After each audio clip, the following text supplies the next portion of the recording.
Betrayed by his girlfriend and an external enemy, his territory fell and he died. Ling Chen was reborn at the dawn of the era of the National Lords and unexpectedly obtained the only artifact, the hundredfold profit dungeon. While others were still struggling to mine, his resources exploded. While others formed teams to clear the wilderness, he was already soloing bosses. Hundredfold profits, a god-level start. This life, he will surely take revenge and embark on an endless path of conquest. Set, return to building, win the bet, nearly 12 gold coins, and restore the honor of the Yanhuang players. Realizing the value of time, he returned to the base and began using existing resources, mainly advanced ores, while basic ores still required Xiao Shuang's efforts to mine, to build basic walls, making up for the time lost in the morning. The city fell, and war raged. Ling Chen brought his girlfriend Luo Wanqing to a secret passage. Go quickly. Before he finished speaking, his nemesis Chu Tianzhao led troops out of the tunnel. What made him even more desperate was a sharp blade piercing his chest from behind. The attacker was none other than Luo Wanqing. Why? Ling Chen gasped weakly. Luo Wanqing walked to Chu Tianzhao's side,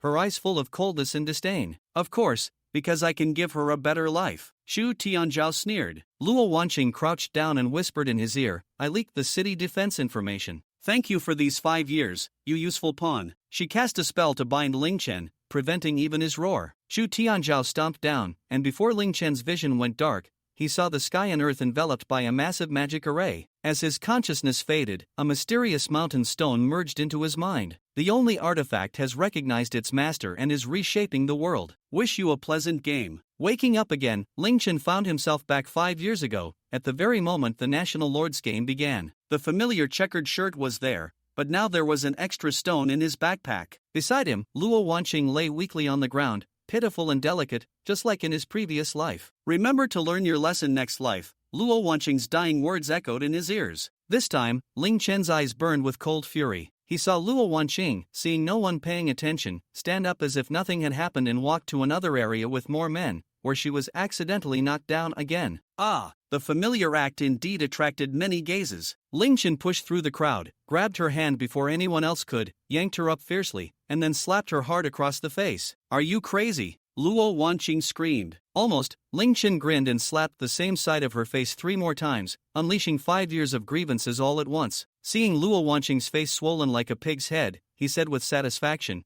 much better now. Looking forward to next time. Taking advantage of everyone's shock, he slipped into the crowd and disappeared. Finding a corner, Ling Chen checked the extra item in his backpack. Hundredfold Profit Dungeon allows customization of monster types, must first kill and record. Monster loot quantity x 100. Unbelievable. Ling Chen rejoiced wildly. This made up for the greatest regret of his previous life's resource scarcity. After the half-hour newbie tutorial ended, players began choosing their territories. Ling Chen gave up the normal difficulty from his previous life and, relying on memory, directly selected a death difficulty territory deep in the forest. He knew this place hid the game's largest S-rank mineral vein. The death difficulty rewards were also extremely generous: S-rank random beast girl 1, S-rank talent, fortune god's blessing, boss rare drop plus 20%, rare minerals plus 5%, initial building material pack 100. Without hesitation, he chose it. A flash of light, and Ling Chen found himself in a dense forest. Congratulations on triggering the hidden achievement, the world's #1 reckless man, the first player worldwide to enter the game. Strength plus 100%. Congratulations on triggering the hidden achievement, Death Charge, the first player worldwide to choose the death territory. Agility plus 100%. S-rank talent, Fortune God's Blessing equipped. Is there such a good thing? Ling Chen was surprised. These 2 powerful buffs were unheard of in his previous life. He immediately opened the S-level Beast Girl treasure chest, and the silver-haired, red-eyed, winged, tail-wagging ice dragon lowly Ling Xiaoshuang appeared. Master, I will give my all for you. Ling Chen opened 100 building material gift packs, obtaining a massive amount of basic resources. Then, relying on his memory, he found the entrance to the S-level mine hidden by vines and set up a base next to the entrance using a marking crystal. The base slightly exceeded the newbie protection zone, posing some risk, but he had to hold the mine. He took out the hundredfold yield dungeon and placed it beside the mine. The dungeon entrance appeared. Ling Chen had already killed a skeleton monster and recorded the information. The dungeon began to automatically generate skeletons, 1 every 6 minutes, up to 100. Entering the first underground level, he killed a skeleton, which dropped restorative potion and bone powder. Checking the dungeon's independent yield backpack, he found 99 identical items inside. He sold all the loot in the system shop, earning 3 silver coins. At 7 p.m., it would take 10 hours to fully spawn the dungeon skeleton soldiers. Ling Chen had Xiaoshuang clear the base trees with a copper axe while he bought torches and a copper pickaxe, eager to enter the S-level mine. The S-level vein combined with the S-level talent, blessing of the god of fortune, had an astonishing drop rate. Shortly after the first strike, a fist-sized gold nugget rolled out. Then came even more valuable blue crystals. By morning, Ling Chen had mined a small mountain of high-grade ores and crystals, with only a pitiful amount of basic stones and iron blocks. Too high quality isn't always good. He chuckled bitterly, these high-grade ores couldn't be used for now, and the system wouldn't recycle them. At dawn, Ling Chen forced himself into the dungeon. With doubled strength, one sword took down each skeleton. After clearing, he sold the 100-fold yield loot, including several iron items, and his account balance surged to 12 gold coins. While waiting for the dungeon to refresh, Ling Chen noticed the PK system had opened. Opening the chat channel, he saw a PK room where a player from Yanhuan was repeatedly defeated and mercilessly mocked by a Sakura country player,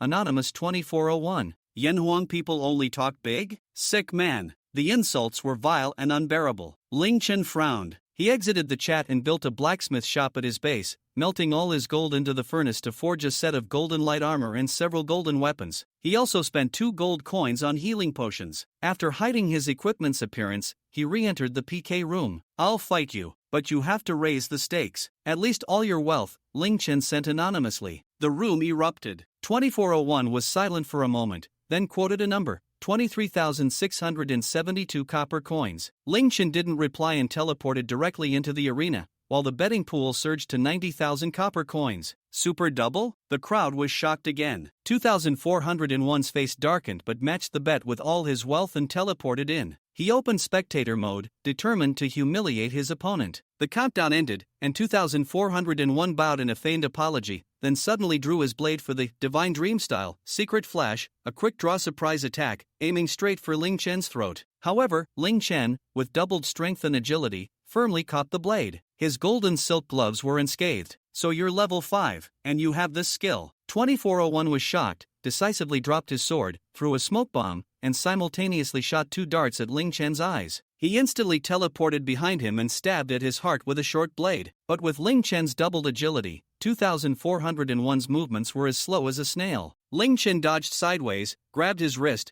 twisted it, and threw him to the ground. Goodbye, no seeing you off. Ling Chen drew his golden greatsword and, with pure brute force and no technique, swung it in a single strike. Bang! 2,401's head exploded, instantly judged defeated, and dissipated into light particles. One-hit kill? The crowd erupted. Yanhuan players raised their eyebrows proudly, while Sakura country players were speechless. Ignoring the jeers, Ling Chen exited the PK room. The winnings from the bet, nearly 12 gold coins, combined with what he had before, greatly increased his fortune. He took a deep breath, realizing he had wasted quite a bit of time and needed to hurry back to build the base. The top priority was to use that pile of useless advanced ore, along with the basic minerals that Xiao Shuang had worked hard to mine, to construct the city walls. The construction of the city wall requires players to personally set the position and orientation. Ling Chen had to gesture himself, using his mind to control the blue virtual wall that only he could see, placing the wall in the appropriate position. Once it was set, Ling Chen began to slowly back away, circling around the clearing that Xiao Shuang had chopped out, adjusting the city wall to the right spot. Square city walls were the most common, making it easier to measure and allocate the layout of buildings within the city later on. Even though it would waste some space, Ling Chen still built a square box. Having never studied architecture, this simple design was the most suitable and least prone to mistakes for him. For the city gate's position, Ling Chen chose to face north, as the map indicated that there was a large river running through the entire forest behind it. Ensuring a water supply was very important. Ling Chen didn't want to have to walk around the city gate for ages every time he needed water. 4. The other 3 city walls, Ling Chen temporarily did not set any gates. The defenses of a city gate were relatively weak, so it was best to only set 1 gate in the early stages. After completing the design, Ling Chen did not invest all the stones into the construction of the gate but chose to invest 10,000 stones first, ensuring that the wall was at least half a meter high and visible. This size of the city wall would require at least 200,000 stones and 50,000 iron blocks to complete. Even if Ling Chen invested all the stones, he would still only be able to build the wall half as high, putting himself in an awkward position of having no stones left to use. Ling Chen had made this mistake before when he was eager to build a safe base, and on the 3rd day, he had to waste time chopping trees to make up the wood he had used up. After surveying the area, Ling Chen constructed 2 Key buildings, the tavern and the inn. The inn would increase the population cap by +20, while the tavern would allow players to recruit residents. Both buildings consumed a large amount of stones, iron blocks, and wood, and the cost of recruiting residents was quite high, as noted in the beginner's tutorial. Therefore, even with enough materials, few players would build these two types of buildings during the beginner protection period.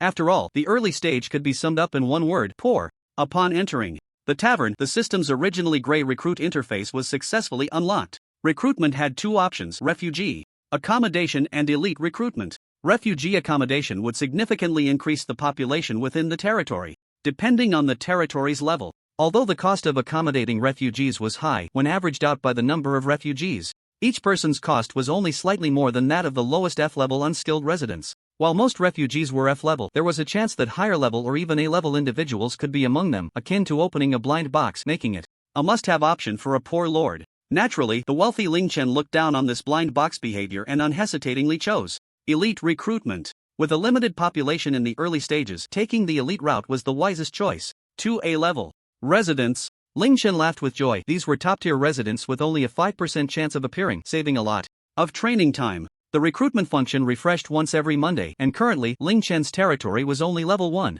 So a batch of refugees refreshed and 20 elites refreshed. This was just enough to match the population cap increase of 1. He recruited all 20 elite residents, most of whom were B-level and C-level, with 2 A-level residents becoming the most promising leaders for the future. Time is money, and Ling Chen didn't want to waste a single second. Each A-level resident cost 3 gold coins, and after recruiting, Ling Chen looked at his pitiful balance of just 1 gold coin left, lamenting his poverty. Come on, collect your pickaxes and axes in order. The construction of the territory needs you all. Everyone relies on the territory, and the territory relies on everyone. Let's work hard together to build a beautiful city. With a thick skin to boost morale, Ling Chen divided the people transmitted from the formation into teams, with 2 A-level residents each leading a squad, setting off towards the forest. The tools were the top-tier golden weapons available, and even though most people were not miners or lumberjacks, they could still gather 4,000 units of materials in a day thanks to the weapon bonuses. Although he felt guilty towards the 20 new residents, Ling Chen issued a mandatory order for them to work continuously for the next 36 hours without rest.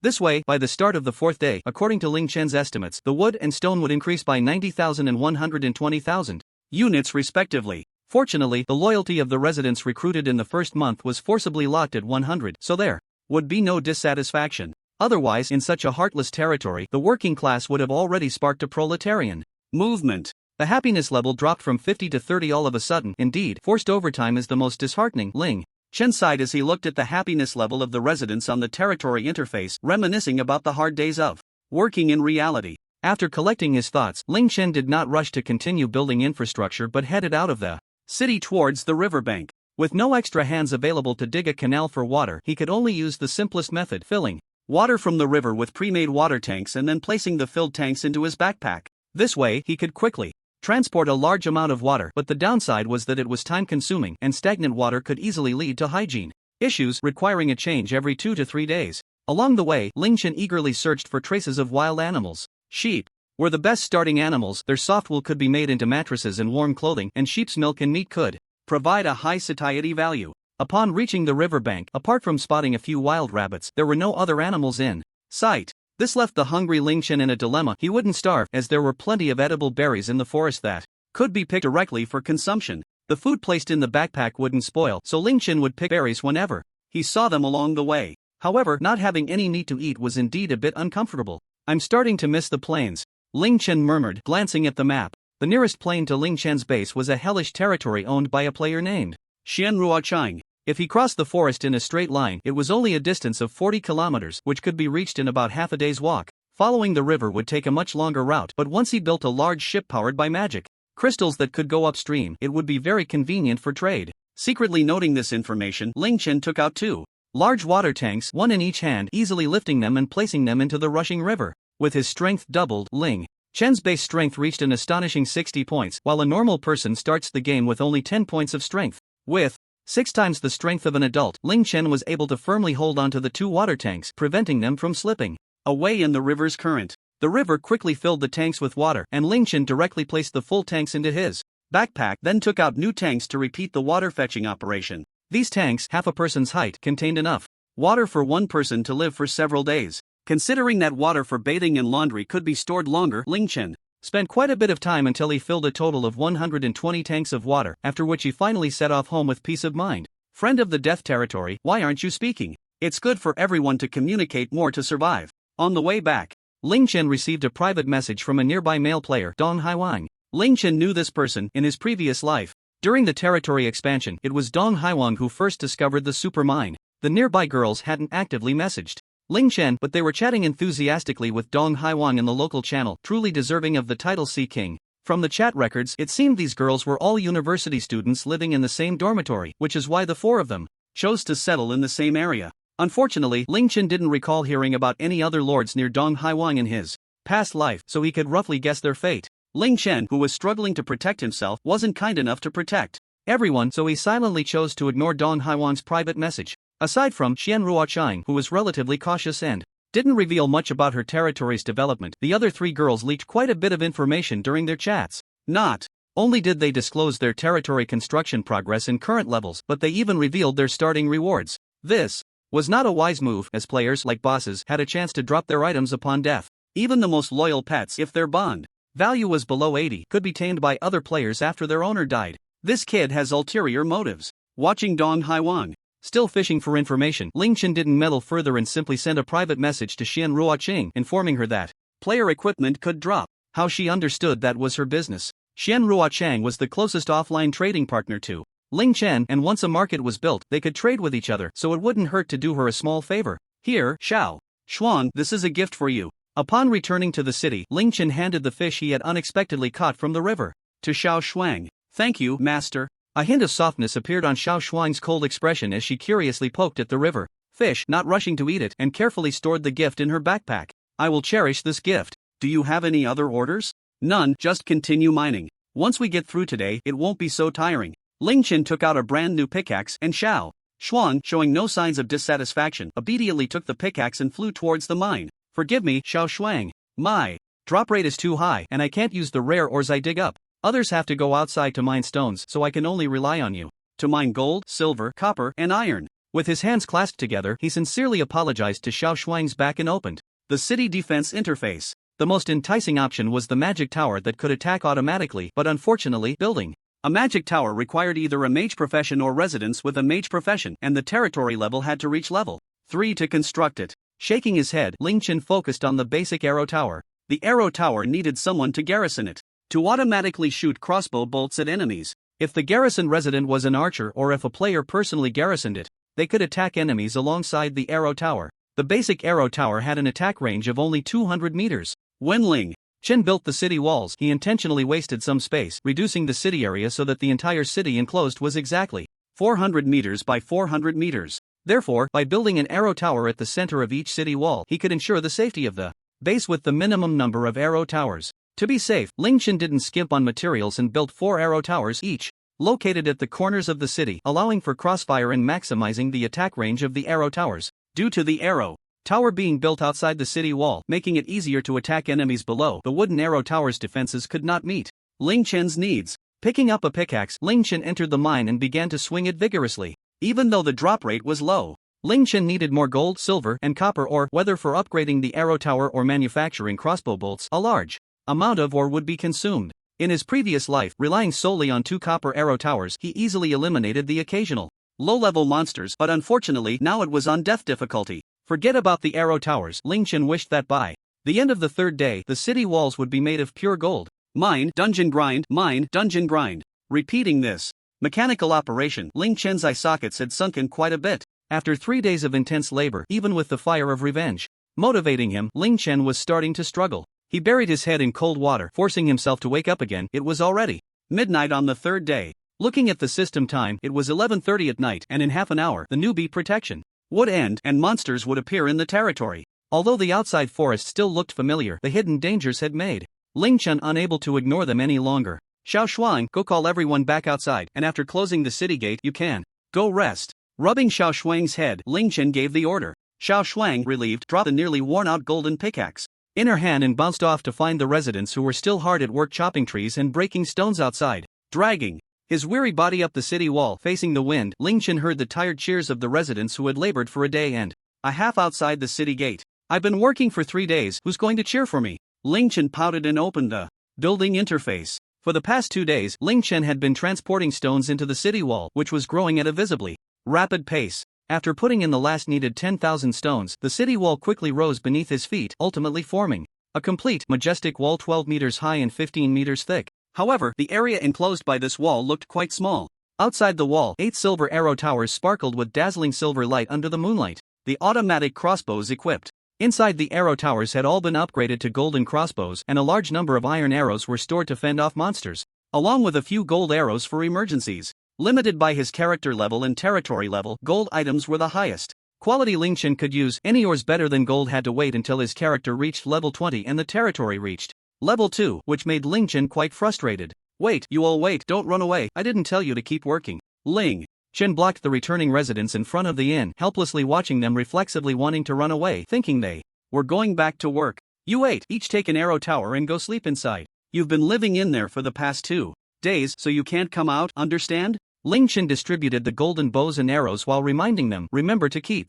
watch from the arrow towers and temporarily take on the guard duty. I will find someone to replace you later. The entrance to the arrow tower is accessed from the city wall. You can see it along the wall's corridor. Sleep well tonight, there shouldn't be any monster invasions. These 8 people were temporarily useless professions, so sending them to guard the arrow towers was quite appropriate. I've put food and water inside the tower. For the bathroom, just make do with a bucket for now. The unfortunate 8 residents looked at each other, frowning as they took the grass mats distributed by Ling Chen and headed to the 8 arrow towers. Watching the territory markers, the 8 arrow towers were successively activated, and Ling Chen finally felt relieved. Congratulations! Your base level rating has reached level 2. You can choose one of the following 3 rewards to be sent to your backpack. With the sound of the system prompt, the 3rd day came to a complete end, and the territory rating was automatically updated. Ling Chen's territory was upgraded from level 1 to level 2. A level 2 territory is considered an entry level, capable of fending off attacks from monsters below level 30. Although it is not completely safe in this death forest, it does provide strong protection.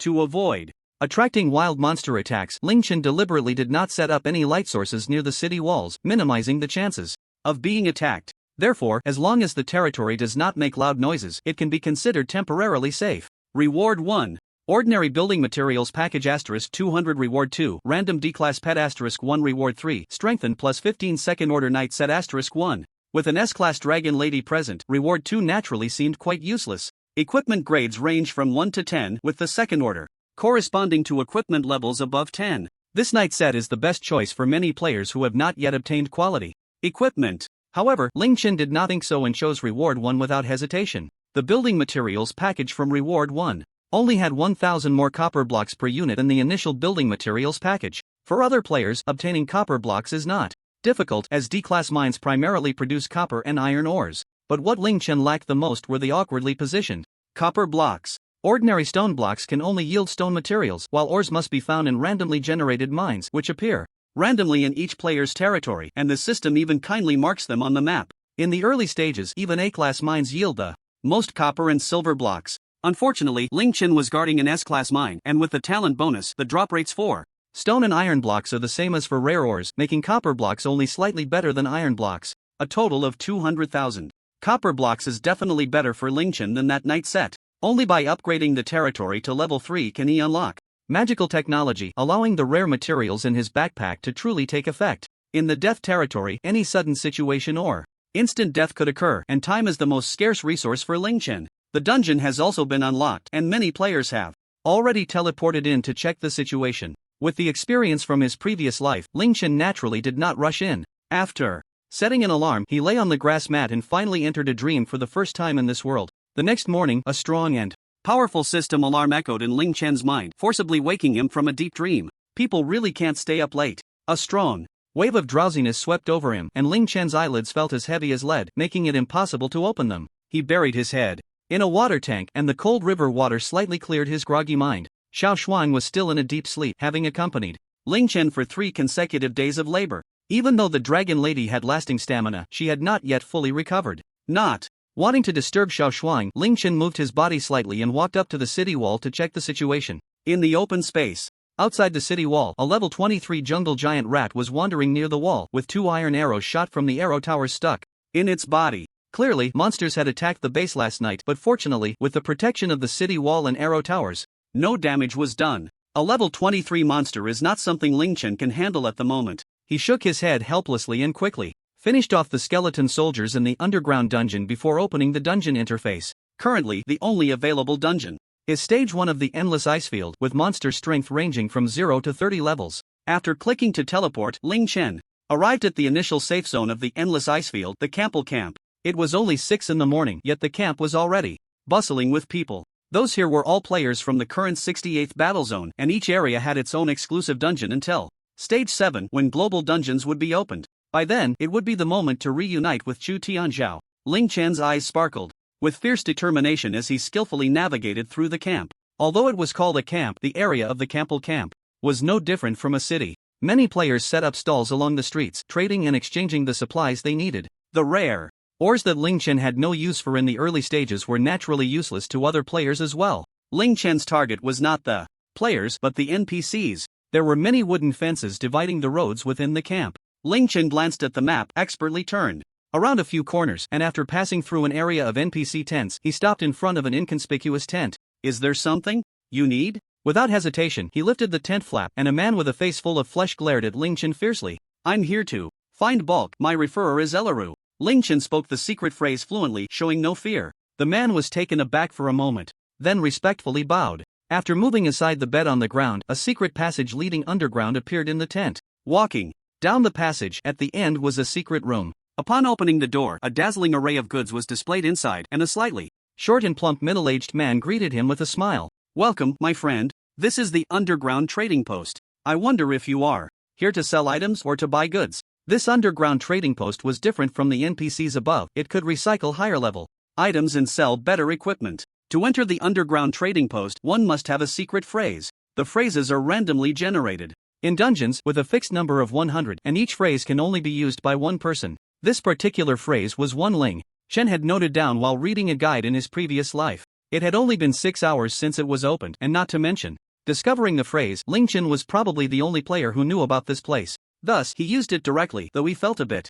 sorry for the player who would find this phrase later. "I want to sell some items first." Without hesitation, Ling Chen poured out all the gems from his backpack. Red, orange, yellow, green, blue, indigo, and violet gems. These were the most scarce items among players in the mid-game, often used to add random extra attributes to items above level 40. Higher-level gems could not be recycled here, and Ling Chen could immediately use some lower-level ores, so selling all these awkwardly positioned gems was the best choice. The middle-aged man showed no surprise, maintaining a standard business smile as he quickly calculated on paper. "These gems total 232 gold coins. Do you have any other items to sell?" He took out the corresponding gold coins and placed them in a leather bag, smiling as he asked. "That's all. I want to buy a set of first-tier flame light armor, a set of first-tier black gold heavy armor, and..." Ling Chen listed a long string of equipment names in one breath. The middle-aged man quickly noted them down on paper, then took out the corresponding amount of gold coins from the leather bag. When Ling Chen came out again, his backpack was filled with a considerable amount of equipment and items, enough to last him a long time. He also bought all the enhancement stones from the underground trading post. Although the first-tier enhancement stones were only 10 silver coins each, buying 1,000 at once still made Ling Chen wince a bit. With 30 gold coins left, Ling Chen looked at the stalls set up by players along the way. The piles of basic building materials, various seeds, and livestock made him want to spend all 30 gold coins at once. Suppressing his desire to buy, Ling Chen knew well the principle of not standing out. Here, he could not hide his identity. Being too conspicuous could lead to unwanted attention. It was important to know that if the existence of the S-level mine was exposed, all players and nations in the area would become Ling Chen's enemies. Until he had enough strength to intimidate the world, he had to keep a low profile when it came to spending money. Most of the quests issued by NPCs have pitifully low rewards. After all, players are generally between levels 3 and 6 and can't defeat higher-level monsters. Basic tasks like catching chickens or finding puppies naturally don't interest Ling Chen, who skillfully found a female warrior instead. Quest: Return of the Soul. Explore the underground cave to the north and retrieve the guard's body for burial. This is a quest that requires 6 people to start, with a recommended level of 7. Due to unfamiliarity with the dungeon world, very few players would choose such a high-risk task. Safely exploring the map to familiarize oneself with the world is the right approach. Ling Chen didn't choose this quest to show off his strength. There is a hidden secret room in the underground cave where, besides a lot of rewards, there is a hidden treasure that Ling Chen is determined to obtain. However, to enter the underground cave, he must accept this quest and obtain the pass token from the female warrior, or the guards at the cave will not let him through. There's no one here. Ling Chen looked distressed at the crowd coming and going on the street. Occasionally, players would stop to check the quests, but not a single one chose to join his team. As an 8th level player, Ling Chen himself was a point of interest. Many new players would instinctively stop to take a look at this rare high-level player. Without any items to conceal his information, Ling Chen could only silently endure the gazes of those around him. At this moment, he missed the civilized tool mobile phone immensely. Without it, he could only look up at the sky, pretending not to notice the stares. After half an hour of torment, the onlookers finally attracted a big fish. Hey, isn't that the neighbor from the death territory? Thinking something exciting had happened, Xian Ruochang, who happened to pass by, squeezed through the crowd and was surprised to see the black-haired youth in the center. Focusing closely, she could see the player's name and level. Xian Ruochang looked at Ling Chen, who had sent her a reminder, and called her other sisters to come over. Yo, cool guy, I haven't seen you chat publicly before. We're all neighbors, at least say hello. The friendly Xian Ruochang cheerfully ran up, and the other 3 sisters hesitated for a moment before following her out. I'm introverted, so I hope you can bear with me. Glancing at the information of the other party, Ling Chen looked at the cute and lively girl with a single ponytail and could only smile and brush it off. He really was introverted. He found it hard to handle such a beautiful and lively girl. The two had a tacit understanding and didn't mention private chats. After chatting about some trivial matters, the last neighbor, a muscular brown-haired handsome guy, squeezed out of the crowd. Found you. What are you all doing here? Dong Haiwang asked curiously, then noticed that the focus of the crowd's attention was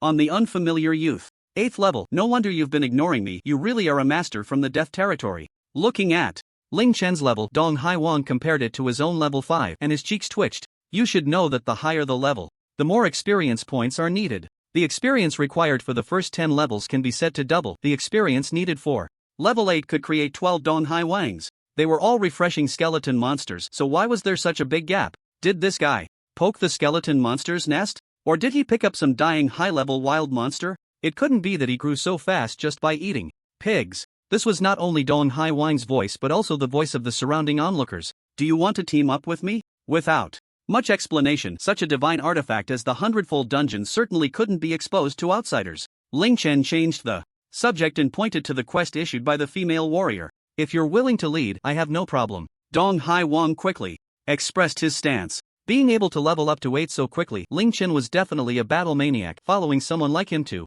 gain experience was naturally the best choice. Xian Ruochang had no objections either, and after a moment of hesitation, the other 3 level 3 girls agreed as well. Ling Chen was also generous, stating that the monster loot would be split evenly among the 6 of them, and he would take the damage himself. After all, they were just gathering people. If they hadn't shown up, Ling Chen had planned to pay out of his own pocket to recruit others. The conditions were simple. Aside from the items dropped by the monsters, any other items scattered in the cave would belong to whoever picked them up. Everyone had no objections to this, and after forming the temporary team, they quickly made their way to the entrance of the underground cave marked on the map with their pass. A level 4 team dares to enter this cave? Are they crazy? Some people always think they can show off. In front of the cave, a team that had just failed and was fleeing in disarray mocked Ling Chen and the others, who were all level 4. After forming a team, individual levels would be hidden, displaying the average team level rounded down, which was a common tactic used by many big shots to play the fool. Players without force detection skills naturally couldn't see Ling Chen's level and assumed he was just another low-level player coming to their doom.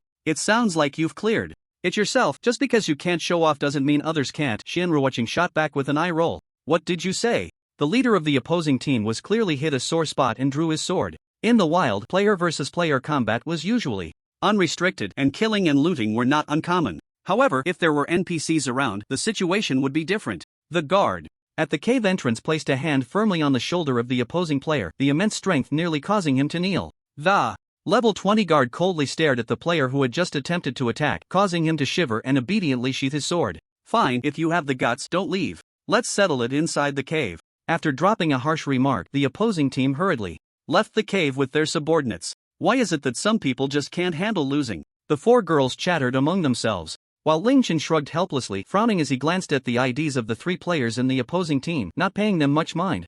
The level 17 was clearly an average of level 7, at most level 8, likely players who had been grinding monsters since the moment the dungeon opened. Ling Chen didn't think players of the same level could pose any threat to him. Once inside the underground cave, Ling Chen held a golden crossbow in his left hand and a golden sword in his right, moving cautiously forward while the others were responsible for lighting the way. Before level 10, players could only equip basic weaponry, and enchantments were not possible. In this case, golden weapons were the highest damage weapons available in the early game. Wow, you've crafted a golden sword? No wonder it's a death difficulty territory. There must be A-grade mines here, Dong Haiwang said enviously, probing with his words. Ling Chen wasn't fooled by such flattery. After a perfunctory laugh, a hungry zombie suddenly jumped out. Hungry zombie level 7 talent, corpse poison 5%. Chance to poison the target on attack, dealing 1 point of damage per second for 1 minute. HP 240 physical attack, 40 physical defense. 20 without hesitation, he pulled the trigger, shooting the golden crossbow bolt and instantly taking away 100 HP from the hungry zombie. Still using the single-shot crossbow, Ling Chen skillfully swung his sword while sidestepping the zombie's slow attack. 8 years of combat experience in his past life was not for nothing. Taking down such small monsters without taking damage was incredibly easy. With 2 sword strikes, thanks to the doubled power bonus, each hit took away 60 HP from the hungry zombie. As the people behind were still in a flurry trying to equip their weapons, the hungry zombie had already fallen to the ground with a reluctant growl, transforming into specks of light, leaving only a large blue bottle as proof of its former existence. Isn't this a bit too fast? The people behind, looking at the weapons they had just drawn and the significant increase in experience, suddenly began to doubt whether they were dreaming.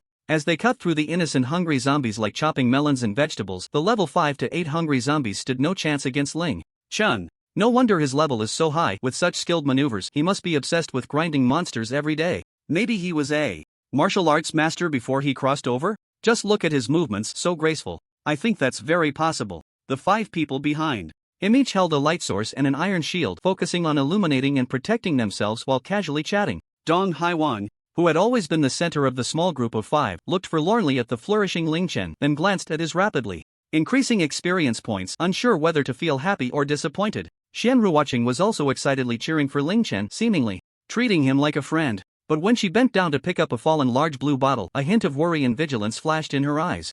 Without taking any detours, Ling Chen led the team straight to the bottom of the cave, where the familiar boss appeared before him, which was also the reason why the previous team had fled in embarrassment. A robust zombie clad in golden armor, wielding a heavy sword, sat expressionlessly on a rock. Surrounding the rock were the bodies of 2 soldiers, which were their mission targets. Zombie chief level 10 talent. Corpse poison 5% chance to poison the opponent with attacks, dealing 1 drop of blood per second for 1 minute. HP 600 physical attack, 100 physical defense, 100 damn. Isn't the recommended level 6? Can a level 6 player even defeat this guy? Dong Haiwan was so scared that he quickly took 2 steps back. With such high attack power, even Ling Chen in golden armor couldn't withstand more than 10 hits. Not to mention the others, the girl with the lowest equipment and level would probably meet her end after just 2 hits. Of course, they couldn't defeat it normally. The safest way to handle this level was to wear heavy armor and iron shields, with multiple players constantly drawing the zombie chief's attention. Then, while it attacked others, 2 players could retrieve the bodies and retreat from the bottom level. The zombie chief wasn't very intelligent. As long as it wasn't provoked, it wouldn't chase out of the bottom cave into the passage. However, Ling Chen didn't choose this method. Instead, he took out a bottle of ice blue potion and threw it directly at the chief. The 5 people behind him shivered at this action, and the chief's aggro was successfully drawn to Ling Chen. Ice potion effect slows a single target's movement speed by 10%. The chief suddenly stood up and charged at Ling Chen. You all wait for me here, don't attack it, got it? After reminding the 5 behind him not to run around, Ling Chen ran to the side, successfully drawing the chief away. Zombie-type monsters were inherently slow, and with the potion's effect, the chief's movements were noticeably sluggish. No matter how high its attack power was, if it couldn't hit, it was no threat. Ling Chen struck the chief's forehead with a sword, dealing high damage, and then skillfully wielded his long sword, avoiding the golden heavy armor and striking the unprotected areas of the chief. The chief's skills were also simple. Upon observing the skill's initiation, Ling Chen quickly distanced himself. A wide-range attack, a spinning slash, was unleashed by the chief, carving deep gashes into the rock walls it struck. Having dodged in advance, Ling Chen didn't lose a single drop of blood and continued to output damage, quickly bringing the chief down. The entire battle lasted less than a minute, and as they looked at the various coins scattered on the ground and the silver treasure chest that had dropped, everyone was stunned into numbness. Is this the thrill of riding on someone else's coattails? Dong Haiwan muttered to himself, while the others silently nodded. The rapid level-ups left them a bit dazed. The hard work of grinding monsters in the past few days felt like a joke in the face of this skyrocketing experience. This is really discouraging. Shen Ruwatching stopped cheering and looked at the pile of loot, unsure of what expression to wear. There won't be any monsters respawning for now. You guys distribute the loot and wait for me here, Ling Chen said hurriedly, not even bothering to open the treasure chest, and slipped out through another passage, disappearing from sight. Following the winding path to the end, it led to a dead end. This winding path was located behind the boss, and most people only regarded it as a safe place to avoid the boss. After all, there was nothing at the end of the dead end.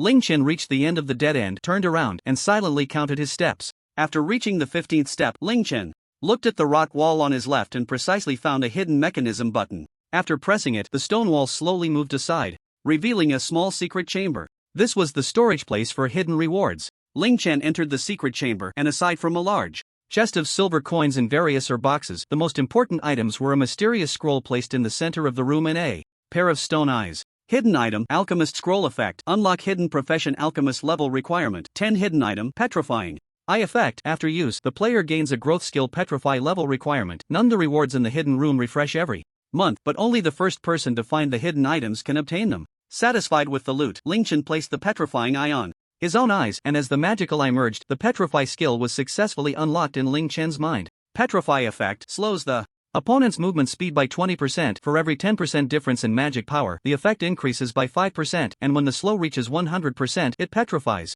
the enemy. With the important alchemist scroll and the magical eye in hand, Ling Chen happily exited the hidden room. Just as he stepped out of the passage, he heard the sounds of battle coming from the bottom of the cave. Monsters have respawned? How could it be so fast? Ling Chen walked out of the cave in confusion, only to find that the previously taunted team had returned, now scrambling for the loot on the ground. Shameless, this was clearly defeated by us. Dong Haiwine awkwardly shielded the girls behind him, sharing the experience. Although Dong Haiwine had leveled up to 7, his combat experience was clearly not as rich as the 2 level 7 players opposite him. The girls behind him were only level 6, so they couldn't help much. The 4 of them dragging the 2 level 7 players on either side was clearly their limit. Hee hee, you guys can take down this level 10 boss? Don't joke around, you must have picked up our leftovers. You want to take our prey and still expect to share the spoils? Dream on. If you know what's good for you, hurry up and take out everything valuable on you, or don't blame me for being ruthless. 2 level 8 players busy picking up coins scoffed, one of them occasionally glancing at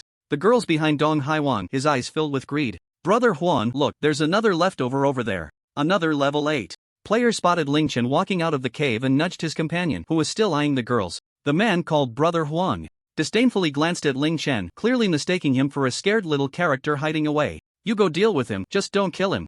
Leave a few drops of blood to feed the zombies. In the game, if a player kills another player, their ID color turns blood red for a whole day. To avoid unnecessary trouble, leaving a few drops of blood for the monsters to destroy the body is the best choice. Clearly, this group had done this before, as evidenced by the 3 level 7 players with blood red IDs. The level 8 player grinned as he walked towards Ling Chen, clearly not taking him seriously due to his rich combat experience. Alright, let's continue. I won't talk about the men for now, but if you few are willing to follow me, I guarantee you won't be treated poorly. Brother Huang turned his head, continuing to threaten. The 5 huddled in the corner, only to find that their expressions showed no fear at all, but rather a sense of relaxation. Before he could figure out what was happening, a heavy object came crashing from behind, knocking Brother Huang to the ground. Who the hell dares to sneak attack me? Brother Huang shouted as he got up, only to suddenly realize that the one who had collided with him was that level 8 player from earlier. Without suffering any damage, Ling Chen moved his arms and walked over with an easy expression, asking, "Is that all? How is this possible?" Brother Huan looked in shock at his fallen companion. After all, this was a martial artist. As the only son of a somewhat famous entrepreneur, Brother Huan naturally had his own private bodyguard team, and these few were carefully selected and specifically hired thugs. Not only were they in top physical condition, but each had also practiced some martial arts, allowing them to level up to 7 or 8 right at the start of the dungeon. To have such powerful subordinates be killed in an instant was hard for Brother Huang to believe. For Ling Chen, this outcome was not surprising at all. Although he had never practiced martial arts, 8 years of battling monsters had equipped him with many combat techniques, coupled with the achievement reward that doubled his agility. Dodging attacks from players of the same level was not difficult at all. The doubling of his strength was even more terrifying. In a match of equal levels, he could easily suppress or even throw his opponents away. 1. Force overcomes 10 skills. In the world of martial arts, speed is invincible. With both attributes, Ling Chen was simply not a match that players of the same level could contend with. With the newly acquired petrification, the poor level 8 player didn't even have time to defend himself before being killed in an instant. 3 of you have gone for the kill. It seems this wasn't done by accident. You all abandoned your humanity quite quickly, Ling Chen said with disdain, glancing at the level 7 player with a blood red ID. Killing and looting were also quite common in his past life, but Ling Chen didn't expect to see players fall so quickly. It should be known that in this world, death meant true death, with no corpses left behind, and it was no different from reality. Any normal person, after experiencing the life and death crisis of the first 3 days and feeling the real pain of injury, would, to some extent, spare the lives of other players. No one wanted to become a murderer with blood on their Hands. This was the instinct of a normal person, the bottom line of morality. For such soulless individuals, Ling Chen chose not to fight barehanded anymore. He drew his golden longsword, a murderous intent flickering in his eyes. Since they had killed other players, they must be prepared to be killed in return. Moreover, since the other side intended to use him as zombie bait, showing mercy would be a joke.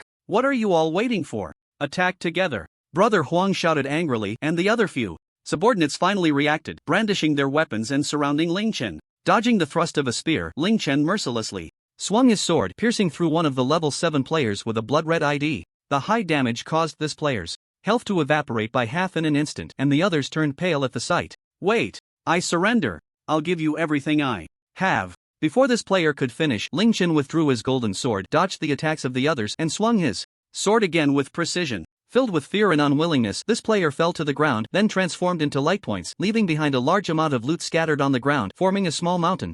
This was part of the reason some players were keen on hunting others. The rewards were far greater than those obtained from defeating bosses. An ambusher seized the opportunity, thrusting a golden dagger deep into Ling Chen's abdomen. Ling Chen ignored the dagger in his waist and turned to look at the player who had attacked him. The petrifying magic eye, now golden, met the player's gaze as if being stared at by an ancient beast, instilling a strong sense of fear that, combined with the petrification effect, rendered this player immobile.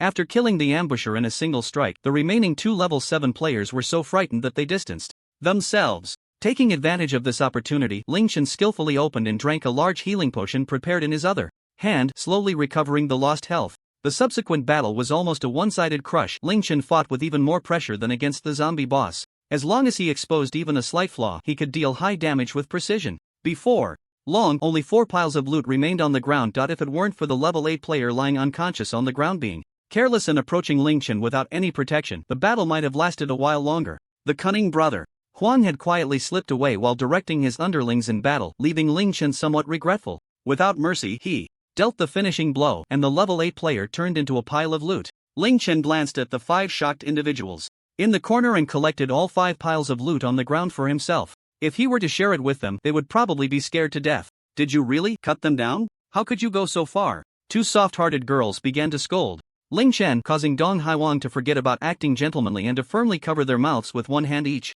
Xianru watching and another girl did not voice their opinions. Xianru watching even secretly nodded at Ling Chen, affirming his actions. They have already harmed other players. Look at my ID, hasn't it turned blood red? Xianru watching confirmed her actions, which made Ling Chen feel a bit favorable towards her, prompting him to explain. 3 of them had such IDs, at least 3 players have died because of them. Letting them go would only leave you with enemies and put other players in danger. This world isn't as beautiful as the one before the crossover. There are no laws, and it's chaotic. You all should be more careful. Not caring whether the others accepted this, Ling Chen walked towards the unopened silver treasure chest and opened it in front of everyone to check the rewards. Inside the chest were a large number of recovery potions, a small amount of gold coins, and dozens of enhancement stones. The rewards from such a chest were considered low, but Ling Chen had already collected the drops from 5 people, which was a huge gain, so he naturally didn't mind this small matter. After everyone silently divided the loot, Ling Chen escorted the team back to the surface. The soldiers' bodies only needed to be carried to the cave entrance and handed over to the guarding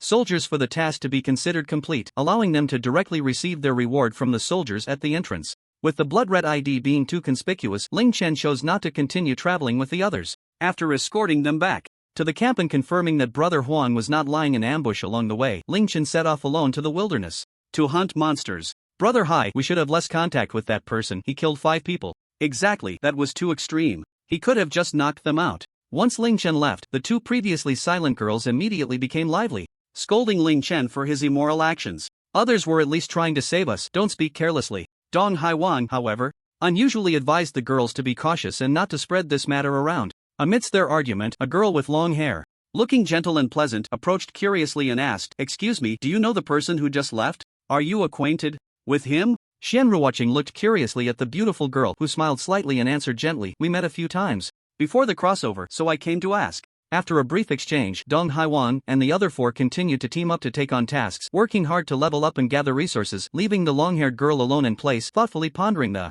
information she had just gleaned. "Xiaowan, what's wrong? You look so serious." "Nothing, I just happened to run into an acquaintance," the long-haired girl replied with a smile, looking in the direction Ling Chen had left, a chill flashing across her face. After parting ways with a few people, Ling Chen diligently hunted the wild monsters scattered across the icefield, aiming to reach level 10. Only after reaching level 10 could the profession system be unlocked. Ling Chen had no interest in the basic 9 professions. With the hundredfold dungeons and S-class mines at his disposal, the most useless yet strongest alchemist was his only goal. Congratulations, you have reached level 10 and the profession selection system has been unlocked. After defeating a few wandering, wild monsters on the ice field, Ling Chen successfully reached level 10. Please choose your basic profession. Ignoring the basic professions offered by the system, Ling Chen directly used the alchemist profession scroll. The ethereal blue flames enveloped the scroll, and after it completely vanished, Ling Chen's profession was automatically bound to alchemist. Name: Ling Chen. Profession: alchemist. Hidden profession: health 400, mana 300, strength 110, agility 110, magic 55. The basic skills of the alchemist had been unlocked. By continuously improving skill proficiency, he could enhance skill levels and unlock new skills in the next stage. Special skills required corresponding skill scrolls to learn, but fortunately in his previous life, Ling Chen had read many guides and remembered the locations of these scrolls. Congratulations, you have achieved Alchemy Pioneer, Global First Alchemist. Magic boost 100%, alchemy material requirement reduced by 50%, alchemy skill attributes enhanced by 100%. According to the system, a total of 12.7 billion players were teleported into the game in 2057, making the global series achievements terrifyingly high. Ling Chen alone monopolized 3 of them, which would surely drive others to madness with jealousy if they knew. Unfortunately, the hidden profession achievements could only be bound to 1, otherwise, Ling Chen would have loved to switch to all professions. Let's leave it at that for now. I need to head back to upgrade the base, Ling Chen murmured, not continuing to search for other hidden rooms. He was eager to enter the dungeon, initially just to obtain the alchemist scroll, while also exchanging some gold coins and building materials to take home. Now that he had the alchemist scroll, and having gained plenty of ores and wood from eliminating 5 scoundrels, there was no need to stay any longer. The same monsters were being farmed in the dungeon. One was stronger than 100, so why waste time? At the edge of the camp, after entering the safe zone, Ling Chen clicked the logout button and smoothly returned to the walls of the base. He invested the 5 sets of building materials he had scavenged, along with the materials rewarded by the system during the territory upgrade, into upgrading the walls. The original stone walls quickly upgraded and finally transformed into dark silver steel walls. Wall LV2. Once the stone-based walls upgraded to iron walls, they would become walls of Level 1. After that, regardless of the materials invested, the appearance of the walls would no longer change, only their level would increase. The defense of the level 2 walls was sufficient to withstand the invasion of level 40 monsters wandering in the forest, as well as the waves of level 20 beasts. This was also the benefit of not expanding the base too much. Upgrading would save a lot of building materials. The building levels within the territory, after experiencing wooden and stone stages, would be collectively referred to as level 1 buildings starting from iron level, consistent with the territory level, and the walls were no exception. To continue upgrading, he would have to find ways to increase the territory level. The territory level was comprehensively assessed based on 5 aspects: the number of buildings, building levels, number of residents, resident levels, and city defense technology. Defense power. After upgrading the arrow tower to level 2, Ling Chen used the surplus building materials to construct level 2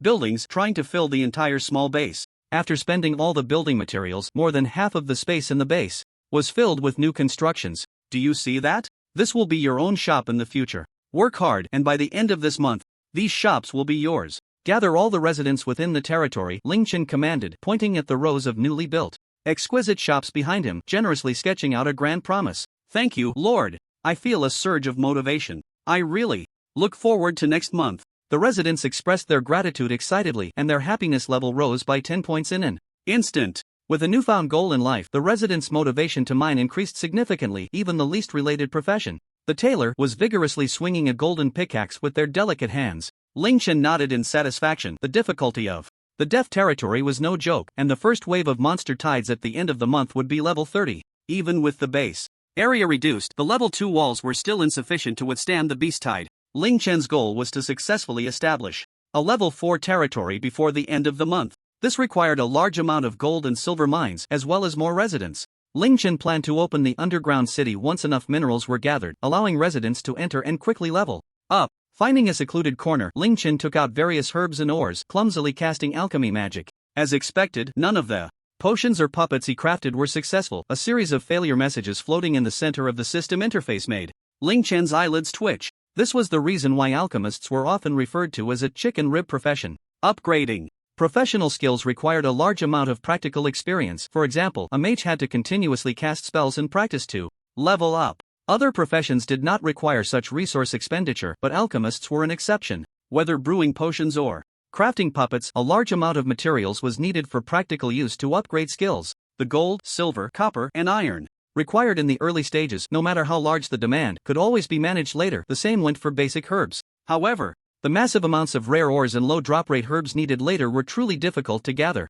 Therefore, most alchemists' skill levels were severely mismatched with their current character levels. A level 60 alchemist might only have a level 40 puppet, which was practically useless. But Ling Chen could perfectly solve these problems with the 100-fold returns from the underground city and S-level mines. Even if alchemy was a chicken rib profession, if the skill level could be raised, being invincible at the same tier was indeed possible. After exhausting all the spare materials in his backpack, a small recovery potion and a level 1 iron wolf were finally successfully created. The value of the materials consumed far exceeded that of these two small items, and Ling Chen smiled wryly as he patted the iron wolf's head, reflecting on the difficulties of being an alchemist. After issuing the first command, the iron wolf, following Ling Chen's orders, acted as a beast of burden to pull the minecart. Residents did not mind like players and pets who could directly store ores in their backpacks. They had to collect the dropped ores and transport them to the established ore warehouse, just like in reality, before they could appear in the players' backpacks. With the iron wolf helping to pull the minecart, the residents' mining speed increased a bit more. This was the power of the alchemist. Unlike summoners who had a limit on the number of summons, alchemists had no such restrictions on the number of puppets. High-level autonomous puppets were no different from real people and could help the alchemist command other puppets. One could say that every successful alchemist was worth an entire army. At this moment in the underground city, after Ling Chen's careful selection, the new monsters he had chosen had successfully gathered to 100. Grasping the golden sword propped up beside him, Ling Chen excitedly charged into the underground city. On the 8th day, thanks to the monsters spawned in the dungeon, Ling Chen's level shot up to level 15, and the various herbs and equipment dropped had piled up like a mountain. After recruiting 20 new residents again, Ling Chen's territory gradually got on the right track. With so many ore reserves, this should be enough, right? After roughly calculating the ore reserves in his backpack, Ling Chen left only 5 residents with the miner profession to continue mining, while the others were assigned to their respective shops according to their professions. Residence levels, except for adventurers, were gained by participating in work related to their profession to earn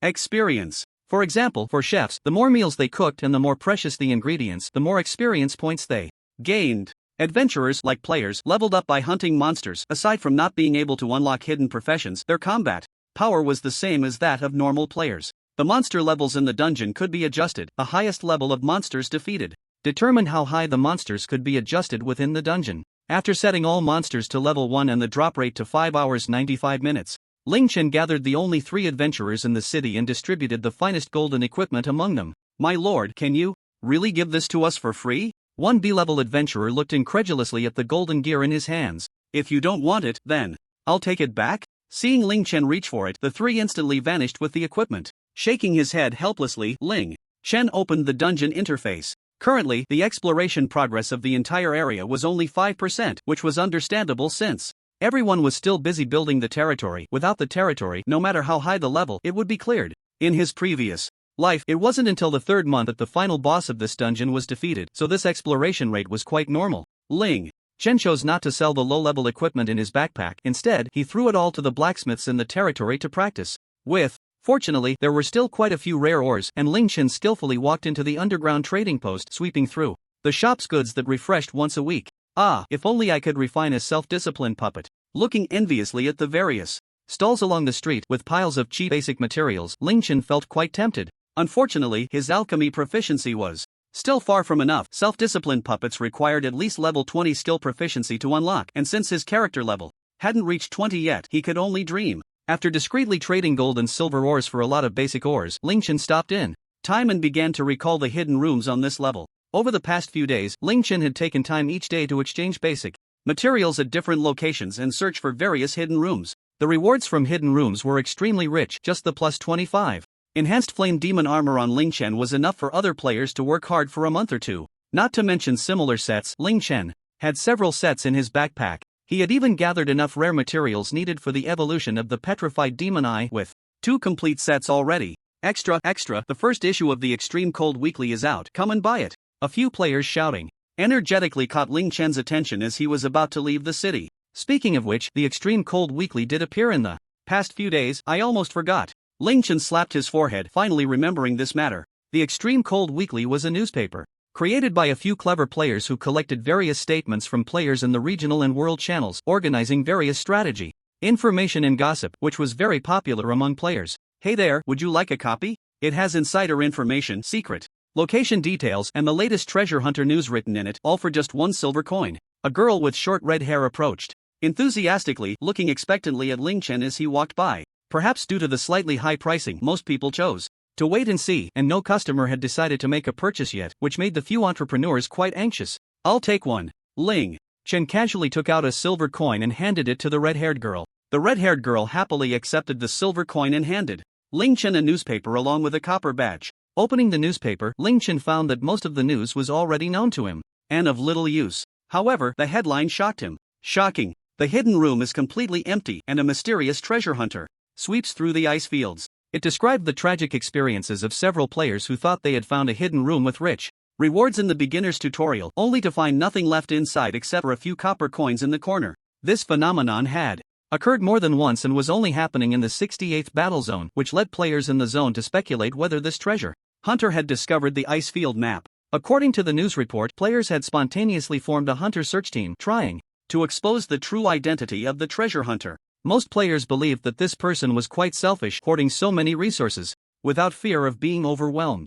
So, buddy, is this newspaper worth a silver coin? A player curiously looked at the frowning Ling Chen, hesitating over whether to buy a copy. It's worth it, of course. I'd pay 10 silver coins for this information, Ling Chen replied, with a bitter smile, not expecting that his recent raids on hidden rooms would be exposed so quickly. If it weren't for reading the newspaper, Ling Chen, who never spoke in the regional channel, wouldn't have known about it at all. Turning back to the girl, Ling Chen took out a gold coin and handed it to the red-haired girl. 1 newspaper every week, prepaid for a year. The extra is your commission for running errands. Please help me deliver the newspaper to this address, thank you. He wrote down the address of the entrance to the underground trading post for the red-haired girl, placing a shiny gold coin in her hand. The guards at the entrance would accept some small items, and a newspaper was nothing to worry about being claimed by someone else. Wow, a gold coin. Even if it's a favor, that's too generous. Could it be that there's really some useful information? The crowd that had been waiting suddenly erupted, and many players rushed over to express their desire to buy a copy of the newspaper. The red-haired girl looked gratefully at Ling Chen as he left. Without his help, the few of them would likely have been neglected for a long time. She secretly remembered this favor in her heart. Ling Chen carefully read the news about himself in the newspaper and then checked the regional channel again, only to find that he had indeed become the focal point of the 68th battle zone. We're all Earthlings, he shouldn't be so selfish. At least he should share the map with everyone. How can that be? So many treasures in the hidden rooms are all occupied by him alone. He must share some with everyone. Are you just jealous of others? The regional channel was in an uproar, with most people wanting Ling Chen to hand over the so-called ice field map. Of course, Ling Chen didn't have such a divine artifact. Even if he did, it was just information in his mind, not a tangible item. Naturally, he ignored those clamoring voices. Becoming strong was the only truth. In his past life, when weak lords like him were oppressed, he never saw these righteous people step up to demand equality for all. Unfortunately, once a hidden room had been searched, it could not be revisited. It seemed that a spontaneously formed organization was keeping watch, and players who appeared multiple times in different hidden rooms would be listed as prime suspects. Exploring new hidden rooms must be done more cautiously now. Currently, Ling Chen's strength is not yet enough to intimidate the entire 68th battle zone. He understands all too well the principle that the bird that sticks its head out gets shot. As for giving up the hidden rooms, that's impossible. Good resources shouldn't flow to outsiders. Ling Chen still has a group of adventurers at home waiting for him to train, and he has no intention of sharing treasures with others. As he advanced across the ice field, Ling Chen chose the most time-efficient straight path, quickly moving towards the target area. The deeper he went into the ice field, the higher the level of the wandering monsters became. As a dungeon with a level range of 1 to 30, Ling Chen could currently sweep through half of the ice field. He was already far ahead of other players as he delved deeper. Apart from occasionally spotting a few adventure teams at levels 12 or 13, he saw no lone adventurers at all. This time, the target was a hidden room, guarded by monsters at level 17. The treasures within the room were extremely rich, and the one that most tempted Ling Chen was a special treasure, the herb detection map. With this map, as long as he was within the ice field, any herbs within a radius of 500 meters would be displayed on the map. Rare herbs rarely dropped from monsters and were mostly obtained by foraging in dungeons to meet demand. Since the locations of the herbs refreshed randomly, even with memories from his past life, Ling Chen could not gather a large amount of rare herbs. Having this map was equivalent to saving a lot of time searching for herbs, and as an alchemist, Ling Chen certainly could not miss this opportunity. Has someone gone in before me? Upon arriving at the ruined tower where the map was located, he found the tower door already open and the guarding monsters had been defeated. There were no quests here and few players came, so Ling Chen prayed that the other party would not discover the hidden room and quickly made his way towards the central area of the ruined tower. Grugulo Wawa. A strange roar came from beside him and a skeleton monster with eerie blue flames in its eye sockets jumped out. This was not a novice skeleton but a troublesome high-level skeleton. High-level skeletons ranged from levels 14 to 16 and possessed their own skills. Judging by the blade in its hand, this skeleton had likely been a swordsman in life, with a high possibility of having sword techniques. Without hesitation, Ling Chen drew the flame demon sword, which, at maximum enhancement, had a special burning effect that added fire magic damage when dealing damage. As expected, the high-level skeleton immediately launched a sword technique, its silver longsword transforming into a stream of light, accurately striking towards Ling Chen's head, throat, and heart. Meteor triple strike. This was a high-level sword technique capable of delivering a probability-based instant kill. Ling Chen was startled and quickly pulled back while his pupils shifted from black to golden. Petrifying magic the skill successfully activated, causing a slight delay in the originally smooth combo of the high-level sword technique. Seizing this moment, Ling Chen infused his magic power into the flame demon sword and swung out a wave of sword energy. Under the enhancement of his magic power and the fire properties of the flame demon sword, the sword energy transformed into a blazing crescent shape, forcibly interrupting the meteor triple strike, not giving the high-level skeleton a chance to continue its skill. As the frost potion was thrown, Ling Chen unleashed a powerful slash, crazily reducing its health points. While the attack power and sword techniques of the high-level skeleton were indeed terrifying, its defense and health points were considerably weaker than those of monsters of the same level. Under Ling Chen's violent combo, the high-level skeleton quickly turned into light points, leaving behind a few gold coins and a sword technique skill book. Ling Chen himself fell into a brief state of stiffness due to the continuous use of powerful slashes. If it weren't for his strength and agility being twice that of a normal player, not only would the stiffness duration have doubled, but he also wouldn't have been able to chain so many powerful slashes. After the stiffness ended, Ling Chen picked up the sword technique skill book from the ground. After flipping through 2 pages, a warning about mismatched profession popped up in his vision. Skills learned from skill books would be directly inscribed into his DNA, allowing him to grasp the basics without needing to learn, and thereafter he just needed to continuously release the skills to increase proficiency. For upgrades, in cases of mismatched professions, if one wants to master skills, they must start from scratch and practice earnestly, which requires a tremendous amount of time. Moreover, due to the profession mismatch, the power of the skills will also be significantly weaker. Without continuing to learn, Ling Chen put the skill book into his backpack, planning to leave it for the recruited adventurers to use. There were also traces of battles around. From the sword marks on the wall that had not yet fully healed, it was clear that the battle had occurred shortly before Ling Chen entered. Cautiously concealing himself, he managed to sneak past several high-level skeleton monsters and successfully made his way to the central area. This was the mid-level of the ruined tower, where there was a small treasure chest on the upper level containing nothing of value, merely meant to confuse players. Unfortunately, the previous entrants were not aiming for the top of the tower. Looking at the team gathered around a stone tablet in the mid-level, Ling Chen covered his face and sighed in disappointment. That stone tablet was the passage to the hidden room, and since they had accurately surrounded it, they must have already discovered its secret. Ling Chen would not hold back in raiding the hidden room, but he also looked down on snatching a hidden room discovered by others. First come, first served. If they found it first, it was their skill, and Ling Chen had nothing to say about it. Just as he turned to leave, Ling Chen noticed something odd. Wait, a team can have a maximum of 6 members, and there are exactly 6 people guarding the stone tablet. Why aren't they going in to loot it? What are they doing outside? Sensing something was off, Ling Chen crouched down again and carefully observed the team outside the stone tablet. He did not see the hidden mini-boss responsible for guarding the stone tablet nearby, which clearly had been eliminated by this level 14 team working together. However, it seemed they had not yet figured out how to open the hidden room, which puzzled Ling Chen. If they hadn't activated the mechanism, the hidden mini-boss should not appear. Could it be that they had not discovered this room? Then why were they surrounding the stone tablet? Were they stone tablet enthusiasts? While lost in thought, the red-haired man at the forefront spoke up, answering Ling Chen's confusion. Hey, little girl, just come out quietly. This is the only exit, and I don't believe you can hide forever. So this team was robbing. Ling Chen couldn't help but roll his eyes. At this moment, he noticed that each member of the opposing team had a bloody dagger insignia tattooed on their left shoulder. This was the emblem of a notorious bandit organization from his past life, and he hadn't expected it to exist so early in the dungeon's opening. Moreover, the members of this team all had red IDs, and reaching level 14 in such a short time meant they must have taken down quite a few players. Given their robbing behavior, it was clear they were members of that bandit organization. which later became infamous for their heinous acts, with each member being utterly wicked. Such pests must be eliminated even without personal grievances to prevent them from continuing to harm future generations. Ling Chen rubbed his hands together and began to set up traps.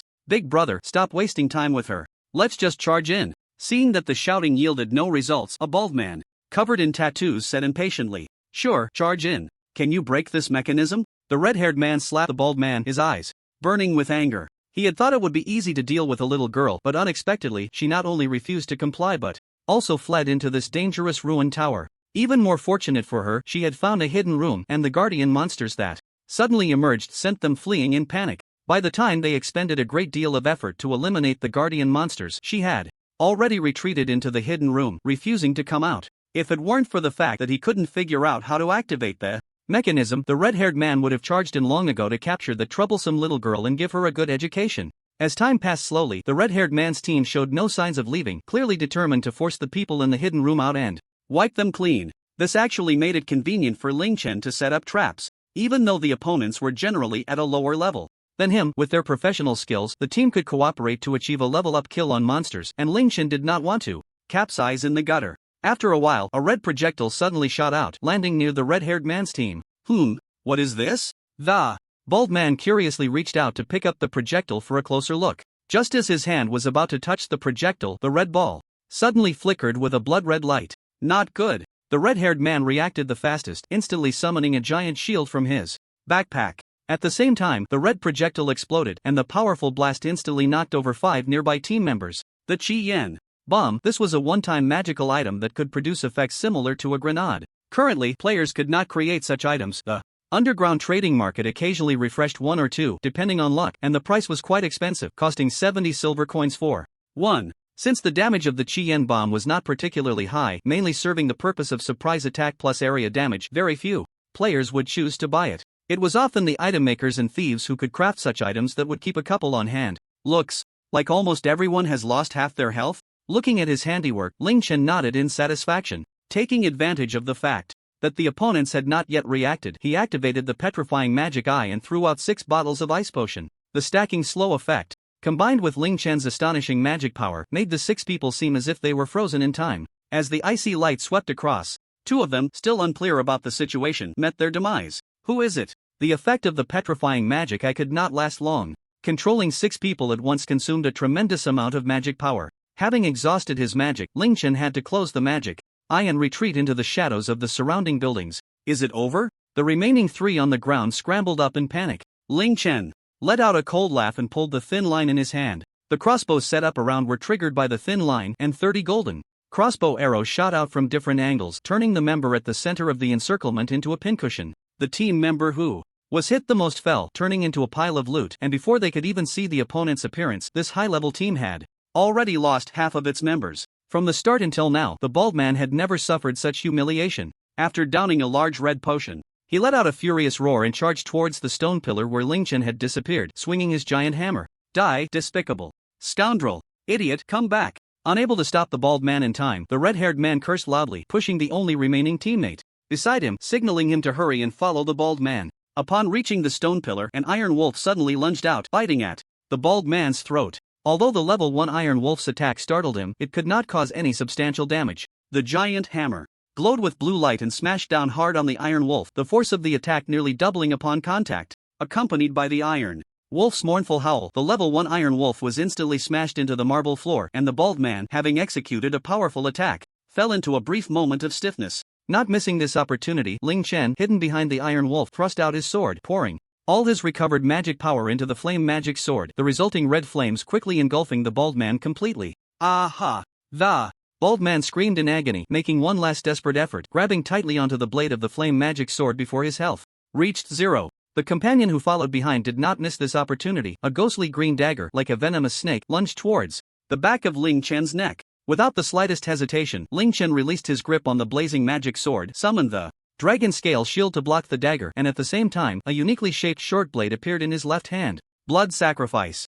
This was the special skill of the short blade, which consumed 1/5 of the maximum health to unleash a powerful attack equivalent to the consumed health, ignoring the opponent's defense. The moment the short blade made contact with the dagger, crimson magic patterns spread across the opponent's body. Under the effect of blood sacrifice, the thief's health rapidly decreased. Just as Ling Chen let out a sigh of relief, a flash of lightning struck, shattering the thief and crashing into his unguarded chest. This strike used the thief's body as cover, shooting out from Ling Chen's blind spot, and before he could dodge, he was sent flying several meters away, his health dropping to a critical level. If it had been an ordinary player of the same level, that strike would not have taken away 30% of their health. The likelihood of instant death would have been very high. You didn't die? The red-haired man was shocked. This seed of lightning was a reward from a hell-level territory, incredibly powerful. Even with a cooldown of 3 hours, he was confident that he could defeat all players with the power of the seed of lightning through ambushes. Now, that confidence in Ling Chen was nothing short of a joke. So there are such artifacts. It's somewhat wasted in your hands. Dusting off his clothes, Ling Chen looked at the gradually dimming purple seed in the red-haired man's hand, his eyes revealing a keen interest. The items dropped after defeating players are determined by their rarity, and in this regard, killing players is no different from killing bosses. In fact, the rewards from killing players are often more enticing in the early stages. However, whether good items drop is entirely a matter of luck. Reluctantly pulling back his gaze, Ling Chen gripped the short blade and focused his mind. The intense pain in his body was suppressed by his will. Ling Chen took a deep breath, concentrating on the opponent's stance. Every type of monster has its weak points. Attacking armor causes less damage than hitting the body, and damage to the body is naturally less than hitting a fatal weak point. This is even more pronounced in humanoid creatures. As long as one can avoid the armor and drive the blade into the heart or cerebellum, they can deal significant damage. Therefore, predicting the opponent's actions is crucial in one-on-one combat. The red-haired man put away his heavy shield, twirled the slender rapier in his hand, bent his body slightly, and assumed a low stance.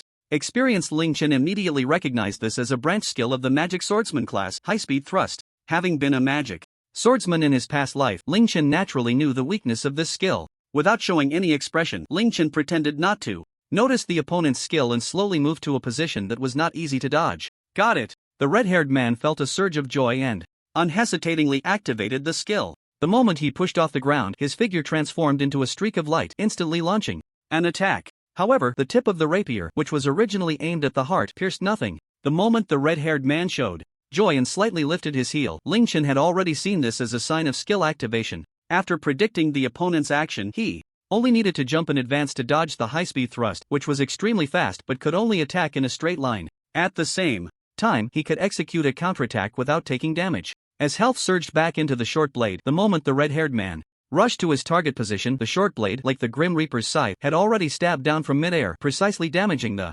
opponent's brainstem. A flash of magical light. This is one of the rare magical attacks of an alchemist. A white light condensed at the tip of the short blade that had pierced the brainstem, then exploded directly within the opponent's mind. With double damage stacking, the red-haired man hadn't even figured out what had happened before his life points vanished completely. As his body dissipated, the last pile of loot fell onto the cold marble floor. At the top of this pile of loot, a dull purple seed brought a satisfied smile to Ling Chen's face. Seed of Thunder rarity, S great effect, stores a bolt of heavenly thunder every 3 hours, dealing true damage equal to player's magic value *10. Special trial, level 30 unlocks the dungeon Thunder Prison Divine Might. Upon successful challenge, it can be upgraded to the Thunderbolt Demon Slayer Bow. A series of weapons that deal true damage ignoring defenses. Even the C-grade short blade in Ling Chen's hands has a market price comparable to B-grade or even A-grade weapons. In a situation where one must sacrifice their own health to deal true damage, this short blade remains the only reward from the hidden space, highlighting the rarity of true damage weapons. Without such side effects, the powerful Seed of Thunder has effects that are simply extraordinary. With true damage of 10 times the magic value, Ling Chen can deal a full 1,600 points of true damage in one strike. In the early stages, this is more than enough to sweep through the small bosses in the ice plains, so it's no wonder the red-haired man is confident he can kill Ling Chen in one hit. With his level 13 magic value, he can deal 700 points of true damage. Ordinary players at level 13 only have 600 points of health. Not everyone is like Ling Chen, who is high level, has doubled attributes, and wears fully enhanced plus 25 gear. One can only say that encountering Ling Chen, even if he has done many evil deeds, he is quite unlucky. Come out, friends, in the space, I mean no harm. After tidying up his spoils, Ling Chen did not leave immediately. If possible, he still wanted to buy the blueprint from the person in the space. After waiting for a while and seeing no response, Ling Chen did not press the issue.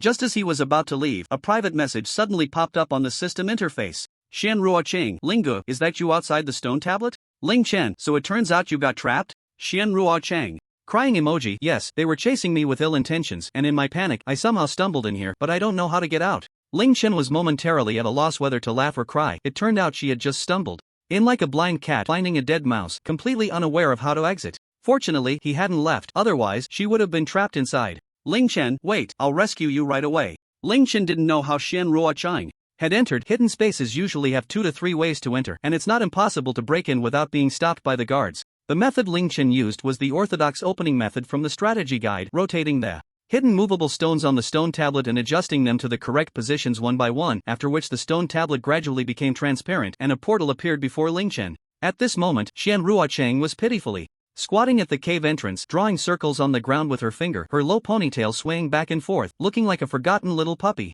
Are you a dog or something? Finding it somewhat amusing, Ling Chen couldn't help but voice his thoughts. You're the dog. Your whole family is dogs. Realizing Ling Chen's teasing intent, Shen Ruochang shot him a fierce glare, stomping her feet on the ground in anger, her original gratitude instantly evaporating. Alright, my fault.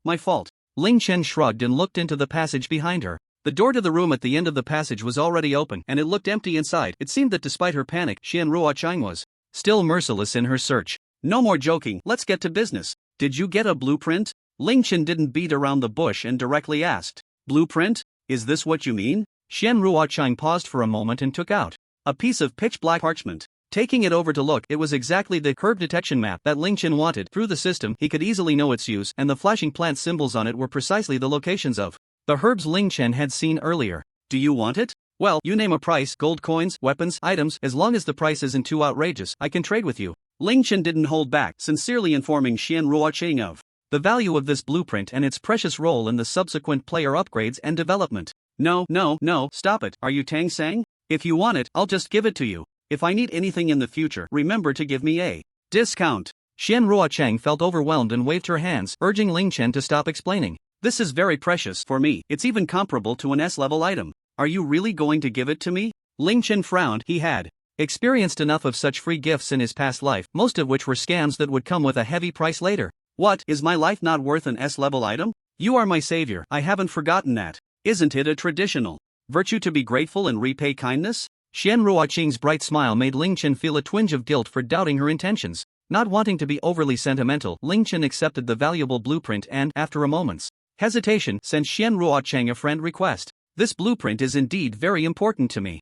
By accepting it, I owe you a favor. If you encounter any difficulties, you can tell me, and I'll do my best to help you. Ding, you've received a good person card. Shen Ruochang playfully mimicked handing over a card, and upon hearing the words good person card, a dark line instantly appeared on Ling Chen's face. Well, thank you very much. He gave her a light tap on the head, and their relationship had certainly grown closer as they chatted and laughed while walking out of the ruins tower. What are you planning to do next? Are you going to team up with me to delve deeper into the ice plains? Ling Chen looked at Shen Ruochang, who had also reached level 10, contemplating whether to help her level up a bit. No, I plan to return to the camp first, trade some items, and then build the territory. I still don't have a good grasp on surviving the monster wave at the end of the month, so it's better not to rush leveling up. Shen Ruochang was quite meticulous, knowing that raising personal levels would make it difficult to survive the monster wave. Ling Chen nodded in appreciation and took out a full-level enhanced set of equipment from his backpack. You can take this set of equipment for now and this Spirit Mage profession book. After you go back, you can change your class.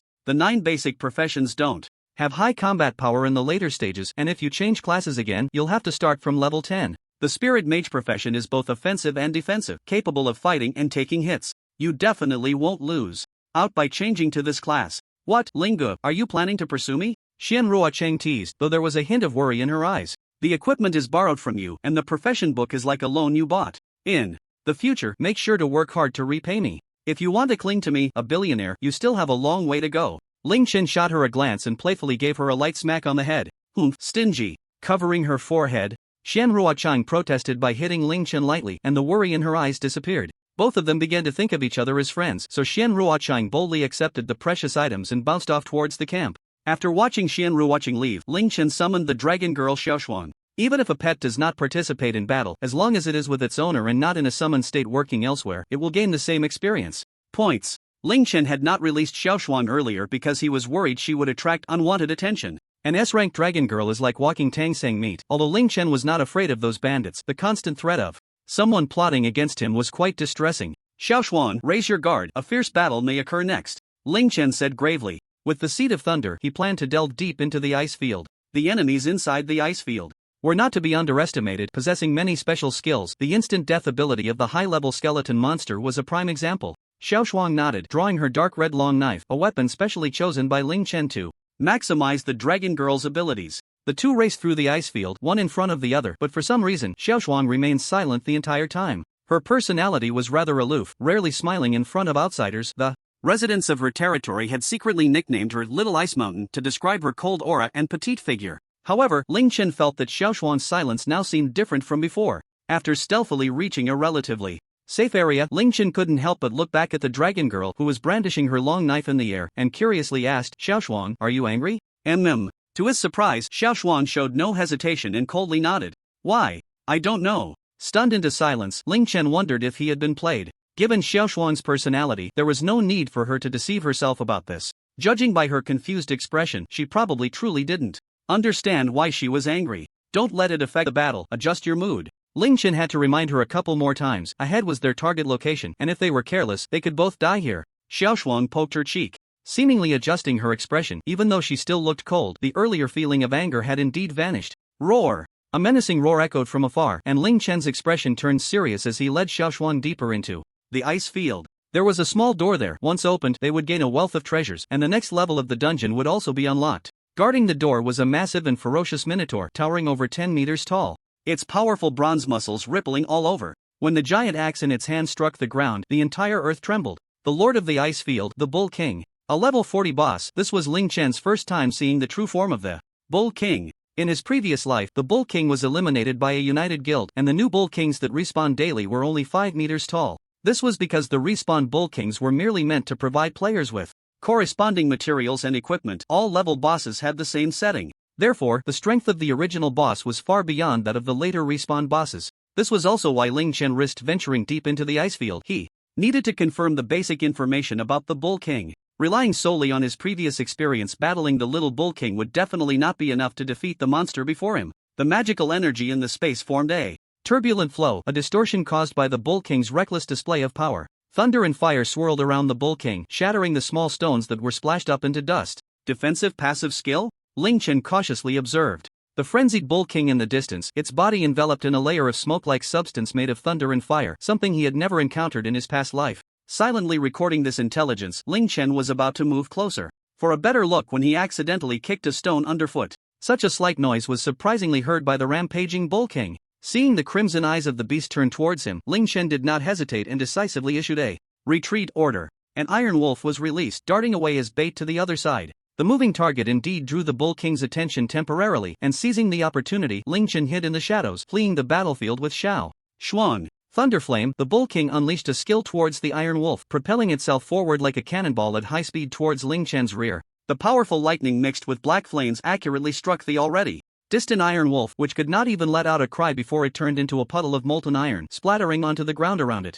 Gah! A passing icefield statue blocked Ling Chen's path, a level 22 statue that would normally require careful handling. However, the oppressive aura of the Bull King behind him was far too terrifying. Its scorching breath felt as if it were right at his neck, making the statue seem insignificant in comparison. Seed of lightning, petrifying. Magic Eye, Frost Breath. Coordinating with Xiao Shuang's Frost Breath, Ling Chen unleashed his own skills, and the magical energy surged wildly into the flame magic sword in his hand. The two showed no signs of slowing down. The moment the statue's speed was reduced, the powerful lightning from the Seed of Lightning struck. Following closely was the raging demonic flames and the dark red long knife thrown by Xiao Shuang. The accumulated damage in that instant reached 2,000 points, and the statue, known for its defense, could not even display its strength before being shattered into a pile of rubble under the overwhelming combo. Roar! Just as it was about to exit the boundary, the Bull King unwillingly hurled its giant axe. A strong sense of crisis surged in Ling Chen's heart. He suddenly turned around, embracing Xiao Shuang, who had not managed to dodge in time, and desperately rolled to the side to evade. Gah! Another unfortunate icefield statue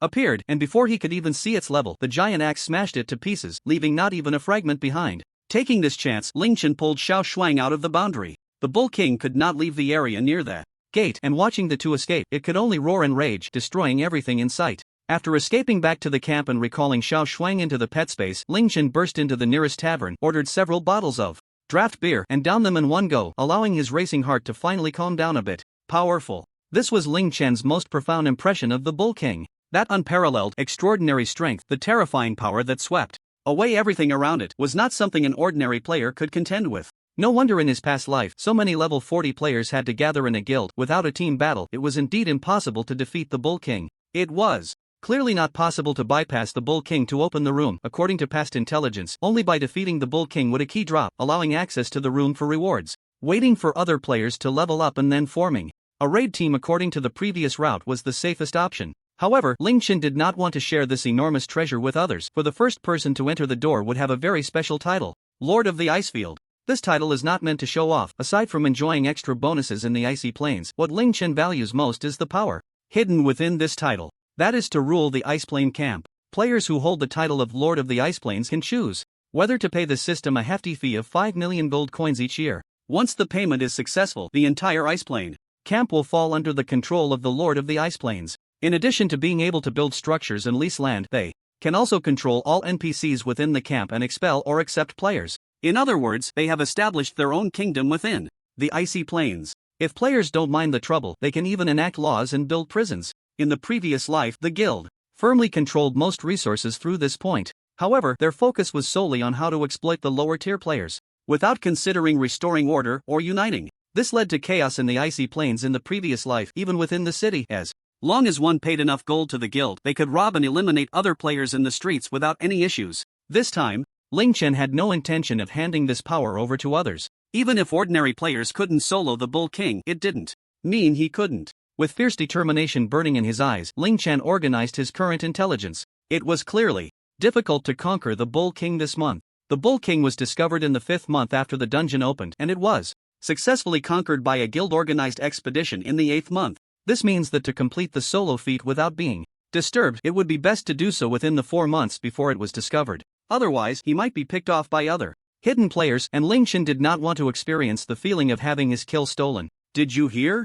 Gao Juanlian was killed in the Icy Plains. I heard. His brother is going crazy, searching everywhere for the murderer. Gao Juanlian? Didn't he join the Blood Prison Brotherhood? How dare someone touch him? They were robbing everywhere and hit a snag. The last known location of their team had a hidden room that has already been emptied. So many speculated was that mysterious treasure hunter. The Blood Prison Brotherhood has issued a bounty. Whoever catches the murderer will receive 3 A-grade items as a reward. The people in the tavern were whispering, and Ling Chen listened carefully for a while, suddenly realizing that he seemed to have become the focus of discussion. From the descriptions of those around him, that Gao something might just be the red-haired man he had eliminated. He didn't expect that just over half a day later it had already caused such a stir. Ling Chen silently finished the remaining beer and quietly left the tavern. He had entered the tavern to quench his thirst and calm his emotions, but unexpectedly gained some intelligence. It seemed he would need to visit the tavern more often in the future. On the main street of the camp, many players were setting up stalls, selling all sorts of strange items.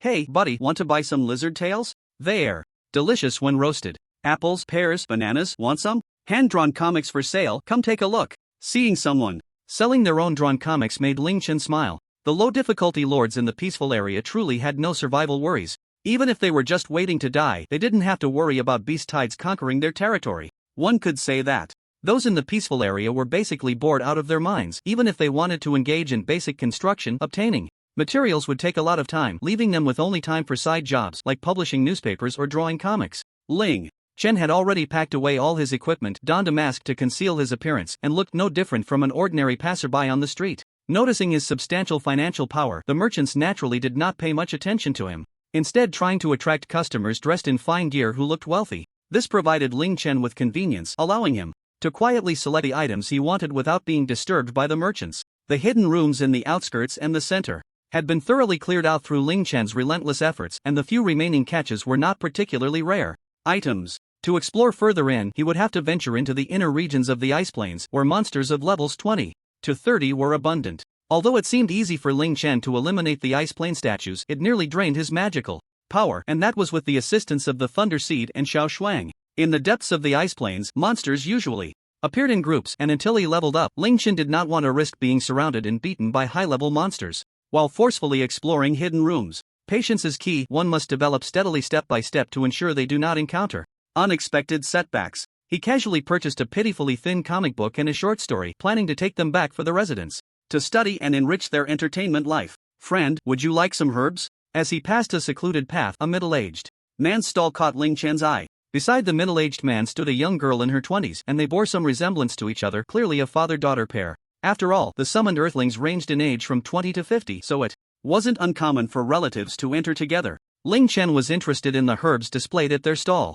Most of the herbs were quite common, easily found while fighting monsters or exploring the ice plains. However, among these herbs there were a few extremely rare dragon blood herbs. Dragon blood herb? How do you have such a rare medicinal material? Ling Chen exclaimed in surprise as he picked up a dragon blood herb and examined it closely. In this world, there was no such thing as finding a bargain or counterfeiting. The system would automatically display relevant information about items, making it impossible to find a bargain or deceive others with fakes. It's a business secret. 3 gold coins for one. Do you want to buy one? The middle-aged man clearly had no intention of revealing his secret, and Ling Chen didn't mind. Such herbs couldn't be cultivated later, so whoever found them was simply lucky. The dragon blood herb couldn't be used for medicine, it could only be consumed directly, increasing a player's strength by 5 points. Each player could consume it a maximum of 3 times, after which the herb would no longer be effective. By mid-game, everyone would have used 3. However, in the early game, dragon blood herbs were indeed hard to find, as there weren't many places to explore, and most players might not even reach level 10. The middle-aged man selling them for 3 gold coins, while somewhat expensive, couldn't be considered unscrupulous. I'll take them all, including your other herbs. Ling Chen was too lazy to haggle and directly took out 40 gold coins to buy the 13 dragon blood herbs. The other herbs combined weren't worth a gold coin, so the middle-aged man had no objections. After excitedly collecting the gold coins, he grabbed the 4 corners of the stall cloth, packed it into a large bundle, and handed it to Ling Chen. Wait, that person over there, stop. A few well-equipped players rushed over, and upon seeing the middle-aged man packing the herbs, they began shouting angrily from a distance. Blood Prison Brotherhood? Seeing the tattoos on their arms, Ling Chen did not hesitate and, in front of them, put the bundle into his backpack. You all leave first, and try to keep a low profile for a while, don't flaunt your wealth. The middle-aged man and the girl gratefully noted Ling Chen's appearance and quickly left the alley. The notorious reputation of the Blood Prison Brotherhood had long spread within the camp, and they could not afford to provoke this bandit organization. Kid, those few dragon blood herbs were spotted by us first, so hand them over if you know what's good for you. Ling Chen looked at the arrogant group across from him as if they were fools. The rule of first come, first served was unchanging, and since they hadn't even paid a deposit, they had brought a whole bunch of people over, clearly trying to take advantage. He didn't know why, but lately, he kept running into people who liked to block the road and rob others. This was already the 3rd wave. The other side was lucky they couldn't make a move in the camp, or else Ling Chen wouldn't mind making some extra profit. Want them? Sure, 3 gold coins each. Since you like them, you must have brought money, right? Ling Chen teasingly took out a dragon blood herb. Of course, he had no intention of selling it, he was just curious about how the other side would respond. No problem, I'll take as many as you have, just put it on the Blood Prison Brotherhood's tab. We'll definitely pay you back when we have the money. The other side confidently said this, clearly trying to use the notorious reputation of the Blood Prison Brotherhood to warn Ling Chen to be sensible. Sorry, no credit. Bring the gold coins or I'm leaving. Ling Chen wasn't buying it at all, and his hand reached closer for the coins. Are you saying you don't trust us? The other side glared at him fiercely, shaking his arm vigorously, trying to give his bloody tattoo some presents. Money. Ling Chen was equally unyielding, glaring back. At this point, more and more onlookers gathered, and everyone could see the general situation, starting to enjoy the show. Ling Chen didn't want to escalate things. At this stage, it was not beneficial to clash with the Blood Prison Brotherhood. Silently, he preferred to operate in the shadows. Confirming that the father and daughter had walked far away, Ling Chen shook his hand, and the dragon blood herb was put away again. Since you can't come up with the money, you can't blame me. Come back when you've gathered the gold coins. Wait, you little brat, are you looking to get yourself killed? The other group started to panic. The information about these dragon blood herbs had already been sent back, and the second-in-command of the Blood Prison Brotherhood had ordered them to obtain the herbs at all costs. The second-in-command had already given them some gold coins, but they had been divided among themselves on the way here. Taking them out again would be like regurgitating the meat they had already swallowed. It was unbearable. The few who were used to being domineering certainly wouldn't choose to do that. Seeing that Ling Chen really intended to leave, they momentarily forgot they were in a camp and brazenly launched an attack. It's over, these guys must be out of their minds. This is going to be interesting. The onlookers were enjoying the spectacle, with some even pulling out chairs from their bags to sit down. Many sharp-minded merchants had already started selling sunflower seeds and peanuts. Ling Chen naturally sensed the attack coming from behind but didn't take it to heart. Turning around, he made no defense and quietly waited to see the show. Before the attack could reach Ling Chen, the surrounding space suddenly distorted, and then the area was completely frozen. No player could move. From the void, a high-ranking officer in black armor stepped out. Grizzin, the captain of the Campbell Camp's guard team. He was the strongest man in the entire Campbell Camp, at level 50, equipped with S-class enhanced exclusive gear, making it impossible for any player to compete with him. In the future, it would still be impossible. As long as he was in the camp, Grizzin would have a rules bonus. There had been a level 100 player who attempted to challenge Grizzin, only to be beaten to a pulp and had to flee the instance in disgrace. With no emotion in his blue eyes, Grizzin scanned the area and walked up to the members of the Blood Prison Brotherhood who were fixed in midair, maintaining their attack posture, and marked each of their foreheads with a punishment mark. The punishment mark will expel players who violate the rules, preventing them from entering the dungeon for a month. When a player is teleported out, it is considered a defeat and the items they possess will drop according to their rarity. This process is identical to what happens after eliminating a player, and many have taken advantage of this operation to deliberately set traps to lure others into breaking the rules, thus obtaining their belongings without a fight. Amidst the unwilling and resentful expressions of a few, the teleportation array lit up, leaving behind piles of loot, while the members of the Blood Prison Brotherhood were expelled from the dungeon. The spatial freeze was lifted, and Ling Chen, without any courtesy, collected all the loot in front of Grizzin and quickly left the scene. Fighting in the city is strictly prohibited. Violators will be expelled. Grizzin repeated the rule without any emotion and stepped back into the void, disappearing from everyone's sight. Damn, is that the legendary Captain Grizzin? It's my first time seeing him. So impressive, I couldn't move at all just now. TSK, that guy has some guts, daring to mess with the Blood Prison Brotherhood and even taking the dropped items. Isn't he afraid of retaliation? What do you know? This isn't his solo domain. Maybe that brother just now has a powerful team backing him. The people around excitedly discussed whether it was Grizzin's appearance or the misfortune of the Blood Prison Brotherhood members. Both were rare scenes to witness. Many had recorded the earlier scene with memory crystals, and fortunately, Ling Chen had worn a mask before buying herbs, otherwise he would have attracted unnecessary trouble. Today's harvest was already substantial, and Ling Chen logged out of the dungeon, satisfied with his gains, and returned to his territory. After consuming 3 dragon blood herbs, Ling Chen's strength increased significantly, boosting his attack power, endurance, and health limit. He divided the remaining 10 dragon blood herbs, giving 3 to Xiao Xuan, 3 to Xian Ruocheng, and kept 4 in reserve for cultivating excellent adventurers in the city later. How was the situation outside the city today? Ling Chen climbed the city wall and called for the Arrow Tower personnel on duty. My lord, a total of 12 magical beasts came outside the city today, with the highest level being 32. The damage to the city wall has been repaired, and there are no other abnormalities. After reviewing the duty records for confirmation, the Arrow Tower officer reported the specific numbers in detail. Good. How is the progress on the dungeon side? Ling Chen looked at the solid city beneath him with satisfaction, contemplating whether to further expand the city area. 5 professional adventurers are currently working hard on with 3 already reaching level 10. As per your orders, they are waiting for you to personally select suitable professions for them. This was also Ling Chen's arrangement. The profession of adventurers is crucial, and a team of compatible professions will definitely be more efficient than a team composed entirely of warriors. Is there anything else to report? Before returning to the city, Ling Chen, as usual, confirmed if there were any other special circumstances. In the northern forest, there were sounds of explosions in the afternoon, as if someone was casting magic there. After that, there was no further movement. To Ling Chen's surprise, there really was a special situation. It should be noted that this forest is fraught with danger. Neither other players nor the indigenous people of this world would easily step into this land. This also added considerable difficulty to the future establishment of trade routes with other countries or territories, so Ling Chen couldn't help but suspect the intentions of the other people appearing in the forest. I understand, you can go back to your duties.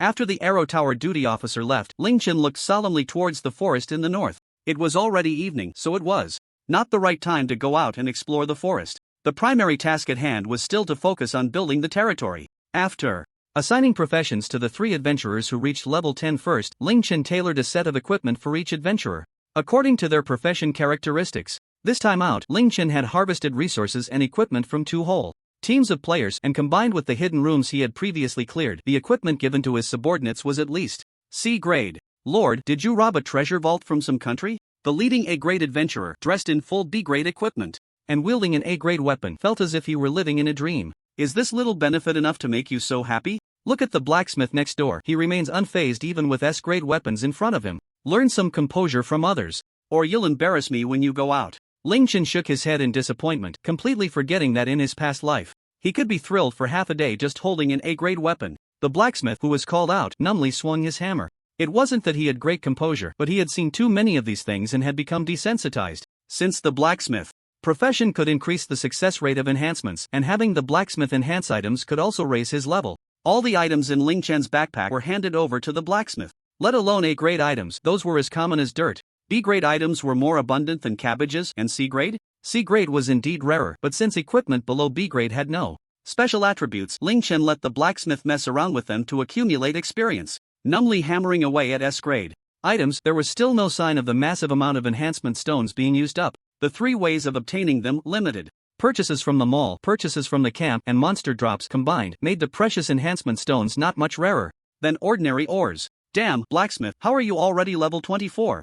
I'm only level 10. The sharp-eyed A-grade adventurer noticed something was off. The blacksmith had always been low-key in his work, and they had previously not paid attention to his level. Beating rare items every day. If your profession level isn't rising fast, that would be a miracle. The blacksmith shot him a glance. Now the blacksmith's level was higher than Ling Chen's, which surprised Ling Chen as well. However, upon further thought, it made sense. The blacksmith's profession required enhancing and crafting rare items to level up, just like adventurers needed to fight monsters. So, the blacksmith, who hammered rare items every day, was equivalent to fighting small bosses daily, often clearing big bosses and regional bosses, and occasionally taking down a few level lords as grade items, so his level was naturally skyrocketing. As the highest level person in the city now, even if the blacksmith's profession wasn't suited for combat, if it came down to fighting power, even the dragon girl Xiaoshuang might not be able to defeat this giant who was focused on blacksmithing.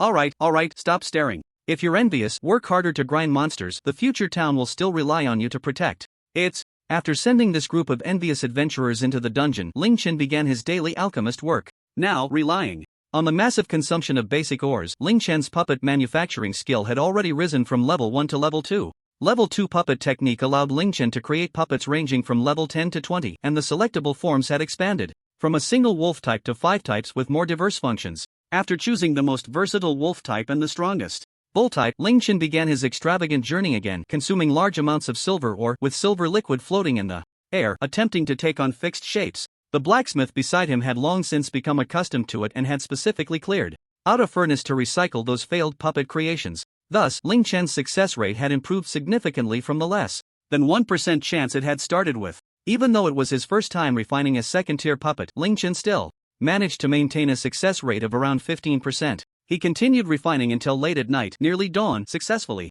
creating 10 silver giant wolves and 20 silver giant bulls, all adjusted to the same level as Ling Chen, which was level 16. The wolf-type puppets were dispatched to the city gate, responsible for assisting the arrow towers in reconnaissance and defense. The bull-type puppets focused on plowing fields and transporting minerals. There was not much land left in the city that could be used as farmland or medicinal fields, so 10 bull-type puppets were sufficient for the task. Lord, it's late, you should rest early, said the blacksmith beside him, yawning as he extinguished the furnace fire to prevent a fire hazard. Sorry to keep you up so late. You can head back, I'll rest soon. Ling Chen waved his hand, signaling the blacksmith to leave while he stayed a little longer. After the blacksmith left, Ling Chen accessed the system and began planning a new city. If players wanted to change the size of the city or modify the positions of buildings within their territory, they only needed to clear any obstacles in advance to plan on the system's territory interface. Once the planning was complete, they could invest the necessary resources, and after 6 hours, the system would automatically complete the modifications to the city. This not only saved time on demolishing and rebuilding structures but also avoided wasting resources. The only drawback was that when modifying the city walls, the newly constructed walls would default to the same level as the current walls, making it impossible to replace them with lower-level materials.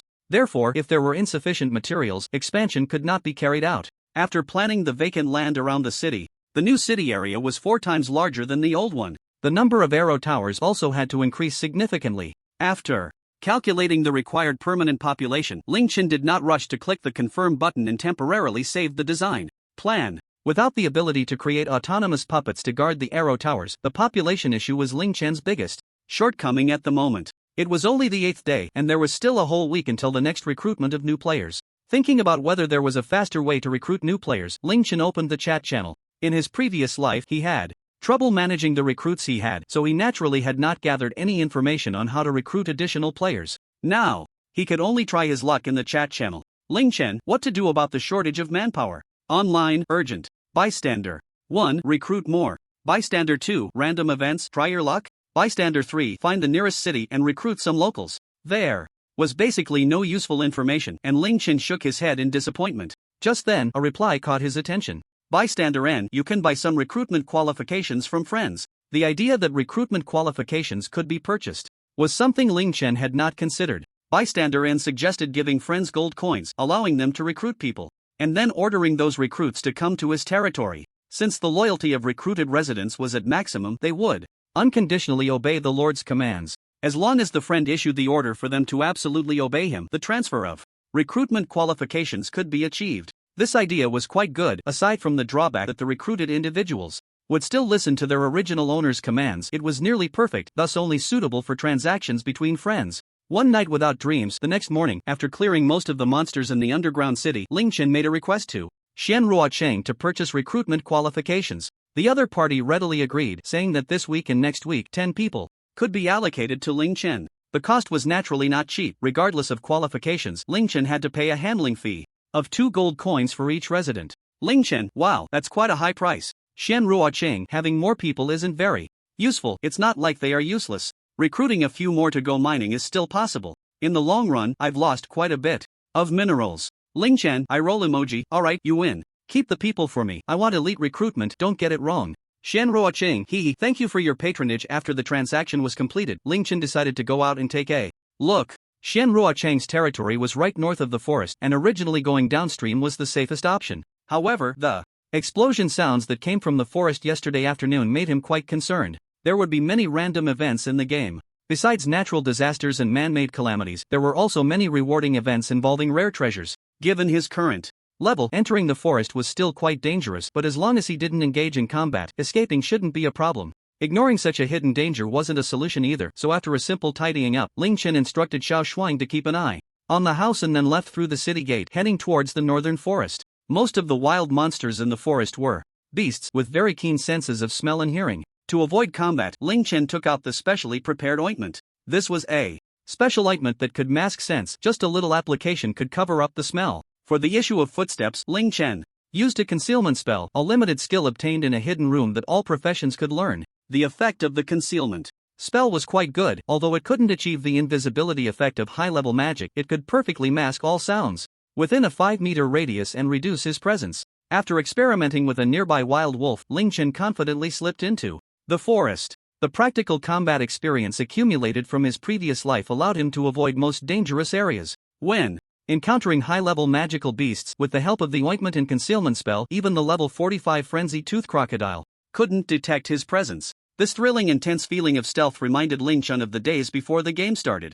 Watching movies, playing games, and enjoying thrilling real-life CS with friends. The once ordinary daily life now seemed so precious in retrospect. While reminiscing about the beautiful past, he climbed up a small hillside. At the top of the hill stood a towering giant tree. After confirming that there were no monsters above, Ling Chen took out 2 daggers and stabbed them into the tree trunk to climb up. Ling Chen had never mastered the skill of climbing trees. He had often been mocked by his peers for it when he was young. This climbing method, which required great strength, could only be achieved by enhancing strength through leveling up. In his previous life, he didn't have such robust muscles, let alone finding 2 daggers that were hard to damage no matter how they were used. According to the system's map, it would only show the correct direction to proceed and couldn't mark the explosion site. After reaching the approximate area where the explosion occurred, Ling Chen could only rely on his own eyes to determine the exact destination. At the top of the giant tree was a huge bird's nest, which looked like it belonged to a monster of at least level 40 or 50. Fortunately, the nest seemed to have been abandoned for a long time, and Ling Chen unceremoniously claimed it as his own.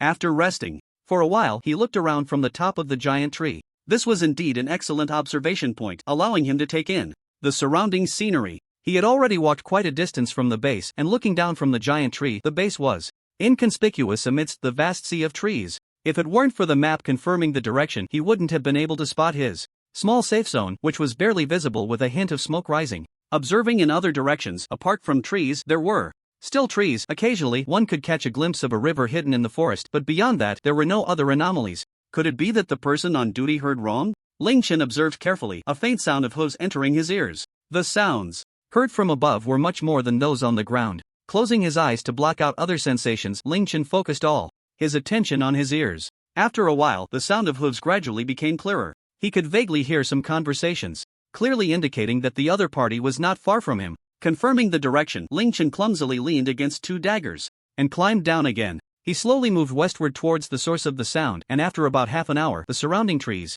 showed signs of damage. Many chaotic hoof prints appeared on the ground, and he could also see quite a few human footprints, as if a small troop was wandering in the forest. Uncertain of the other party's intentions, Ling Chen remained highly alert to respond to any possible emergencies. He released an iron wolf, keeping it about 20 meters away from him, and the man and the wolf continued forward like this. Soon, an unexpected situation occurred. An arrow shot out from nowhere, precisely piercing the Iron Wolf's head. Ling Chen immediately crouched down, quietly observing the surrounding environment. After a while, 2 knights on fine horses rushed over, followed by several soldiers armed with sharp swords. "What's going on? Why did you suddenly shoot an arrow?" one of the knights shouted towards the surrounding forest. "Sorry, Lord Cecil, just now a low-level wild wolf intruded into the search area." Archer jumped down from a tree and respectfully knelt on the ground. A low-level wild wolf can intrude here? This so-called exorcism incense isn't that miraculous." Cecil looked at the exorcism incense in his hand, disdainfully saying, "As long as it works, that's good enough. There are many dangerous magical beasts in this forest. Hurry up and finish the task, the count is still waiting." Another knight waved his hand, and the soldiers spread out again to search the nearby forest. "That bitch Phyllis, where the hell has she hidden?" Cecil anxiously tugged at the horse's head. It had been 3 days since they arrived at this cursed place, 3 days without wine or women, and both his mind and lower body had reached their limits. Another knight cast a disdainful glance at Cecil, this debauched man who relied on his father being a duke to become a knight. If it weren't for the duke's immense power, he would have long wanted to give this incompetent fool a good beating. "I wonder if I can have a little fun after we catch her. He. Enough. Do you forget whose fault it was that let Phyllis escape?" The knight's anger reached its peak. If it weren't for this guy drunkenly stumbling in front of the prisoner cart and trying to force himself on Phyllis, she wouldn't have been able to escape. Just thinking about the possibility of being exposed and failing to retrieve that woman made the knight feel a chill down his neck. Seeing the other party's hand already on his sword, Cecil understood that the other was truly angry. He was only level 30 and didn't want to provoke this level 40 guy. Alright, just joking. I'll go check over there, you go look on the other side." Waving his hands to calm his companion, Cecil hurriedly rode his horse towards Ling Chen's direction. "What's the big deal? Just because he's a little higher level and has slightly better sword skills, what's there to be so arrogant about? When I get back, I'll tell my father about you. Let's see if you dare to be so arrogant." Complaining softly, Cecil's distance from Ling Chen gradually closed in. A knight of level 30, even if he could tell from the conversation that the other party was a debauched person, was not a match for Ling Chen at this moment. Just the high health of 3,600 points would require him to continuously unleash the Thunder Seed 3 times. Ling Chen did not alert the other party, hiding in the forest, quietly retreating at a steady pace. Is there movement? A faint sound reached Cecil's ears, and he cast a puzzled glance in the direction Ling Chen was retreating. Ling Chen calmly stopped, surveying his surroundings. The concealment magic was still in effect. He had heard the sound earlier, and it was not made by him, but came from the bushes not far from his side. Cautiously shifting a distance, Ling Chen silently moved behind the bushes. Weak and petite, that was his first impression of the girl. Next was her soft golden hair, which, despite being tangled with dry leaves and branches, still bore traces of careful grooming. The girl was carefully hiding in the bushes. Even while hiding, her sitting posture maintained a certain elegance, suggesting she had received a good upbringing. "Phyllis, is that you? Come out. It's dangerous in the forest." Cecil tried to make his voice sound gentle, as if coaxing a naive little kitten. Through the bushes, the girl saw Cecil's figure, and a hint of disgust appeared in her eyes. "Phyllis, come out. The Lord Count sent us to protect you." Cecil slowly rode closer, continuing to coax. "I admit there was a little misunderstanding between us. I was drunk that night and did something foolish. I was wrong, so come out." Such childish lies, it was embarrassing that Cecil could think of them. Even Ling Chen felt ashamed for him. The girl named Phyllis quietly extended her finger and began to draw symbols in the air.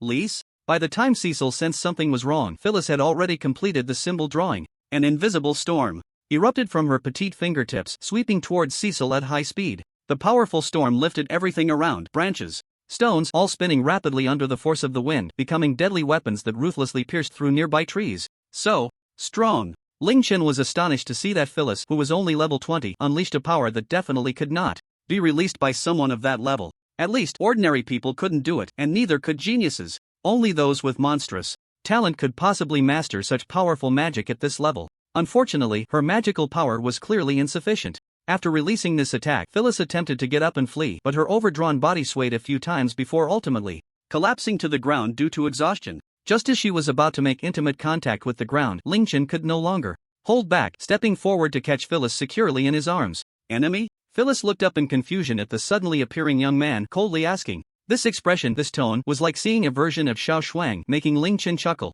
Silently, benefactor. Mimicking her tone, he briefly expressed his goodwill. Phyllis's purple eyes locked onto his, and then she peacefully fell asleep. "Are you a beast living by instinct?" Realizing that Phyllis had trusted him based on instinct, Ling Chen shook his head. Instinct he rarely believed in. Rational judgment, analyzing pros and cons to achieve a win-win situation. Was the behavior pattern Ling Chen relied on more? Just like his name, he believed in thinking thrice before acting. He needed to think thrice again before cautiously taking action. His overly cautious attitude made him a reclusive oddity in people's eyes. In order to change himself, he would only choose to help Luo Wanqing and try to trust others at the start of the game. He never expected to end up with such a conclusion, which became a pain in his heart. However, Phyllis acted on instinct, which at this moment helped Ling Chen greatly. Otherwise, Ling Chen would have no confidence to explain while battling the threat before him. That bitch Phyllis, how could she still have so much magic power? Amidst the smoke and dust, Cecil stumbled out. His horse had naturally been torn to pieces, and his armor was already in tatters.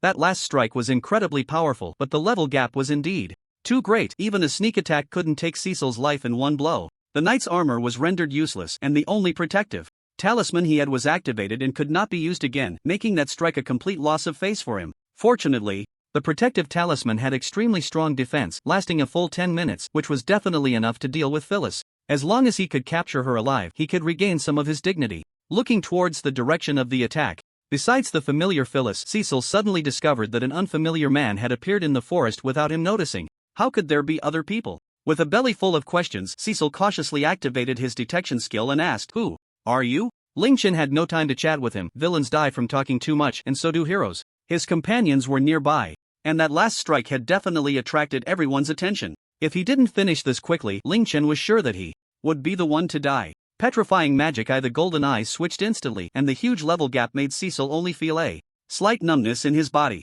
What? Only level 16? I see, you must be from another world. Cecil breathed a sigh of relief, having figured out Ling Chen's level and identity. Ling Chen was not surprised at all. After the mass crossing, he had quite a bit of contact with the surrounding kingdoms in his past life. According to the residents of this world, people from other worlds often appeared, and everyone had long since gotten used to it. I've heard that people from other worlds have many treasures. If you hand over that girl and offer some rare items, I might consider letting you go. Cecil sneered in disdain, even though his armor was completely damaged and he had lost quite a bit of health. With a protective talisman that could withstand attacks from level 60 monsters for 10 minutes, it was equivalent to carrying absolute defense. Moreover, the opponent was just a little guy. Under level 20, right? Seed of Lightning. Ignoring his taunts, Ling Chen directly unleashed his ultimate move. Lightning gathered, forming a spear that pointed straight at Cecil's chest. Fool, do you think your attack can penetrate this talisman? Before he could finish his sentence, the glowing talisman was ignored by the lightning, piercing through Cecil's unguarded chest. The light blue lightning exploded, coursing through Cecil's body. The rapidly fading life and the scorching heat of the lightning burning his insides filled Cecil's eyes with fear. Following the lightning, Ling Chen appeared before Cecil like a ghost, the blood-red dagger shining with ominous red light, stabbing towards his brow. You can't kill me. My father is. Before he could finish, the dagger, like the previous lightning, ignored the talisman's protection and pierced through his fat head. Was that still not enough? Looking at the interface showing Cecil's remaining health points of less than 100, Ling Chen pulled out the dagger and stabbed towards Cecil's brow again. Stop! An angry roar could be heard from dozens of meters away. A long sword transformed into an arrow and was thrown out, seemingly surpassing the speed of sound, piercing through the air towards Ling Chen's body before the sound even reached him. Forced by circumstances, Ling Chen had no choice but to abandon his attempt to finish off the enemy and fled the scene in a panic with Phyllis. He felt a slight sense of relief, not yet experiencing the joy of surviving a disaster, when Cecil suddenly felt a heat in his side and then lost consciousness. No! The late knight smashed the ambushing Iron Wolf with a palm, and from the Iron Wolf's mouth, the gradually dimming short blade blood sacrifice fell to the ground.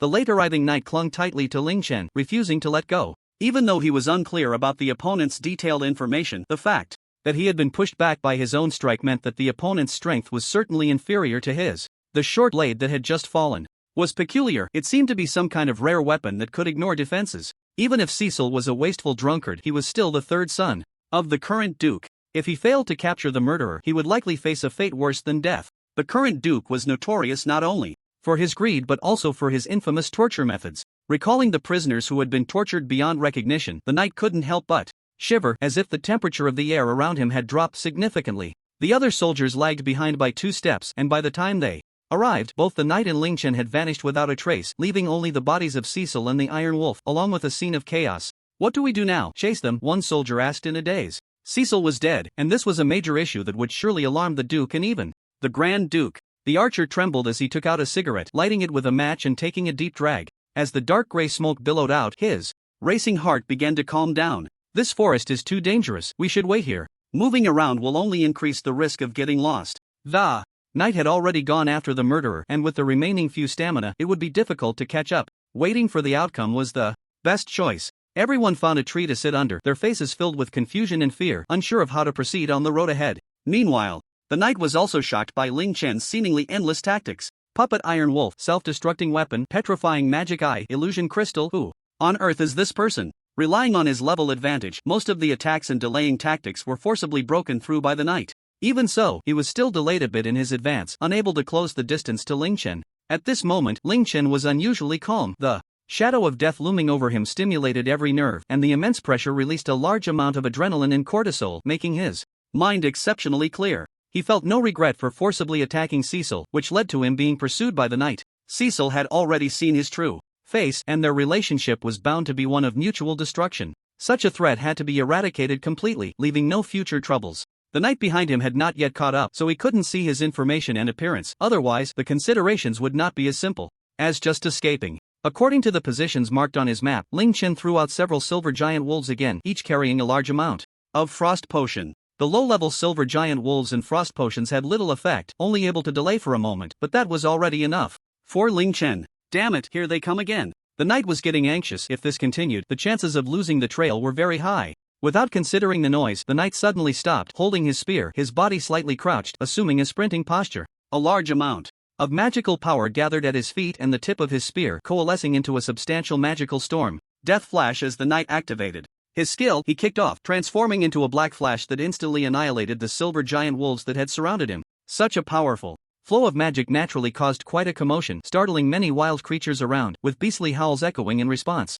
Just as the black flash struck the last silver giant wolf, what exploded from it was not the frost potion, but a thick cloud of smoke. Boom! The explosion sounded, and a large amount of black smoke obscured the knight's vision, forcing him to interrupt his skill to discern the direction in which Ling Chen had fled. Trivial tricks, do you think such a ploy can stop me? Having released his fists and feet, completely disregarding the threatening knights and the death forest, he unleashed a powerful wind magic that instantly dispersed the surrounding thick smoke. In just that brief moment, Ling Chen successfully ran beyond the border of his territory and shot an explosive arrow into the forest. A faint explosion echoed, and Ling Chen grinned, downing the remaining invisibility potion in one go, then applying some special ointment on Phyllis's face. What is he doing? The knight, who had just caught up, had not yet reacted when a roar that shook the mountains and forests erupted from the nearby woods. A black berserk bear, over 10 meters in size, charged through, sweeping aside the surrounding trees, and struck at the knight with a massive paw. Roar! This blow was powerful and heavy. The knight, unable to dodge, was slammed against an ancient tree, spitting out a mouthful of blood.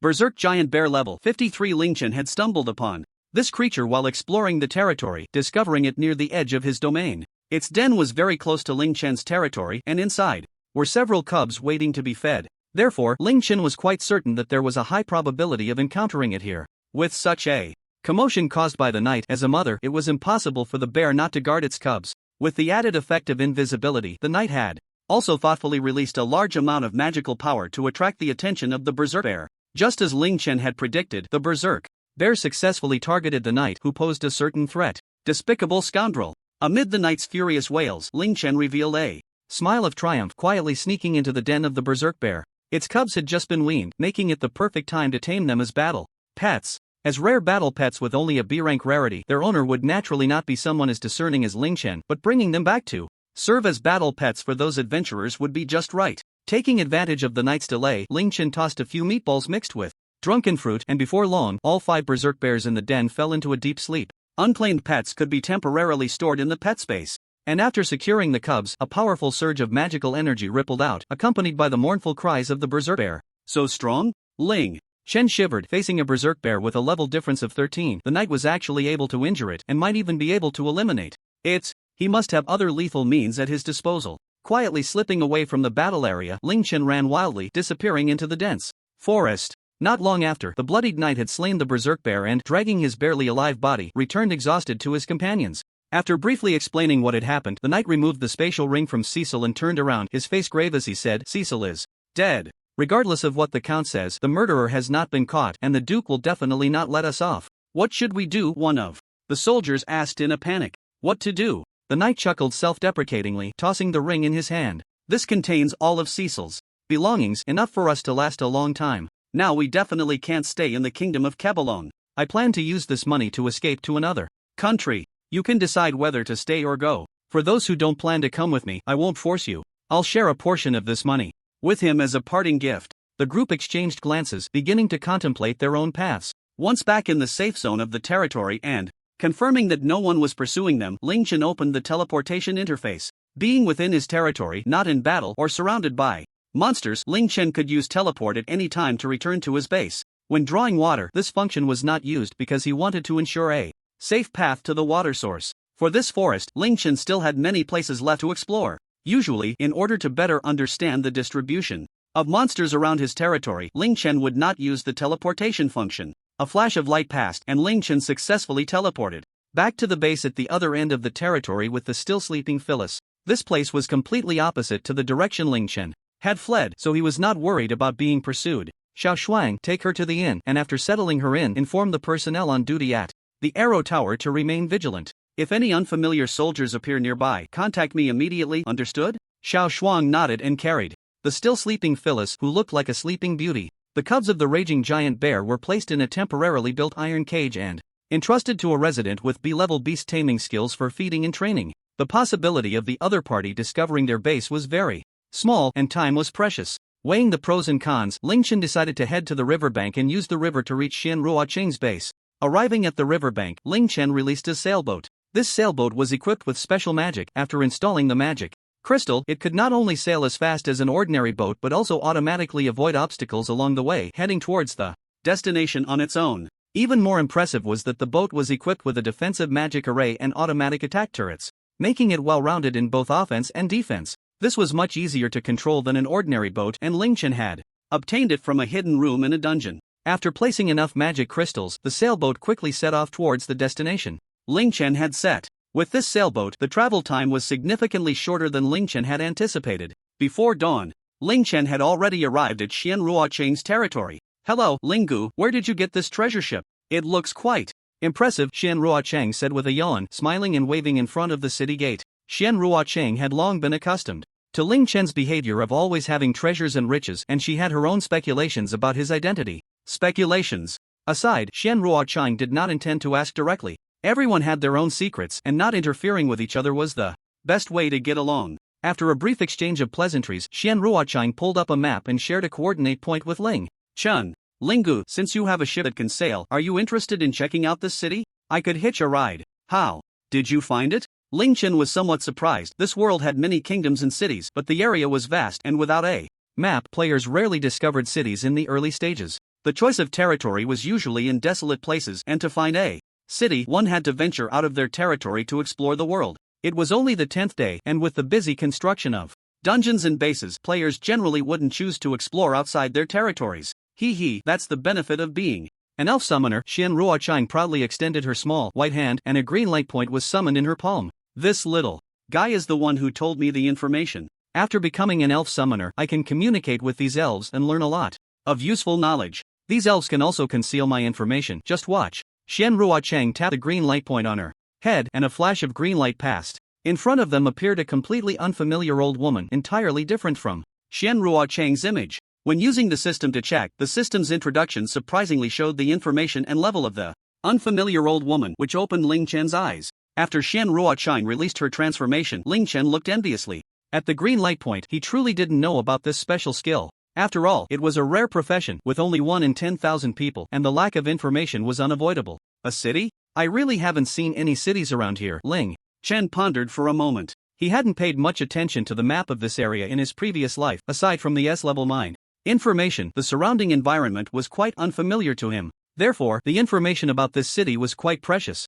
Let's go take a look. I need to procure some supplies anyway. I just don't know how the city lord feels about us otherworlders. So let's try to keep a low profile. After thinking for a while, Ling Chen decided to check out the city first. He indeed needed to buy some livestock. Relying on Ling Chen to buy them in dungeons wasn't a sustainable solution. Other rare supplies, the surrounding map, and national information all needed to be inquired about in the city. Even if there was a risk of exposing their identities, the rewards were quite tempting. After reaching a consensus, Xian Ruocheng boarded Ling Chen's sailboat and they quickly headed towards the marked coordinate point. During this time, Ling Chen also discussed future developments with Xian Ruocheng. After crossing over, there weren't many players who could quickly clarify the situation. Even on the 10th day, there were still quite a few level 3 or 4 novice players who had just entered dungeons for exploration. In the future, as the gap between players widens, the first batch of players exploring dungeons and expanding territories will surely grasp most of the rare resources. By then, regardless of how the landscape of this world will change, the world within the dungeons will definitely undergo a fundamental restructuring of its rules. A large number of players will certainly choose to band together and support each other in order to survive in this world. Consequently, the inevitable product that will emerge is the guild. The main topic of discussion between Ling Chen and Xian Ruochang is whether to join a guild organization in the future. Brother Ling, what do you think? Organizations like the Blood Prison Brotherhood will inevitably increase, and by then, the resources available to solo players will significantly decrease. Xian Ruochang took out paper and pen, analyzing the current situation of players in detail as well as the direction of future development. Are you thinking of establishing a guild in advance? Ling Chen saw through her intentions and smiled, shaking his head. I have no objections to establishing a guild, but I don't recommend that you immediately start recruiting other players after it's set up. Why not? If we don't take advantage of the fact that most players haven't decided on their affiliations yet to recruit newcomers, how can we compete with the larger guilds that have already gathered people later on? Shen Ruochang looked at Ling Chen in confusion, and Ling Chen patiently began to explain. The problem is simple in 3 aspects: management, benefits, and the wave of monsters. First is management. Large guilds are not like the Blood Prison Brotherhood, which is bound together by power and interests. They require a lot of managerial talent and cooperation to operate smoothly. Have you thought about where to find these people? Secondly, benefits. Once you find people and establish the foundation of a large guild, what about their salaries? You can't expect them to work for free. Moreover, to attract players, just having the slogan of mutual help isn't enough. You need to control rare resources in the dungeons and provide them with benefits for them to be willing to follow you. Finally, there's the wave of monsters. The first wave of monster attacks on territories will arrive at the end of this month. I won't even mention whether you can protect yourself. Players who join the guild will definitely hope that the guild can provide shelter. By then, everyone will hope the guild can provide them with extra resources and manpower support. Do you think that's something that can be achieved in the first month? After listening to Ling Chen's analysis, the originally enthusiastic Xian Ruochang gradually felt disheartened, collapsing onto the table and starting to sulk. So what do you suggest? We can't just watch others divide the cake, can we? Of course not. Ling Chen smiled slightly and took out a bag of gold coins. Each battle zone has a limited number of guild slots, only 100 slots available.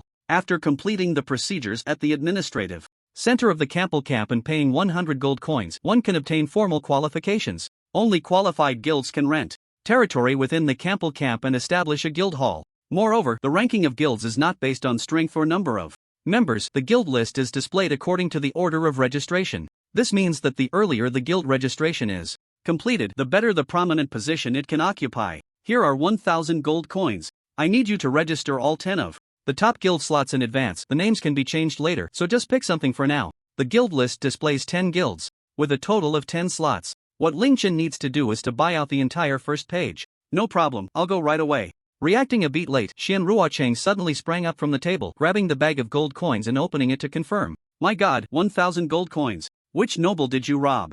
Xian Ruochang's hands began to tremble. She knew Ling Chen was wealthy, but she didn't expect it to be to this extent. Looking at the simply dressed and shabby Ling Chen, Xian Ruochang took out a handkerchief to wipe her face and said shyly, Lingo, stretch out your thigh, let me hug you. He shot Su Ruochang a glance, and Ling Chen coughed lightly, saying seriously, let's talk about business, we can mess around later. Although some guild organizations have emerged, there hasn't been a single official guild that has actually purchased a guild slot. Therefore, as long as we buy out the top 10 slots, we will monopolize the forefront of player visibility. I understand the reasoning, but why buy 10? Isn't it enough to just buy the top spot? Su Ruochang blinked in confusion. The top spot is naturally reserved for ourselves. The remaining 9 slots will be sold to other guilds later. This way, we can make a profit while ensuring that all the top 10 guilds are ours, which will help us control the entire Campbell camp in the future. Ling Chen looked at the large bag of gold coins on the table with some reluctance. This was nearly more than half of his fortune, and throwing it all out at once was indeed hard to bear. In his past life, he was so poor that he wished he could use every copper coin to its fullest. 1,000 gold coins, that's 10 million copper coins. After cursing himself for being wasteful, Ling Chen shook his head. This was the first step in his plan. You can't catch a wolf without letting go of the child. To control the Campbell camp, quickly defeating the Bull King was the fastest and most necessary means. But what he would gain was merely the land rights of the Campbell camp, not the hearts of the players. Of course, he could enforce control, but doing so would be no different from the Blood Prison Brotherhood's method of suppressing other players by force. Ling Chen did not want to repeat the tragedies of his past life. What he wanted was to create a truly civilized society. Ling Ge, I didn't expect your ambitions to be so lofty. Were you a politician before you crossed over? Su Ruoqing was startled by his ambition. Even though the current Icefield instance only had players from the 68th battle zone, that still amounted to millions of people. It was not easy to stand above millions of lives. Ling Chen did not elaborate much. The darkness and bloodshed he had witnessed in his past life were best left there. This time, he was determined to change this world. After discussing the details and processes in depth, Ling Chen handed 1,000 gold coins to Su Ruoqing. This task was not easy. If it weren't for Su Ruoqing's special skill that could conceal her appearance and information, Ling Chen wouldn't have entrusted it to her. Once registered successfully, the guild leaderboard would refresh immediately, and players coming out of the registration hall would inevitably become targets. Ling Chen was naturally not afraid of any single player or even a few players, keeping an eye on him, but he also didn't want to be chased and tracked the moment he stepped out. He still had hidden rooms and bosses to farm. He had no time to keep swatting flies. Ling Chen was quite frustrated for a while, but fortunately, with Su Ruoqing's special skill, this problem was easily resolved.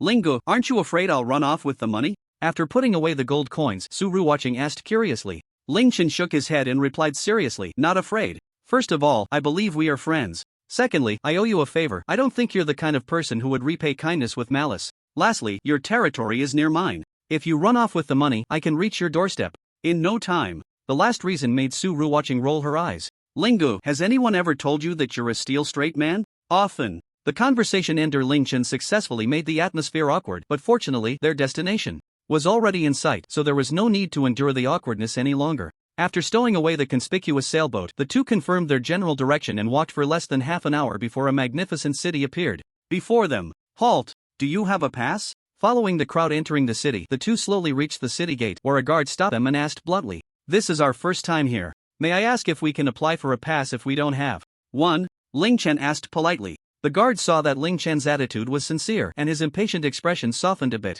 Stepping aside, the guard pointed to the window behind him and said, 30 silver coins per person, and the validity period after reissuing is 1 month. If it expires, you can reissue it in order. After thanking the guard, Ling Chen approached the service window. He placed 60 silver coins on the counter and, while waiting, his gaze flicked to the wanted poster next to the window. Most of the criminals Ling Chen had never seen before, but one person caught his attention. The figure depicted was none other than the girl, Phyllis, whom Ling Chen had saved earlier. The bounty was shockingly high, amounting to 10,000 gold coins. 10,000. That was enough to drive ordinary adventurers crazy. Hey, what did this girl do to warrant a bounty of 10,000 gold coins? At that moment, there were only Ling Chen and the guard at the service window, and the guard inside clearly looked flustered. Seizing the opportunity, Ling Chen began to inquire about the news. Mind your own business, what does it have to do with you? The guard at the window waved his hand impatiently, placing 2 passes on the counter, signaling them to leave quickly and not delay his sleep. Ling Chen was not annoyed. He had already learned how to deal with these gate guards in his previous life.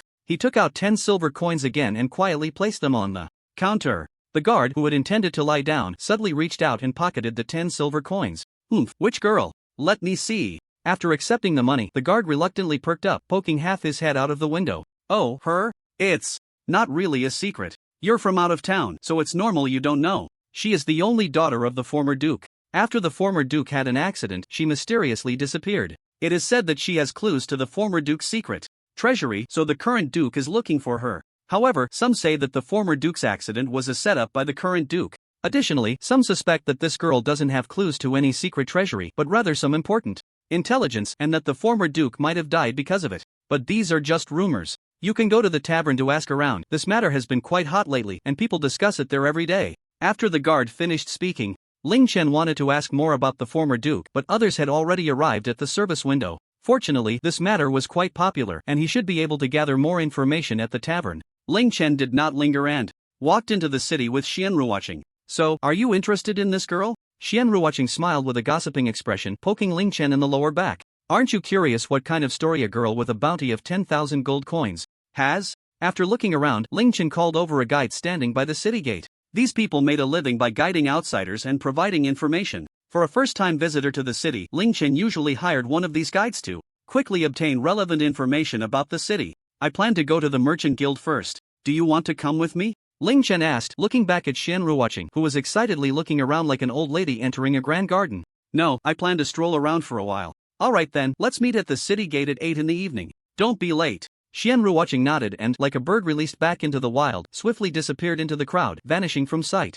After watching Xianru leave, Ling Chen turned to the middle-aged guide standing behind him. "Take me to your largest merchant association." The guide nodded and led Ling Chen into the city. Along the way, Ling Chen inquired about Phyllis. "Are you talking about Miss Phyllis? She is truly pitiful." The guide shook his head, a look of regret on his face. The former duke was an upright man, and under his rule, our lives were quite prosperous and good. At that time, Lady Phyllis often came to the city to participate in charity activities for the poor and actively reported the difficulties we encountered to the higher-ups. The people in the duke's territory all adored Lady Phyllis. But ever since the former duke was falsely accused of treason and executed, the new duke has reformed the system and significantly raised the taxes. Now our lives are unbearable. As the daughter of a criminal, even if we want to help Lady Phyllis, we dare not. The guide sighed deeply. The heavy taxes had turned his once happy life into a struggle. Ling Chen calmly contemplated the information provided by the guide. Regarding treasures and intelligence, the guide knew little. Mostly just rumors. What was certain was that the former duke was framed and that the current duke was not a good person. This was not uncommon in this world. No matter who rose to power, the common people had no choice. The military was firmly controlled by the upper echelons, and the thoughts of ordinary citizens were completely irrelevant to them. This was also why the current duke ignored the discussions of these common people. For him, as long as he could continuously extract wealth from them, that was enough. Ling Chen did not intend to get involved in these disputes. He only needed to confirm whether the duke would threaten his territory. It seemed this duke was very greedy. If his territory were exposed and noticed by the other party, he would only need to pay some wealth to resolve the issue. Silently pondering the pros and cons, Ling Chen, under the guide's lead, passed through the bustling market and arrived in front of a magnificent marble building. This is the largest merchant association in the city. As long as you have money, you can basically buy anything. Ling Chen nodded, handed the guide 2 silver coins, and instructed him to wait for him. There. The hall inside the merchant association was very bright, designed with excellent lighting. Glowing minerals, cleverly integrated into the architectural design, were visible everywhere in the hall, allowing the brightness to be adjusted according to the amount of magical energy injected. Walking on the polished, gleaming floor, even though this was a necessary path to the interior of the merchant association, frequently trodden by numerous customers, the floor remained spotless, clearly cared for by someone. Ignoring the merchant's front desk, Ling Chen skillfully stepped onto the staircase leading to the second floor. The architectural model of this merchant association was basically the same. The first floor was similar to a consulting office and public service area. This time, Ling Chen was not here for commercial trade. His goal was to head directly to the product display area on the second floor. At the end of the second floor staircase, 2 soldiers in silver armor holding finely crafted long spears stood guard at the entrance, responsible for monitoring any emergencies. These soldiers were not ordinary soldiers but regular knights belonging to the Knight Order, both at level 40, which was the standard level for the Knight Order.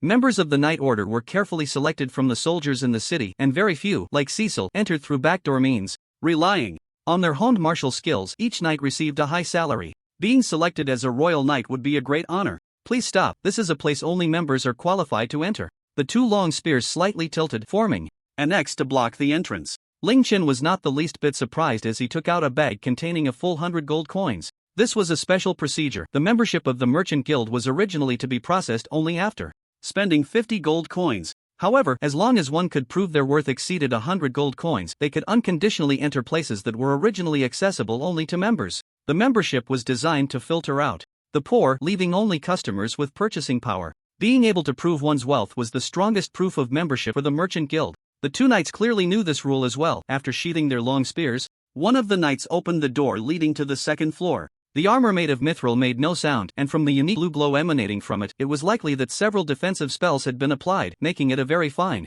and expensive piece of defensive equipment. Unfortunately, such armor usually had level restrictions. Otherwise, Ling Chen would have loved to buy this set of armor right away and wear it on the spot. However, whether it was mithril or the even more precious mountain copper, Ling Chen had mined quite a bit from the caves. As long as the residents in his territory reached the required level, he could forge a batch of his own knightly order through the blacksmith, and by then, their equipment would only be better, never worse than that of the 2 before him. Reluctantly shifting his gaze away from the equipment on the 2, Ling Chen entered the product display area on the second floor. This place was filled with all kinds of goods. Each type displayed only one sample, with the product name, effects, price, and number listed below. If there was a desired product, one only needed to note down the product number and in the trading area on the 3rd floor, stating the number and required quantity would prompt the guild staff to retrieve the corresponding quantity from the warehouse. Taking out paper and pen, Ling Chen first headed to the livestock area. The pigs, cows, sheep, and chickens here were all carefully selected, leaving only the strongest and best high-quality specimens, priced several times higher than ordinary livestock. Considering the small number of residents in the territory and that the base area had not yet expanded, Lingchen bought only 20 of each type of livestock, with males and females each accounting for half. Fish and shrimp required high water quality. Currently, the living water in the territory mainly relied on Lingchen fetching it from the river, so he did not purchase aquatic animals. Once the water channel was dug, he could come back to buy them again. The livestock area was quickly swept through by Lingchen, and he had already recorded quite a few numbers on the paper. All these livestock would be loaded onto Lingchen's sailboat, and fortunately, the boat was large enough to accommodate several hundred livestock without issue. Transporting them back to the territory was also not a problem. This sailboat was a rare spatial type item, and by activating the spatial array at the bottom of the boat, it could shrink down to the size of a palm. Of course, a sailboat containing living creatures could not be stored in the system's backpack, but fortunately, after shrinking, the weight of the sailboat would reduce to roughly that of a stone of the same volume, allowing it to be easily carried with a small shoulder bag. After finishing with the livestock, Lingchen turned to the plant area nearby. Here, various mature plants and their corresponding seeds were sold, and of course, the seeds were all carefully selected to ensure that each one was plump and free of bad seeds. The long crop cycle was not a problem for Lingchen. Monsters of the skeleton type would drop bone meal, a planting artifact. Simply sprinkling the bone meal on the tilled land could significantly shorten the growth cycle of the crops. One portion of bone meal could reduce the growth time of a crop by a month, and multiple portions could be reused. Unfortunately, skeleton monsters would only drop 1 to 2 portions of bone meal for every 10 levels they increased, so players usually had to save the bone meal for those precious plants with long growth cycles. The number of skeleton monsters was also limited. After being cleared out, it would take some time for them to respawn. The demand for bone meal far exceeded the supply, and for other players, the value of bone meal in the later stages was certainly not as simple as the 2 copper coins the system would recycle. With the 100-fold dungeon, Lingchen naturally had no worries about a lack of bone meal. After sweeping through various herbs and seeds for fruits and vegetables, he returned to his territory to start the rapid growth plan. After recording the numbers, the front of the paper was already filled with numbers and quantities. Lingchen took out a new sheet of paper and looked towards the building materials area. Both wood and stone, materials that were everywhere, were also available here. The prices had not changed much from the market price, and were even relatively cheaper. However, the quantities were astonishing, with one portion of wood being a full 100,000 units, and the same for stone. These two types of building materials had a wide range of applications, and unable to mine in large quantities outside the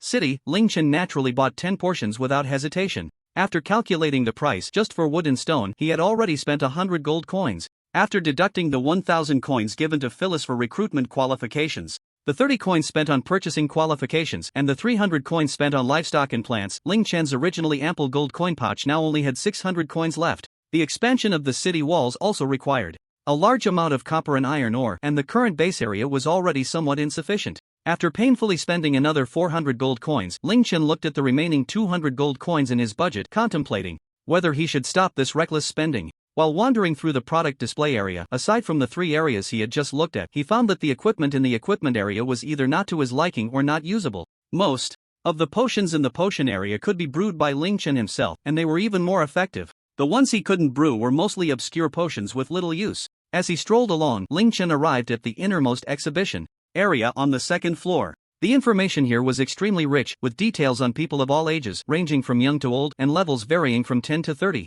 This was the dark side of the empire. Most of the information here belonged to those who could not repay their debts or were burdened by high taxes. To survive, they had to hang their information in the trading guild. If someone took an interest in their information and purchased it, both parties would sign a slave contract, which was essentially a contract of servitude. These poor individuals sold their future lives in exchange for gold coins to support their other family members. The slave contract stipulated that the master could not use the slave for dark magic or illegal trade, but beyond that, there were no protective measures for them. Those who were bought would mostly be exploited to death or sold for their looks. Rarely would anyone choose this irreversible path unless they had reached a dead end. Lingchen carefully examined each person's information. Most were facing the risk of being expelled from the city due to the adjustment of taxes, unable to pay the high amounts. Those at higher levels were mostly disabled from participating in the fight against the Beast Tide. Their combat abilities greatly diminished. Originally, those who guarded their homeland would be exempt from taxes after being injured and retiring, but the newly appointed Duke abolished this system. The disabled veterans, unable to work, became burdens at home, having to pay head taxes without being able to earn money.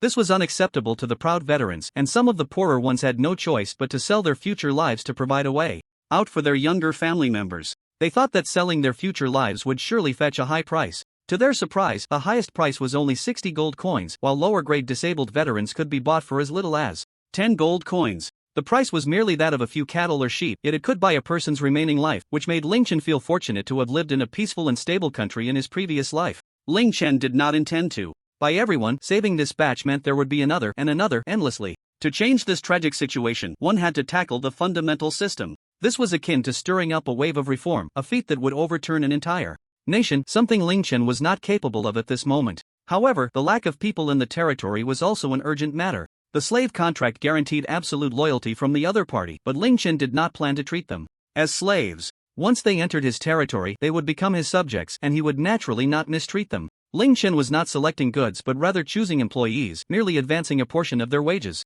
After selecting 8 professionals that were lacking in his territory and 3 high-level veterans, his budget slightly exceeded 100 gold coins. Ling Chen noted down the numbers and headed to the 3rd floor.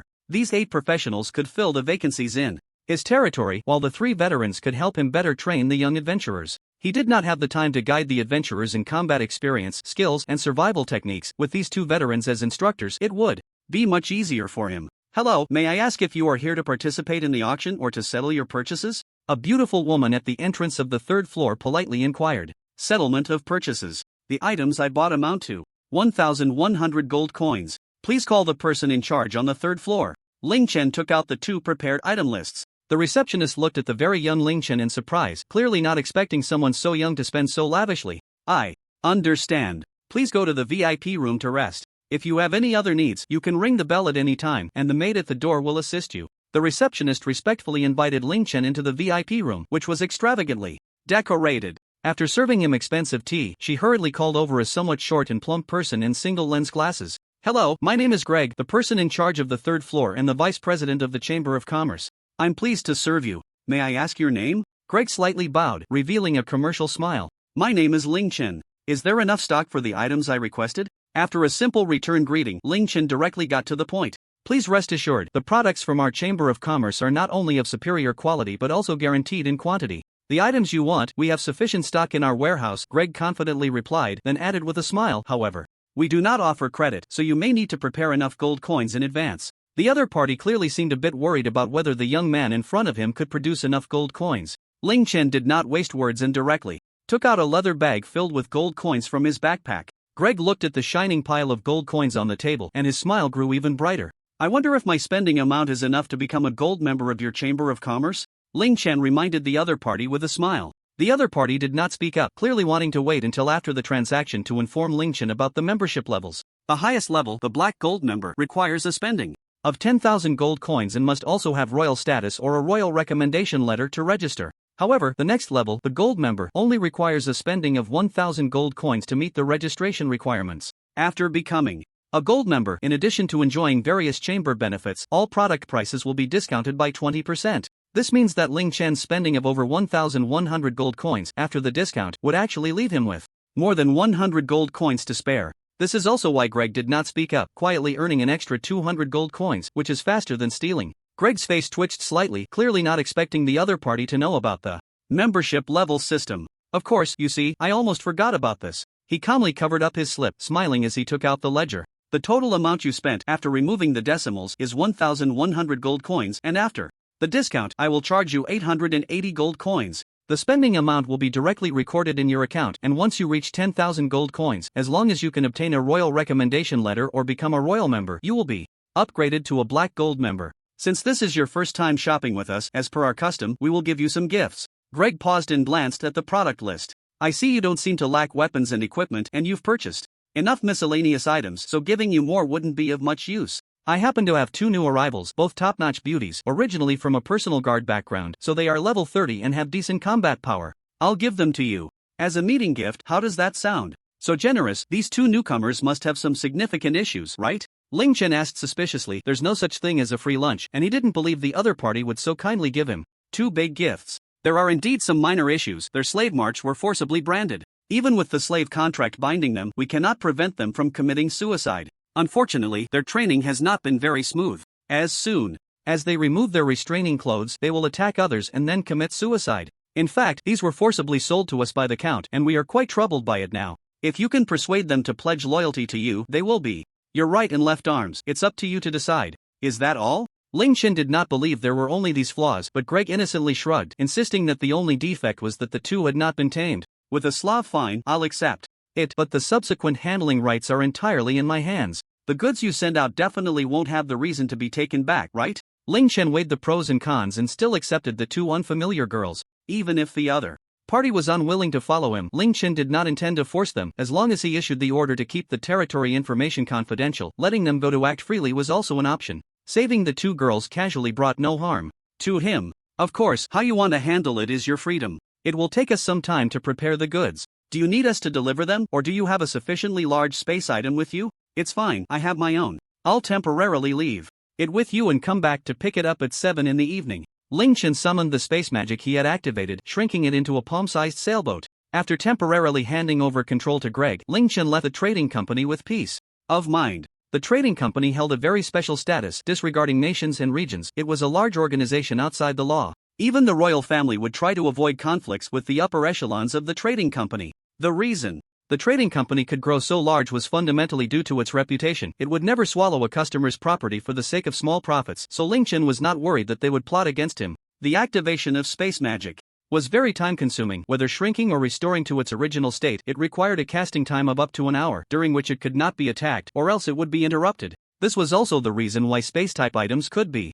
freely bought and sold without restrictions. Even if one wanted to use space items to sneak soldiers in for a surprise attack, the lengthy casting time made it hard not to be noticed. After leaving the trading company, Ling Chen had only a little over 100 gold coins left. Selling the rare minerals in his backpack would naturally make it easy to earn money. However, doing so would be too conspicuous, akin to telling others that he likely possessed excellent mineral veins. S-class mineral veins could drive multiple countries crazy. Even the trading company, in the face of such enormous profits, could not guarantee that they wouldn't secretly take action. The strength of the trading company had always been a mystery. In his previous life, Ling Chen had heard of many players who, tempted by the trading company's goods, mobilized armies, only to have their territories easily wiped out by the trading company. Such a powerful opponent, Ling Chen could not easily take the risk of selling minerals to them. Strolling through the city, Ling Chen carefully observed the architectural styles, layouts, and various shops of different professions along the streets. These would all appear in his base later, so it was certainly beneficial to come and investigate in advance. The complicated taxes had caused the prices of goods on the streets to rise, and from time to time, he could see some people protesting with their goods.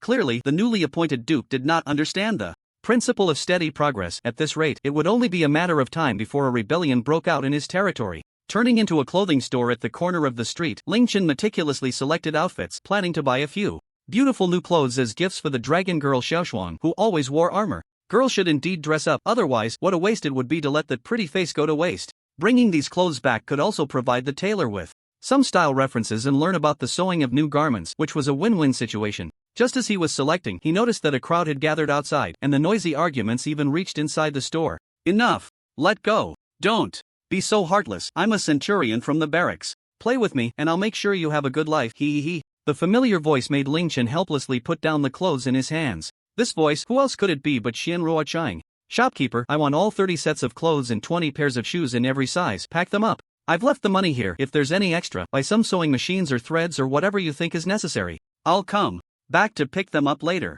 Reluctantly, he placed 20 gold coins on the counter and hurriedly pushed open the shop door, squeezing into the crowd gathered to watch the commotion. Thank you for your patronage. The shopkeeper excitedly clutched the 20 gold coins. This was the equivalent of what he had sold in half a year, and this time he had struck a big deal. Pushing through the crowd, he saw a few soldiers standing in the middle of the street, holding back Xian Ruochang, who was trying to break free. I told you, I'm not interested in you, let go of me. Xian Ruochang shouted angrily at the soldier who was gripping her small hand, her eyes filled with rage and disdain. The soldier seemed unfazed by her contempt, even appearing to enjoy it. It seemed this centurion had some peculiar interests. Be smart about this. I haven't seen you in the city before. You must be from out of town. If you don't behave, we'll have to take you to the military camp. A soldier following the centurion threatened Xian Ruochang, who glared back at him without fear. Clearly, he was used to throwing his weight around. The surrounding townsfolk shook their heads, but no one stepped forward to help. Whether it was tax collection or maintaining order, these soldiers were just following orders. Angering them would lead to endless harassment. The weapon shop owner who had previously resisted them ended up losing both his goods and his life. Seeing that no one dared to intervene, the soldiers grew increasingly arrogant. Without further ado, the centurion forcibly pulled Xian Ruochang and headed towards the inn. With a level of 34, the centurion was far beyond the level 11 Xian Ruochang, who naturally could not resist. Enough, let go of your filthy hands. Ling Chen frowned, took out the golden card he had just received, activated the magic array on it, and intervened to stop the departing centurion. "You little brat, are you tired of living?" A soldier immediately reached out, intending to push Ling Chen aside. After all, he was only level 19 and was not taken seriously by the soldier. The petrifying gaze activated instantly. This soldier was only level 25, and the level difference wasn't too great. The petrification effect successfully took hold, and his movements immediately slowed down.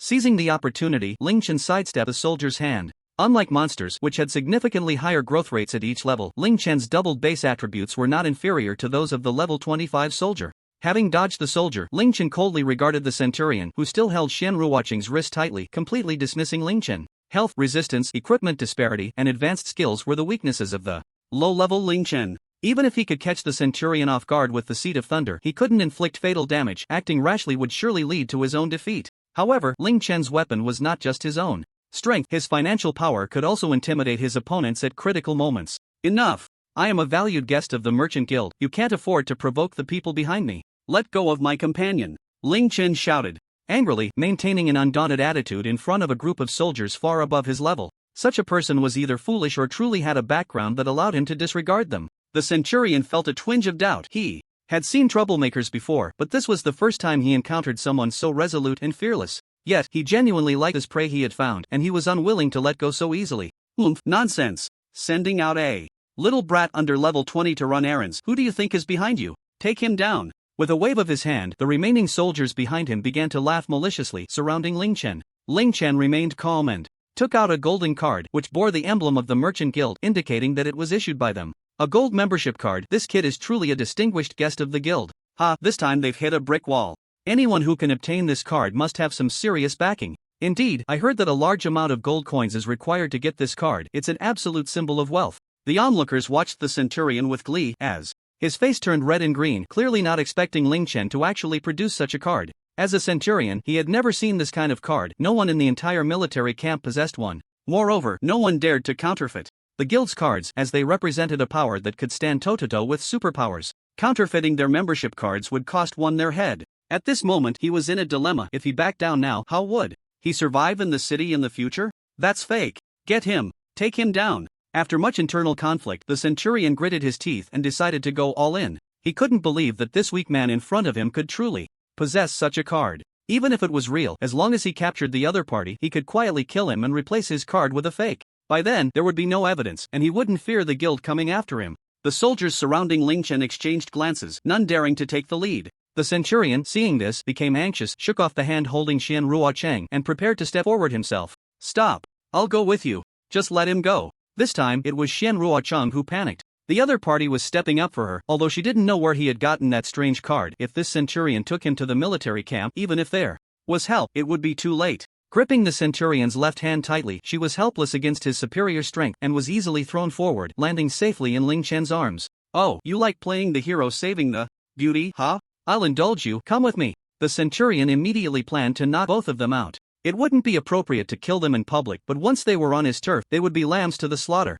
And he could deal with them however he pleased. As the centurion approached, Ling Chen remained unfazed, pulling the determined Xian Ruoqing behind him and shaking his head slightly. Just as the centurion was about to strike, a long spear accurately pierced through his raised right hand, pinning both him and his hand firmly against the wall. "Sorry, esteemed gold member, I arrived a bit late and startled you." The knight who arrived was the elite responsible for guarding the second floor earlier. Not only was he at level 40, but his high-level equipment left the centurion pinned against the wall with no chance to fight back. The knight approached Ling Chen and knelt sincerely to apologize. Seeing such a powerful knight lowering himself and showing respect to Ling Chen, the centurion's face instantly drained of color. It was over. This time he had hit a steel plate, one even harder and more painful than iron. "Esteemed gold member, how would you like to deal with these people?" the knight asked respectfully while maintaining a half-kneeling posture. This was the privilege of high-ranking members of the guild, as long as they were within the city. Activating the magic circle on their card would summon knights to protect the members' safety. The guild's upper management had reached an agreement with the Duke and the Count, so Ling Chen had the right to dispose of these lowly soldiers who had violated the safety of the members at will. Ling Chen looked at the few people who were already too frightened to move. The centurion pinned to the wall quickly lowered his head, continuously pleading for Ling Chen to spare his life. But deep within his fearful gaze, Ling Chen had already detected a hint of resentment. For such evildoers, he had no habit of leaving future troubles. Since he wanted to kill me, he must be prepared to be killed. Drag him away and deal with him. I don't want to dirty my eyes. As for the others, do you say there are any innocent ones among them forced to obey orders? Ling Chen looked at the surrounding crowd, who all shook their heads angrily, recounting the misdeeds of the few. Then let's brand them with slave marks and send them to the front lines. We need manpower to fight the beasts. If they survive, it will be their good fortune. Ling Chen waved his hand, and the knight immediately stood up, taking the centurion away into a narrow alley. A wail of despair echoed, and the knight elegantly walked out of the alley, carefully wiping the blood from the tip of his spear. Good. The surrounding residents cheered. Clearly the centurion had done much evil in the past, and many even rushed into the alley to vent their pent-up grievances. One disheveled uncle, after venting in the alley, emerged covered in blood, watching as the remaining few were publicly branded with slave marks, unable to help but cover his face and cry out to the sky. That man is the owner of the weapon shop. He was ruined by these people, and his daughter hanged herself. His wife went mad after that, leaving him to beg for a living. A passerby noticed Ling Chen's confusion and patiently explained. It was hard to believe that a single centurion could wreak such havoc in the city. The corruption in the military was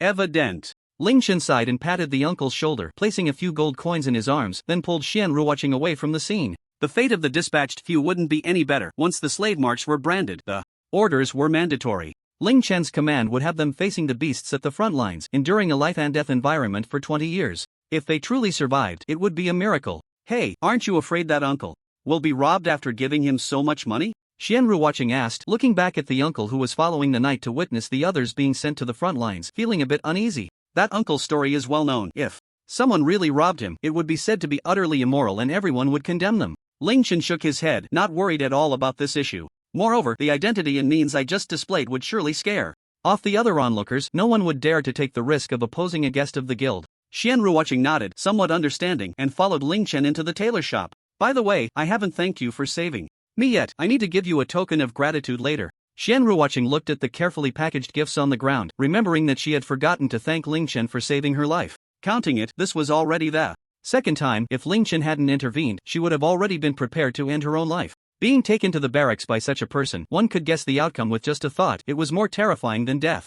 There's no need for a token of gratitude. I really need the special skills of the Elven Envoy. There will be many dangerous tasks for you to handle in the future, so consider this an advance payment of interest. Ling Chen flicked Su Ruoqing's forehead and picked up everything on the ground. Wait a moment, this guest, please don't leave yet. Just as he was about to depart, the tailor shop owner hurriedly peeked out from the back, seemingly moving something. What's wrong? Is the money not enough? Ling Chen blinked in confusion. The 20 gold coins he had placed should have been more than sufficient. Could it be that prices were rising faster than he had imagined? You misunderstood. I heard about what happened earlier. The couple from the weapon shop were my friends, and I felt guilty for not being able to help. The owner struggled to pull out a cardboard box from the back, filled with various handwritten notes and drawings. These are the styles and sewing techniques I've developed over the years. I've memorized them and no longer need them. There's nothing much to give you, but seeing what you've bought, I assume someone at home wants to learn sewing skills. These will definitely help. Please be sure to accept them. Ling Chen touched his head. He had only wanted to save Su Ruoqing and hadn't expected to get involved in so much. These items would surely be needed by the novice tailors in the base, as they had been struggling to grasp the essentials of sewing and had previously been ridiculed for their lack of skill. Alright, I'll accept them. I'll come back to visit when I have time. Not refusing the owner's kindness, Ling Chen stored the cardboard box in his system backpack. After causing such a commotion, it was clear he couldn't stay in the area. With nothing else to buy, Ling Chen returned to the guild and lounged in the VIP room, enjoying the fine tea. As for Su Ruoqing, the earlier incident hadn't dampened her determination to shop, but this time she learned her lesson and used a disguise spell to transform into a middle-aged plump woman. If she were to be bothered in this guise, it could only be said that she was unlucky, perhaps encountering someone with a peculiar taste. Mr. Ling, you really have broken 2 of our guild's records consecutively. Greg looked at Ling Chen lounging in the VIP room with a wry smile, teasing him. Oh, what 2 records? The record for the fastest use of a card guard. I've never seen someone use a card in under 2 hours. The other record is for the most tea consumed. You've already had 6 pots, aren't you full? Greg looked at the rapidly depleting teapots with pain. This tea was extremely precious and usually reserved for entertaining high-level members. Those who could become high-level members naturally cared about their image, who would drink pot after pot of tea without any decorum. Yet today, they encountered the unusual Ling Chen. Greg secretly resolved that the next time Ling Chen came, he would quietly replace the tea. There was no need to waste money like this. 6 pots of tea had cost him nearly 100 gold coins. Don't be angry, don't be angry. Harmony brings wealth. Ling Chen patted Greg's shoulder, his mischievous hand reaching for the nearby tea canister, planning to have another pot. The seeds of this tea tree alone cost 2,000 gold coins, and Greg was unwilling to sell. If he didn't drink more now, he would surely be hidden away next time and not allowed to drink. Enough. I give up. Can't you just stop? I'll sell you a seed, so please stop harming our tea canister. Greg swiftly knocked away Ling Chen's wicked little hand and hurriedly handed the tea canister to the maid behind him. This tea tree has a growth cycle of 1,000 years, and only after that will it produce tea leaves every 1,000 years. Moreover, the quantity of tea leaves produced each time is pitifully small. It takes at least 4 harvests to yield 1 canister of tea. Without the magical item bone powder, it would take dozens of generations to enjoy a pot of this tea. Even so, the current market price for bone powder is 1 silver coin per portion, and obtaining it in large quantities to hasten the growth of the tea tree is not an easy task. The bone powder system's recycling price is only 2 copper coins, a full 50 times less than the market price. If those players still selling bone powder found out, they would probably be so furious they'd spit blood. Ling Chen, with his hundredfold dungeon, didn't care about such trivial matters. The monsters in the dungeon were all skeletons, and the daily output of bone powder could reach an astonishing 11,000 portions. If he wanted to hasten the growth of the tea tree, that would be more than enough. If it weren't for the fact that selling such a quantity of bone powder would be too shocking and could expose the hundredfold dungeon, Ling Chen would have already become a billionaire. You want to sell it to me? I've only spent 800 gold coins in total, which is far from enough for the seed that costs 2,000 gold coins. Ling Chen was startled by Greg's words, and Greg waved his hand, signaling the maid to take the tea canister out. After activating the soundproof magic in the VIP room, Greg took out a green seed, which was the seed of the tea tree known as the Emerald Crystal Divine Tree.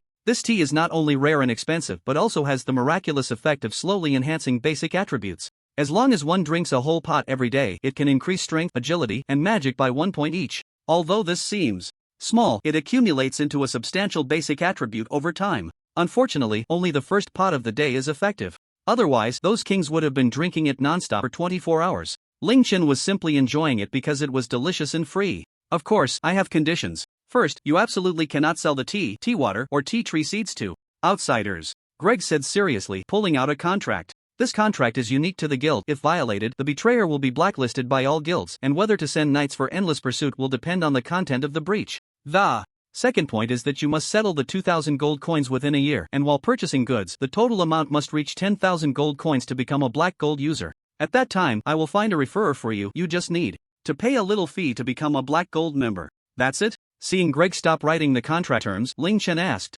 That's it. The second point has a time limit of 1 year, which is already difficult for ordinary people. It seems you are quite confident. Noticing that Ling Chen didn't take the second point seriously, Greg was somewhat surprised. Currently, this contract offers you no benefits at all. Why are you helping me like this? Ling Chen looked at Greg warily. People from the guild are very shrewd and would never make a losing deal. It seems you don't understand the rules within the guild very well. Greg, aware of Ling Chen's concerns, patiently explained. My current position is vice president, and if I want to rise to become the president of this city's guild, I must have a black gold member under my name. And if I want to continue climbing higher, the black gold members under me must also level up. You probably don't know that black gold members have levels, do you? Ling Chen shook his head. In his past life, he was impoverished and had no idea about the classification of black gold members. Spending 10,000 gold coins only grants you the status of a level 1 black gold member. Level 2 requires 100,000 gold coins, level 3 500,000, level 4 1 million, level 5 2 million, level 6 4 million, level 7 10 million, level 8 20 million, level 9 50 million, and the eternal black gold card, which costs a full 100 million gold coins. With power comes privilege. A level 1 black gold member has the authority to open a chamber of commerce in a designated location, while levels 2 to 7 correspond to the treatment of a city lord, earl, duke, grand duke, heir to the throne, and king of a small nation, respectively. Level 8 is treated according to the standards for hosting kings of great nations, and at level 9 you are on par with the kings of superpowers. The eternal black gold card is special. Its privileges are the same as level 9, but it comes with additional unique powers. Greg lowered his voice mysteriously and whispered, you can freely access all the intelligence and secrets owned by the Chamber of Commerce. Anything belonging to the chamber is at your disposal. Intelligence. Ling Chen instantly understood the most important function of the Eternal Membership Card. Mastering intelligence puts one in an invincible position. The Chamber of Commerce has branches in various countries, and the amount of intelligence available is vast. It's akin to the behind-the-scenes operators on Wall Street controlling the stock market. If you know in advance how they plan to manipulate the market, when to buy and when to sell, you can only profit and never lose. Thinking of this, Ling Chen swallowed hard, and his gaze became fervent. Successfully stimulating Ling Chen's willingness to spend, Greg nodded in satisfaction and continued, the higher your black gold member level, the smoother my promotion and salary increase will be. The power I can wield is linked to your level. The higher your black gold member level, the larger the area I can control. So we have a mutually beneficial relationship. Does that reassure you? Not really. Contrary to Greg's expectations, even with greed in his eyes, Ling Chen did not immediately agree and posed the most critical question. Even if golden members are rare, you must have several talents like that under you. Why choose me?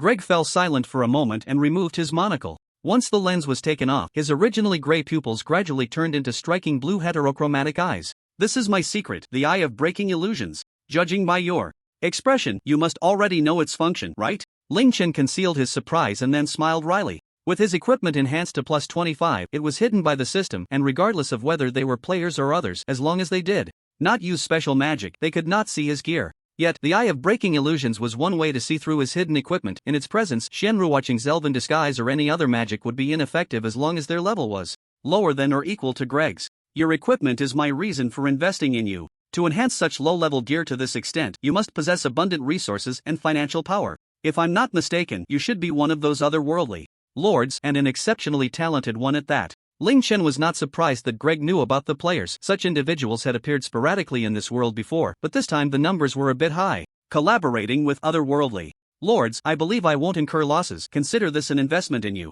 What do you think? Deal. Clarifying the stakes, Ling Chen confidently signed the contract, and both parties exchanged glances, smiling at the bright future of wealth ahead. After putting away the seed of the crystal tree, Ling Chen followed Greg to the storage warehouse. Most of the goods had already been successfully transported into Ling Chen's ship outside the city, while the large building materials were directly placed into the system backpack. Looking at the suddenly empty warehouse of building materials, Greg enviously licked his lips. If the merchant guild could master such storage skills, transporting goods would be much more convenient. Without the need for a large amount of manpower and resources, and without the worry of being robbed. Then I won't see you off. I wish you a smooth journey. Leaving the merchant guild, it was already 8 o'clock in the evening. Having explored the city enough, Shenruoqing was squatting at the city gate, munching on the barbecue she had just bought from a vendor, patiently waiting for Ling Chen to meet up with her. Wait! Just as the two were about to leave the city, the uncle from the weapon shop hurried over. Behind him was a middle-aged woman, looking somewhat dazed, clearly his mentally ill wife. Please take me with you. I am willing to sign a slave contract with you to repay your kindness. The uncle looked at Ling Chen with pleading eyes, hoping he could take both of them away. What can you do? Ling Chen did not agree immediately. He was not a bodhisattva dedicated to saving the suffering, and he could not take an idle people in his territory. I am proficient in the knowledge of various weapon forging, can identify various weapons and ores, and can craft some equipment with special attributes. Seeing Ling Chen still frowning, the uncle could only try to find his strengths to speak. I have also traveled through many surrounding areas, and I am very familiar with the terrain of the Death Forest. I remember the locations of nearby cities and mines. Hired. Ling Chen's eyes lit up. This was like a living map delivered to his door. The map information in the city was not detailed, and this could just fill that gap. The other residents bought by the Merchant Guild had already boarded the ship, and Ling Chen settled this couple in a guest room before starting the ship, slowly moving upstream. After they left, a small team quietly exited the city gate, following behind Ling Chen's ship. Oof, quite greedy. The iron wolf he had placed near the city gate sent back a message. It was within his expectations to be followed. Showing the gold membership card in the city was like telling others he had a lot of wealth. Even in the city, no one dared to touch Ling Chen due to the pressure from the Merchant Guild. But once outside the city, no one would know who made the move. The protection provided by the guild was only within the city, and there was no need to worry about the guild's bodyguards being on Ling Chen's ship. Ling Chen had anticipated all this, but he did not expect that the ones following him were not the local thugs, but a well-trained team of soldiers. Shaking his head, Ling Chen took out a large number of magic crystals and placed them in the power room at the bottom of the ship. Hold on tight, we're about to speed up. Before Shenruoqing could react, the power array at the bottom of the ship began to operate at overload, consuming a large amount of magic crystals, and the ship's speed instantly increased several times. At the same time, with a thought, dozens of level 1 iron wolves, which had been ambushed nearby, rushed forward, successfully startling the soldiers' horses. Damn! Where did these wild wolves come from? No, these are all puppets, someone is controlling them. The sudden appearance of the iron wolves disrupted the formation, and the soldier team fell into chaos for a moment. Level 1 iron wolves naturally posed no threat to them, but this delay allowed the suddenly accelerating sailboat to pull away a significant distance. It was already difficult to catch up at this point. The horses had limited stamina. Originally, they planned to wait until they were a bit farther from the city before accelerating to catch up with the sailboat and use magic to force it to stop. Now that the plan has fallen through, the leading squad leader's face turned ashen, unsure of how to report back. The first level iron wolf, although low in combat power, was very useful as a sentinel and for disrupting the enemy. After leaving behind a few more iron wolves along the way and confirming that there were no pursuers behind, Ling Chen finally lifted the sailboat's overload operation status. I feel like I'm seasick, I really want to vomit. After experiencing an hour of rapid sailing, Xian Ruoqing's face was pale, clutching her chest and making a gagging expression. Ling Chen made an apologetic gesture. The situation was urgent and he couldn't care for Xian Ruoqing's feelings. After taking 10 new residents from the base, Ling Chen led a large group back to the base in a grand manner. Once the sailboat was enlarged within the base, the newly hired residents disembarked, curiously surveying their surroundings. From today on, you are residents of my territory. We are all one family, so there's no need to stand on ceremony. As you can see, this small town is still in the development stage, and it requires the joint efforts of each of you to build a beautiful home. I hope you can do your best to contribute to the construction of our home. After reading out the encouraging words as usual, Ling Chen arranged for this group to stay in the newly built hotel. The current area of the base was still quite small, and it was obviously unrealistic for everyone to have their own home and shop. Fortunately, staying in a hotel could also enhance the feelings among residents. Even with the constraints of loyalty and slave contracts, Ling Chen still hoped they could unite spontaneously rather than being forced to comply with his orders. Xiao Shuang, how is Phyllis doing? The new residents still needed rest, so Ling Chen directed other idle old residents to transport the goods from the ship while stopping Xiao Shuang, who was moving boxes, to ask about Phyllis's situation. No problem, she's helping in the kitchen. Xiao Shuang briefly explained the situation and then pointed to the sailboat. What about the 2 people inside? She was referring to the 2 girls gifted by Greg. Even with slave contracts, they would still try every means to escape or commit suicide, so they could only be tied up with white cloth to prevent them from moving. Take them to my room, I have something to say to them. Don't untie the white cloth for now to avoid causing trouble. Ling Chen shook his head in frustration. He had tried to communicate with the 2 of them on the ship, but it had ended in failure. After you handle those 2, remember to call Phyllis when she's done. I have questions for her too. Xiao Shuang nodded and continued moving the boxes. The new residents were initially very anxious. Unlike the absolutely loyal residents summoned by the system, more than half of the new residents had signed contracts and were brought here to work. They were worried about encountering unscrupulous employers, but seeing the happy and busy demeanor of the locals eased their concerns significantly. The uncle from the weapon shop was especially moved. Ling Chen had not forgotten about his wife and specifically arranged for a doctor to check on her condition. The medicines used were also quite expensive. If he were in the city, he definitely couldn't afford these herbs.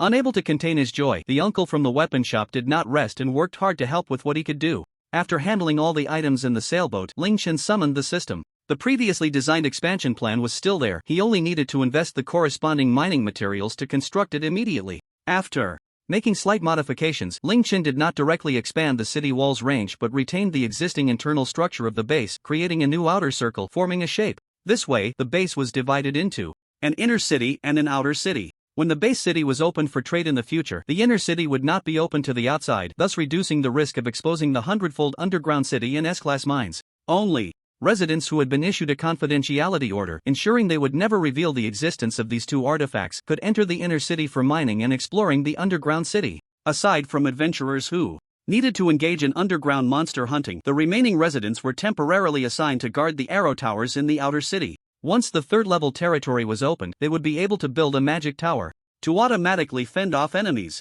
After a busy day, Ling Chen returned to his residence. The 2 girls wrapped like dumplings glared at him, clearly not considering him a good person. Don't look at me like that, you didn't give me a chance to talk. How can I communicate with you if I don't cover your mouths? Ling Chen sighed helplessly and said seriously, I don't have the habit of forcing others. As you can see, this city is still under construction and urgently needs a lot of manpower, which is why I brought you back. If you don't want to follow me, I won't force you. I won't dissolve the slave contract, and after issuing the order of absolutely do not disclose any information about me and the territory, I will let you go. At that time, you can do whatever you want. I'm very busy and don't have time to manage you. If you are willing to follow me, I won't treat you poorly. You will have the same treatment as normal residents, working from 9 to 5, with weekends off, and you won't have to pay taxes on the money you earn for now. However, everyone is currently eating from the same pot, aside from adventurers who can earn some gold in the underground city. There isn't much to earn or spend. At this moment, a knock on the door sounded at the right time. Ling Chen moved the 2 aside, allowing them to think for themselves.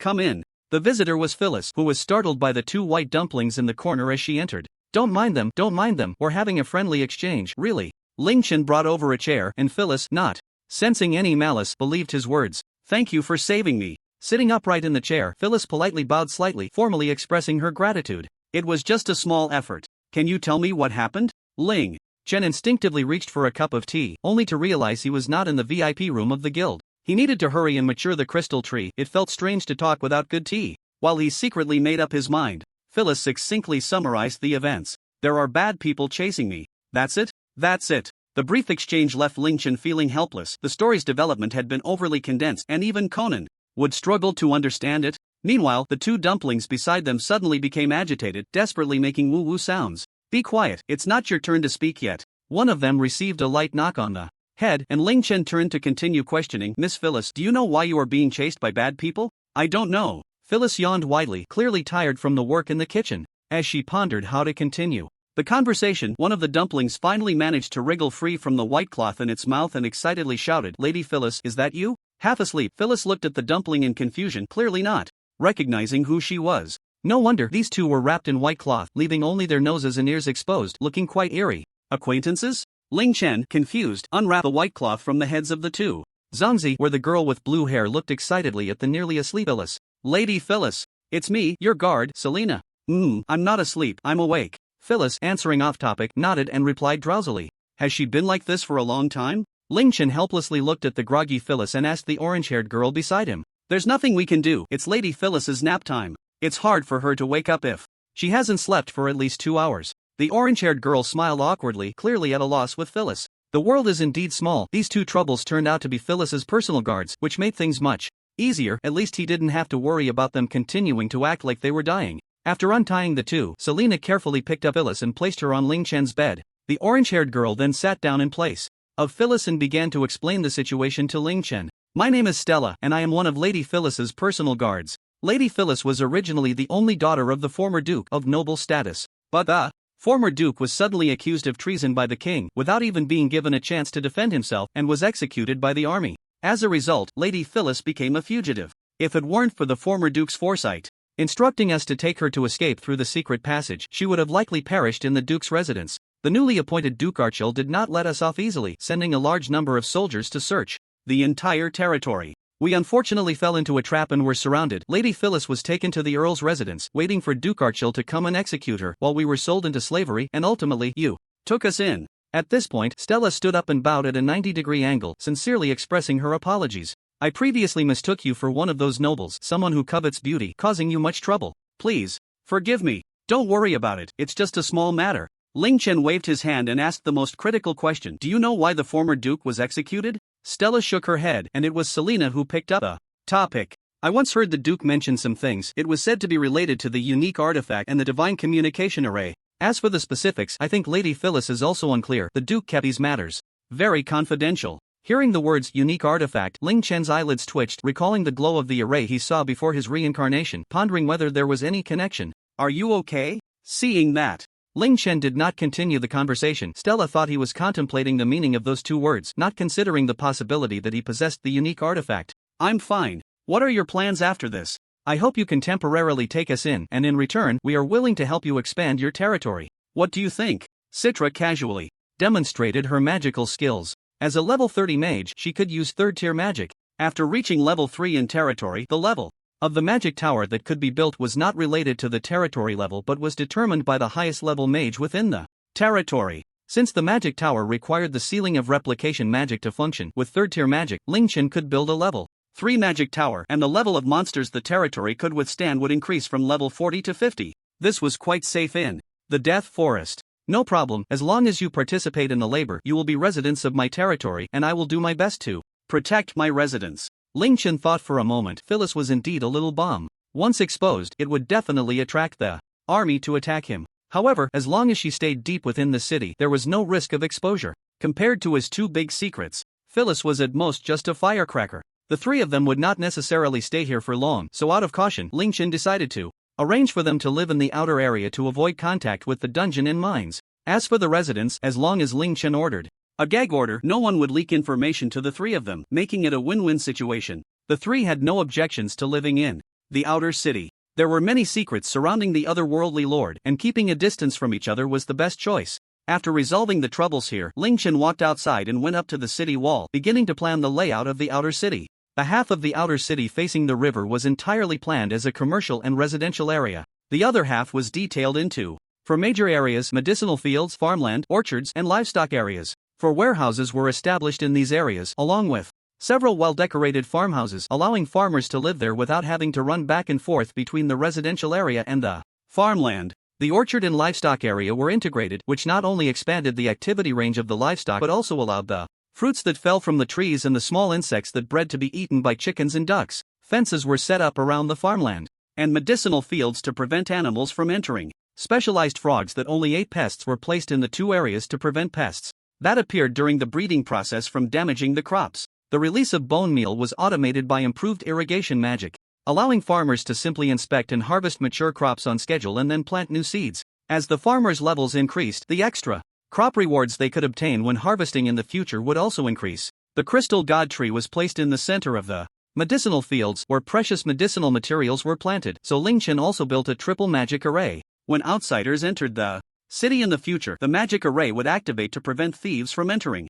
Let's also establish a training ground and a guild and put the library outside as well. We can adjust the layout to a suitable position later, consuming the building materials in his backpack. By the time the new outer city's infrastructure was nearly complete, the territory successfully reached level 3.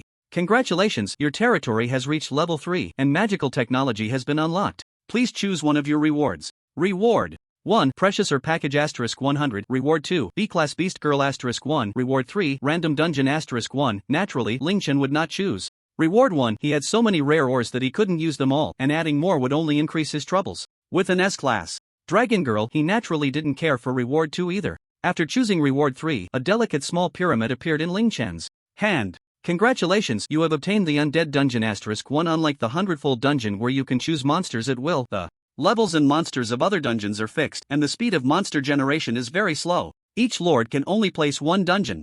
If they want to place a new one, they must remove the old one. In the dungeon options, in addition to placement, there is also a new function called fusion. Lingchen curiously clicked on it, and the undead dungeon that he had not yet warmed up in his hands suddenly disappeared. After a quick check, Lingchen found that in the originally fixed 5 slots for ordinary monsters in the Hundredfold Dungeon, a 6th slot had appeared, and the monsters from the undead dungeon had been fused into the Hundredfold Dungeon. The experience points of the Hundredfold Dungeon also increased accordingly. At this rate, if he fused 2 more level 1 dungeons, he would be able to level up to level 2. Unfortunately, the monsters in the fused slot could not be replaced, and their recovery speed was 10 times slower than normal. Monsters. Dungeons are rare items. Apart from being distributed once when leveling up to a level 3 territory, the only other way to obtain dungeons in the entire ice field is from the Barbarian Bull King, with levels ranging from 1 to 3 randomly. After packing up his equipment, Lingchen entered the fused dungeon. As the dungeon lord, it was not difficult for Lingchen, who had full map visibility, to find the newly arrived undead monsters.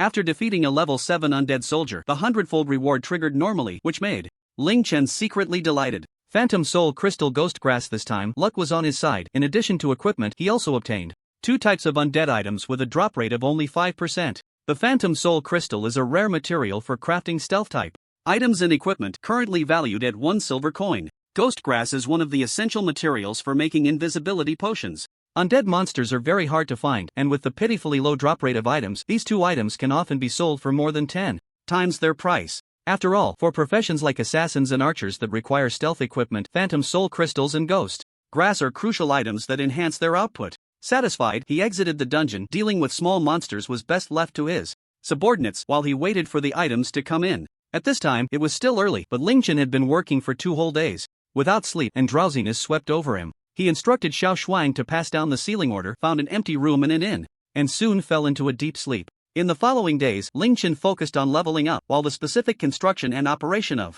the city were entrusted to Xiao Shuang and Phyllis to execute together. It must be said that Phyllis, being the daughter of a duke, was quite skilled in city layout, personnel operations, and administrative handling, saving Lingchen a lot of effort. With the help of Citra, the level 3 magic tower was successfully completed, and its powerful attack power turned the wild monsters wandering around into materials and items, making the area around the city safer. Serena, a warrior, and 3 disabled veterans were sent to the training ground to teach adventurers combat skills and hone their practical skills. Xianru, watching, who was impatient, registered the first 10 guild slots. As soon as she returned, naming them quite casually, directly labeling them from 01 to 10. This infuriated the Blood Prison Brotherhood, who arrived a bit late to register, as the need to register a guild was not mentioned in the novice tutorial. They only discovered this after familiarizing themselves with the administrative center of the Campbell camp. However, following Lingchen's instructions, Xianru, watching, changed her appearance in advance, and the Blood Prison Brotherhood searched the entire Campbell camp for 3 days but could not find the mysterious, middle-aged woman.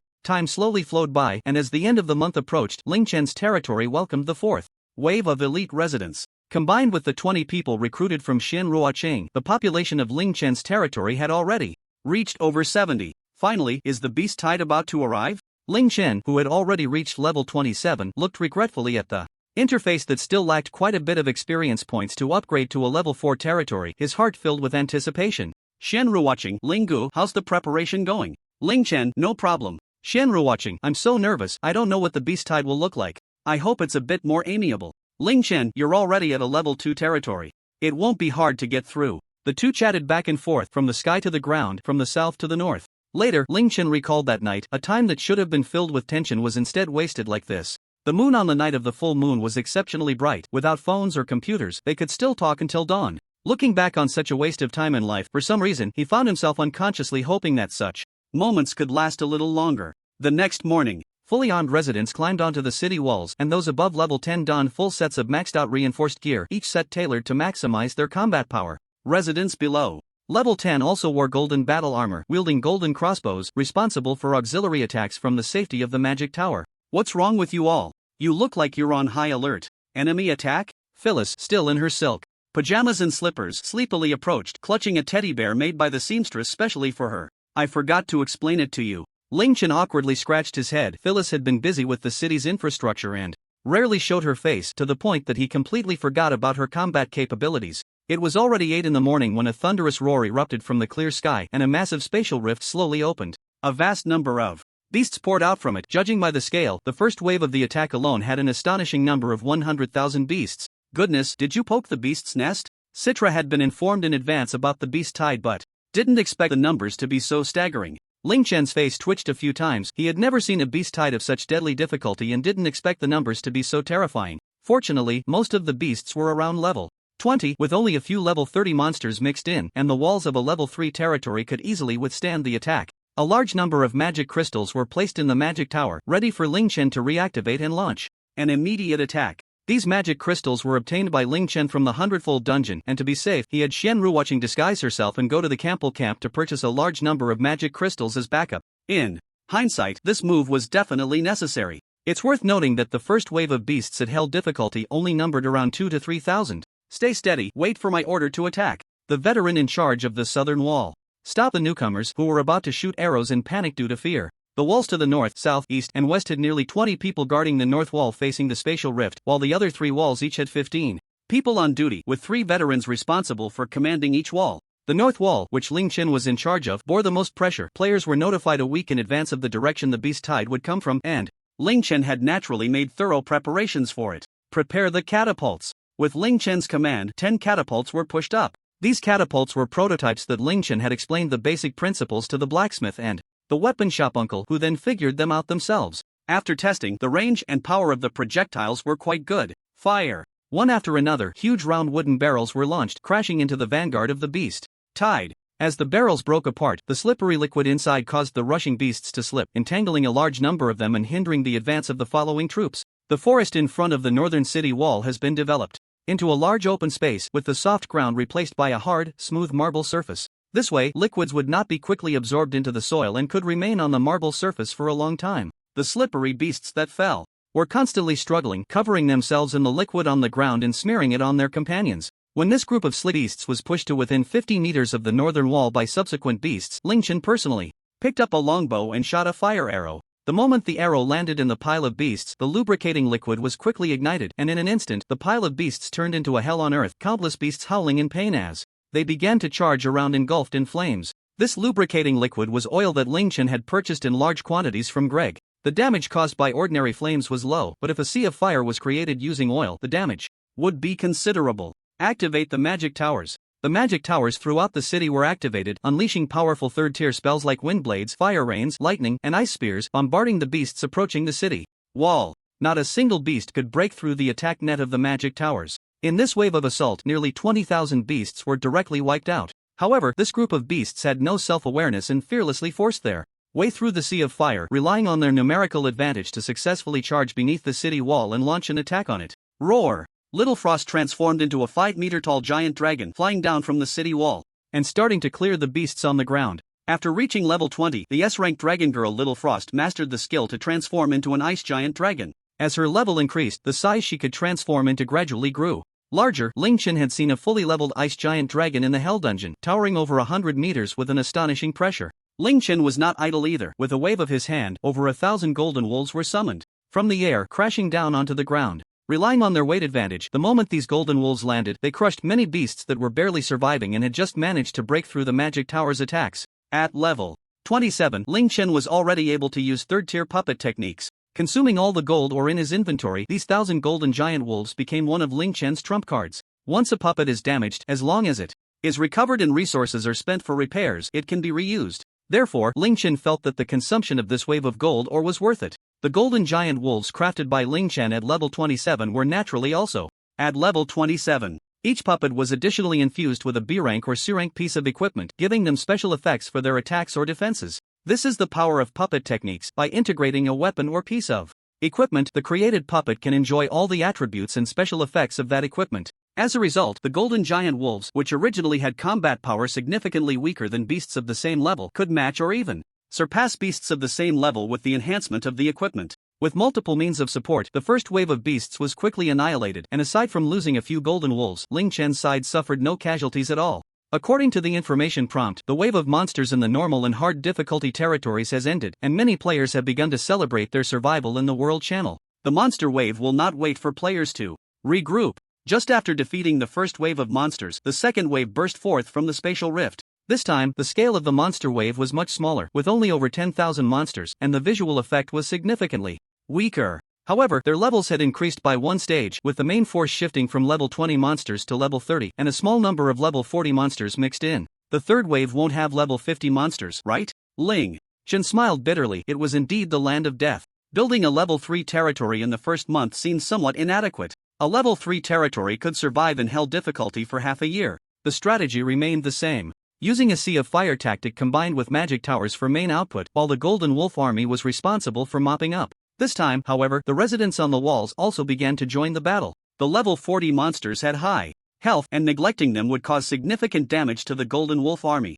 Shall we join the fight too? Stella and Selena, who had been watching without contributing, felt a bit embarrassed and tried to show their combat power as the highest level individuals in the city. Save it, there's still a third wave, Ling Chen said with a bitter smile, stopping the two. The city walls could still withstand the monster wave's attacks, and conserving strength was the best choice. As expected, after losing nearly half of the Golden Wolf army, the remaining level 40 monsters were successfully exhausted. Shenru watching. Lingu, I've successfully finished here. How about you? Ling Chen, it's fine, still alive. No time to chat, the last wave is coming. Dong Haiwang also sent a symbolic greeting, and Ling Chen responded briefly before closing the system interface, nervously watching the rift in the sky. What ended this time was the monster wave from the Nightmare and Hell difficulty territories. The rift in the sky had shrunk considerably, and after spitting out the last wave of monsters, it completely disappeared. But it was this last wave of monsters that startled Ling Chen. Nearly 1,000 monsters, all of them level 50. Damn it! Ling Chen cursed inwardly and decisively activated the backup plan. My lord Ling, you must have prepared an escape route or something, right? Stella, seeing a group of level 50 monsters charging towards her, wished she could dive into a secret passage and escape right now. The 20-level gap was not so easily bridged. You can try jumping off the wall to see if you can escape. I won't stop you. Ling Chen shot her a glance and waved to signal the blacksmith to bring out the backup plan. Box after box of weapons was pulled out. These weapons were of low quality, only at the lowest E or D grade. But the quantity was terrifying, with at least nearly 200,000 weapons at a glance. Each weapon bore a special magical mark. Let's begin. Ling Chen looked at these weapons with a pained expression. These were low-quality weapons that had dropped from the dungeon over the past month.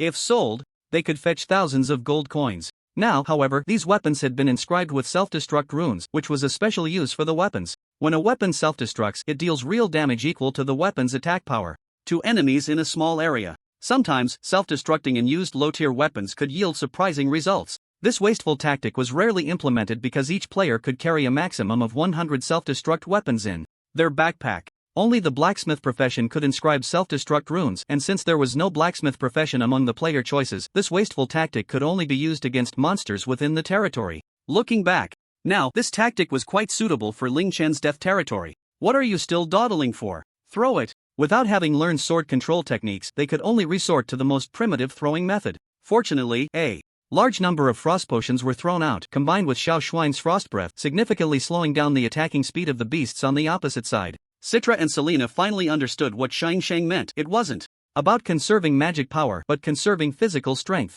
A large number of weapon crates were launched by the catapults, and the residents were also throwing weapons with all their might. The sound of explosions echoed one after another, turning the territory around the city into a pockmarked and miserable sight. The durability of the city walls was being pushed to its limits. Weapon explosions did not distinguish between friend and foe. Fortunately, the system's repair speed was fast enough. Every time a large pit was blown out, the system would quickly consume a large amount of materials to repair the walls. Under this ruthless strategy, the tough and resilient level 50 beasts fell one after another, unwilling to give in. After throwing down another basket of weapons, the explosive shockwave surged, and the last beast also fell. Thus, the wave of beasts in the death territory came to an end. Everyone collapsed onto the ground, with only a few crates of self-destructing weapons left to throw. This was equivalent to directly burning tens of millions of soft sister coins to fight monsters in the previous life. It was all about the money. "Are you all okay?" Phyllis asked curiously, poking Ling Chen's sore arm. "Not good. I need to take a hot bath. My arm is definitely going to be useless tomorrow."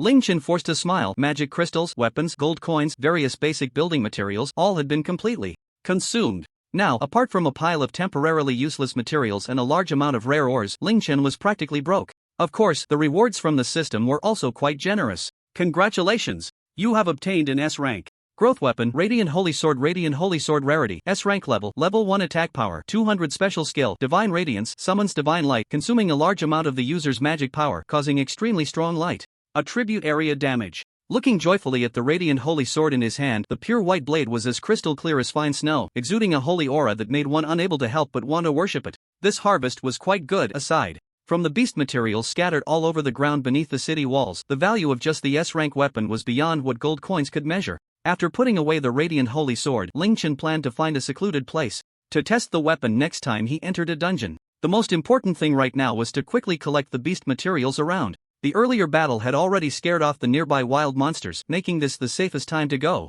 out. Adventurers in the city swarmed out, sweeping up the high-level beast materials around. Due to the large quantity, Ling Chen had to temporarily start repairing the Golden Wolf to serve as a transport tool. By the time everyone finished their exhausting work, it was already 8 in the evening. The 12 hours of intense fighting and labor had left everyone without the mood to celebrate. They all returned to the inn, and that night, Ling Chen's base was quieter than ever. On the morning of the 31st day, the survivors were still celebrating on the World Channel. After the first month, the lords of the Death Territory had mostly perished, with only a few barely surviving. The other lords in different difficulty levels were not faring much better. In the 68th battle zone alone, the number of players speaking had decreased by a full third, and the casualties were truly horrifying. Xian Ruoqing and her 3 companions, alone with Dong Haiwan, who had a good relationship with them, had all successfully survived the wave of beasts. This was undoubtedly thanks to the kind assistance of Xian Ruoqing, a fact that Ling Chen chose not to comment on. In fact, aside from one introverted girl, the other 3 had all sent requests for help to Ling Chen. Without exception, they were all rejected. Ling Chen had no ties to them, and they could not offer him any items that would entice him, so there was no reason for him to play the savior. As a result, Ling Chen's reputation among the 3 had plummeted. The 2 girls who had previously been dissatisfied with Ling Chen for killing the bandits would occasionally criticize him. Dong Haiwan, on the other hand, did not openly show his dissatisfaction, but it seemed he was secretly colluding with those 2 girls, encouraging them to speak ill of Ling Chen among the remaining 2.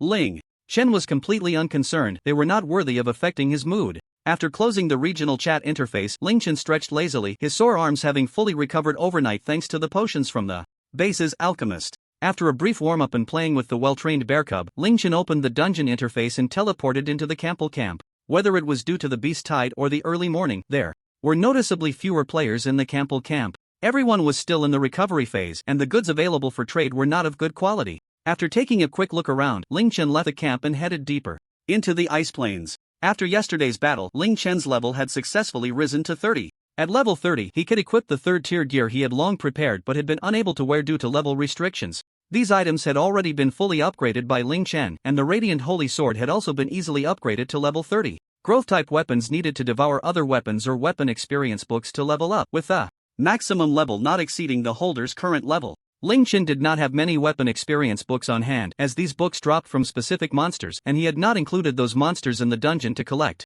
bone powder. However, he had an overwhelming number of low-level weapons that he could not use. Even though the experience points provided by low-level weapons were significantly less, the sheer quantity made up for it. After equipping this set of gear, Ling Chen's attributes saw a tremendous leap. If he encountered Cecil again without the protective talisman, Ling Chen was confident he could easily defeat him. Activating the stealth skill, Ling Chen's body was enveloped in black mist, obscuring his face and figure. all the information on the character panel changed too? This was the exclusive function of this set of gear, a limited reward Ling Chen had obtained from a hidden room. In his previous life, a player who owned this set of gear was a somewhat famous assassin in the Ice Plains, and with this gear, very few could see through his true appearance and information. Quickly reaching the deepest part of the Ice Plains, Ling Chen's target for testing his sword this time was the tiered boss, Mighty Bull King. Thanks to the equipment's characteristics and the stacking of multiple stealth skills, the Mighty Bull King did not notice Ling Chen nearby at first. This gave Ling Chen the time to launch a surprise attack. Xiao Shuang, after I finish casting my skills, you just run away with all your strength, got it? Releasing Xiao Shuang, who was also level 30, Ling Chen handed her a bottle of speed potion and a bottle of precious attribute enhancing potion. Xiao Shuang looked at Ling Chen with dissatisfaction, her originally cold gaze igniting with fierce determination as she turned to the Bull King. Be good, listen, today we're just here to test the power of the Radiant Holy Sword. Once we've formulated a plan, we'll go conquer it, okay? Xiao Shuang nodded, transforming into a 2-meter-tall miniature frost dragon. Having made her preparations, Ling Chen took out the Radiant Holy Sword, took a deep breath, and activated the sword's special skill. Heavenly radiance light gathered on the sword's blade. An immense amount of magical power was drawn from Ling Chen, transforming into strands of pure white holy light, which ultimately coalesced on the blade of the Radiant Holy Sword. A sacred aura rippled out, and the black mist that concealed Ling Chen's identity silently dissipated under the illumination of the holy light. What returned from the sword was a noble will and unparalleled glory. Holding this sword, Ling Chen felt an illusion as if he were the Lord of Glory, about to vanquish all evil in the world. Xiao Shuang, standing beside Ling Chen, was also shaken. The dragon blood within her was faintly suppressed by the holy light. In her eyes, Ling Chen seemed like a different person, with a sacred, majestic, and glorious aura surrounding him, stirring a vague impulse within Xiao Shuang to worship him. Steadying his wavering will, Ling Chen suddenly swung the sword down. The light on the blade transformed into a torrent, annihilating everything in the direction it pointed with the force of a thunderous strike. The overwhelming power surged forth, and before the Bull King could react, he was swept into the torrent, letting out a painful roar. Each particle of light emitted extreme heat, the scorching impact threatening to obliterate every inch of its flesh. As the dazzling torrent of light gradually dissipated, the complex expression on Ling Chen's face lingered, unable to calm down. This was the first time he had seen a skill that could affect a person's consciousness, aside from frenzy-type skills. Before he could think further, the Bull King's anguished roar echoed throughout the icy expanse. Not good, Xiao Shuang, run. That strike had drained nearly all of Ling Chen's magical power. It was only because his magical power had doubled that he could barely unleash this skill. The power was naturally astonishing. Just from that one strike, the Bull King had lost a full 30,000 health points. 30,000. Not to mention other players currently in the entire icy expanse. No monster aside from the Bull King with its 100,000 health could withstand this lethal blow. Let alone the fact that this monstrous attack was also area damage. In the future, Ling Chen would definitely be able to walk through the icy expanse with ease. Once the two successfully escaped the Bull King's active range, Ling Chen could no longer contain his joy and burst into hearty laughter. How could he not be delighted by this feeling of sweeping away everything? After successfully escaping the battlefield, Ling Chen tried to restart the stealth function of his equipment. Due to the side effects of the divine light of Tianyao, no matter how Ling Chen tried, this set of dark attribute tier 3A grade light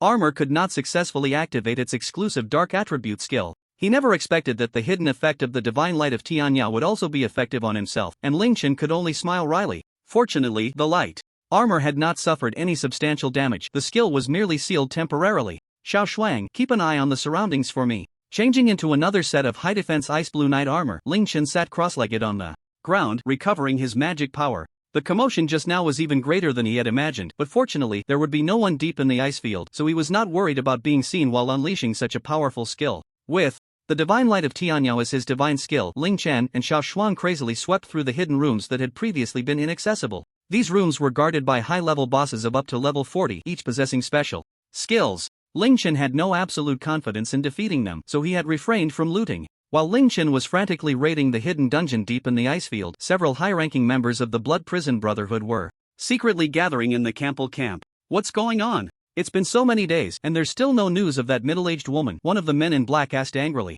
They all wore specially made rings that indicated their numbers. The questioning man in black had the number 16 on his ring. This meant that he held the 16th position in the organization, and as a member of a super guild with tens of thousands of members, number 16 already wielded considerable power. No need to search anymore. The other party must have used some item to conceal their true appearance, otherwise, how could they not have shown up in the camp for a month? Number 11 snorted coldly. He was in charge of the newly established intelligence department and looked down on number 16, who only knew how to fight. Maybe she's dead outside? Number 15 timidly raised his hand to express his opinion.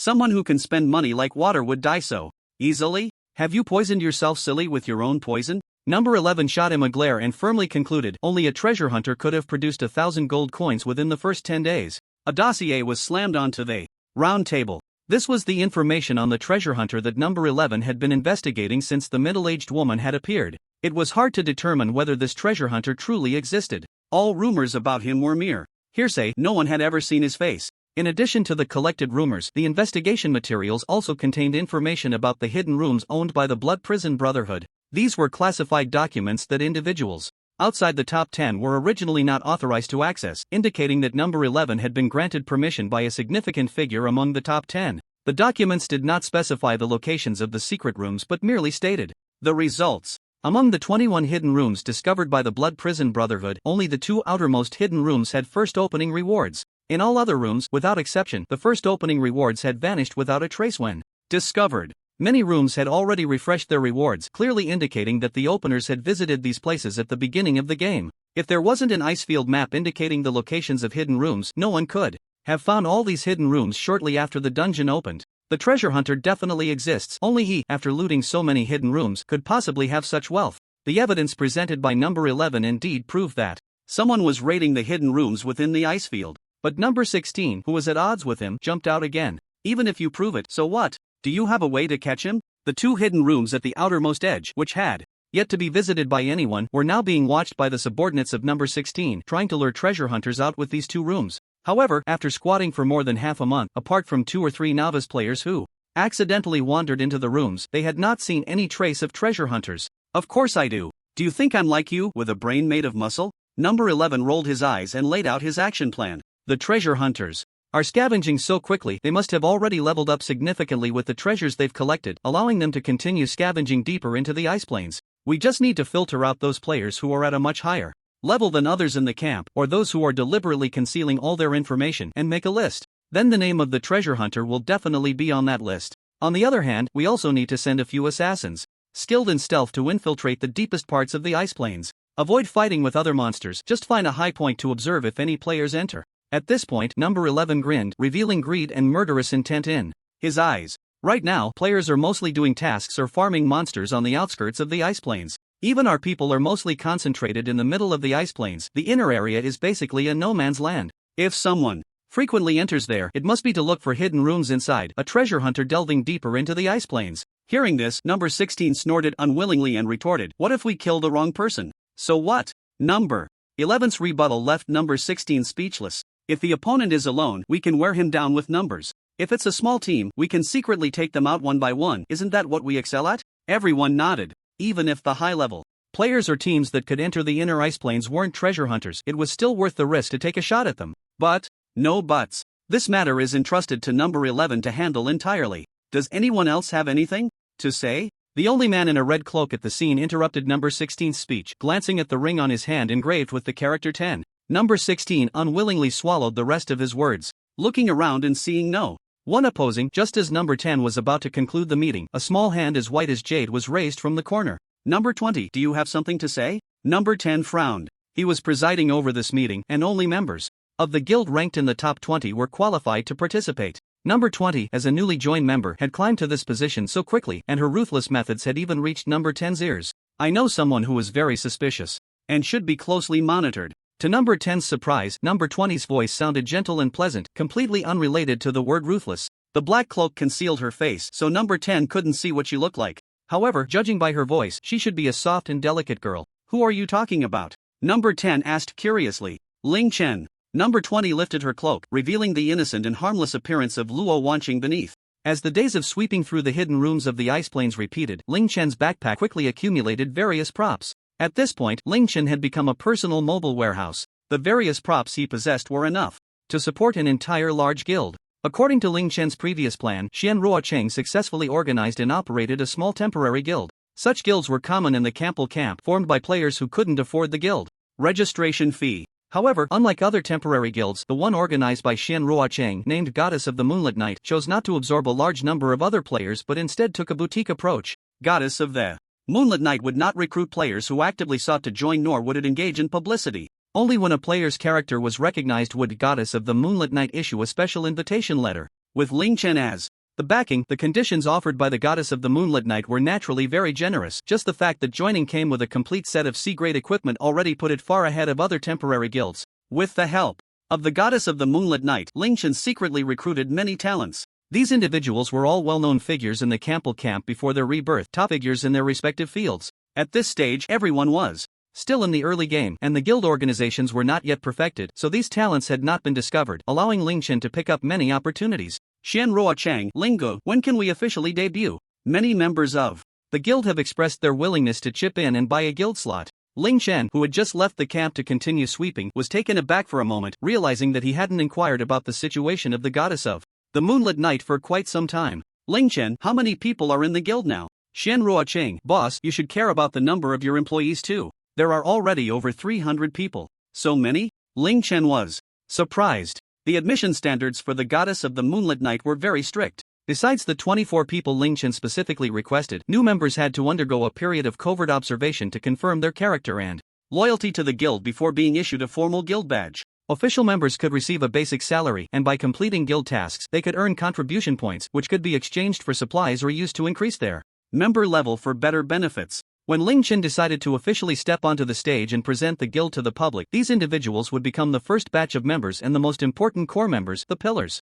of the entire guild. As for those 24 people, after the observation period, they would be assigned to corresponding departments as heads or assistants based on their areas of expertise, fully utilizing their talents. Ling Chen, are you sure these people are all trustworthy? Xianruo Qing, absolutely. I took the time to disguise myself and personally interacted with each one. Anyone who would betray the guild has been kicked out. Ling Chen, I understand. Tell everyone that in a few days, we will officially register and buy a piece of land that belongs to us. Xianruo Qing, really? I'm the public president now, so I have to be responsible for what I say. Ling Chen, don't worry, would I lie to you? In the past few days, although Ling Chen's level had only increased by a few levels and he was still far from level 40, he had accumulated many strange and rare props, as well as several combat puppets he had crafted. Unlike the crafting of the golden giant wolf, the puppets specifically used for combat among the third-tier puppets required complex and rare materials. With Ling Chen's wealth, aside from easily gathering ores, some rare small props were still obtained through the rewards from the hidden rooms in the ice plains, allowing him to gather a considerable amount. Correspondingly, the combat power of these combat puppets was significantly higher than that of the golden giant wolf. With these battle puppets and props, Ling Chen planned to conquer the dungeon of the Thunder Seed, Thunder Prison Divine Might, today, and upgrade it to Heavenly Thunder Demon Breaking Bow. This way, Ling Chen would have met all the prerequisites to challenge the Bull King. Closing the chat interface, Ling Chen intended to head deep into the ice field to open the dungeon passage for Thunder Prison Divine Might. Since this dungeon was exclusive for weapon upgrades, only the weapon owner could enter. Ling Chen was not worried about being interrupted by other players during his run. However, once he successfully cleared the dungeon, he would be immediately teleported out of the dungeon passage. If he were ambushed by someone with ill intentions right after coming out in a weakened state, it would be dangerous. Recently, he couldn't tell if it was just his imagination, but he always felt someone was watching him in the camp. It was better to be cautious. Therefore, Ling Chen decided to choose a location to open the dungeon in a remote part of the ice field, specifically in one of the already cleared hidden rooms, to ensure double security. Racing across the ice field, Ling Chen looked up at the sky. Unlike the sky seen on Earth and in his territory, the sky of the ice field was perpetually in a state of night. Fortunately, 3 bright moons hung in the sky, illuminating the entire ice field world. It also illuminated the group of annoying followers behind him. So they really are after me? After changing positions 3 times, he still couldn't shake off his pursuers. Ling Chen sighed and quietly threw out a few metal spheres before stopping on a wide patch of sand. Come out, you've been tailing me for several days, did you think I didn't notice? Ling Chen shouted at the pursuers who were still trying to hide behind him. Their hiding skills were indeed not very impressive, clearly not of the assassin type. I told you earlier, just attack directly, no need for sneak attacks. Look, you've been discovered by the other side, haven't you? After a while, more than 20 fierce-looking strong men emerged from a nearby grove.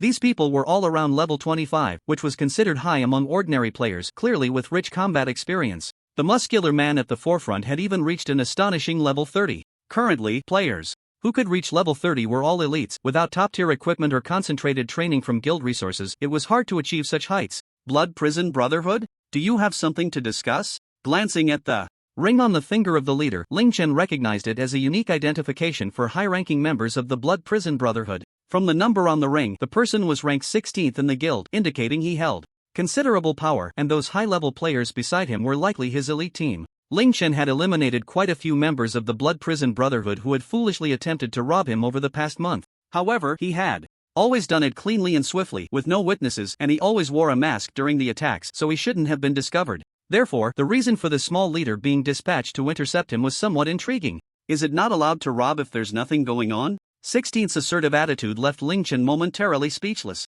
Faced with this kind of logic, he could only shake his head helplessly and took out a tier 3 magic sword. This place was located in the central ice field, with many other players nearby. Using the radiant holy sword recklessly would surely expose the fact that he possessed an S-class weapon. Now, Ling Chen had already gained enough strength, so he wasn't afraid of others coveting his treasure.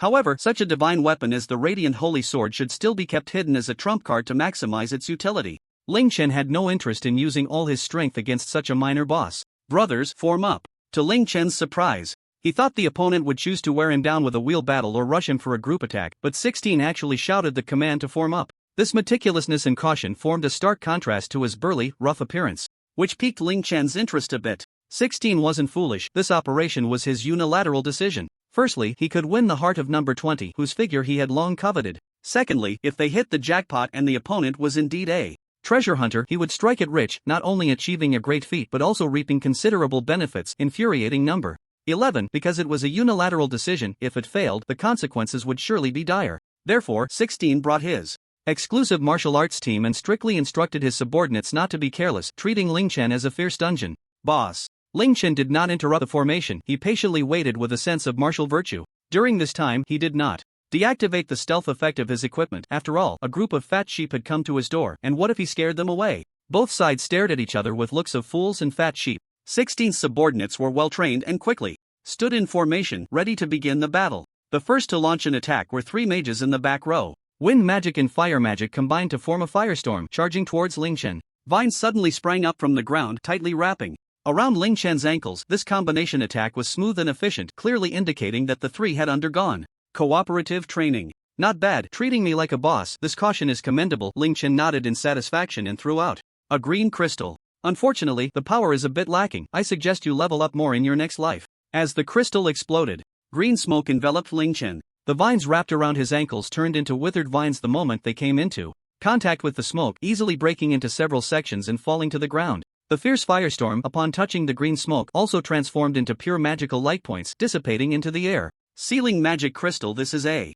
very special alchemical product, extracted from the fusion and refinement of several rare minerals. When this crystal explodes, it can reduce the magical attack damage received by the user by 2000 points for 1 minute. Unfortunately, the opponent's magical power, even when combined into a combo attack, did not exceed 2000 points of damage, thus failing to break through the protection of the sealing magic crystal. This was the first time Ling Chen had used this crystal in actual combat, and the opponent had completely become a test subject for Ling Chen's new item. Is this guy a magician or something? One mage blinked in disbelief as he watched his attack vanish as if by magic, pinching his own face to confirm whether he was dreaming. 16 did not expect that one strike would take down Ling Chen. It was merely a probe to gauge the opponent's strength. He did not anticipate that he would have such a peculiar item and appear completely unconcerned, which made 16 feel unexpectedly pleased. The possibility that the other party is a treasure hunter has greatly increased at this moment. Plan B, stop dawdling. Do you want to die? Excited, I kicked the still-dazed mage beside me, and number 16 also took out his weapon, ready to move.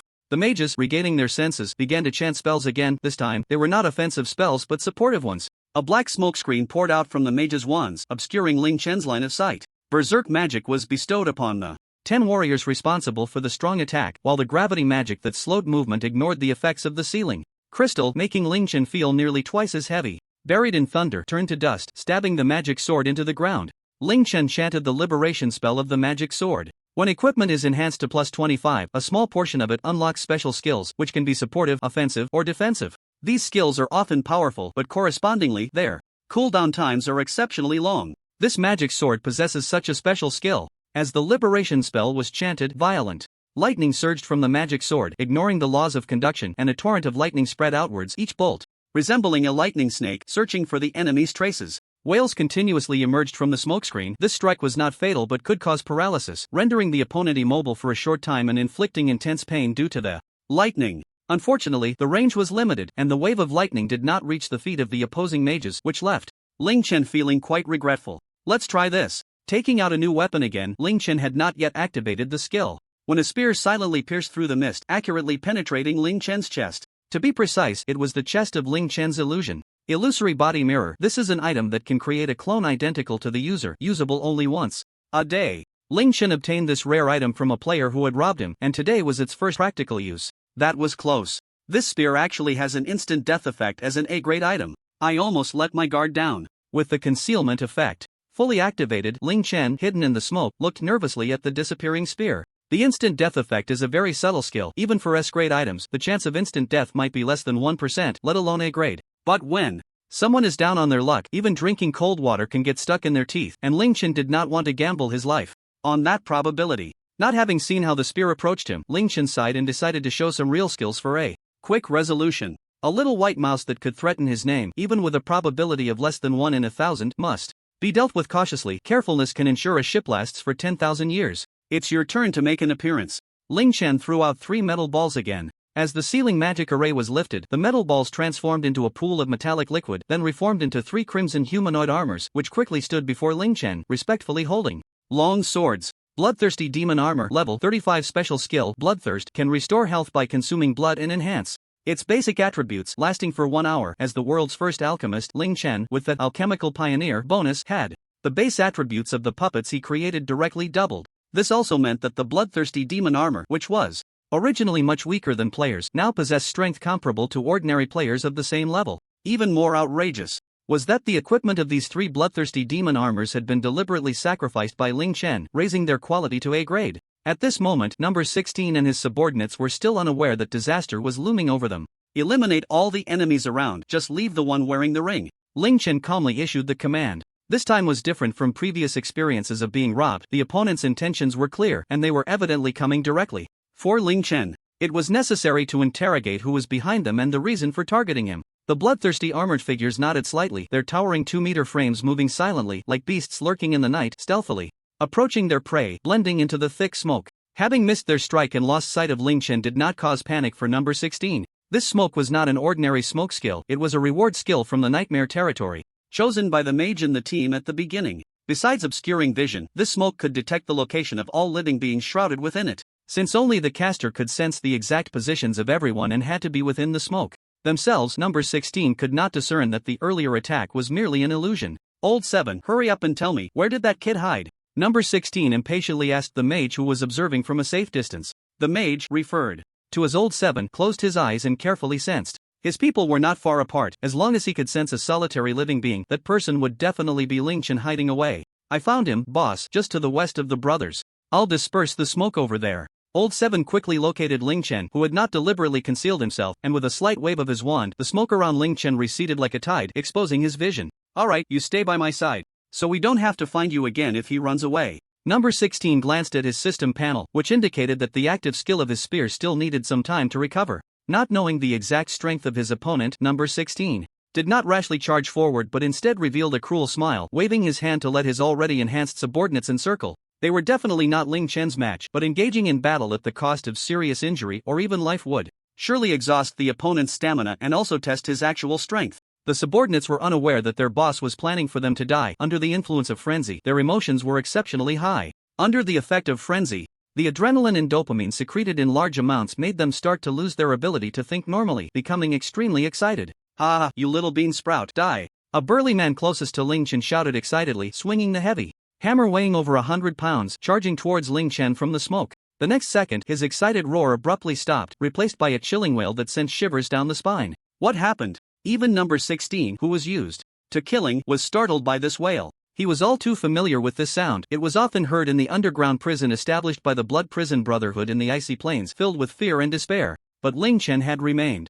standing in place the entire time. Could it be another illusion? Old 7, what's going on? Can't you even tell the difference between an illusion and a real person? Number 16 scolded Old 7 behind him. Old 7 shrank his head and said, aggrievely, boss, I can guarantee 100% that the one standing there is definitely real. I can sense his breathing and heartbeat. Then tell me, what happened in the smoke? Could it be that he has accomplices mixed in with us?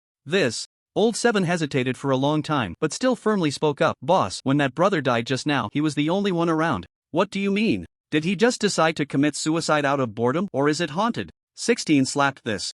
Useless guy hard, realizing that the smokescreen was supposed to keep the enemy in the dark while they remained hidden, but now it had reversed, and their side had become the hunted prey. The first wail in the smoke was just the beginning. The 10 warriors at the front let out the same wail in succession. In the brief pauses between the cries, a chilling sound of chewing and swallowing could be faintly heard. This was far more thrilling than playing a horror game, and the remaining warriors, their minds frenzied, were scared back to their senses, beginning to retreat. What are you standing there for, you son of a turtle? Clear the fog. Looking at old 7, who was still muttering impossible, 16 kicked him in frustration. Having such a useless teammate was truly exhausting. After being kicked, old 7 reluctantly dispersed the smoke. In the past, he had relied on this tactic to unknowingly eliminate countless players without vision, making significant contributions to the guild. Now, his most proud method had failed. The feeling was worse than eating something disgusting. As the smoke that obscured their vision dissipated, only 2 of the 10 vanguard troops remained. In front of them, 3 crimson humanoid armors were repeating the actions of chewing and swallowing. In their hands, there were still faintly glowing points of light, the process of players gradually turning into pure magic after death. With a deep breath, the remaining light points were swallowed by the ominous armors. The humanoid armor wiped its mouth, holding swords in both hands, and launched an attack on the remaining members of the Blood Hell Brotherhood. Damn it, did you eat my brother? Upon seeing the appearance of the enemy, the feeling of fear diminished significantly, and the frenzy surged up. The remaining 2 warriors roared and swung their weapons, launching their skills at the attacking humanoid armor. With their cooperation, a powerful attack struck the armor at the front, instantly shattering it into scattered equipment that fell to the ground. Is it that weak? 16 breathed a sigh of relief. These strange armors had an unusually high level, and he had no idea where they had come from. They must have been randomly spawned monsters. Fortunately, their defense seemed pitifully weak, and without the smokescreen for cover, they posed no threat to their own side. Damn it, if it weren't for you dragging me down, I wouldn't have lost 8 people. For nothing. Thinking of this, 16 turned around and slapped old 7's face again. Old 7, who had fallen to the ground, was about to argue, but the moment he glanced past 16, his face suddenly turned pale. Watch out behind you. Old 7 screamed madly, and the other waiting archers behind them began their attack. 16 grabbed his spear and swept it back, only to realize that old 7 wasn't warning him, but rather that the attack was aimed at the remaining 2 crimson armors and the warrior attacking Lingchen, having crossed over the shattered armor. Unfortunately, it was too late. The scattered armor pieces rose into the air, and as one of the warriors turned around, the equipment split open and forcibly equipped itself onto the unfortunate warrior. Ankles, calves, thighs, arms. The armor was equipped piece by piece on the corresponding body parts, automatically resizing and fastening tightly onto the warrior. No matter how hard his companions tried, the equipment could not be removed. When the final helmet enveloped his head, a familiar wailing sound emerged from the gaps in the helmet. What the members of the Blood Prison Brotherhood saw last were the bloodshot, terrified, and desperate eyes of their companion peering through the gap in the helmet's eye opening. After that, the armor fell into a deathly silence, leaving only the sounds of chewing and swallowing, along with occasional glimmers of light seeping through the gaps in the armor. Is it really that terrifying? Lingchen didn't expect that the bloodthirsty armor's special attack against humanoid beings referred to this kind of assault. Previously, when testing it against other monsters, the armor had fought normally with a sword. This was the first time it was brought out to battle against humans. Under the bloodthirsty armor's feet, a large pile of loot gradually appeared. There were 8 other similar piles of loot on the battlefield, which would amount to a considerable fortune if collected. Unfortunately, at this moment, no one had the mood for it. Use ranged attacks. Hurry up! Are you stupid? Seeing the last warrior being devoured, the armors turned their gaze towards him, and only then did 16 recover from his shock, shouting while retreating. What a joke! Getting entangled with such a monster up close was definitely a dead end. The fallen old 7 was scrambling to keep up with 16, having lost all his earlier greed. Even the resentment he felt towards Lingchen when the smoke was cleared had vanished without a trace. At this moment, he just wanted to quickly return to the camp, exit the dungeon, and go back to his warm home to sleep soundly in his bed. Right, he also needed to change his wet pants before sleeping. He would never participate in such things again. The Blood Prison Brotherhood could take care of itself. With wine, meat, and women at home, retiring on the spot would definitely be very happy. While old 7 was lost in thought, he suddenly collided with the halted 16. Seeing the armors getting closer behind them, old 7 no longer cared about who was the leader and began to hit the stunned 16. You bastard, why are you stopping? Do you want to get me killed? Run! What about the archers, the assassins, the mages? Where the hell did they all go? Pushing aside the dazed 16, old 7 finally understood why the other had stopped. At some point, the last 2 mages had been eliminated, and a similar red armor was now chasing the remaining members. This armor was the one Lingchen had deployed after sensing someone was following him. He had also thrown out 6 other similar armors in advance, hiding them in various positions to prevent any fish from slipping through the net. These 10 armors were elite ones that Lingchen had upgraded to A-grade quality. The combat power of the other armors was significantly weaker, so Ling Chen hadn't brought them out. We're screwed. This isn't some wild monster, this is that kid's summoned beast. Unaware of the alchemist's information, 16 mistakenly thought these armors were some kind of terrifying summoned beasts. Ling Chen couldn't be bothered to explain and began to clean up the battlefield. Occasionally, a fish that slipped through would escape into the nearby grove, only to return to silence after letting out a mournful cry. 16 knew he couldn't just sit and wait to die. Gritting his teeth, he turned and launched a surprise attack on Ling Chen. Aside from the complex terrain and cover of the grove they had come from, the sandy ground in other directions was extremely open. Running around randomly would only expose his unguarded back. The only way to survive was to hope to take down Ling Chen. Summoned beasts were incredibly powerful and terrifying, but their summoners were relatively much weaker than players of the same level. Remembering how the opponent had evaded his attack with an illusion earlier, 16 became even more certain that the opponent's strength was definitely not as strong as his. As long as he took him down, the crisis would naturally be resolved. Get out of the way. After dispersing the first armor that charged at him, without time to deal with the second, 16 ruthlessly grabbed the nearest archer and threw him away. The third armor was too far away to catch up quickly. Successfully breaking through the encirclement, 16 ignored the armor parts chasing behind him and charged towards Ling Chen. Ling Chen glanced at 16 with a strange expression, having guessed most of what was on the other's mind. It must be said that the other party guessed correctly. Whether it is a summoner or an alchemist, their basic stats, growth attributes, and attack skills are not as good as those of combat professions. Even if an ordinary alchemist reaches level 35, their combat ability would certainly not match that of the level 30 16. Unfortunately, what he encountered was Ling Chen. The thrusting spear was firmly grasped by Ling Chen, and no matter how hard 16 tried, he could not advance an inch. This was proof that the opponent's strength far surpassed his own. The spear's skill had not yet cooled down, and time was pressing. 16 had no time to activate other combat skills and could only rely on brute force to deliver this powerful strike, praying that great strength would yield a miracle. A miracle did indeed occur, but unfortunately it was on Ling Chen's side. How is this possible? 16 frantically exerted himself, the spear trembling in his grip, clearly having pushed his physical limits to the extreme. The intense will to survive unleashed a potential that finally allowed him to break free from Ling Chen's control of the spear with his left hand, stabbing fiercely at Ling Chen's chest. The hidden armor with a plus 25 enhancement appeared, easily blocking the spear without skill support. Ling Chen shook his head in pity, pushed with his hand, and 16, with a look of despair, was pushed into the body of the bloodthirsty armor behind him. Don't eat him yet, bring him with me. Ordering the armor that wrapped around 16 to follow him, Ling Chen curiously surveyed the remaining black pot on the battlefield. The black pot seemed to have grown into the ground, with 3 armors surrounding it and beating it up. It stubbornly held on, but it seemed that being broken was only a matter of time. Spare me, great hero. I have an elderly parent above and young children below. Please show some mercy. I know I was wrong. The person inside the black pot kept wailing and repeating these 2 sentences, which amused Ling Chen. In this day and age, there were still people using such classic tricks to gain sympathy.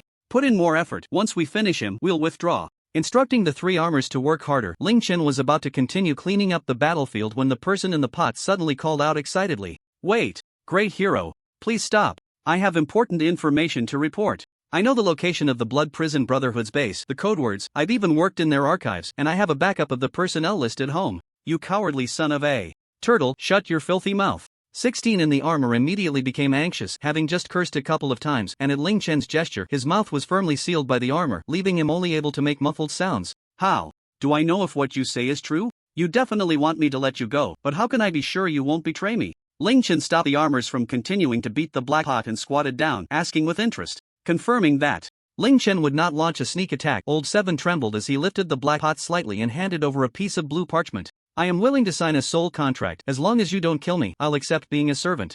16 was truly anxious now. His only chance of survival lay in the information he possessed, but now, Old 7 had turned the tables and directly sold him out. It would be difficult to use the information to exchange for his life. Behind the armor, the reaction of number 16 proved that the person in the black pot indeed knew quite a bit of information. At least it shouldn't be as simple as just an ordinary lackey. However, with the soul contract in hand, Ling Chen was not worried that Old 7 would deceive him. The soul contract was a unique form of agreement among players, harsher than a slave contract. Not only could the contracted party not resist any orders from the master, but with just a thought from the master, regardless of where the contracted party was, they would be forcibly eliminated by the system. Alright, come out, there's no time to keep messing around here. After confirming the authenticity of the soul contract, Ling Chen casually pressed the confirmation button, and Old 7's avatar was logged into his contacts under the section labeled Contractor. Does he know information that you don't? Once Old 7 trembled out of the black pot, Ling Chen pointed at the still captive number 16 behind him and asked, "If there's something major, I usually follow along to listen, so we both know about the important information.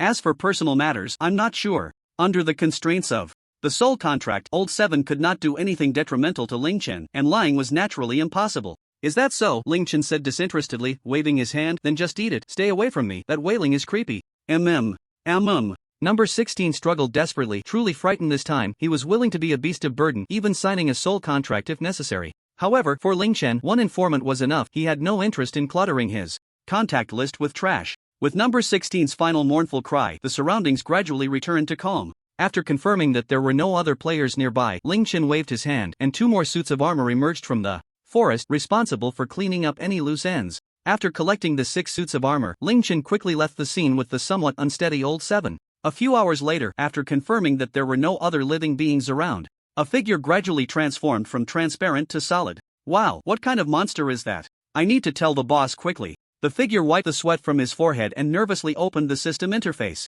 He was a member of the Intelligence Department under number 11, highly skilled in concealment, possessing a special ability to become completely transparent. The only flaw of this skill was that once activated, the user could not move, otherwise the transparent state would be. This time, receiving an order from number 11, he had quietly followed behind number 16, who had been making small moves, originally just wanting to see the outcome of the battle from a high vantage point, but unexpectedly witnessed such a terrifying fight. The 2 suits of armor responsible for searching for other enemies had passed by several times under the ancient tree where he was hiding, but fortunately, with the transparency skill, these 2 monsters could not see through his position. It wasn't until the armor was recalled and Ling Chen and the others had left for quite a while that this intelligence officer, whose legs had completely gone numb, dared to his invisibility and sat down on the tree trunk beneath him. Opening the chat interface, he found dozens of messages from number 11 urging him to report. The intelligence officer licked his dry lips and began to tremble as he reported. Intelligence officer.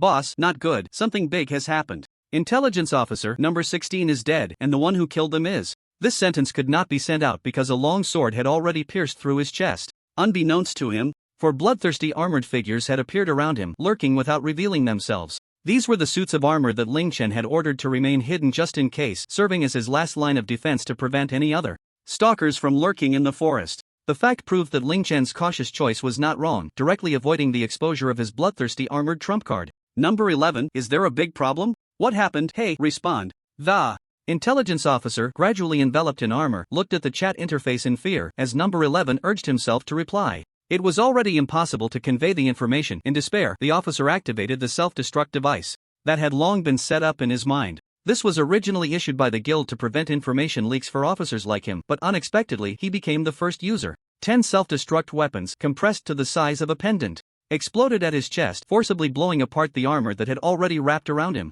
This was much better than experiencing being gradually consumed by darkness. This was what the officer thought about in his final moments. In the camp, Pell, seeing the intelligence officer who no longer responded no matter how he called, number 11's expression turned cold, and in anger, he smashed the small wooden table in front of him with a punch. The technical department had just come over and informed number 11 that 10 self-destruct weapons, still in the experimental stage, had been detonated, and it was likely that his intelligence officer had ended his own life. To be driven to this point, the opponent must have instilled considerable fear in him. Even after his training, number 11 was well aware that these people's loyalty was merely built on fear and profit. To expect them to sacrifice their lives for the sake of keeping secrets? This cunning group of intelligence officers would never do that. They would probably rather sell out the guild than risk their own lives. To force an intelligence officer to self-destruct, the team led by number 16 must have gone through something terrifying. Damn it, over at number 16, apart from a few new recruits left behind, I can't contact anyone. Number 11 paced back and forth in the room.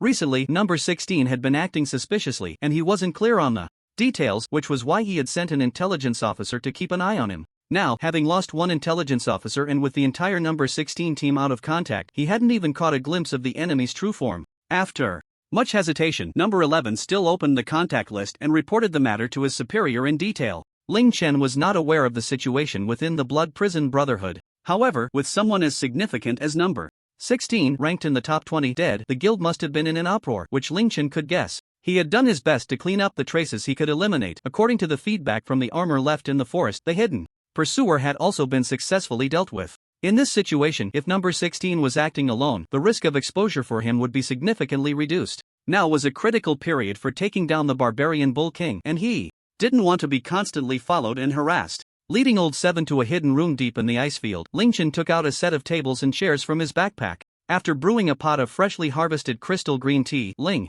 Chen took a careful sip of the hot tea and looked at the still somewhat nervous old seven. Alright, sit down. I have something important to ask you. Tell me, who exactly is behind this operation and why are they specifically targeting me? The contract deep within the soul compelled old seven to divulge all information without reservation. According to him, the Blood Prison Brotherhood would soon delve into the ice fields to monitor and capture treasure hunters who might possess a complete map of the ice fields. Any player above level 30 was also placed on a suspicious list under close surveillance. Once a suitable opportunity arose, they would rather kill the wrong person than let anyone slip away. Ling Chen, who had been cautiously hiding his level, would not have drawn their attention until the woman on the 20th suggested including him on the observation list. It was also the 20th who persuaded 16 to take action. Old 7 was unclear about what the two discussed, only knowing that shortly after they entered an empty room together, 16's complexion turned flushed and he excitedly gathered his subordinates to begin monitoring Ling Chen. 20th?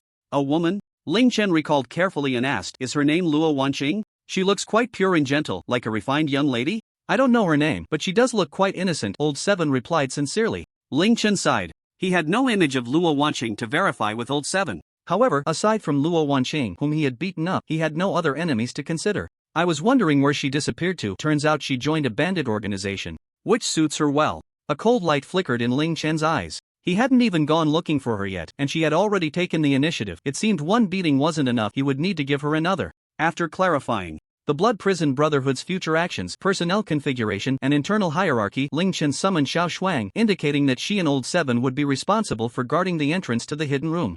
The immediate priority was to conquer the upgrade dungeon for the Seat of Thunder, as he had plenty of melee treasures but lacked any powerful ranged weapons. The thunder-destroying bow would perfectly fill that gap, although its power was somewhat weaker. Every arrow could deal true damage, making its value rival that of S-grade weapons. Wow, Master, you really are a treasure hunter, Old 7 exclaimed, watching Ling Chen organize various rare items and recalling how effortlessly he had found this hidden room. He swallowed hard, astonished. Ling Chen wasn't worried about him spilling the beans. The moment he uttered the first word, the system would eliminate him without Ling Chen needing to lift a finger, saving him trouble. Stop thinking about it, I don't plan to reuse you. You can handle the door and do some chores, and I guarantee you'll survive, that's it. Ling Chen shot him a glance. Old 7 quickly changed his tune, but Ling Chen had no intention of reusing him. Once the guild was established, he could send him to guard the entrance and clean up. As for the treasures he had brought out, Old 7 would naturally have no use for them. After a moment's thought, Ling Chen casually tossed him a set of unused B-grade heavy armor to wear for protection. Can't we switch to light armor?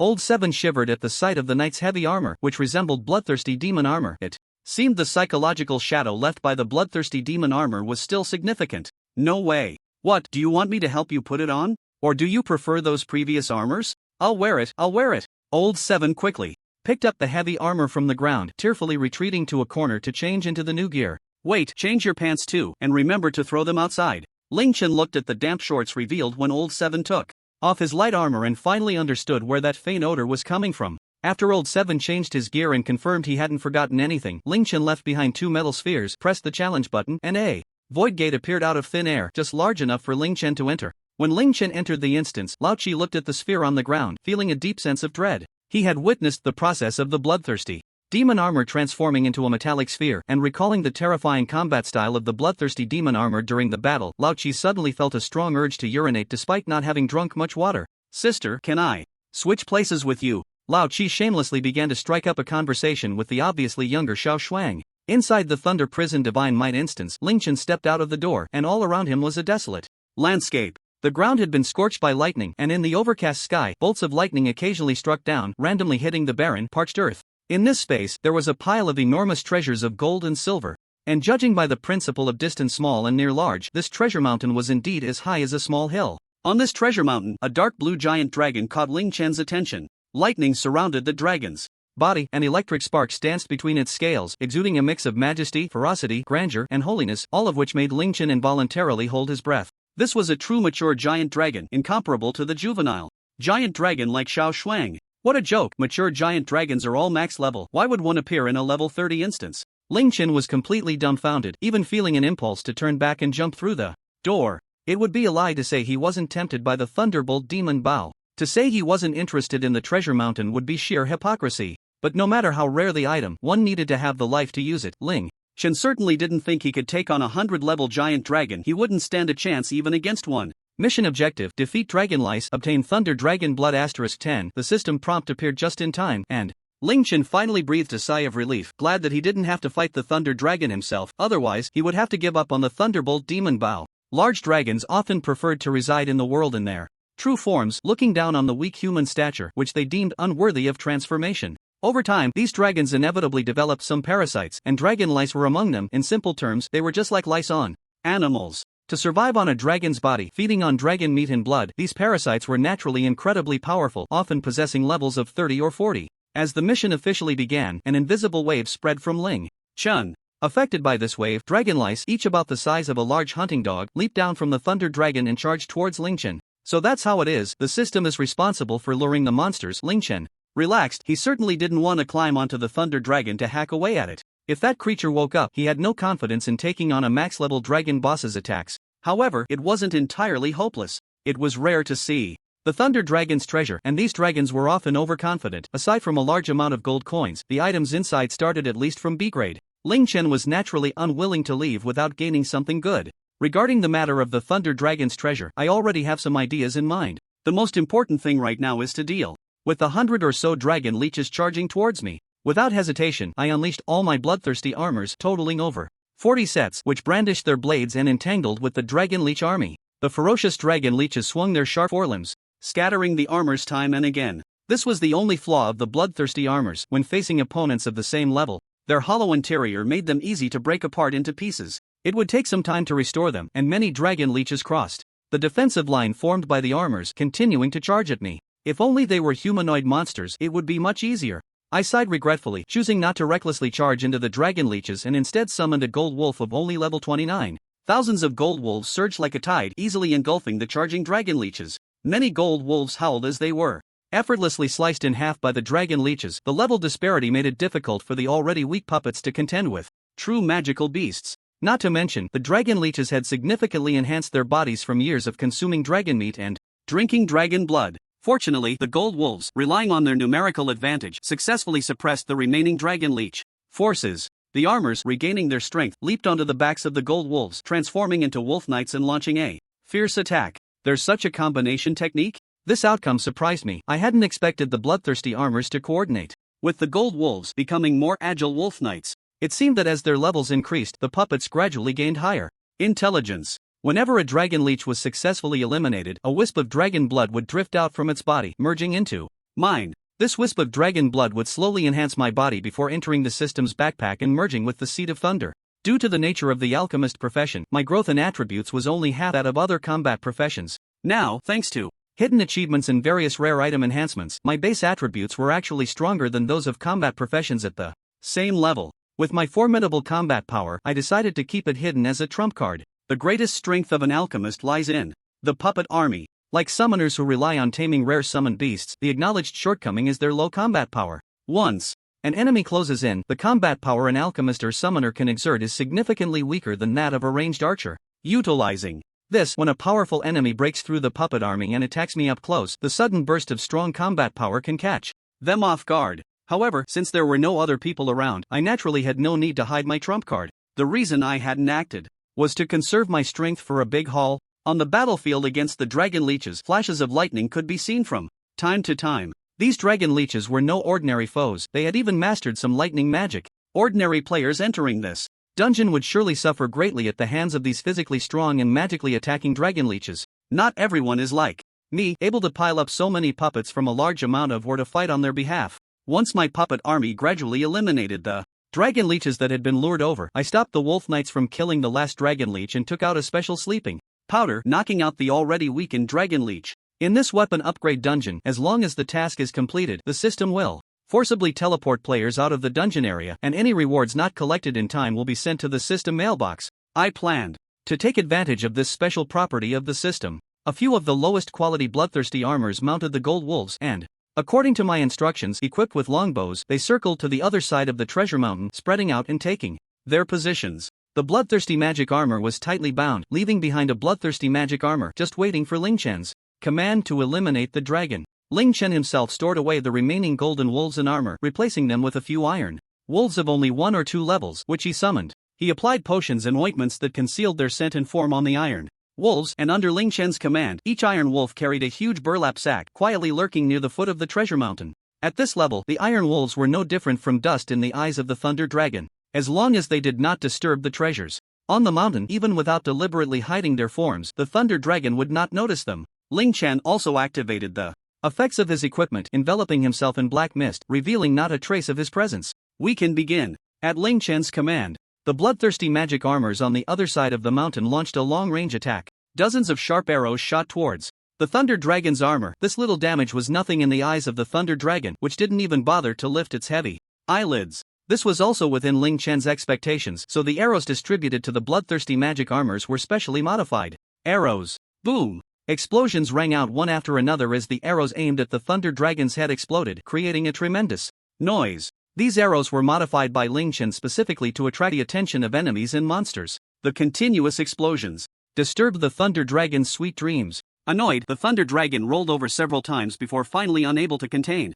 itself, angrily opening its golden giant eyes that burned with golden flames. Roar! The Thunder Dragon turned towards the position of the bloodthirsty magic armor that had lured it, letting out an angry roar. A bolt of lightning shot from the Thunder Dragon's mouth, instantly striking the nearest bloodthirsty magic armor. In an instant, the bloodthirsty magic armor, along with the mount beneath it, was reduced to ashes in the lightning. Come on, hold on. Ling Chen didn't dare to breathe, knowing that if the Thunder Dragon discovered his presence at this distance, he would be obliterated without a trace. The remaining bloodthirsty magic armors rode the golden wolves and began to flee into the distance, while explosive arrows continued to harass the Thunder Dragon, infuriating it further. After spitting out several bolts of lightning, seeing the remaining bloodthirsty magic armors running far away, the Thunder Dragon flapped its enormous wings and soared into the storm clouds above. Yes, just like that. Ling Chen felt a surge of joy, even though its form was concealed by the storm clouds. As long as he focused on the direction of the falling lightning, he could gauge the Thunder Dragon's approximate location. Containing his excitement, Ling Chen patiently waited for the Thunder Dragon to fly a bit further.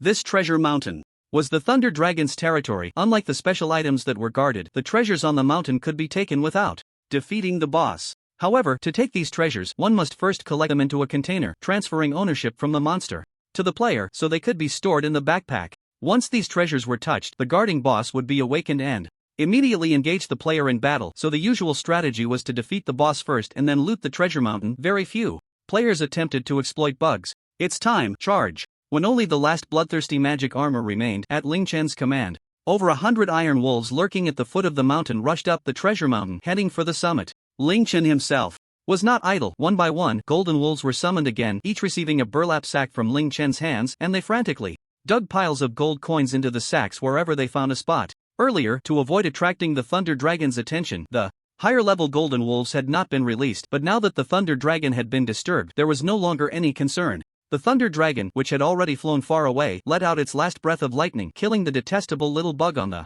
ground, and its massive body shook violently. A large number of pesky thieves had intruded into its treasure mountain, and their numbers were still increasing. This made the Thunder Dragon, which had never been challenged in its majesty, incredibly furious. This was more serious than disturbing its sweet dreams. To dare to steal its treasures was simply to disregard its noble dragon lineage. With a powerful flap of its bronze wings, the enraged Thunder Dragon blew away the surrounding storm clouds and flew at full speed towards the treasure mountain. Alright, get ready to act. Even though they had flown a considerable distance, Ling Chen could tell that at this speed, the Thunder Dragon would be back in less than a minute. This command was not directed at the bloodthirsty magic armor waiting beside the dragon louse, but rather to the pack of iron wolves advancing towards the mountain peak. The closer they got to the summit, the more rare treasures there were besides gold coins. If possible, Ling Chen hoped they could rush into the area where the Thunder Dragon resided, but unfortunately, at this speed, they would definitely be too late. Upon receiving the command, the iron wolves opened their sacks, just like the golden wolves at the foot of the mountain, frantically shoveling the treasures from the mountain into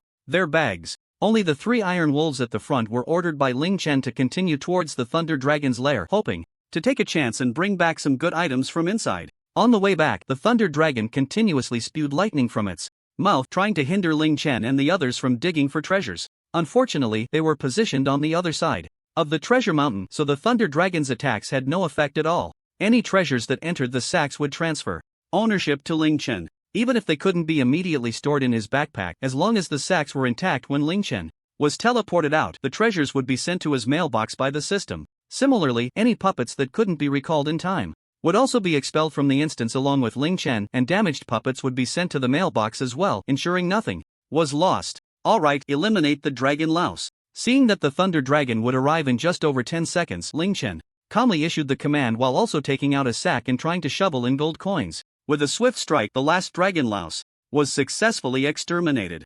Congratulations, you have completed the task. You will be teleported out of the instance in 5 seconds. Please prepare yourself. The sound of the Thunder Dragon's breath was now just around the corner, and every second felt particularly long. When the final second ended, the Thunder Dragon finally arrived, angrily spewing a bolt of lightning at the already phasing Ling Chen. Boom! Ling Chen was violently blasted out of the void gate and crashed into the rock wall of the hidden room. Most of the damage was mitigated by the system, and only a small portion of his body that had not yet been teleported was affected. The speed at which the Thunder Dragon returned was slightly faster than expected, and its ability to immediately identify Ling Chen as the leader was beyond Ling Chen's anticipation. Fortunately, it was a close call. He had only lost a little over half of his health, and compared to the gains, this little crisis was nothing. After all, every second spent on the treasure mountain could yield tens of thousands of gold coins, which was why Ling Chen chose to exit the instance at the very last moment. Wow, master, are you alright? Do you want me to help you massage your shoulders? The timid Lao Chi, who had been hiding in the corner, was startled at first but then rushed over with a face full of eagerness, trying to please Ling Chen. Don't gross me out. Go outside and keep watch. Report to me if anything happens. After giving Lao Chi a glare and sending him out of the hidden room, a large number of still intact puppets were also teleported out. However, their numbers were fewer than before, and many of the puppets showed signs of melting, indicating that after Ling Chen left, the Thunder Dragon had vented its anger on the treasure mountain. Following Ling Chen's instructions, the puppets all used their bodies to protect the sacks, and it was likely that a large number of sacks remained intact, ready to be distributed to the mailbox shortly. Rubbing his hands in anticipation, Ling Chen put away the puppets filled with hidden treasures. Once the void gate stopped spewing out puppets and closed completely, the system promptly delivered the rewards to the mailbox. Oh my, it's here, it really came. This is faster than working. Ling Chen felt dizzy, not to mention the various complicated items that he couldn't even glance at. Just the gold coins in the mailbox were enough to make him feel like he was dreaming. A total of 6,398,116 gold coins. Ling Chen realized that the difficulty of the previous battle with the Thunder Dragon was probably at hellish or even death levels. Only a dungeon of this difficulty could yield wealth exceeding 1 million. Just from exploiting bugs. My goodness, I need to take care of this iron wolf. It actually stole an egg. Scrolling through the mailbox list, a gleaming golden dragon egg startled Ling Chen. An S-rank Thunder Dragon egg. This was an egg that could rival Xiao Shuang. As long as he fed it a humanoid potion, it could become a new dragon girl. This surprise was no less than 6 million gold coins, and its future value would far exceed that of gold coins. It seemed that the Thunder Dragon was definitely female. Dragon species typically only lay one egg at a time, and there was a high chance of stillbirth, making their fertility extremely low. It appeared that he absolutely could not enter the subsequent upgrade dungeon of the Thunderbolt Demon Bow again. Having the Thunder Dragon's egg stolen would likely drive that dragon completely mad. Dragons are known for holding grudges, and it is said that they can remember for tens of thousands of years. Xiao Shuang, are you interested in hatching an egg? Ling Chen clicked to claim the rewards, putting the massive dragon egg, which was half his size, into his backpack. I don't mind, but I'm a cold attribute dragon, so I might cause some damage to the egg. Xiao Shuang replied seriously, clearly not catching on to Ling Chen's joke. That's fine, someone will hatch it. I'll have Xianru watching ask the elves if they have any methods. If not, I'll go ask at the trading guild. Ling Chen stroked the purple Thunder Dragon egg, with 2 dragons by his side, both S-rank. This treatment would surely make any summoner envious. Having gained immense wealth, he could adjust his original plans. As long as he successfully defeated the Bull King and paid 5 million gold coins, he would become the Lord of the Ice Plains for the next year, holding absolute control. At that time, Ling Chen could begin to reconstruct society, guiding the currently chaotic player community back on track. Rubbing his hands in anticipation, Ling Chen took out the evolved Thunder Seed, which had successfully transformed from a seed into a rough wooden bow under the influence of Thunder Dragon blood. Although it looked no different from an ordinary wooden bow, its power was astonishing. Each arrow could deal real damage equal to 5 times the magic value, and the magic cost was not high, allowing for rapid firing. After organizing his backpack, Ling Chen led Xiao Shuang out of the hidden chamber. He had arranged for Old Seven to return to his own territory first, providing him with plenty of resources, ensuring he couldn't return to the camp without his orders. At this stage, he needed to digest the massive haul of items he had just collected and repair the lost puppets. As for the Blood Prison Brotherhood, Ling Chen had completely set it aside for now. The day he defeated the Bull King would be the day the Blood Prison Brotherhood was disbanded. At that time, Ling Chen was really looking forward to seeing the expression on Luo Wanqing's face, who believed she had found the most powerful umbrella of protection. After 3 days of rest and preparation, Ling Chen, accompanied by Xiao Shuang, returned to the depths of the ice field. For this battle, Ling Chen had crafted all the bloodthirsty magic armor he could, equipping them with level 29 golden wolves, which were at the peak of their power and could not be upgraded. After transforming into a wolf knight, the mobility of the bloodthirsty magic armor would significantly increase. The target of this assault was the Lord of the Ice field, and Ling Chen hoped that each piece of bloodthirsty magic armor could maximize its output. In addition to the puppet army, Ling Chen had also brewed a considerable number of potions, and he adjusted his backpack to place all usable items in the most visible positions to avoid any last-minute searches. Alright, Xiao Shuang, you should prepare too. Hiding at a distance from the Bull King, Ling Chen drank various enhancement potions, significantly boosting his base attributes for a short time. Xiao Shuang nodded and quietly moved to the other side of the Bull King, ready to unleash her icy breath to slow the Bull King's movements after Ling Chen fired the first shot, while also throwing various debuff items at it. Ling Chen let out a long breath, and in a fully blue state, he drank a bottle of mana recovery potion. He took out the radiant holy sword, continuously infusing it with magic power, and the rapidly depleting mana slowed down under the recovery effect, preventing a repeat of the last time when he nearly ran out. Then, let's begin, Ling Chen murmured, raising the holy sword high and launching an attack towards the Bull King. Heavenly radiance, a torrent of light instantly engulfed the Bull King's body, and with the attribute boost, Ling Chen's strike was even more powerful than before. Quickly sheathing the radiant holy sword, Ling Chen did not look at the result of this strike but swiftly released a large number of puppets, summoning the Wolf Knight army. 200 Wolf Knights. This was the limit of what Ling Chen could craft. The materials needed for the bloodthirsty magic armor were too complex. If it weren't for defeating the elite team number 16, Ling Chen wouldn't have been able to gather enough materials for the additional bloodthirsty magic armor. In addition to these 200 Wolf Knights, he also summoned a troop of golden wolves, with levels fluctuating between 20 and 29. These 1,500 golden wolves were primarily meant to restrain the Bull King, minimizing the losses of the Wolf Knights. After completing all this, Ling Chen took out the Thunderbolt Demon Vanquishing Bow. Although the mana consumption of the Thunderbolt Demon Vanquishing Bow was low, continuous firing still required a significant amount of mana. Ling Chen mounted a golden wolf, constantly moving and shooting from a distance, trying to ensure his condition was optimal with the effect of the mana recovery potions. After all, Ling Chen had no certainty about how much health the puppet army could drain from the Bull King. Moo! The Bull King, steaming all over, let out an angry roar. This was the terrifying evaporative effect of the heavenly radiance. The intense heat melted the layer of skin on the Bull King that was harder than armor, weakening its defenses. Fueled by rage, the Bull King swung its massive axe, easily creating a gap in the front line of the golden wolves with a single strike. Truly a tier boss, that one strike easily killed nearly 50 golden wolves? Ling Chen watched the golden wolves that were swept away with a pained heart, aiming the Thunderbolt Demon Vanquishing Bow at the Bull King's massive body. Aiming, he shot. The purple arrow, condensed from lightning, accurately pierced the Bull King's eye socket, destroying its unguarded left eye. In pain, the Bull King began to charge wildly, its impaired vision causing its attacks to become erratic, significantly lowering its hit rate. The golden wolves seized the opportunity, leaping onto the Bull King to bite at it. The Wolf Knights also took this chance to join the fray, stabbing their long swords into the Bull King's body, inflicting considerable damage. In less than 5 minutes, thanks to the tactic of overwhelming numbers, the Bull King's health gradually dropped to 50,000 points, successfully consuming half of it. The truly difficult situation has only just begun. Moo roar! With a furious roar, the skin of the Bull King glowed red all over, and the already damaged skin rapidly healed and grew, forming a new set of battle armor that enveloped its body. This was the Bull King's second form, in which its defense would significantly increase, making it quite troublesome. Xiao Shuang, make your move. Ling Chen drew the Thunder Demon Bow and shouted towards Xiao Shuang's position. Receiving the command, Xiao Shuang leaped out from her hiding place, transforming into a frost giant dragon to launch an attack. An extremely cold blue storm swept across the battlefield, slowing the Bull King's movements. A barrage of slowing agents, weakening agents, and poisons fell from the sky like hail, all pouring down onto the Bull King. Aside from the Golden Wolf troops, who continued to harass the Bull King, the Wolf Knights withdrew from the battlefield, quietly waiting for the next opportunity to charge. The golden eyes in Ling Chen's gaze also operated at high speed, fully activating the petrifying magic eye effect, causing the already cumbersome Bull King in its second form to move as if in slow motion, easily dodged by the golden wolves. The high defense made physical attacks and most magical attacks ineffective against the Bull King. In this situation, Ling Chen opted for a war of attrition, relying on the sacrifices of the golden wolf troops to delay the Bull King's actions. The Thunder Demon Bow and poisons could continuously inflict damage on the Bull King, although not much individually. Cumulatively, it amounted to a terrifying number.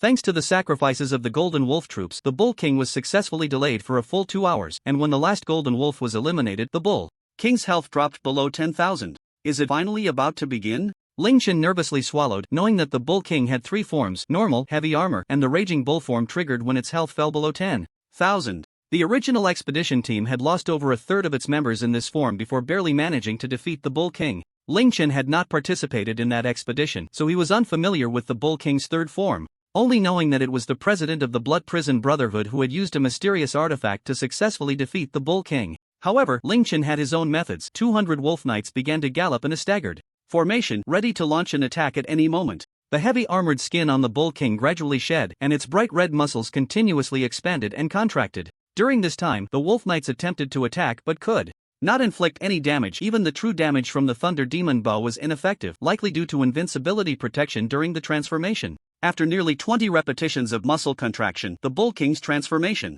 was finally complete. The originally tall and mighty Bull King was now forcibly compressed to a height of 2 meters. The appearance had not changed, and just as Ling Chen was puzzled, the Bull King moved and vanished from sight.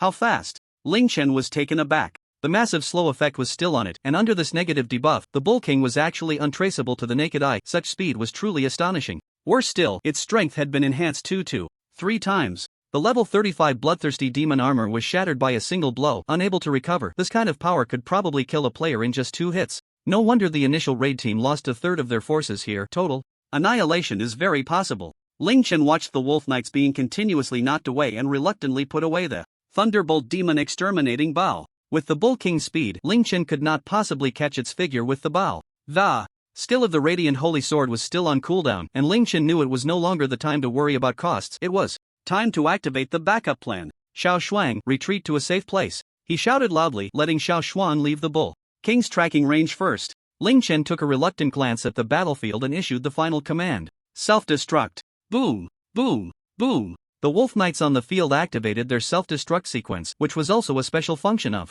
the bloodthirsty demon armor. Once self-destructed, unlike being destroyed, these bloodthirsty demon armors would turn into pure magical bombs, dealing massive damage to the enemy while also annihilating themselves, leaving not a single material to be recovered. It should be noted that each bloodthirsty demon armor cost hundreds of gold coins, and many of the materials were in a state of being priceless. After this explosion, who knows how long it would take to reforge the bloodthirsty legion. The Bull King, which had been moving at high speed, was forced to stop by the storm created by the explosions, revealing its form. Seizing this opportunity, the remaining golden wolves, equipped with the bloodthirsty demon armor, surrounded it, concentrating their self-destructs to prevent the Bull King from escaping the center of the explosions. The self-destructs of nearly 200 bloodthirsty demon armors created a noise several times greater than the divine light of heaven. Ling Chen opened the chat interface, and sure enough, people had started to notice the commotion. Bystander A, damn, did a volcano erupt in the ice field? I heard a violent explosion, it scared me to death. Bystander B, I heard it too. Is there any brave warrior going to check it out?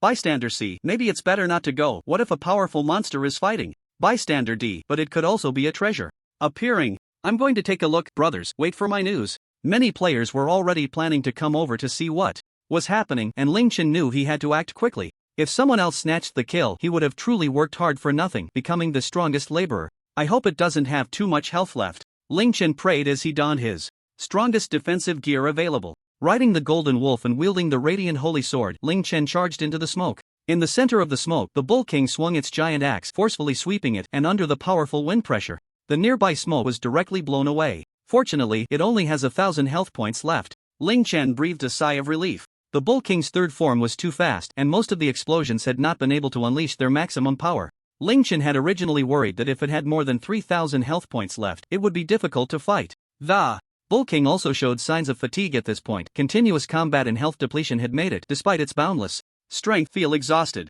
Dragging its battle axe, the Bull King knew that the opponent riding the golden wolf before it was likely the master of those puppets from earlier. This time, the Bull King calmed down, no longer roaring, and carefully observed the opponent's weaknesses while holding its battle axe. Ling Chen also settled his mind and carefully observed the Bull King's movements. According to Ling Chen's estimation, with this heavy armor on, he could withstand 5 attacks from the Bull King. As long as he can defeat the Bull King within these 5 attacks, he will be able to take control of the entire Campbell camp and become the lord of the Ice Plains. Ling Chen licked his parched lips, and the golden pupils in his eyes spun rapidly, as if they were about to ignite. The man and the bull lowered their bodies in unison, ultimately launching their final charge at the opponent. Simultaneously, the first strike was made by the faster Bull King, which wisely chose to attack the golden wolf first, causing Ling Chen to lose his highly mobile mount. Ling Chen did not miss this good opportunity. The glorious holy sword shone with a sacred light as it struck down on the Bull King's neck, blood gushing forth. I can do it. At the moment the Bull King recoiled in pain, Ling Chen pushed off the ground, half-crouching, and charged forward in a diving posture. Such close-range attacks made it difficult for the Bull King to defend against its long-handled giant axe. The retreating steps also slowed its movements, making it less swift and agile than when it was running head-on. Forced by the situation, the Bull King abandoned its left arm and gripped the sharp blade of the glorious holy sword tightly with its palm. Anticipating this, Ling Chen released his left hand from the sword, and before the Bull King could react, he kicked hard at the end of the sword's hilt. The power from his foot was naturally much greater than that of a single hand, and with this force, the glorious holy sword easily pierced through the Bull King's left hand and plunged into its chest. 300 points of damage. Ling Chen was not very satisfied with the effect of this strike. Seizing the opportunity before the opponent could utilize its high-speed mobility, the Thunderbolt demon extinguishing bow appeared in Ling Chen's hand. Before falling to the ground, Ling Chen drew the bow and shot a deadly arrow. If this true damage arrow hit, the Bull King would undoubtedly die on the spot. Having already experienced the power of this purple arrow, the Bull King would not foolishly wait for the arrow to hit it. The giant axe was thrust into the ground, and with this force, the Bull King forcibly changed its retreating direction. The purple arrow grazed the Bull King's body and struck a stone pillar not far behind it. The Bull King let out an excited low roar and brought its giant axe crashing down on the still-lying Ling Chen. Just as the Bull King was filled with joy, believing victory was assured, Ling Chen also revealed a confident smile. Xiao Shuang, make your move. Unbeknownst to them, Xiao Shuang had flown into the air, avoiding the Bull King's line of sight, and dropped 10 A-grade weapons. The Bull King's giant axe smashed down on Ling Chen, and although heavy armor blocked the attack, the intense pain nearly caused Ling Chen to faint. At the same time, the 10 weapons successfully landed beside the two. Explode. The 10 A-grade weapons detonated simultaneously, the powerful force causing the Bull King and Ling Chen, who were at the center of the explosion, to lose health rapidly. Amid the Bull King's unwilling roar, its health finally dropped to 0, and as it transformed into magical light points, a large amount of rewards fell, burying Ling Chen directly under a small mountain of treasures. Finally, it's over. Ling Chen, who was urgently dug out by Xiao Shuang, looked at his tattered, heavy armor and finally breathed a sigh of relief. Congratulations! You have achieved the global achievement, Bull King Conqueror. The first to conquer the Bull King in all battle zones and gain the skill War God Possession. War God Possession effect, 100% enhancement to all attributes. Normal attacks deal triple damage, lasting 5 minutes. Cooldown time, 2 hours. Goodness, 5 minutes of fighting and 2 hours of cooldown. Ling Chen couldn't help but think of a familiar charging advertisement from his past life and chuckled. He hurriedly gathered the piles of treasures on the ground and took out a key from his backpack. At this moment, figures were already watching from a distance, and many people were quickly rushing over. Wait, hand over the key. The young man at the front immediately spotted the key in Ling Chen's hand, which was definitely for opening the mysterious bronze door beside him. Although he didn't know what was inside, given the earlier commotion, the young man was certain there must be good things inside. Only a fool would wait for you. Ling Chen shot him a glance. He also had a Blood Abyss Brotherhood ring, indicating he was a high-ranking member. It wasn't surprising that he shamelessly shouted such a robbery demand. Quickly inserting the key into the lock, Ling Chen put away Xiao Shuang and stepped directly into the bronze door, not forgetting to close it behind him and lock it securely from the inside. Damn it! The young man, who arrived a moment too late, angrily pounded on the bronze door. No matter how he attacked, the door remained unmoved, clearly possessing invincibility attributes. Congratulations! You have achieved the accomplishment, Lord of the Icefield, the first to enter the final room. You can choose to pay 5 million gold coins to gain control of the Campbell camp for 1 year. Global announcement: the Icefield in Warzone 68 has been successfully conquered, and the global dungeon between Purgatory is now open, recommended for players above level 50.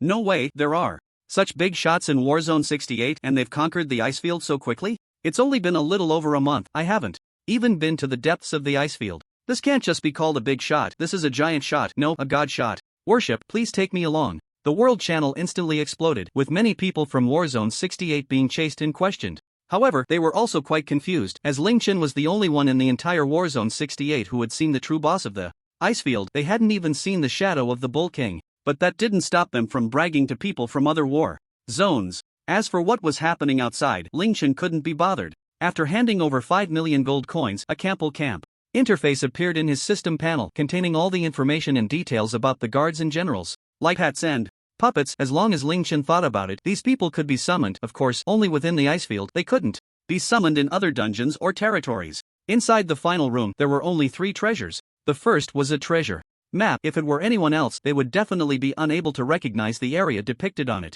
But with memories from his past, Life and being extremely familiar with various dungeon maps, Ling Chen immediately recognized it as the map of the Netherworld. Ghost Domain. Unfortunately, the Netherworld Ghost Domain was the third dungeon, and he wouldn't be able to use this treasure map for a long time. The second treasure was a pair of dragon eyes, which sealed a unique Dragon Clan eye technique. There was no limit to the number of eye techniques, as long as they were integrated into the eyes, different abilities could be freely switched. After integrating the dragon eyes, Ling Chen automatically acquired this powerful skill in his mind. Dragon Might effect causes enemies to fall into a state of mental confusion, attacking indiscriminately for up to 1 hour. Unfortunately, there was no big spender around to test it out immediately, so Ling Chen had to temporarily close the dragon eyes and look at the last treasure. Skill book Holy Realm Descends Holy Descent, Barrier Magic Effect. User, teammates, and summon creatures gain a 20% boost to all attributes, and skills with the light attribute increase in power by 50%. This barrier cannot be destroyed/overridden, and lasts for 1 hour. Cooldown time, 12 hours. This is outrageous. Ling Chen's eyelids twitched a few times. This type of all-member enhancement barrier was an extremely rare existence, and its indestructible and unoverridable nature made it even rarer than S-class weapons. Moreover, he still had the Radiant Holy Sword in hand, and its Heavenly Radiance skill, if enhanced by another 50%, would be terrifyingly powerful. Without hesitation, he clicked the Learn button, and Ling Chen happily returned to his status. This room was different from the challenge dungeon. Even after collecting the loot, as long as Ling Chen remained inside, it would not disappear. Conversely, once Ling Chen stepped out of the bronze door, this room would completely vanish, as the rewards could only be claimed by the one who first conquered the Bull King. At this moment, the area outside the bronze door was bustling with activity, and one could occasionally hear shouts and the sounds of people banging against the bronze door. It seemed that the young man had urgently called all the members of the Blood Abyss Brotherhood nearby, and Ling Chen was not surprised, but rather pleased. Such a fat sheep delivered to his door was something he would naturally welcome. Number 3, why did you call us over in such a hurry?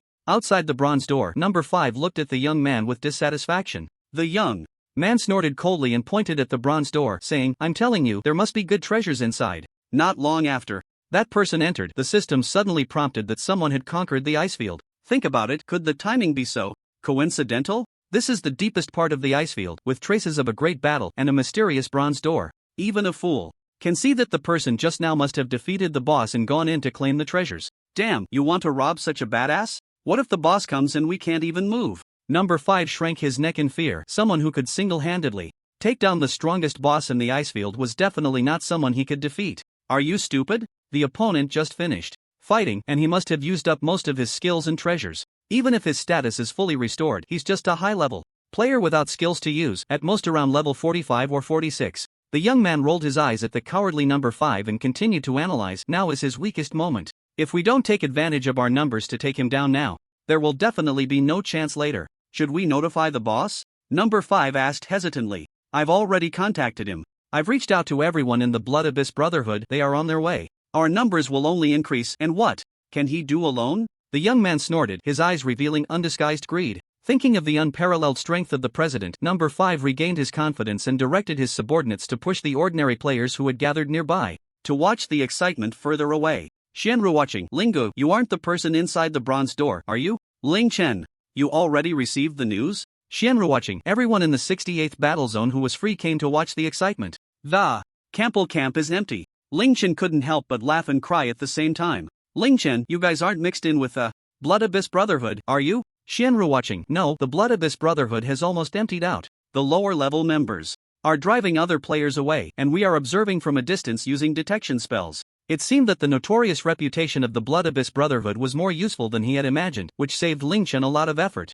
Ling Chen, that's good. Don't get too close. Wait until the Blood Abyss Brotherhood has no new reinforcements and is about done arriving. Then let me know. Shenru watching. Lingo, what are you planning to do? Ling Chen, of course, to wipe out the pests in one go. 3 hours later. Second brother, you're here. Where's the boss? The young man excitedly looked at the middle-aged man with a square face wearing a number 2 ring. His ability was quite special. With him present, they would surely be able to take down the mysterious person behind the bronze door. The boss has already arrived. He said to let us take action first. He wants to observe the opponent's strength, the square-faced man explained briefly, glancing around. Within a radius of 1,000 meters, only members of their Blood Prison Brotherhood remained. Is it really necessary to go this far? The square-faced man frowned and asked. This was almost all the members of the Blood Prison Brotherhood. Even the recently joined low-level members were arranged far away to drive off nearby players. Second brother, you don't know. That person just now likely took down the boss of this Icefield dungeon all by himself, the young man said mysteriously.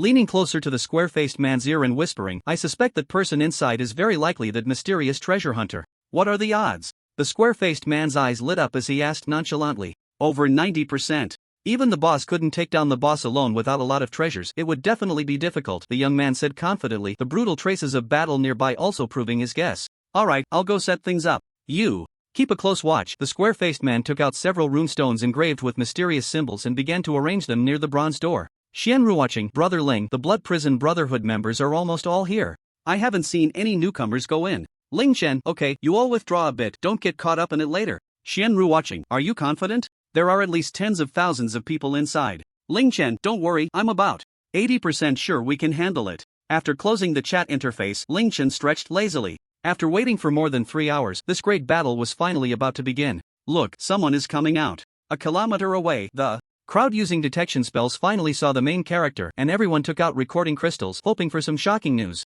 "Interesting, I thought you would continue to be a turtle hiding in its shell. No choice but to fight us. Instead of running away, how foolish." The young man and the square-faced man stared in surprise at Ling Chen, who walked out from the bronze door. According to their expectations, the opponent should have chosen to break through forcefully. The moment he came out, the runes previously laid by the square-faced man automatically activated, and a crimson barrier appeared, instantly wrapping Ling Chen within it. "I see, using a protective barrier to trap me to prevent my escape?" Ling Chen looked at the red barrier before him, understanding their intentions. The protective barrier could only be entered or exited with the authorization of the person who set it up, so besides defending against external threats, it could also be used to trap those inside. "You are already surrounded by us, give up resistance and surrender immediately." The young man earnestly tried to persuade him to surrender, unaware that he sounded like the real villain while they considered themselves the righteous force. "Is that so? It's better not to speak too soon." Ling Chen shook his head, his golden dragon eyes lighting up. The moment their gazes met, the young man felt a moment of daze, suddenly realizing that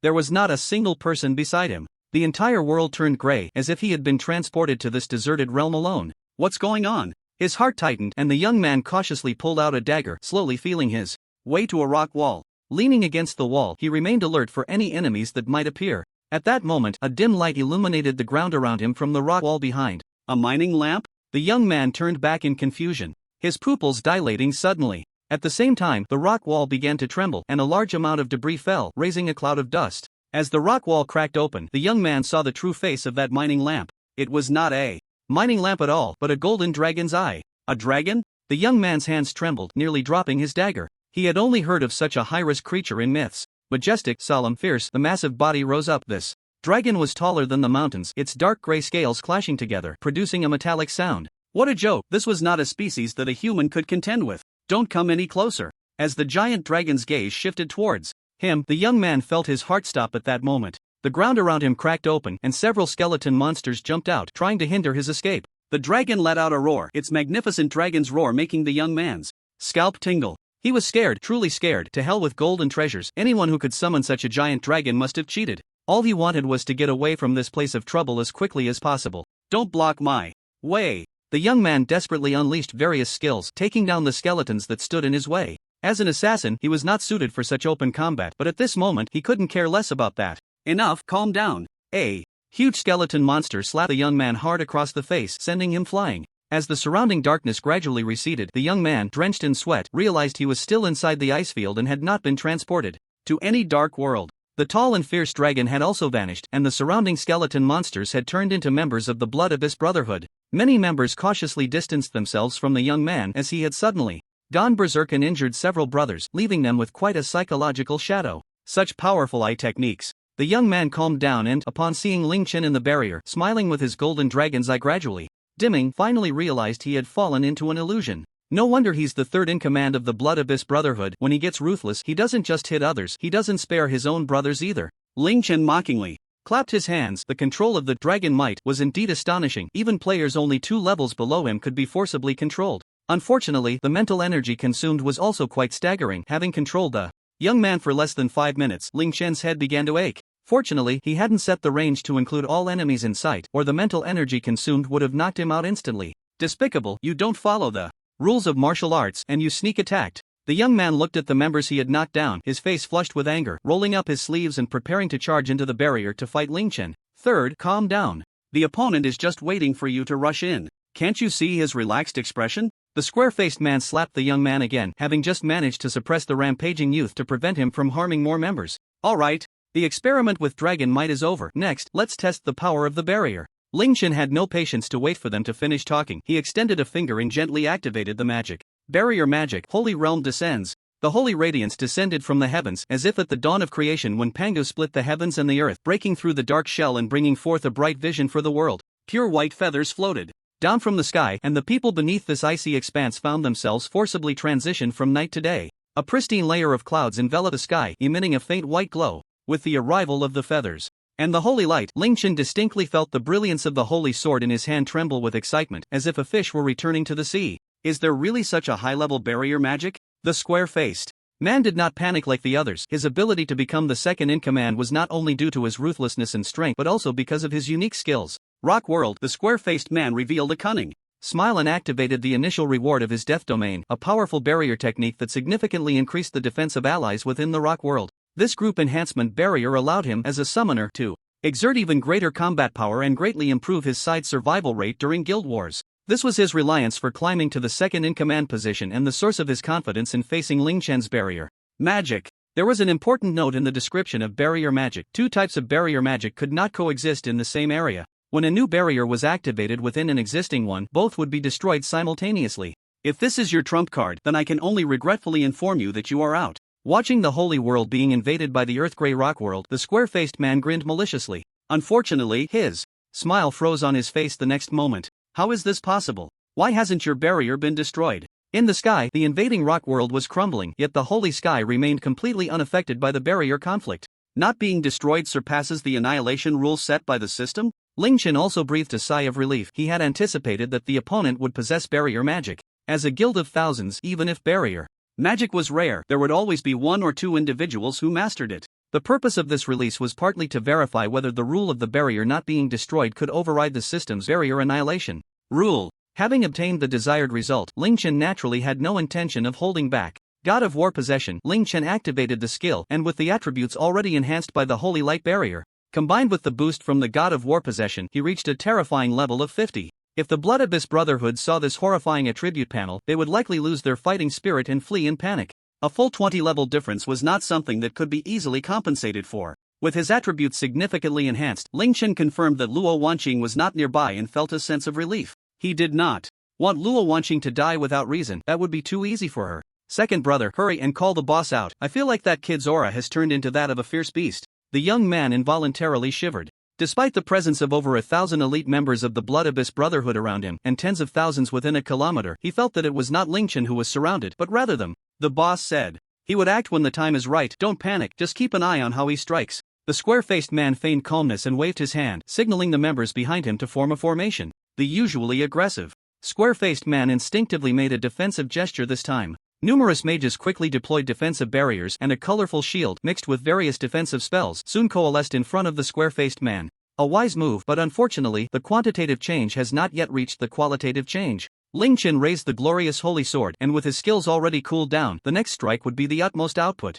he could unleash at this moment. The holy light within the holy light barrier and the pure white feathers seemed to be drawn in, gathering towards the glorious holy sword in Ling Chen's hand. In less than 2 breaths, the entire holy light barrier dimmed slightly. Correspondingly, the sword in Ling Chen's hand shone like a small sun. This time, it was not just an aura. Anyone who saw the holy sword could even faintly hear the hymn of the gospel. Even the onlookers 1,000 meters away could hear this sound. Ignoring the laws of physics, anyone whose gaze was fixed on the holy sword felt as if their soul was being cleansed. My God, is this the coming of Jesus? A foreign pastor knelt down devoutly. The scene was so sacred that he even had the illusion of seeing the legendary heaven. Brother, should we run? The young man was the most affected. As an assassin of the dark attribute, he felt fear at a genetic level. Why you? Shock me a little. It's just a bit bright. What's there to be afraid of? The square-faced man stuttered, but if he retreated, the mages behind him, whose legs were trembling, would surely scatter like birds. Without defensive magic, everyone would only die faster. The charging quickly came to an end, and feeling the power within the holy sword far surpassing before, Ling Chen showed a look of pity.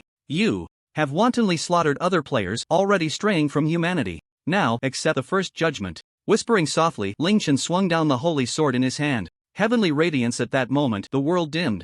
All brilliance was overshadowed by the torrent of light. Even without detection magic, the distant crowd could see the terrifying holy light torrent with the naked eye. The torrent of light, like the judgment sword of a sinner, easily destroyed the red protective shield that had confined Ling Chen and struck fiercely at the colorful mixed defensive magic. The 7-colored defensive magic could not withstand even a breath against this absolute power and was instantly torn open by the torrent. The square-faced man and the young man didn't even have time to scream before they turned into specks of magical starlight dissipating within the torrent. The soaring pillar of light exploded instantly, and all the elites of the Blood Hell Brotherhood within a radius of 200 meters, filled with endless fear and regret, turned into nothingness. My God! After an unknown amount of time, looking at the detection magic revealing the 200-meter-wide pit, some onlookers finally collapsed to the ground, murmuring in astonishment. This was already a miracle. There was no one present, no, in the entire world, who could achieve this. From this moment on, Ling Chen had no one to contend with in the entire Icefield region. If one had to describe the shock he brought to everyone, it could only be summed up in 2 words.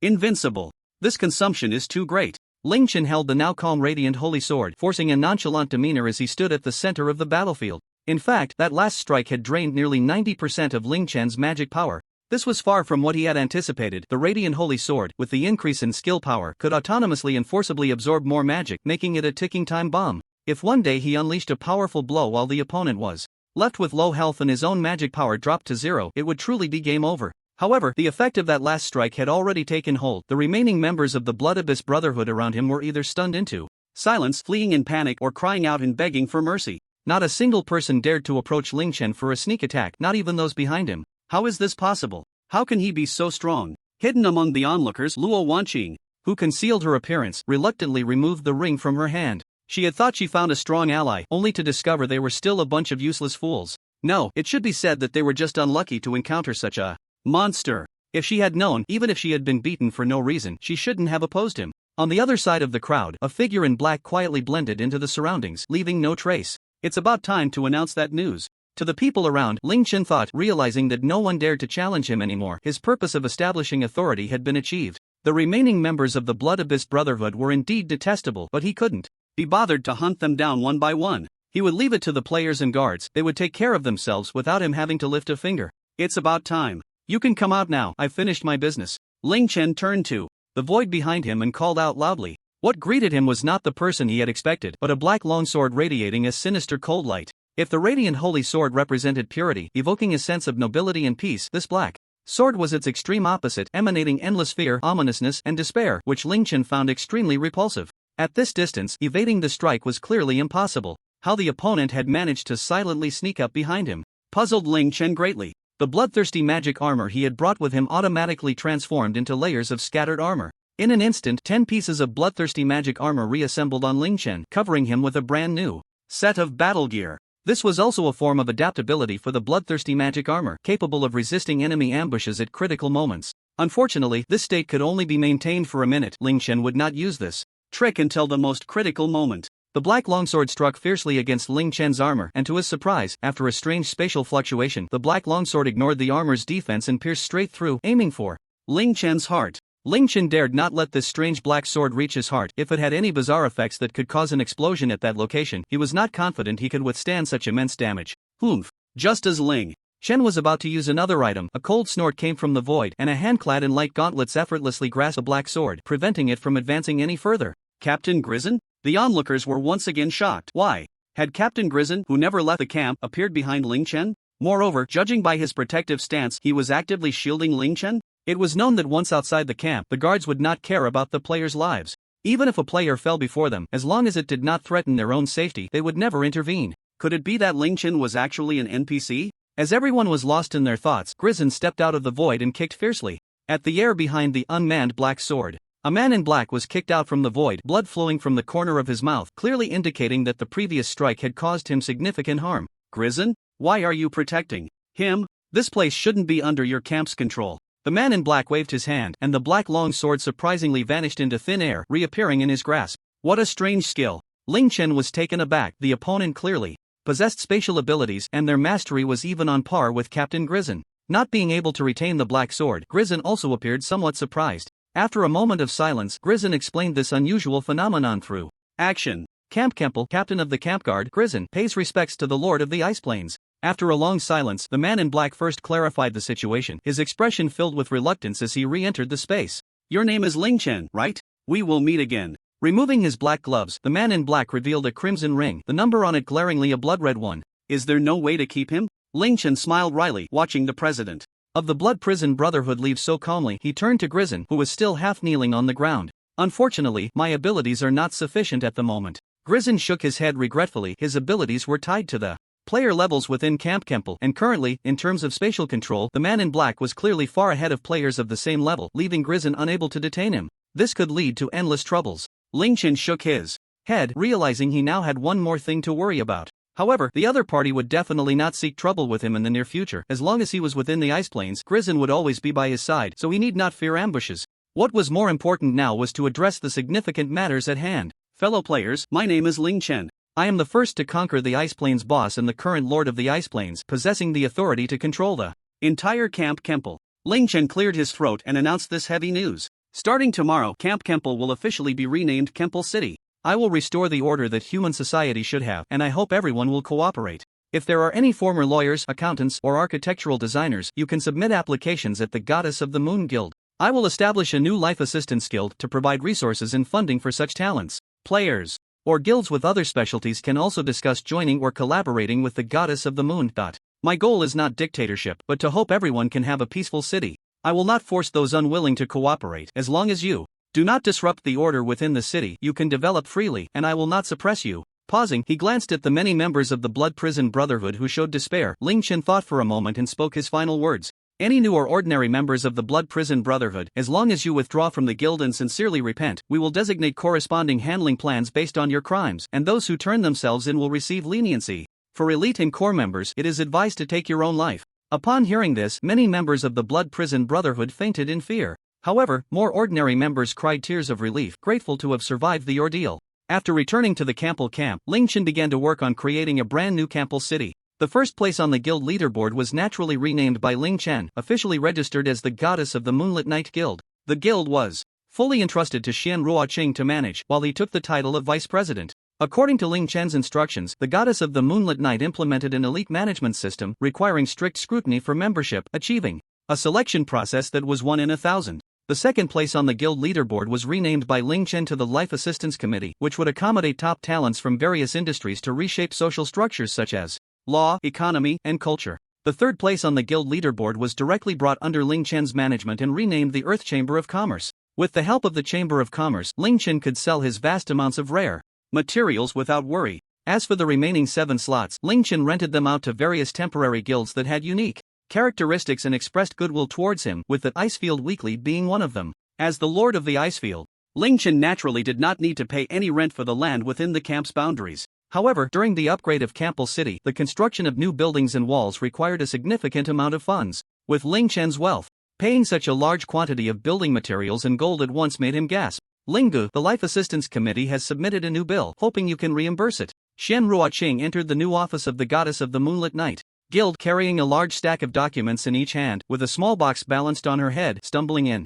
Here again? I haven't slept in 2 days. What happened to the new secretaries I promoted? Ling Chen's head popped up from a sea of paperwork, asking with a face full of despair. They've been working hard. This is the minimum number of documents you need to stamp after compression. Xian Ruoqing also wore a pained expression. She had been so busy this week that she hardly had time to manage her own territory. If it weren't for Ling Chen's substantial wealth, which allowed everyone who worked overtime to receive high bonuses, no one would be willing to abandon their life-related territories to help build the new order of the Icefield. I say, Linggu, why don't you consider relaxing the conditions a bit and recruit more capable people? Not considering it. Ling Chen's attitude was extremely firm. He believed in not doubting those he employed, especially in the early stages of establishing order, where he couldn't let anyone with ulterior motives take advantage. Alright, by the way, Linggu, the small box contains urgent documents. Rengjia asked you to review and sign them immediately. Xian Ruoqing took the small box from her head and placed it on Ling Chen's desk. What documents are so urgent? Ling Chen, with panda eyes, opened the small box to find a thick stack of dozens of pages titled Construction Plan for the Banking System of the Earth Chamber of Commerce. I see, they managed to outline a general idea in just 2 days. Truly a financial genius. Ling Chen sighed as he flipped through it, noting at the end the author's name, Ran Yixiang. This was one of the talents Ling Chen had recruited in advance, the former renowned director of the Player Trading Center in his past life. Now appointed as the president of the Chamber of Commerce, she had not disappointed Ling Chen's expectations, establishing the chamber with considerable success. The specialized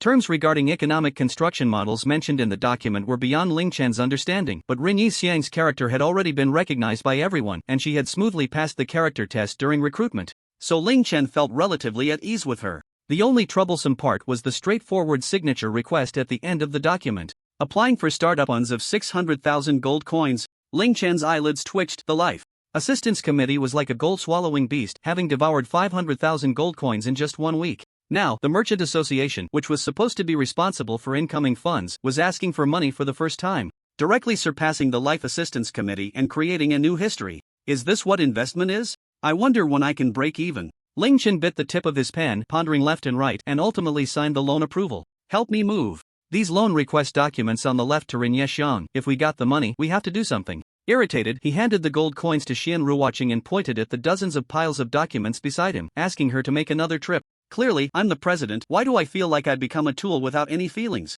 Xian Ruoqing grimaced, looking at the piles of documents that probably weighed dozens of pounds, unsure of how to start. The system backpack would recognize different documents as individual entities, making it impossible to store them together. It was easy to put them in, but taking them out was troublesome, and it was easy to miss one or two. Therefore, for transporting documents, the simplest method had to be used, carrying them by hand. Don't worry, a team of bloodthirsty armors just returned from outside. I've already called them over. Ling Chen smiled and looked out at the street. See, speak of the devil, let them go with you, and it will be easier. Right?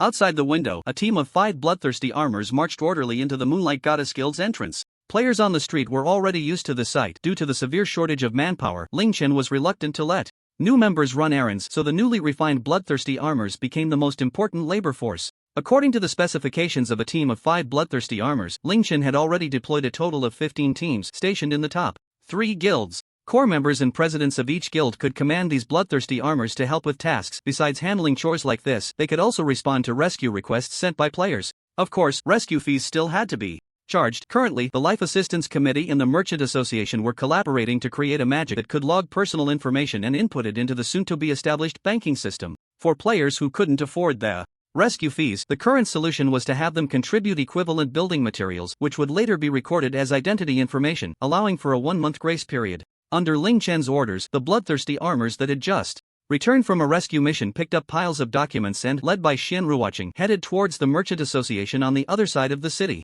After a day of paperwork, Ling Chen rubbed his tired eyes. There was still a large amount of paperwork that needed his attention, and the excessive overtime and labor had already become a heavy burden for him. It should be built by now. Let's go check it out early. Ling Chen murmured, turning off the magical lights in the office just as he was about to leave the Moonlight Goddess Guild. Not good. Vice President, emergency situation. A message suddenly popped up from the president of the Life Assistance Committee in the chat window, and Ling Chen's vision darkened, nearly fainting from anger. Why was it so hard to relax for a moment? What happened? He replied irritably, and the committee president quickly sent the most critical information. A team of bloodthirsty armors sent to rescue players just reported total annihilation. What did you say? Ling Chen was now awake, opening his summoning management interface, and indeed, a team of bloodthirsty armors was showing a damaged status. The bloodthirsty armor, which was at level 35, was hard to find an opponent for in the icy plains. Whether players or monsters, they should have been able to escape easily. Could it be that they encountered a non-human level 40 monster? Ling Chen quickly considered various possibilities and asked the committee president for details.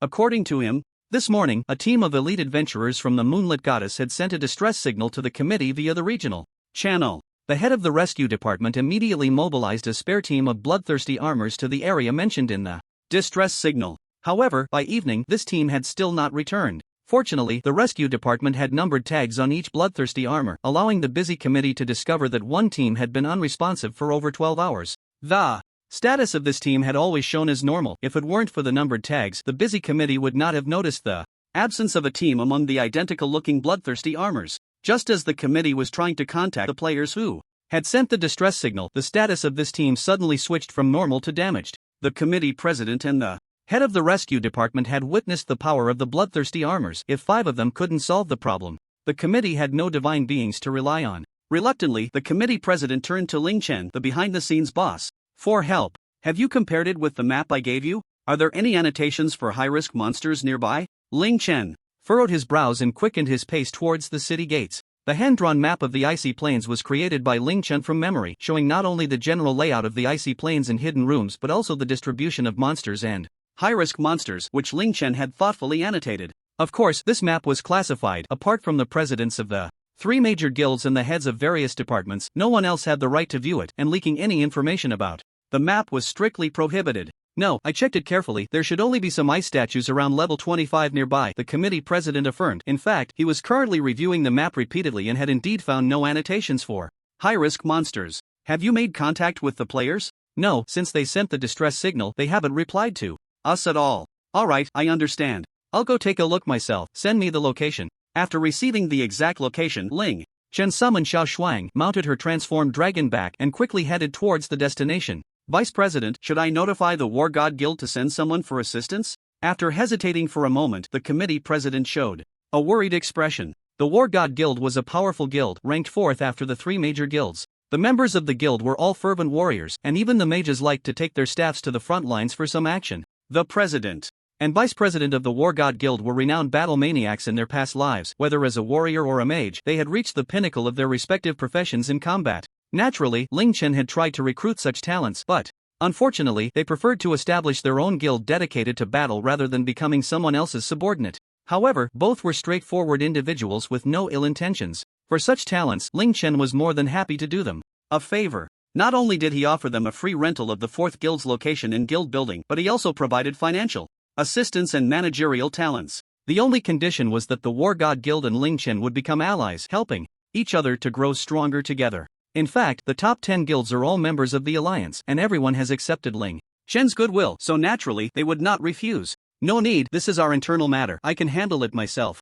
After some thought, Ling Chen still declined the proposal from the committee president. The president and vice president of the War God Guild are incredibly powerful. Aside from Ling Chen and the president of the Blood Prison Brotherhood, they are nearly unmatched. With the 2 of them helping, it would certainly be a great advantage. However, they are merely allies and not subordinates who can be commanded at will. Ling Chen would not owe such a favor, as it is his habit. Moreover, whether human or beast, he has strategies to deal with them. As long as it's not the thunder dragon he stole from its lair seeking revenge, there is nothing in the icy plains that can threaten Ling Chen. It's around here. Xiao Shuang, lower the altitude a bit. Following the location given by the committee president, Ling Chen arrived at a cave in the depths of the icy plains. At the deepest part of this cave is where the adventurer team sent their distress signal, and also where the bloodthirsty demon armor team went missing. Regarding this situation, Ling Chen had already formed 2 hypotheses on the way here. One is quite simple, it is a retaliatory act by the Blood Prison Brotherhood. In fact, there are still many remnants of the Blood Prison Brotherhood in the icy plains, harassing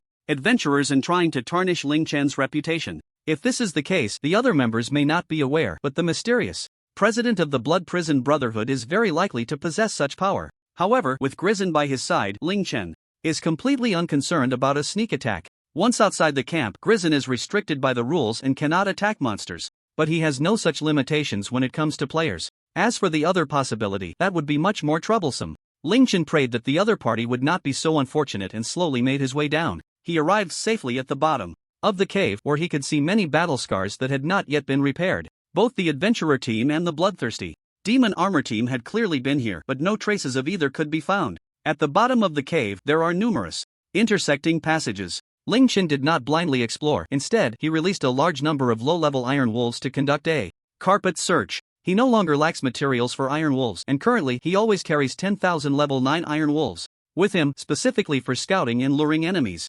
500 iron wolves were released one after another, quickly exploring the passages at the bottom of the cave. The once silent cave suddenly became lively, with the sound of iron wolves running echoing everywhere. Suddenly, several iron wolves disappeared from Ling Chen's perception, right in a passage not far behind him. Grizzin, keep watch for me in case other players try to ambush. Ling Chen whispered to the empty space behind him, extending a sword from the void and symbolically waving it a couple of times to convey his understanding. He commanded all the iron wolves to surround that area, and after confirming that no enemies were found, Ling Chen cautiously approached, already donned in the heaviest armor with the highest defense. When he passed through the passage in the cave and arrived at the location where the iron wolves had vanished, the scenery before him suddenly changed without any warning, and Ling Chen was abruptly teleported to a strange realm. The crimson sky replaced the original rock walls, the surrounding view became extremely vast, and the ground turned red, with 1 or 2 large pits occasionally visible filled with searing magma. Is it really this unlucky? Ling Chen chuckled bitterly, he was all too familiar with the scene before him.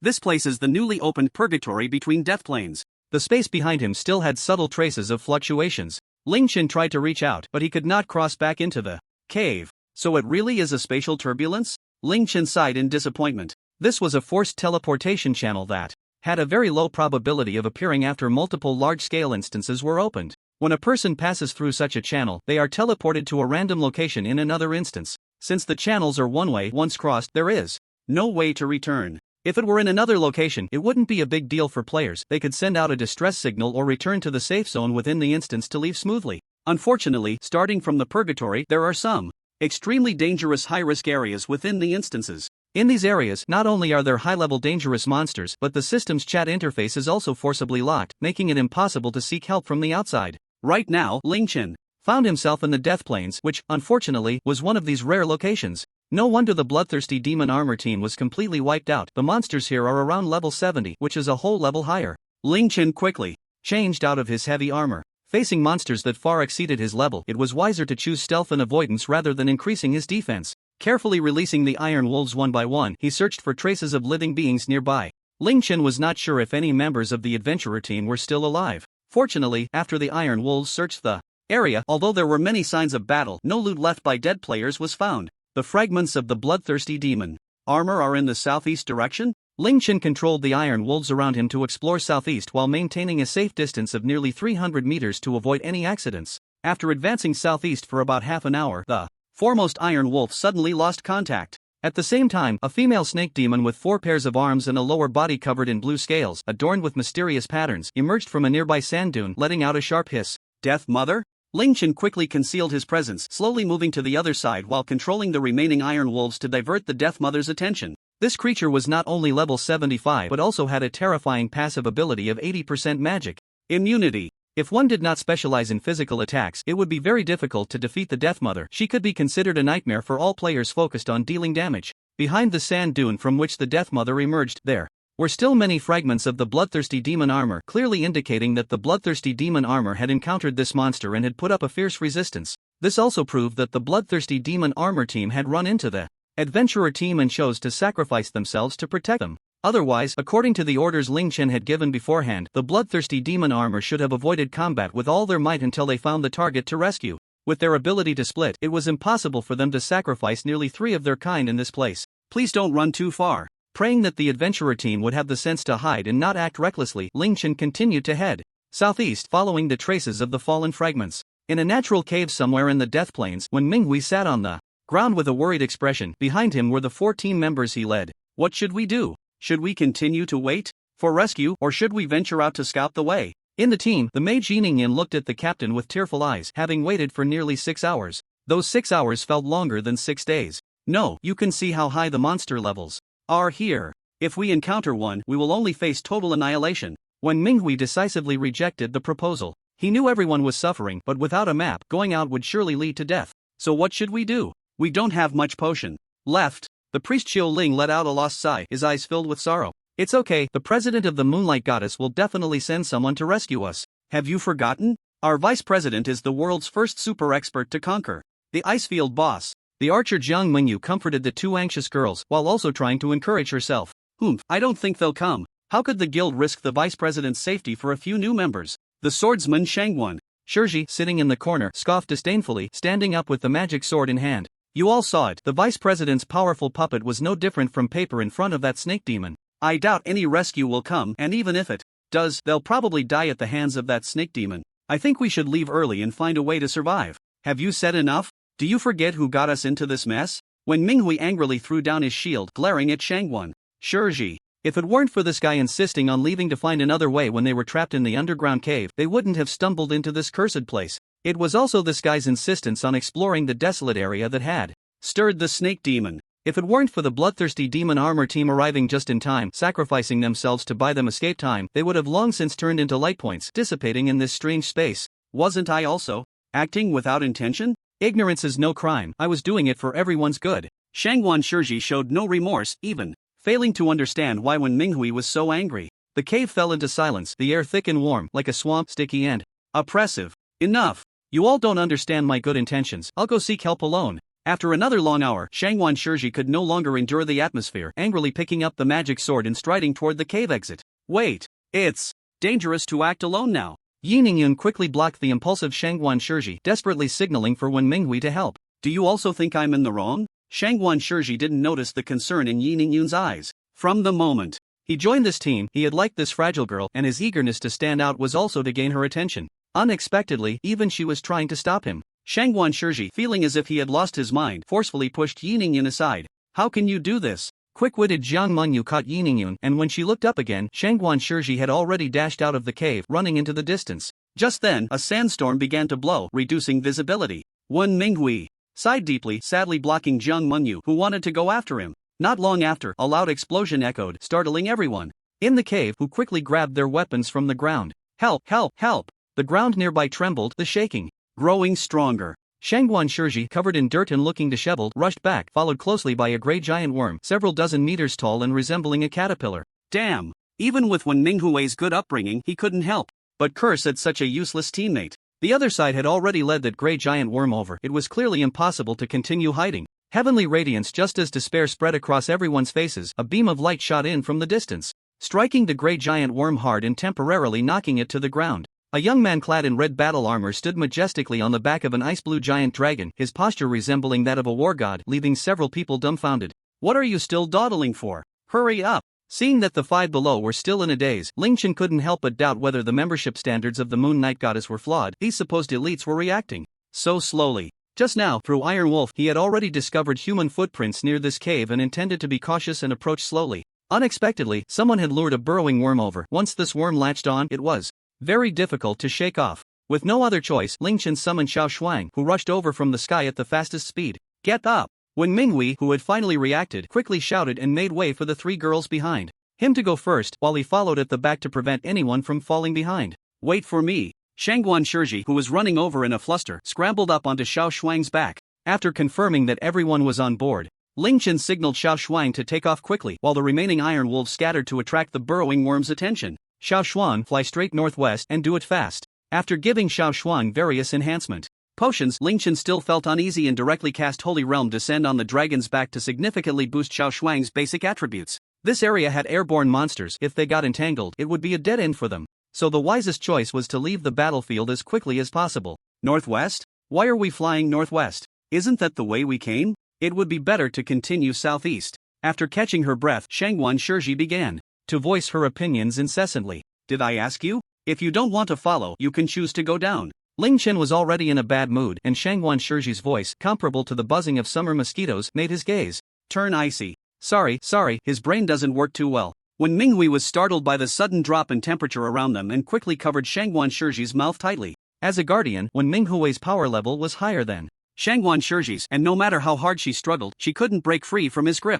Once things quieted down, Ling Chen cast a gloomy glance at Shangguan Shiji, realizing that there was such a liability in his elite guild. He would have to investigate when they returned to see if someone had tampered with the entrance exam. Whoosh! Just 2 kilometers into the flight, a blue beam shot up from the ground, nearly hitting Xiao Shuang, who was flying at high speed. On the ground, a certain creature could be seen moving rapidly, but due to the sandstorm, it was difficult for everyone to see what kind of monster it was. Ling Chen, however, was not flustered, having dropped nearly hundreds of iron wolves. The ground monster heard the noise of the iron wolves landing behind it, slowed down, and turned to attack the iron wolves. Seizing this opportunity, Xiao Shuang accelerated and successfully evaded the unknown creature on the ground. For a while, Ling Chen repeated this maneuver, leading away the monsters that were chasing from the ground one by one. Until they exited the sandstorm's range, the visibility suddenly became clear, and only then did Ling Chen signal Xiao Shuang to descend, choosing a relatively safe area to land. Can't we keep flying in the air? Perhaps due to a psychological shadow cast by the ground, Xiao Ling was reluctant to leave the relatively safe sky. Once we exit the sandstorm area, we can't. The visibility is too good, making it easy to attract flying monsters, and the ground monsters will also have a much higher accuracy in attacking us. Ling Chen recalled Xiao Shuang into the pet space and patiently explained. So what do we do next? Jiang Mengyu asked anxiously. Let's keep going. If we walk a bit further in this direction, we can leave this dangerous plane. Ling Chen took out 3 metal spheres. These were the newly refined bloodthirsty demon armors, and he hadn't expected them to be put to use so soon. The bloodthirsty demon armor rode on the golden wolf, leading the iron wolf troops behind him, maintaining a certain distance to scout ahead in front of Ling Chen and the others. Ling Chen continued to keep a distance of 300 meters, leading the adventurer team behind him, proceeding cautiously. Captain, don't you think this person is very familiar with this plane? Looking at Ling Chen's unwavering and determined back, Yi Ningyun couldn't help but quietly ask. Don't ask what you shouldn't. Everyone has their own secrets. Knowing too much isn't necessarily a good thing. When Minghui shot a glance at the few people behind him and continued, and he definitely won't harm us. Can't you see? He is the vice president. Ah. The few people behind were all taken aback. Even the usually proud Shangguan Shiji shrank her head, losing the courage to question Ling Chen. Few had actually seen this vice president in person. Since the guild building was still under construction, the portraits of the leaders hadn't been hung up yet, and as new members, they naturally hadn't seen the vice president's appearance. However, in just 7 days, there were already various different versions of rumors about this vice president. His background, strength, and character were all discussed in many ways, but the one thing that could be confirmed was that he was definitely the strongest person in the Ice Plains. How can you be so sure? Do you have any evidence? Shangguan Shiji muttered quietly, not daring to ask Ling Chen directly. Idiot, who can remain so calm in such a dangerous place? And look at his methods: the Golden Wolf, Iron Wolf, Bloodthirsty Demon Armor, the Mysterious White Light and the Holy Realm. Aren't these all the legendary methods of the Vice President? When Minghui rolled his eyes at Shangguan Shiji and quietly shared his deduction. God, the Vice President personally came to rescue us. I'm so touched. Yin felt much more at ease, and not just her. Everyone felt a sigh of relief, deeply moved by the Vice President's personal rescue. Except for Shangguan Shiji. The rumors say the Vice President has detailed maps of all the dungeons. It seems to be true. If I had them, I could easily get out too. Shangguan Shiji's complaint left the others speechless. Even Yingyun, who had previously had some good feelings towards her, began to reassess this unreliable man. Shoo, keep it down, there's movement ahead. Ling Chen suddenly spoke up, interrupting their discussion. He wasn't particularly interested in what they were talking about. In front of them, on the left side of the Iron Wolf team, there was a faint unusual movement on the ground. Ling Chen couldn't quite pinpoint what the movement was, but he guessed it might be some kind of monster. Don't make a sound, let's go around that area ahead. Ling Chen carefully directed the vanguard troops to steer clear of that area, and everyone followed him without question.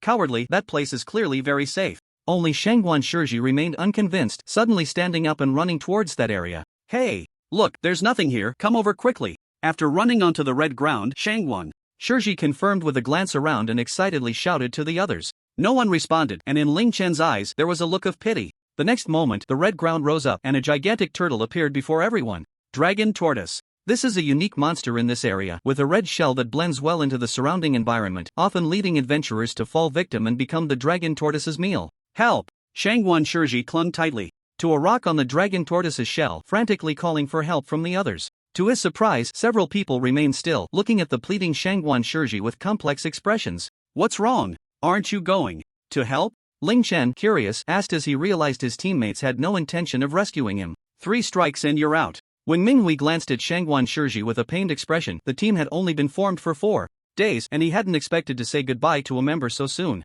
The other 3 women turned their heads away. It wasn't that they were heartless, but all the crises along the way had been brought about by Shangguan Shiji. The fact that they had brought him this far was already showing their limits of compassion. Damn it, you cold-blooded beasts! Shangguan Shiji realized their intention to abandon him, and feelings of grievance and resentment swelled within him. Fine, I definitely won't survive, but you won't have it easy either. In a fit of madness, Shangguan Shiji let go, and at the moment of his fall, he drew out the magic sword, channeling all his magical power into it. Let's all go down together. A powerful magical slash erupted from the tip of the sword, heading straight for the hiding place of the others. A glint of killing intent appeared in Ling Chen's eyes as he took out the Thunderbolt Demon Bow, condensing powerful lightning into a purple arrow. The target was certainly not the dragon tortoise, nor the incoming magical slash. Whoosh! The lightning arrow shot out, accurately hitting the falling Shangguan Shiji. This strike wouldn't kill him instantly, but it successfully deflected his position slightly. Directly below him, the dragon tortoise's massive mouth awaited. No! Filled with regret and unwillingness, Shangguan Shiji was swallowed whole by the dragon tortoise. As it chewed, specks of starlight spilled from its mouth, clearly indicating that Shangguan Shiji had completely lost his breath. Boom! At that moment, the magical slash also struck in front of the others. Without needing Ling Chen to intervene, Minghui, feeling guilty, stepped forward and firmly blocked the attack with his guardian shield. Sorry, my companion caused you trouble. The powerful explosion sent him and his shield flying, and despite sustaining considerable damage, when Minghui didn't heal himself immediately, apologizing to Ling Chen with guilt, the explosion also successfully drew the dragon tortoise's attention. This was Shangguan Shiji's intention. Even in death, he wanted to take a few people down with him. Let's not talk about that now, hurry up. Reluctantly summoning Xiao Shuang again, Ling Chen urged everyone to climb up quickly. The bloodthirsty magic armors on the ground were responsible for distracting the dragon tortoise, but unfortunately, their effectiveness was minimal. Despite its turtle-like shape, the dragon tortoise had the word dragon in its name, and its powerful dragon bloodline gave it immense strength and speed, completely lacking the slow-moving characteristics of turtles. Directing Xiao Shuang to accelerate, the group returned to what seemed like safety in the sky, but before they could catch their breath, they witnessed an astonishing scene. The dragon tortoise was rapidly running across the ground on its sturdy limbs, destroying all obstacles in its path with its hard shell. Seeing its speed not only maintained but even increased, Ling Chen grew anxious. The dragon tortoise also had long-range attack capabilities, which it wasn't particularly skilled at, so the range was small and it had to get close to Xiao Shuang to unleash it. However, its long-range attack power was not something Xiao Shuang or Ling Chen could withstand. The previous Iron Wolf tactic had also lost its effectiveness. The thrown Iron Wolves hadn't even approached the dragon tortoise before being easily destroyed by its shell, unable to buy even a moment's time. This is truly troublesome. Ling Chen could only command Xiao Shuang to risk flying towards the edge of the Death Plains. Without the cover of the sandstorm, the flying Xiao Shuang naturally attracted the attention of many monsters. Fortunately, before these ground monsters could get close, they were directly knocked away by the rushing dragon tortoise. However, quite a few powerful monsters followed closely behind the dragon tortoise, gradually forming a small monster army that made Ling Chen's scalp tingle. If they were accidentally shot down to the ground, it was likely that none of them would be left intact. The remaining 4 behind him had also learned to be clever. Yiningyun and Qiu Ling were doing their best to cast their enhancement spells, while Jiang Mengyu was releasing ice arrows with debuff effects downwards. Unfortunately, the level difference was too great, and the effect was minimal. Your arrows are useless, throw these down instead, and try to aim accurately, Ling Chen said without looking back, waving his hand to take out a large number of strange potion bottles. Jiang Mengyu had no time to check the specific effects of these bottles. She put away her longbow and relied on her skill that increased her throwing accuracy to accurately smash the bottles down. Strange smoke rose from the ground, and the affected monsters showed varying degrees of symptoms, successfully delaying their advance a little. Only the dragon tortoise remained unaffected. As the enemy drew closer, beads of sweat the size of soybeans appeared on Ling Chen's forehead. This is a healing potion. You all need to restore your status quickly. Also, put on this heavy armor. Ling Chen took out another pile of items, and at this point, the boundary of the Death Plains was already in sight, with the emerald green forest marking the escape from the plains. Due to the area restrictions, monsters within the Death Plains would never rush out. As long as they escaped into the forest, even if it was dangerous, it would definitely be better than staying in the Death Plains. The bloodthirsty armor is gone. Take these golden wolves. If we get separated, use them to scout and lure the enemy, understood? After Ling Chen and the others put on the heavy armor, each was given 100 golden wolves. As long as these golden wolves were present, Ling Chen could sense their positions. Shouldn't we act together? Jiang Mengyu asked with some concern. Unfortunately, there's no time. Everyone fend for yourselves, Ling Chen said with a bitter smile, pointing below. The deep black magic was already gathering in the air above, targeting Ling Chen and the others. Now, Xiao Shuang, throw us out. Seeing that they were about to leave the plains, Ling Chen decisively ordered. With a flick of her tail, Xiao Shuang used immense force to fling them towards the forest. At the same time, Ling Chen also recalled Xiao Shuang at the last moment. A powerful beam of magical energy erupted from the mouth of the dragon tortoise, instantly engulfing the spot where Xiao Shuang had just been. At this moment, the group had been flung into the jungle, and a large number of plains monsters came to a sudden stop at the boundary, unwillingly pacing back and forth before dispersing. The dragon tortoise let out a few regretful roars and lay down, once again merging with the plains. Ling Chen fell freely from the sky and crashed hard against a rock. It was just his bad luck that he landed on such a massive boulder. The rock shattered upon impact, and Ling Chen coughed up a mouthful of blood, his health bar dropping by nearly 1/5 from the blow. I hope they don't land in some monster's lair. Ling Chen roughly assessed his surroundings, released a large number of iron wolves, and began to move through the forest. The map range between the purgatory was much broader than the icy plains, with a crimson sky and a scorching terrain filled with lava, causing the air temperature to soar to nearly 50 degrees. Fortunately, as players' stats increased, their resistance to temperature also improved significantly, otherwise an ordinary person would be unable to stay here for long. Wiping the sweat from his forehead, Ling Chen pushed aside the dense grass and quietly advanced. Within a 200-meter radius around him, his iron wolves were on watch, and he could sense any rustle in the grass. There were no obvious geographical markers in this forest, and Ling Chen couldn't rely on memory to determine his location. Even though he had left the high-risk death plains, the monsters in purgatory were generally above level 50, so avoiding conflict as much as possible was the right approach. Following Ling Chen's earlier instructions, the other 4 released 100 golden wolves after landing, stationed around them for vigilance. No one moved recklessly, which pleased Ling Chen greatly. Thinking of running around at this time would be tantamount to suicide, and he had no intention of saving such brainless subordinates. Sensing the status of all the golden wolves, none were in combat mode, indicating that everyone was temporarily safe. The one closest to him was a girl with long black hair. If Ling Chen remembered correctly, her companion called her Yiningyun. Yiningyun? Ling Chen called softly a couple of times. Yiningyun, hiding behind a tree, first trembled in fright and then realized it was Ling Chen looking for her. It's me. I'm here. Ling Chen waved, and Yi Ningyun quickly bent down cautiously, stepping lightly to Ling Chen's side. Is everyone okay? Seeing only Ling Chen, tears suddenly welled up in Yi Ningyun's eyes, clearly a reaction to the sudden release of her tense nerves. They're fine for now. You're closer to me, so I came over first. The next one. Before he could finish, Ling Chen frowned. Sorry, it seems I need to go to the farthest person first. What happened? Yi Ningyun was startled and asked nervously. Someone encountered a certain monster, and the golden wolves are decreasing rapidly. Move. Quickly, don't fall behind. Ling Chen forced a smile and tossed a bottle of concealment potion to Yi Ningyun. In this forest, he could only sense the positions of the golden wolves and had no way to sense the locations of the adventurer team members. Once the golden wolf squad was wiped out, finding the adventurer team members in this vast and dangerous forest would be nearly impossible. This is bad, the golden wolves are disappearing too quickly. At this rate, we'll lose track. Ling Chen frowned, quickly thinking of a solution. Summoning Xiao Shuang to fly above would create too much noise and attract more monsters, and if he accelerated, Yi Ningyun would definitely be unable to keep up. It's okay, you go save them first. I'll find a place to hide. Seeing Ling Chen's concerns, the seemingly weak and timid Yi Ningyun unexpectedly proposed the backup plan that Ling Chen had in mind. But you have to come back quickly, I'm still a bit scared. Don't worry, it won't take long. Ling Chen smiled reassuringly and activated the War God Possession mode. With all attributes greatly enhanced, Ling Chen, even affected by the speed penalty of the stealth skill, transformed into a black phantom and successfully arrived at the battlefield in less than a quarter of an hour. In the center of the battlefield, in a clearing within the forest, the last few golden wolves were engaged in combat with a lizard man. The lizard man easily dodged the golden wolves' attacks, and with each swing of his short axe, he dealt heavy damage to the golden wolves.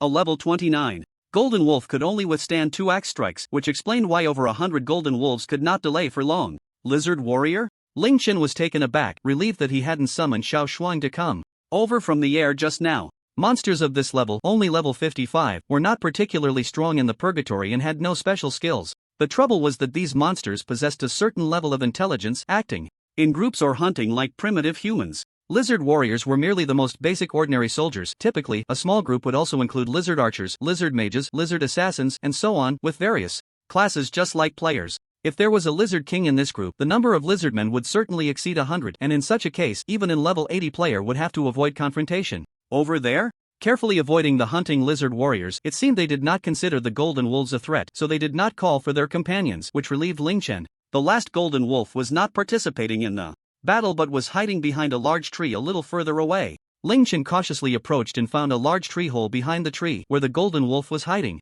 Come out, I am Ling Chen. After calling softly a few times, Jiang Mengyu, tightly holding the golden wolf's large head, slowly emerged from the tree hole. She had a deep axe wound on her right shoulder, visible to the bone, and due to the lack of healing potions, the wound continued to bleed and could not heal. Quick, drink this. Ling Chen hurriedly took out a recovery potion, regretting not bringing more bottles. Lizard men were very sensitive to the smell of blood, and maintaining a bleeding state could easily attract other nearby lizard men. After briefly treating her wound, the intense pain made Jiang Mengyu let out a few soft groans. Fortunately, she stubbornly endured the pain and did not make too much noise. Ling Chen smeared her blood on a few nearby golden wolves, cleaned the blood off his hands, and commanded the golden wolves to scatter and run off into the distance. The lizard men, attracted by the smell of blood, indeed, shifted their attention and chased after the few golden wolves, leaving the area. Ling Chen did not let his guard down and quickly returned with Jiang Mengyu to the hiding place of Yi Ningyun. Next, they successfully found the nearby Wen Minghui, and the four of them hurried to the small lake where Qiu Ling was located, only to see her deep in thought, looking curious about something.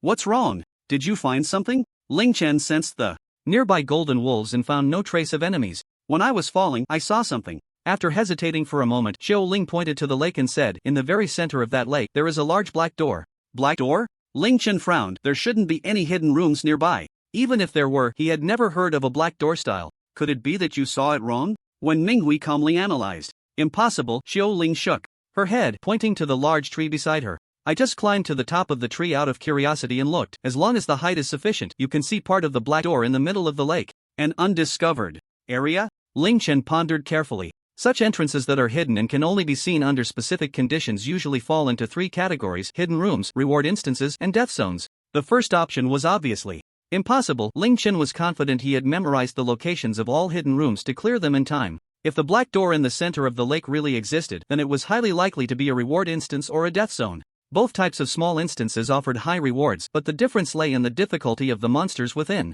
In a reward instance, the monster difficulty was only on par with the lowest level monsters in the current large instance, and their numbers wouldn't be many. The death zone, however, was different. The monsters guarding it were often 10 levels higher than the highest level monsters in the current large instance, and their numbers were quite substantial. However, for Ling Chen at this moment, the difference wasn't significant. His level was only 37, and even in a reward instance, the monsters' levels would be a full 13 levels higher than his. Let's not think about that for now. We should return to a safe place first. Ling Chen interrupted the others who were still speculating about what was behind the black door. They then remembered they were still in a strange and dangerous environment. Just as Ling Chen planned to lead them away from the area, a third of the surrounding golden wolves suddenly disappeared. Not good. Ling Chen quickly halted the steps of the few people behind him, and they all hid behind a bush. Strange. Noises continued to come from the forest as if some monsters were moving within, and there were quite a few, at least over 30. The number of golden wolves around was still decreasing, and even though Ling Chen was controlling the golden wolves trying to divert the surrounding enemies to create a breakthrough, not a single golden wolf could run far. As the footsteps around them gradually became clearer, and judging by the range of the golden wolves that had disappeared, the unknown danger was getting closer. With no other choice, Ling Chen took out several recovery potions and distributed them to the team behind him. We need to dive into the lake to temporarily avoid these monsters. Hold on to these wooden tubes for underwater breathing. The enhancement of basic attributes made players' physical qualities far exceed those of ordinary people, but holding their breath was still the same as an ordinary person. In high-risk areas, sometimes it was necessary to dive underwater to evade beasts, and these wooden tubes were specifically designed for underwater breathing. Following Ling Chen's instructions, everyone sequentially dove into the water, trying to stay away from the lake shore. Once they had all submerged, Ling Chen also dove into the water, but he didn't swim far. The stealth effect of his equipment was excellent, and he planned to use it to see what kind of monsters had surrounded them. After a while, a group of lizardmen armed with long spears emerged from the forest, holding the magic crystals of the golden wolves, clearly hunting for the crystals. The leading lizard man was evidently dissatisfied with their haul. After carefully observing the surrounding environment, he chattered a few words, and the lizardmen behind him dispersed to search the nearby forest thoroughly. That was close. If I had stayed on the shore, I would have probably been caught. Seeing the enemy's appearance, Ling Chen was glad he had made the right decision and quietly swam toward the center of the lake. Several lizardmen had already walked into the shallow waters of the lake, observing whether there were any hidden prey beneath the surface. The visibility in the water was not high, and as long as they maintained a safe distance, they would not be discovered by them. As the lizardmen around him began to swim towards the center of the lake, Ling Chen was contemplating whether to swim a bit further away when a sudden change occurred. A massive whirlpool suddenly formed at the center of the lake, its powerful suction gradually spreading, pulling everything around it into the vortex. The few lizardmen who had just entered the water were frightened and hurriedly crawled back to shore, while many others were drawn over, standing at the water's edge to watch the commotion. Ling Chen was not so lucky. Even though he was still some distance from the center of the lake and could barely resist the suction, the increasing number of lizardmen on the shore made it impossible for him to make any significant movements. If he swam to the shore, he would probably die even faster. In this dilemma, he could only try to keep himself in place, not being swept away by the whirlpool. But the suction of the whirlpool continued to strengthen, and finally, unable to resist any longer, Ling Chen reluctantly chose to give in. Taking a deep breath, he allowed himself to be pulled into the vortex. After an unknown amount of time, Ling Chen was suddenly transported to a cave, crashing hard onto the ground. Freed from the suffocating pain, he gasped for air, and the sound of crying nearby immediately caught his attention. "Whoa, Sister Jiang, open your eyes, it was my fault, I really won't do it again." The one crying was Qiu Ling, and in front of her, Jiang Mengyu was frowning deeply, trapped in a deep coma. An abnormal state? Stop crying, move aside. Ling Chen coughed a couple of times to clear the water that had gone up his nose, then took out a bottle of universal medicine, pried open Jiang Mengyu's cherry-like mouth, and poured it in. Bleeding, poisoning, illness, and drowning were all abnormal states that could affect a player's mental state to varying degrees and continuously drain health. This was also why it was crucial to form a team for high-level dungeons. Once one accidentally fell into an abnormal state, it was very likely to fall into death while unconscious due to being unable to wake up.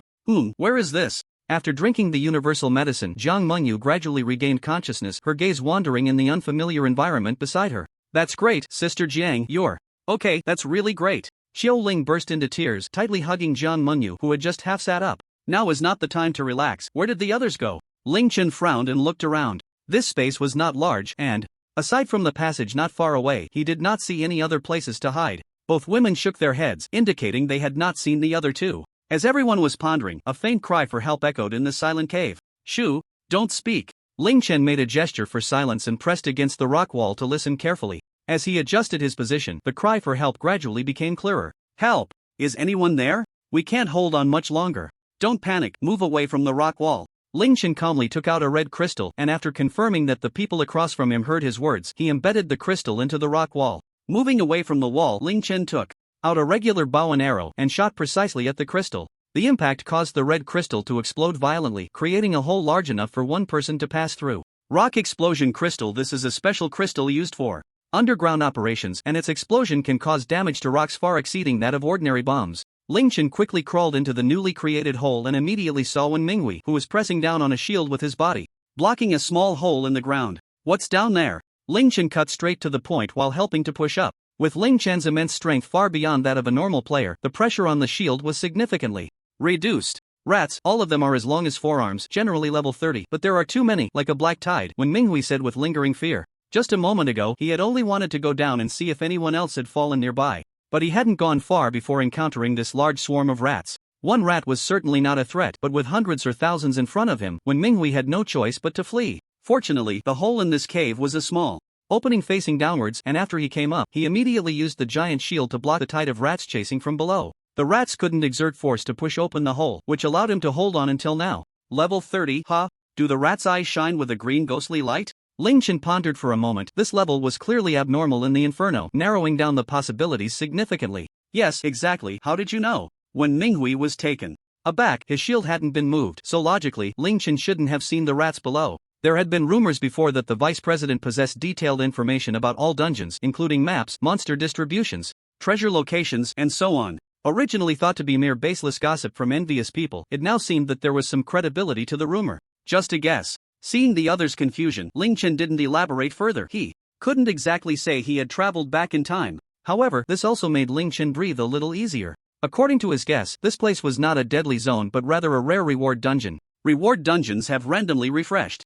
locations with a fixed number on each level, and they disappear after clearing without replenishment. Therefore, Ling Chen, who had a low status and luck in his past life, naturally didn't know the specifics of reward dungeons. However, he was clear about the rats below. They were a rare type of rat monster called Divergent Rat. This type of rat was only level 50, but it had a special skill called Divergence. It could split itself into lower-level small rats, allowing part of its clones to escape when facing powerful enemies, and after reaching safety, they could merge back into a single entity. The characteristic of the Divergent Rat was that as long as less than 90% of the split rats were killed, it could successfully respawn, needing only half a day for the skill cooldown before it could again split into a large number of lower-level rats. Thus, it was not a particularly dangerous monster, but it was quite difficult to eliminate. Since this place had the lowest level monsters in the entire Inferno, combined with eyewitness accounts of a black giant door in the center of the lake, Ling Chen quickly drew a conclusion. The black giant door must be the entrance to a hidden reward dungeon. Someone must have accidentally triggered the switch to open it while lurking in the lake, which led to everyone being teleported inside.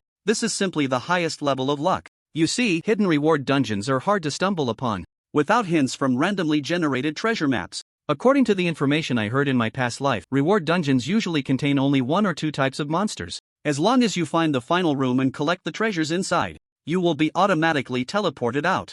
Of course, finding the treasure isn't that easy. Players can only stay in the reward dungeon for an hour, and once the time is up, they will be forcibly ejected. Without a treasure map, it's not easy to find hidden rooms without a large manpower for a thorough search. Coincidentally, as an alchemist, Ling Chen really isn't short on manpower. You all go to the other room. This cave is too small to accommodate so many people. After sending everyone out, Ling Chen summoned Xiao Shuang. Xiao Shuang, activate the Dragon Might skill. Xiao Shuang nodded, her golden eyes shining like golden flames, gradually becoming bright and dazzling, exuding supreme majesty. Ling Chen also released the Dragon Eye skill, and at the moment the shield was lifted, several splitting mice rushed into the cave. Squeak! After hitting empty air, the splitting mice looked around in confusion, then locked eyes with Xiao Shuang.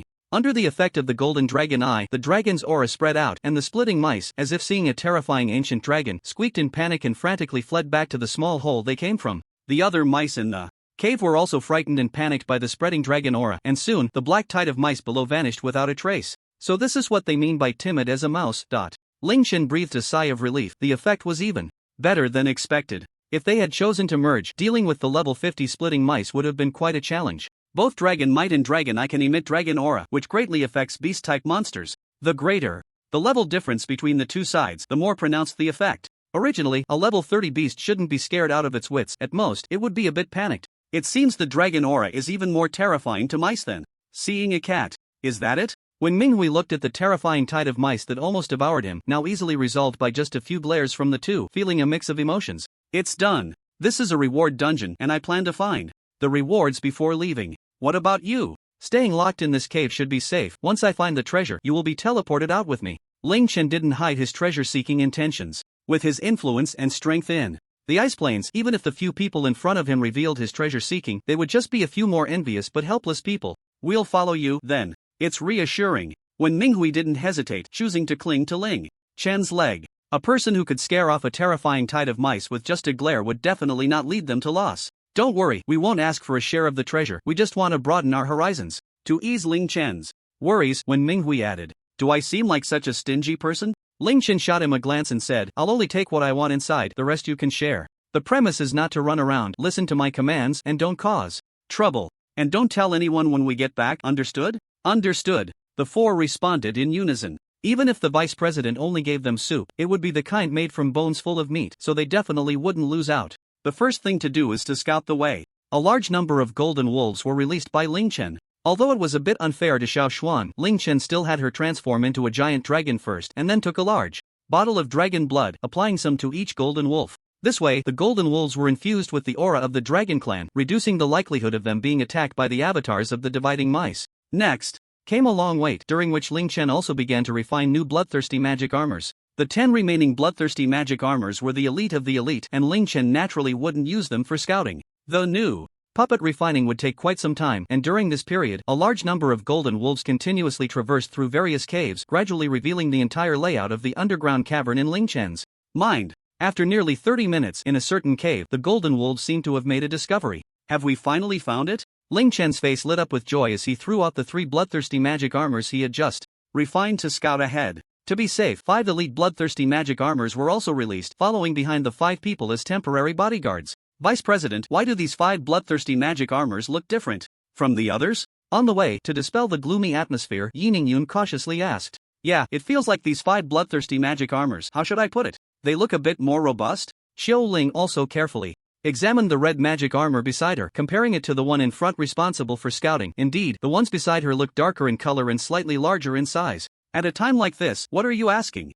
about?" When Minghui quickly stopped the 3 girls who were about to discuss. He wasn't clear about the vice president's personality, and it was wise not to casually engage in conversation with him. "It's fine, there shouldn't be any danger nearby." Ling Chen didn't mind, signaling the magic armor beside him to draw its sword. These magic armors have fused special ores and equipment, so each part has received a significant enhancement. The ordinary magic armors you often see have their equipment classified by rarity, which can barely reach the edge of B grade. These magic armors, however, I forcibly upgraded to upper A grade standards for my personal guards, so they naturally look different from ordinary magic armors. "Then Vice President, why don't you upgrade all the magic armors to A grade?" Zhang Mengyu couldn't help but join the conversation. Seeing that Ling Chen didn't seem annoyed, Minghui stopped blocking her and quietly perked up his ears to listen closely. "Equipment, ores, these are not a big problem for me. Do you know what the key to upgrading to A grade is?" Ling Chen smiled mysteriously and took out a piece of purple gemstone. Everyone gasped as they checked it through the system. "Stellar meteor, or this is an ultra-rare mineral with a yield of less than 1 in 10,000 even among A-grade veins, and currently, no one is selling it on the market. If you ask why, stellar meteor ore is an essential material for A-grade and S-grade equipment. For any rare equipment, whether refining or upgrading, stellar meteor ore is indispensable. No wonder it can't be mass-produced. If each bloodthirsty magic armor requires 1 or 2 pieces of stellar meteor ore, it would indeed be very difficult to produce in large quantities. A piece of stellar meteor ore weighs a fixed pound, and due to its rarity, it is usually divided into 10 portions for use." Ling Chen couldn't deny it and smiled. In fact, he had hundreds of such stellar meteor ores at home. Each elite bloodthirsty magic armor here contained a whole portion of stellar meteor ore, which, based on the prices from his previous life, was worth 4,000 gold coins. If the others found out, they would probably worship these bloodthirsty magic armors. They had to work hard for a long time just to earn a few dozen gold coins. If they knew the value of the bloodthirsty demon armor, they would probably turn around and protect this moving pile of gold coins. As a few of them chatted, the originally tense atmosphere gradually dissipated, and everyone began to realize that this legendary vice president seemed quite easy to get along with in private. "This is it. You all stay a bit further away from me, in case something unexpected happens." Arriving at the cave sensed by the golden wolf, Ling Chen looked inside and saw a small black iron door embedded deep within the cave, adorned with strange patterns. "This is the door I saw. But this door is much smaller than the one outside," Xiao Ling said after carefully comparing. The dividing rat that had been guarding this place was now trembling in the corner, clearly terrified of the dragon clan's aura. Carefully avoiding the dividing rat, Ling Chen slowly pushed open the black iron door. A burst of golden light erupted from within, revealing a small room filled with gold coins. In the center of the room stood a treasure platform made of Emerald and Jade, with a skill book floating above it, clearly the ultimate reward of this quest instance. What the heck, it turns out there's just a thin layer, not even as thick as the sole of my shoe. As everyone stepped onto the floor of the room, Yin brushed aside the coins on the ground and discovered that the gold scattered everywhere was just an illusion. In fact, there wasn't a thick layer of coins on the floor. Don't be picky. The gold here adds up to over 10,000 coins, and there are also some rare gems and minerals mixed in, which are very valuable. Ling Chen quickly scanned the treasures on the ground and walked straight to the treasure platform. In the center of the room. I'll take this skill book, and you can divide the rest among yourselves. Move quickly, there's not much time left. Upon hearing this, the adventurer's eyes lit up. Even if there were 4 people sharing, each could get over 2,000 or 3,000 gold coins, not to mention the valuable gems and minerals among them. Normally, it would take them 1 or 2 years of hard work to accumulate this amount of gold. Thank you, Vice President. When Minghui was the quickest to react, immediately cupping his fists to express his gratitude to Ling Chen. Busy looking at the skill book, Ling Chen merely waved his hand, his gaze not leaving the book. Spatial replacement. This was an extremely rare spatial skill book, and even more terrifying, its rarity had been assessed as S level. Right now, Ling Chen's biggest headache was the elusive vice president of the Blood Prison Brotherhood. His extraordinary spatial techniques left Ling Chen defenseless. Now that he had this skill book, Ling Chen no longer had to worry about being ambushed.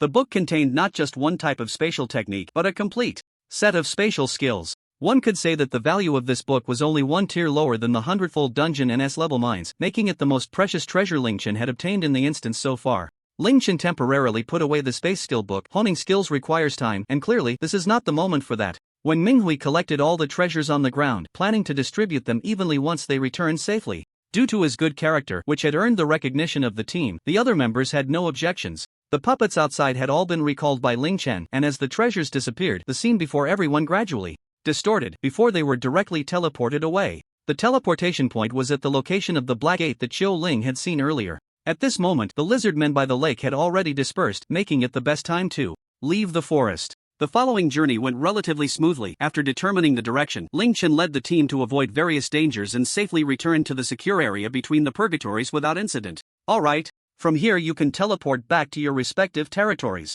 Since you logged out abnormally from the Icefield instance, you will automatically be teleported to Campbell City when you log back in, so don't worry about ending up back in the original underground cave. Ling Chen briefly explained, said goodbye to everyone, and quickly logged back into the Icefield instance. Due to Ling Chen's sudden disappearance, the high-ranking members of the 3 major guilds had not slept well for the past 2 days. At this moment, Campbell City was in its initial stage of reconstruction, and the disappearance of the leader was undoubtedly a significant event that would shake the foundation. This matter was being strictly controlled. Currently, aside from the high-ranking members of the 3 major guilds, no one else in Campbell City knew that Ling Chen had been missing for a full 2 days. Vice President, you finally returned. In their long-awaited reunion, Xian Ruoqing was moved to tears, and Ling Chen felt a bit embarrassed by her emotions. Just as he was about to say something comforting, Xian Ruoqing unceremoniously dragged him into the office. Hurry up and sign these. All these documents need your attention, along with the urgent paperwork, legal clauses, and funding requests. If I had known, I would have come back a bit later. Ling Chen smiled wryly, refusing the request to continue working overtime, and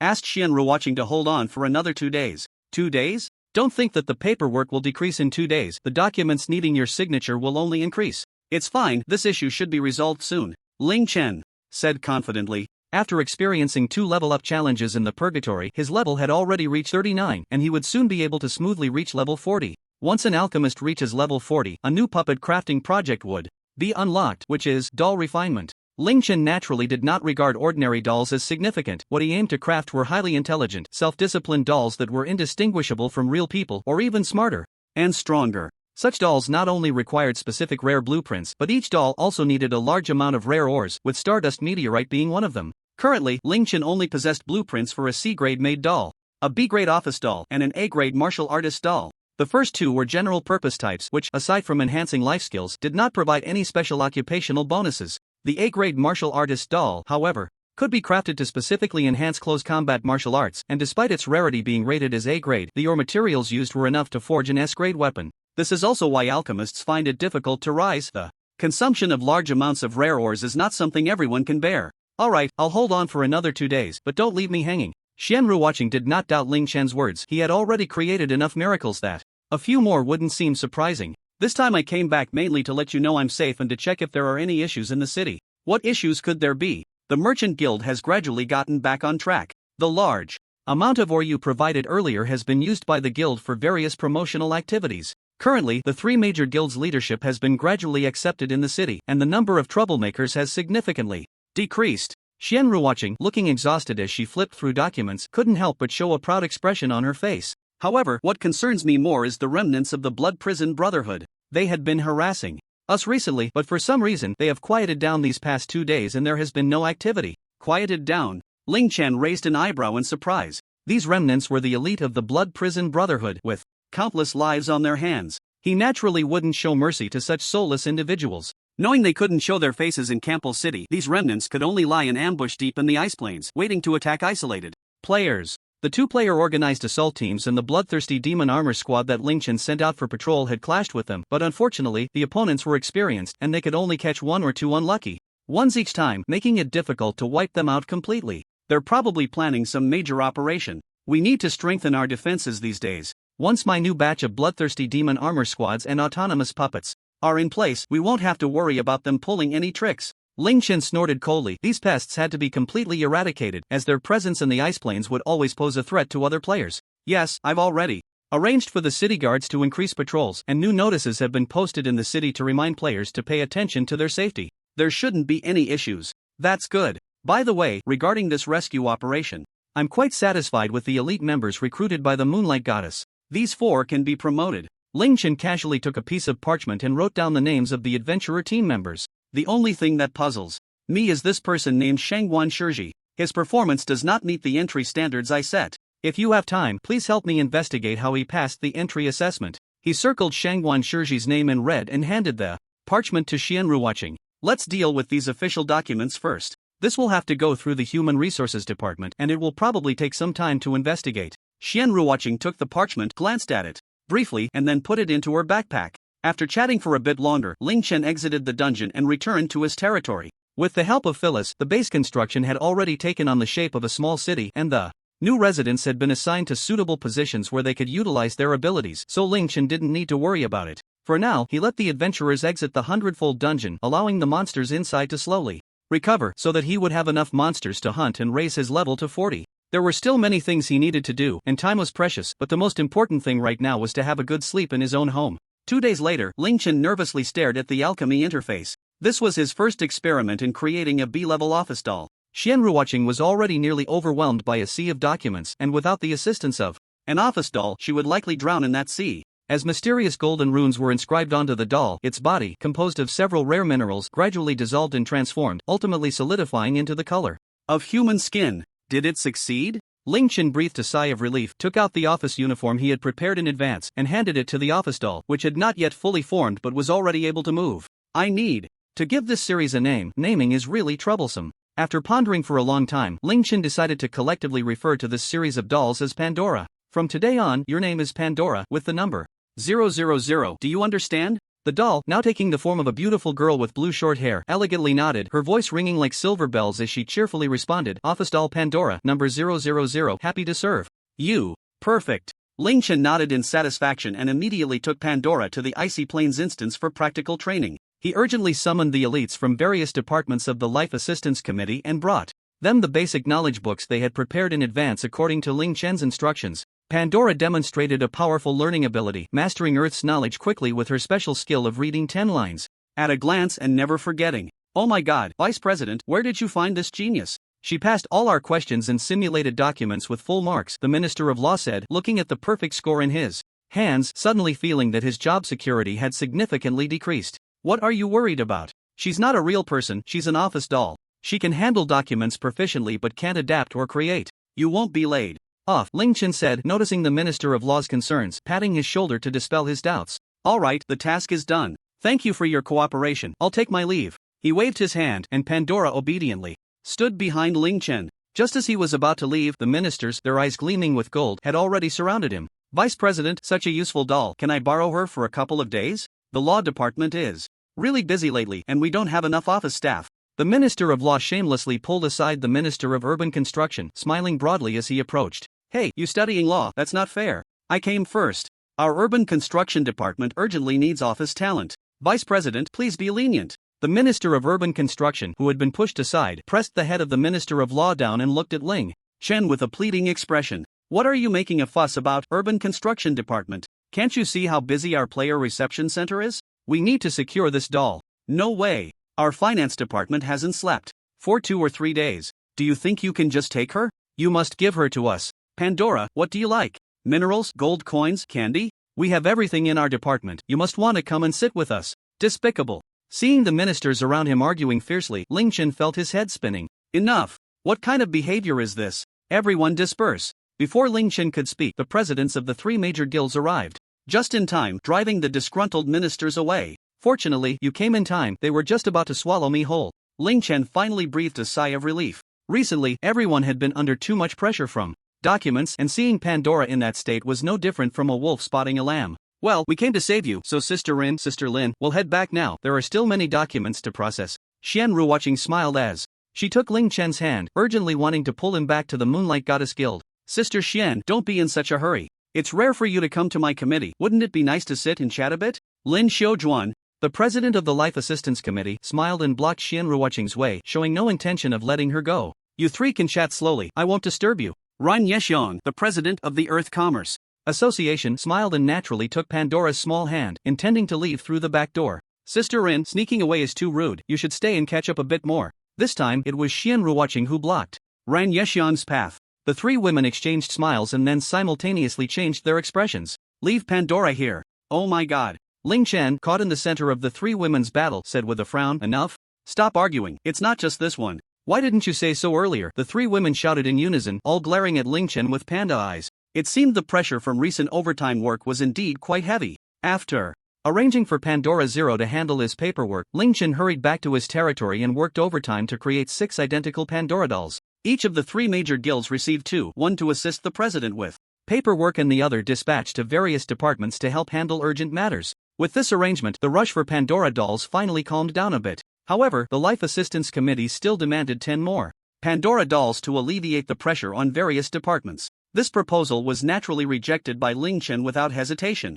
Unlike the production of sea-level made dolls, office dolls required an enhanced brain processing system, consuming 10 pieces of Tears of Angels for each doll. This gem was rarer than Fallen Star ore, with each piece valued at over 10,000 gold coins. Self-disciplined dolls typically only required 2 pieces to possess human-like intelligence. Even with an S-level mind, Ling Chen only had 200 pieces on hand. Pandora Zero, as Ling Chen's personal office assistant, had all functions enhanced to the peak, and the brain processing system additionally consumed a full 100 pieces of Tears of Angels, elevating Zero's performance from B-level to top A-level. This action naturally led to a shortage of some rare minerals. Even though new residents and bloodthirsty magic armors were put into the mining army by Ling Chen, the crucial Tears of Angels gem remained in short supply. The benefits were also evident. The enhancement of Zero's performance gave her a more powerful intelligent processing system, allowing her to easily connect all Pandora brains, synchronizing knowledge in real time, and processing documents at a rate 3 times higher than other Pandoras. The mountain of documents had visibly disappeared at a rapid pace, and the 500 newly deployed bloodthirsty magic armors, under the command of Pandora from the rescue department, played a more efficient role, gradually bringing the entire city's operations back on track. It's so terrifying. The alchemist profession is just too powerful. Just this office automaton alone is worth competing for among various factions. Ran Yexiong marveled at Pandora, who was working at high speed. The efficiency of her document processing was much faster than if she did it herself. When Pandora first arrived, due to a lack of certain knowledge, she occasionally made mistakes in document processing. However, as long as Ren Yexiong pointed out the errors and explained how to correct them, Pandora would not make the same mistake a second time. In just 3 short days, the documents processed by Pandora had become flawless, and even under her tireless efforts to learn day and night, the standard orders she wrote were already more perfect and neat than those written by Ren Yexiong. It's okay, Ling Chen said modestly. In fact, the office automatons created by other alchemists were definitely not as powerful as the Pandora he had created. Setting aside the special Zero model, even the ordinary model of Pandora, under the influence of Ling Chen's global alchemical achievements, not only reduced the amount of ore used by half, but the performance of the Pandora automaton produced would also be twice that of an ordinary office automaton. Therefore, a Pandora with such an almost abnormal learning ability was unlikely to be created by any other alchemist besides Ling Chen. Even if they gathered these rare minerals, it was unlikely to find another alchemist in the world who would use them to create office automatons instead of combat automatons. Let's create this mini Pandora series for now. When we have enough or later, I'll create new Pandoras to invest in the 3 major guilds. The materials they use for creation are very rare, so you must be careful not to let others steal them. Feeling a bit uneasy, Ling Chen couldn't help But remind her, knowing that each ordinary Pandora automaton had a material value of an astonishing 200,000 gold coins. Don't worry, everyone in our guild treats Pandora like a treasure. There are people feeding her all sorts of snacks every day. Run Yeshang shook her head with a wry smile. Regardless of whether they were male or female, her subordinates were now enchanted by the cute and beautiful Pandora. She had heard that some players wanted to pursue Pandora, but she didn't know if that news was true. If there are any materials that are hard to gather, do you need the guild to help you post a collection task? Ling Chen glanced at the task release wall not far away, which was filled with various tasks posted by the guild. Forget it, the materials are all rare for me, and even if I post it, I won't be able to gather them. After thinking for a moment, Ling Chen still rejected the proposal. He did not elaborate on Pandora's specific value. Leaking too much information about himself was definitely not a good thing. By the way, I also want to test these 3 maid automatons and 3 martial artist automatons. I've already given the other 2, so you can take these as well. With a wave of his hand, 3 cute maids of different shapes and 3 refined and strong-looking martial artists appeared beside Ren Yeshang. I've already shared the control rights with you. You can give orders. The maids can only do maid work, so don't let them go into battle. You can take the martial artists to test their combat performance. If they break, just recover their bodies and it will be fine. Why do you look like you're going far away? Are you going to conquer the realm of hell? Ran Yeshang carefully noted Ling Chen's instructions and asked with some confusion. I might have to go on a trip this month and won't log into the dungeons for a while. If there's an emergency, contact me. Ling Chen nodded. The reason he invested a large number of automatons in Campbell City was to prevent any ill-intentioned individuals from causing trouble while he was away. Where are you planning to go? Is it convenient to say? Ling Chen hesitated for a moment and asked seriously, do you know about the Kebelong Kingdom? I think I've heard of it. Run Yeshang tilted her head in thought for a moment. Recalling the rumors about the Kebelong Kingdom, I remember that it is a very powerful kingdom in the realms of reality. Is there something wrong with this kingdom? Recently, some soldiers from the Kebelong Kingdom have appeared in my territory, and it seems they are looking for something. I'm a bit concerned. Ling Chen sighed. If possible, he didn't want to have a direct conflict with the Kebelong Kingdom. It is known that, according to the books he bought from Greg, the Kebelong Kingdom not only has a vast territory and a large population, but its soldiers are also among the best in the entire continent. Recklessly making enemies with such a giant is not a good idea, so Ling Chen did not take action against the soldiers in the forest. Instead, he set up many props within his territory to confuse the enemy, preventing these soldiers from stepping into his land. However, hiding indefinitely is not a solution, so Ling Chen planned to head to Greg first to see if he could obtain useful information. If necessary, he might even have to delve into the territories of nearby earls and dukes, or perhaps even visit the royal capital. I can't help you with this. Right now, the entire operation of Campbell City relies on you and your puppets. You must be careful. Just as the two were about to leave the merchant guild, a loud bang suddenly came from outside. What happened? Ling Chen stopped a player and asked. In the city center just now, a man in black suddenly shouted that he had treasures and the highest bidder would win. A lot of people rushed over to see. The player who ran over was clearly still shaken, trembling as he described what had just happened. When the crowd of players gathered more and more, that man in black suddenly exploded. Many players were injured and the scene turned chaotic. Bang! Another explosion sounded, this time from another street. Ling Chen and Ren Yeshang exchanged glances and immediately sprang into action. Pandora, notify the other Pandoras. Tell the guild members to close the guild doors immediately and enter a state of alert. Players who do not reveal their identities cannot enter. Ling Chen summoned Zero. This time, as he was going far, he planned to take Zero along. In his office, thanks to Zero's efforts, the number of documents had returned to normal. He had reforged a new ordinary Pandora to handle daily paperwork. Quick! Close the doors tightly. All priests gather urgently. Go out the back door to assist players and be sure to guard against unidentified men in black. Ran Yeshang directed the players in the guild to urgently head to the underground logout area for refuge, while the combat-capable guild members were left behind, ready to defend against external enemies. Pandora, don't be afraid, I will definitely protect you. The office area was already crowded with volunteers beside the two Pandoras, showing that the office puppets were indeed very popular among the guild players, so there should be no need to worry about their safety for now. Ran Yeshang, you stay here too. I'm going out to check the situation. Without waiting for Ren Yeshang to reply, Ling Chen dashed out of the guild, moving against the tide of people towards the location of the explosion. Ling Chen quickly arrived at the center of the explosion, where chaos reigned. The guards who had arrived earlier were examining the detonating device. A summoned beast? Ling Chen was taken aback. The true form of the man in black turned out to be a low-level wild monkey. The shockwave from the explosion had transformed the monkey into a point of magical energy, but among the few scattered remnants, the conspicuous monkey material still allowed him to recognize it as a controlled wild monkey. Lord of the city, please give your instructions. The guards, seeing that Ling Chen had personally come to inspect, respectfully handed over the command of the scene to him.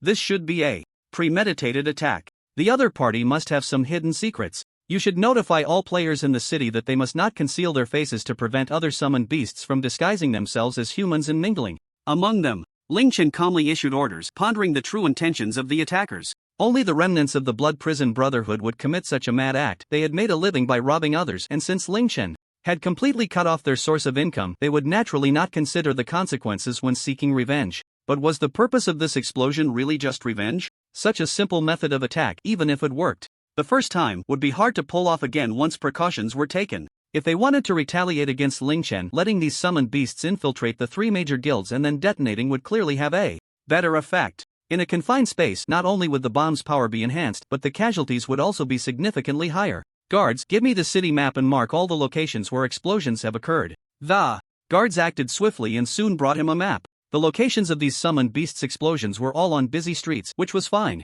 However, the fact that there had been 4 or 5 consecutive explosions on main streets, very close to the 3 major guilds, was strange. If we were to consider foot traffic, the streets near the city center's trading houses would have the highest volume. It was odd that explosions also occurred near the geographically most remote Moonlit Goddess Guild. If the goal was to strike at Ling Chen's 3 major guilds, why not infiltrate the guilds directly since they were already so close? Could it be that they want to scare the nearby players into my guild to strike a large number of members all at once? Ling Chen was startled. After the explosions on these main streets, a large number of fleeing players had surged into his guild. Due to the system's determination that combat could not occur nearby when logging out and that there could be no enemies present, players had to maintain this safe state for 5 minutes before they could log out of the instance. Thus, the 3 major guilds, which were strong in nearby areas, naturally became the first choice for players seeking refuge. No, that can't be right. I've already ordered guild members to strictly check the players coming in for refuge. Even if there are summoned beasts trying to sneak in, it shouldn't be possible.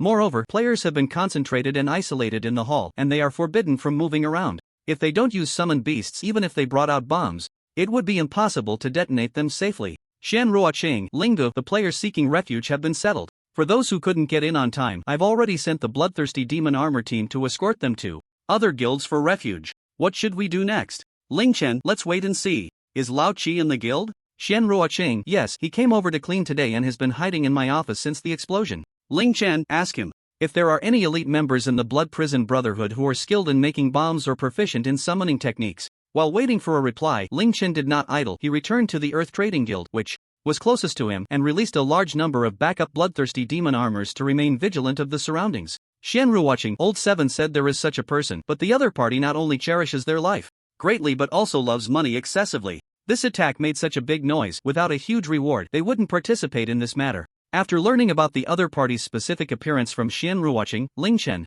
began searching among the players. Old Seven confidently assured that the other party could not participate, but Ling Chen did not think so. There are too many ways to force or entice a greedy and fearful person. Just as he was focused on searching, a black long sword silently pierced out from the space behind him, aiming straight at the back of his head. It's useless. Grizzin calmly stepped out of the void and easily grasped the strange black sword. The president of the Blood Prison Brotherhood also appeared from the void. Strangely, this time he did not flee immediately. Look, isn't that the president of the Blood Prison Brotherhood? The vice president is also here, it seems. This explosion is indeed related to the Blood Prison Brotherhood? Nearby players quickly cleared a space to avoid being caught in the battle of the 3. Chen Koan, what exactly do you want? Ling Chen frowned and called out the name of the president of the Blood Prison Brotherhood. This confidential information was something Old Seven had inadvertently heard from his boss. Chen Koan coldly glanced at Ling Chen and suddenly shouted, "Attack!" Bang! In the crowd, a fat man suddenly exploded, sending surrounding players flying. Ling Chen had naturally prepared for this. The inconspicuous bloodthirsty demon armor parts scattered on the ground flew up the moment the fat man's magic power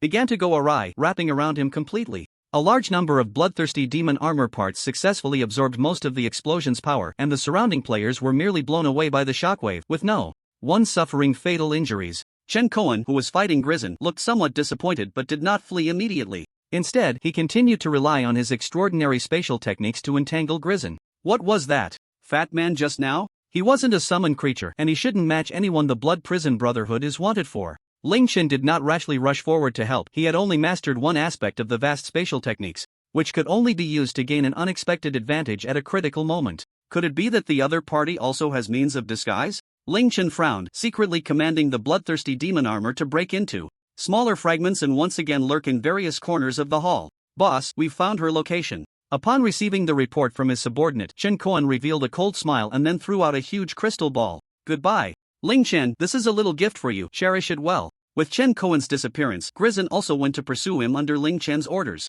The other party's purpose was still unclear, he could not let him leave so easily. Vice President, look at that crystal ball. Just as Ling Chen was about to chase outside, he heard the other players' reminders and hurriedly turned to look at the crystal ball on the ground. When the crystal ball fell, there was no unusual occurrence. Ling Chen immediately activated the nearby bloodthirsty armor parts, wrapping it layer by layer so that even if it were a bomb, the explosion's power would be greatly reduced. Now, from the metal sphere composed of bloodthirsty armor parts, a pool of silvery liquid was slowly flowing out, as if the crystal ball inside was melting. What's going on? Ling Chen frowned, planning to open the main door to let the fleeing players leave first. However, a layer of spatial barrier firmly blocked Ling Chen's hand, and no matter how hard he tried, he couldn't break through this barrier. Is it this silver liquid causing trouble? Following the fluctuations caused by the impact on the spatial barrier, Ling Chen discovered that the source of the spatial barrier was the crystal ball wrapped in bloodthirsty armor. As the bloodthirsty armor parts dissipated, the outer layer of the crystal ball had completely turned into silvery liquid, gradually merging into the surrounding air, and the entire hall was sealed off by the spatial barrier, unable to break free. After the crystal ball melted, a blood-red heart emerged, emanating a powerful life force, and one could even clearly hear its strong heartbeat. Spatial annihilation bomb? Ling Chen was startled. This thing was classified as an S-level item, but there were not just one, but dozens of them. Each spatial annihilation bomb was made of different materials and obtained in various ways. It was famous for its overwhelming power. Once activated as a one-time consumable S-level item, it could devour all space within a radius of 100 meters. The massive damage caused could instantly kill level 50 players, and the most annoying part was that it could forcibly send all living beings within the space into spatial turbulence. Being caught in spatial turbulence was no joke. If lucky, one might fall into another dungeon, but if unlucky, one would be doomed to be forever accompanied by darkness. To actually bring out such a rare item, no wonder it's the first 10,000 member guild. They have some depth. Ling Chen smiled wryly and reached out to deal with the spatial annihilation bomb. Although this bomb was terrifying, fortunately, it could be sealed with special gems before it exploded. Not to mention, Ling Chen had never been short of various ores and gems. Unexpectedly, the same spatial barrier also appeared on the bomb. Moreover, when Ling Chen touched the spatial barrier before reaching the bomb, which resembled a heart, suddenly began to beat rapidly. You have to cherish it. So that's what it means. Ling Chen smiled wryly, understanding what Chen Koan had said before fleeing. This bomb had indeed been tampered with. As soon as one touched the spatial barrier on it, the countdown to the bomb's explosion would accelerate. With Griswold gone, there was no one who could break this layer of spatial barrier. If one forcibly used space-distorting techniques in such a confined space, they wouldn't even have to wait for the bomb to explode. The magical turbulence would turn everyone inside to dust. Unfortunately, Chen Koan had overlooked one thing. Spatial exchange. Ling Chen activated his newly learned skill, the only spatial skill he had mastered so far. Due to the lack of time to practice, not only was the release time long, but it could only be used once a day. Carefully extending his hand, Ling Chen's hand merged into the space, then firmly grasped the spatial annihilation bomb, pulling it out from the protection of the spatial barrier. Now's the time. Ling Chen quickly took out a yellow gem, which was the special magic stone used to seal the bomb, a precious item that Ling Chen had barely dug out less than 10 of. He forcefully pressed the yellow gemstone into the center of the heart. The space, which had been glowing red and on the verge of explosion, gradually returned to calm, ultimately transforming into a stone heart, with the yellow gemstone embedded in the center radiating a beautiful light. Fortunately, I made it in time. Ling Chen breathed a sigh of relief. The crisis was averted. They just needed to wait for Grizzen to return and break through the spatial barrier, and the players would be able to leave safely. Hooray, Vice President is awesome. As expected of the Vice President, even mastering spatial techniques. The onlookers, unaware of the truth, also recognized the extraordinary nature of that heart. As long as they weren't foolish, combining what Chen Koan had said when he escaped, they could guess that the heart was likely a powerful item capable of killing this legendary first person of the Ice Plains. Even Ling Chen couldn't escape disaster. Naturally, these low-level players had no chance of survival. The joy of having survived made them cheer for Ling Chen. Pandora, report on the damage situation of the 3 major guilds. While smiling and dealing with the surrounding players, Ling Chen summoned Zero Pandora and inquired about the losses of the 3 major guilds. Aside from one missing merchant, there were no casualties in the 3 major guilds, and no abnormalities were found in the other 2 guilds. Zero quickly organized the current situation, which was much faster than asking the guild members afterward. Missing? Ling Chen frowned, initially thinking that Chen Koan had come for him. If not, then he was likely just bait, using this series of actions to delay Ling Chen and Grizzen. Yes, according to the information seen by number 5, who was observing from the 2nd floor of the Merchant Guild, a woman suddenly disappeared without leaving a trace. Retrieve her information and recent travel records. All members' information within the guild had been reviewed by Pandora, and any travel situations that needed reporting were also remembered. In this regard, Pandora's performance was no different from advanced artificial intelligence in the previous life. The missing person is Guanxin, female, 21 years old, profession priest. Recent travel record none. None. Ling Chen was taken aback, and Zero Pandora nodded affirmatively. Did she not form an adventurer team? Has she not taken any tasks recently? Zero Pandora stood quietly thinking for a few seconds, clearly retrieving memories from other Pandoras. No, according to the memories of other Pandoras, Guanxin only stayed within the merchant guild after going online. Whether buying goods or selling items, everything was done inside the guild. Is there some hidden reason she can't go out? Ling Chen sighed and instructed Zero to notify the other Pandoras to investigate all information about Guanxin in detail. Although he was very concerned about why Chen Kun took Guanxin, this was not something that could be found out in a short time. Right now, he had more important matters to attend to and could only leave the investigation to the three major guilds in Pandora. The investigation order was passed down, and to be safe, Ling Chen painfully smashed down 20 space-sealing stones. Burying these stones near the city wall, the entire capital city generated a spatial blockade barrier. Even Grizzin could only blend into the space for less than 30 seconds. The benefit of this was that there was no need to worry about Chen Kun infiltrating again, significantly increasing the safety index. The downside was that Grizzin could no longer teleport within the city to maintain order. However, with the addition of the bloodthirsty demon armor army, the security within the city far exceeded the past, maintaining a peaceful scene. Ren Yexiang, how about it? Do you have any impression of Guanxin? Before leaving, Ling Chen called Ren Yexiang to inquire about information regarding Guanxin. I have an impression of this girl. Ren Yexiang gradually recalled based on Pandora's description. She actively requested to join when our Chamber of Commerce was just established and was one of the earliest members to join. However, she rarely talked to others and refused to work as a front desk attendant, ultimately choosing to be a clerk in the office. Usually, she didn't interact much with her colleagues, but she didn't cause any trouble either. Then how do you remember her? Ling Chen was somewhat surprised. With tens of thousands of people in the entire Chamber of Commerce, it was unlikely for Ren Yexiang, as the president, to remember such an unremarkable person for no reason.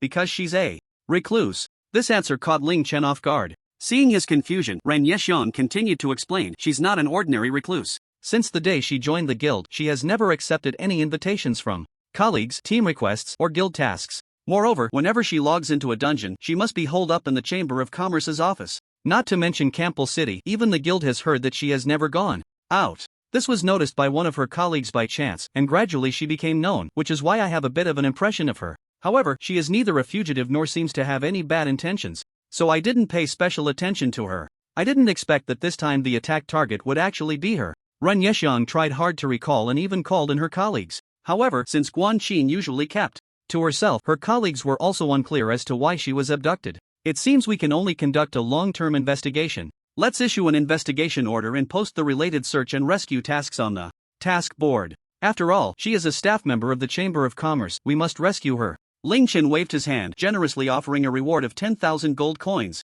This made the players who first saw the task rush towards Campbell City like they had been injected with adrenaline. Alright, the rest is up to you. If there's anything, you can notify Pandora. If Pandora can't resolve it, I will directly issue orders from my side. It's up to you now. He handed a space bag to Ren Yexiang, which contained not only the 600,000 gold coins she had applied for earlier but also an additional 500,000 gold coins left just in case, along with various rare ores, gems, and various weapons and items. After taking away Zero Pandora, Ling Chen returned to his territory. The long-waiting Phyllis waved at him from the city wall, signaling him to come up quickly. Long time no see, Lingage, you are quite late compared to the scheduled time. Did something happen? Phyllis tilted her head curiously, examining Ling Chen's somewhat disheveled attire. About that, we had a small issue among the people from our other world. Ling Chen patted her head and looked towards the distant forest. How's the situation? Not very optimistic. Phyllis sighed, a rare trace of worry appearing on her usually carefree face. The other party hasn't noticed the city. The effect of the illusion props is even better than expected.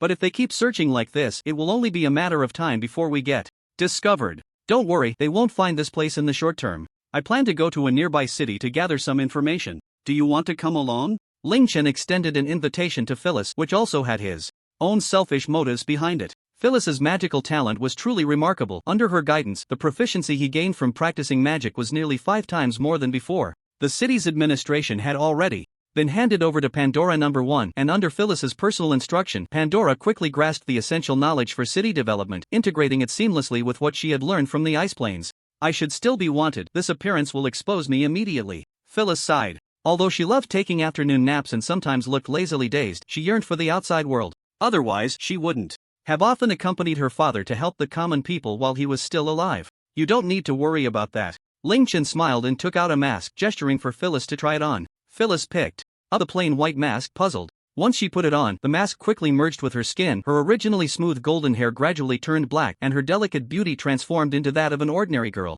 Lady Phyllis, who are you? Why are you wearing Lady Phyllis's clothes? Phyllis's personal guard, Stella, who had come looking for her, was startled by the transformed Phyllis. Phyllis touched her black long hair and took the mirror Ling Chen handed her, gasping in surprise. How did this happen? With a thought, a mask fell from her face, and Phyllis's appearance returned to normal, her black hair once again shining in golden brilliance. I have a friend who is an elf mage. This is a new skill she learned recently. With this, you can go out. Ling Chen smiled. This was Shenruoqing's latest trick. The mask could last for a full 2 weeks, enough for this trip. What about me? What about me? Seeing the magic of the mask, Stella excitedly pointed to herself. Don't think about it. I only have this one. I can't use it myself, so you and Selena stay behind to watch the house.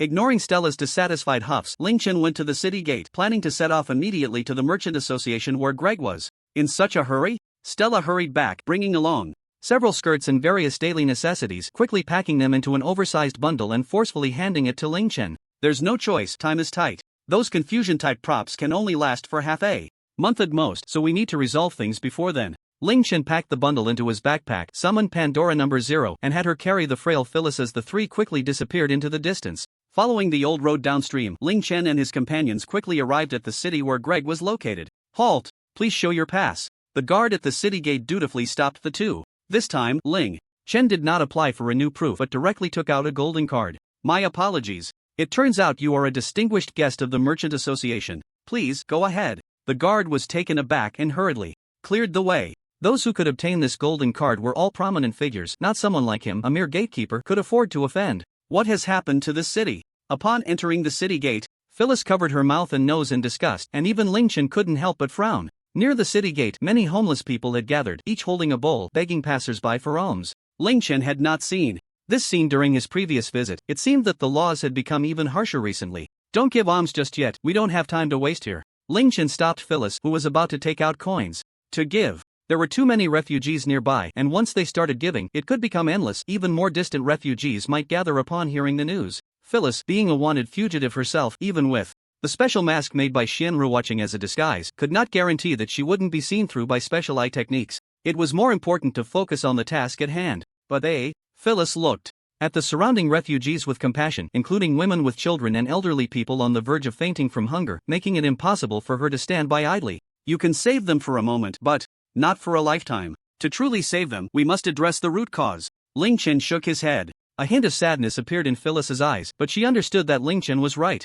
Don't worry, I will discuss with the Merchant Association how to provide relief for them. After comforting Phyllis, the two quickly made their way to the Merchant Association, where Greg had been waiting at the entrance for quite some time. After receiving the news, long time no see, my dear partner. How have you been lately? Greg smiled and bowed. After a brief exchange of pleasantries, Ling Chen led Phyllis and Greg into the VIP room. So, may I ask, what brings you here this time, Mr. Ling? Greg elegantly sat down, and after the maid served tea, he waved her away, leaving just the three of them to talk in the VIP room. First of all, I would like to upgrade to a level 2 black gold member. Ling Chen did not get straight to the point but instead took out a full 100,000 gold coins. Due to the expenses incurred at the Earth Merchant Association, this was all he could currently produce. As expected of Mr. Ling, in just a month, you can already take out so many gold coins. My investment in you has not been in vain. Greg's hand trembled slightly as he served the tea, but after calming himself, he smiled and complimented Ling Chen. Likewise, I will temporarily store these 100,000 gold coins at the association.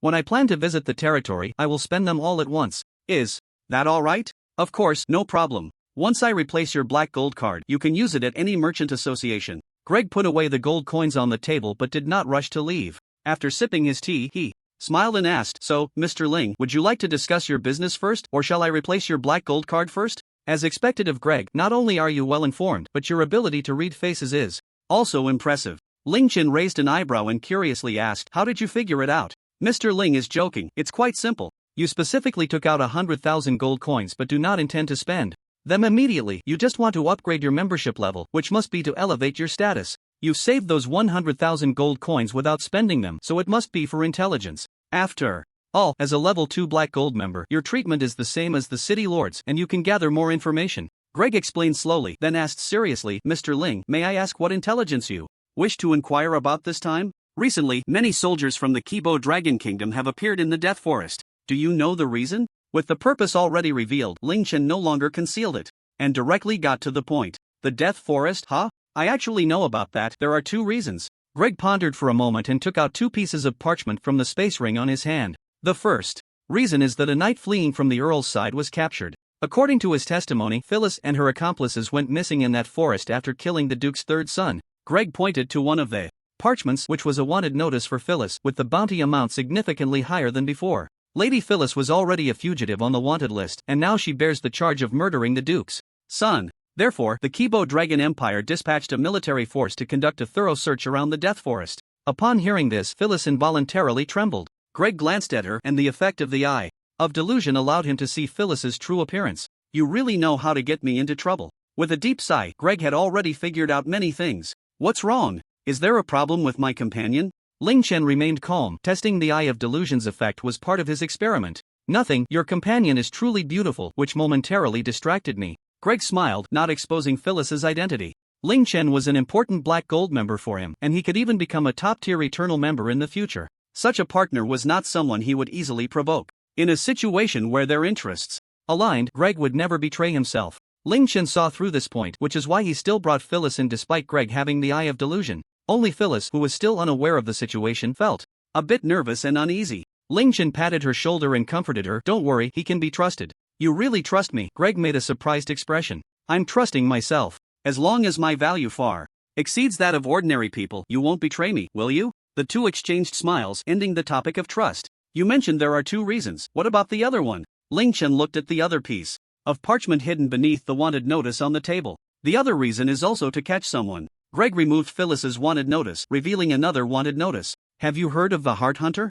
Heart-hunting demon? Ling Chen picked up the wanted notice in confusion, which depicted a voluptuous beauty, and the bounty was terrifying, twice as high as Phyllis's sky-high reward. Yes, she was originally a criminal active in the capital of the Kebelong Empire, and recently she has been spotted nearby. Witnesses say she fled into the Death Forest, so the main purpose of the army sent from the capital is to hunt down this heart-hunting demon, Greg said, unable to suppress a shiver. This person is only level 67, is it really necessary to mobilize the army from the capital? Ling Chen was somewhat shocked. Although the average level of the capital's army was only around level 60, when working together, a team could exhibit the combat power of an 80-level player. Sending 80-level players to deal with a 67-level NPC seemed a bit unfair. If it were an ordinary person, it wouldn't require such a large mobilization. However, the heart-hunting demon has gained notoriety in the capital, which naturally indicates her unique qualities, Greg said with a wry smile, describing the crimes of the heart-hunting demon. The heart-hunting demon has an unknown origin and identity. This image was revealed during a pursuit operation when a royal knight fought against her, uncovering her true appearance hidden beneath her cloak.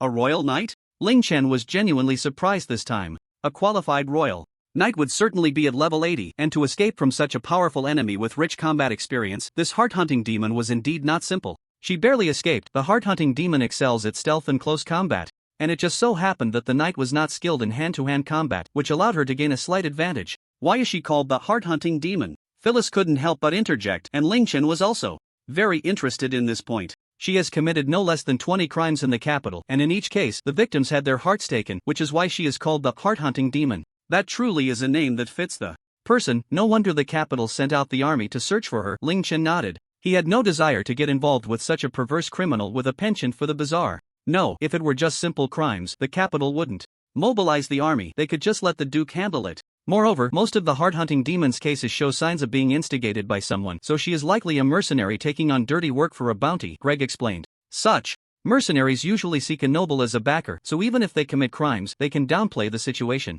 Even a special criminal like the heart-hunting demon can be concealed, preventing the capital's army from being mobilized. Greg took out a portrait from his spatial ring, depicting a young man with a somewhat lecherous gaze and a shifty appearance. This was the heart-hunting demon's last crime, and it was this incident that enraged the royal family, bringing her disaster. Phyllis stared at the portrait and suddenly thought of something, exclaiming, "This person can't be the 10th prince, can he?" Miss has a keen eye. Greg nodded with a smile, then said solemnly, "The 10th prince happened to encounter the heart-hunting demon in the act while seeking pleasure, and he was silenced." In the room, both the guards and the innocent girl accompanying the 10th prince had their hearts taken. This matter concerns the royal family's reputation. A royal heir was killed, and in a nearly naked state in a pleasure house, it truly brought shame to the royal family. As a result, 200 royal knights and over 1,000 elite soldiers were mobilized for a thorough search throughout the capital, forcing the heart-hunting demon to flee the capital to escape the royal family's pursuit. The last sighting of the heart-hunting demon was in this city. According to the information provided by the underground crime organization that was exposed, she is very likely to have fled into the death forest. No wonder so many soldiers have been searching for days and still refuse to leave. Ling Chen felt overwhelmed. The soldiers from the royal capital were already troublesome enough, and now a dangerous and perverted criminal was wandering in his territory. This was simply adding insult to injury. Given the level of the heart-hunting demon once she discovered his territory, even if Ling Chen rushed back, gathered the strength of the entire city, and activated all the city defense systems, it would be impossible to stop this humanoid monster that could battle an 80-level knight. Requesting protection from the soldiers was even more impossible. Not to mention the matter of Phyllis. To prevent Ling Chen from harboring a criminal, the soldiers would definitely search the city thoroughly. The 100-fold dungeon could be temporarily stored in his backpack to escape a disaster, but the S-level mine would be hard to conceal. If the soldiers found this mine, the royal capital would surely send a large army to forcibly seize it. The current situation was truly a dilemma. Even the usually composed Ling Chen was starting to feel a headache. What's wrong, Mr. Ling? If you're worried about the safety of your territory, you can submit an application to our merchant association. For just 50,000 gold coins, you can hire a level 60 adventurer team to serve you for a month. Greg took the opportunity to promote the association's special services. This hiring system was only available to Black Gold members, and the assigned teams were all high-level teams carefully cultivated within the association with reliable combat power. No, my territory is a bit special. Unless the other party is willing to sign a slave contract, it's hard to let outsiders in. Ling Chen smiled awkwardly. He couldn't control a level 60 adventurer. If they discovered the secrets of the mine and the dungeon one day, they would definitely report it to the association. The value of the S-level mine was absolutely over 100 million gold coins. He didn't believe that, facing such immense wealth, the association would still adhere to the principle that the customer is God. A direct act of divine twilight was very likely. Do you have any magic formations that can withstand the attack of an 80-level adventurer? It should be able to operate for a long time and cover the area of a small city. Of course, you mean the city protection magic, right? Our association has a city protection magic that fully meets your requirements. It's easy to operate, safe, and user-friendly. It can cover a giant city and allows for free adjustment of the area. Greg smiled at Ling Chen, clearly waiting for him to inquire about this product. What's the price? Ling Chen secretly glanced at his system balance. He currently had less than 10,000 gold coins available, and that price would definitely not buy the city protection magic. 1,600,000 gold coins, and you must first become a level 6 Black Gold member, which means you need to deposit 4 million gold coins before you qualify to make a purchase. After a long silence, Ling Chen sighed and helplessly asked, "Are you trying to make fun of me? How could I dare?" Greg smiled as he took out a piece of ore, one of the small pieces from the ore Ling Chen had sold him earlier. "Mr. Ling, your territory should have an A-level mine, right? What are you talking about? I don't understand." Ling Chen shot a glance at the other person, but inside he began to wonder why the other party was so certain that there was a high-level mine in his territory. Don't be nervous. The value of an A-level mine is enough to make a duke take action to seize it. It's only right for you to be cautious. Greg didn't mind, placing the ore on the table, looking sincerely into Ling Chen's eyes. If the duke were to take the A-level mine, it would be of no benefit to either the guild or myself. It's better for this mine to stay in your hands so I can earn more from the price difference. That's my reason for not betraying you. You must be curious why I'm so sure you have an A-level mine. This was originally a secret within the guild, but in order to establish a long-term cooperation with you, I will reveal this secret to you. Please ensure it doesn't get out. Seeing that the other person didn't seem to be lying, Ling Chen chose not to refute and listened in silence. In fact, the guild has specialized mineral appraisers. This is a very rare profession that not only requires talent but also specific skill books to even get started. Once you get started, if you don't have an experienced mentor to guide you, it's very difficult to grow. You could say that this profession can currently only be cultivated within our guild. Mineral appraisers can not only identify the general location of ore veins but can also infer the grade of the ore based on its quality and estimate when it was mined. I see. The rare ore I brought to sell was identified as having just been mined from an A-level vein, so you deduce that there is an A-level mine in my territory? Ling Chen smiled wryly. He really didn't know about this obscure profession. It was a blind spot in his knowledge. No, in fact, it's very difficult to deduce the grade of the vein from the ore. The mineral appraiser only said that it definitely isn't ore from a B-level or lower mine. As for whether it's B, A, or S level, I suppose only a few can determine that in this world. Greg shook his head, regretfully spreading his hands.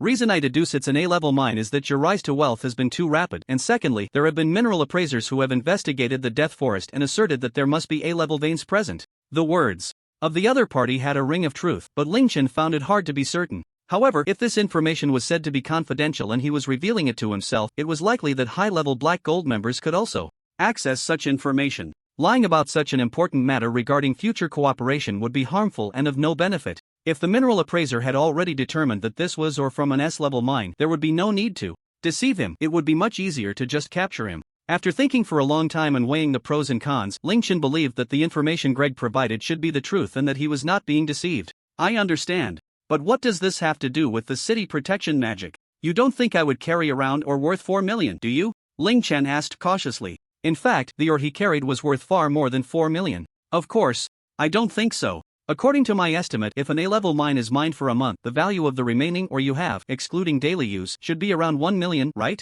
Greg asked confidently. Lingchen neither confirmed nor denied it. As long as you sell this 1 million worth of ore to our guild, you will become a distinguished level 4 member, and I can naturally become the official president of the city, having the authority to call upon all the guild's items within the city. In this way, I can sell you the city protection magic in advance. You just need to pay the remaining 800,000 within a month and the remaining 4 million within 3 months to upgrade to a level 6 member. It would be a win-win for both of us. What do you think? Greg's suggestion is indeed attractive enough. What Lingchen currently lacks is the city defense magic to resist powerful external enemies. Is there any significance to the 1 month and 3 month buffer periods? Just to be safe, Lingchen still inquired about this matter. The guild will conduct an audit after 1 month, and after 3 months, there will be a unified review of membership qualifications to ensure that no one abuses their power to sell items that shouldn't be sold. Greg sighed and looked sternly at Lingchen. This is a serious violation. I can currently cover up the transaction records, but if you can't become a level 6 member within 3 months, we both will be in trouble.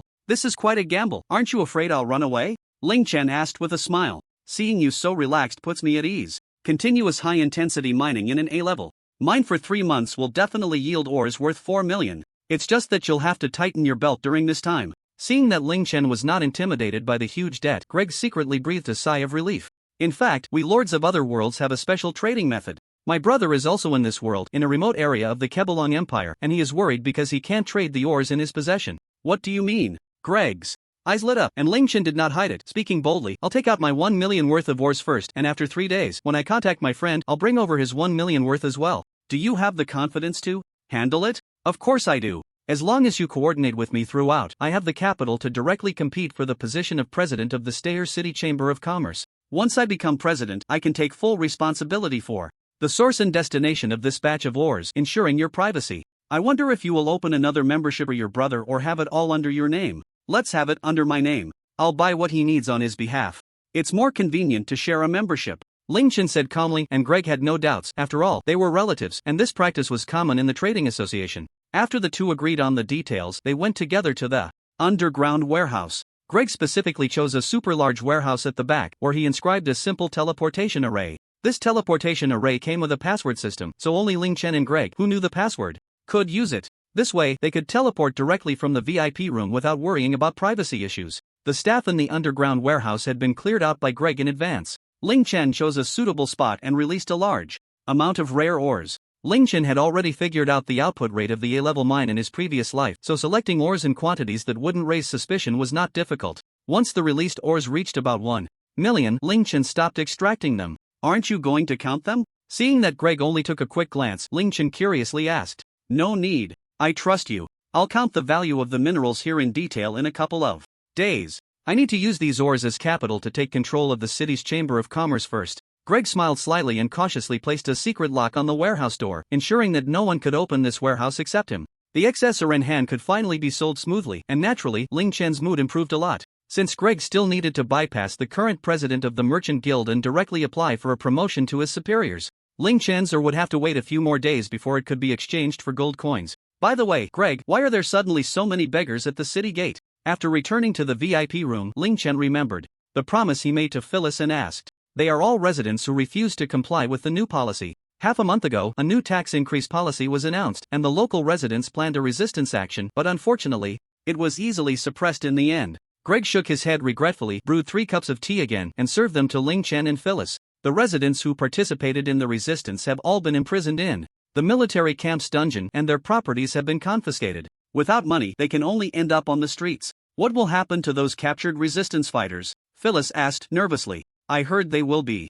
executed the day after tomorrow as a warning to others. Greg shook his head. This was a directive personally issued by the Earl to the city lord, and there was even the new Duke operating behind the scenes. As a mere vice president of a small merchant guild, he currently had no way to intervene. The day after tomorrow? Can't we bribe the city lord to sell those people as slaves to the guild? Ling Chen frowned and asked. It's difficult. If it were just a few people, it might be possible, but on the day of execution, the Earl will be present, and most people will surely be doomed. Greg shook his head regretfully. Ling Chen sighed helplessly, knowing that it would be hard for the guild to find a breakthrough in this matter. Greg, I need to ask you for a favor. From my 100,000 gold coins, could you take out 20,000 in the name of the guild? Half of it should be distributed to the refugees, and the other half used to buy some food and clothing for them. Wouldn't it be better for you to do such a good deed personally? I'm sure the residents of the city would be grateful to you. Greg looked at Ling Chen in surprise, not expecting him to be such a kind-hearted man. No, making too much noise will attract unnecessary trouble.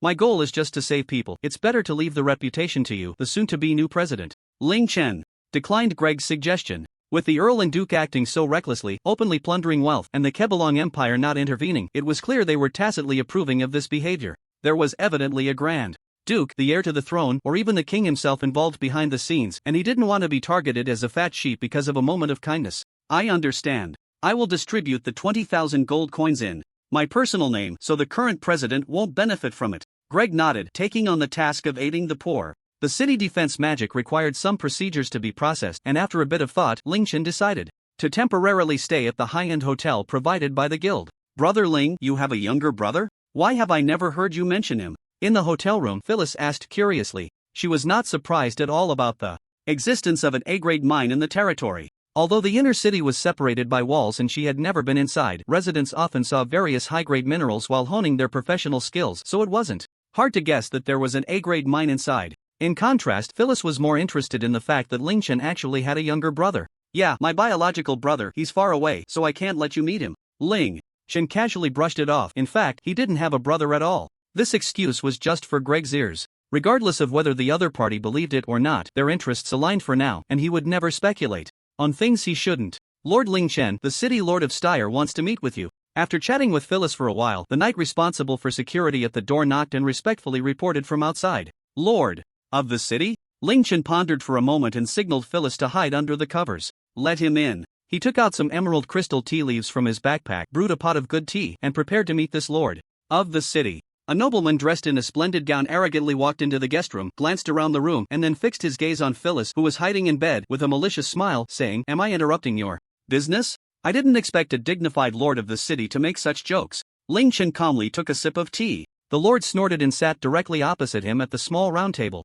You are the new black old member of the Merchant Association? The lord is quite well informed. Ling Chen was secretly surprised. He had just returned from the Merchant Association not long ago, and there were very few people who knew about this matter. I'll be straightforward. You and that kid Greg are plotting something, so confess honestly. The lord slammed the table and threatened with harsh words. When can the lord's hand reach into the Merchant Association? Ling Chen was not afraid of the implied threat in the other's words, and his gaze gradually turned cold. My apologies, I arrived a bit late. Outside, hurried footsteps were heard, and this time the knight at the door directly knelt halfway without asking. Ling Chen, letting the newcomer in. The lord has a rather impatient temperament and speaks rather harshly. I hope you can forgive him. A tall, robust man walked in with a slight smile, extending his hand to show his friendliness. I am Maven, the current president of the Styre Merchant Association. I hope to have your support in the future. The simultaneous appearance of the current president and the lord of the city was not a good omen. Ling Chen pondered the other's intentions, preparing for the worst. I have a cooperative relationship with the lord.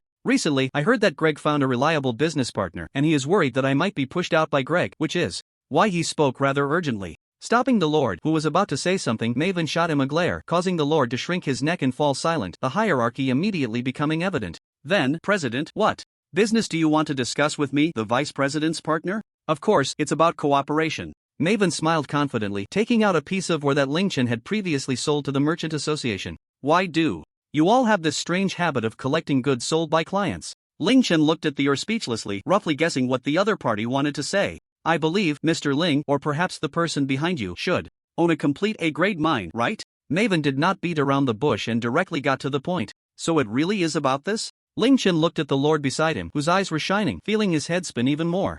That's right, my boss behind me indeed has a whole A-grade mine. What, does the guild want to forcefully take it? Ling Chen glared, refusing to back down, and firmly posed the question. You misunderstand, I want to discuss a cooperation matter with you, Ma Wen said with a smile, waving his hand to express his intent. As you know, in your trade, the price you sell to us is actually only 60% of our selling price. 1% goes to the headquarters. And we can't touch that part. The remaining 30% goes into the pockets of the person responsible for the connection. If you're willing to cooperate with me, I can give you 20% of that 30%. What do you think? Merchants are driven by profit, and Ma Wen's negotiation angle wasn't wrong. Raising the selling price from 60 to 80% was quite tempting for Ling Chen, who needed to sell a large amount of ore. Please, leave. To Ma Wen's surprise, Ling Chen didn't even consider it and directly gestured for him to leave. What do you mean? The city lord glared angrily. He should have received 1% from that 20%, and he had already painfully given up his own interests, yet the other party was still so ungrateful. Ma Wen stopped the city lord, his smile gradually fading, and his tone took on a hint of coldness.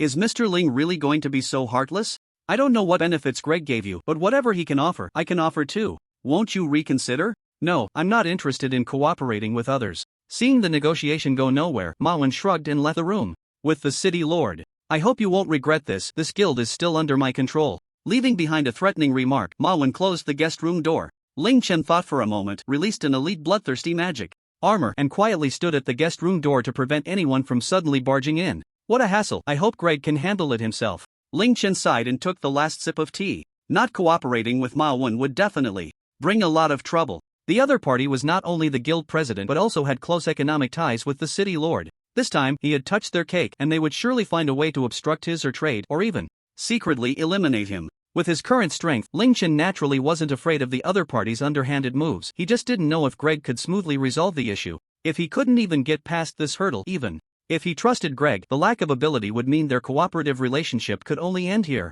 Brother Ling, can I go out for a walk? After dinner, Phyllis looked at Ling Chen with anticipation, clearly wanting to see if the refugees at the city gate had received timely assistance. Sure, go ahead, but remember to wear this cloak. Ling Chen thought for a moment and took out a cloak with stealth effects from his backpack. This cloak could block the effects of the Void Demon Eye to some extent and was a special piece of equipment Ling Chen had bought at a high price from other players in the Icy Plains. Ling Chen felt relatively assured about Greg's handling of matters. There shouldn't be any problems at the city gate. There were still other issues to resolve, so he let Phyllis go check the situation alone. He had given Phyllis 10 elite bloodthirsty magic armors, and with the black gold membership card in hand, Ling Chen didn't think anyone else in the city, besides Ma Wen and the city lord, would cause him trouble. After seeing Phyllis off, Ling Chen turned and walked into a secluded alley. Who introduced you? At the deepest part of the alley was an inconspicuous iron door. After Ling Chen knocked 6 times in a rhythmic manner as Greg had instructed, a small window on the door was opened, and a burly man asked fiercely, Greg? After a few seconds of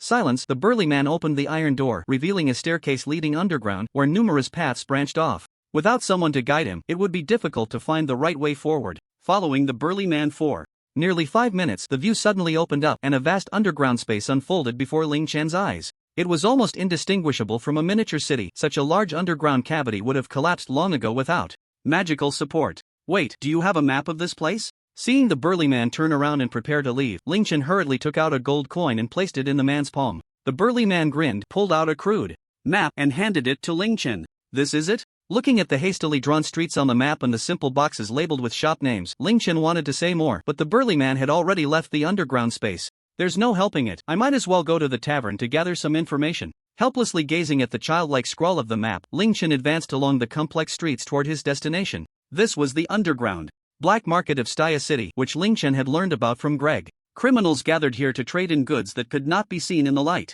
The city lord was naturally aware of this but turned a blind eye to the activity. After all, the protection money that the black market could provide was a substantial fortune, and as long as no troublesome items appeared in the black market, the city lord would not interfere. Ling Chen's purpose for coming down this time was to gather information about the Heart Hunter. Although the eyewitness reports indicated that the Heart Hunter had likely infiltrated the Death Forest, Ling Chen did not believe so. First, there were his Iron Wolf spies set up in the Death Forest. If the Heart Hunter had truly entered the forest, there should have been some trace left behind. Second, the specificity of this information was strong. As a master of concealment, it was hard to imagine the Heart Hunter making such a low-level mistake. Ling Chen believed it was highly likely that she was still lurking in the last city where she was sighted. That said, Ling Chen could not rely on these speculations to stop the soldiers in the forest from searching. Their main objective was to capture the Heart Hunter, and Phyllis was merely tasked by the Duke to assist in the search. As long as he could find the Heart Hunter's whereabouts and provide concrete evidence, the soldiers in the forest would prioritize withdrawing from the forest under the orders of the capital to continue the hunt for the Heart Hunter.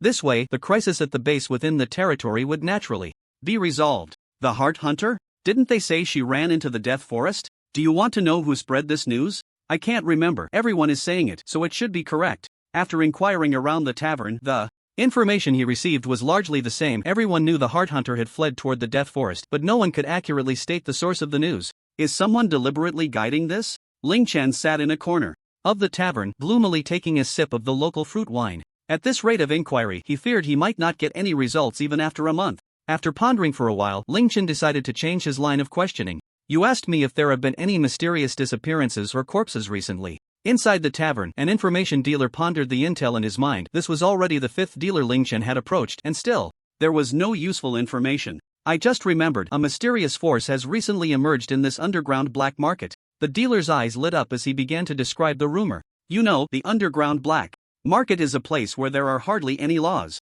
On the surface, there are people maintaining order on the streets, but once you step into an alley, there's a high chance of encountering robbery or even murder. Ling Chen nodded, tossing a gold coin to signal him to continue. This isn't really anything unusual. The dealer caught the coin, smiled obsequiously, and continued. What's strange is the corpses. It's not uncommon to be killed in the underground black market. If you take a stroll in the back alleys, you're bound to come across unknown corpses. But recently, the number of corpses in the back alleys has decreased significantly. Not long ago, a notorious band of robbers suddenly vanished, not a single one left behind. Now everyone is speculating whether someone is practicing forbidden spells that require human bodies. You know, such disgusting spells are absolutely prohibited in the Kebelong Empire, and the lord of the city even secretly dispatched a team of soldiers to search. But these are just speculations. After all, these people already bore a lot of crimes, so they might have fled to other cities. After sending the dealer away, Ling Chen quietly sipped his fruit wine, a faint smile appearing at the corner of his mouth. This is it. Criminals with obvious traits like the heart-hunting demon, whether for practicing spells or simply to satisfy their perverse hobbies, could never resist the impulse to commit crimes. The act of hunting hearts could easily be associated with her. To satisfy her desires, disposing of the body along with the heart would be the wisest choice. This place is already a hotbed of crime, and it's not uncommon for people to disappear here. Even if no corpses are left behind, no one would care. If it weren't for the disappearance of a somewhat notorious bandit organization, this information might not have caught anyone's attention at all. Ling Chen pondered for a moment, hesitating whether to personally take a trip to the back alleys. The residents and players of this world are different from monsters. Once dead, the bodies do not turn into magical light points. If he were to encounter some bizarre scene, he genuinely worried that his nightmares would increase dramatically in the future. Forget it, let's send out Hercules. After much hesitation, Ling Chen left the tavern and went to an inconspicuous corner, releasing Martial Artist number 9. The Martial Artist series, which Ling Chen uniformly named Hercules, is different from the Pandora series, which has enhanced brain processing. Hercules, as an A-class combat autonomous doll, specializes in physical combat capabilities. The standard Hercules excels in close combat, heavy sword fighting, and archery, making it a versatile combat machine. Ordinary warrior players encountering Hercules crafted by Ling Chen would likely be suppressed under the same level. Naturally, Ling Chen also carried number 0 Hercules with him. The material value of number 0 is even more precious than the total cost of the ores consumed by number 0 Pandora. The returns are astonishing. Number 0 Hercules has been barely upgraded to the threshold of S-class, and in terms of combat power, ordinary players simply cannot defeat him. Even Ling Chen, without the War God's possession, would find it difficult to suppress number 0 Hercules. This time, the opponent is the heart-hunting demon, which even an 80-level Royal Knight cannot leave behind, so Ling Chen naturally wouldn't waste number 0 Hercules as bait. The standard Hercules is already sufficient to handle unexpected situations. Pandora linked to his brain. Pandora number 0 was summoned and lightly tapped on Hercules' head a few times. Then, Pandora took out a projection crystal on which Hercules' field of vision was displayed. This was one of the special functions that Pandora had after being enhanced to the extreme vision sharing. As long as it was a puppet made by Ling Chen, Pandora could project the other's field of vision onto the projection crystal. In this way, go, Hercules, try to avoid combat. Following Ling Chen's instructions, Hercules strapped on his heavy sword and steadily walked into the dark alley. Pandora, take out the backup crystal as well, just in case, and operate in dual lines. Ling Chen thought for a moment and instructed Pandora to activate the backup plan. Just as the information dealer had said, in the alley, one could occasionally see some bandit groups hiding in dark corners, waiting for an opportunity to strike, and sometimes catch a glimpse of either a distorted corpse or simply an unconscious human. Hercules, with his towering 2-meter frame, level 40, and his heavy sword that had a significant visual impact, made the bandit groups choose to ignore him. This was the principle of picking soft persimmons. Hercules looked very formidable and dared to stroll alone in the alley. A tough guy like this was generally not something ordinary bandit groups would dare to provoke. After wandering for nearly an hour without encountering any trouble, it was Ling Chen who ran into problems first. "Hey, beautiful, stop staring at the crystal, my buddies, and I will take you to do something more fun." Back at the tavern, Ling Chen specially put a hood on Pandora, choosing the most secluded corner of the tavern to quietly watch the images in the crystal. Unexpectedly, despite being so low-key, he was still approached by some clueless thugs. A few slightly tipsy thugs with scars on their faces surrounded the table where Ling Chen was sitting. The leader, with a scarred face, pulled off Pandora's hood and greedily scanned her figure from top to bottom. "See, I told you, this is a beauty, and you didn't believe me. Boss has good eyes. Looks like we're in for some fun tonight. Boss, don't forget to let us have a taste after you're done." "Of course." The scarred face leered and reached out to grab Pandora, clearly accustomed to this kind of behavior and not taking Ling Chen beside him seriously at all. "That guy is really unfortunate." His companion has caught Julian's eye. "Isn't this the 9th one this month? Why aren't the patrols outside doing anything? Who dares to intervene?" "That's the Lord's brother-in-law. Whoever meddles is asking for trouble." Just as Julian was laughing smugly and about to take Pandora away, Ling Chen made a steady move and firmly grabbed Julian's lecherous hand. "You want to die? Damn it, how can you be so strong?" Julian was taken aback, not expecting that someone would dare to resist him. Struggling to break free from Ling Chen's grip, he was shocked to discover that the seemingly weak arm contained a power he could not resist at all. "What are you all waiting for? Let's go together." Julian, his face flushed red, no longer cared about his pride at this moment and directly called out to his friends behind him, planning to gang up on Ling Chen. The thugs behind Julian all drew their weapons. A group of low-level thugs, around level 35 or 36, Ling Chen didn't even need to lift a finger. Dragon might illusion, the golden dragon eyes lit up, and this time, Ling Chen directly covered all the thugs in front of him. Including Julian, all the thugs seemed to be under a spell, first wandering around the tavern, then screaming and starting to attack their surrounding companions. And even the onlookers in a frenzy. "What the hell, are they crazy?" The frightened onlookers quickly retreated from the tavern, and the angry owner, holding a kitchen knife, wished he could chop these troublemakers to death, but due to Julian's status, he could only glare from behind the counter. "Boss, I've bought the tavern, you can leave now." A bag of gold coins flew down from above, and the owner, quick-witted, caught it and opened it to find 2,000 gold coins inside. "Alright, boss, I'll watch the door for you, take your time." This amount was enough to buy 2 large taverns, and upon receiving the money, the owner immediately changed his expression, beaming with joy as he ran out to close the tavern door. "It's over, the boss has gone crazy too, the people inside must be sorcerers." Watching the owner dancing at the door, the onlookers took another step back, fearing some unknown madness would infect them. When the time of the dragon might illusion passed, the exhausted thugs collapsed to the ground, some even wetting themselves, causing a faint odor to spread in the air. "Do you know who I am?" Gasping for breath, Julian realized he had kicked a hard board this time. However, this was also the Lord's territory. Even the boss of the underground black market had to give him face. Julian didn't believe that this man, who was only around level 40, would really dare to be ruthless with him. "Stop shouting, the door is over there, get out by yourself, and remember to tell those who wet themselves to clean it up before they leave." Ling Chen, impatiently waving his hand at the projection crystal, signaled him to hurry up and get lost. Julian could not bear such humiliation, veins bulged on his temples as if they were about to burst. In his rage, Julian completely forgot the fear brought by the dragon might illusion and lunged at Ling Chen with his sword. Hercules, beat him up and throw him out. This time, Ling Chen didn't indulge him and directly summoned Zero Hercules. The 3-meter-tall Zero Hercules stood beside Ling Chen like a war god. Julian's sword struck against his exposed muscular torso, producing a metallic clanging sound. This was not due to any armor Ling Chen had equipped him with, it was a manifestation of Zero Hercules being enhanced to the extreme, with muscle hardness comparable to A-grade armor. Even without wearing armor, his physical body could withstand most attacks. The overwhelming pressure made Julian feel almost suffocated. In front of this 3-meter giant, Julian, who was less than 1 meter 80, looked like a child, weak and powerless. "Mama Mia!" Everyone cried out and ran out of the tavern, and the weak-legged Julian no longer cared about his image, crawling out of the tavern on all fours. Despite Zero Hercules' massive size, he moved with great agility, and a few unlucky ones were caught before they could escape through the door and were thrown in front of Ling Chen. Big brother, I know I was wrong, please show mercy."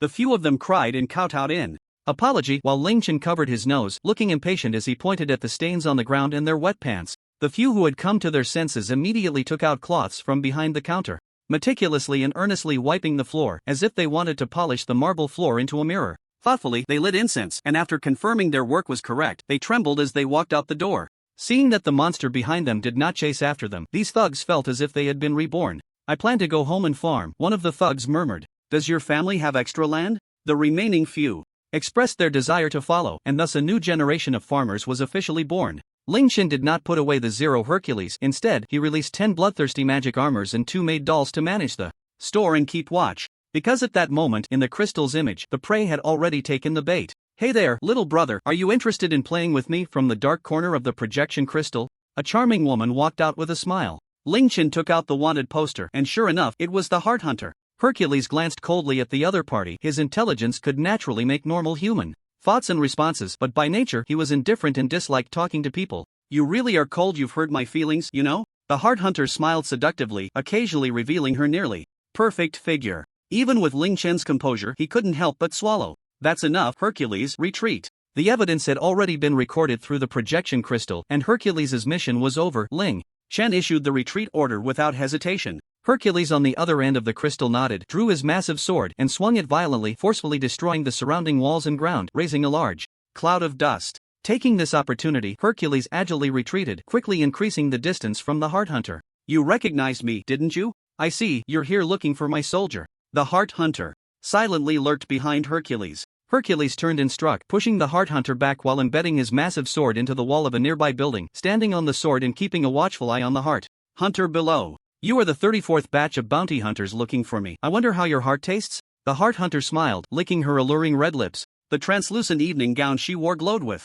a purple light, and in the next moment her figure dissipated like smoke. After image? This kind of ultra-high-speed movement technique even surprised Ling Chen. Such speed was something even a level 100 player might not achieve. No wonder an 80-level knight couldn't catch her. With incredible beast-like intuition, Hercules barely blocked the short blade aimed at his lung with one arm. Her attacks were like autumn rain, graceful and continuous. Perhaps to savor the thrill of teasing her prey, each strike's damage was controlled at the level of a 30-level player, all avoiding the heart area. This feeling, "You are actually a puppet?" The relentless attacks continued, yet Hercules did not emit a single groan of pain, and the Heart Hunter finally sensed something was amiss. It should be noted that her blade was inscribed with special curse runes that could amplify the pain of the struck area by dozens of times, something an ordinary person could hardly endure. The giant before her had withstood so many of her attacks without even a grunt, and coupled with the absence of a cutting sensation typical of human flesh and the lack of blood from the wounds, the Heart Hunter ceased her assault, gazing at the man before her in astonishment. "Discovered, huh?" Ling Chen sighed. In fact, self-regulating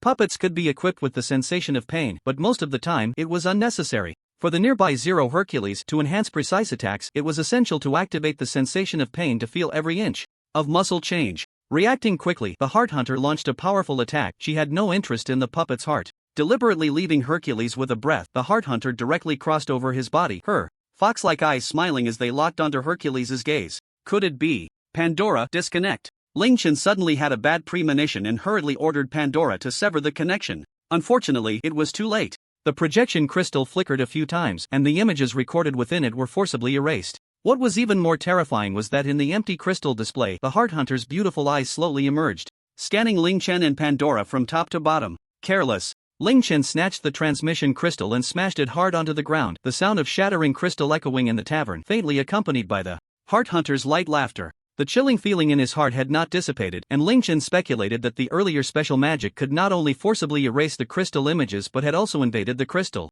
allowing her to see his appearance. This kind of magic was unheard of in his past life. Recording images with a crystal should have been absolutely safe. What was happening now was as incredible as being monitored remotely, where the monitored person not only erased the surveillance records but also saw the person on the other side of the camera. Retreat! With a grim face, Ling Chen did not hesitate and led his puppet army out of the tavern. In a grand manner. The opponent had been lurking in this underground black market for quite some time and had surely mastered the layout of all the buildings here. The tavern where he had just been could very well have been recognized by them. In this situation, leaving as soon as possible was the right choice. "Are you not going to store us away?" The opponent is powerful, entering stealth mode and lurking until the exit would be safer. Pandora hurriedly followed up, kindly offering her suggestion. Ling Chen shook his head, helplessly saying, "No, that's not safe. The opponent is a stealth expert who can escape unscathed even under pursuit in the royal capital. They are more sensitive to hidden auras. If I conceal my aura, I might be seen through at a glance. Either way, the outcome would be discovery. Forcing a breakthrough under the cover of the puppet army not only attracts the attention of those around but also makes the opponent wary, buying me some time." That said, Ling Chen was not very confident about successfully breaking through. After releasing the remaining Hercules and 5 bloodthirsty armors, Ling Chen directly activated Holy Realm Descend. Even underground, this powerful area magic still penetrated the upper cavern, and the holy light enveloped a large portion of the underground space, drawing the attention of the entire city. Truly a clever little mouse. Among the crowd, the Heart Hunter, who had transformed her shape and rushed over, furrowed her brows for the first time. Although the puppets around her were weak, it was impossible to directly assassinate Ling Chen without engaging in battle. The man had now become the focus of the entire city, with guards rushing in from a distance. Even if he successfully assassinated Ling Chen, the Heart Hunter had no confidence in leaving calmly without being recognized. I spent a fortune to create the phantom clone over there in the Death Forest to attract the Empire's attention. I can't let this little guy ruin it. After hesitating for a moment, the Heart Hunter took out a red gemstone, applied a bit of force, and crushed it. Boom! A violent explosion suddenly erupted at the nearby exit, the intense tremor even causing the massive magical array that maintained the stability of the entire underground space to flicker. Is there still this trick? Ling Chen looked at the already collapsed entrance with lingering fear. If it weren't for Zero's wild instincts saving him and Pandora, he would have likely been killed directly by this powerful explosion. Unfortunately, 3 bloodthirsty magic armors at the front were lost, further reducing Ling Chen's already limited puppets for protection. With such a commotion, the army would definitely be dispatched to check the situation. This meant that the Heart Hunter would have to give up hunting for a while and remain hidden for quite some time. It seemed that to eliminate Ling Chen, the opponent had indeed invested heavily. Pandora, start constructing the alchemical base. With no other choice, Ling Chen had to retreat to the vicinity of the collapsed entrance, releasing a large number of level 29 golden wolves to drive away the nearby adventurers and clear out a space. From within the collapsed cave, the sounds of explosions continued to echo, clearly indicating that the passage above had been completely destroyed. It would be difficult to wait for rescue anytime soon. What happened? The adventurers drawn by the holy light first saw the already collapsed exit. Many rushed forward, trying to move the rocks blocking the entrance. Unfortunately, no matter how many rocks they moved or destroyed, the passage inside had been completely obliterated, leaving them trapped in this underground cage. Hey, that alchemist over there, did you do this? An angry adventurer pointed the finger at Ling Chen, who was at the center of the puppet army. In fact, many had seen that the explosion occurred only after Ling Chen rushed towards the exit. Although he couldn't explain why he almost got blown up himself, it seemed that Ling Chen was the prime suspect. Several impatient high-level adventurers knocked over a few golden wolves, trying to rush over and capture Ling Chen for questioning. Bang! Zero delivered a heavy punch, easily sending one of the adventurers flying into a nearby building. Seeing the formidable Hercules, the adventurers who had originally intended to charge forward all halted their steps. The alchemical base analysis is complete. We can begin. Pandora quickly finished drawing the alchemical runes on the cleared ground. Ling Chen nodded and began to cast the newly learned skill.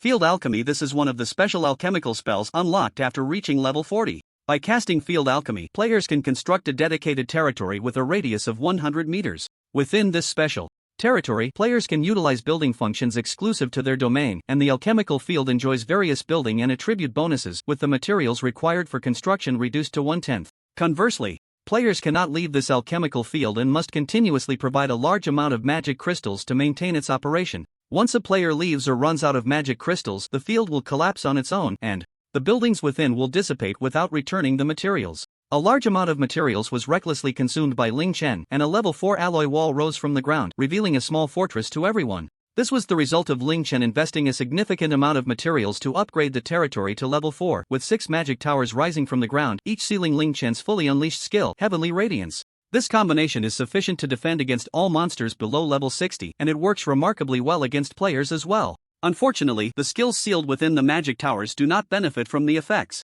of War God's embodiment and Holy Realm's descent. Otherwise, the magic towers' attacks would be enough to stop even level 70 players. In addition to these 6 powerful magic towers, the outer walls were filled with basic arrow towers, basic magic towers, enemy detection towers, defensive barriers, and various other defensive measures. The attack range was also adjusted by Ling Chen, and as adventurers gradually approached more powerful magic towers would unlock and initiate attacks. My goodness, has a royal alchemist come? Don't talk nonsense. What would a royal alchemist be doing here? Watching the towering steel fortress and the adventurers fleeing in disarray from the defensive tower's bombardment, the onlookers chose to watch, no one daring to step forward. What a troublesome little guy. I didn't expect him to be more than just an ordinary alchemist. This level of alchemy is even stronger than those old geezers in the royal capital. Among the retreating adventurers, the heart-hunting demon sighed. She could naturally break through the siege of the towers, relying on her speed, stealth, and level advantage, making it possible to enter unscathed. The trouble was that making such a move would create too much noise, and there were quite a few puppet guards on the walls, looking to be of decent level. In her perception. Among these puppets, there was one particularly powerful entity, far surpassing the others in combat strength. Getting entangled with such a puppet would make it nearly impossible to remain unnoticed. This really makes me happy. The last time I was so troubled was when I encountered a royal knight. I wonder how delicious this little guy's heart must be. The heart-hunting demon couldn't help but chuckle softly and quickly left the scene. With the exit blocked, she was not worried at all about her prey escaping. The iron-like walls in her view, while temporarily protecting the prey, had also become a cage trapping it, leaving no way to escape. Little guy, wait for me, I'll be back soon. Disappearing around a street corner, the heart-hunting demon completely vanished. Ling Chen couldn't help but shiver, feeling as if he was being targeted by a venomous snake. Make way, make way. What are you all staring at? Go back to your own business. The late-arriving underground guard team finally reached the explosion site. This team was ostensibly a military force formed by the underground black market to maintain basic order on the streets. In reality, most of the members were elite soldiers under the lord or powerful individuals who had been branded as slaves and sent down after being sentenced to death. The leading captain, Lucas, was a high-level expert at level 74, serving as the lord's right-hand man, specifically dispatched to keep a close watch on the underground black market to prevent any disturbances. Lucas casually walked around the explosion site a couple of times, his gaze fixed on the conspicuous ally city wall nearby. What is this thing? With great interest, Lucas dismounted and stepped towards the wall. Captain, be careful. There are defense towers. Getting too close will trigger an attack. A teammate who was gathering information shouted a warning to Lucas. He nodded, raising the heavy shield in his hand, enhanced with magic. As he advanced deeper, the pressure on the shield increased with the rain of arrows, small fireballs, and powerful frost magic. When he got within 50 meters of the wall, one of the 6 silvery magic towers began its assault. That hit had some force. The power of the radiant divine light finally made Lucas stop. The attack, relying solely on the level 40 radiant mage's magic, was naturally insufficient to breach Lucas's defenses. Even so, his arm felt a bit numb, enough to prove that the strike had reached a competent level, posing a slight threat to him. Alchemist inside, listen up. Come out and explain your actions immediately, or I will launch an attack and forcibly break through your toy city. Lucas stepped back slightly, moving out of the 50-meter range, and shouted with a commanding presence. After a moment of silence, Ling Chen appeared on the city wall, responding loudly, "Are you Captain Lucas of the Underground Guard?" This name was one that Greg had mentioned when introducing the underground black market, referring to someone who should not be provoked lightly. According to Greg's description, Captain Lucas had voluntarily helped manage the underground black market due to a debt of gratitude to the city lord. As long as he did not threaten the operation of the black market, Lucas was generally easy to talk to. That's me. Your actions have endangered the operation of the underground black market. Please cooperate and come with us. Lucas calmly looked at Ling Chen, recognizing him as a rather skilled alchemist. He had no intention of making things difficult. For him, as such, alchemists usually had very powerful backgrounds, so it was better to be polite. I'm sorry, but I have my reasons for not being able to come out. Please come in personally. Ling Chen made an inviting gesture, and the surrounding magic towers ceased their attack on Lucas. However, for other teammates trying to enter, the magic towers continued to drive them away. Captain, you can't go. What if it's a trap? The vice captain whispered a reminder from behind him, but Lucas waved his hand, ordering the team to retreat from the attack range of the defense towers. As for himself, he even put away the giant shield, unguarded, and leaped onto the city wall with his spear. This was his confidence in his own strength. In a close combat situation at the same level, even royal knights could not defeat him, and he naturally did not regard a level 40 alchemist as a threat. This puppet is quite interesting. If it weren't for its low level, I would really like to spar with it. Entering the city and sitting in the newly built tea pavilion, Lucas looked at Zero Hercules with some surprise. There will definitely be a chance in the future. Ling Chen waved his hand, and the maid beside him brought over the emerald tea. Emerald tea? That's quite a rare thing. Lucas slowly took a sip. He hadn't had this kind of tea very often, and it lifted his spirits considerably. So, who is the enemy that has caused the alchemist to go to such lengths? Putting down his teacup, Lucas looked at Ling Chen with a half-smile. Captain Lucas's insight is indeed impressive. You didn't suspect it was me who blew up the passage? If you did it, why would you trap yourself in here? I'm not stupid. Lucas shot a glance at Ling Chen, signaling him to get to the point. Ling Chen didn't waste words and recounted the whole story. The Heart Hunter, huh? That's a troublesome opponent. After hearing this, Lucas began to feel troubled. He didn't doubt that Ling Chen was lying. There was no benefit in deceiving him in this situation. However, the Heart Hunter was a serious matter, and he couldn't make a judgment on how to proceed alone.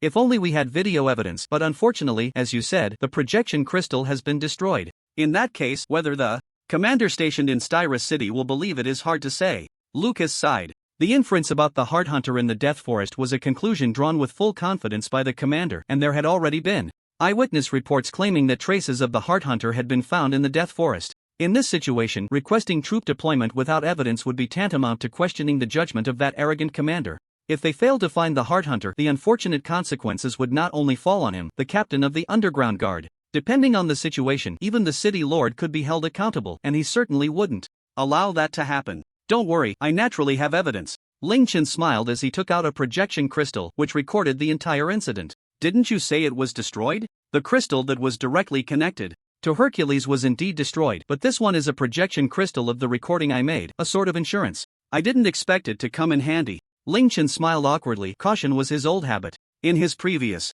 life, Luo Wanqing had teased him for always wasting resources on unnecessary worries. He didn't expect that this habit would preserve a precious recording today. Feeling fortunate about his cautious actions, Ling Chen handed the crystal over to Lucas for safekeeping. You're just going to trust me with this? Lucas looked at the precious recording in his hand. This was a significant achievement, and he would definitely receive rewards from the Empire afterward. I have plenty of backups. Ling Chen smiled and said seriously, Captain Lucas, please do not reveal the existence of this recording to anyone else. Are you afraid the other party will act out of desperation? Lucas instantly understood Ling Chen's meaning. Currently, the Heart Hunter still believed that the crystal in Ling Chen's possession was destroyed and had no substantial evidence. In a situation where there was no proof, she only needed to eliminate Ling Chen, the sole eyewitness, to hide or leave at her leisure. If the other party knew that they had evidence, she might take some frenzied actions to silence them. The worst-case scenario would be her destroying the protective magic of the underground space, causing the entire area to collapse and eliminating everyone in one go. After all, the other party was skilled enough to silently install so many powerful explosive spells at the entrance, and it was highly likely that she had laid a large number of bombs at the points where the protective magic was relatively weak. So the teleportation magic has indeed been blocked? Ling Chen asked hopefully. Well, there seems to be some inexplicable spatial turbulence occurring nearby, and random teleportation has a high chance of getting lost in the spatial layers. Lucas took out his communication talisman, but no matter how he tried to send messages, he couldn't successfully contact the surface. This was probably also a backup plan prepared by the Heart Hunter to completely master the entire underground space in such a short time. Their methods were clearly very sophisticated. How long do you think it will take for the people on the surface to open a new passage? Lucas estimated and said uncertainly, about 2 days, I guess. After all, the existence of the underground black market cannot be made public, and large-scale digging magic definitely cannot be used. 2 days is already considered fast. This time frame was a bit shorter than Ling Chen had expected. He just hoped nothing unexpected would happen on the surface, especially with Phyllis, who was still a wanted criminal with a hefty bounty on her head. If her true identity were discovered, it would not be good. I should leave now. We've talked too long, and I'm afraid the Heart Hunter might become suspicious. The surrounding troops still need to maintain order and can't be stationed near you. Lucas finished his last cup of tea and stood up to leave. However, I will be stationed outside the attack range of your defense tower, claiming to monitor whether you have any suspicious actions. If you encounter any situation and make some noise, I will come over immediately. Then I thank Captain Lucas in advance. Ling Chen smiled as he saw Lucas off, relieved that the other party was so reasonable. Now facing the formidable enemy, the Heart Hunter, he certainly did not want to be attacked from both sides and treated as an enemy by the underground guard team. Captain Lucas, didn't you catch the criminal? The vice captain asked in surprise as he saw Lucas return empty-handed. What criminal? That's called a suspect. Do you understand the difference? Lucas glared and said loudly on purpose, the other party has no reason to commit a crime, and their identity is that of a noble royal alchemist. At present, I determined that this explosion was not caused by him. He was just cowardly trying to protect himself. However, his suspicion has not been completely cleared. I will personally stay on guard to monitor whether he has any suspicious actions. At the same time, I will also be responsible for guarding the exit to prevent anyone from making any moves. The rest of you are responsible for maintaining order in the district. Tell those troublemakers that during this extraordinary time, if they dare to disrupt the order, they will be killed without mercy. The criminals who had originally been eager to take advantage of the chaos in the underground black market all shivered in unison upon hearing this. Although Captain Lucas was usually easy to talk to, he never hesitated when it came to taking action. He had once single-handedly wiped out 3 large troublemaking organizations in one day and was the highest combat power in the entire underground black market. Both the underworld and the law-abiding had to give him some face when he spoke. The next 2 days were unexpectedly calm. The anticipated attack did not occur, which made Ling Chen, who was fully prepared, even more cautious. It was clear that the enemy would not let him off so easily. This was evident from the Heart Hunter's willingness to blow up the underground exit, risking a military search of the underground black market just to keep Ling Chen in place. It was certain that the Heart Hunter was secretly planning something. The already chaotic underground black market, after 2 days of suppression, had seemingly returned to calm on the surface. Thanks to this, the guard team received some search requests from people whose relatives or friends had mysteriously disappeared in the black market. The actual number of missing persons might be even higher, expected to have surpassed 100. Some of these might not be related to the Heart Hunter, but most were certainly her doing. What do you think this means? Through Ling Chen's arrangement, Pandora, who was beside Lucas, exchanged information and opinions with him. I'm afraid it's to hibernate. Ling Chen pondered for a moment and reached a conclusion. Hibernate? In my country, during winter, some animals fall into a long sleep, sleeping through the entire winter. This behavior is called hibernation. To ensure they don't starve during winter and to meet their physiological needs, creatures that hibernate will stockpile a large amount of food before hibernating. Are you saying she is stockpiling parts? Lucas made a disgusted expression, which Zero Pandora mimicked perfectly, looking quite funny. I'm afraid so. Whether for practicing dark magic or simply out of a perverse hobby, the Heart Hunter must be well prepared for long-term lurking. Ling Chen sighed and said gravely, this might be our last chance to catch her. Instead of thinking about saving your life, you want to use me to catch the Heart Hunter? You're quite interesting. Lucas admired Ling Chen's courage, willing to use himself as bait. He found this behavior very commendable. Ling Chen did not respond. Using himself as bait was not out of any noble intention, but simply a desperate measure to avoid death. If the Heart Hunter escaped here, even if he returned to his own territory, Ling Chen worried he would be hunted down. For the past 2 days, he had not rested for a moment. For this counterattack plan, he had prepared all the usable items, props, and techniques. Now he just waited for the fish to bite. Time passed slowly, and suddenly, a rock fell from the collapsed exit, revealing a person's head. Is everyone inside okay? This was the rescue team secretly sent by the city lord. As Lucas had predicted, the rescue successfully opened an escape route after nearly 2 days. Hooray! Finally, we can leave this hellhole. You up front, hurry up, don't block the way. Don't push, the opening is so small. Can't you show some respect for the elderly and children and let me through? A large crowd surged toward the newly opened exit, and for a moment, the exit became a sea of people. Everyone was eager to get out, which actually slowed down the escape speed considerably. You guys should organize a disaster drill next time. Under the protection of Zero Hercules, Ling Chen climbed onto the city wall and couldn't help but complain to Pandora beside him. Most of the people coming to the black market aren't exactly decent folks. Do you expect them to follow the rules? Although Lucas didn't know what Ling Chen meant by disaster drill, he roughly understood the sarcasm in Ling Chen's words. This was not the best time to evacuate. Ling Chen appeared relaxed standing on the city wall, but the hands hidden behind him had already started to sweat slightly. When do you think she will launch her attack? Lucas quietly asked Pandora beside him, and Zero Pandora repeated the question accurately. At any moment, Ling Chen paused and replied cautiously, but the most likely time is the moment I step out of the exit. Why? People's guard drops significantly when they are about to escape. If I were to act, I would choose that moment. Ling Chen answered confidently. Is the heart of an alchemist so dark? Lucas teased Ling Chen a bit, then took up his spear, leaving the vicinity of the city wall and moving to the exit to maintain the order of escape. This move seemed to clear Lucas of any suspicion of being a guard. After all, no guard would voluntarily leave the side of the person they were protecting at such a time. In reality, it facilitated Lucas's actions. If Ling Chen's guess was correct, the position he occupied was the best and closest to provide assistance. Seizing the initiative and striking first was Lucas's consistent style. Over there, no cutting in line. Everyone, get in order.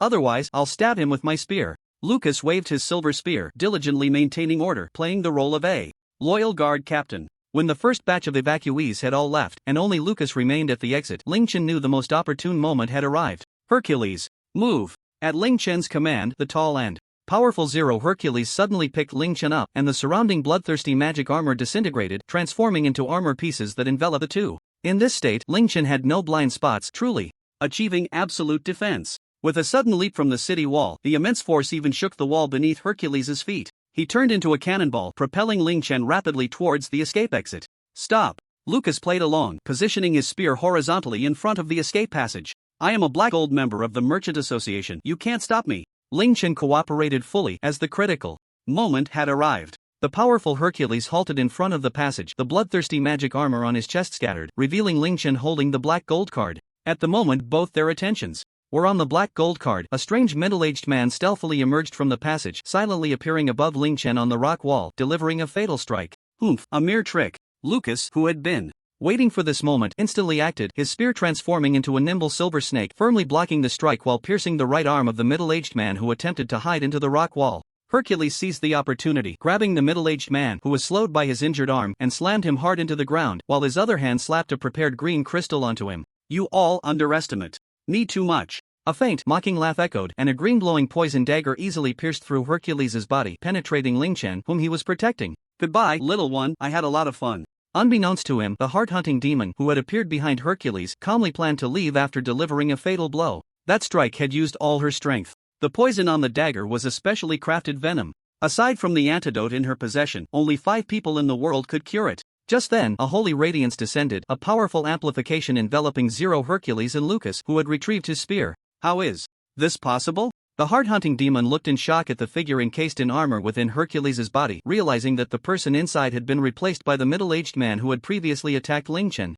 Spatial exchange. This was a spatial secret technique that required a rare spatial gem to activate. The gem was what Hercules had used to enter the middle-aged man's body. It's your turn to take the stage, Lucas. Ling Chen lay in the deep pit created by Hercules, his dragon eyes opening, unleashing a powerful dragon might illusion that pulled the heart-hunting demon into the environment. Ugh! The vast difference in levels meant that Ling Chen's full-force dragon might illusion could only delay the heart-hunting demon for a brief moment. But in a battle of experts, that moment could determine life or death. Holy Spear, Judgment of Demon Extermination. The Holy Attribute skill, enhanced by the blessings of the Holy Realm, unleashed even greater power. The Judgment Spear struck the heart-hunting demon's heart in an instant. Ah! The heart-hunting demon let out a painful scream, her originally beautiful form beginning to deform, gradually transforming into a grotesque, bloated monster. Is this the true appearance of the heart-hunting demon? Ling Chen remarked, watching the demon morph into an ugly, humanoid monster. Stop lamenting, it's not over yet. Lucas stared gravely at the heart-hunting demon, having summoned back his spear. This supposed killing blow had not successfully dealt with her. Numerous strange, small black whirlpools appeared beside the heart-hunting demon, and it was these black whirlpools that absorbed the power of the Judgment Spear, allowing her to survive. However, her current state was not much better. She was severely injured and had reverted to her original form. You all saw it. After several attempts, the heart-hunting demon could not successfully restore her beautiful appearance. Her expression gradually became deranged, and the killing intent in her eyes was chilling. You saw it, saw it, saw it, saw it, saw it. Whispering unsettling words, Lucas had no intention of wasting time. Just as he prepared to strike again with his spear, the heart-hunting demon suddenly looked up, revealing a twisted smile. Then I can only ask you all to die. From the black whirlpools, black chains surged forth, and Lucas quickly retreated to protect Ling Chen on the ground. However, his actions were clearly unnecessary. The chains were not aimed at them but at the heart-hunting demon herself. The chains pierced through her body, continuously destroying the sealing array hidden within her flesh. As the array was released, her body began to swell and deform. Soon, a mound of black flesh appeared before the two. Don't be so grotesque. The mound of flesh contained numerous human limbs, resembling a stitched-together monster of corpses. The overly bizarre scene caused a strong wave of nausea in Ling Chen's stomach. Fortunately, I didn't have time for breakfast. Lucas made a gagging expression, his disgust evident. Disgusting as it was, the fully liberated heart-hunting demon, while losing mobility, saw a significant increase in all her attributes, making her even more troublesome. Not good, get back. Suddenly, a long tentacle split and morphed from the mound of flesh, swinging violently with astonishing force towards the two. Hercules immediately rolled on the ground with Ling Chen, barely dodging the attack infused with terrifying power. Lucas pointed his spear, attempting to take the hit head-on. With a level advantage and the blessing of the Holy Realm, he should have had the upper hand in strength. The outcome was predictable. He was directly sent flying. The spear successfully pierced the tentacle, but the damage was too minimal to pose any threat. Ah, useless, useless. No one can stop me now. Seeing my ugly form, everyone must die and become a part of me. The heart-hunting demon laughed arrogantly, her sanity completely gone. In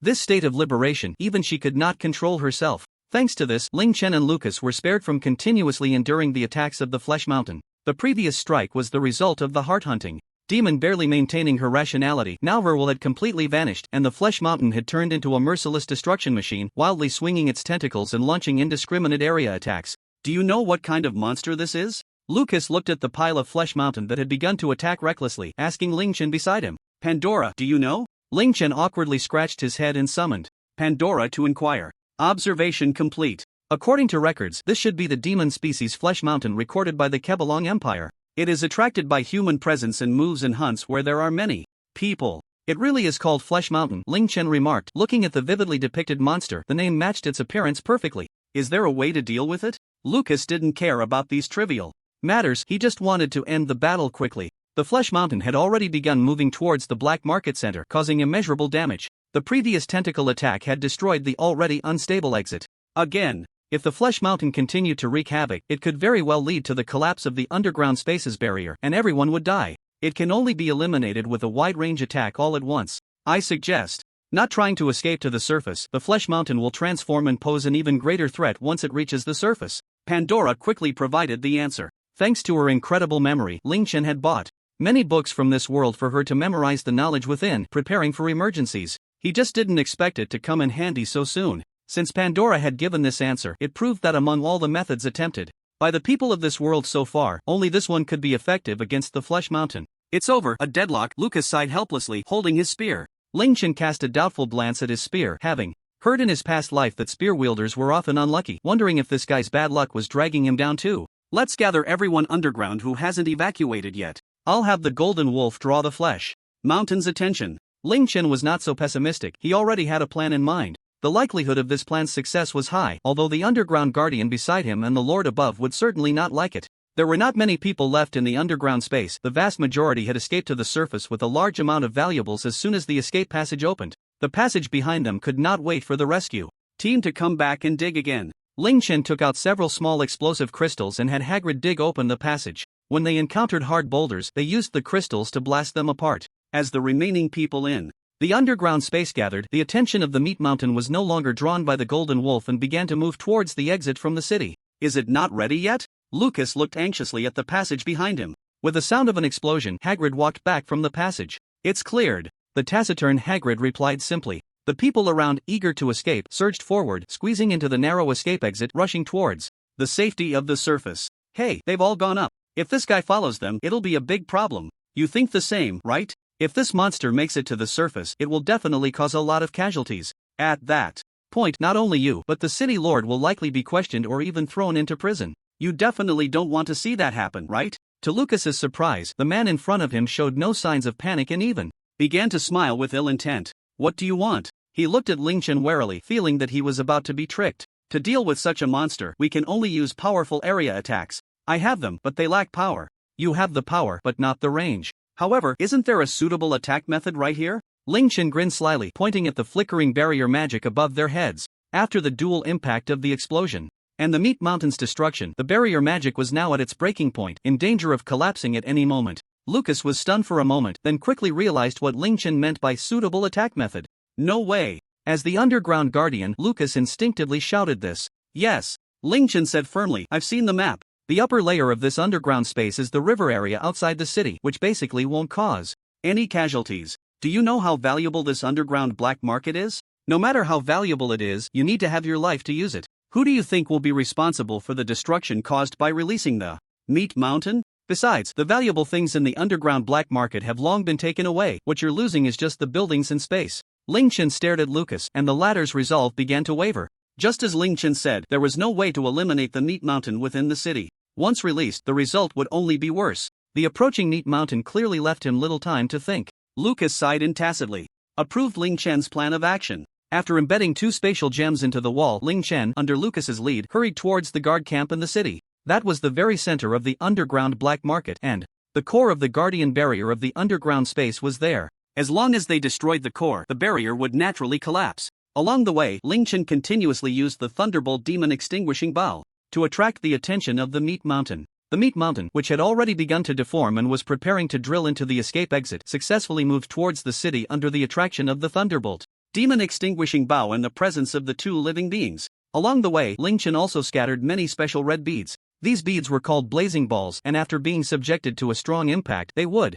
continuously release extremely high temperatures within a certain range. What are you doing with these? Aren't they only used for setting traps? It's such a waste to throw them away. Lucas looked at the blazing balls on the ground with some pain. Each one cost 10 gold coins, and it was indeed a pity to throw them away like trash. Just to be safe. Ling Chen did not elaborate further. Time was money, and executing the plan was more important. The 2 hurried back to the camp, where the team had already evacuated. The empty camp was left with nothing but some litter. Lucas walked straight into the captain's office. The core of the barrier was beneath the floor here, and his judgment gun had cooled down, ready to completely destroy the barrier with a single shot. Are you ready? Lucas asked gravely as the massive creature drew closer. Let's do it. Ling Chen put away the projection crystal that was still recording and activated the War God Possession state. The judgment gun, imbued with absolute piercing intent, violently pierced the core of the barrier, causing the entire underground space to tremble, and the light representing the barrier began to fade. Heavenly radiance. To accelerate the collapse of the underground space, Ling Chen unleashed a powerful light cannon, aiming at the western side of the ceiling, opposite the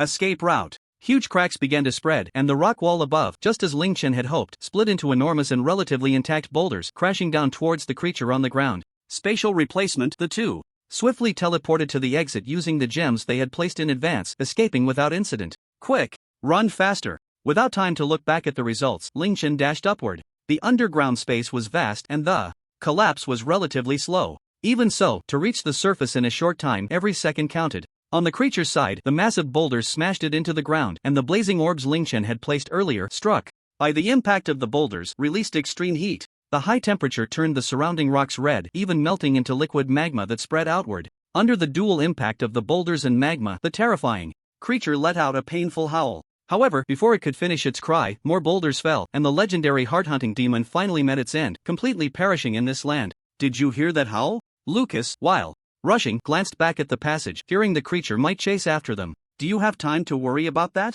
With so many blazing orbs, the underground area is definitely turning into a magma zone. If it wasn't crushed to death, it would be burned to death. It absolutely can't escape. Ling Chen shot Lucas a glance, and the two finally managed to escape to the surface in a disheveled state before the entire passage collapsed. My god! What happened? An earthquake? The impact of the underground space had spread to the surface, where a whirlpool suddenly appeared on the vast river, and several areas of the ground began to sink along the riverbed, a situation that continued to spread to the small house at the black market exit. At this moment, the furious lord, sword in hand, glared at the two, and if it weren't for the seventh prince beside him, he would have surely attacked.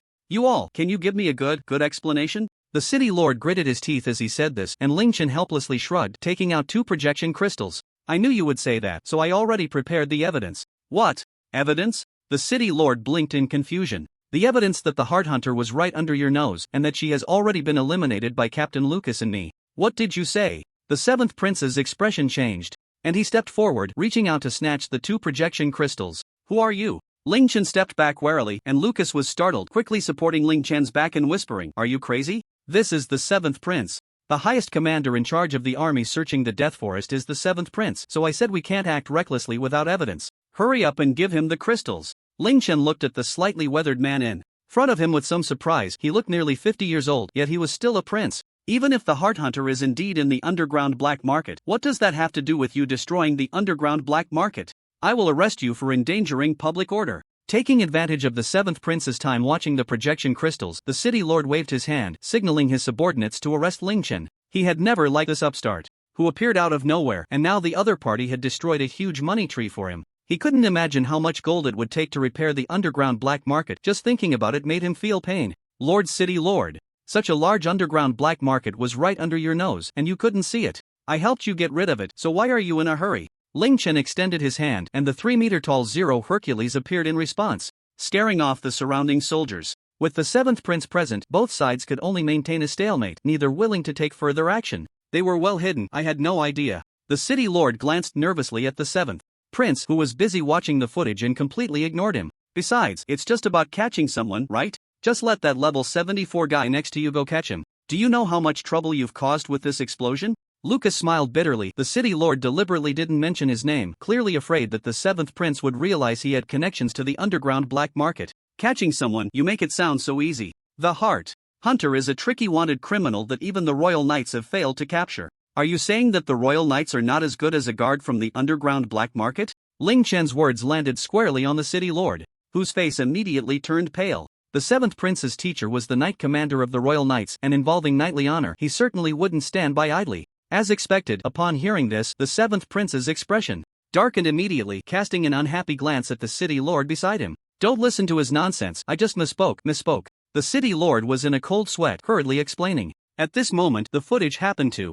reach a critical point, and the seventh prince lowered his head again to watch the subsequent developments. One of the crystals contained footage of the heart hunter in the alley, while the other was a recording of the battle at the start of the counterattack commissioned by Pandora. At this moment, the city lord dared not continue to chat aimlessly with Ling Chen. He was indeed deeply involved in the underground black market, so it was wiser to be cautious and observe the seventh prince's attitude. I didn't expect her true form to be a meat mountain. No wonder she hunts human hearts. After watching the footage, the seventh prince said with some emotion, Do you know the reason she does this? Ling Chen was quite interested in this topic. He had never seen such a monster in his previous life, and it was always good to learn more. It's not really a secret, it's just that few people know. The seventh prince glanced at Ling Chen impatiently. Explained, the Flesh Mountain is a monster that grows and splits by devouring other monsters and humans. In very rare cases, when the Flesh Mountain has survived for a long enough time, it will gain intelligence and begin to mimic and transform into other creatures for survival. However, this transformation lasts only a short time. To maintain its form, it must hunt the heart of the creature it has transformed into. If it does not transform into other creatures for a long time, or if the types of transformations keep changing without a fixed form, it will gradually degenerate and revert to a mindless, destructive state. I see. Ling Chen looked at the smiling seventh prince and secretly breathed a sigh of relief. The information and demeanor conveyed by the other party were quite friendly, so this matter should have a good outcome. Lord City Master, the heart-hunting demon is dead, and my mission is complete. I must return to the royal capital to report this to my father. The seventh prince put away 2 crystals, which were important evidence of the completed mission that must be taken back to show the ministers. This friend and his companions have made significant contributions. I will request my father to award them honor medals, titles, and rewards. I will no longer pursue the matter of the underground black market, and you are not to continue making things difficult for them, understood? Yes. The city master hurriedly bowed in acceptance, then hesitantly asked, then, seventh prince, what about the Duke's commission? Are you referring to the search for that little girl? The seventh prince frowned, thought for a moment, and replied, just tell him that the target is not in the forest and has definitely escaped to another place. My troops have searched the forest for many days, which is enough to justify the commission fee he paid. I understand. The city master's face was now more bitter than a bitter melon. He had pocketed quite a bit from that large sum of hard-earned money and had also asked the Duke for an additional fee. Now that the task was not accomplished, he didn't know how the Duke would deal with him. Your name is Ling Chen, right? I remember you. Are you interested in coming to the royal capital to develop? Your alchemy skills are remarkable, and I need talents like you. Mounted on his horse, the seventh prince extended an invitation to Ling Chen. I'm used to my freedom, sorry. I will definitely visit you in the royal capital when I have the chance. Ling Chen smiled and waved his hand, declining the seventh prince's invitation. Is that so? You are always welcome to come. When you go to the palace to find me, just show this ring to the guards, it is my token. The seventh prince thought for a moment, took off a green gemstone ring from his hand, and handed it to Ling Chen. The city master looked on enviously but did not dare to covet the ring. My name is Kale Kebelin. Goodbye, Ling Chen. The seventh prince Kale rode away on his steed, leaving the remaining few people looking at each other, unsure of what to do. City master, should we capture him? How many heads do you have? Capture, capture, capture, capture your head. The city master glared at Ling Chen resentfully, waved his hand, and hurriedly led his subordinates away in a fluster.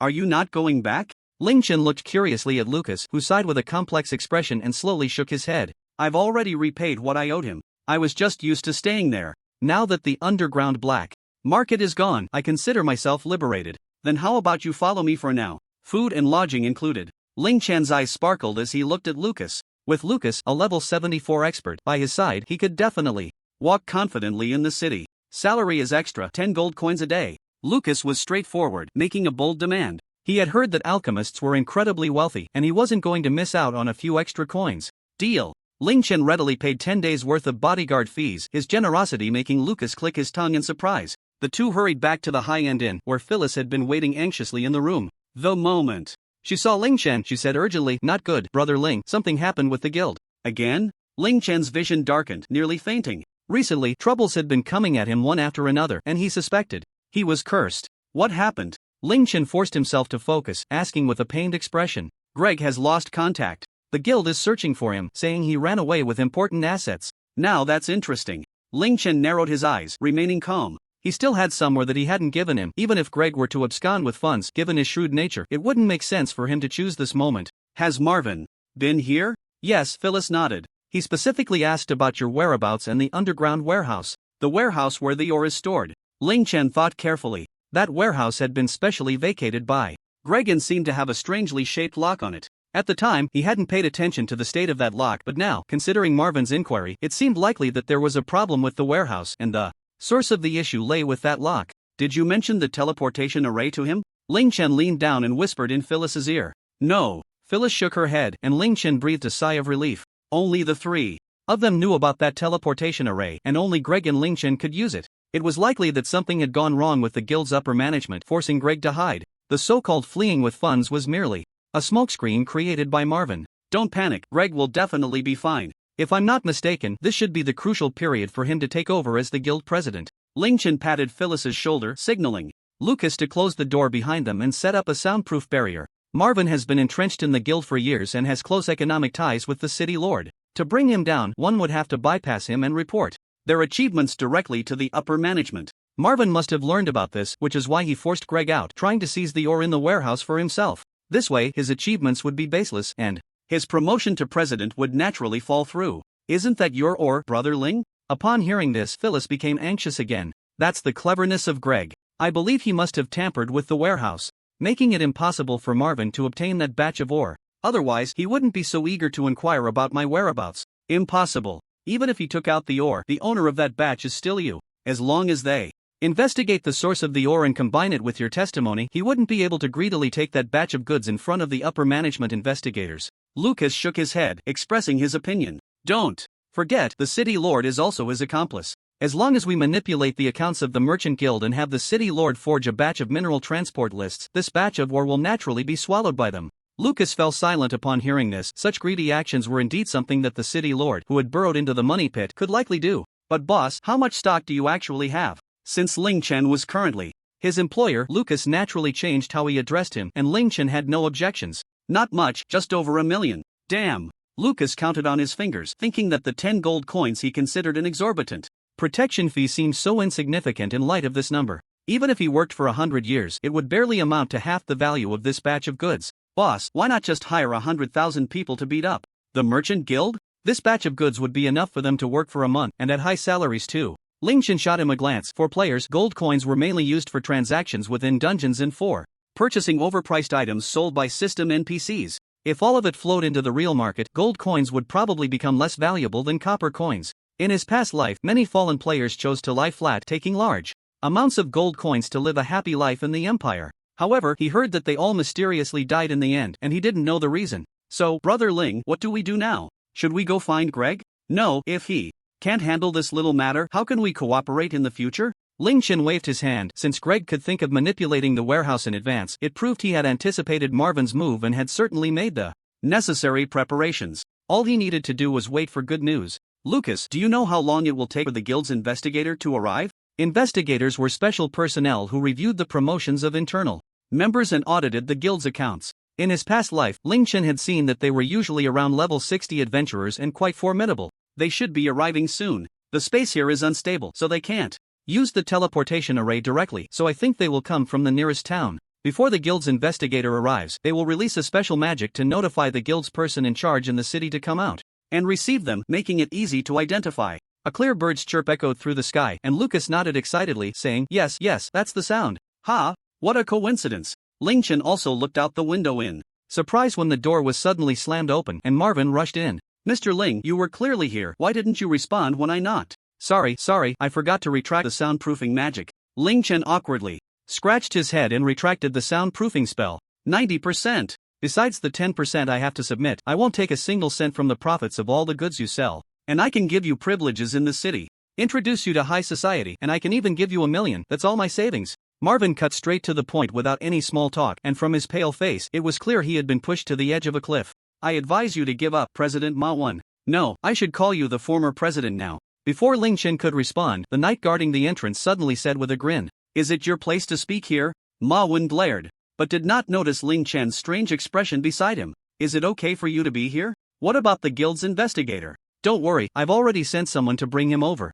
The knight smiled as he took off his helmet, revealing the familiar face of Greg. How could this be? Ma Wen collapsed to the ground, knowing that this time he was truly finished. Sorry for startling you. Once I handle these small matters, I'll properly host you. Greg elegantly bowed and easily dragged the former president Ma Wen out. By the way, Mr. Ling, I think you will be interested in this piece of information. After handing Ma Wen over to his trusted aide waiting at the door, Greg smiled and turned back, saying, I heard that the Earl is bringing troops and personally coming to Staya City to hunt down the fleeing Miss Phyllis. If we calculate the time, he should be arriving in about 2 days. Phyllis shivered unconsciously, and Ling Chen said nothing more, just smiled and waved goodbye to Greg. Lucas, could you please sleep in the next room tonight? There are only 2 beds here, and I'll cover the room. Fee. Lucas gave Phyllis a meaningful glance, did not argue, and exited the room with his weapon. After sending the outsiders away, Ling Chen looked at Phyllis with a serious expression. I think you should explain why both the Duke and the Earl are so obsessed with you. Brother Ling, do you really want to know? Phyllis hesitated, nervously fiddling with the hem of her dress.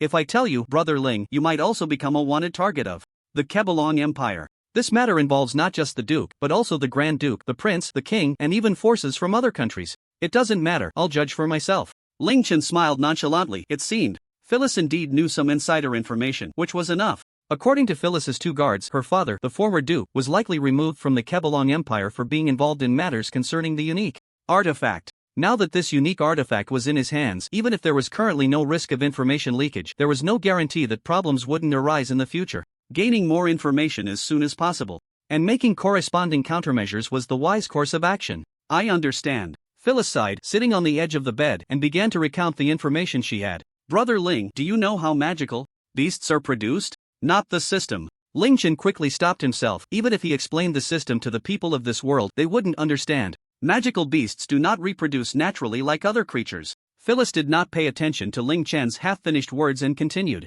They are birthed from magic energy and will return to magic energy upon death. In fact, the materials, items, and equipment dropped from defeating magical beasts are byproducts produced during their gestation in magic energy. We cannot control the process of magic energy birthing magical beasts, but during our research, we accidentally observed something very frightening. Phyllis looked sadly out the window and slowly said, we observed that the magic energy in this world is rapidly decreasing. What is the reason? Ling Chen was taken aback. Apart from the beast tides within their territories, all players basically farmed monsters in dungeons, so very few would notice if there were any changes in the magical beasts of this world. However, upon hearing her say this, Ling Chen tried hard to recall, and indeed, the magical beasts in his territory in his previous life seem to have become fewer over time. The reason is unknown, but according to our observations, in 10 years, the magical energy in this world will completely disappear, and by then, there will be no more magical beasts born in this land. Worse still, the magical energy also affects living beings and plants. If it completely disappears, this world will likely gradually turn into a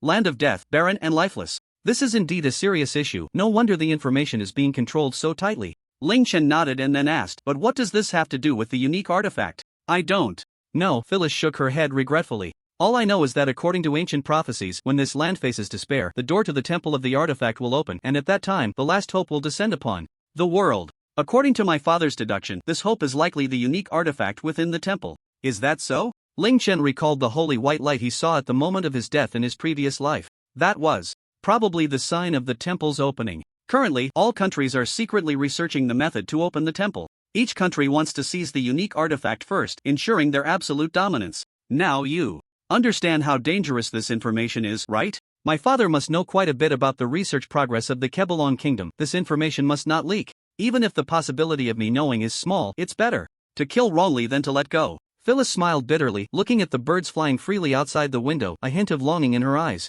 Fortunately, the kingdom cannot launch a large-scale crackdown openly to avoid being discovered by other countries. But since they haven't been able to capture me for so long, the church people will probably start taking action. The church? Ling Chen was taken aback. His impression of the church was very positive, with no suspicious aspects. The church is not as simple as it appears. It is not only the kingdom's intelligence agency but also harbors a judgment church specifically for eliminating heretics, or perhaps it's more appropriate to call it an assassin organization? It was quite ironic that those who serve the divine commit acts of slaughter. There was also a branch of the church established in his territory in his previous life, and he didn't expect them to be so deeply hidden. He had underestimated the power of the kingdom. Brother Ling, the judges who can judge heretics are all top-level experts, and some of them can even slay dragons. Are you really going to keep me here? Phyllis took a deep breath, her watery eyes calmly looking at Ling Chen. She didn't have high hopes. They were not related by blood, and it was already a great kindness for him to take care of her until now.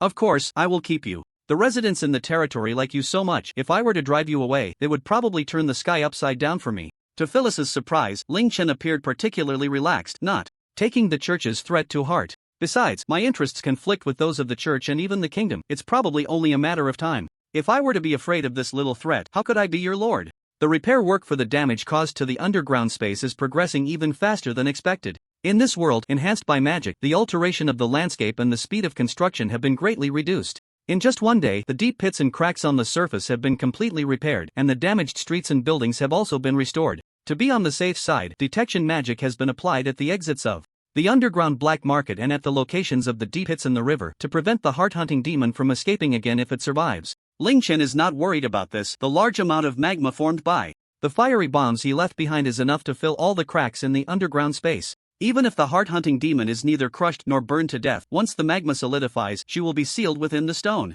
walls formed by the magma, never to see the light of day again, which is far more terrifying than death. Right now, he is only concerned about two things. First, the army of the Count that is about to enter the city. Second, the elegant gentleman sitting in front of him, savoring his black tea. I'd like to introduce you. This is Mr. Beiji, an investigator who has come from the headquarters of the Kebelong Royal Capital Chamber of Commerce. Greg said with a smile. It's not that he is stingy with good tea, it's just that Mr. Beiji specifically requested black tea, so he didn't serve anything more precious. Nice to meet you, I'm Ling Chen, Ling Chen said politely, smiling as he pondered the reason for the other party's request to meet him. Mr. Ling, I am very satisfied with the ore you provided. Beiji nodded, directly getting to the point. This batch of minerals contains various rare and precious gems, and for personal reasons, I would like to discuss a business deal with you. Go ahead, Ling Chen replied. I wonder if you have any holy blood gem on hand. Poof. Ling Chen immediately spat out a mouthful of black tea, coughing repeatedly as he clearly choked on it. Seizing the opportunity, he lowered his head, trying to hide the shock in his eyes.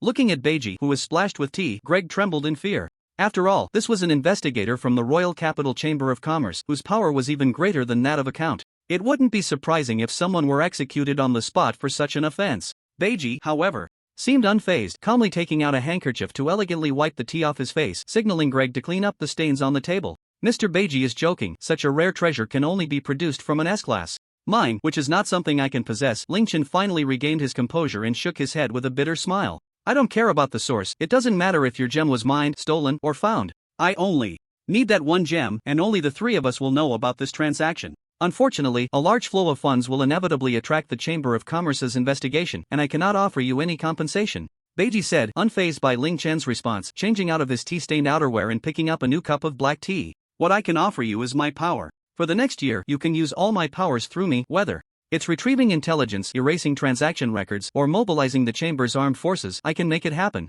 A year later, I will forget all of this and not mention it to anyone. A pre-written agreement was taken out, and Ling Chen's pupils constricted, realizing that the other party was likely serious. Because this agreement was written on a cursed contract paper, which is extremely rare and can harm the soul. If you have it, agree quickly, we're on the same side, and there won't be another chance if you miss this one. Taking advantage of the moment to serve tea, Greg quietly whispered a few quick words in Ling Chen's ear. Ling Chen's ears twitched, but he did not show any unusual expression. Mr. Beiji, may I ask why you need the holy blood gem? At this moment, both parties fell into a long silence. Beiji silently gazed at the red tea, which shimmered like a ruby. Lost in thought. After a long while, he finally raised his head and began to recount information he had never disclosed to outsiders. Mr. Ling, do you know about Death's Gift, Life's Return? Ling Chen and Greg exchanged a glance, both filled with confusion. This is a forbidden technique, sacrificing the lives of tens of thousands, inscribing a soul imprint array, thereby reversing life and death, seizing a glimmer of hope, summoning the souls of the deceased back to their physical bodies.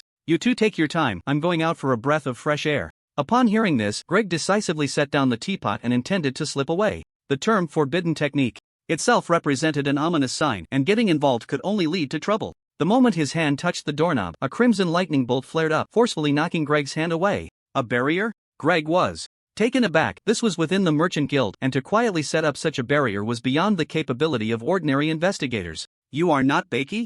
You are right and wrong at the same time. Beiji shook his head and removed the gloves he had never taken off.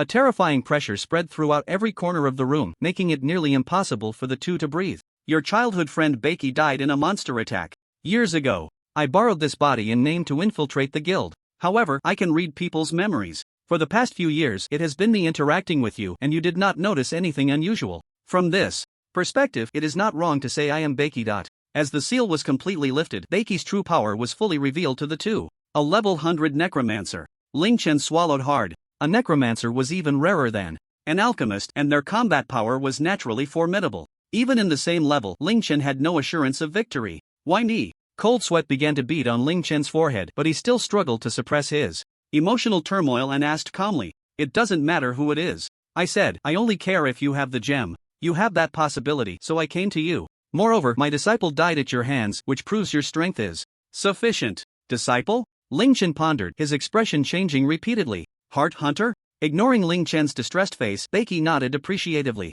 The preparations for Death's Gift, Life's Return, are already complete. I just need the holy blood gem as the core of the array. This type of gem is strictly controlled within the kingdom and the guild, and I have no way to access it. At this moment, Mr. Ling, you appeared. As long as I have the holy blood gem, I can smoothly execute my plan. Beiji gently waved his hand, and the contract paper on the table floated up, automatically drifting into Ling Chen's hands. So, could you please take it out? I naturally have no way to obtain something that doesn't exist. Ling Chen shook his head firmly. Once such a rare treasure is revealed, it is equivalent to openly telling others that he possesses an S-class mine, which would be enough to provoke the guild and the state to seize it. Is that so? What a pity. Becky shook his head regretfully, extending a finger as black magic power gradually condensed into a point of light, emanating a powerful aura. Don't rush. Ling Chen hurriedly called out, I have a way to substitute the holy blood gem with other gemstones. Oh? Becky paused his actions with interest, but the point of light in his hand did not dissipate. The rarest aspect of the holy blood gem is the divine power it contains. Just one is worth the divine power of hundreds of priests. Conversely, as long as you spend dozens of soul gems, you can condense the same divine power. That's useless, Becky interrupted Ling Chen. The difference in quality cannot be solved by quantity. A quantitative change can also lead to a qualitative change, Ling Chen replied confidently. It just requires a special method. Alchemy? I know quite a few alchemists, but I've never heard of such a method. Of course you don't know. This is an extremely rare secret technique that I learned by chance, Ling Chen casually told A. Lie. In fact, this was a branch skill of the alchemist skill from the system, a skill that did not exist in this world. Becky silently pondered the credibility of Ling Chen's words, the black point of light at his fingertips, flickering uncertainly, clearly indicating his hesitation. The holy blood gem, as an ultra-rare or that only S-class can produce, is so precious that without a royal decree or a directive from the guild headquarters, it is impossible to obtain. Even with Becky's strength and status, he had never seen a holy blood gem. Now that such an opportunity was rare, the soul life technique had already reached its limit. He could not wait any longer.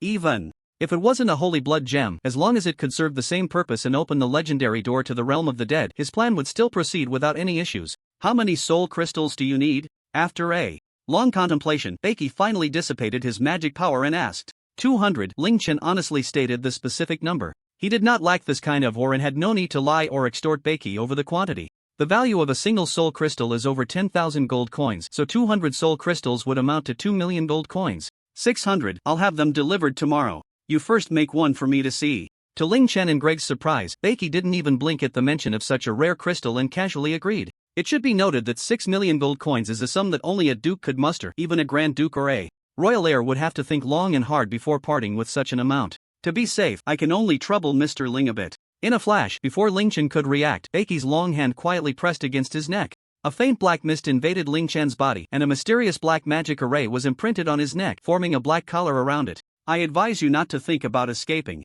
Once it strikes noon tomorrow, the magic array will activate, and at that time, Mr. Ling, your head might need to find a new place to reside. Well, I truly thank you for that, Ling Chen replied calmly, his eyelids twitching. Greg naturally could not escape Becky's black hand either, but his conditions were different. As long as he did not disclose today's events or reveal Becky's identity, he would not be in danger. I wish us a pleasant cooperation. Becky elegantly snapped her fingers, and the barrier magic that sealed the space around them automatically dissolved. Ling Chen remained calm and continued discussing the details of their cooperation on the ore with Becky. Mr. Ling, do you really have a way to create a substitute for the holy blood gem? After Becky left the VIP room, Greg touched his shirt, which was already damp with sweat, and asked helplessly, do you think I'm just stalling for time? Ling Chen shot Greg a glance. He wouldn't casually talk about such a life-threatening matter. If you really have it, as long as you are willing, whether it's the Chamber of Commerce, the Kebelong Empire, or other countries, they would treat you as a distinguished guest, even better than a prince. Greg swallowed hard, his gaze towards Ling Chen becoming 3 parts fervent.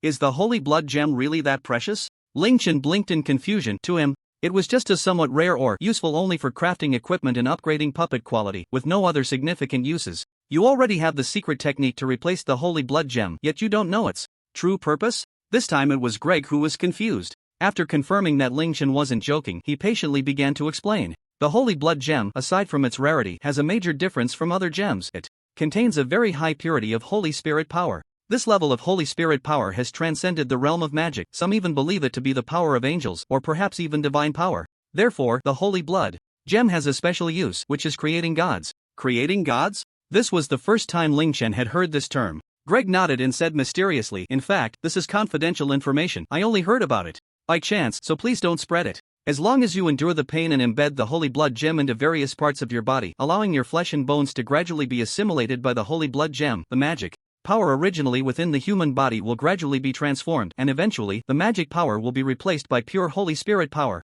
Is it really that powerful? Ling Chen was taken aback. Holy Spirit power is a special energy that can only be condensed by sacred attribute professions, possessing effects similar to magic. However, spells cast using Holy Spirit power not only carry a holy attribute but also greatly enhance their power. Unfortunately, Holy Spirit power needs to be used immediately after being condensed. It cannot be stored in the body like magic, functioning more like a temporary enhancement skill. Otherwise, the combat power of sacred attribute professions would increase several times over. Unfortunately, this is only theoretically achievable. Currently, the ones produced by various countries are not complete. The number of holy blood gems required is simply too great, and no country can support such a quantity of Holy Spirit gems on its own. The most successful one so far is said to be the angel within the Epilogue Empire's church, who has reportedly transformed nearly 70% of her body, making her combat power extremely impressive. An angel, huh? Ling Chen silently noted this information. Perhaps one day he would encounter it, so it would be wise to pay more attention. Do you know the specific method by which the holy blood gem alters the body structure? This is a closely guarded secret among the major kingdoms. How would I know? Greg shook his head with a bitter smile, then added, but if you want to know, there is a way. Become a higher level member. Ling Chen shot him a glance. This guy never missed a chance to dangle a promotion in front of him. His ambition to climb higher was admirable, even at a time like this. After leaving the guild, Ling Chen did not return to the upscale inn but instead turned and entered a secluded hotel, opening a new room. Inside the room, he cautiously set up numerous barrier spells to ensure that no one could spy from the outside. Then, Ling Chen took out 200 soul crystals and piled them on the floor of the hotel. Pseudo-crystal refinement. This is a unique professional skill of alchemists, originally designed to alleviate the shortage of rare minerals. Now, it was proving to be quite useful. Having an S-level mineral vein, Ling Chen had never used this skill before. Fortunately, this skill does not require proficiency. As long as the minerals are gathered, the success rate can reach 100%. Otherwise, without enough proficiency, one would have to spend a lot of minerals to enhance the skill first. The pseudo-crystals refine through this process can guarantee all the properties of the genuine article, but their effectiveness is only 40% of the real thing. Even with the title of the world's #1 alchemist, Ling Chen could only raise the effectiveness of the pseudo-crystal to 80%, which could not replace the genuine article. Therefore, he had never used this skill. However, a pseudo-crystal with 80% effectiveness could easily pass for a real one, so it should suffice for the task at hand. To be safe, Ling Chen decided to refine one first to see how it turned out. As the skill was activated, a blue magic circle lit up on the ground. The soul crystals within the circle gradually melted into a transparent liquid over time, beginning to merge and reshape within the magic circle. Perhaps because the holy blood gem is the pinnacle of gems, the magic power, mental energy, and time consumed far exceeded that of ordinary pseudo-crystal manufacturing. Even with Ling Chen's terrifying attributes far surpassing his peers, it was still difficult to sustain. As the sun gradually set, his energy was pushed to the limit. Reluctantly, Ling Chen had to activate the War God Possession skill. The commotion of the divine realm descending was too great. He did not want to be disturbed by patrolling guards at such a critical moment, risking failure. Fortunately, the refinement of the pseudo-crystal was nearing completion, and a red gem gradually took shape. Ling Chen carefully withdrew his magic, holding the refined pseudo-holy blood gem in his hands. He took out a genuine one from his backpack and carefully observed the differences between the two. Whether in appearance, quality, or magical fluctuations, the pseudo-crystal was nearly perfect. The fluctuations of the holy power were also extremely pure. Although the purity of the holy power in the pseudo-crystal was slightly lower compared to the genuine article, it was hard to detect. Perfect. Ling Chen finally relaxed his tense heart, putting both into his backpack. Just as he opened the door, he bumped into a mysterious figure in black. "It's you!" The figure seemed to recognize Ling Chen and couldn't help but exclaim, "City Lord? What are you doing here?" This exclamation revealed the identity of the figure, and Ling Chen looked at the city lord in surprise, unable to understand why he was dressed this way in such a small, shabby hotel. Is it wrong to go shopping in casual clothes? The city lord seemed to realize the awkwardness and hurriedly ran out. Ling Chen glanced curiously at the interior of the hotel, unsure of what he was so nervous about. "Xiaojiu, have you left the hotel?" After confirming that Ling Chen had not followed, the city lord nervously took out a communication crystal and asked the person on the other end, "Don't worry, I left through the back door and wasn't seen." "That's good. That kid was really strange just now. I've suffered losses at his hands twice. It's better not to get involved with him. TCH. The person on the other end of the crystal laughed disdainfully. "I see you're getting more and more backward. Actually learning to bow to others? If you ruin that great person's important matter, let's see how you explain it." As soon as the city lord said this, the person on the other side shivered, clearly aware of the consequences of messing things up. Meanwhile, after wandering around the inn in confusion and finding nothing unusual, Ling Chen could only assume the city lord was just being whimsical, playing around out of boredom. "Please, have mercy on us, give us something to eat." On the way back, Ling Chen happened to encounter a father and daughter begging along the roadside. The father was blind and had lost a leg, relying on his young daughter to support him. As they begged from house to house, "Go away, the streets were just cleaned up for 2 days, how come there are beggars out again?" Most shopkeepers had a very disdainful attitude, and the man who failed to beg for food was not angry, filled with hope as he continued on with his daughter. "Enough! I told you yesterday that there's nothing for beggars here, and you dare to come back today? Looking for a beating." The next place was an extremely lavish restaurant where the doorman rudely chased away the father and daughter. Behind him, a couple dressed in noble attire covered their mouths and noses in disgust, urging the doorman to quickly clear the street. "Don't you understand to move faster?" The man was physically impaired, and his daughter was still young, so their speed was naturally slow. Under the urging of the wealthy patrons behind him, the doorman finally lost his patience and swung a club at the girl. Ah! The girl panicked and shielded her father, who still didn't know what was happening, closing her eyes in fear. The expected pain did not come. Instead, the doorman's wail reached her ears, followed by the screams of the noble couple and the sound of glass shattering and heavy objects falling. "Are you okay?" A gentle voice entered her ears. The girl, with tears in her eyes, looked up, and what met her gaze was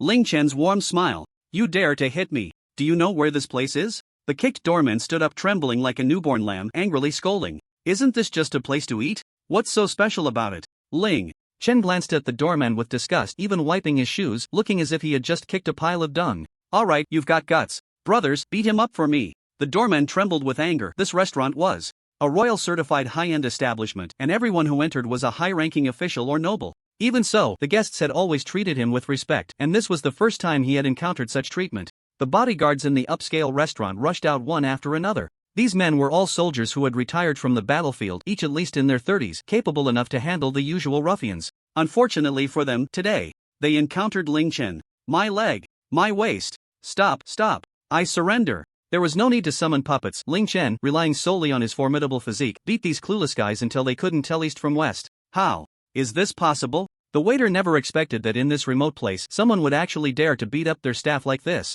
It should be known that their headquarters gathered super chefs serving royal families from various countries, and they had face wherever they went. Not to mention the city lord. Even a count wouldn't dare to treat their employees so harshly. "It's been a long time since anyone dared to make a move in front of my restaurant." After clearing out the lackeys, a chef dressed in a white chef's uniform, wearing a tall hat adorned with 3 stars, stepped out and looked at Ling Chen with interest. Is the service industry so arrogant these days? Ling Chen shot a glare at the 3-star chef without any courtesy. This organization of chefs was quite famous in this world, and he was well aware of the power behind them. However, since he had no interest in food and didn't plan to befriend chefs, he naturally didn't need to consider the other party's face. "That depends on the target. You can't just let stray cats and dogs come in to serve, can you?" The chef shook his head, drawing out a long chef's knife and performing a flourish with it. Chefs were not without combat ability. On the contrary, many high-level chefs would join adventure teams to fight for the freshest parts of rare ingredients. In terms of combat power at the same level, high-level chefs could even be stronger than ordinary adventurers.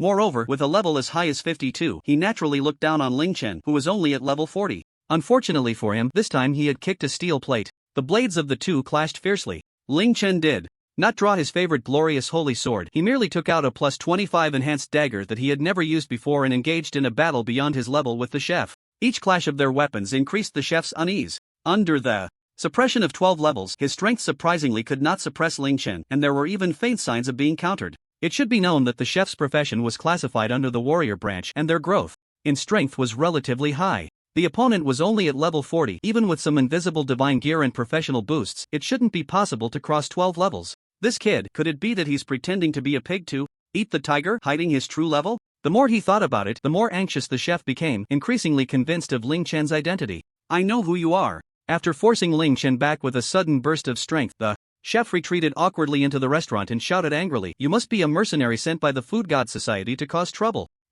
Ling Chen couldn't help but feel embarrassed. The Food God Society was a newly rising force, a fierce rival of the restaurant's organization, the Royal Feast. The two sides often slandered each other behind the scenes, and incidents like this of disrupting each other's venues were not uncommon, which led to the misunderstanding of Ling Chen's identity. "Do I really look like a thug?" Ling Chen helplessly glanced at his stylish outfit, unable to understand why he was mistaken for someone else's lackey. However, the other party clearly had no intention of listening to Ling Chen's explanation. They quickly activated the protective barrier within the restaurant and began urgently reporting to their superiors, requesting stronger personnel to deal with Ling Chen, the thug. The situation was getting more and more troublesome, and Ling Chen had lost interest in continuing the fight. After helping the girl lift her father, he turned and walked outside. "Are you trying to run? Our eldest has already contacted the city lord, and soon a knight will lead a team to capture you. This time, the Food God Association will finally fall into our hands." The chef suppressed his excitement and chose not to step out of the protective barrier, instead directing his subordinates to go out and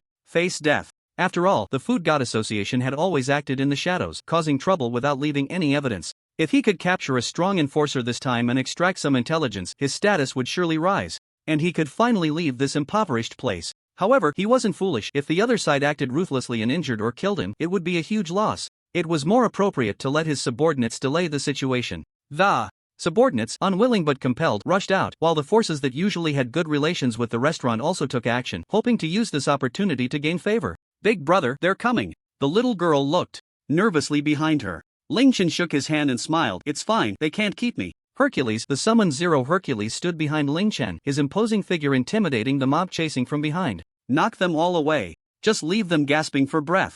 Zero Hercules was born for battle. Under the same level, Ling Chen would need to invoke the war god in the Holy Realm to match his strength. Dealing with the group of adventurers behind him, who were at most level 42, was like a tiger entering a flock of sheep. None could stop his advance. By the time the knights and guards hurried over, the scene was left with adventurers wailing on the ground. What infuriated and terrified the chef even more was the city lord's attitude. What did you say? Are you sure this person looks like this? Then don't look for me, I can't handle this. Go talk to the 7th prince. Looking at the disconnected communication crystal, the chef felt like crying without tears. His subordinates had been sent to the hospital by that 3-meter-tall humanoid monster, and now the restaurant had suffered heavy losses. If the higher-ups blamed him, he would surely be unable to bear it. It's all your fault. Why did you stir up this trouble? He vented his anger on a nearby dazed waiter, kicking the clueless person mercilessly, while the onlookers enjoyed the spectacle, with some even recording the whole thing with crystals. On the other side, Ling Chen, having calmly left the battlefield, brought the two back to a high-end hotel. He kicked the incompetent bodyguard who was still passed out on the bed and entrusted the girl to Phyllis, asking her to help give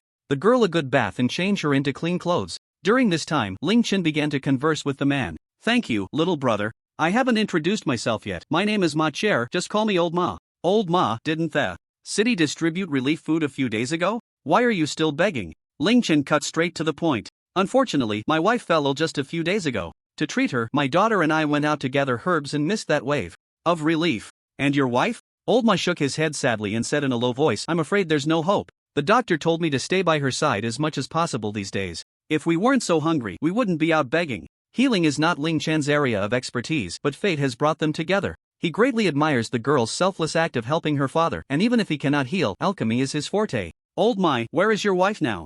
I have some rare good medicine that might help you. Old Mai fell silent for a moment and cautiously replied, well, little brother, my daughter is still young, I'm afraid she can't. Ling Chen was taken aback for a moment, then couldn't help but laugh at Old Mai, realizing that the other party thought he was interested in his daughter and was trying to politely refuse his help. What are you thinking? I'm not a pedophile. I'm just in a good mood and want to do a good deed. Why is there so little trust between people? After confirming multiple times that Ling Chen was not after his daughter, Old Mai solemnly knelt down and deeply bowed to Ling Chen 3 times. This gesture not only expressed his gratitude but also served to ease his own heart. Ling Chen did not stop him and casually sat down, accepting the bow. My wife is under the bridge in the south of the city. There are rarely any passers-by, so we dug a hole there, covering the top with straw. Usually, the 3 of us live in there. Considering his wife's poor health, it would be better not to move her around carelessly, and he certainly wouldn't feel at ease leaving his daughter alone, so Ling Chen decided to make the trip himself. However, to avoid unnecessary trouble, it would be more convenient to bring along a muscle. Hey, you guy, get up and get to work. Do you feel good just eating and drinking all day without doing anything? He kicked Lucas off the bed and forcefully made him swallow a mouthful of universal medicine. The drunken state was dispelled by the medicine, and Lucas groggily got up from the floor. What's going on? Is it time for dinner? Wiping the drool from the corner of his mouth, Lucas asked in confusion. Did you starve to death in your last life? You've eaten through the whole city these past few days, right? Ling Chen shook his head helplessly, dragging the unwilling Lucas out of the inn. The south of the city is a slum area, and there are rarely any guards patrolling here. The buildings are mostly crammed together, divided into several small rooms for the poor who cannot afford high rents. Living in such cage-like houses is considered fortunate. Along the way, many homeless people choose to sleep on the ground, and the newly distributed blankets have already turned brown from use, and soon they will probably become pure black. This is truly miserable. Didn't they just distribute a gold coin to each person? How come there are still so many refugees? Ling Chen suspiciously grabbed a passing homeless man who smiled bitterly and said helplessly, getting a blanket is already quite good, cough cough. When the soldiers in the city heard there was money to be had, they all disguised themselves as beggars and rushed to claim the gold coins. If it weren't for Lord Gregor stepping in, we probably wouldn't even be able to get blankets and relief food, cough. These people are still the same as ever. Lucas curled his lip. In fact, the underground guard team he managed was of much higher quality than the soldiers above ground. Displeased with the greedy behavior of the soldiers in the barracks, Lucas ultimately chose to become a leader in the underground black market. After sending the homeless man away, the two quickly found the bridge hole that Old Mai mentioned. This place was particularly remote, with only a few pedestrians passing by occasionally, and there were no buildings around. Under the small bridge, faint coughing could be heard. Having heard similar coughs along the way, it was likely that the poor living conditions of the homeless were causing such lung diseases. "Is it Mrs. Old Mai's wife?" Ling Chen asked, peering over the inconspicuous pile of straw on the ground. In the rush to come out this time, I forgot to ask what Mrs. Mai's name was, so I just referred to her as Madame Mai for now. The coughing sounds seemed to grow more intense, presumably because the person inside wanted to speak but couldn't due to illness. Ling Chen frowned and signaled to Lucas to move the straw aside. The system magic could only heal negative states. Unfortunately, there was currently no magic or potion that could treat diseases caused by viruses.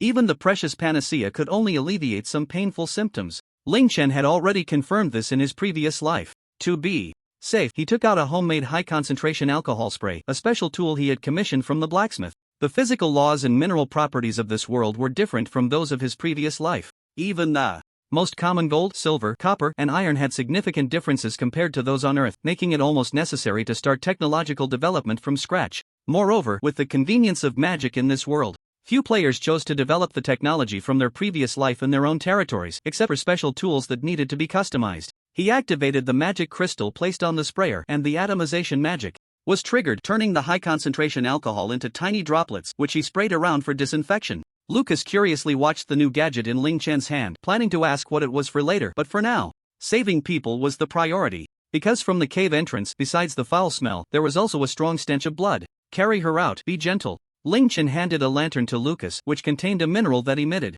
light, so there was no need to worry about the alcohol catching fire. Lucas took off his shirt, covered his mouth and nose, and quickly rushed inside with the lantern. Before long, a pale woman with remnants of vomit and blood at the corners of her mouth was carried out by him. "She's not going to make it. There are many recovery potion bottles inside. She must have been relying on the potions to forcefully prolong her life, and her body has reached its limit." Lucas briefly described the situation inside and placed Madame Mai on the soft bed that Ling Chen had set up away from the cave entrance. "You go disinfect your body first, wash in the river, and then use this sprayer to spray your body and clothes." Ling Chen took out a spare disinfectant spray and first fed Madame Mai a bottle of the panacea. This rare potion, which others would envy, was abundant for Ling Chen, as the key materials had been farmed in the hundredfold dungeon. If piled up, they could flood his small town. The effects of the panacea were evident. It was indeed a miraculous medicine worth 1 gold coin a bottle, far superior to the potions that could be bought for just a few copper coins. The long-lasting pain and cough temporarily disappeared, and the woman, who had been tormented for so long, didn't even have time to say thank you before she fell into a deep sleep.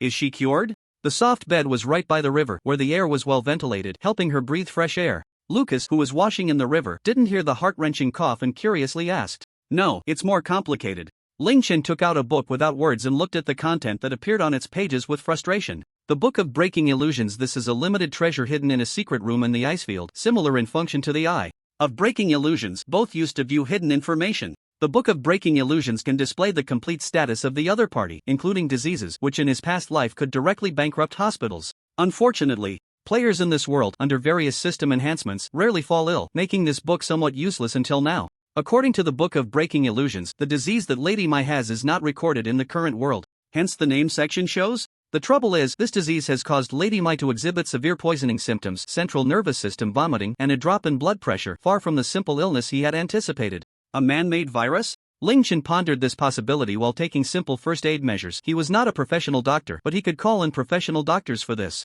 Ling Chen, Lin Xiujuan, urgently contact and gather your medical department personnel. Lin Xiujuan understood. The doctors in Campbell City, who were about to enjoy their retirement, were suddenly called for an emergency meeting, their hearts racing with excitement. Since arriving in this world, apart from the natives who could fall ill, players rarely got sick, and injuries could be healed with magic. If it weren't for Ling Chan's principle of not breaking the medical inheritance by establishing a medical department, these elites would probably have to endure the frustration of working odd jobs to make a living. Even so, the lack of patience to treat made their lives incredibly dull. Now, the legendary vice president had summoned them urgently. This was surely a moment to showcase their exquisite medical skills. The doctors, often looked down upon, gathered together with excitement as if they had been injected with adrenaline. Summoning Zero Pandora through her visual sharing ability, the medical department's Pandora in the icefield took out a projection crystal and displayed the scene in real time. This condition is quite strange. After directing Zero Pandora for a while, the group of doctors reached a rough consensus, and the medical director began to explain. Based on our observations, this condition is very similar to the plague that once broke out in Europe. The Black Death? Ling Chen raised an eyebrow. He was naturally familiar with this legendary disease. Yes, and it almost completely matches the most severe form, pneumonic plague. As the medical director said this, a conflicted expression appeared on his face. However, pneumonic plague usually leads to death within 36 hours of onset. According to the patient's family, she has been ill for some days, so she shouldn't still be alive. What about the possibility of having survived with recovery potions? Ling Chen calmly countered. Impossible. The medical director shook his head. Shock and respiratory failure. These two abnormal states lead to a rapid decrease in the patient's blood volume. According to our medical department's research, about 100 drops of blood are lost every second, and this will continue. The situation fell into a deadlock, and Ling Chen had to temporarily set aside the true nature of the virus and ask another key question: is there a treatment plan?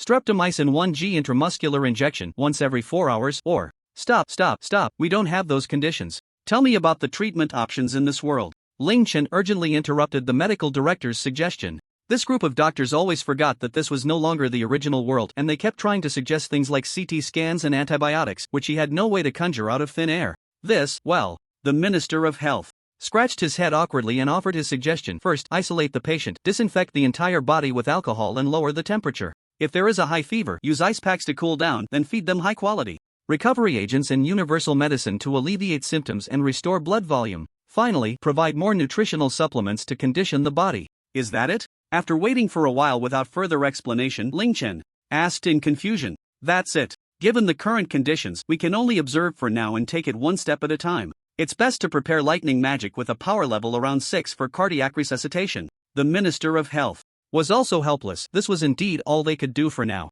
After cutting off the communication following the medical advice, Ling Chen released a Hercules and instructed him to notify Phyllis to bring Old Mai and his daughter over. If it really was the infamous Black Death, Mrs. Mai would be more terrifying than a bomb, and they absolutely could not act recklessly, especially not bring her to the city center. However, since she had been ill for so long without a large-scale outbreak in the city, Ling Chen felt somewhat reassured. What's the situation? Lucas emerged from the river, wiping his body with a white cloth. It might be the highly contagious Black Death. This disease has a high transmission rate and mortality rate, and there is currently no effective treatment plan. We can only pray that I am wrong in my diagnosis. Ling Chen paused, then released a large number of bloodthirsty demon armors, instructing them to take the formation stones and set up a small barrier nearby. If it really is the Black Death, high-level adventurers might be fine, but commoners could die by half or even more. The worst-case scenario is that to prevent the spread of the disease, the kingdom sends troops to carry out a cleansing operation. You understand what I mean, right? Is it that serious? Lucas also put away his nonchalant attitude, reverting to the calm and tough demeanor of the captain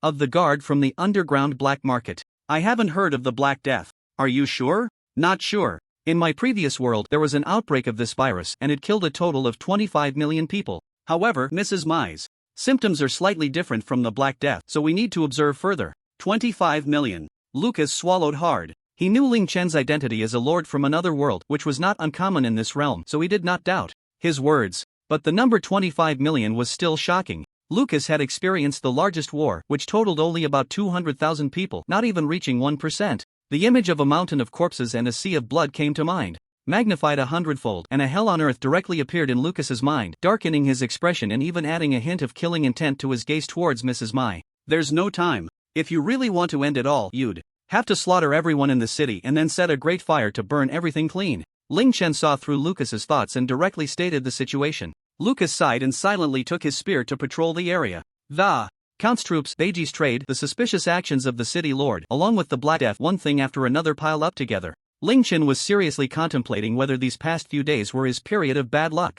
According to the principle of isolation, Mrs. Mai's position was covered by a large glass dome temporarily made by Ling Chen. Considering privacy issues, he also specially created a closed toilet inside. The ventilation problem was solved by the Although he didn't know this magic, after contacting the Merchant Association, they stated they would urgently send the corresponding magic scroll. Regarding the issue of the Black Death, Ling Chen thought for a moment and decided to report it to the city lord, also informing Greg. As Ling Chen expected, the guards responsible for receiving him at the city lord's side not only completely disbelieved him but also harshly mocked the messenger he sent, subsequently driving the messenger out. A disease that killed 25 million people? This disease is still spreading in the city? Your master must have water in his brain, it's hilarious. If this disease really exists, I'll perform a handstand and eat shit. This was the guard's exact words. Ling Chen merely shrugged in response, casually putting away the projection crystal that served as evidence. If the city lord later tried to deny that he hadn't reported it, this would be solid proof. Greg was also in a state of doubt, but he still sent everything Ling Chen needed.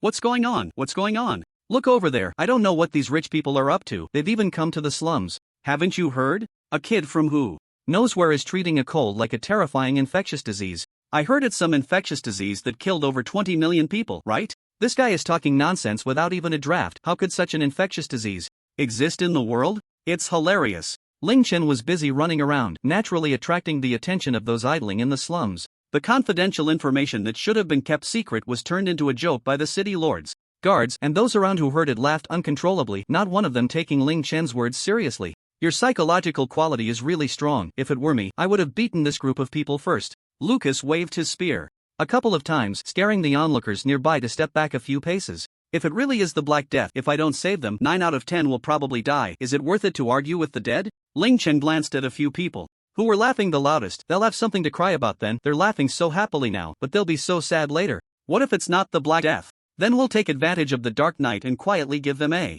beating. Ling Chen grinned, making Lucas feel a bit uneasy. Old Mai had already changed into clean clothes and rushed over with his daughter. Phyllis, following Ling Chen's instructions, had already returned to the territory with a Hercules. Lord Ling, is there any hope for my wife? Old Mai gently stroked the glass as if caressing his wife's face. It's hard to say, I'll do my best. Ling Chen sighed. Now, only Mrs. Mai and a Pandora remained inside. With Pandora's care, there would definitely be no mistakes in the operation. It would depend on Mrs. Mai's own fate from here on. Whether this unknown virus is as highly infectious and deadly as the Black Death is still unknown. However, according to the results discussed by the medical department, if the virus has already spread in the city, then the next 3 days will be the peak period for the outbreak of this virus. If a large number of dying patients with similar symptoms appear at that time, it can basically be confirmed that this is a new virus highly similar to the Black Death. Under the protection of the double barrier, apart from those allowed by Ling Chen, everyone else was isolated outside the barrier. The onlookers were too far away to see what was actually happening inside. They only knew that a fool was insisting that a terrifying infectious disease was spreading in the city, and this barrier was specifically for isolating patients.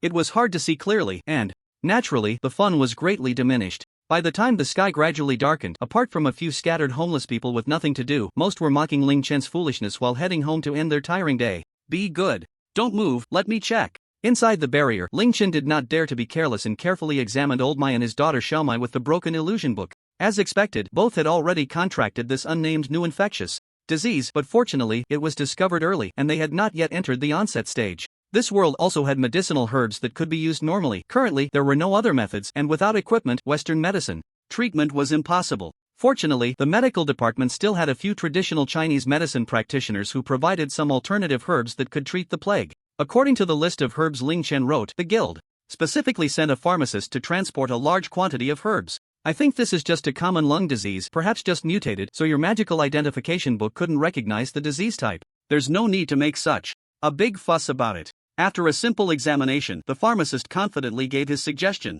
He also felt that Ling Chen was indeed overreacting. Although the symptoms were rare, they were not non-existent. How could someone who clearly had no medical training compare with his knowledge? Ling Chen was too lazy to explain. The pharmacist was only sent to help him identify the herbs. This world relied too much on magic, and there had been too little research on diseases that magic could not cure. After all, as adventurers' levels increased, those above level 60 could hardly get sick. As for those below level 60, they were all poor without money or power. How could the nobles care about these people? Because of this, the diseases that pharmacists in this world encountered were mostly minor ailments. When faced with such a terrifying infectious disease, they couldn't even recognize it before it fully broke out, let alone treat it. Seeing that Ling Chen insisted on treatment, the pharmacist could only reluctantly start brewing the medicine. After all, Ling Chen was a valued guest of the guild, and he couldn't afford to offend him. Throughout the process of identifying herbs and brewing medicine, Pandora observed and learned attentively. Her memory was astonishing, rivaling that of the projection crystal. As long as she had seen or heard something, she could replicate it completely.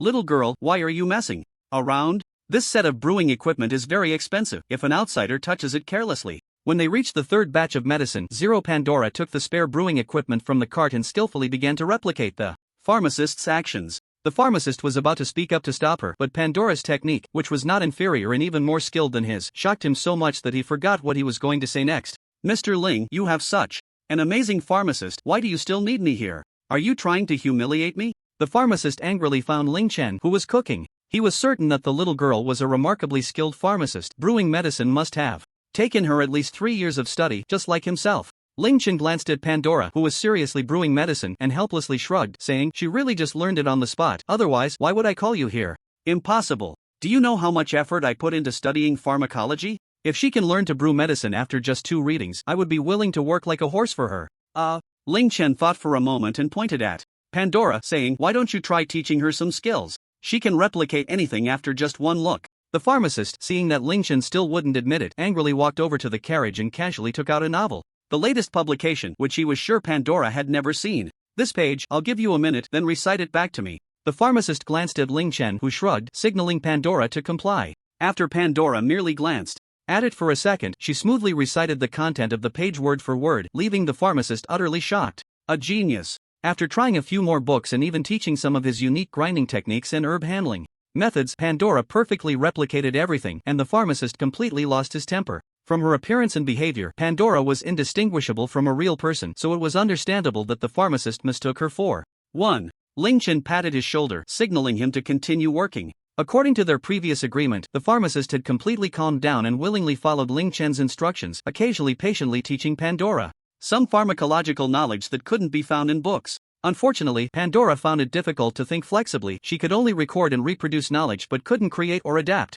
Otherwise, with her learning speed, she might easily become a great sage. Old Mai and Xiao Mai, who had taken the medicine, began to feel discomfort and soon started vomiting and having diarrhea. Fortunately, according to the medical minister, this was a normal phenomenon, a unique detoxification process after the drugs were mixed in this world, which reassured Ling Chen somewhat. By the next morning, the two who had become weak due to detoxification had regained some color, and although Mrs. Mai was still in a coma, her vital signs had stabilized significantly. More surprising to Ling Chen was that it was only 8 in the morning, and the previously missing Beiki from the Merchant Association had appeared early, smiling inside the barrier. The ability to silently penetrate the powerful barrier he had set up made Ling Chen's hair stand on end. Fortunately, thanks to Hercules' wild instincts, it seemed Beiki couldn't evade him. Otherwise, even the fact that he had entered would have been hard for him to notice before Beiki spoke up. You really move fast. Ling Chen, having sensed Hercules' warning, looked back at Beiki in surprise. Mr. Ling, are you also skilled in medicine? Beiki smiled and waved his hand, curiously glancing at the women inside the barrier. I know a little. Can you tell that these people are ill? I can tell. Beiki nodded calmly, seeming very aware of the current situation in the city and not surprised at all. I didn't expect Mr. Ling to discover this infectious disease and come up with the right countermeasures. Some people must be getting anxious. You knew all along? Ling Chen asked in confusion, and Beiki generously nodded, then stopped Ling Chen from asking further questions. There are many things involved behind this. I'm not here for such trivial matters. Mr. Ling, are you ready to refine a substitute for the holy blood gem? The other party didn't seem to care about this infectious disease at all, as it was basically impossible for a max-level adventurer to suffer any ailments in their robust bodies. Knowing it wasn't the best time for questioning, Ling Chen didn't continue to waste words and gestured for the other party to take out 600 soul crystals. This secret method must not be leaked. You absolutely cannot peek inside this barrier. I will have Hercules keep an eye on you. Setting up a barrier that isolated the 5 senses, Ling Chen calmly entered the barrier with the soul crystals. The alchemical secrets are not to be shared, and such matters are quite common. Beiki did not oppose this and tacitly allowed the behavior. This time, he only needed Ling Chen to refine a sample. He had to take it for testing to see if the pseudo-crystal produced could meet his standards. Of course, Ling Chen did not plan to truly refine it here. He could simply hand over the sample he had refined earlier. Refining the pseudo-crystal for the holy blood gem would leave him in a brief state of weakness, and facing such a high-level existence, he did not want to reveal any flaws. The refining process quickly came to an end, and looking at the pseudo-crystal in his hand, Beiki could not hide his surprise, clearly showing considerable interest in this magical alchemical magic. Fortunately, he was a man of his word and did not continue to make things difficult for Ling Chen. As long as this pseudo-crystal posed no issues, they would proceed with the previous agreement and sign a contract to become allies for a year.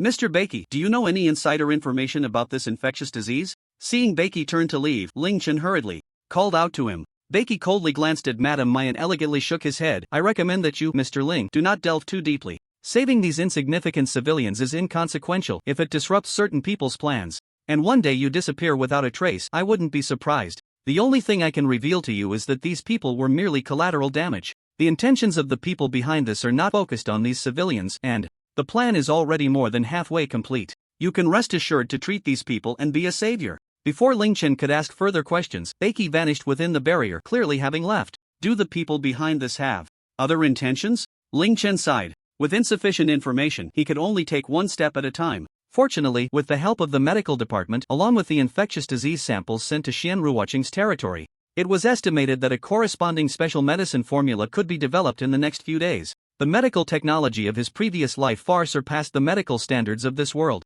Even without Western medical equipment, the profound and extensive techniques of traditional Chinese medicine could be adapted and effectively applied in this world. According to the medical department's assessment, a large number of patients with the same symptoms began to appear in the city, with coughing and the smell of blood quickly spreading in every corner. Unfortunately, the count who arrived in the city today, according to the previous arrangement, reached Staya City at noon, but unexpectedly, as soon as he entered the city gate, he was met by a group of homeless people coughing up blood. How unlucky! Truly unlucky! Where is the lord of this city? The count was furious, drawing his whip and striking a homeless man who was unable to dodge in time, sending him flying. "Milord, please calm down. The lord of the city has been out of contact since yesterday evening for some unknown reason. He may have urgent matters to attend to. Why don't you go to the residence and wait?" The city lord's secretary hurried over, wiping the beads of sweat from his forehead, and cautiously asked, "Humph, lead the way." The count waved his hand, leading the 1,000 elite soldiers behind him towards the city lord's residence. "Alright, why don't you tell me how the city ended up like this? What kind of nonsense is this?" The count, with a dark expression, glared fiercely at his pale-faced secretary as he entered the mansion with only 2 personal guards. Although this city was just one of many in his territory, it could provide him with considerable wealth and resources. Now that the city was in such chaos, not only would it not bring him profit, but it was also very likely that he would have to spend a lot on disaster relief.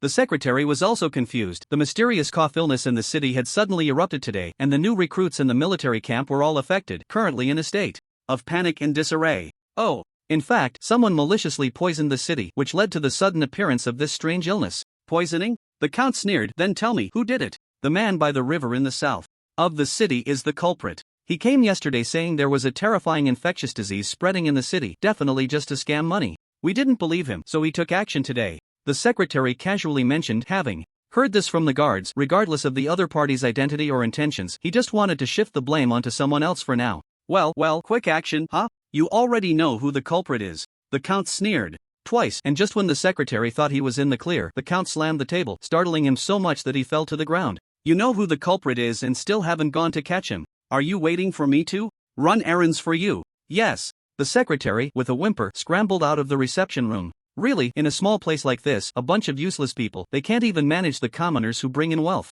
The count sat down angrily, pondering for a moment, but still felt uneasy. If this matter wasn't handled well, and if this infectious disease spread, causing too many commoners to die in the city, the Kebelong Empire would definitely send those annoying church members to take over this territory. By then, the losses he would incur would be real gold and silver. No, I still don't feel at ease. Zhuwei, you take 100 elite soldiers and go check the situation. Yes. The man in purple light armor quickly left the mansion, and the count shook his head, taking a sip of the tea on the table. At this moment, by the river in the south of the city, many people had already gathered outside the barrier, including homeless individuals and ordinary residents of the city. Contrary to Ling Chen's expectations, these people were not there to seek medical help. On the contrary, it was unclear who spread the rumors, but the warnings had turned Ling Chen into the most suspicious person in the city. "Damn sorcerer! Get out of our city! We only mocked you a couple of times, and you actually poisoned people in the city. Quick, bring out the antidote. Do you want to watch us die?" Ling Chen looked at the agitated civilians outside the barrier and sighed deeply.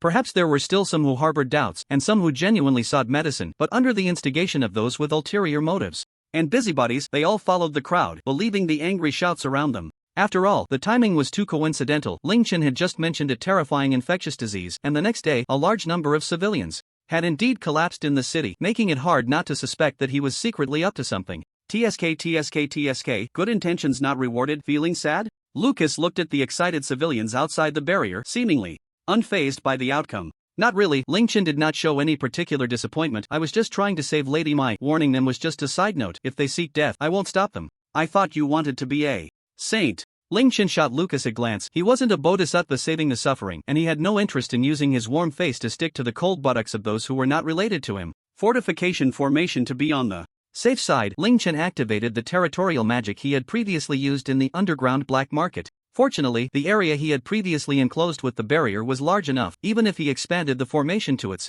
limits, there was still plenty of space left. This city within a city was indeed conspicuous. If it weren't for the increasing number of civilians outside the barrier, showing signs of breaking through, he wouldn't want to use it here. That troublesome city lord would definitely come looking for trouble soon, and continuing to explain would be a hassle. After pondering for a moment, Ling Chen took out a rather large magic array stone. This was the city protection magic that would be used on his base, which Greg had already sent over. Now was the perfect time to test the strength of this city protection magic. If it could indeed withstand the attacks of level 80 adventurers, then no one in the entire Styre City would be able to break through its defenses. This would save him a lot of explaining. He could leave the aftermath to Greg. He had done nothing wrong, and as a distinguished guest of the Merchant Association, even if the city lord was angry, he wouldn't be able to do anything to him afterward. What the hell is that? Is it a city? He really is a sorcerer. Now he's scared and wants to hide. Brothers, attack him. The shaky protective barrier finally couldn't hold up any longer, shattering like a bubble. The city protection magic promptly filled in, and under Ling Chen's control, it shrank back to the size of the previous barrier, sweeping the civilians who had just rushed in out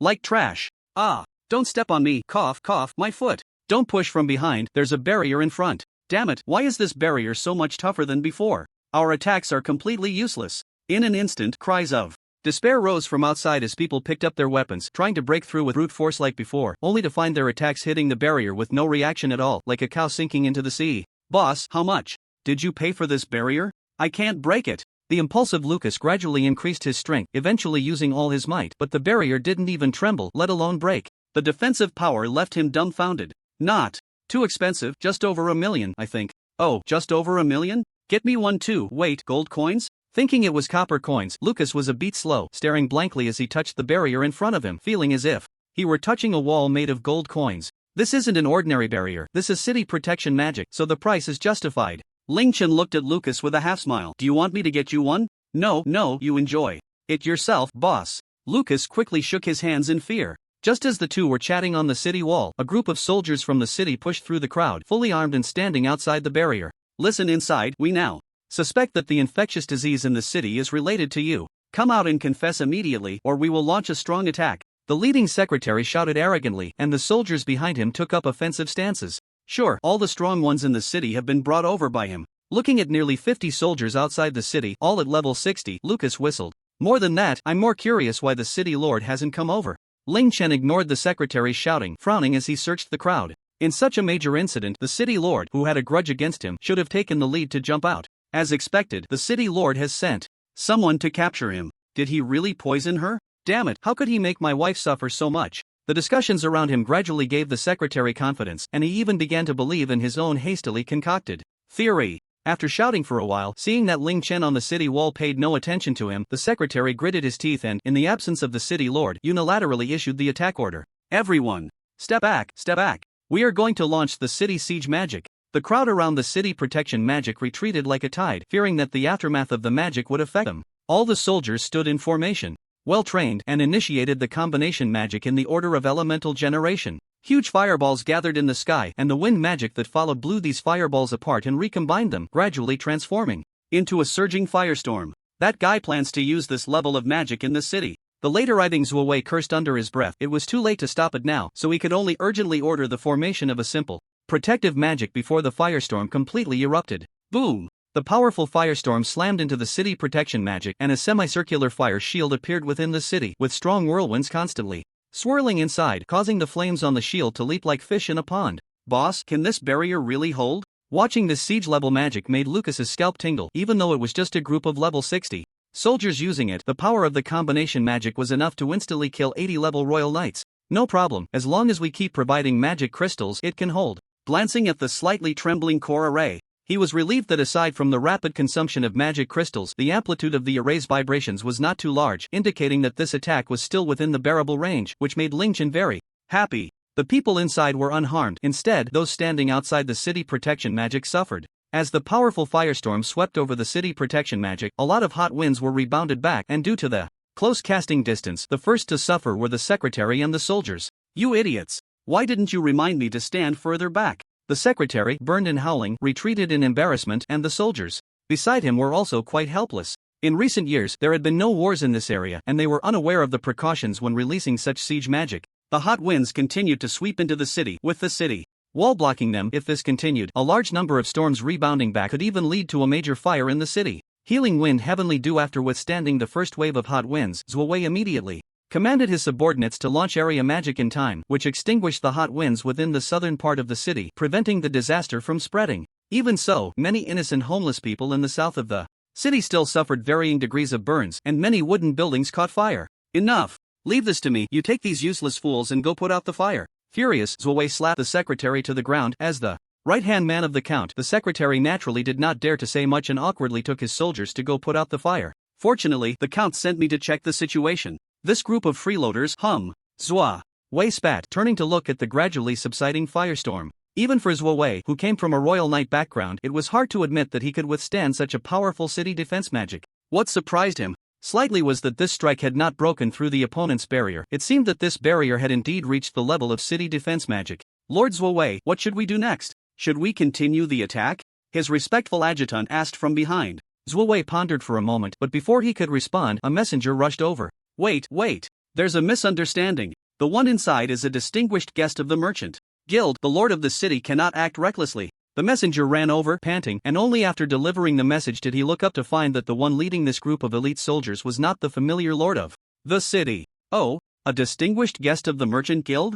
How distinguished? So distinguished that even the count cannot act? Zhuowei narrowed his eyes, his words laced with a hint of threat. The messenger hesitated, thinking hard, and stammered, I'm afraid not. What did you say? Zhuowei glared, and instead, the messenger became agitated, directly declaring, don't even mention the count. Even if the duke or even the grand duke came, they cannot act against this distinguished guest without evidence today. Not even the grand duke? Now it was Zhuowei's turn to tremble. If the messenger was not lying, a guest treated so specially by the merchant guild must have invested at least 2 million in the guild, reaching the level of a 5th-tier black gold member, enjoying the treatment of a grand duke. Such a person could rival the count in terms of real financial power, not to mention influence and military strength. Wait, how could such a distinguished guest appear in a place like this? 5th-tier black gold members are usually active in the royal capital. If they came to such a remote area, the count would definitely have received news. Zhuowei shook his head, increasingly convinced that the messenger was deceiving him. Perhaps he was in cahoots with the people inside, using this delaying tactic to buy time for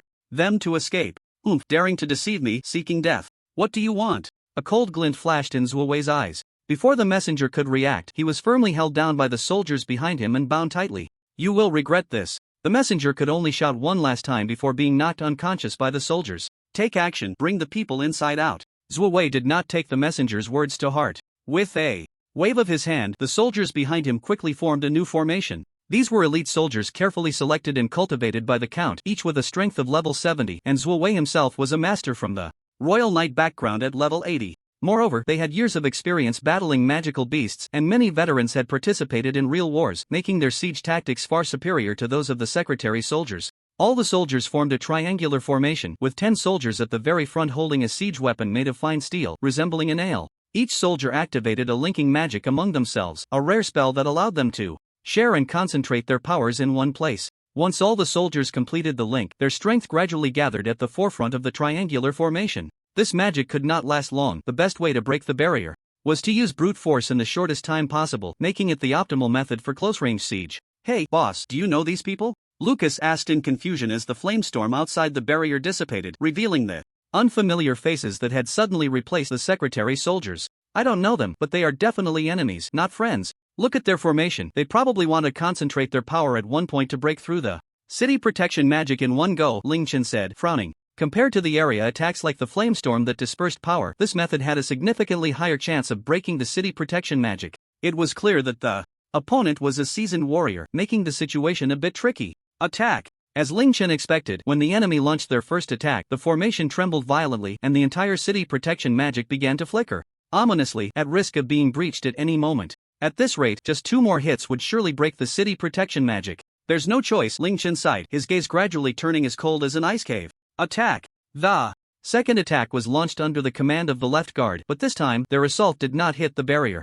6 powerful beams of light shot out from the defensive towers outside the city walls, destroying the ground in front of the triangular formation. The siege soldiers, having lost their footing, began to retreat awkwardly, bracing for the next wave of attack. Defensive towers? How is that possible? To have crafted such a perfect defense system in such a short time, could it be that the opponent is truly a distinguished guest of the merchant guild? The left guard was startled. Such stunning alchemy could not possibly be the work of an unknown individual. However, if such a person had entered the count's territory, there would surely be some rumors about it. Moreover, having followed the count for many years, he had seen most of the renowned alchemists both domestically and internationally, and he had never heard of such a figure. A level 40 radiant light defensive tower naturally posed no substantial threat to level 70 soldiers, but the left guard could no longer organize a close combat siege under the interference of the radiant light. Theirs No choice, set up a double barrier and switch to ranged attacks. Stop. Before the left guard could change the formation, a group of knights rushed from the city and blocked the soldier's path. Who are you? The count is handling a case.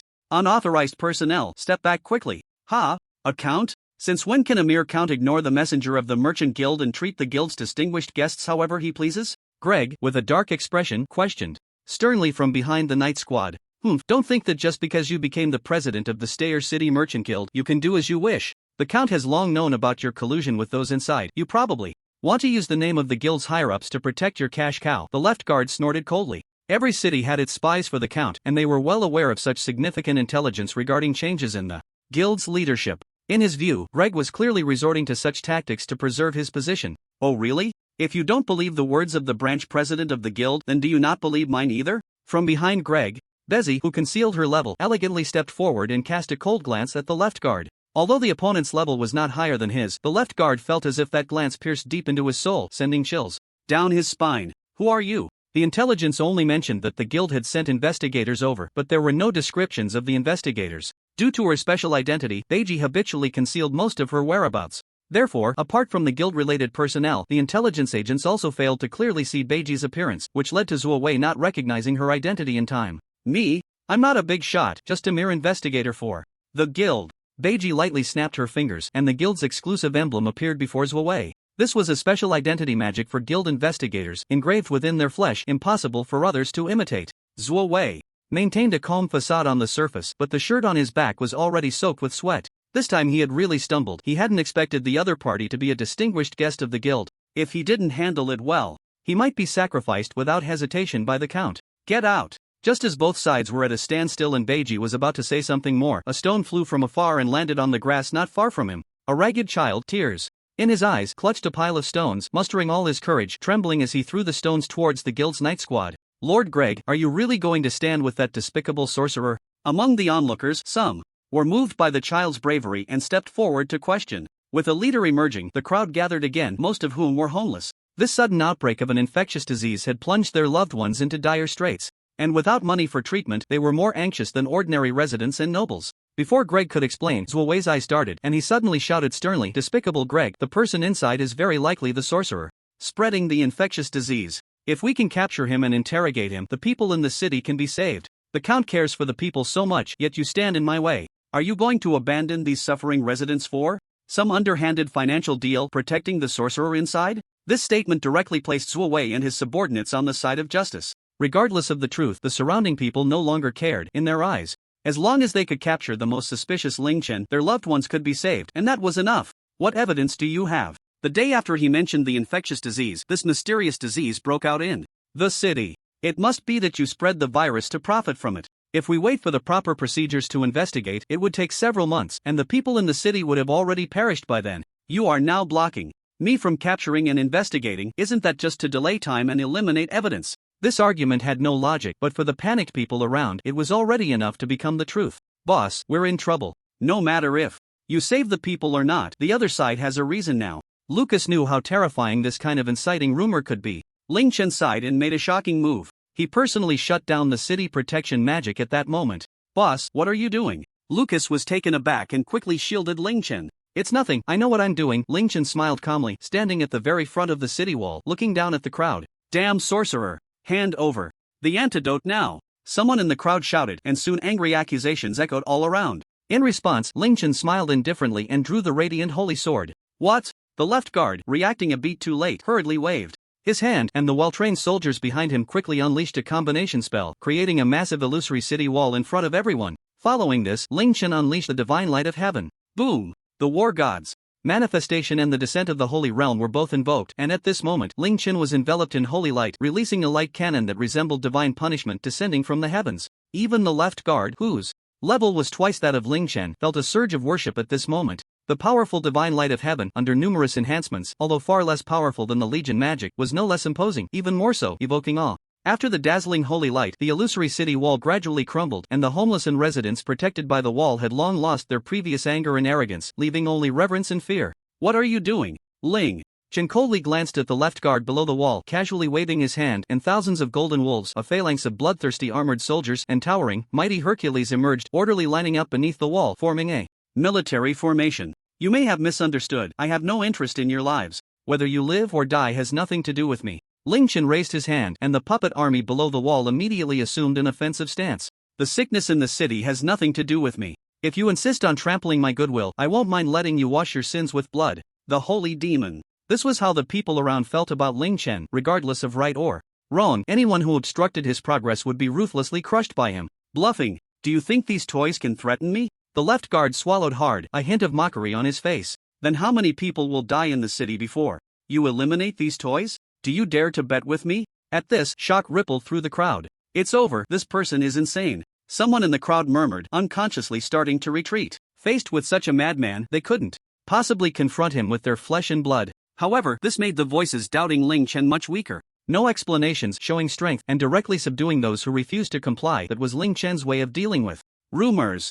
Boss, your reputation is going to hit rock bottom like this. Lucas didn't dare to show his face, standing with Ling Chen, fearing he would also be deemed a madman's accomplice. Why should I care about that? If I want to clear my name, I just need to cut off the benefits. If I gain nothing from this, then anyone with eyes can see I'm not involved. Ling Chen paused, looking at the crowd that was beginning to retreat not far away. If there are still busybodies trying to smear my name, then they are not innocent but my enemies. To deal with enemies, I naturally need to show strength to intimidate, even to eradicate them completely. Now the left guard was indeed in a dilemma. Even if he insisted that Ling Chen was the culprit spreading the plague, he didn't dare to gamble with the lives of the people in the city, forcing a confrontation with this madman. As he said, in a direct confrontation, the left guard was confident of victory. But this was in the city where the opponent had many puppets and their levels were not low. Once they entered the urban area, it would be a massacre. He naturally didn't care about the lives of the lowly, but if there were too many casualties, the Kebelong Empire would definitely hold him accountable. At that time, not only would the lord of this city be questioned, but the earl leading the troops within the city would also be held responsible.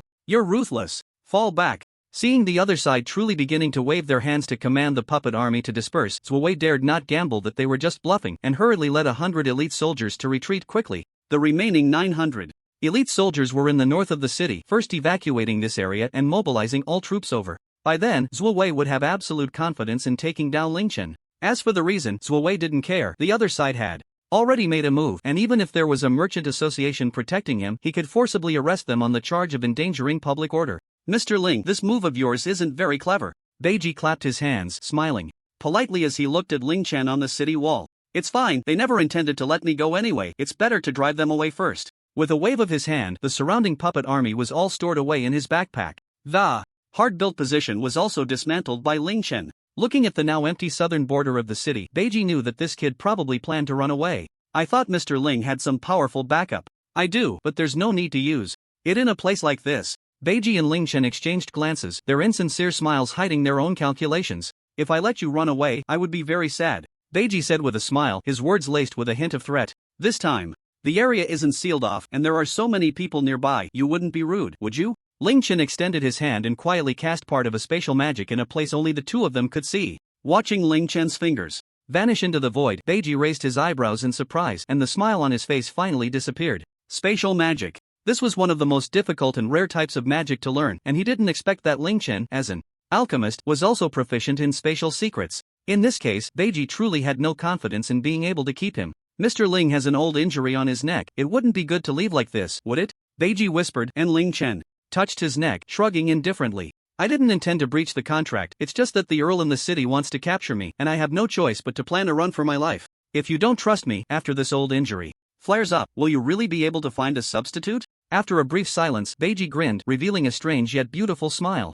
You're the first to dare to threaten me, Mr. Ling. I will personally resolve the misunderstanding. With the earl, you should continue to recuperate here. This was Ling Chen's true purpose. Beiji's hidden power and influence were far more than just an ordinary investigator. If he wanted to drag him into the water, he had to be ruthless. If things hadn't been stirred up to this extent, he wouldn't want to provoke this mysterious and powerful necromancer. Then I will respectfully comply. After smiling and sending off Beiji, who kept that strange smile on his face, Ling Chen finally breathed a slight sigh of relief when the city's protective magic was reopened. Mr. Ling, I truly admire your courage. Greg patted Ling Chen on the back, only to find that the shirt on his back was already soaked with sweat. It turns out you get nervous too. Of course, I'm human. Wouldn't you be scared? Ling Chen shot Greg a glance and immediately changed out of his soaked clothes. If Beiji really didn't intend to help with the curse on his neck, he would have to resort to his last means, quietly taking out the genuine holy blood gem to persuade Beiji to lend a hand. There shouldn't be any problems on the count of the count, but how do you plan to explain things to the residents?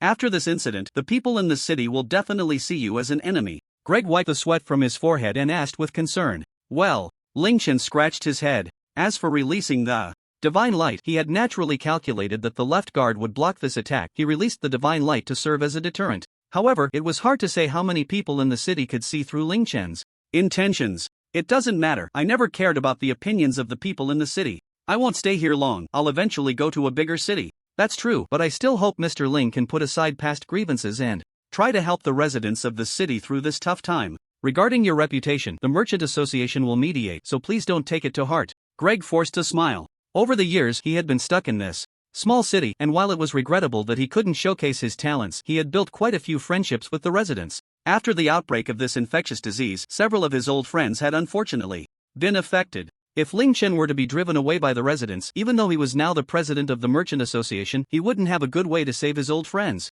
Don't worry, I won't get angry over such a trivial matter. At this point, Ling Chen paused and said firmly, but you must spread the word that if anyone continues to spread rumors that I am the mastermind behind this, I will absolutely not save those people.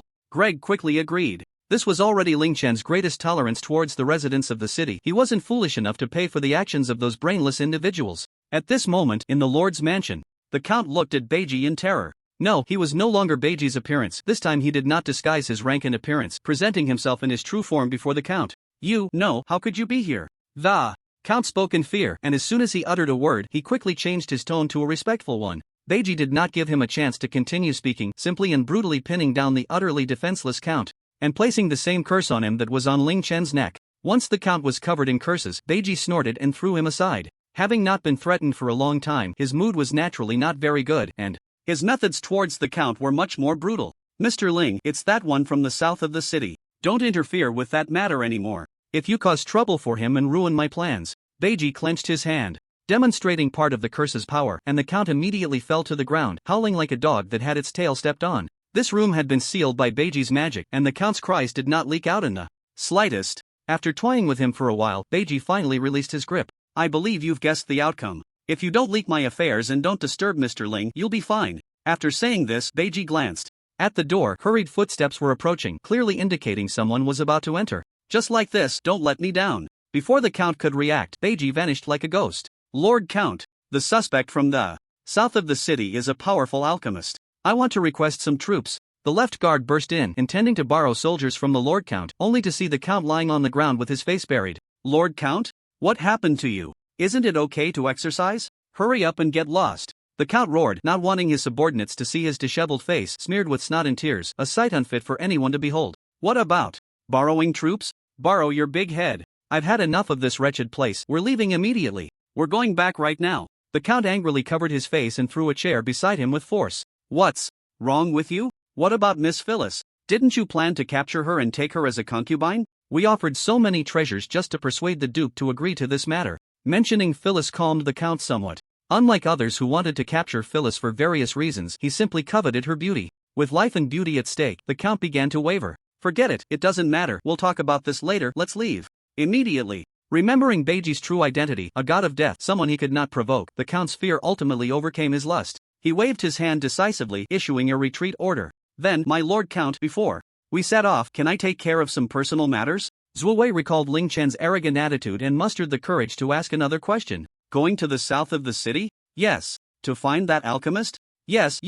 You can't wait for me to die, can you? Don't touch him. Absolutely do not touch him. Let's go. Zhuo Wei was startled by the sword thrown at him by the Count and hurriedly left the room. Damn it, could it be that kid? Really has some big shot behind him? Zhuo Wei was filled with doubts but dared not ask further. The residents who had followed Zhuo Wei into the city, expecting the Count to personally lead an army against the evil bandits, were met with the sight of the 1,000-strong army in disarray as they fled. It's over, we've been abandoned. Could it be that the Count is also afraid of that demon? Don't talk nonsense. The Merchant Association has stated that they are willing to guarantee that the people in the south of the city are unrelated to the infectious disease. Yeah, the Merchant Association is even distributing supplies for free to ensure our livelihood. What do you know? There must be a conspiracy behind this. With the Count's hasty retreat less than half a day after entering the city, various opinions and viewpoints surged in the already crisis-stricken city of Staya. However, the Merchant Association was indeed powerful. Under their manipulation, the residents of the city, while maintaining a cold attitude towards Ling Chen, gradually began to believe that he should have nothing to do with the matter, except for a few people. Damn it, why did the Count withdraw his troops? The secretary paced angrily in the Lord's mansion, his reputation among the public plummeting due to the firestorm incident. What do we do now? A soldier beside him asked worriedly. What else can we do? The secretary said helplessly, spreading his hands. Let's go find the Lord. It's really something. He actually disappeared at such a critical time. How is the situation in the city? 2 days later, Ling Chen stood within the barrier, wiping the sweat from his forehead, and asked Greg, who had come to exchange information. Not optimistic, Greg replied with a serious expression. The Black Death has infected nearly 80% of the ordinary residents in the city, and many are starting to deteriorate. Is there still no news from the Lord of the city? Ling Chen frowned and asked. None. It seems he has vanished without a trace. According to the timeline, Mr. Ling, the last time the Lord was seen was when you were handling matters at that remote inn. What did the innkeeper say? The person who rented the room was a small, thin man with his face covered. He doesn't know what the man discussed with anyone. However, according to the innkeeper, that room wasn't rented just that day. It had been booked half a month ago, and the thin man specifically requested that the innkeeper not disturb him. Greg flipped through his notebook, confirming that his information was correct. A week ago. Ling Chen recalled the bits of information that Beiji had revealed, seriously pondering the connections. Old my, did your wife encounter anything strange before she got infected? Strange things? Old my thought for a moment and hesitantly replied, there was one peculiar good thing. Let's hear it. This was 10 days ago. After we finished begging outside, we passed through a secluded alley. In the alley, we ran into the 7th prince, who was out incognito. We immediately stepped aside to let him and his guards pass. Just as the 7th prince walked in front of us, someone upstairs, not paying attention, poured a bucket of water down, splashing the 7th prince and my wife, who was standing nearby, all over with dirty water. What kind of good thing is that? Greg looked at Old My in confusion, and although Old My couldn't see, he sensed Greg's bewilderment. The good thing came after that. The careless man upstairs was so scared that he cried and begged for mercy. The 7th prince didn't hold it against him and even gave us some coins, telling my wife to buy a new dress. We were so happy at the time. You're bringing this up. Lucas shook his head in disappointment, but Ling Chen began to think deeply. Did your wife start feeling unwell after that? Yes. At first, I thought it was because of the water that made her catch a cold. It wasn't until she started coughing up blood that I took her to see a doctor and a priest, but they couldn't provide any effective treatment. Ling Chen nodded and looked at Greg beside him. Greg, how long has it been since the 7th prince returned to the capital? If he used the teleportation array, he should be entering the city about now. This is a bit troublesome. Do you have acquaintances in the capital who can quickly gather information about the 7th prince and the situation in the city? I do, but what does this have to do with the 7th prince? Greg felt dizzy, and Ling Chen didn't continue to explain, only urging him to hurry and take action. President, good news. That medicine. Where did the president go? Just as Greg left, the apothecary excitedly rushed to the supply cart of the guild, searching for the president's whereabouts. He went to handle something. What about that medicine? Ling Chen stopped the apothecary, who was excitedly pointing at Mrs. Mai, who was quarantined not far away. The medicine is working. The patient's vital signs have improved, and there are signs of awakening. Hearing this, Old Mai couldn't sit still, grabbing the talking apothecary and urgently requesting to be taken to his wife. Is this medicine effective? Ling Chen did not follow. Over the past 2 days, he had tried hundreds of different herbal combinations. If it weren't for the universal medicine that could eliminate the adverse effects of the drugs, this crazy method of testing would have already exhausted the weak lady Mai to death. From the medical department, your medicine has had an effect, number 0134. For details, ask Pandora. By the way, remember to research alternative herbs. My stock is running low. After giving a simple order, Ling Chen opened his backpack. The herbs used in the prescription for number 0134 were too rare. In cases where one dose couldn't eradicate the illness, using a large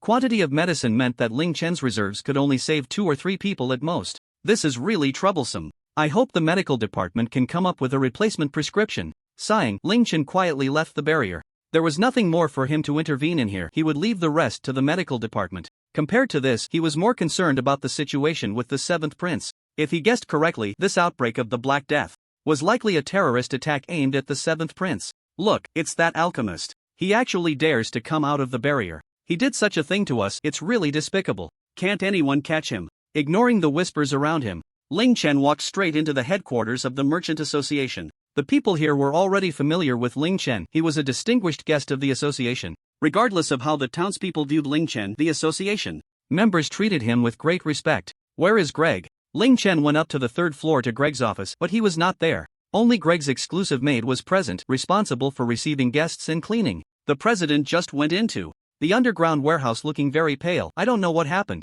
Greg had a secret room in the underground warehouse, a matter known only to him and Ling Chen. This secret room was hidden in the innermost part, designated by Greg as Ling Chen's exclusive storage space, facilitating their secret meetings and transactions. That's fine, I'll find him myself. Thank you. After bidding farewell to the maid in the office, Ling Chen did not take the normal route but turned and entered the VIP room. Greg could use patrols and other excuses to enter the underground warehouse, but as an outsider, Ling Chen frequently entering would easily raise suspicions. Using the teleportation array in the VIP room, Ling Chen directly teleported into the secret room of the underground warehouse. This teleportation array could only be used by him and Greg, so there was no worry about being seen by others.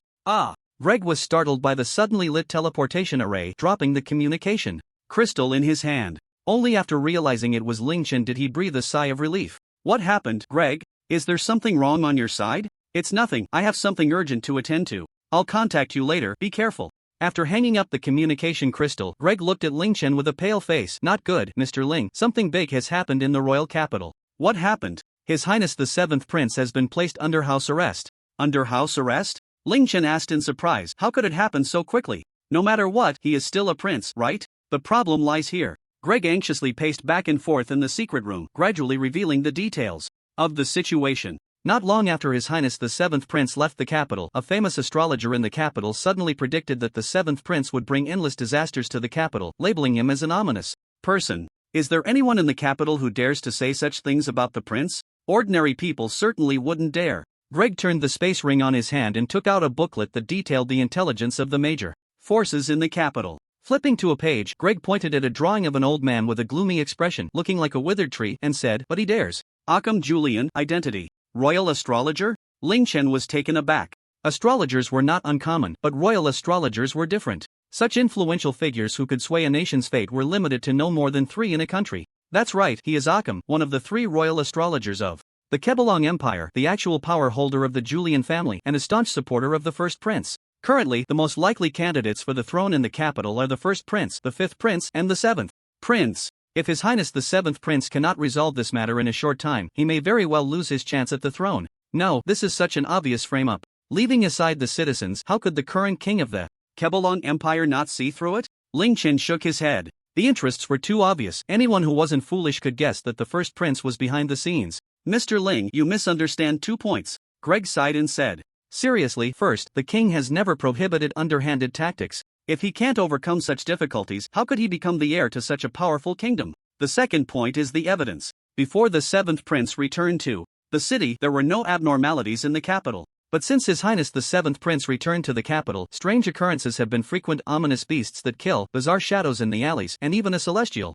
phenomenon. All of these match Occam's predictions perfectly. These are just the appetizers. What truly led to the public outcry against the 7th Prince was the outbreak of a large-scale strange illness in the city. Could it be? That's right, Greg nodded affirmatively. It's the Black Death that is currently ravaging this city of Stya. Ling Chen gasped. The capital was not like Stya. The population in the city had already surpassed 10 million, not to mention the endless stream of merchant caravans and travelers. If the Black Death broke out in such a place, the number of affected civilians would likely skyrocket to a terrifying figure. Is the mastermind insane? Ling Chen pondered, then suddenly questioned, wait, how can we be sure that His Highness the 7th Prince is the source of the infection? Aside from Occam's prediction, symptoms identical to the illness had already appeared among the 7th Prince's troops before they entered the capital. This was disclosed by the intelligence team of the first prince. Whether or not His Highness the 7th Prince is the source of the infection, this disease was brought by him, and that is indisputable. Greg sighed. This was already a blatant scheme. Anyone with eyes could see that the first prince was definitely behind it. But the disease was brought by the 7th prince, and without evidence of the first prince being the mastermind, the public would only vent their anger on the 7th prince. This was the most vicious aspect of this scheme. What does the capital plan to do about this matter? Ling Chen asked the most critical question. While it was regrettable that His Highness the 7th Prince was framed, he had only met him once and was not in a position to pledge loyalty or service to him. He was worried that the situation would develop in the worst possible direction. The Crown Prince's troops reacted extremely quickly. On the first day of the outbreak of the Black Death, they rounded up all the infected and drove them outside the capital, isolating suspected cases as well. According to the intelligence I just received, the Crown Prince seems to plan to execute all the infected and burn them to prevent the Black Death from spreading further. So he really took that approach? Ling Chen forced a bitter smile and asked, the Crown Prince should have sent someone. Over here by now, right? That's right, a 10,000-strong army is on its way. On the surface, we will be under lockdown until all the sick in the city are dead before we can leave. On the surface? Ling Chen keenly caught the contradiction. In the other person's words. Greg nodded, his expression darkening as he said, in reality, the Crown Prince has already issued a kill order, intending to eliminate everyone in this city. To prevent anyone from leaking information? Ling Chen guessed the other person's thoughts. The disappearance of an entire city was indeed terrifying, but as long as the news didn't leak out, it could be publicly announced that a contagious disease had killed everyone in the city.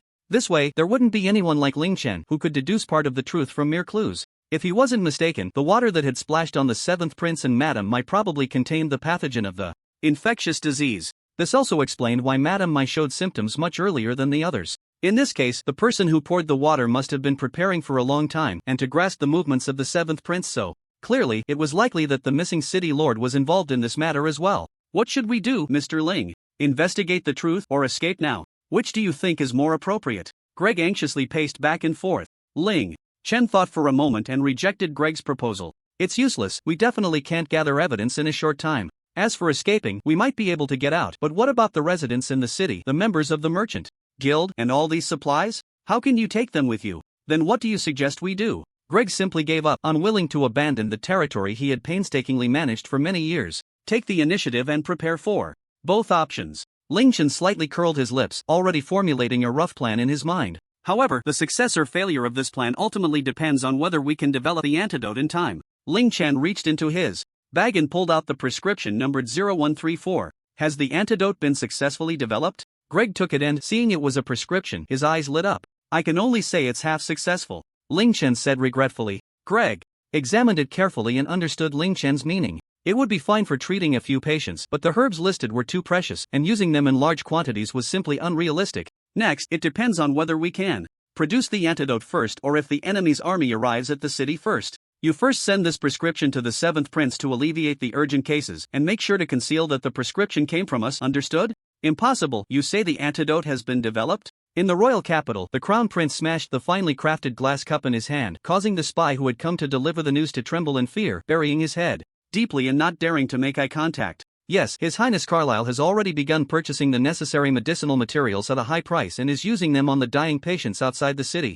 How effective is it? The crown prince glared at the spy through gritted teeth. The spy hesitated for a moment before answering truthfully, very effective. The originally expected death toll outside the city after reassessment may now be less than 100. Less than 100 casualties could not shake the foundation of the 7th prince. The crown prince forcibly suppressed the anger rising in his heart, trying to calm his emotions. The curse of misfortune has only been released for how long? The outbreak in the city has only lasted 3 days, and yet an antidote has already been developed? The apothecaries in the city are all under my control. He shouldn't have had the conditions to develop an antidote. Where did the prescription leak from? From the shadow behind the crown prince's chair, Alchemy, dressed in a white robe, slowly stepped forward and asked calmly. Well, we captured the most suspicious informant of His Highness Carlyle, but he had already hidden deadly poison in his teeth, so useless. The crown prince's veins bulged as he crushed the armrest of the mahogany chair with sheer force. The splintered wood flew towards the spy, causing him to retreat a few more steps in fright. In the royal capital, His Highness Carlyle definitely does not have the conditions to develop an antidote.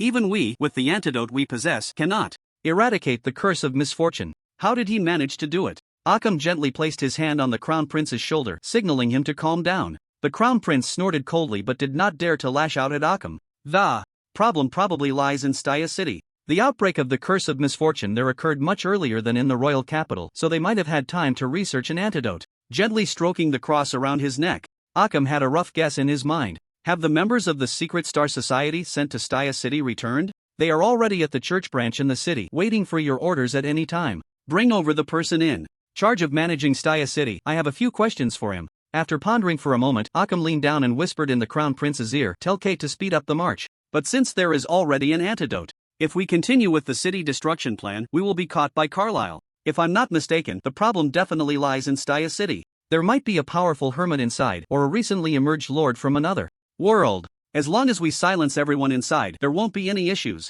What about the antidote? The medicinal materials they purchased are all particularly rare and precious herbs, which cannot be used in large quantities.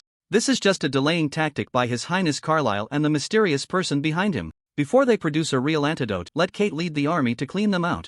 Alchemy's words carried a cold killing intent, devoid of any warmth. The Crown Prince obediently nodded, but a flicker of resentment flashed in his lowered eyes. In Staya City. Urgent report, urgent report. A messenger hurriedly ran into the Merchant Guild and directly burst into the president's office on the 3rd floor. What is it? Ling Chen, who was discussing the city's defense layout with Greg, cautiously blocked the map on the table and frowned as he asked. The army from the royal capital has activated a large-scale teleportation magic. At this rate, they will arrive outside the city by tomorrow morning. So soon? Have you confirmed who is leading them? Greg spread out a new map and began marking it. It's Captain Kate. That arrogant fool? He must be trying to take credit for himself. Greg cursed inwardly, thinking that if it were anyone else, there might still be room for negotiation, or at least a chance to delay things. But Kate was definitely not an option. She was notorious for her obsession with power, intent only on climbing higher, and would not hesitate to take action even for something as morally reprehensible as destroying a city. It's fine, you can go out first. Also, let the secretary at the Lord's Mansion know that Staya City will be managed by Greg and me for now. Ling Chen took out the emerald ring that the 7th prince had given him and handed it to the messenger. If the secretary is unwilling, give him this ring and say it's the 7th prince's intention. He can personally complain to the 7th prince. After the messenger left, Greg asked uneasily, Mr. Ling, is this really okay? What do you mean? His Highness the 7th Prince has never said anything about handing over command of Staya City to us. The 7th Prince is currently under tight surveillance, and any means of communication will be monitored. We can't contact him at all. Precisely because of that, we must do this. Ling Chen turned around and continued to observe the terrain around Staya City on the map. Such a scale of surveillance cannot last long. The eldest prince must be getting anxious. The other side has ordered Kate to speed up the march, so they must have guessed that the problem lies in Staya City. Once the army arrives tomorrow, there will be no room for negotiation. In this situation, we must first stabilize the internal situation. We must seize military power to prevent any upheaval within the city. Once we develop the antidote afterward, the crisis will naturally be resolved, and the rest can be left to the 7th prince. But the troops in the city, along with the 10,000 soldiers led by Kate, are not on the same level in terms of combat power and numbers. Once a battle breaks out, they will likely fall into chaos and be of no use at all, Greg said gloomily. It's fine, we don't need them on the front lines. Next, I need you to make a trip to the military camp and tell those soldiers that if they want to survive and don't want to go to the front lines, they need to work hard tonight. Without soldiers, Mr. Ling, how can you contend with Kate's army? Greg looked at Ling Chen in surprise, wondering if he was overly fatigued and not thinking clearly. Mr. Ling must be planning to showcase his miraculous alchemy. Beiji suddenly appeared in the office, startling both of them. Mr. Beiji, could you please give a heads up before you appear next time? It's not good for the heart. Ling Chen shot him a glance. Beiji smiled and took out the now dull pseudo-crystal. The effect is even better than I imagined. Mr. Ling, please give me the remaining 2. Our cooperation is officially established. Since we are allies now, can't Mr. Beiji lend a hand to help solve some problems? Ling Chen took out the 2 prepared pseudo-crystals and tested Beiji's attitude. If Mr. Ling hopes for that, I would certainly be willing to help. To his surprise, Beiji did not refuse. He had initially advised Ling Chen not to meddle in others' affairs, yet now he was willing to take action, which caught Ling Chen off guard. As long as you are willing to provide a few rare gems or corresponding pseudo-crystals, I will be at your service. Beiji listed several types of precious gems, some even rarer than the Holy Blood Gem, which Ling Chen, who had access to S-class mines, had not been able to excavate. This made him smile wryly. Forget it, just say if you can't do it, why make it difficult for me? Ling Chen waved his hands repeatedly. He couldn't even take out the pseudo-crystals for these gems, or he would surely be captured by some mysterious organization and turned into a ruthless mining machine. Beiji clearly had no expectations that Ling Chen could produce these gems, shrugged his shoulders, and sat down in the corner of the room, planning to see how Ling Chen would handle this crisis. Mr. Ling, you aren't really planning to send your puppet into battle, are you? Greg asked hesitantly. Is there a problem? Unable to do anything about Beiji, Ling Chen chose to ignore him and continued to draw circles on the map. Mr. Ling, your alchemy is indeed miraculous, and the puppets you create are far more powerful than those I've seen from other alchemists. Greg reached out to stop Ling Chen's movements and said seriously, but unfortunately, not high enough level, right? Ling Chen seemed to see through Greg's thoughts and preempted what he was about to say. Who told you that combat only has one form of direct confrontation? Ling Chen grinned, and for some reason, Greg suddenly felt a chill run down his spine, as if he were being watched by a hidden wolf in the darkness, waiting to hunt its prey. Tell those soldiers to dig up all the areas I've marked. 2 meters deep and 1 meter wide, and they must be quick. Is this your strategy? Beiji's eyes showed deep disappointment. This kind of trap wouldn't fool even an 8-year-old. You underestimate the elite soldiers of the Kebelon Kingdom. I'm not underestimating them. Ling Chen's eyes revealed a hint of nostalgia, and Beiji raised an eyebrow slightly, as if he were recalling a war. Just wait and see. Without further explanation, Ling Chen dismissed Greg. These seemingly trap-like deep pits were arranged right in front of the west city gate, the direction from which the Imperial army was approaching, and also the most magnificent main gate of Styre City. Ling Chen had already inquired about Captain Kate's character from Greg. Although cautious, he was power-hungry. The city's defensive layout and troop numbers had surely been thoroughly investigated. This was Kate's first time leading such a large army, and it was the best opportunity to showcase himself in front of the Crown Prince. He would definitely want to enter through the main gate and stage a crushing victory. Of course, if Kate planned to enter through another gate, the large-scale movement of troops would not escape his notice, and he could then implement a backup plan with greater losses. Xiao Shuang, please fly up into the clouds to observe the surroundings and avoid any surprise attacks from the enemy. Summoning Xiao Shuang, Daisy's eyes lit up as he looked at the rare dragon girl with great interest. Xiao Shuang simply responded but did not immediately take a step. What's wrong? Ling Chen asked in confusion. This was the first time Xiao Shuang had not executed an order immediately, and he wondered if he had not explained the current situation clearly. There's one condition, please don't keep me locked up for so long next time. Xiao Shuang said lightly, with a hint of resentment in her brows. Ling Chen suddenly felt awkward. Recently, with Hercules and Pandora around, the opportunities to use Xiao Shuang had significantly decreased. It wasn't that she was useless, it was just that she wasn't a puppet, and Ling Chen was somewhat worried about her safety. The recent battles have been too dangerous, and I've unintentionally neglected you. I'll remember this. I'm sorry. Ling Chen quickly clasped his hands together and sincerely apologized. Xiao Shuang shot him a slightly resentful glance before finally flapping her wings and flying away. Mr. Ling is indeed impressive, able to keep a young dragon that has transformed into human form as a pet. If this gets out, I don't know how many nobles will be envious to the point of turning green with jealousy. You're joking. Ling Chen didn't want to elaborate on this matter and continued to focus on the city defense command. During this time, the city's defense measures had basically been perfected, and the residents had become accustomed to the supply carts rushing through the streets. Many residents had attempted to leave Styre City as the ominous atmosphere was palpable. It was clear to anyone with sense, especially after the mysterious disappearance of the city lord, and the command was taken over by the mysterious alchemist whom the residents despised, which caused considerable concern. Not only had the teleportation arrays leading to other cities been sabotaged by the mysterious figure, but even those who tried to walk to the nearest city were chased back by fully armed soldiers, as if the residents of Styre City had become embodiments of disaster. The weather is about to change.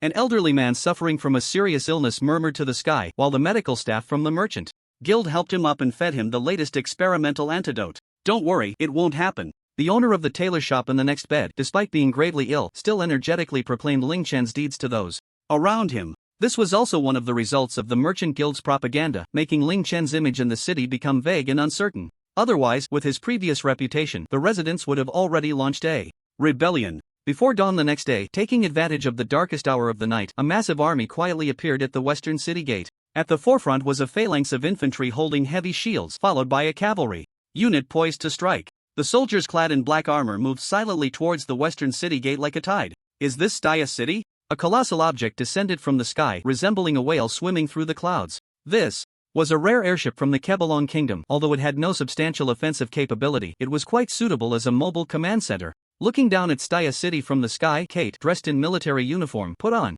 white gloves, enjoying the perspective of a god overlooking the mortal realm. Lord Kate, should we immediately order the cavalry to attack? The adjutant behind him, holding a communication crystal, asked respectfully. Not yet. Let's wait until dawn to assess the situation on the ground. Kate waved his hand. Caution was one reason, but on the other hand, he relished the feeling of being above others. Leading an army from such a precious airship was a rare opportunity. Are they coming? Taking advantage of the night, Ling Chen climbed up the western city wall, watching the airship hidden among the clouds. Both sides refrained from launching an attack first, quietly waiting for dawn. As the first rays of dawn appeared, the full view of Styre City unfolded before Kate. Clever little one. From high above, the ground in front of the west city gate was laid bare. The grass merely concealed the traces of traps, clearly the last struggles of those inside the city. Relying solely on traps, not even daring to send out soldiers? How boring. Kate glanced around and locked eyes with Ling Chen on the west city gate. Very well, let's crush through. Kate took the amplification device handed to her by her aide behind her. All troops, listen up. Prepare for area magic. A light blue defensive magic lit up over Styre City, enveloping the entire city. Target the ground in front of the west city gate. With a wave of her hand, beams of light rained down, ruthlessly bombarding the ground. This move was to clear away the traps beneath the surface. No matter how powerful the traps laid before, they would be reduced to rubble under this area magic. Cavalry, charge! As the west city gate opened, waves of heavily armored soldiers surged out from within. Kate sneered, and without waiting for the smoke of battle to clear, ordered the cavalry to lead the way. Lord Kate, the traps! Her aide quickly reminded her in a low voice. Kate snorted and lowered the amplifier. What are you afraid of? The magic just now was to clear the traps. Even if the ground isn't perfectly smooth from the bombardment, do you think the royal capital's cavalry can't charge because of that? While the enemy opens their shield and lets their soldiers out, we let the most mobile cavalry charge in, and this battle will already be in our favor. Lord Kate is wise. The aide still had concerns but dared not continue to argue. The well-trained cavalry quickly plunged into the thick smoke. The uneven ground and the obscuring smoke did not halt their advance, as expected of the royal capital's cavalry. On the city wall, Ling Chen, observing the battlefield through the small frost hidden in the sky, accurately grasped the movements of the cavalry. Unfortunately, this was all within my expectations. Ling Chen extended his hand, palm facing the airship in the sky, then clenched it fiercely. Attack! From the ground, countless steel hands suddenly emerged, violently grabbing hold of the cavalry's horses. Enemy attack! The captain leading the cavalry reacted the quickest. At the moment his horse was pulled down, he leaped up, simultaneously driving his spear into the ground. Ha! The expected screams did not come. In the moment the cavalry captain was stunned, tiny metal fragments burst forth from the ground, wrapping around his arm. What is that? Kate frowned, watching the cavalry in disarray on the ground and the armored arms waving about. Report! The cavalry reports unknown enemies buried underground. Most of the horses have been tripped, causing some casualties. A scout hurriedly reported the news. From the cavalry. Enemies hidden underground? Soldiers who used earth magic to conceal themselves in advance? Kate furrowed her brow, not expecting the enemy to play this card. Courageous indeed. Infantry, move forward and crush through. The remaining cavalry in the thick fog quickly scattered, abandoning their horses to make way for the steadily advancing infantry phalanx. The infantry, clad in heavy armor and wielding large shields, moved at a very slow pace, but their formation was like a moving fortress, unbreakable. The armored hands that had emerged from the ground quickly retreated back below the surface. The infantry did not let their guard down, stabbing downwards with their spears wherever the armored hands had appeared. Earth magic could not move freely, so once the underground forces had blocked the cavalry, they would inevitably be wiped out by the infantry. This tactic of dragging the opponent's pace with one's life was something Kate never expected to encounter in such a small town, and naturally, she suffered a hidden loss. Report! The cavalry captain has sent back a message. The scout handed the communication crystal to Kate. What is it? The enemies underground have been eliminated. You should lead the remaining cavalry back to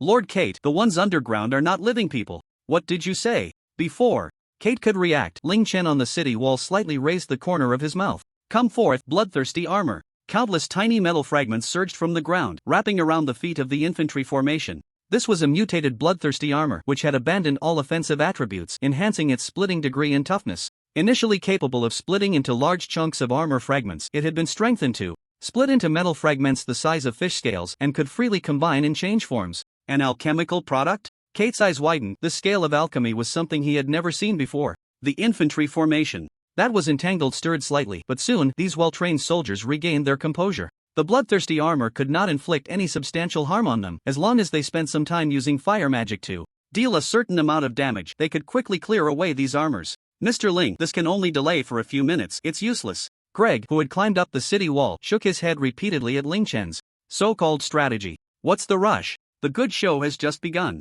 Ling Chen smiled slightly, waved his hand, and the soldiers prepared below collectively unleashed wind magic. Form up. Thinking the enemy had launched an attack, the infantry captain ignored the strange metal wrapping around his feet, shouted loudly, and raised the giant shield above his head. The infantry formation quickly combined their giant shields, and under the cover of the giant shield, the entire infantry formation became a veritable fortress. Ordinary magic could not break through the defense of the giant shield at all. A howling gale swept in, dispersing the thick smoke on the battlefield. In one breath, and the icy wind mixed with ice magic extinguished all the sparks of fire on the battlefield, leaving no place for new smoke to rise. What does this mean? A tense Kate breathed a sigh of relief. This strange combination of magic had no damage at all. Did the enemy expect to blow their people into a cold and unable to fight? Explode! Ling Chen waved his hand again, and new armored arms emerged from the ground. Each of these armored arms held a fist-sized crystal. With a slight exertion, the crystal turned into dust-like powder, scattering in all directions. Activate the formation. Without giving the enemy a chance to react, Ling Chen decisively ordered. And hidden in the underground space of the army, Hercules placed the magic stone at the center of the city defense magic formation. What is this? A powerful protective shield lit up, instantly enveloping the infantry formation. Trapped by the bloodthirsty armor, the gale rushed in through a deliberately opened gap in the protective shield, lifting the crystal powder and forming a milky white storm that concealed everything within the formation. What's going on? Infantry team, report immediately. Kate anxiously called out to the infantry team, looking at the milky white protective shield beneath her feet, which resembled a giant pudding. Report! There are currently no abnormalities. The response from the infantry captain came through the communication crystal, which relieved Kate. What's with this white mist? Can it be cleared? Report. It seems to be some kind of mineral powder, and there is currently no danger. What on earth is going on? Kate thought to herself, having intended to charge into the city but unexpectedly spending so much time just outside the city gate. It's likely that the enemy wants to take advantage of our lack of visibility to launch a surprise attack on the infantry inside. Lord Kate, please be cautious. The deputy, after some thought, believed he had seen through Ling Chen's intentions. Kate nodded and issued orders to the infantry captain. Maintain the defensive formation and do not move. If the strange metal on the ground poses no threat, then ignore it for now. Deploy the anti-magic barrier to prevent the enemy from launching a magical surprise attack. As long as the infantry formation deployed the anti-magic barrier, no matter how powerful the magical attack, its power would be reduced by more than half. Combined with the special material of the giant shield, even a large-scale siege magic would find it difficult to breach the infantry formation's defenses. Cavalry team, find a way to break through this barrier from the outside. If the defense is strong, I allow you to use the falling sky magic staff. Lord Kate, that's reserved for breaking through the city defense magic of Stya. Isn't that inappropriate? Stop talking nonsense. Our main force is trapped, with a full 6,000 infantry inside. The enemy is definitely trying to take advantage of our main force being trapped to attack other scattered soldiers. Can't you see that? Kate snorted coldly. In his view, the correct choice was to break the defense as quickly as possible and free the trapped infantry formation. Unfortunately, Ling Chen's target was never those scattered soldiers. From the very beginning, his goal was the enemy's trapped main force. Watch closely, Greg, this is my strategy. A hint of pity appeared in Ling Chen's eyes as he took out the Thunderbolt Demon Exterminating Bow from his backpack. Purple lightning coalesced into the shape of arrows, ignoring the city defense magic, and in an instant, shot into the barrier. The moment the lightning arrow made contact with the specially made giant shield of the infantry formation, it sparked, and before anyone could react, in just a moment, the entire milky white barrier transformed into a blazing red. Boom! The intense explosion shook Ling Chen's ears, even from far atop the city wall. Just before the explosion, the top of the protective shield was opened, and the powerful explosion generated a towering firestorm that surged directly upwards towards the airship. Deploy defenses. By the time Kate reacted, it was too late. The powerful shockwave, mixed with searing flames, slammed into the unprepared airship.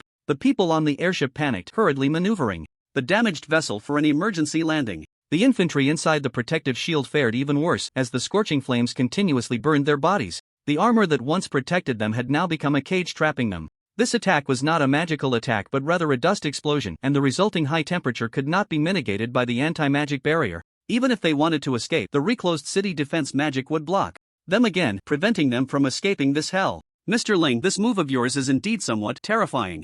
Swallowing the words unethical, Greg could tell, even without understanding the principle behind the explosion, that the seemingly indestructible defense of the infantry formation probably hadn't worked at all. You need to think clearly. They are attacking with the mindset of slaughtering the city. Do you really want me to grant them a merciful death? Ling Chen shot a glance at the other party but still summoned the Golden Wolf troops in advance. Keeping the main force of the enemy trapped in that furnace was indeed somewhat inhumane. Go end their suffering. A large number of Golden Wolves quickly rushed towards the distant battlefield, heading for the crimson cage filled with incessant screams. Once the Golden Wolf troops got closer, the underground Hercules finally lifted the city protection. Magic. Ah! Help! Ugh! A large number of soldiers, burned and jumping around, burst out from within, and the horrific scene made the residents in the city feel even more terrified of Ling Chen. Damn it! Charge! Break in! Directly and kill them all! The infantry captain, driven mad by the smoke, glared with red eyes and roared in anger. What awaited him was the gaping maw of the Golden Wolf. Bang! After the Golden Wolf bit down hard on the infantry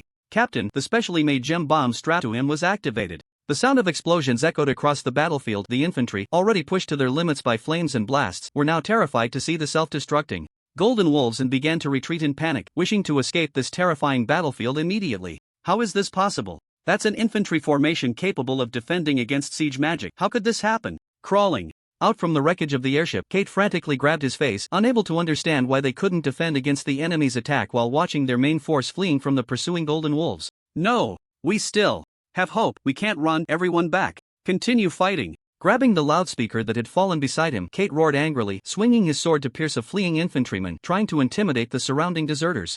This tactic proved effective. Many fleeing soldiers slowed their pace, and with the efforts of the remaining cavalry, the surviving troops gradually regrouped, showing a faint trend of rallying. Are you still planning to fight?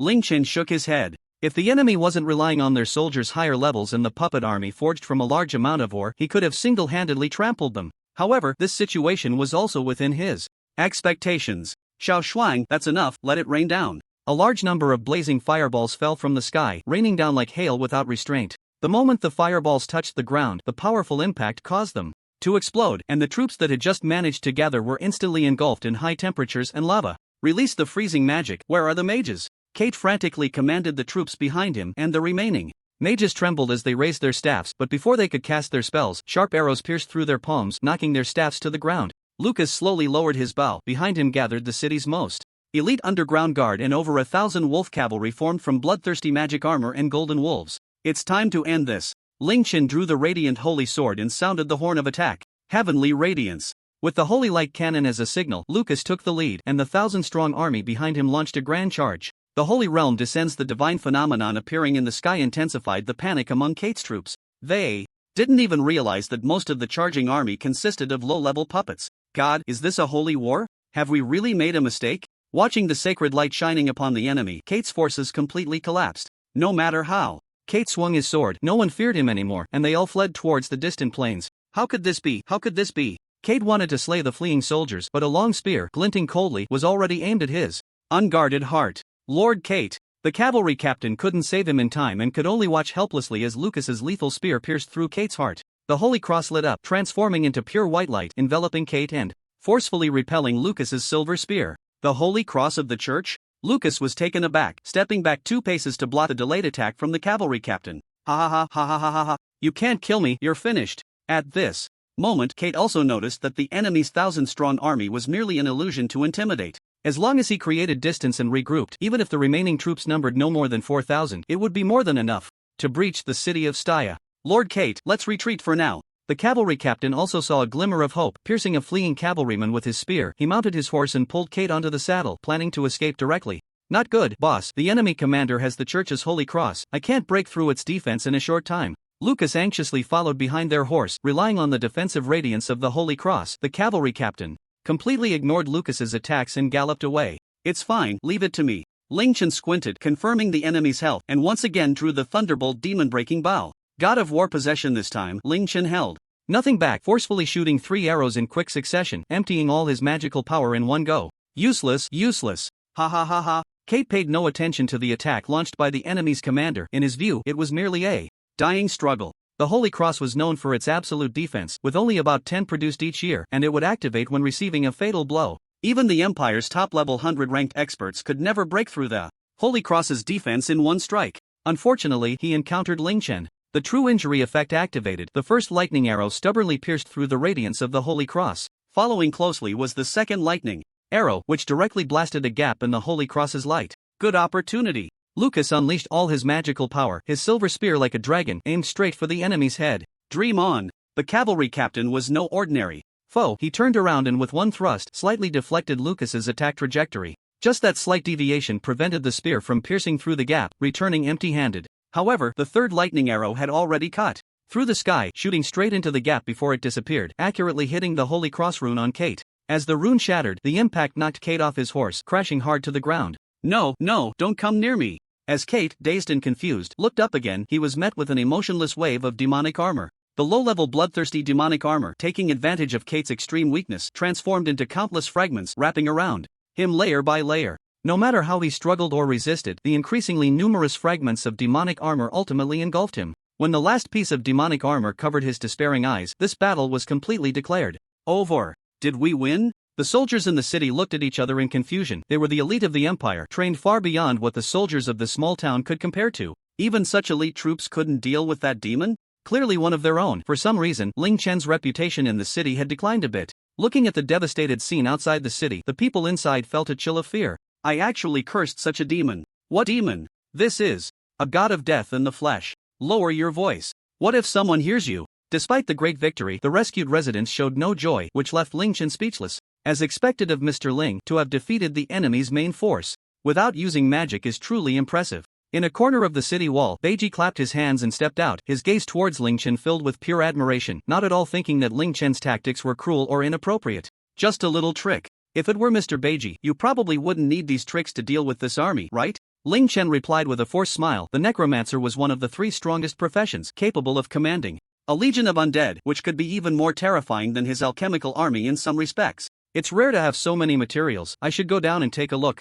Beiji did not answer this question. His gaze turned to the remaining fleeing soldiers and corpses on the battlefield. Consider it a favor owed to you. When I'm in a good mood, I'll help you solve a little trouble. Without waiting for Ling Chen to respond, Beiji pressed his hat down and elegantly jumped off the city wall. I don't have the power to refuse, do I? Ling Chen let out a bitter laugh, silently mourning for those fleeing soldiers for 2 seconds. Mr. Ling, is it alright to let those soldiers escape? What if they come back? Seeing Beiji walk away, Greg wiped the sweat from his forehead and cautiously asked, It's fine, the commander has already been captured. This is our bargaining chip. Ling Chen smiled and waved his hand, looking at the trembling soldiers below the city. Or do you plan to personally go down and encourage these soldiers to chase after the elite of the royal capital? Pursuing a desperate enemy could lead to a fight to the death, and his own small troops would surely perish for nothing. Greg understood this point as well, awkwardly smiling as he walked down the city wall to start organizing the guild members to comfort the citizens and handle the aftermath. Good news! Exhausted from descending the city wall, Ling Chen had not slept well for several days while rushing to create new puppets. At this moment, he just wanted to find a pillow quickly. What news? Rubbing his tired eyes, Ling Chen forced himself to focus on the rushing physician. The antidote for replacement has been developed. There are already patients who have successfully recovered, and the cost is very low, affordable for ordinary people. Got it, you can leave it to Pandora, she will handle it properly. Ling Chen forced a smile, having exhausted too much magical power and feeling his tired mind relax, he finally couldn't hold on any longer and collapsed. Lord Ling, the pharmacist was taken aback, and before he could rush forward to support him, a giant ice blue dragon descended from the sky, transforming into a petite girl who caught the falling Ling Chen steadily. It's Little Frost, I'll leave it to you from here. Ling Chen murmured before completely falling into a deep sleep. How could this happen? After nearly half a day of fleeing west, the remaining troops finally gathered together in scattered groups to discuss their next strategy. With the infantry captain dead, the warrior captain Kate captured, and the whereabouts of the adjutant unknown, the highest-ranking cavalry captain naturally took on the heavy responsibility of commanding the entire army. There were about 3,000 survivors, and if they turned back, with their current strength, it wasn't impossible to capture Staya City. But the cavalry captain knew very well that the previous battle had been a one-sided crushing defeat. This battle had left a significant psychological shadow on all the soldiers, especially the infantry trapped in hell. Even the fire for cooking rice could scare them now. The enemy's traps must have been mostly depleted, and those pursuing them were merely low-level puppets trying to appear intimidating. There was no need to worry about the enemy coming after them to finish them off. The cavalry captain decided to rest for a while on this grassland. Captain, the royal capital is urging us to report the latest battle situation. What should we do? The scout brought a flickering communication crystal, but the cavalry captain didn't even look at it and shot it to pieces. Don't worry about it, just explain later that we were too busy in battle to respond. At this moment, the cavalry captain was also feeling very chaotic. The crown prince had issued a kill order, and not a single person from Staya City could be left alive. Now, not only had they failed to capture the city, but they had also suffered heavy losses.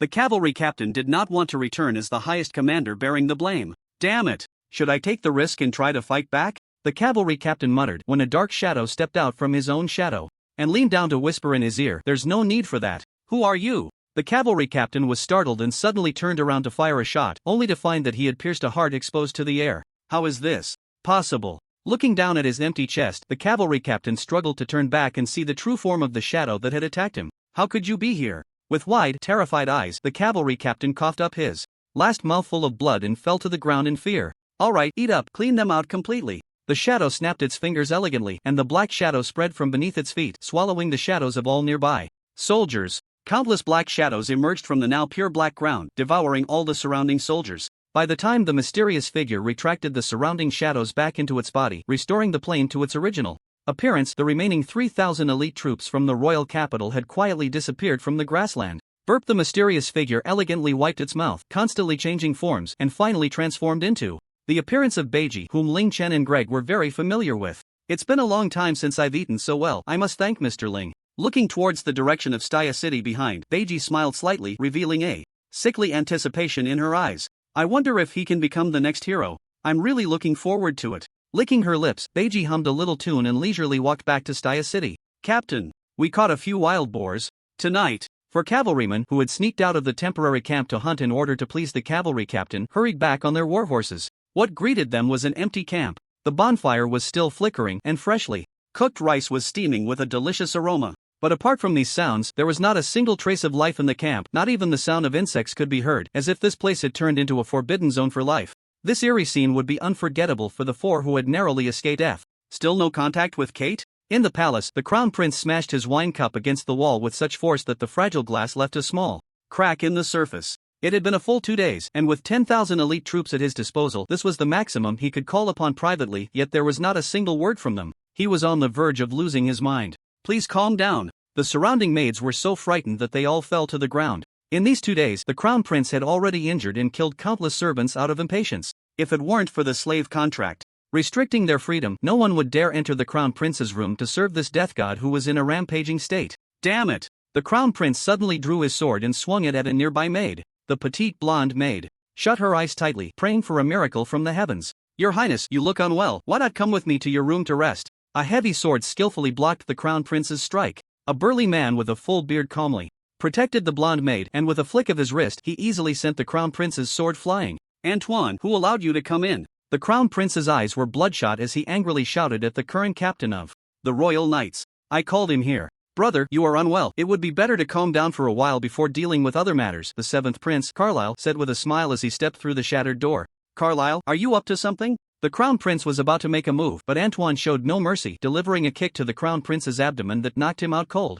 Antoine, can't you be a bit gentler? After all, he is my elder brother. Carlyle shook his head helplessly as he looked at the crown prince, who lay on the ground like a dead dog, frothing at the mouth. Anyway, His Majesty has already agreed to imprison the crown prince, so being a bit rough isn't a problem, Antoine said with a casual smile, spinning around to unleash a powerful wave of sword energy that sent flying all the hidden assassins lurking in the shadows, waiting to strike. Brother is still the same, always. Keeping these disgusting creatures around, Carlyle said disdainfully, covering his eyes as he surveyed the assassins whose masks had been blown off, revealing inhuman faces. Antoine, it's up to you now. Understood. That day, the residents of the capital who had received the antidote witnessed with their own eyes the once mighty crown prince being escorted to the dungeon by the royal knights, completely losing any chance of seizing power. Brother is really useless. I was counting on him to hold off the 7th brother for a while, but I overestimated him, the 5th prince said coldly as he stood atop a tower, watching Carlyle, who was receiving the blessings of the people not far away. It doesn't matter, I have already obtained the item. A figure in a black robe stood behind the door at the top of the tower, taking out a wooden box. Have you confirmed what's inside? I've confirmed it, there are no issues. Good. Thank you for your hard work. The 5th prince smiled and turned to walk into the open tower door. Then let's proceed with the plan. Understood. The figure in the black robe removed his hood, revealing the aged face of Alchemy. After the Battle of Staya ended, with the antidote formula delivered to the 7th prince and the 1st prince captured, this unexpected event was finally brought to a close. Naturally, Ling Chen inquired about the whereabouts of the soldiers who had escaped. To prevent them from making a desperate return, he not only set traps at the 4 city gates but also captured the enemy commander. Strangely, aside from 4 survivors who returned to the royal capital, the rest of the soldiers seemed to have vanished without a trace. There were no bodies left behind, nor any signs of battle. Mr. Beiji, this wouldn't be your doing, would it? Ling Chen asked, holding the report organized by Pandora. Looking at Beiji, who was expected to leave the Merchant Association today, with a half smile. Who knows? Beiji donned the black coat he had arrived in, looking at Ling Chen, who had come to see him off, with great interest. Mr. Ling, aren't you planning to join me in visiting the royal capital? There are many rare beasts there, you would surely return with a bountiful harvest. No, I prefer this small city. The royal capital is too large, I'm not used to staying there, Ling Chen replied with a smile, shaking his head. This was not his true sentiment. He had been out for nearly half a month, and if he didn't return soon, the next wave of magical beasts would attack his completely unupgraded base. Moreover, traveling to the royal capital with Eiji, he feared he might be quietly stripped clean along the way. He was resolutely unwilling to travel with such a dangerous person. What a pity. Then, Mr. Ling, I look forward to our next meeting, Beiji said elegantly as he turned and boarded the luxurious carriage prepared for him by the Merchant Association. It was only after he climbed the city wall and watched the carriage disappear from view that Ling Chen finally sighed in relief. In this battle of Staya, Ling Chen lost nearly 80% of the minerals in his backpack. Most of the damaged puppets could only be remade, and the amount of ore needed for repairs was astronomical. Fortunately, the harvest was also quite substantial. Boss, your level has risen too quickly, Lucas said, looking at Ling Chen, who had jumped from level 40 to 60, then glancing at his own 2-level increase, feeling somewhat disgruntled by the tenfold disparity. If you could kill a group of enemies 20 levels higher than you could level up just as fast, Ling Chen replied with a smile. This time, his puppet army had picked up quite a few spoils, killing many elite soldiers from the royal capital who were already on the brink of death, which caused his level to rocket up, especially with the dust explosion, since it was triggered by an arrow shot by Ling Chen. The system deemed this attack as initiated by him, thus the enemies who died in the explosion provided him with a hefty amount of experience points. Forget it, I don't want to go through that kind of battle again. If it weren't for the favorable timing, location, and people on our side, the 10,000 soldiers from the royal capital wouldn't be so easy to contend with, Lucas said, shaking his head repeatedly to dismiss the idea. He had no interest in fighting hordes of monsters and enemies just to level up. He preferred to continue enjoying life in this small city. That's true. You also contributed significantly in this battle. The 7th prince has already arranged for you to become the new lord of the city. How does it feel, my lord? Boss, please don't tease me. I still feel like I'm living in a dream, Lucas said with a bitter smile. This position was originally meant for Ling Chen. If it weren't for his firm stance, the 7th prince wouldn't have bestowed such a great benefit upon him. Don't go dreaming every day and fishing in troubled waters. I'm counting on us to collaborate for a win-win situation and build a beautiful city, Ling Chen joked, smiling. Now, within Staya City, although the residents' evaluations of him were not very good, both the president of the Merchant Association and the lord of the city were already his people. He had already planned to develop this city into a cooperative city outside his territory. To this end, he specifically left behind 2 newly crafted Pandoras to assist Lucas and Greg with their daily office work, while also facilitating information exchange among the 3. The confidentiality of the communication crystal is poor and can easily be eavesdropped on. The specially crafted communication magic array cannot be moved at will and is easily monitored. With Pandora, a humanoid computer-like autonomous puppet, the confidentiality of their communications is ensured, and the other 2 are also happy to be freed from tedious official duties, gaining more personal time. To avoid drawing attention from others, Ling Chen altered the appearance of these 2 Pandoras. Such customized items are rare, and without a uniform appearance, ordinary people would not be able to tell that Pandora is a puppet and not a living person. Master, we have received information from Mr. Greg. The design blueprints and materials for the teleportation array you needed are ready and have been placed on the ship. The 0 Pandora suddenly spoke, interrupting Ling Chen's conversation with Lucas. That was quick.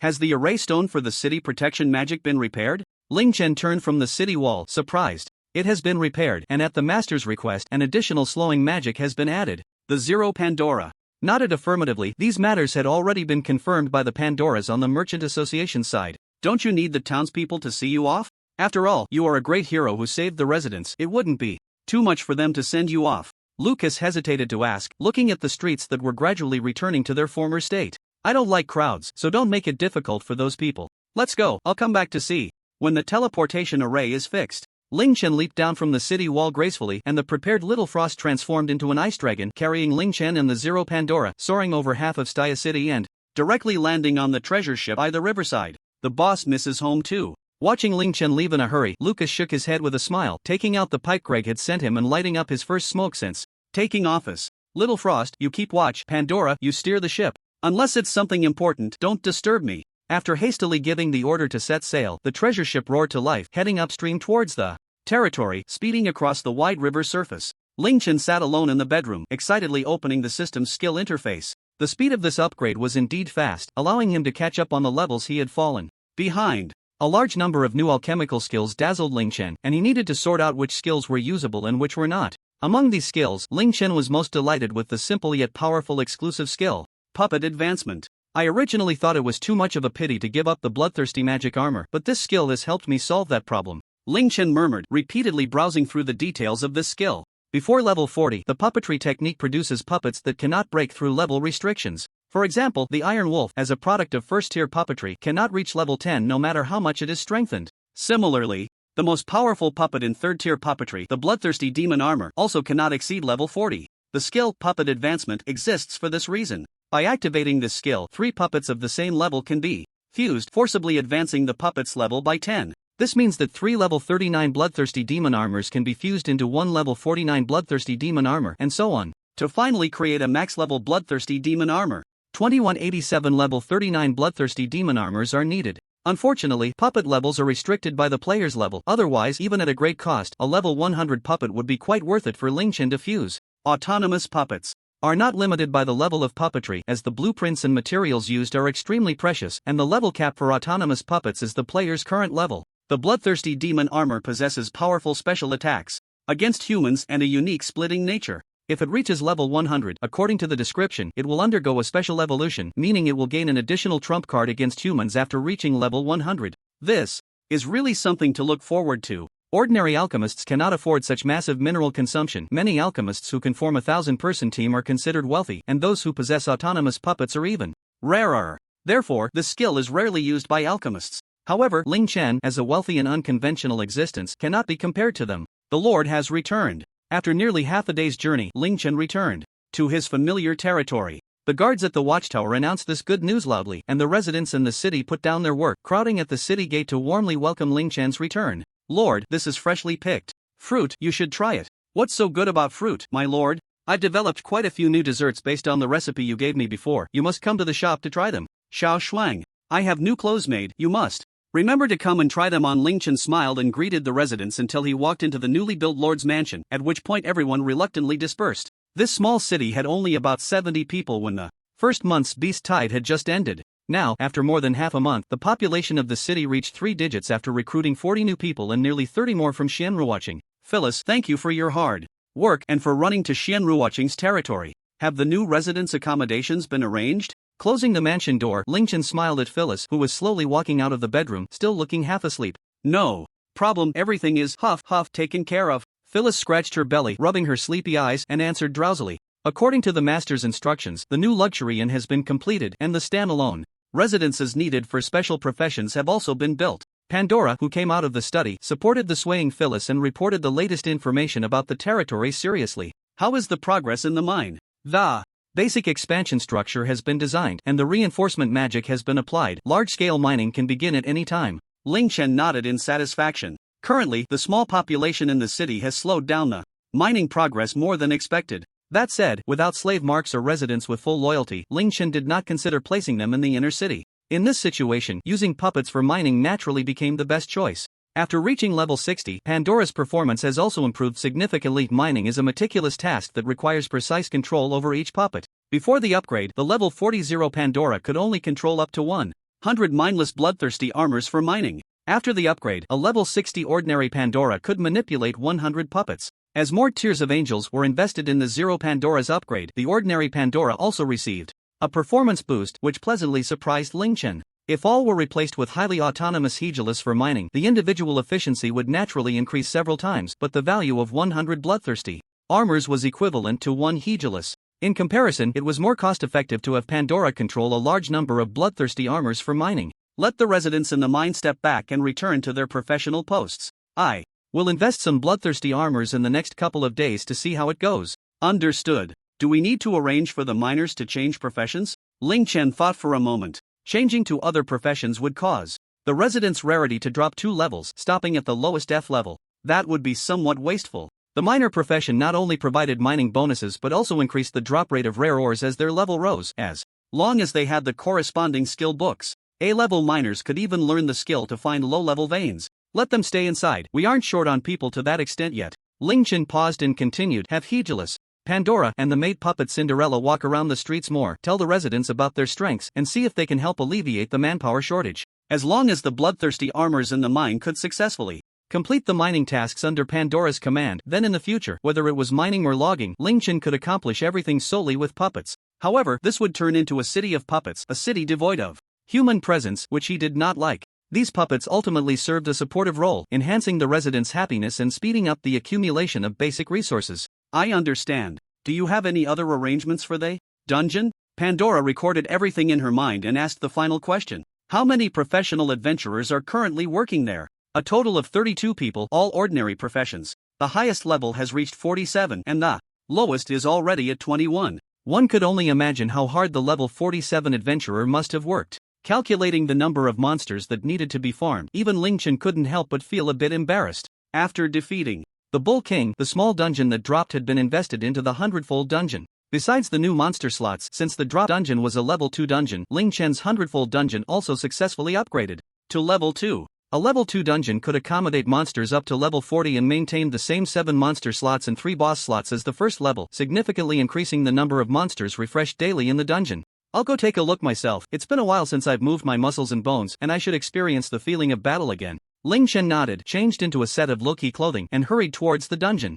In the second level of the dungeon, in the central lava area. I didn't expect it to become this large. The size of this level is almost comparable to half the area of my territory, right? Opening the system interface, the dungeon map unfolded before Ling Chen. This was one of the privileges of being a dungeon master. Monsters, adventurers, and terrain would all appear on the map. If he wished, he could also mark out safe zones where monsters would not spawn or enter. Is someone already fighting? Looking at the information on the map, Ling Chen took out the radiant holy sword and stealthily approached with great interest. As the most central location of the second level, The monsters here were naturally the strongest, with the most powerful of the three major bosses guarding the center of the second level. As for the treasure chest guarded by the boss, the rewards inside were automatically generated by the dungeon. In addition to materials and minerals, there were sometimes rare skill books or blueprints. Hiding behind a large rock, Ling Chen observed the center of the battlefield. A warrior-class adventurer was skillfully wielding a long sword, each strike accurately hitting the enemy's vital points. Opposing him was an old acquaintance of Ling Chen's, the Bull King.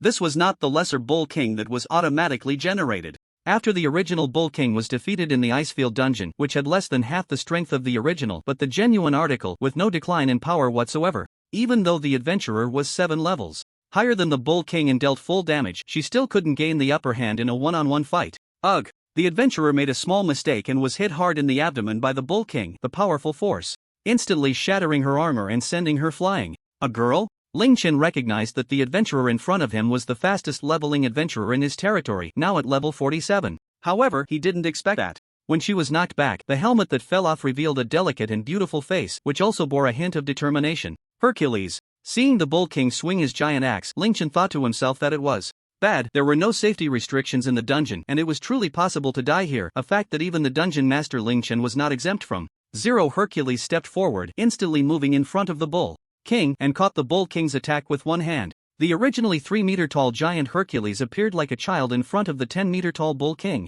However, the level 60 Hercules had his body reinforced by a massive amount of rare minerals. In terms of strength, even Ling Chen, whose power had doubled, was no match for Hercules. The Bull King was also extraordinary, as a powerful boss that required multiple adventurers of the same level to take down. He surprisingly matched Hercules in strength despite the 20-level difference. The two were locked in a stalemate, each testing their strength against the other. "Are you okay?" Ling Chen took out a recovery potion and squatted beside the adventurer, trying hard to remember her name. Mona. Seeing Ling Chen's embarrassment, the adventurer took the recovery potion without hesitation and introduced herself. Upon hearing this name, Ling Chen finally recalled that Mona was not a resident he had recruited, but rather one of the slaves he had bought and brought here. When he boarded the ship, Ling Chen had looked over the detailed information of these slaves, but at that time Mona had been disheveled and extremely thin from long-term wandering, a far cry from her current appearance. Bang! At this moment, the battle between the man and the bull also began to show new developments. As a martial artist, Hercules naturally could not rely solely on brute strength. Stepping back steadily, Hercules suddenly let go of the giant axe, bending his body slightly to easily dodge the attack. The opponent suddenly withdrew their monstrous strength, and the Bull King was momentarily caught off guard, falling forward and exposing its relatively weak side. Hercules did not miss this great opportunity. With a swift step, he quickly closed the distance. With one hand forming a palm and bending at the waist to gather strength, Hercules delivered a fatal blow that struck the Bull King's side. The overwhelming force ignored the Bull King's tough exterior and struck hard against its more vulnerable insides. The Bull King let out a mournful cry, was violently sent flying by the blow, and after crashing into a nearby boulder, fell completely silent. "Impressive," Mona said, looking at the long knife in her hand, a hint of desire in her eyes. "Hercules, you were too quick. I wanted to exchange a few moves with it." Ling Chen looked helplessly at the Bull King, which had turned into a point of light. The boss only respawned once a day, and now the best target for practice was gone. He could only wait patiently for tomorrow's respawn. "Sorry." Hercules remained silent for a moment, slightly bowing his head in apology, then stood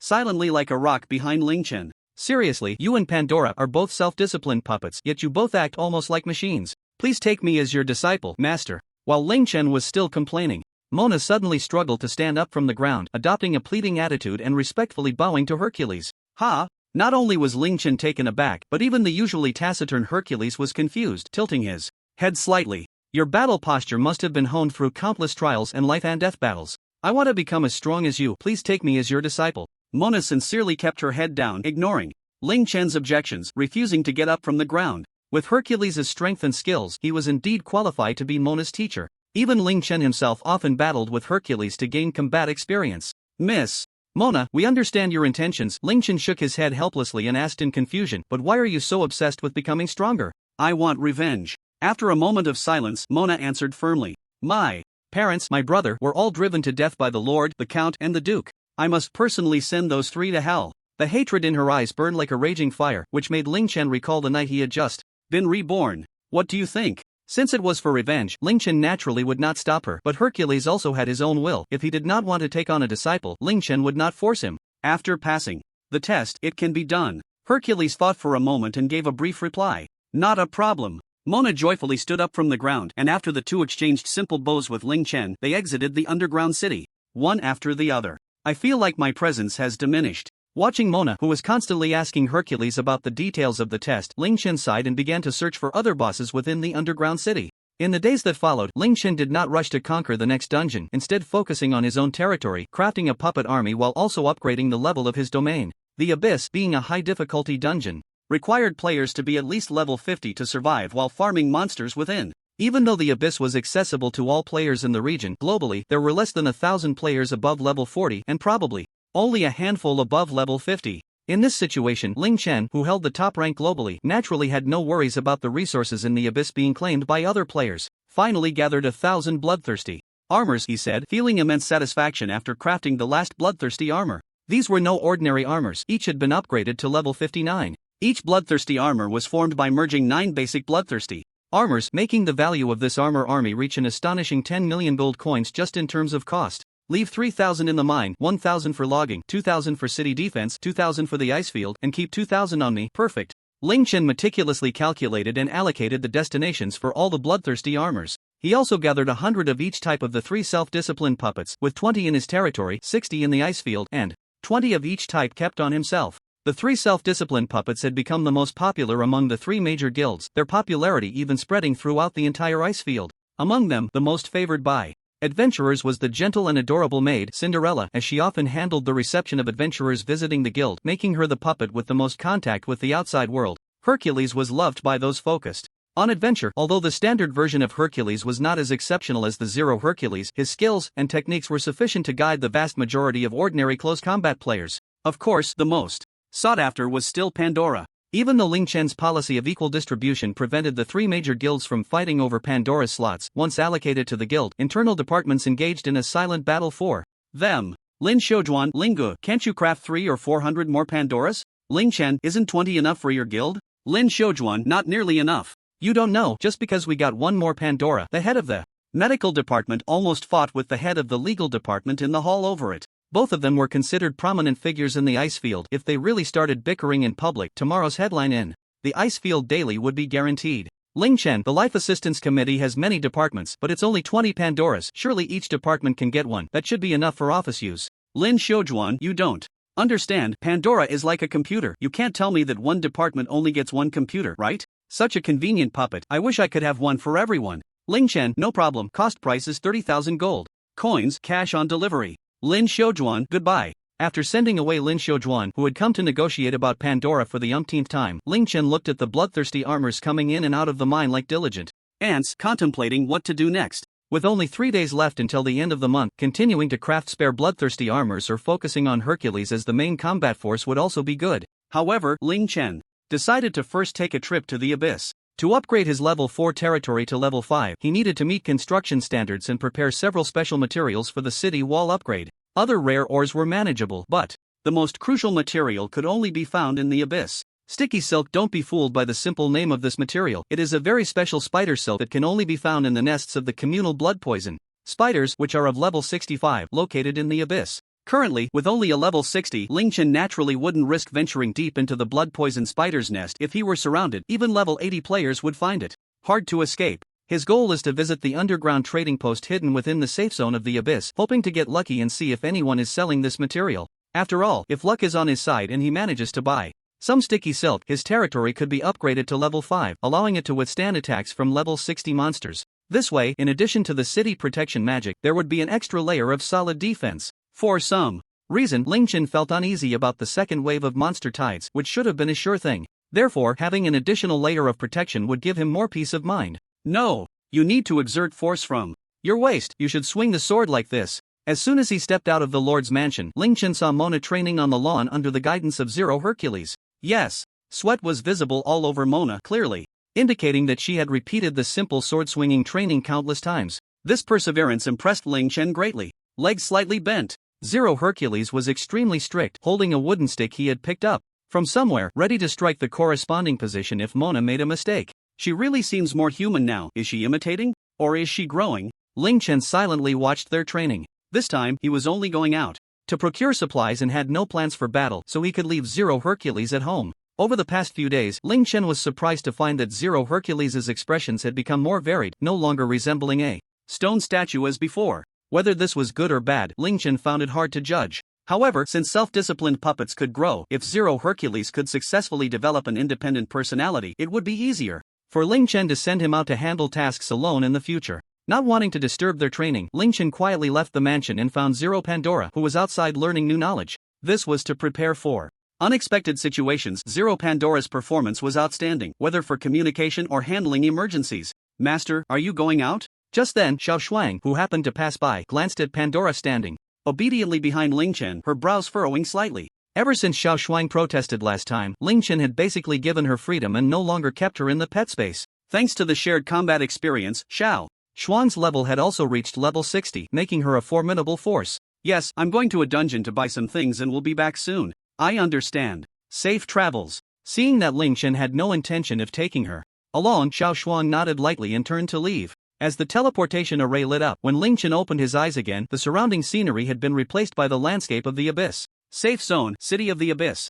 This is the only public safe zone between the Purgatories, the City of Purgatory. As a global instance, the area of the City of Purgatory is naturally astonishing. According to Ling Chen's memory, the area of this city is probably larger than the total area of his 3 territories combined. Just walking from the west of the city to the east, without the aid of magic, would take a whole day to complete the journey. Currently, no players can venture into the Purgatory, so the number of adventurers in the city is very few, and the entire city feels eerily quiet, like a ghost town. Most players just come to broaden their horizons and see something new. Ling Chen used his stealth armor to hide his information, making him not particularly noticeable among these players. District 37, Street 4, number 256, quick. He waved his hand, and a flying horse pulling a carriage descended from the sky. This is one of the transportation methods in the city.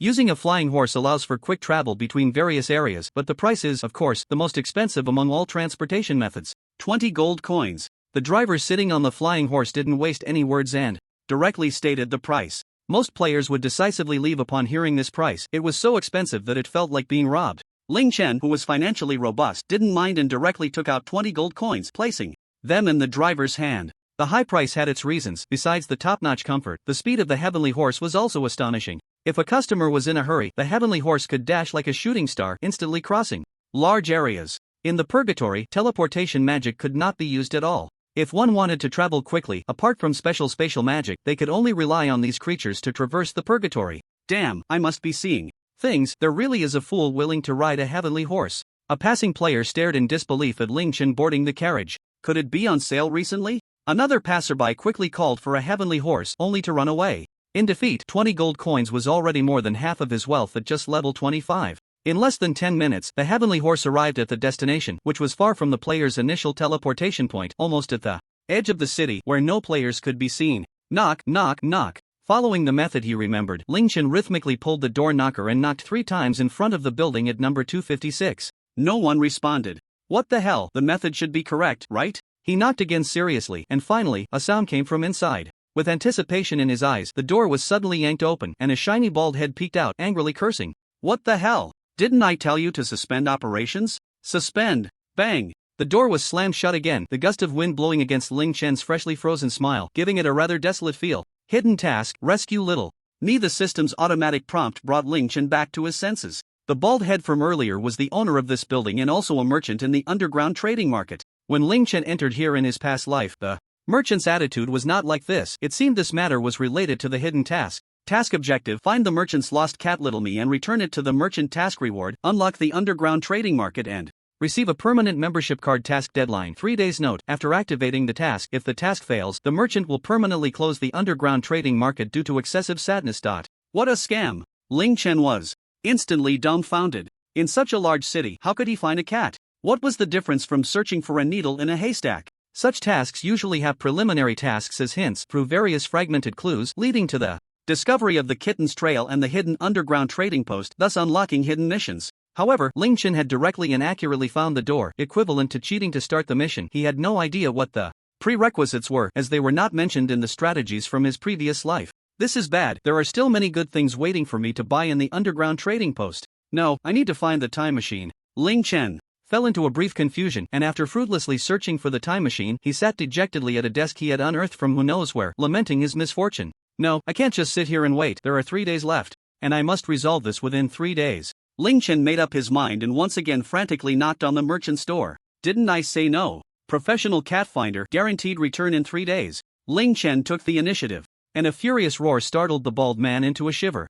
Really? Stop talking nonsense, honestly recall what Xiaomi looks like and move quickly. After using the replication gem to capture the image of Xiaomi from the bald man's mind, Ling Chen quickly printed thousands of images of Xiaomi and scattered them all over the street. What are you doing? The bald man touched his hairless head and the next scene left him dumbfounded. Like a black tide, the bloodthirsty magic armor poured out, riding a golden wolf and holding flyers, rushing to every corner of the city. To better control the intellectually deficient bloodthirsty magic armor, 20 Pandoras were released, working in conjunction with the central processing of 0 Pandora, directly establishing a temporary command center at the merchant's doorstep. The remaining 20 Cinderellas and 20 Hercules were also released, jumping back and forth between the high floors of various buildings, searching for Xiaomi's trail from above. 0 Cinderella and 0 Hercules were left at the command center. On one hand, they could link to the brain through 0 Pandora to observe the movements of all the puppets, and on the other hand, they could serve as bodyguards to prevent the command center from being destroyed. Since the puppets belonged to the player as private property, as long as they did not attack other players in the city, the system would treat them as pets and would not interfere with their actions. Therefore, even though the combination of the golden wolf and the bloodthirsty magic armor looked no different from monsters, the patrols in the city would not take action against them. It was just unfortunate for the ordinary players in the city who were merely there for sightseeing and had no idea what was happening. Oh my god! Monsters are invading! Help! In an instant, as the bloodthirsty magic armor spread, the screams of frightened players echoed throughout the city. No, don't come over. In a small alley, a level 20 player, cornered by the bloodthirsty magic armor, tremblingly drew her weapon, praying for a miracle from the heavens. Just as the bloodthirsty magic armor approached and she thought she was about to be attacked, a flyer depicting a cute kitten appeared before her eyes. Have you seen it? A broken voice came from within the helmet of the bloodthirsty magic armor, sounding like metal scraping against metal. Ha! The player blinked in confusion, her brain momentarily unable to process the situation. The same scenario was unfolding in various corners of the city. Have you seen this, cat? The bloodthirsty armor continued to ask, and the player trembled and shook his head. The bloodthirsty armor decisively put away the flyer, glanced around, and then controlled the golden wolf to turn and run out of the alley. What's going on? The player, who had knelt on the ground in fear of the level 59 bloodthirsty armor, touched his unharmed body in confusion and then scaredly exited the dungeon. In an instant, news of the mysterious armor appearing in purgatory spread across the world, and a large number of players rushed in, only to be frightened away again by the terrifying level and fierce appearance of the bloodthirsty armor. Among them, many players who were overly scared even took the initiative to attack the bloodthirsty armor, an action that was naturally judged by the system as attacking another player, resulting in them being kicked out of the dungeon while dropping a pile of equipment. For these unfortunate souls, the dejected Ling Chen naturally ordered all the dropped items to be collected and then continued searching for Xiaomi. Something's not right, these monsters look a bit like puppets. Oh right, no wonder. Attacking them gets you kicked out. Exactly, I'm an alchemist and this looks like the golden wolf and bloodthirsty armor. It must have been maliciously released by someone. Damn, that bastard is doing such a wicked thing here, almost scared me to death. After the situation had fermented for half a day, players in the World Channel finally reacted. In an instant, many players expressed their righteous indignation and vowed to expose the mastermind and teach them a lesson. Come on, you guys don't even look at the level of the puppets, level 59. Even if you all go together, you probably can't beat him. I know whose puppet it is, it's the legendary figure from our battle zone, Ling Chen. Ha! Is he the one who first conquered the ice field and opened purgatory? Someone recognized Ling Chen's puppet. After all, as a direct force of the three major guilds, the bloodthirsty armor team had been seen by almost everyone in the 68th battle zone. Upon hearing it was Ling Chen and that the puppet's level was so high with such a terrifying number, those who had previously shouted to teach him a lesson instantly fell silent. As the instigator, Ling Chen had no time to care about the feelings of other players. Half a day had passed, yet he hadn't even searched through 1/10 of the city. At this rate, 3 days would definitely not be enough. Damn it. Weighing the pros and cons and thinking of the numerous treasures in the underground trading post, Ling Chen gritted his teeth and temporarily exited purgatory. When he returned again, the remaining 8,000 bloodthirsty armors and other autonomous puppets had all been temporarily collected back by him. As a result, the three major guilds were in an uproar. The paperwork that Pandora was originally responsible for suddenly fell entirely on the guild's clerks, and for a moment, the office was almost swallowed by a sea of documents. At this moment, Ling Chen couldn't care about that anymore. Time was tight, and if he permanently lost the underground trading post, he would have to wait for the next large dungeon to open to buy good items. Humph. What's so great about being the first in the ice field? Today, I'm going to confront him face to face. Exactly, purgatory isn't just his alone. How can he act so recklessly? On the street, a group of players who received news of Ling Chen's location were fully armed and aggressively heading towards the underground trading post. These players were battle maniacs, and their levels had already reached nearly 50. Even if the opponent was Ling Chen with high-level puppets, this group was confident that with their ultimate skills they could threaten and intimidate the alchemist, whose combat power was not strong. I see him, over there. Turning the last corner, Ling Chen's thin figure appeared before everyone on the wide road. Alright, everyone, let's go together and surround him first. The crowd rolled up their sleeves and marched over with great momentum. You over there, move aside a bit. Noticing the player blocking the way. In the distance, Ling Chen kindly reminded him. Before the other party could respond, the anxious Ling Chen released all the remaining puppets in one breath. Mamma mia. 8,000 bloodthirsty armors surged forth, transforming into a black tsunami that violently crashed against the surrounding buildings. Wherever the players looked, they were engulfed by the bloodthirsty armors. Having never seen such a scene, they were so frightened that they rolled and crawled back to the corner they had just come from. Just as they turned back, the tsunami of bloodthirsty armors rushed to the spot they had just vacated. If they had stayed there any longer, they would have likely been swept away by the flood. This behavior was a side effect of summoning the puppets and would not be counted as an attack by the system, which was one of the loopholes in the system rules clearly stated in the beginner's tutorial. Watching the continuous surge of bloodthirsty armors before him, the previously aggressive players suddenly fell silent. I just remembered I have something urgent to attend to. I'll take my leave. Right, I just remembered, I also have something urgent. I suddenly have a stomachache. I need to find a restroom. My mom called me home for dinner. Goodbye. After exchanging glances, the players suddenly transformed into drama queens, each spouting nonsensical excuses with expressions of utmost urgency, quickly exiting the purgatory. What was that group of people up to? Once all the remaining puppets dispersed, Ling Chen turned the corner and looked at the empty street, momentarily puzzled.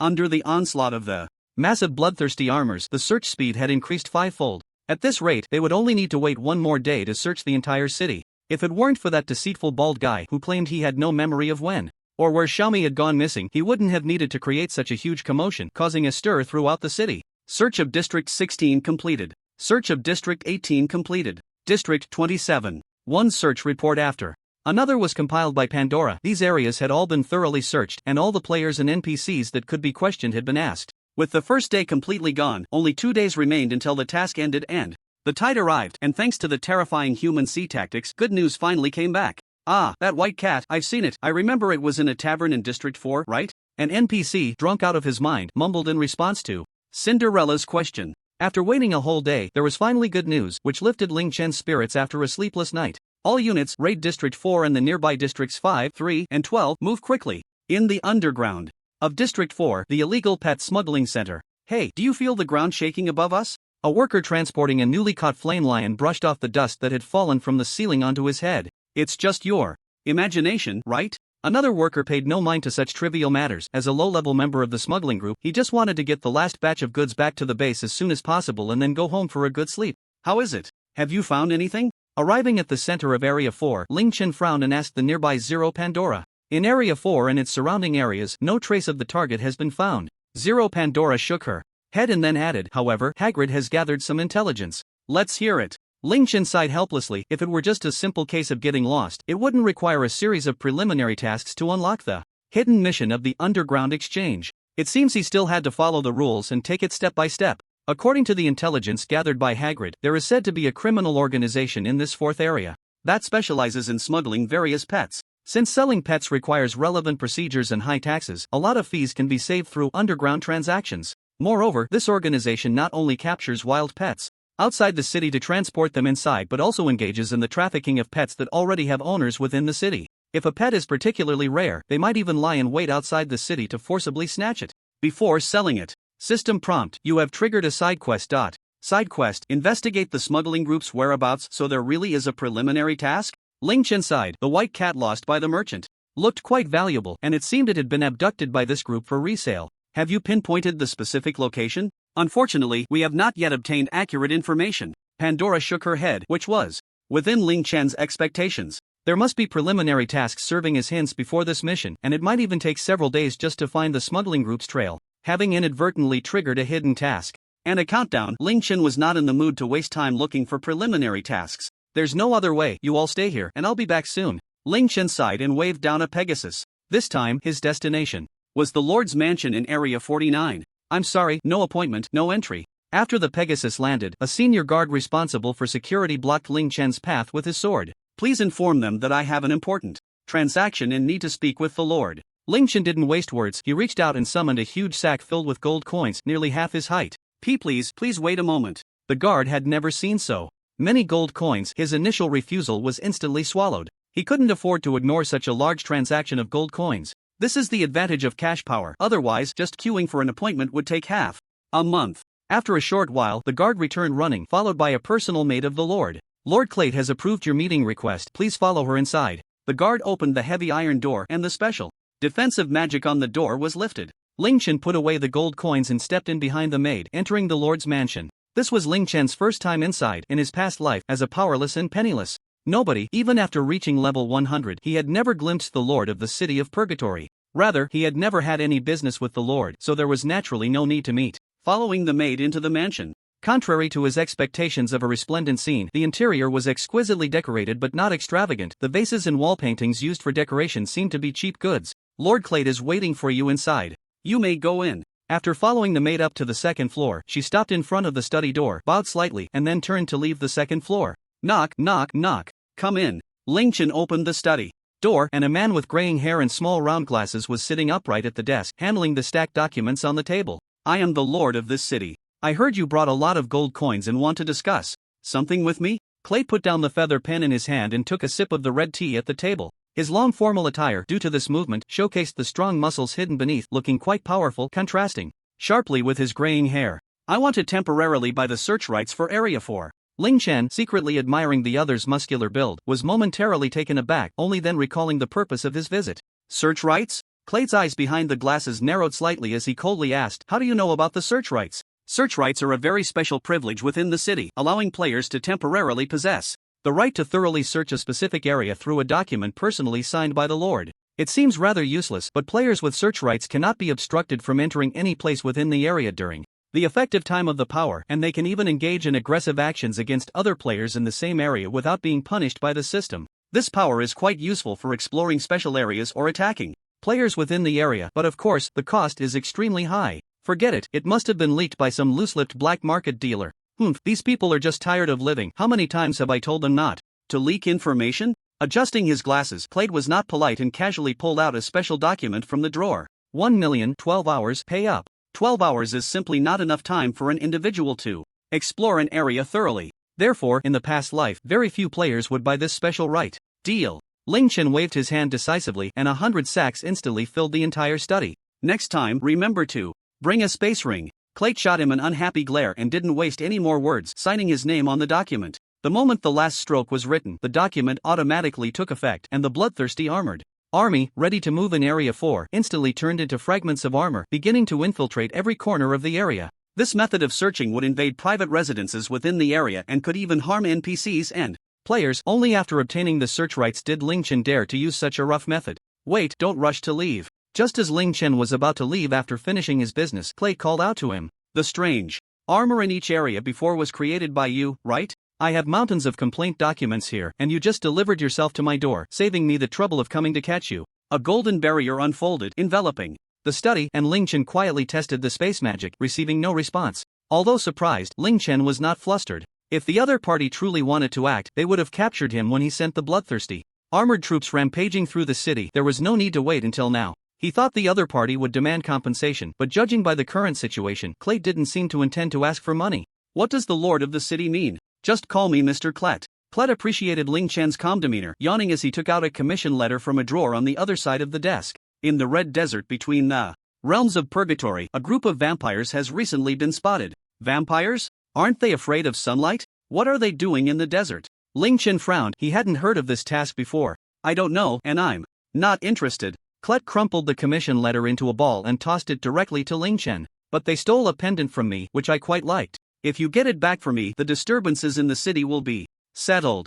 By the way, remember, I only give you 10 days. If you don't retrieve the pendant in 10 days, you won't need to show your face in the city of purgatory again. Before Ling Chen could speak, Clet waved his hand, and a strong force sent him crashing out of the study. Should I really ask him for some fines? Looking at the bags filled with gold coins scattered around, Clet stroked his chin, murmuring to himself, feeling frustrated as he walked out of the Lord's mansion. Ling Chen looked at the suddenly enriched task list and felt overwhelmed. You should know that vampires are one of the most troublesome monsters in the realms of purgatory. Not to mention their Extremely strong individual combat power, just their large group of corpse demons would be enough to give him a hard time. Forget it, there's still time, let's deal with the immediate matters first. Sighing, Ling Chen flagged down a Pegasus and headed towards District 4.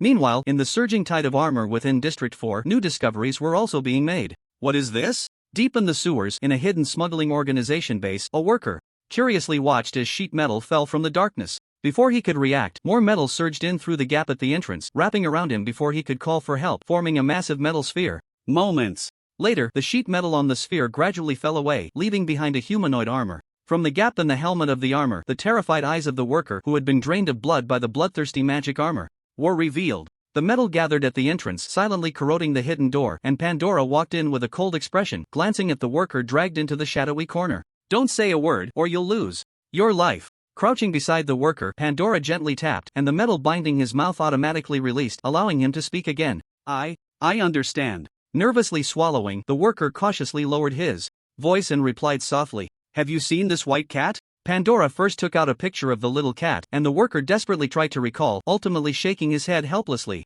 "I know several areas underground. I'm in charge of the beast zone, and I haven't seen this white cat." "I see. Do you know which area this cat might be in?" Pandora put away the picture and took out a blank sheet of paper and a pen. "I know, it must be in the VIP area. Most of the beautiful and docile pets are concentrated there." "Very well, now tell me everything you know about the distribution of the underground areas, and I'll draw a map." Once the worker had shared all he knew, Ling Chen also entered through the hidden entrance via the sewer. "Is the location confirmed?" Glancing at the trembling worker in the corner, Ling Chen took the map drawn by Pandora and observed it carefully. "Confirmed.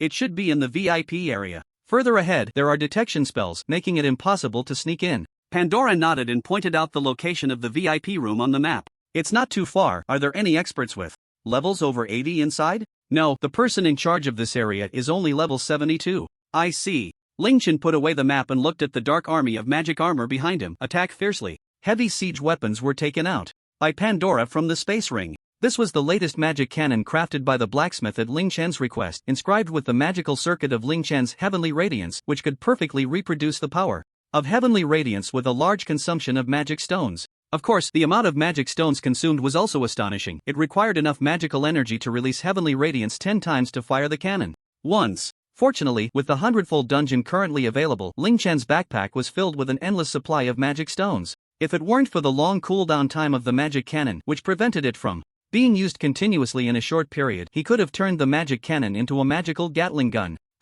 What is that? In the vast underground space, the bustling porters were delivering pets caught from inside and outside the city to various areas, while the supervising foreman yawned and suddenly noticed the anomaly at entrance 7. "Is it new supplies being moved in?" Another foreman squinted, confirming the items lined up along the wall, which looked like cannons. "I didn't see any record of cannons being moved in on the list." "Don't worry, it's not like there are any fools who would fire cannons underground, right? Besides, the protective shield here is comparable to city defense magic. Ordinary cannons can't break through it, so relax." The foreman patted his companion casually, but the next moment, a dazzling white light obscured his vision, followed by a violent tremor throughout the entire underground space. Boom! The protective shield couldn't withstand the barrage from Ling Chen's rows of magic cannons for even a moment before it completely collapsed. A massive wave of metal fragments surged forth, howling as it engulfed the porters who couldn't retreat in time. The foreman on the platform was not spared either, being blasted down by a single shot from the magic cannon. Enemy attack, enemy attack. The surviving foreman urgently struck the bronze gong, alerting others to the intruders.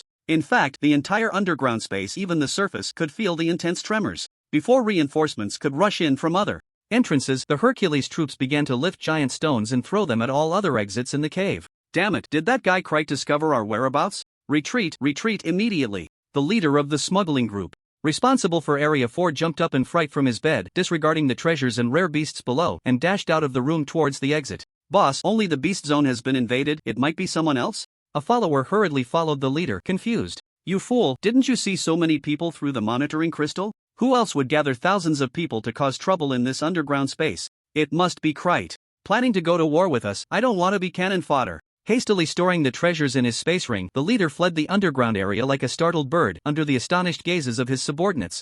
"The resistance is a bit weak." Sitting on a throne carried by 4 bloodthirsty armored warriors, Ling Chen observed the surroundings through a protective shield, feeling somewhat puzzled. "Yes, currently there are no signs of enemy reinforcements, and we cannot rule out the possibility of traps," Pandora said, flipping through the map in her hands. She turned to Ling Chen behind her and asked, should we send part of the armored troops to check the situation? In other areas? Aside from the original garrison in the Beast Zone still resisting, there were no signs of attacks at the other sealed entrances for some unknown reason. Send them to take a look and make sure to search carefully to avoid any traps set by the enemy. Ling Chen nodded, and a small portion of the bloodthirsty armored warriors slowly separated from the main force, infiltrating the various sealed entrances. Under Pandora's command, the main force temporarily halted their advance, allowing the remaining porters and some combat personnel to escape. These individuals were not very strong, and their attacks posed no threat to Ling Chen, so he naturally had no interest in pursuing them. Search complete. No one found in other areas, no abnormalities detected. After waiting quietly for a while, the bloodthirsty armored troops responsible for the search quickly reported back. This is quite strange. After pondering for a moment, with time running short, Ling Chen decided to take the risk and launch a strong attack. The protective magic leading to the VIP area was blasted open by fierce artillery fire and the magic pattern supporting the underground space lit up from the shock. Fortunately, the artillery did not directly strike these magic patterns, otherwise it would have definitely caused a collapse underground. When the door was pushed open, inside the VIP area, a large number of beast trainers responsible for training pets trembled with weapons in hand, facing the overwhelming pressure of the bloodthirsty armored army. It wasn't that they didn't want to escape, it was just that the only exit was the door connecting to the Beast Zone, making it impossible to bypass Ling Chen and take another route. It seems there are no combat personnel. Who is your leader? Pandora stepped out from the armored army and asked coldly. The beast trainers looked at each other, and after some shoving, a burly beast trainer tremblingly stepped forward. I am the beast trainer here. What do you want? The strong man asked, shaking. Pandora expressionlessly took out a flyer and placed it in front of the beast trainer. Have you seen this cat? The strong man confirmed repeatedly and hesitantly replied, this seems to be a snowstep white cat. Have you seen it? Yes, it was. In a cage not far from here. The strong man quickly waved his hand, and a nearby beast trainer jogged over to open the cage, carefully bringing out an identical white cat. There are no other similar cats, right? To be safe, Pandora asked again. No, the snowstep white cat is very rare. We just stole this one from the city recently. The strong man looked at the bloodthirsty armored warriors behind Pandora, who resembled lost souls, wiping the sweat from his forehead as he answered. Yes, that's the one. Having obtained the white cat, and since it was under a binding spell, Ling Chen was not worried about it escaping. He looked at the new prompt that popped up in the taskbar and nodded in satisfaction. Seizing the opportunity, he naturally couldn't return empty-handed. With a wave of his hand, the armored army ignored the beast trainers huddling together for warmth and took out a large number of special space rings used for storing pets. These space rings were very expensive because they could transport live pets made from high-grade minerals. Seeing the rare pet rings, which were as common as cabbages on the street, on the hands of the armored army, the strong man momentarily forgot his fear and pinched his own face hard to confirm whether he was dreaming. By the way, where did the people from the other areas go? I can't see a single person. Ling Chen looked with satisfaction at the armored soldiers sweeping through, stepping down from the throne to personally ask a burly man. Seeing Pandora's expression turn extremely respectful, the burly man guessed that the other party must be the master of this army, and whether he and his companions could survive depended entirely on the other party's intentions. I know. After they learned that you were sent by Lord Krite to eliminate their army, they all fled. This is Krite's army. Who said that? Ling Chen was taken aback and curiously asked. It was said by the minister of the 4th district branch. The only person who can mobilize such a large number of troops in the city is Krite, so he fled first. Is that so? Ling Chen nodded with a smile. No wonder he hadn't encountered much resistance. It turned out to be a misunderstanding on their part. Such opportunities are rare, while the other side hasn't reacted. Cleaning this place up is also a good option. Clean up the other areas as well, quickly. The armored army waiting behind him took out their pet rings and headed to the other areas. The pets that could be transported here either had special abilities or possessed strong combat power. Even the least valuable pets were quite precious and could fetch a good price. Just right, the residents in the territory didn't have suitable pets yet. These pets could be trained a bit and would become decent combat forces. Report, Master, all other areas have been cleaned up. It didn't take long, and all the pets in the underground space in various areas were captured. The branch minister certainly hadn't expected this outcome. After all, transporting such a large number of pets all at once was practically impossible. Retreat, quickly. Ling Chen nodded, and the army set off towards the surface, leaving behind an empty underground space and a group of bewildered beast tamers. They left? After waiting for a long time, a beast tamer, seeing no one else around, finally asked in a low voice. They should have left, right? After confirming repeatedly, everyone slumped to the ground. They had no combat power. Just now, they were truly in a life and death crisis, and a careless move could have led to their annihilation. Old Xia, that person seemed to value that white cat a lot. Do you think the reason for the attack this time was because of that white cat? A beast tamer fanned himself with his hand, asking the burly man in front. How could that be? Who has the time to create such a big commotion for a cat? The burly man shot him a glance and stood up trembling. You still have the mood to chat here? The entire underground space has been emptied. If we don't escape quickly, we'll be the ones in trouble. Only then did everyone react, their faces filled with despair as they helped each other and followed the burly man to escape outside. They knew that although it was a branch, the pets stored here were quite valuable. Once the upper management discovered that the fourth branch had been completely emptied, the relevant personnel would definitely be eliminated. It was better to run to an area far from the city center while nothing had been exposed to save their lives. Xiaomi, my little Xiaomi, you finally came back. After riding the Pegasus back to the underground trading post, the bald man looked at the lost and found Xiaomi overwhelmed with emotion as he hugged it and burst into tears. Boss, your cat is back. Can I go see the underground trading post now? After patiently waiting for the other party's emotions to stabilize a bit, Ling Chen glanced at the system time and asked wearily. No problem. From now on, you are a valued guest of the underground trading post, no need to buy any passes. I will make sure all the traders remember your face. The bald man, with tears in his eyes, grasped Ling Chen's hand, and Ling Chen awkwardly smiled before asking, Can I buy things now? You can, but the traders are all resting. Originally, they weren't supposed to be open these days, so it might take some time to find things. The bald man, holding the cat, led Ling Chen into the building. Similar to the underground trading post in the icefield, the entrance was also hidden in one of the rooms. However, the underground area was much larger than that of the icefield, almost rivaling the size of the smuggling group's branch in the 4th district. Little brother, what do you want to buy? Just tell me. I can't give you discounts on prices because I have to report to Lord Clayt, but you can ignore the membership level, you can buy anything. Here. The bald man enthusiastically guided Ling Chen, showing him his collection of various treasures. Do you have sticky silk? Ling Chen scanned the area and directly asked for the material he needed most at the moment. Sticky silk, huh? This stuff isn't rare, but I don't know if we have it in stock. The bald man pulled out a product list from somewhere and carefully checked the various items listed. We have some. We got a shipment a long time ago, and there are still 300 portions left. Hearing this, Ling Chen let out a slight sigh of relief. After all the hard work, it was finally not a wasted trip. Could you help me find these materials as well? Price is not an issue, I want all the stock you have. Summoning Pandora, he had her report the names of the materials he had noted down, while the bald man recorded them on paper, curiously eyeing the beautiful girl in front of him. An office type automaton? That's a rare good thing. Earlier, he had been too worried about Xiaomi, but now, upon closer observation, the well-informed bald man quickly recognized Pandora's true identity. Little brother, having an office type automaton is convenient. Call out a few more to help look for things. This place is too big, and with the traders not here, I can't manage it alone. The bald man paused and added shyly, But little brother, I need to trouble you. To have these automatons take off their spatial rings, that's the rule. Ling Chen had no objections to this. The fact that the other party was willing to let Pandora help him, saving his time, was already a sign of trust. With the help of Pandora and the others, the remaining materials needed for territory upgrades were quickly transported over. By the way, boss, do you have any relics? After taking out several bags filled with gold coins without batting an eye and putting the surrounding materials into his backpack, Ling Chen looked at the various weapons and equipment around him, recalling the Lord's commission. Relics? What do you want that for? Little brother, you're not a priest. It won't be of much use to you. The bald man was taken aback for a moment and kindly reminded him. I plan to visit a vampire's lair soon. Oh, that makes sense. The bald man suddenly understood. Relics not only help those in the priest profession enhance their magical power but also have a strong restraining effect on vampires. However, the price of relics was indeed astonishingly high. Even the lowest level first-tier relics cost over 100 gold coins. What was even harder to accept was that these items generally had usage limits and were considered consumables. Even a priest wouldn't easily bring out a holy relic to enhance their magic unless they encountered a formidable opponent. Currently, there are 400 first-tier holy relics in the warehouse and second-tier. It's fine, no need to itemize, just tell me the total value. Ling Chen waved his hand grandly. Even though the gold coins in his ring had dwindled to a few, he still had a vast amount of ore, so bartering wasn't a big issue. 8,720,000 gold coins. The bald man was straightforward, directly stating an astonishing figure.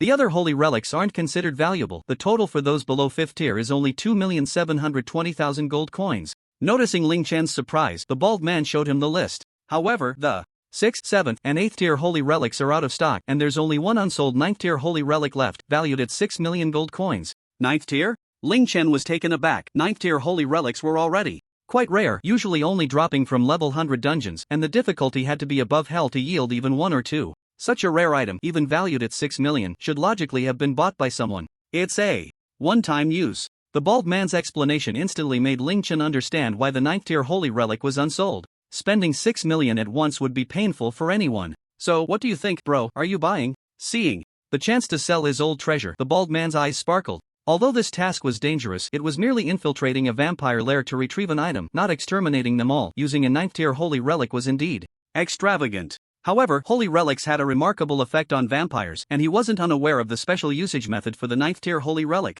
After hesitating for a long time, Ling Chen gritted his teeth and took out a spatial ring. You can estimate it, the value of the ore inside should be enough. Bartering wasn't a new concept, and ore was a hard currency comparable to gold coins. The bald man smiled as he took the ring. Even with over 8 million worth of minerals inside, he wasn't surprised. Thank you for your patronage, bro, do come again. He eagerly pulled out a dilapidated iron sword covered in cobwebs and dust from a corner, along with other shining holy relics, radiating a sacred aura, and quickly packed the goods to hand over to Ling Chen. This is the 9th tier holy relic? Looking at the iron sword, which still had quite a bit of rust on the blade, Ling Chen even doubted it and used a system detection spell. 9th tier holy relic? The system's appraisal result left Ling Chen speechless. It was indeed 9th tier, but this holy relic was quite a scam. Besides indicating it could only be used once and that its effect was area damage, all other information was hidden. Only when activated would the complete information of this 9th tier holy relic be revealed. Bro, I don't support returns, you know? The bald man shrugged innocently. Ling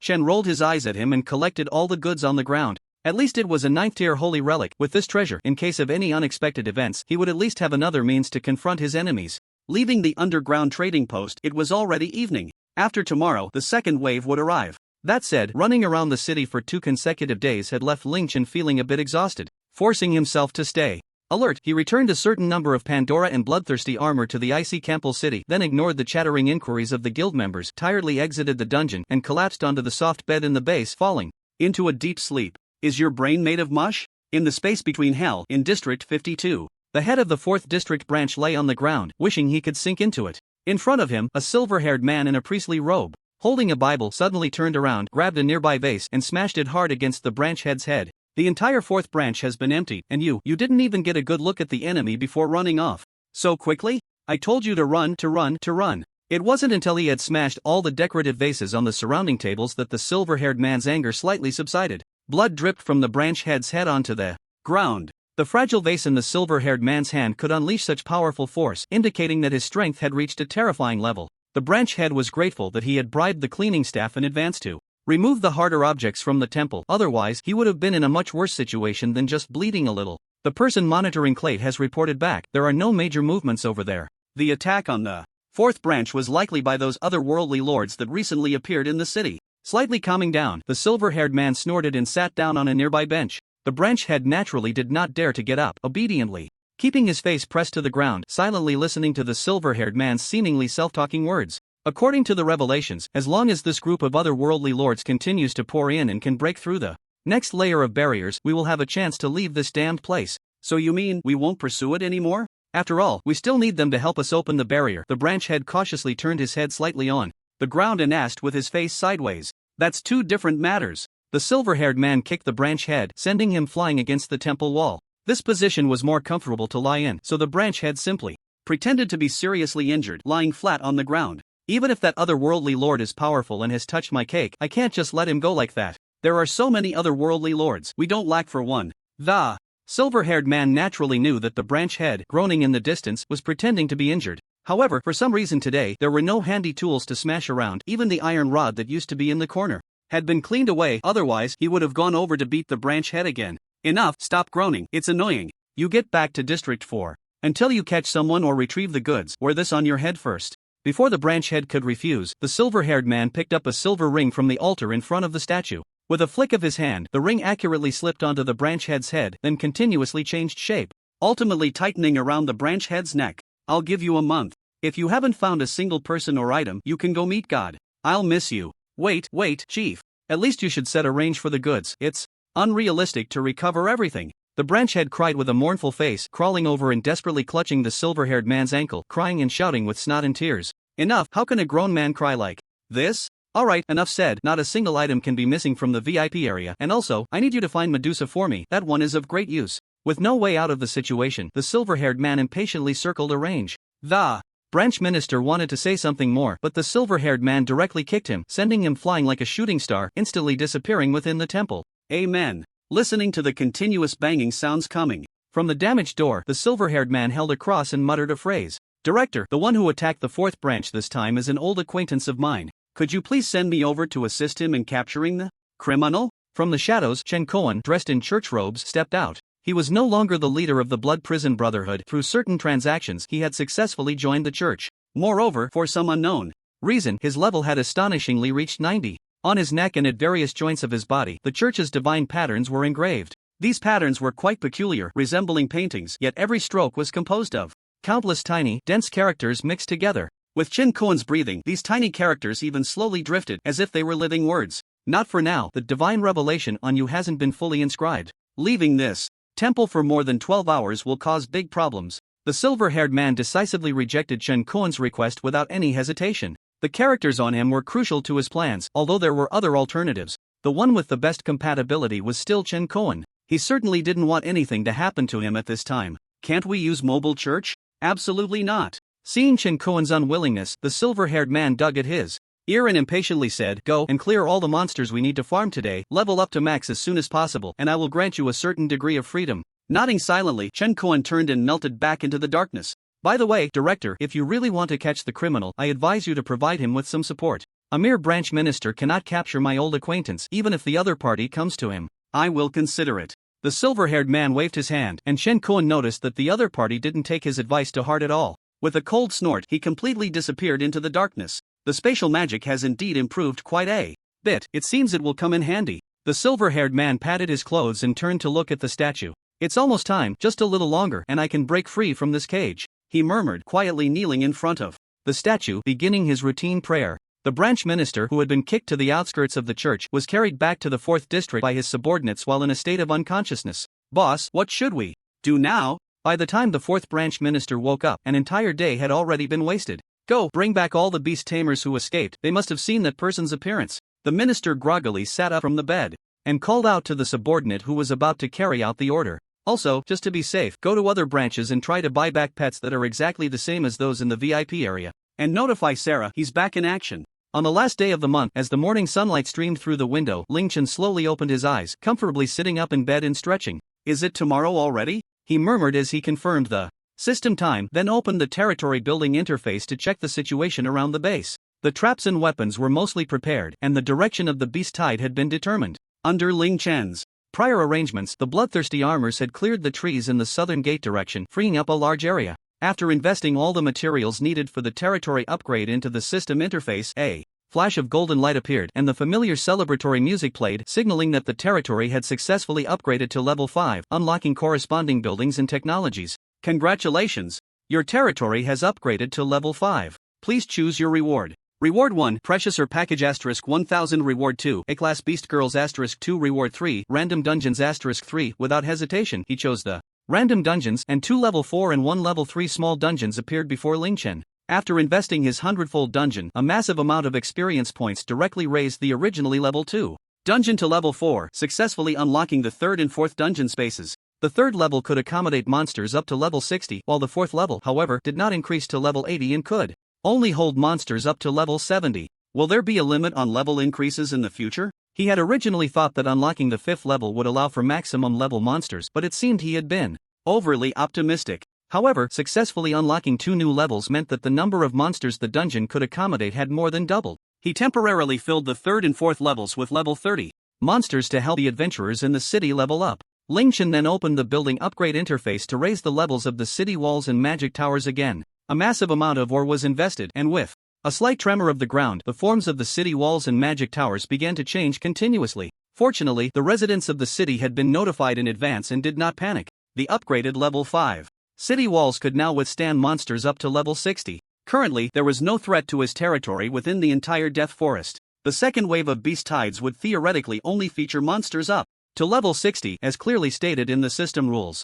Even if some unexpected situation arose, with the sturdy city walls and the improved defensive magic, Ling Chen was not worried at all about monsters breaking through the defenses and entering the city. Next, I should deal with the pet situation. Yawning, Ling Chen put on his outerwear and walked out of the mansion. Although it was morning, a large portion of the city's residents had already gathered in the relatively remote open space in the west of the city. Rows of iron cages were placed in the open area, and beside each cage stood several bloodthirsty armors. To prevent specific ferocious beasts from damaging the cages, Ling Chen had arranged for Hercules to be in charge of guarding them. What's up? Everyone is up so early? Just in time, let's call the rest over and also bring the guards from the Arrow Tower. Once everyone had gathered in the open space, Lingchen pointed to the rows of beast cages behind him and smiled. Everyone, feel free to pick your favorite and take it home. First come, first served. Yay! The recruited resident, the pets being distributed now all look extremely precious, and the slaves, who already feel they have received a tremendous benefit, naturally act a bit timidly, unable to believe.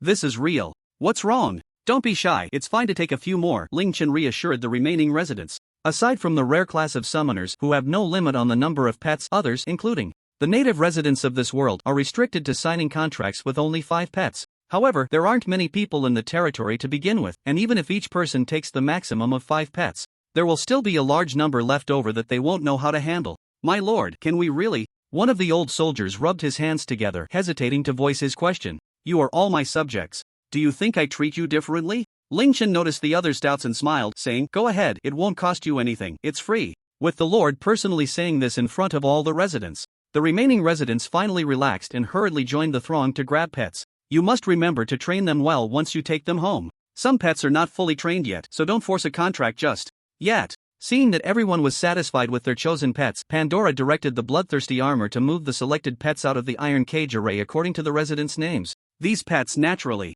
couldn't be used as combat power for tomorrow, but in the future, when high-level players are everywhere, these pets will be a powerful aid. As the territory expands and more subsidiary cities are built, the residents cannot all be recruited or bought. Therefore, these residents will become the core force for managing other cities and guarding their own territory in the future. For this group of people, he will naturally spare no resources to cultivate them, ensuring that his territory remains prosperous and strong. Master, what should we do with the remaining pets? Looking at the remaining iron cages, Pandora asked Lingchen for instructions. Contact Greg and see if he has any beast tamers willing to sign contracts. As long as their skills are good, the treatment won't be an issue. Most of the remaining cages hold fierce and not yet fully tamed rare beasts. Selling them like this would be a pity. If they can be tamed and raised, they will be a force to be reckoned with in the future. Lord Greg agreed to help look, but it will take a few days. After contacting Greg through Pandora in the guild, he quickly received a reply. That's fine, the teleportation array will be ready the day after tomorrow, so let him come over then. With the pet issue resolved, the next step was to improve the city's defense facilities. After upgrading all the defense towers to level 5, Lingchen visited the blacksmith's shop again. Previously, a lot of magical cannons were consumed by the underground smuggling group, so he could only trouble the blacksmith to repair a few more. The power of these magical cannons is even stronger than that of the level 5 defense towers, making them a hidden trump card for Lingchen. Is it finally coming? After a good night's sleep facing the morning sun, Lingchen climbed up the southern city wall. At the moment the system time turned to 8 o'clock sharp, a spatial rift appeared on time. This rift was significantly larger than the first one. As Lingchen had expected, an overwhelming number of monsters, far too many to count, poured out from the rift and fell into the distant forest. Are they all level 30 monsters? After using detection magic to confirm the levels of the monsters falling from the sky, Lingchen let out a slight sigh of relief. Although the numbers were terrifying, they were generally in line with Lingchen's expectations. The overall level of this beast tide was only 10 levels higher than the last wave. This was already quite frightening, as other difficulty waves typically did not increase by more than 5 levels. After all, not everyone had the resources and puppets like him to easily level up quickly. Don't activate the traps yet, let them come down to the city. Among these beast tides, although there were quite a few level 40 monsters mixed in, they posed no threat to Lingchen at all. 8,000 bloodthirsty magic armors, upgraded to level 59, surged out of the city, wielding long spears and riding golden wolves. Prepare. In a formation of 100 per row, the cavalry unit composed of magic armors and golden wolves maintained a certain distance from each other, forming a massive square formation. Charge. The cavalry formation launched a synchronized charge, and under Pandora's control, the precision was much higher than if Lingchen had given the orders alone. Even at full speed, the entire cavalry formation maintained its shape in an orderly manner as they charged into the beast tide. Whoa! They easily broke through the tide, and while the outer cavalry engaged in battle with the monsters, the bloodthirsty magic armors quickly dismounted from the golden wolves and retrieved the giant square shields strapped to their backs. The giant shields continuously combined, one in front, one overhead, and one behind, forming an N shape. Ultimately, these blocks formed a flood barrier, gradually blocking the beast tide. Each giant shield block was composed of 6 bloodthirsty magic armors, 3 holding the shields to withstand attacks, while the other 3 used long spears to continuously attack the monsters outside the giant shields through the gaps. As the giant shield wall expanded outward, the area of the flood barrier gradually increased. With the giant shield wall forming a U shape, most of the monsters that fell from the spatial rift eventually surged into this moving flood barrier. As a result, the number of monsters that could cross the giant shield wall sharply decreased, with only less than a quarter of the monsters stepping over their fallen companions to breach the shields and continue charging toward the city. The small number of low-level monsters didn't even require traps to deal with. The remaining Hegelus under the city wall were more than enough to clean them all up. Is this all there is? Estimating that the first wave of monsters would last for a while longer, Ling Chen opened the chat interface to inquire about the defensive situations of other guild members. This month, members of the 3 major guilds had spent a lot of time in the Icefield dungeon to build Campbell City. Even with the subsidies and benefits provided by the guild, many core members' territories had still not developed in a timely manner. To address this situation, Ling Chen temporarily opened up the control of the bloodthirsty magic armors, allowing members to receive 1 to 8 bloodthirsty magic armors based on the difficulty level of their territories to help protect their safety. Level 59 bloodthirsty magic armors were more than capable of withstanding the beast tides of other difficulty territories. With this layer of assurance, core members could contribute to Campbell City with more peace of mind. No abnormalities. Thank you for your concern, Vice President. The magic armors are super useful. Seeing the feedback from the core members, Ling Chen let out a slight sigh of relief. As time passed, the first wave of the tide also entered its final stages. Did nothing unexpected happen? Was I just overthinking? Ling Chen was pondering when the second wave of monsters surged out from the spatial rift. What is that? Amidst the massive army of mixed level 40 and 50 beasts, a striking crimson hue caught his eye. The detection magic activated, his vision continuously zooming in, and Ling Chen quickly scanned the wave, soon capturing the crimson target he wanted to confirm. Jade-eating beast level 60. This is a rare monster that hides within mineral veins, usually appearing only in B-level or higher veins, feeding on jade ore, and possesses considerable strength. Although there are many strong monsters in S-level veins, because Ling Chen established his base next to the vein at the start of the game, the newbie protection mechanism forcibly cleared the monsters from the vein, significantly reducing the pressure on mining. How could such a monster appear? The beasts in the second wave shouldn't exceed level 50 at most. Ling Chen frowned, carefully considering where the problem lay. Fortunately, the number of jade-eating beasts was extremely rare, and with the help of Xiao Shuang and his Thunderbolt demon-breaking bow for long-range containment, he could eliminate them without needing to recall the bloodthirsty demon armors that were blocking the beast wave. Is it because of the superclass S-level vein that high-level monsters mixed in? After shooting a jade-eating beast that attacked the giant shield, Ling Chen had a rough guess in his mind. Hercules, no need to stay at the city wall, go to the front line to help clear the beasts. Upon receiving the order, the Hercules rushed to the front line. Even Zero Hercules joined the monster hunting team with his giant blade. The monsters below could be cleared by the defense towers, but it would naturally take longer. However, no matter how many monsters of this level piled up, they couldn't break through the city protection magic. Instead, the giant shield wall at the front line was occasionally breached due to the jade-eating beasts, creating gaps through which a large number of monsters surged in. If this situation occurred a few more times, the trap setup might be triggered prematurely, wasting a trump card. In the special circumstance of high-level rare monsters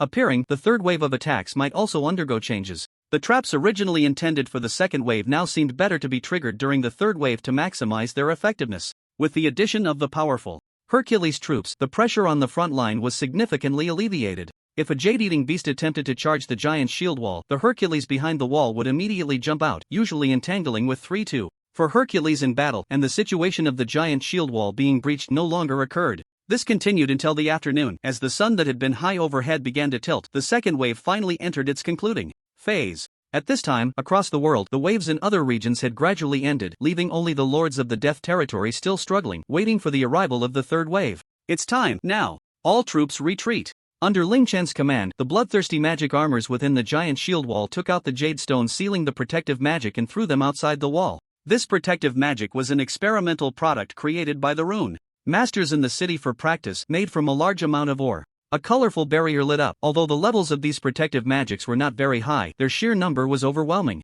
They temporarily halted the advance of the remaining second wave of magical beasts, while the magic armor troops and Hercules quickly boarded the golden wolves and retreated towards the city. Roar! A deafening roar erupted as the third wave of magical beasts poured out. Among this army of level 60 monsters, there were quite a few level 70 jade-eating beasts mixed in. Even more terrifying was a massive beast, about 30 meters tall, that descended from a spatial rift, causing the ground to tremble. Hellhound, level 80, special ability, soul-biting strike, wave boss? Ling Chen was taken aback. The probability of such a wave boss appearing was very low, about 2%, as noted in the beginner's guide. The rewards for defeating a wave boss were substantial, but their strength was formidable. Not only were they of high level, but wave bosses typically also possessed special skills. Although the specific effects of soul-biting strike were unclear, just from the name, it was likely a true damage attack that could harm the soul, making a direct confrontation quite tricky. Fortunately, the master of the puppets that killed the monsters could enjoy the full experience points. Thanks to the massive accumulation of experience from the countless monsters, Ling Chen's level had skyrocketed to level 72. Even in a direct confrontation, Ling Chen felt somewhat confident about defeating this hellhound. Prepare the magic cannons. As the third wave was about to rush towards the colorful barrier, Ling Chen waved his hand, and hundreds of magic cannons were pushed up by the residents on the city wall. The five-colored barrier barely held off the remaining magical beasts of the second wave, but before the third wave, it was as fragile as paper, easily broken by the beasts. As the massive high-level magical beasts gradually charged into the prepared open space, the weight of thousands of beasts finally collapsed the supporting barrier hidden beneath the ground. Whoa! The ground suddenly caved in, and the magical beasts fell into the deep pit like dumplings. This giant pit was created by Ling Chen using a large amount of explosive crystals, capable of holding tens of thousands of magical beasts. Even if all the beasts from the third wave were dumped in, it would be hard to fill the pit. Unfortunately, magical beasts possess the intelligence of wild animals, and aside from a few unfortunate ones who couldn't break in time and were pushed in by their companions, most chose to avoid the trap. However, the wave boss at the front was successfully trapped, which was enough to make Ling Chen feel delighted. The bottom of the trap had no blades or sharp weapons. These disposable tools were unlikely to inflict any fatal damage on high-level magical beasts. Therefore, Ling Chen had prepared a large amount of viscous liquid in the trap. This liquid was a mixture of many specially made minerals and herbs, with a viscosity comparable to super strong glue. Especially after mixing in the remaining sticky silk, its stickiness reached another level, making it impossible to escape easily. The magical beasts that fell into the trap could still struggle at first, but as the liquid spread and dried, this large group of beasts gradually became stuck together into a massive irregular sphere. The hellhound was the most unfortunate, as its large size meant that most of the beasts were directly stuck to it. By the time the hellhound used its terrifying strength to force its way out of the deep pit, all the monsters in the trap were dragged out with it. The weight of thousands of magical beasts made it extremely difficult for the hellhound to move. The originally large and agile body, at the moment it was reduced to mere size, became a living target, with every attack hitting precisely. Fire! Hundreds of magic cannons fired simultaneously, shaking the ground beneath the city walls and raising a cloud of dust. Dazzling beams of light streaked across the sky, converging on the hellish two-headed wolf. The poor two-headed wolf, no matter how desperately it moved its body, could not shake off the massive number of magical beasts and evade the dense barrage of light cannons. Whoa! Under the unprincipled group assault, the unfortunate hellish two-headed wolf let out a mournful cry like a drenched dog. These magic cannons were originally meant to fend off the third wave of magical beasts, but now they were all aimed at it, which was somewhat fitting for its boss status. When the dust settled, the hellish two-headed wolf was already so battered that it could barely stand. The magical beasts on its body had also been shaken off considerably by the cannon fire, allowing it to finally move normally. It didn't die? Ling Chen raised an eyebrow in surprise. After all, this was over 100 magic cannons. To withstand such a bombardment, the opponent's health seemed terrifyingly high. Shaking its head, covered in wolf blood, the two heads of the hellish two-headed wolf simultaneously turned to Ling Chen on the city wall, and suddenly, faint blue flames erupted from their mouths. What is that? Before Ling Chen could react, both wolf heads opened their mouths at the same time. One head spewed out intensely hot blue flames, while the other unleashed a strong wind, pushing the flames toward the distant city wall. Combination magic flamestorm? The fact that the hellish two-headed wolf could release such a powerful combination magic in such a short time was enough to astonish him. Even more terrifying was that this flamestorm contained a strong corrosive power, eroding the highly defensive city protection magic to the brink of collapse. However, this move clearly took a heavy toll on the hellish two-headed wolf. Its body, which could barely stand and move, completely collapsed after unleashing the flamestorm, falling into a brief state of unconsciousness. Reloading the magic cannons would take considerable time, and under the onslaught of the massive magical beasts, the already shaky city protection magic was completely breached. There was no time to pursue the unconscious two-headed wolf. The priority was to deal with the magical beasts piling up outside the city protection magic. The bloodthirsty armored core will cover us. Get me and Hercules to the jade-eating beast. Pandora, you are in charge of commanding the troops and reporting the situation at all times. Ling Chen drew the glorious holy sword. Hercules, Pandora, and Xiaoshuang all shared experience with him, reaching level 72. At such a level, even amidst the wave of magical beasts, they could protect themselves. Except for Pandora, who could only command the overall situation as a non-combatant, the rest could participate in the extermination of the third wave of magical beasts. Among them, the greatest threat to the city wall was the jade-eating beast, which was at level 70. Taking advantage of the fact that the hellish two-headed wolf could not move freely at this moment, it was crucial to clear out all the jade-eating beasts to help smoothly get through the final wave. The heavenly radiance repelled a portion of the bloodthirsty armored beasts attacking the city wall, opening a gap. Under Pandora's control, a part of the bloodthirsty armored troops quickly filled the gap, becoming a shield for Ling Chen and the Hercules. Confirming the positions of the food jade beasts, the Hercules split into several groups, each facing different directions of the food jade beasts. There were also a small number of flying beasts in the sky, which was difficult for Xiao Shuang to restrain alone. Under Ling Chen's arrangement, Xiao Shuang temporarily retreated, shouldered the powerful Zero Hercules, and returned to the battlefield in the sky. The Thunder Demon Bao was temporarily lent to the Zero Hercules by Ling Chen, and with his cooperation, Xiao Shuang's pressure was significantly reduced, successfully holding back the beasts in the sky.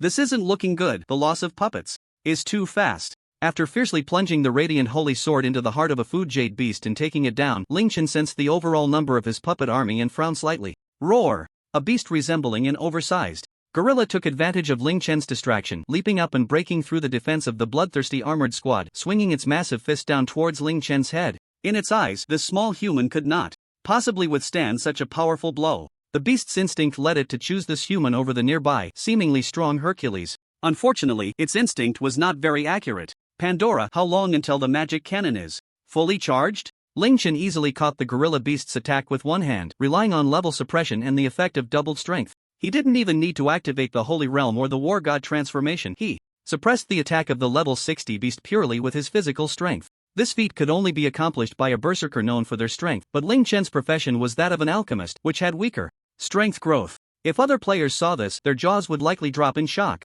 3 more minutes. Can the city defense magic be activated again? According to the Formation Master's research, it probably can't. It needs to be sent back to Styx City. I understand. Tell the other troops to retreat to the city below and prepare for defense. After pondering for a moment, Ling Chen issued the retreat order. The remaining food jade beasts were already few, and they could hold on with the city wall. Is the next attack target to clear the remaining beasts? No. Ling Chen's eyes flashed coldly. Continue bombarding the hellish two-headed wolf. All magic cannons? Pandora cautiously confirmed the order. All. Ling Chen jumped up, standing on a bloodthirsty armored beast's giant shield, gazing at the motionless hellish two-headed wolf in the distance. Health, magic power, ability details, these were all deliberately hidden, and Ling Chen's detection skills could not easily see through them. If he wanted to use an item that could reveal the opponent's detailed stats, he would have to get close to the hellish two-headed wolf.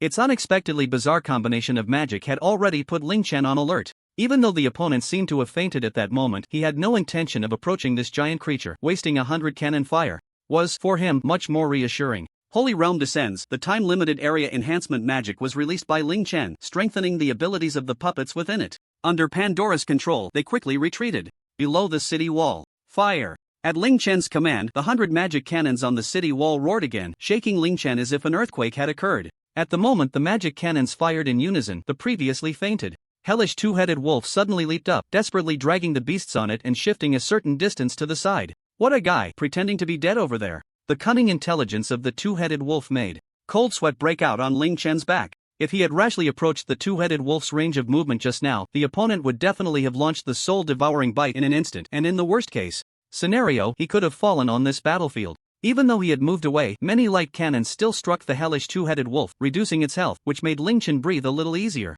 No! Ling Chen suddenly realized that this cunning beast was actually using the power of the light cannons to blast down all the magical beasts hanging from its body. By the time all the bombardments were over, the hellish two-headed wolf was covered in wounds, looking like it wouldn't last long. However, it had regained its freedom. Even though it still had some magical beasts attached to it, that number was no longer enough to affect its movements. If it crashes into the city walls probably won't hold for long, Pandora kindly reminded. Yes, without the city protection magic restored, if it can still use combination magic, the walls will definitely be blasted open, Ling Chen pondered. Although more than half of the magical beasts under the city walls had been cleared, the remaining number was still not something that could be dealt with quickly. If these magical beasts really broke into the city, even if they could eventually be eliminated, the losses on their side would definitely be severe. There's no other way. Split off 2,000 bloodthirsty armored troops, have them take the flame bombs, keep their distance and follow me, while the remaining armored troops continue to defend below the city. The Hegeless troops should also take self-destruct weapons and follow along.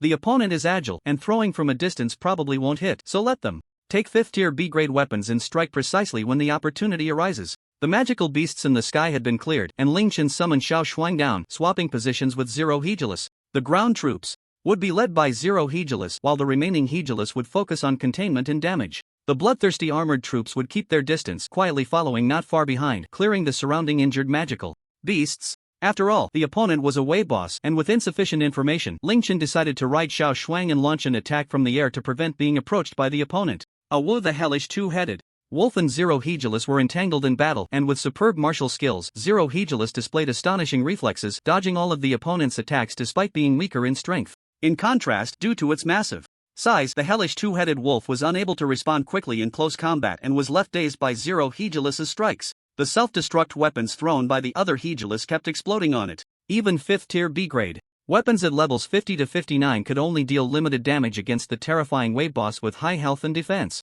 Fortunately, the self-destruct weapons dealt true damage and their cumulative effect played a significant role. The gradually weary Hellhound finally couldn't stand the entanglement of these ants any longer. With a sudden spin, it temporarily forced back the surrounding Hercules. Is it time to unleash a skill? Ling Chen, observing the battlefield from the sky, frowned. There was still some time before the final round of magical bombardment, and before using his last resort, he could only watch the changes. One of the wolf heads let out a mournful howl, which then gradually merged into the other wolf head. At that moment, the Hellhound completely transformed into a giant wolf, losing its original two-headed feature. When the remaining wolf head opened its gaping maw, its fangs had turned from pure white to an ominous black. Zero Hercules was the first to strike and test the waters, but after merging with the other wolf head, the Hellhound's reaction improved significantly. It suddenly twisted its body and, in an extremely awkward posture, lunged to bite Zero Hercules. Not expecting the sudden increase in agility, Zero Hercules was firmly bitten by the wolf's fangs, and its metal body let out a creaking wail. This was not the most serious part. What shocked Ling Chen was that the connection between Zero Hercules and him had completely severed. Like a puppet with its strings cut, Zero Hercules, in the mouth of the Hellhound, suddenly stopped moving and was disdainfully spat out by the Hellhound. The effect of soul-biting strike? Ling Chen didn't expect that the opponent's skill could sever the connection with his puppet. He knew he could no longer wait for the bombardment. Take Zero back, the bloodthirsty armored troops can move in. With a pained command, the nearby Hercules lifted Zero Hercules and began to retreat from the battlefield. Meanwhile, 2,000 bloodthirsty armored units, upon receiving the order, transformed into scattered metal fragments carrying incendiary bombs and wrapped around the body of the Hellhound along the ground. Due to the nature of the metal fragments, even though the Hellhound continuously struck its own body, the impact was dispersed through the gaps between the metal fragments, and the actual damage was not enough to scatter the bloodthirsty armored pieces. Of course, in this state, the bloodthirsty armored units could only cling to the wolf's body and could not inflict any damage as they were unable to attack. But that was enough. Explode. With the activation of the command, the bloodthirsty armored units gathered in the giant wolf's abdomen detonated simultaneously. Their overwhelming power, combined with the extreme heat generated by the incendiary bombs, instantly caused massive damage. Not only that, but Ling Chen in the sky also activated the state of War God possession, unleashing a powerful heavenly radiance, a strong light cannon that smashed the blasted Hellhound back into the molten ground below. Under this barrage of attacks based on massive ore, the Hellhound finally transformed into magical light points, completely dissipating into the air. 2 million gold coins. Ling Chen, having won the battle, felt no joy at all. These bloodthirsty armored units were all crafted from precious ores, costing him a significant amount of financial resources and time. Just the thought of having to start the crafting process all over again made his head and heart ache. Not long after, amidst the booming sounds of the remaining magical cannons, the remaining beast army was finally completely eliminated, and the last wave of beasts came to an end. Congratulations, you have obtained S grade. Light Armor, Wind Shadow Cloak grade, S level, 1 defense, 500 special ability, Dissipation. After activation, within 1 minute, the player will enter an invincible state, ignoring physical damage, magical damage, and mental attacks. True damage cannot be avoided.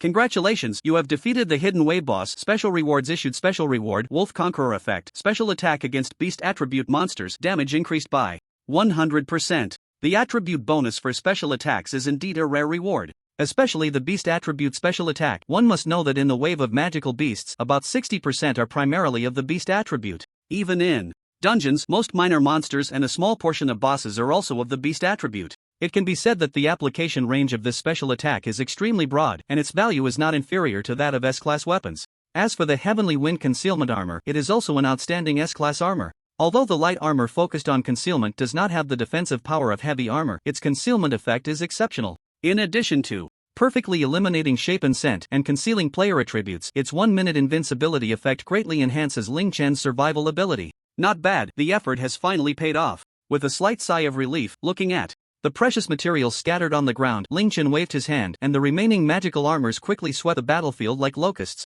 This time, aside from losing over 2,000 magical armors and a set of city defense magic stones, the harvest was still quite good. Especially after killing the wave boss at the end, the massive accumulation of experience points actually pushed his level up to level 80. This is the terrifying aspect of an alchemist. As long as the puppets kill the monsters, it is considered that only the alchemist has killed them, allowing him to gain 100% of the experience without sharing it with other team members. Finally, level 80. It seems I should consider grinding more monsters. At this rate, I wonder what the reward will be for being the first in the world to reach max level. Ling Chen rubbed his hands in anticipation. The two major achievement bonuses from when he first entered the game had significantly increased his combat power. It seems that the global achievement bonus for being the first to reach max level should be even more impressive. Master, Greg has sent a message. Just as Ling Chen was immersed in joy, Pandora sent a communication. What is it? Is the teleportation array ready? Ling Chen controlled Xiao Xuan to land on the city wall. The subsequent battlefield cleanup did not require his involvement. He could leave it entirely to the bloodthirsty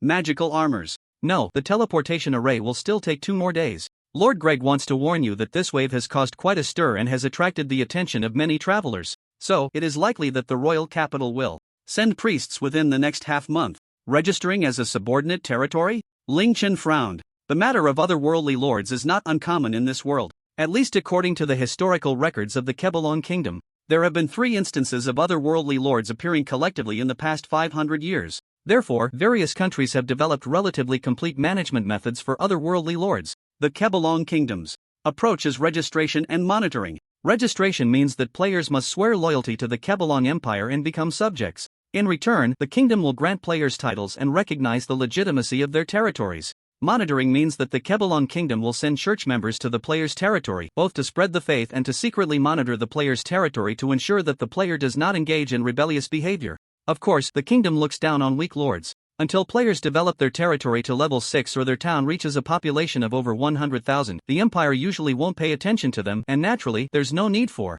concern. Did they send someone over early because the death territory has been too noisy, or have my recent actions been a bit too conspicuous? Walking back and forth on the city wall, Ling Chen looked at the fewer than 200 residents below and began to feel troubled. Currently, the shortage of population in his town is a serious issue. He originally planned to take the elite route, keeping the territory level temporarily at 5, slowly increasing the population and developing a second town. There are too many treasures and secrets in his base. He absolutely cannot let the church affiliated with the Kebelon Empire enter, or else the secrets will eventually be exposed. That said, it is also impossible to refuse the church members from settling in the territory. This would be equivalent to rejecting the kingdom's management and establishing a new country within the territory of the Kebelon Empire. Even if Ling Chen's territory is currently very small, the kingdom would never sit idly by. The kingdom army he previously repelled was merely a private army under the crown prince. If it were to truly go to war with the kingdom, in terms of manpower, combat power, or intelligence gathering, Ling Chen would definitely not be able to compete with this behemoth.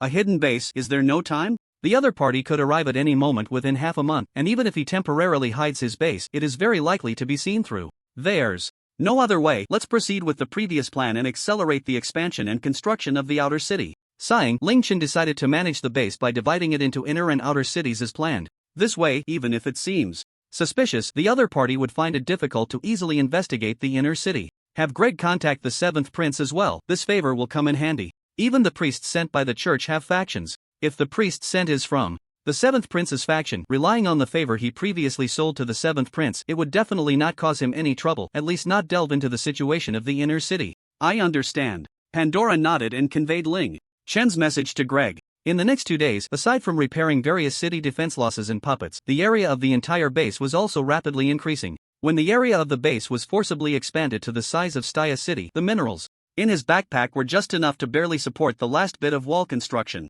As for the official registered name of the base, Ling Chen had also thought of it. It would be called Lingyun City. Mr. Ling, long time no see. Why do you look a bit unwell? On the day the construction of the Lingyun City walls was completed, the teleportation array established in the outer city was also finished. The first batch of guests was not many, only Greg and Lucas. There have been many matters in the city recently, there's no way around it. Staring at his panda eyes, Ling Chen sighed helplessly. Refining puppets, clearing forests, building walls, he personally handled all these tasks. If he still looked normal, that would truly be strange. So this is your city, boss? It looks quite nice. Lucas surveyed the beautifully decorated buildings around and couldn't help but whistle. As the current lord of Staya City and the former captain of the underground black markets guard, Lucas naturally has a keen eye for people. From the clothing and attire of the surrounding residents as well as the smiles on their faces, it is not hard to see that under Ling Chen's management this city has a very high happiness index and the residents' lives should be quite fulfilling and beautiful. But the population is too small. Boss, your city can't have just finished construction, right? Why is there nothing outside this street? With his eyes slightly squinted, Lucas easily followed the street and saw a vast desolate area that was completely different from the dense and prosperous scene nearby, as well as the small-looking city walls in the distance.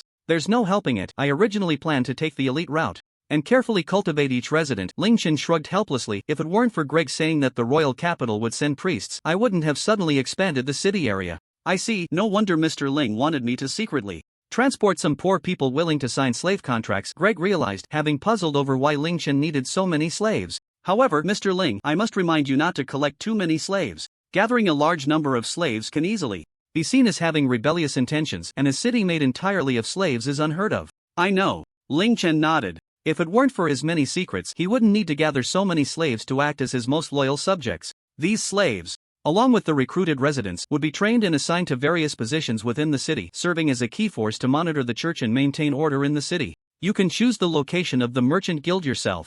Greg, the future city planning map is in Pandora's hands, just ask her for a copy. Just as Ling Chen finished speaking, he suddenly remembered something important. By the way, I almost forgot, is the information about the priest reliable?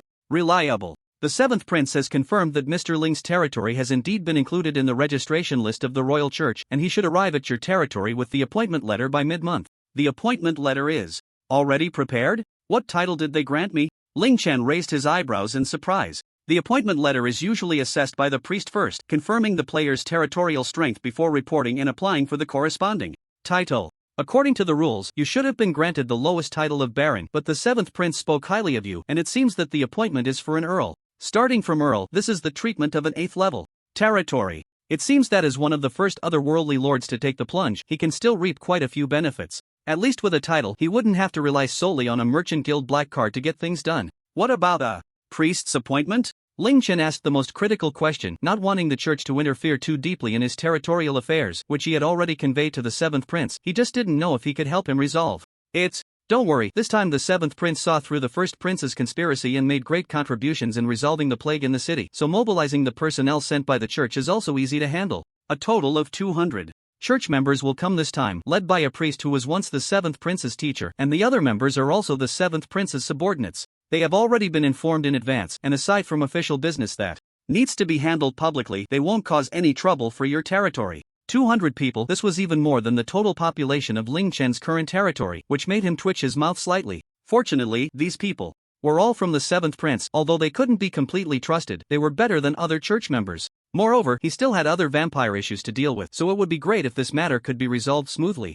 Alright, you are free to explore. You can move around anywhere except for the inner city. If you need anything, just let Pandora know. Mr. Ling, where are you in such a hurry to go? Seeing Ling Chen staring at the panda eyes and planning to leave, Greg curiously asked. I have some personal matters to attend to. I won't be in the city for the next few days, but with Pandora here, there won't be any problems. By the way, Greg, Lucas, if you know of any scattered refugees, you can bring them over after confirming there are no criminals among them. The number of people in the city has indeed decreased a bit. Once the buildings are completed, it would be eerie to have no one living there. Even with the more than 1,000 slaves expected to arrive, his subjects still wouldn't be enough to fill the city. At least there should be around 20,000 people in the city to look normal. I understand. I'll keep an eye out, Greg said with a smile, and Lucas nodded in agreement. Having temporarily resolved the issues in the city, Ling Chen hurried back to the Lord's mansion and logged into the instance. The bloodthirsty armored troops were maintaining order in the icy plains, so Ling Chen didn't need to worry too much. For now, it was better to deal with the vampires between the purgatories, as there were only a few days left until the deadline given by Clayt.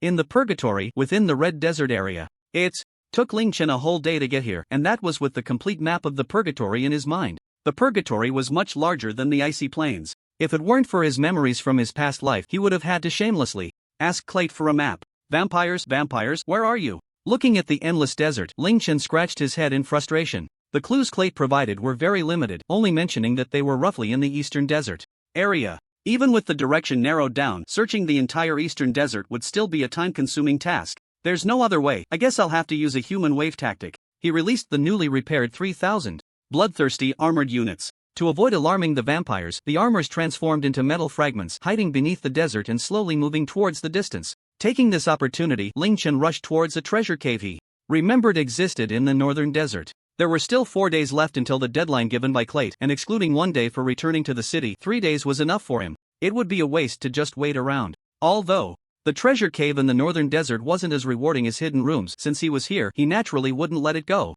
Following the guidance of his memory, Ling Chen quickly found the stone tablet hidden in the vast desert.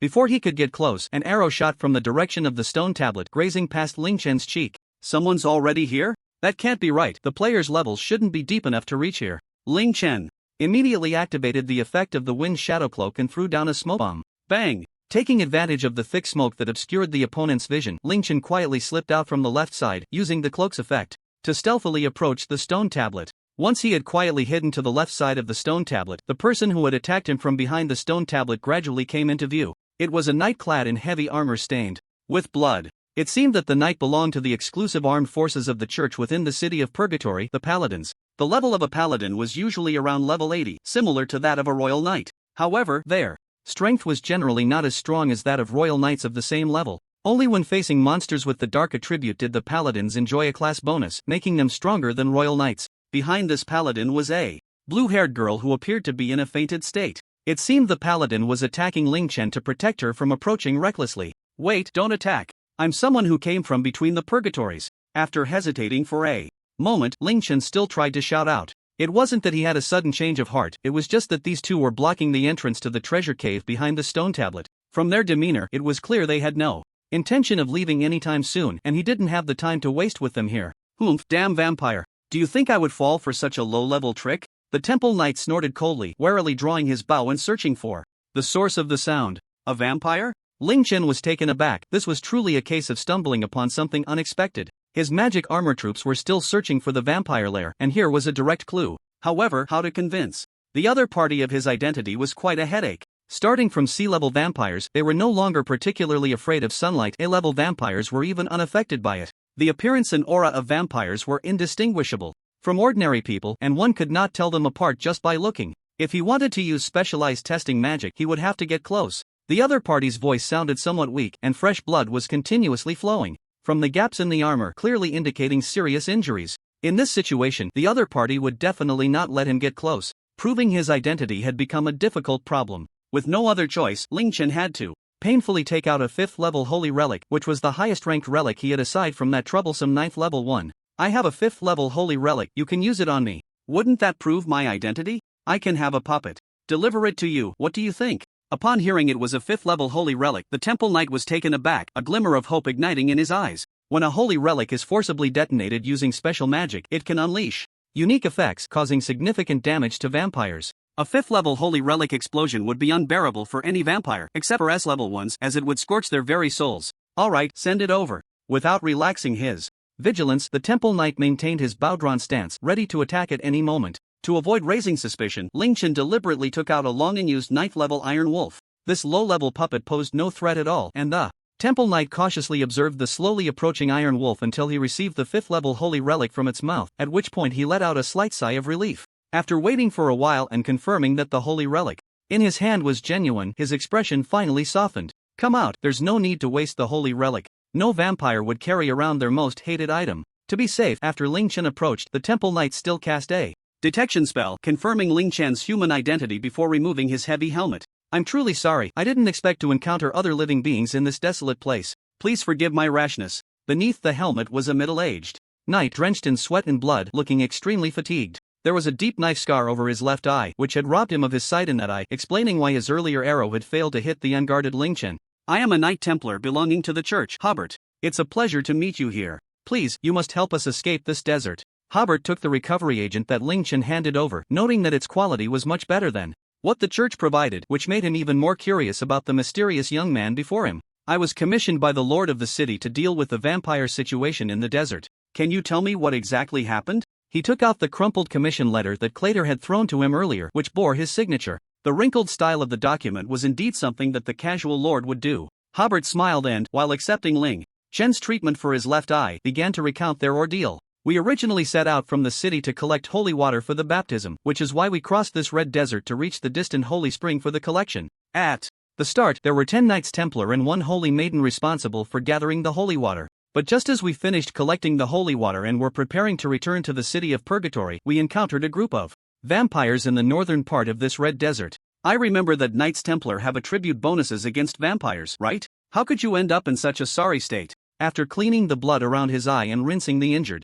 eyeball with the recovery agent, Ling Chen carefully sprinkled healing powder while asking in confusion. Normally, that's the case, Knight Templar Hobart said with a bitter smile, but if it's a group of over 100 level 70 B-class Vampires, with 3 level 85 A-class vampires among them, the situation is naturally different. A-class? Ling Chen was taken aback, his hand shaking slightly as he sprinkled the powder. Vampires are generally quite proud and usually do not act in groups. Having a group of over 100 B-class vampires is already a rare occurrence. Not to mention there were 3 A-class vampires among them who are regarded as the nobility among vampires, possessing exceptional strength.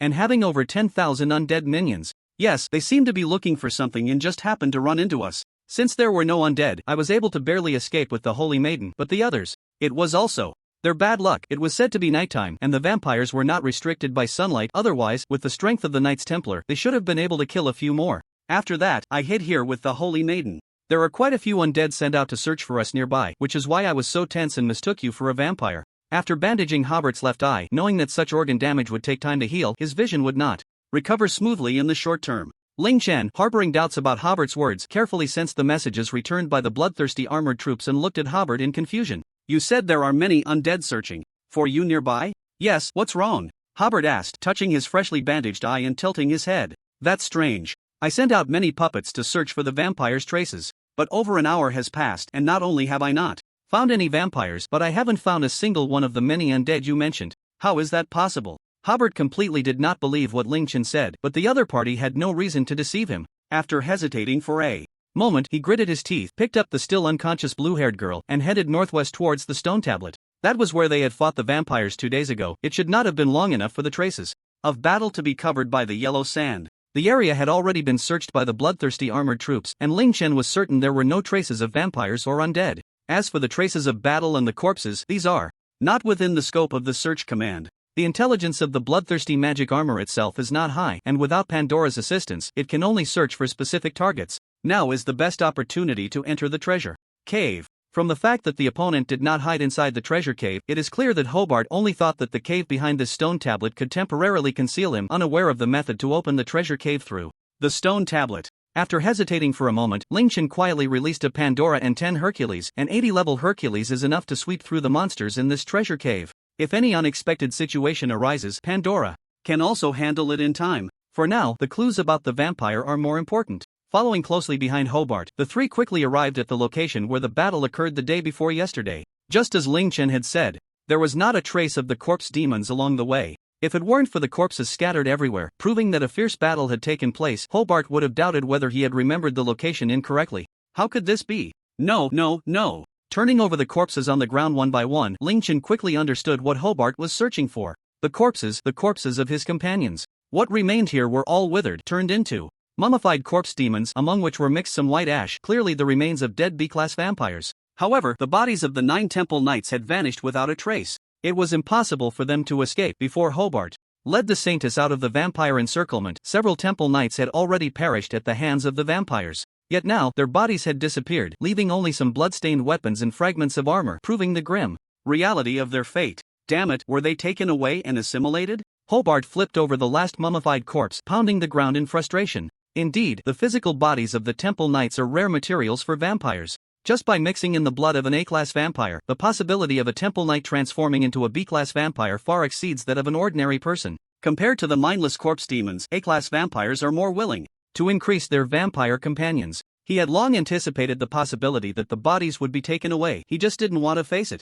When the truth lay before him, the grief from losing his comrades turned into a blazing flame of revenge. Calm down. Without the vampire's trace, we need to analyze the opponent's next actions to take the initiative. He pressed his hand on the opponent's sword, stopping Hobart from drawing his sword to slash at the mummified corpse. He didn't want Hobart to vent his anger and destroy all the remaining clues. What can these corpses reveal? I might as well cut them down. Ling Chen, who intended to explain, saw that the opponent's left eye, which had just stopped bleeding, began to bleed again due to anger, knowing that the other party was definitely not in a position to listen to any persuasion. There's no way, you should rest for a while. Without waiting for the other party to react, Ling Chen suddenly acted, pressing a packet of powder forcefully against the opponent's nose and mouth. The force was so strong that it directly pinned the extremely burly Hobart to the ground, rendering him unable to move for a moment. As the effects of the drug powder took hold, Hobart, who had been struggling and resisting, gradually lost his ability to fight back and slowly fell asleep. Pandora, help me check and see if we can find any useful clues from these corpses. After dealing with the enraged brute and confirming that the Saintess nearby showed no signs of waking, Ling Chen easily moved both of them aside and summoned Zero Pandora. After a thorough search, Ling Chen disappointedly set down the last corpse. Aside from collecting a few vials of vampire ashes as rare materials, he found none of the expected task prompts or notes. Naturally, Pandora had no findings either, but thanks to her remarkable memory, she discovered some special characteristics among these corpses. Master, look, most of the corpses are dressed in ordinary soldiers' clothing, which appears quite old and tattered. Clearly, these corpses were soldiers transformed during battles long ago. Pandora brought over 2 corpses that looked no different and carefully analyzed them for Ling Chen. However, a small portion of the corpses, although their clothing is similar to the others, bear a crest on their chests. Following the direction Pandora pointed out, Ling Chen crouched down to closely observe the chest of the corpse. Just as Pandora had said, there was indeed a special crest on the chest that was absent from the other corpses. It was obscured by dirt, making it hard to notice without a careful look. Is there something wrong with these crests? Ling Chen tilted his head and thought. He seemed to have seen the design somewhere, but couldn't recall at the moment. This is the crest of the Lord of Purgatory City's personal guard, used specifically to distinguish the personal guard from ordinary soldiers. After Pandora mentioned it, Ling Chen successfully recalled that the 2 guards at the entrance of the Lord's mansion had identical crests on their chests. The Lord's personal guard is responsible for the safety of the Lord's mansion, and their numbers are few, rarely stepping outside. These corpses are likely soldiers from the personal guard who were assimilated by vampires during the attack on the Lord's mansion. This is a bit troublesome. Ling Chen frowned. Back then, that guy Clade had spoken so lightly, as if just 1 or 2 vampires had quietly slipped into his mansion, stolen something, and then run off. Now it seemed that the vampires must have caused quite a ruckus in the Lord's mansion. For the sake of some pendant, they had risked venturing deep into Purgatory City and engaged in fierce battles with the personal guard. This was enough to prove that the pendant was definitely not simple and must be of great use to these vampires. With this, the difficulty of stealthily retrieving the pendant had increased significantly. Pandora, can you analyze their retreat direction? Unfortunately, the yellow sand has covered most of the traces, making it nearly impossible to discern the direction of their retreat. This result was within Ling Chen's expectations. He had hoped to come here and try his luck to see if he could find clues to save time on the search. Now it seemed he would have to wait for the results from the bloodthirsty demon armor troops. I have a way. A soft voice suddenly interrupted their conversation. Ling Chen turned in surprise to look behind him, where the saintess had awakened without him noticing. He had previously done a simple check on her and found no obvious injuries, just that she had fainted from excessive fright. He hadn't expected her to wake up at this moment, which made Ling Chen, who didn't want to expose Pandora, furrow his brow, his expression dark and somewhat frightening. Sorry for eavesdropping on your conversation. When I woke up, I happened to see you attacking Hobart, so I pretended to remain unconscious. The blue-haired saintess pushed herself up from the ground and smiled weakly. That's because I know, it must be that he couldn't find the bodies of the other knights and lost his mind out of anger. Seeing that you haven't harmed either of us gives me a clue. The blue-haired saintess seemed easier to communicate with than Hobart, which relieved Ling Chen slightly. If you want to find that group of vampires, I can help track them. Returning to the main topic, the blue-haired saintess said seriously, is there a way? My name is Lydia. The blue-haired saintess introduced herself with a smile, taking out a small silver pot from the space ring on her slender pinky finger, which was engraved with many small characters and patterns. This is the holy pot, and inside it is holy water collected from the holy spring. From the silver pot, one could indeed sense an extraordinary aura. Seeing real holy water for the first time, Ling Chen curiously observed the silver pot and asked in confusion, but what does holy water have to do with tracking vampires? Holy water can't track vampires, of course. Lydia carefully poured out a drop of crystal clear liquid and tossed it into the air, but holy water can track the baptized temple knights. I see. Ling Chen suddenly understood. The other party had taken the bodies of the temple knights, clearly intending to turn them into vampires. The transformation of a vampire takes some time, during which the bodies of the temple knights still carry the unique angelic aura from the baptism. The versatile holy water is extremely sensitive to this aura and will actively attach itself to the angelic essence. The other party had taken a total of 9 bodies, and there would definitely be an invisible path composed of rich angelic aura left in the entire desert. As long as they continuously consumed holy water, they could determine the location of the bodies based on where the holy water attached, and naturally, they would be able to find the location of the vampires with the bodies. But is that okay? I remember that holy water can only be collected in a small pot at specific times each month. To find the vampire's location, it might waste all your precious holy water? You really know your stuff. Very few people outside the church know about the specific time for collection. Lydia looked at Ling Chen in surprise, then smiled calmly, but it's fine. This pot of holy water can lead us to the vampire's lair, so it's worth using. The church and the father won't blame me. That's hard to say. Ling Chen silently scoffed. This bottle of holy water is quite valuable, and using it all for tracking would probably infuriate the church. However, he naturally wouldn't say it out loud. Having more time for the search would be best. His time was precious, and once this matter was resolved, he needed to hurry to become the world's first max-level player. If he was delayed by this task and some prodigy got ahead of him, he would cry to death in his own territory. With great generosity, he used a precious potion that he himself was somewhat reluctant to part with for the two of them. After trying to stretch a bit, Lydia marveled at the potion's magic. I didn't expect you to have such a good potion, I feel. Even better than I did before I was injured. Once he had calmed down, Hobart silently got up and tried to swing his longsword a few times. Aside from the wound on his left eye, which still needed some time to heal, the rest of his injuries had already healed, allowing him to exert the normal combat power of a temple knight. Alright, let's hurry up, the time limit given to me by the Lord isn't much longer. Ling Chen smiled and reminded Lydia to hurry. Hobart hesitated for a long time about wasting the holy water but ultimately did not stop Lydia. Firstly, the identity of the saintess was above that of a temple knight, making her his superior. Secondly, he also wanted to avenge his companions. At the very least, he needed to retrieve their bodies to let them rest in peace. Therefore, even if he would face punishment from the church upon returning, Hobart still chose to tacitly approve of Lydia's use of the holy water by activating the holy water droplets floating in the air with a secret method. The droplets burst, gradually revealing a small path made of light blue mist on the ground. This direction was one that the bloodthirsty demon armor troops had not yet searched, making it quite credible. Gat. Running is a bit slow. Releasing 3 golden wolves, the 3 of them quickly followed the blue path, tracking the vampire's trail. At this moment, Ling Chen regretted not having refined the Pegasus puppet unlocked at level 80. That speed would have been much faster than the golden wolves. Ling Chen, have you thought about how to deal with that group of vampires? On the way, Hobart asked worriedly, looking at the Saintess Lydia, who was leading the way ahead. No, the task I received is to retrieve the pendant lost by the Lord. I'm very sorry for you all, but I will try to avoid combat. It's alright, once we find their lair, I will go back to contact the church and have them send more temple knights for the hunt. However, we must take away or destroy the bodies of our companions. At that time, I will trouble you to help at the right moment. I will apply to the church to pay you a suitable task reward. Let's see how it goes. I will do my best. Ling Chen did not immediately agree. It was nice to owe the church a favor, but if it put him in danger, it wouldn't be worth it, especially since he wasn't short on money. He was confident in winning a direct battle with the vampires, but it would consume quite a bit of bloodthirsty demon armor, a loss he didn't think the church could compensate.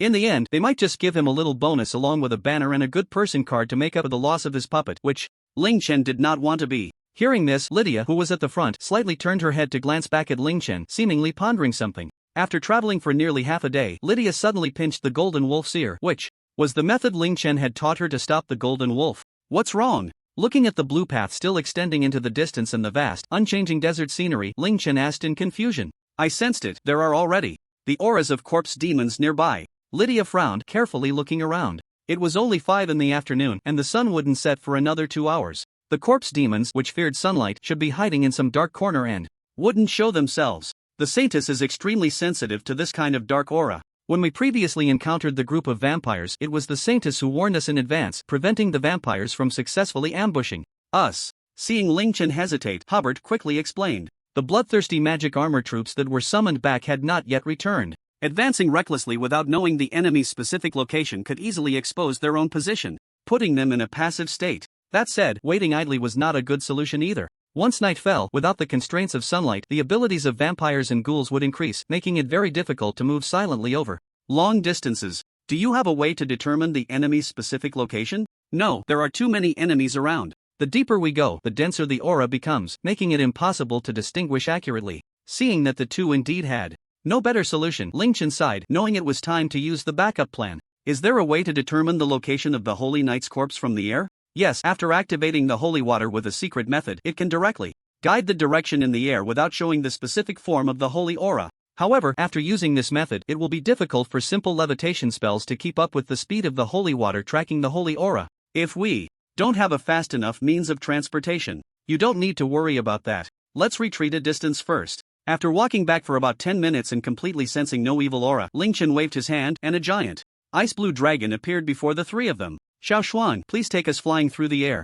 This lady will tell you how to do it. Ling Chen mounted Xiao Shuang's back and saw that the 2 were still frozen in place, so he restrained himself from urging them, saying, What are you waiting for? Get on. Oh my god, Mr. Ling, you actually have an ice frost giant dragon? Carefully sitting on the giant dragon's back, Lydia stroked the ice blue dragon scales as if caressing a rare treasure. Is it really that rare? Doesn't your church also have an adult wind god dragon? You can't have never seen one, right? As he commanded Xiao Shuang to fly high into the sky, Ling Chen curiously asked, You really know a lot. Even the church's followers and ordinary members don't know about the existence of the wind god dragon. Could it be that you are actually a secret member of the church's divine punishment department? Making a small joke, Lydia first released a drop of holy water to trace the aura. The speed of the holy water was indeed very fast. Even on the ground, relying solely on the speed of the golden wolf, it would be difficult to keep up with the flying speed of the holy water. Fortunately, Xiao Shuang, as an 80-level Ice Frost giant dragon, despite still being in its juvenile stage and not having undergone a growth breakthrough, was astonishingly fast and had no problem catching up with the holy water. After confirming there were no unexpected situations, Lydia turned around and answered Ling Chen's question.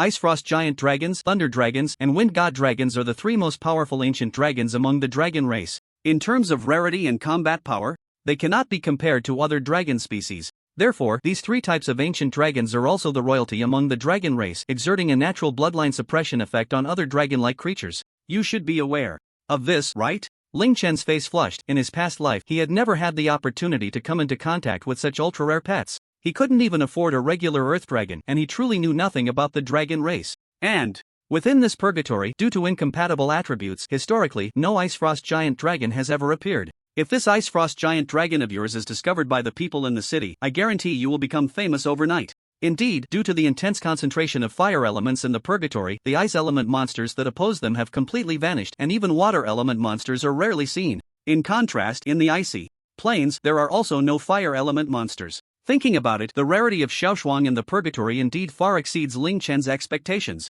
That was close. Fortunately, I never summoned the dragon form of Xiaoshuang in the city. Xiaoshuang, from now on, you must not transform in the city unless absolutely necessary, understood? After advising Xiaoshuang, Ling Chen looked somewhat troubled at the two people on the dragon's back. Don't worry, we won't leak the matter of the frost giant dragon. Our church isn't so poor that we would steal people's pets, even if it's a frost giant dragon. Lydia smiled, sensing Ling Chen's concerns and conveying her friendly intentions. Hobart, who was eager to retrieve his companion's corpse for burial, naturally had no objections. Although he was still a bit uneasy, for now he had no choice but to trust them. Seeing that Ling Chen still looked troubled, Lydia chose not to say anything further. Her deliberately surprised expression was meant to test whether she could do Ling Chen a favor, and it seemed her goal had been successfully achieved. After Xiaoshuang flew at full speed for about an hour, the holy water droplet suddenly stopped in midair and began to hover back and forth nearby, showing no intention of moving.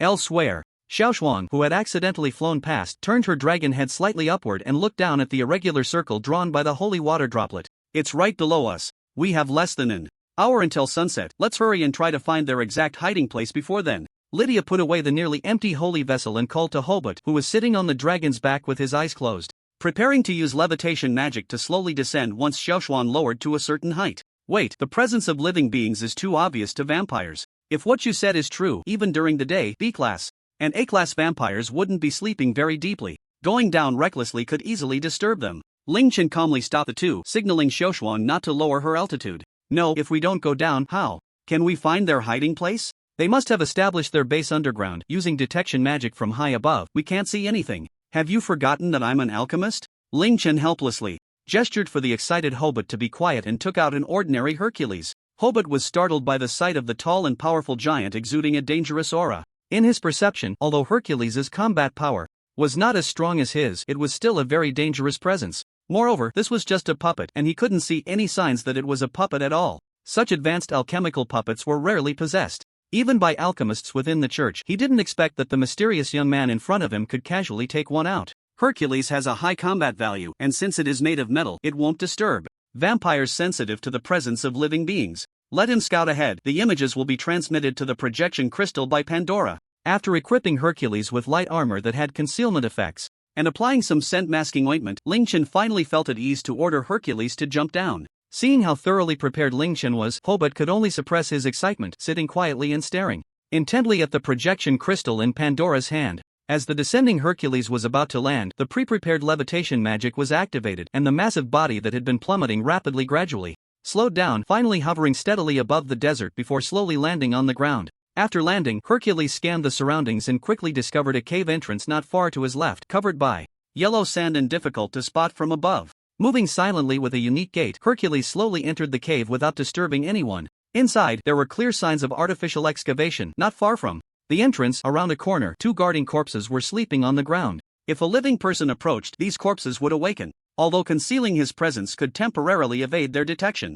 Venturing further in could lead to an encounter with a B-class vampire, where the concealment magic would be less effective. As a puppet, Hercules appeared to these mindless corpses, driven only by combat instinct, as nothing more than a moving stone. Without orders from their master, these corpses would not pay any attention to Hercules, and thus he would not awaken them. Carefully stepping past the two corpses, Hercules' eyes glimmered slightly. The special eyes contained luminous stones, allowing him to see the surroundings clearly even in the dark. I didn't expect such a vast space to be hidden underground, Lydia couldn't help but exclaim while looking at the image in the projection crystal. Wait, some of the stone bricks in here look quite old, not like they were made recently. Surprisingly, it was the burly Hobart who first noticed this detail. Prompted by his observation, the two carefully examined the image in the crystal, confirming Hobart's words. The deeper they went underground, the more intersections appeared, and the surrounding space gradually became more expansive, with many oddly shaped statues and stone walls. Following Ling Chen's instructions, Hercules meticulously searched for bloodstains on the ground. The bodies of the Templar knights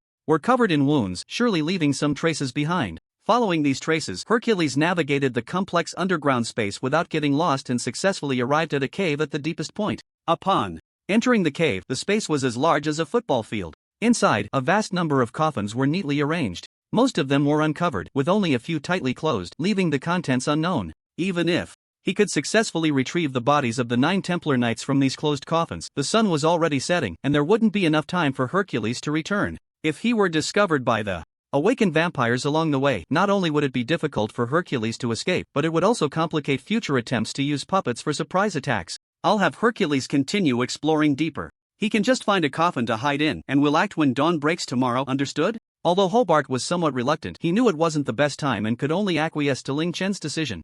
I understand now, this is an underground temple. After directing Hercules to continue exploring deeper, Lydia slapped her forehead and finally remembered the true nature of this underground space. Underground temple? Looking at the passage made of ancient bricks, Ling Chen asked curiously, how did you recognize it? The magic patterns above told me. This kind of temple is not dedicated to true gods, but to evil gods, as recorded in the church's scriptures. But such underground temples are hard to find. No one has discovered one for nearly 100 years. I didn't expect to see one here. Do vampires also worship evil gods? Ling Chen asked, somewhat incredulous. According to the records of this world, vampires were born out of hatred for the divine, and even evil gods were still gods. They shouldn't be worshipping them. Vampires do not worship gods, but they do build structures very similar to temples to honor the legendary vampire progenitor. Upon hearing this, Ling Chen's eyelids twitched. He had indeed had the fortune of seeing the vampire progenitor in the death dungeon raid of his previous life. The final boss that appeared before the high-level players was the vampire progenitor, an S-class vampire, a super strong boss that had slain many angels. As a player responsible for clearing the outer areas, Ling Chen did not personally participate in the battle against the progenitor. However, just seeing the progenitor's true form from a distance a few times was enough to make it unforgettable. The sense of oppression was such that a level 100 Thunder Dragon seemed like a child's toy in comparison. That raid ultimately ended in failure, but thanks to the efforts of the players, they managed to seal the weakened vampire progenitor, which allowed everyone to catch their breath and successfully withdraw from the dungeon. These vampires have been acting so strangely lately, they wouldn't be trying to summon the vampire progenitor, would they? Although such a special event had not occurred in his previous life, Ling Chen's appearance had already disrupted many of the original trajectories of events. He couldn't be sure if this new incident was born out of his unintended interference. How could that be? The vampire progenitor is just a legend, appearing only in the scriptures. If such a monster could be summoned, our church would have summoned other similar beings like angels or avatars of true gods long ago. After saying this, Lydia suddenly felt something was off and awkwardly glanced at Hobart, who was staring in shock. Lady Saint, how can you say that? How can filthy vampires be compared to true gods? I was wrong, you are right. Lydia obediently lowered her head, a hint of helplessness in her eyes. Ling Chen had no interest in their family matters, but when it came to the vampire progenitor, he couldn't afford to be careless. If that thing were truly summoned into this dungeon, there was no need to say it, the inferno would definitely be doomed. There were still many treasures waiting for him to plunder here, and he planned to take the position of city lord in the future, bringing the entire inferno under his management. Let's not talk about that. Night is falling, and the vampires and ghouls are about to awaken. Mr. Ling, you should hurry and have Hercules hide. Enduring Hobart's admonitions, Lydia glanced at the sun, which had already sunk halfway, and quickly stopped Hobart's preaching, reminding Ling Chen to pay attention to the time. Still unable to find the treasure room? It's too much for Hercules alone. Casually letting Hercules find an empty coffin to lie in, Ling Chen looked at the route map drawn by Pandora and sighed deeply. He directed Xiaoshuang to fly higher into the sky until the air became thin, and only then did everyone relax. At this height, there were basically no vampires flying up here for no reason. To be safe, Ling Chen also cast concealment and alert magic on the dragon's back to ensure the surroundings were secure. Even if they flew for 3 days and nights, with Xiao Shuang's current strong recovery ability, it would be completely fine. Tonight Xiao Shuang would have to endure a bit and maintain the flying posture, staying at this height overnight. Mr. Ling, your puppet technique is so exquisite. Have you ever tried making an angel puppet? After receiving the rations and water from Ling Chen, Lydia carefully examined Pandora, who looked just like a real person, and asked with great interest, Lady Saint, how can such matters be discussed with outsiders? Angel puppet? I can't make it without a design. But I remember that thing is powerful, but it has many restrictions. Why are you asking about this? Hubbard, who originally wanted to stop Lydia from revealing church secrets, never expected Ling Chen to know so much about the angel puppet, and for a moment he didn't know what to say. That's right, there are many models of angels, all used as siege puppets. Although their power is astonishing, they are also quite restricted. Lydia nodded and then asked, I wonder if Mr. Ling is interested in the design of the angel puppet? Lydia. Hubbard suddenly drew his sword, the tip aimed directly at Lydia's throat. Ling Chen narrowed his eyes and did not respond. Even if it's Lady Saint, if you plan to leak the church's secret blueprints, as a knight of the temple, I will not hold back. Growing up in the church and deeply influenced by it, Hubbard would never go easy on those who betrayed the church, even if they were former companions or the esteemed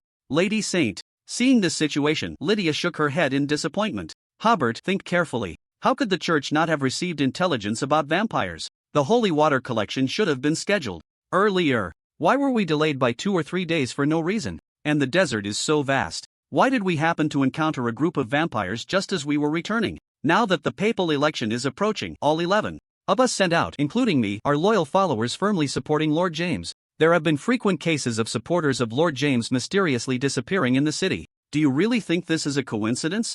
Stop talking. I am the sword of the church. No one is allowed to trade the church's treasures without the Pope's permission. That is the rule. Seeing the atmosphere between the two gradually becoming tense, Ling Chen sighed, knowing it was time to stop their argument. At that moment, a massive magic circle appeared on the surface of the desert, and a dazzling beam of light shot up into the sky, enveloping the few people high above in it, pointing towards the distant horizon. What's going on? Fortunately, the beam of light did not cause any harm. Ling Chen quickly ordered Xiao Xuan to fly out of the beam's range, looking at the enormous light in astonishment. Oh no, Lydia exclaimed, covering her mouth in surprise. This is a sign that summoning magic is being activated. I've never seen such a large-scale summoning array before. What on earth are they trying to summon? Vampire ancestor. Without saying a word, a terrifying crimson figure automatically appeared in Ling Chen's mind. No way, I can't be that unlucky, can I? Silently praying that the summoning array would not call forth what he feared, Ling Chen paced back and forth on the dragon's back, unable to calm his mind. How long will this summoning array take to successfully summon the target? Ling Chen was not familiar with the structure of the summoning array and could only ask Lydia, who was still in shock beside him. I don't know, I've never seen one this large. A summoning array of this scale shouldn't be able to succeed, but it should at least take a whole night, I guess. A whole night? No wonder they chose to activate it shortly after nightfall. This way, they can ensure their combat power isn't affected by sunlight. Damn it! After some thought, Ling Chen felt it was a pity to give up on the infernal realm, but if the vampire ancestor was summoned, it would be an enemy that Ling Chen could not handle at this moment, even if all the players in the world gathered. There's no other choice, let's take a gamble. Sighing, Ling Chen turned seriously and said in an undeniable tone, the situation has changed. I need to start descending. Oh, huh? Are you crazy? With such a large summoning array, there must be heavy guards below. What can we do? Lydia said anxiously, stunned for a moment. I didn't ask for your opinion. After we land, you can choose to run away. As for the corpses, I'll see if Hercules hidden inside can bring them out after the battle starts. Xiao Shuang ignored Lydia's anxiousness and fearlessly began to dive towards the ground. At this moment, the corpse demons that had noticed Xiao Shuang crawled out from the desert, their eyes shining with a blood-red light in the darkness, greedily staring at the rapidly approaching frost dragon like hungry wolves. Hurry up and take off. There's something strange about this summoning array. Going back to get reinforcements is the best choice. Saintess, stop talking, it's too late. The powerful wind pressure blew away the corpse demons at the landing point, clearing a space. As soon as they landed, Xiao Shuang transformed back into her human form, wielding 2 ice giant swords. As tall as she was, fiercely charging into the horde of corpse demons. Hubbard, who had just landed, looked at the corpse demons that had once torn at his companions, ripped off the bandage from his left eye, and disregarding the Saintess behind him, joined the fray with his swords. These two are really impatient. Casually tossing out a portable city defense magic array, Pandora skillfully took out a magic crystal from her spatial ring and a light blue barrier unfolded, pushing all the corpse demons within a 50-meter radius away. You and Pandora stay put inside, wait until the corpse demons are cleared before going out. Watching the increasing number of corpse demons around, Ling Chen waved his hand, and 20 Hercules surged out from the array, brutally knocking the surrounding corpse demons away with their giant blades. Such powerful puppets, you actually have so many? Lydia felt her head buzzing. She had been overwhelmed by too many shocks today, and she was already numb to the feeling of astonishment. It's useless, the vampire is about to come out. Temporarily withdrawing into the array, Hubbard drank a vial of antidote and coldly watched the special beings dressed in luxurious attire hidden among the ever-increasing horde of corpse demons. From F to C grade, there are about 200 of them. We've really poked the vampire's nest. After a rough calculation, Ling Chen spoke a number that made Lydia's face change dramatically. Corpse demons and vampires continued to surge in from all directions, and it seemed that the outer defensive forces had also been summoned back. Even with the unparalleled combat power of Hercules and Xiaoshuang continuously clearing the way, they were still being pushed back to the perimeter of the array by the endless stream of corpse demons entering into a tug of war. Finished. I've already seen the B-level vampires appear, and they've definitely alerted the vampires underground.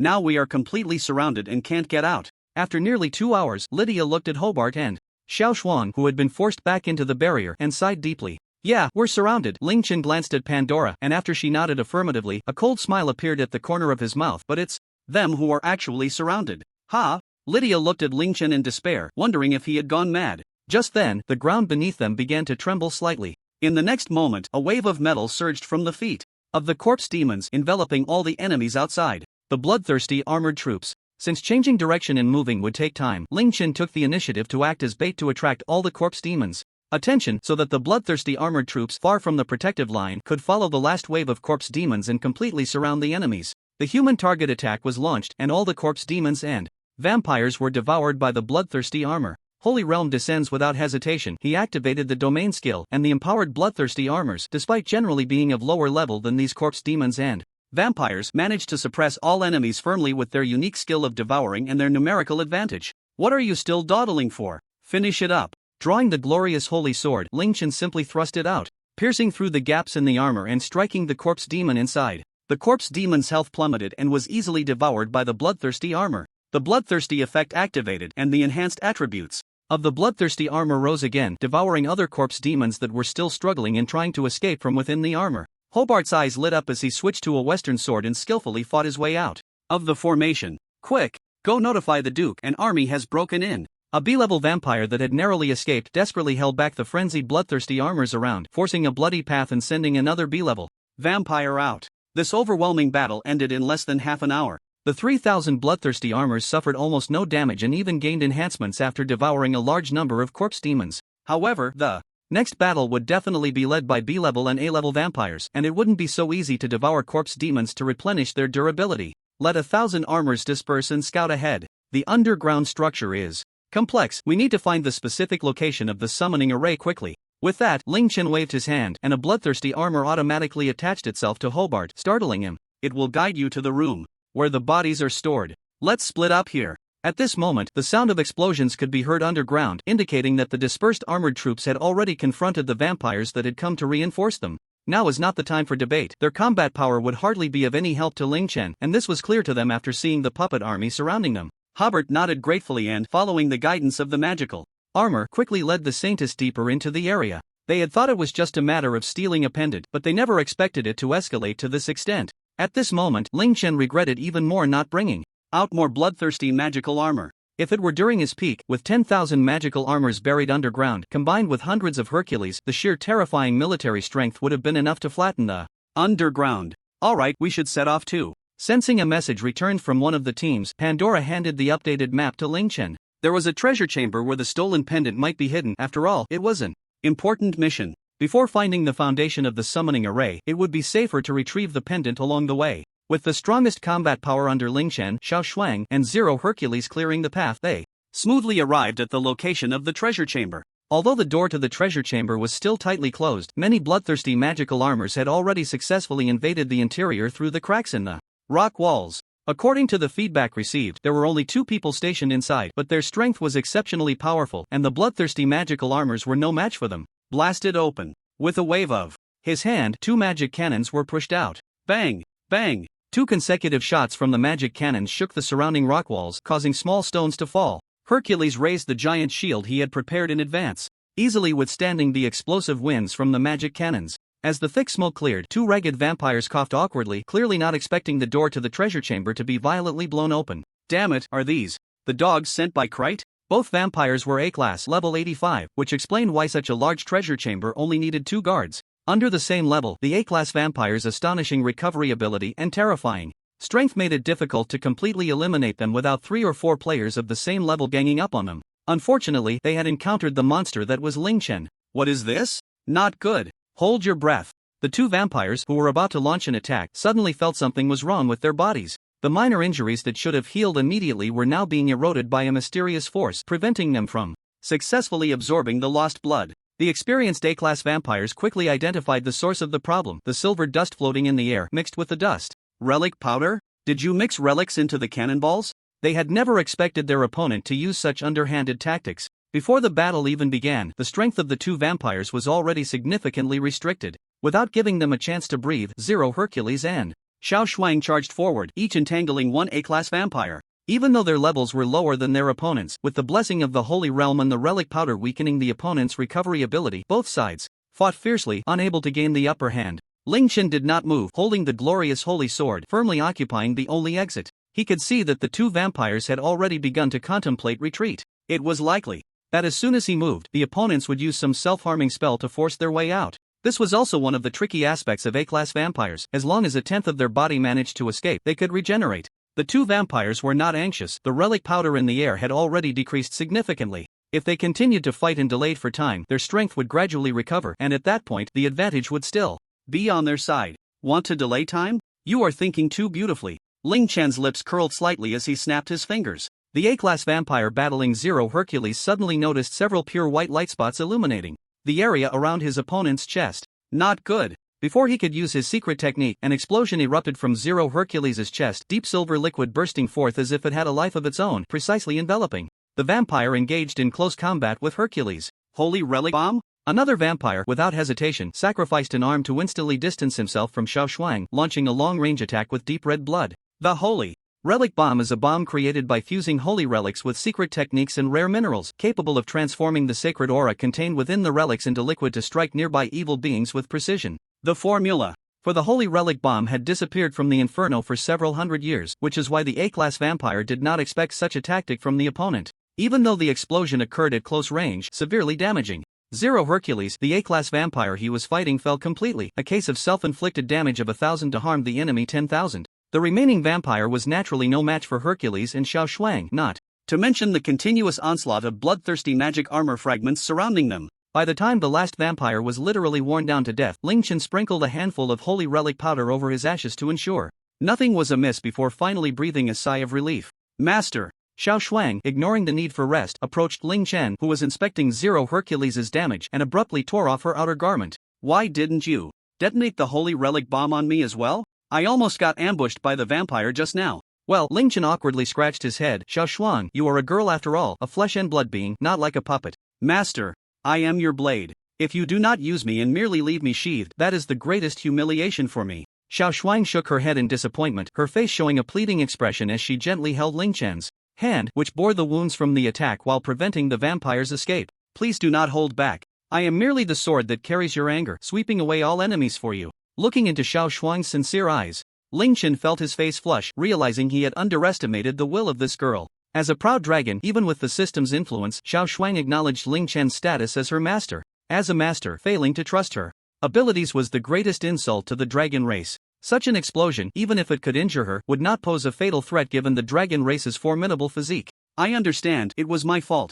Next time, I will use you as my sword without reservation. Conversely, as my most precious sword, you must not easily throw away your life. Reckless actions, do you understand? Xiao Shuang frowned slightly but said nothing more, silently retreating. After consuming a large amount of mineral resources, the Zero Hercules was repaired in a short time. Ling Chen looked up at Pandora, who was cleaning the treasure room. It's a pity we didn't find the Lord's pendant. Is that so? The worst-case scenario made Ling Chen sigh and rub his forehead. It was unreasonable for the vampires to venture deep into the city, even going to war with the personal guard, to forcibly seize a small pendant. Although Lord Krite's attitude was quite casual, as if the pendant were merely an inconsequential precious ornament, given the current situation, this pendant was likely a core component of the summoning array. Do we have to go deeper underground? The entire underground space had been explored, and all the bloodthirsty magic armors had been silently eliminated after entering a specific area, without even having time to send back any messages. Pandora also attempted to connect to the brain of the bloodthirsty magic armor, but unfortunately, the intelligence of the armor was too low to support Pandora's connection.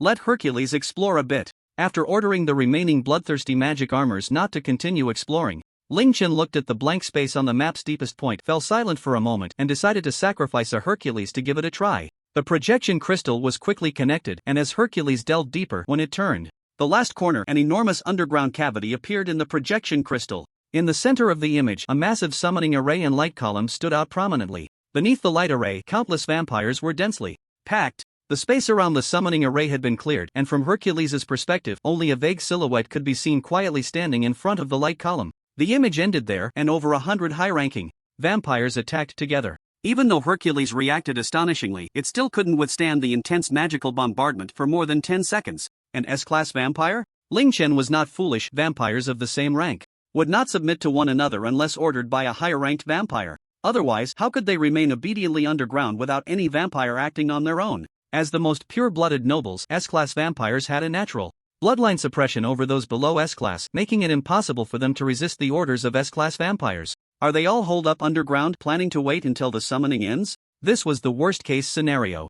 Without the ability to disperse and deal with them, the enemy's rank and strength could suppress their side, and the limited entrances restricted their numerical advantage, preventing them from maximizing the power of their legion. Do we have to find a way to break through their firepower net? Reflecting on the scene where Hercules was besieged by hundreds of vampires as soon as it showed its head, and looking at the few entrances on the map, Ling Chen sighed deeply, knowing it was time to activate the final emergency plan. Xiao Shuang, the Zero Hercules, these two entrances are very close to each other. You each take 500 bloodthirsty magic armors and wait outside the entrances. After I signal, immediately bring out the Divine Construct Shield to establish a solid shield wall, and then deploy the city protection magic behind the Divine Construct Shield, understood? Divine Construct Shield, this is a supergiant shield used in siege warfare. Each shield's creation consumes a large amount of manpower and mineral resources to resist legion magic, and its defensive power is even higher than that of city protection magic. Unfortunately, the shield manufacturing is truly resource and time intensive, and no individual can possess it alone. Even Ling Chen only had 5 newly created Divine Construct shields. These shields are excessively large, each standing 5 meters tall, and the Zero Hercules could only support one if a large number of bloodthirsty magic armors were attached to form a steel giant. Therefore, at the beginning of the shield's design, a sturdy support was also included. As long as it was placed in the right spot, it could become a solid wall. Once everything was confirmed to be ready, Ling Chen led the remaining 600 bloodthirsty demon armors and forcefully broke through to the entrance on the other side. Fortunately, along the way, there were only a few corpse demons and vampires at most at level C, suggesting that the B and A level ones had been dispatched to defend underground, which created an opportunity for Ling Chen to implement his plan. Upon reaching the corner of the entrance on the other side, Ling Chen ordered the bloodthirsty demon armors behind him to prepare for rendezvous with the others, then took a deep breath. God of War manifestation. The attributes were once again enhanced, and Ling Chen infused his immense magical power into the radiant holy sword, then suddenly charged out from his hiding place, diving into the underground space and leaping high. Heavenly radiance of powerful beam swept across the entire underground space, and the holy aura contained within it drew the attention of the vampires who had not been affected, all focusing on Ling Chen above in the sky. Now is the time. With a thought from the two entrances. On the other side, Zero Hercules and Little Frost quickly emerged, instantly retrieving the divine shield and smashing it into the ground, raising 2 shield walls. At the same time, various spells shimmered on the ground, and almost all the vampires launched attacks at Ling Chen in the sky, making it so that even if some vampires noticed Little Frost and Zero Hercules, they could not act immediately due to just having unleashed powerful skills. In this brief moment of opportunity, Little Frost and Zero Hercules successfully established an indestructible wall base. It was a pity for Ling Chen, who was high in the air as bait. He clearly saw that around the summoning array there were 3 S-level vampires who, without any regard for martial ethics, attacked together, clearly frightened by the heavenly radiance. For proud S-level vampires, who had always looked down on fighting in groups, to act together was a record that had never been set in his previous life. Dissipation. Without hesitation, he activated the divine skill of the Wind Cloak armor, which was still his first time using it in actual combat, making him feel a bit nervous. Countless spells pierced through Ling Chen's ethereal body, striking fiercely against the rock wall above. It was unclear how many powerful defensive spells had been cast on that rock wall. Despite the sheer number of magical bombardments, it surprisingly did not collapse. None of the spells used had true damage attached, resulting in Ling Chen remaining unscathed after this round of bombardment, landing perfectly on the ground. However, spells or weapons with true damage were extremely rare, and their power would be significantly lower than that of spells of the same level. Even in a place crowded with these high-level vampires, those who could use true damage magic were likely few and far between. To be safe, Ling Chen did not linger. Taking advantage of the invincible effect of dissipation, he took out his secret weapon and, like a ghost, directly penetrated the vampires blocking his path, heading straight for the center of the summoning array. Interesting, you chose not to escape but to fight us? Clark, the S-class vampire closest to Ling Chen, chuckled lightly. With delicate fingers, he gently pointed, and a drop of blood gathered at his fingertip, transforming into a blood arrow that sped towards Ling Chen. In the moment it approached Ling Chen, the blood arrow exploded, turning into strands of crimson silk, attempting to bind the rapidly advancing Ling Chen. The other two S-class vampires watched coldly, having no intention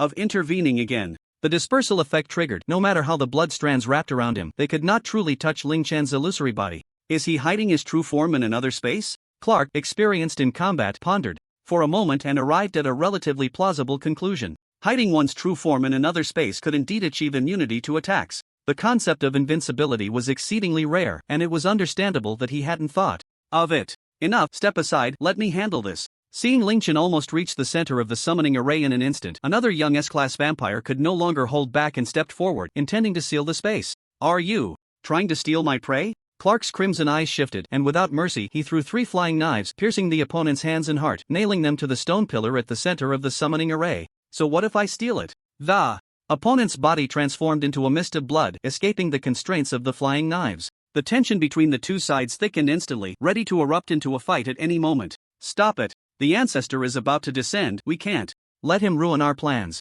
Clark, don't you want the origin blood? The last S-class vampire, appearing as an old man, suddenly slammed his cane hard against the ground, causing the space to tremble and expand outward. This was the best way to deal with someone hiding their true form in another world. Clark glared at the two but did not stop the old man from acting. As he said, while this mysterious person was interesting, when compared to the origin blood, the choice was clear. To the surprise of the three, the spatial tremors spread to Ling Chen and had no effect on him at all. In that moment of shock, Ling Chen directly penetrated Clark's instinctive attempt to block him and rushed into the very center of the light column. Not good. Could it be the invincibility effect? The old man was taken aback, realizing that Ling Chen was using a skill that was rarely seen in the world, one with the invincibility effect. It's fine, the invincibility effect lasts only a short time, his level is only 80, so he shouldn't be able to damage the ancestor's pseudo-body. The young man snorted coldly and continued, I didn't expect that besides that old monster, Clate, there would be someone else with the invincibility skill. At this moment, Ling Chen had already entered the very center of the light column. To be safe, the 3 S-class vampires also stepped into the light array, ready to act at any moment to subdue Ling Chen once the invincibility effect disappeared. Upon entering the center of the light array, Ling Chen was astonished to find a girl in white lying there. On the girl's chest hung the pendant that Clate had entrusted him to retrieve. Seems a bit familiar? Without time to think further, Ling Chen looked at the blood-red summoning array formed from the blood of S-class vampires beneath the girl. As long as he could break this summoning array, the ancestor would not be successfully summoned. It's useless, your attack power isn't enough. Even if the 3 of us strike together, we won't be able to break this summoning array in one hit. Clark kindly reminded him, but Ling Chen ignored her. With only 30 seconds left until the invincibility effect disappeared, he had no time to spare for even a single word. Without testing or hesitation, Ling Chen shook his left hand, and a fist-sized orb, shimmering with silver light, appeared in his palm. 9th tier holy relic bullet? Impossible, how could he have something like this? At the farthest point, the old man suddenly became furious. Not to mention that the formula for the holy relic bomb had been lost for hundreds of years just to create a 9th tier holy relic bomb. The most crucial components, aside from the 9th tier holy relic itself, required 5 holy blood gemstones. This was not something common. Even the church had only 20 holy blood gemstones in stock, and ordinary people could never obtain them. At this moment, it was too late to stop it. The holy aura, which all vampires detested, spread outwards, causing even the S-class vampires to show signs of retching. The only 9th tier holy relic bomb in hand was detonated, and the silver liquid cascaded down like a waterfall, instantly destroying the blood-colored protective shield that had lit up on the ground. In less than 10 seconds, it eroded and destroyed the entire blood-colored magic array on the ground. Taking advantage of the gap created by the retreat of the S-class vampires, Ling Chen quickly rushed to the side of the girl in white, removed the pendant and stored it in his backpack, then swiftly evacuated the girl from the center of the summoning array. The residual power of the holy relic bomb rapidly spread to the periphery, throwing all the vampires into disarray. This 9th tier holy relic bomb could not possibly eliminate all the vampires. However, for these vampires, the silver liquid produced by the explosion of the holy relic bomb was the most detestable thing. In an instant, all the vampires were busy trying to remove the silver liquid from their bodies, including the 3 S-class vampires. Taking advantage of this moment, Ling Chen led the girl, skillfully weaving through the crowd of vampires, successfully slipping into the shield wall in the distance. Following closely were 2 S-class vampires launching a furious combined attack, but only Clark sighed regretfully and did not join in. Retreat!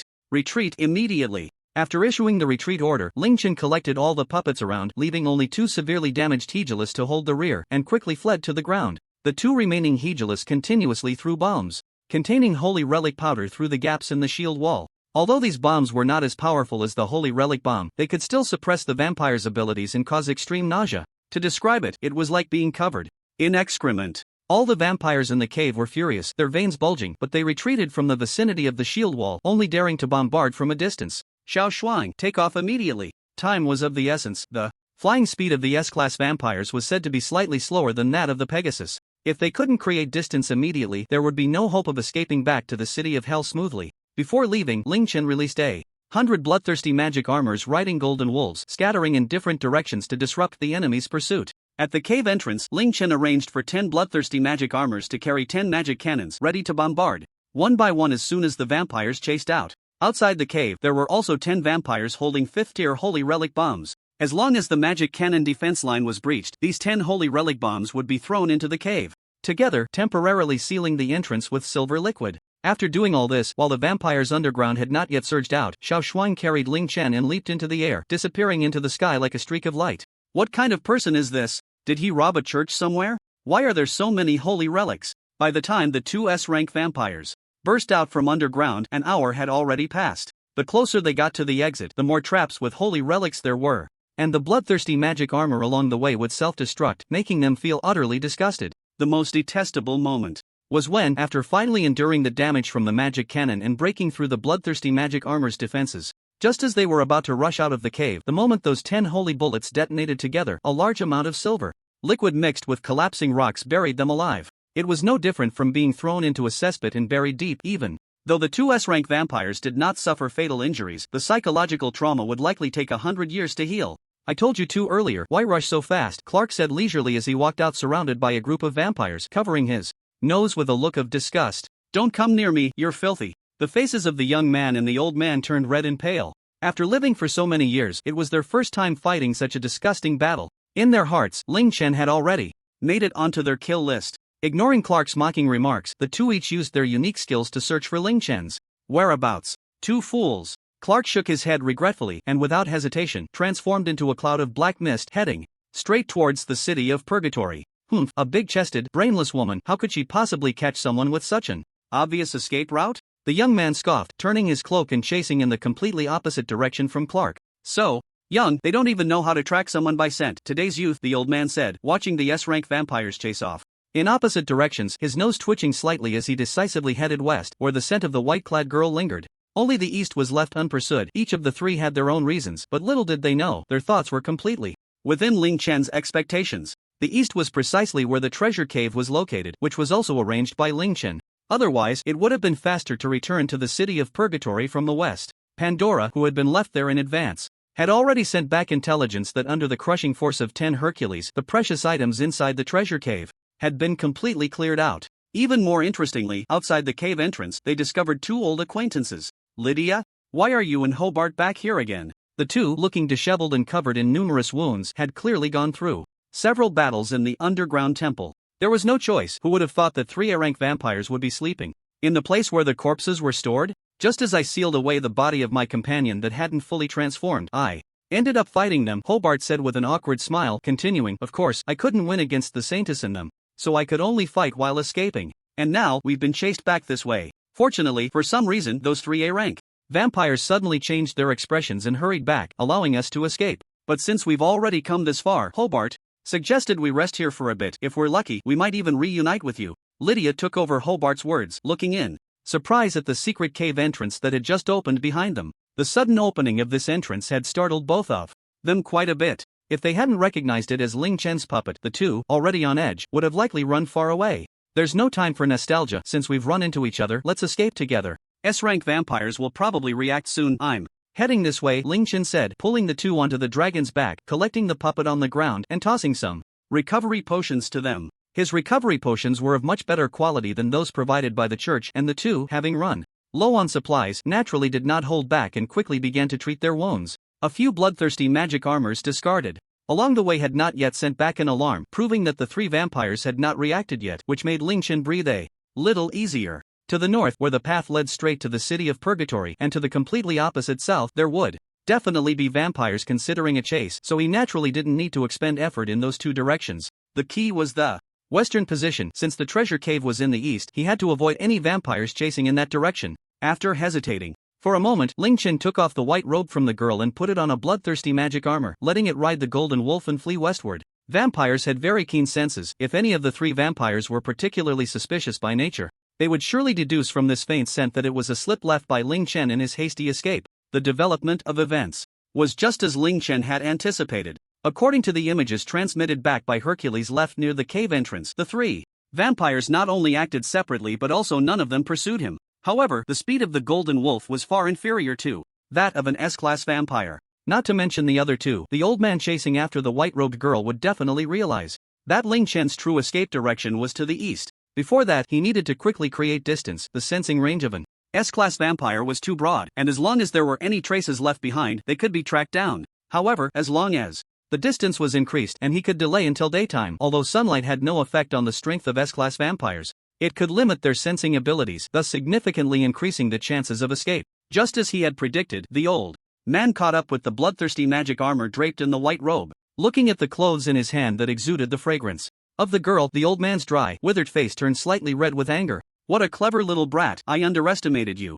You better pray that I don't catch up to you. He viciously bit his fingertip and a large amount of blood gushed out, completely enveloping the old man's body. Moments later, the old man rejuvenated, transforming into a rugged middle-aged man with stubble, a visage that spoke of hardship. This was his prime, brought back to life through his secret technique. As a last resort, he hadn't used this skill in 200 years. The old man, now faster, turned into a black mist, racing back along the path he had come, moving with a speed that rivaled that of a Pegasus, quickly pursuing the direction Ling Chen had fled. Is he coming? When the first ray of sunlight shone on Ling Chen's face, the bloodthirsty magic armor he had left behind also sent out its first alarm. Subsequently, alarm messages were continuously transmitted back, with very short intervals. The opponent's speed was clearly much faster than Xiao Xuan's. If he hadn't created a significant distance beforehand, even with the interference of sunlight, he would likely have been caught up quickly. At this point, throwing out bait was meaningless. The direction toward the city of Purgatory was clear, and now it was a matter of speed and time. The distress signal had already been entrusted to Pandora left in the city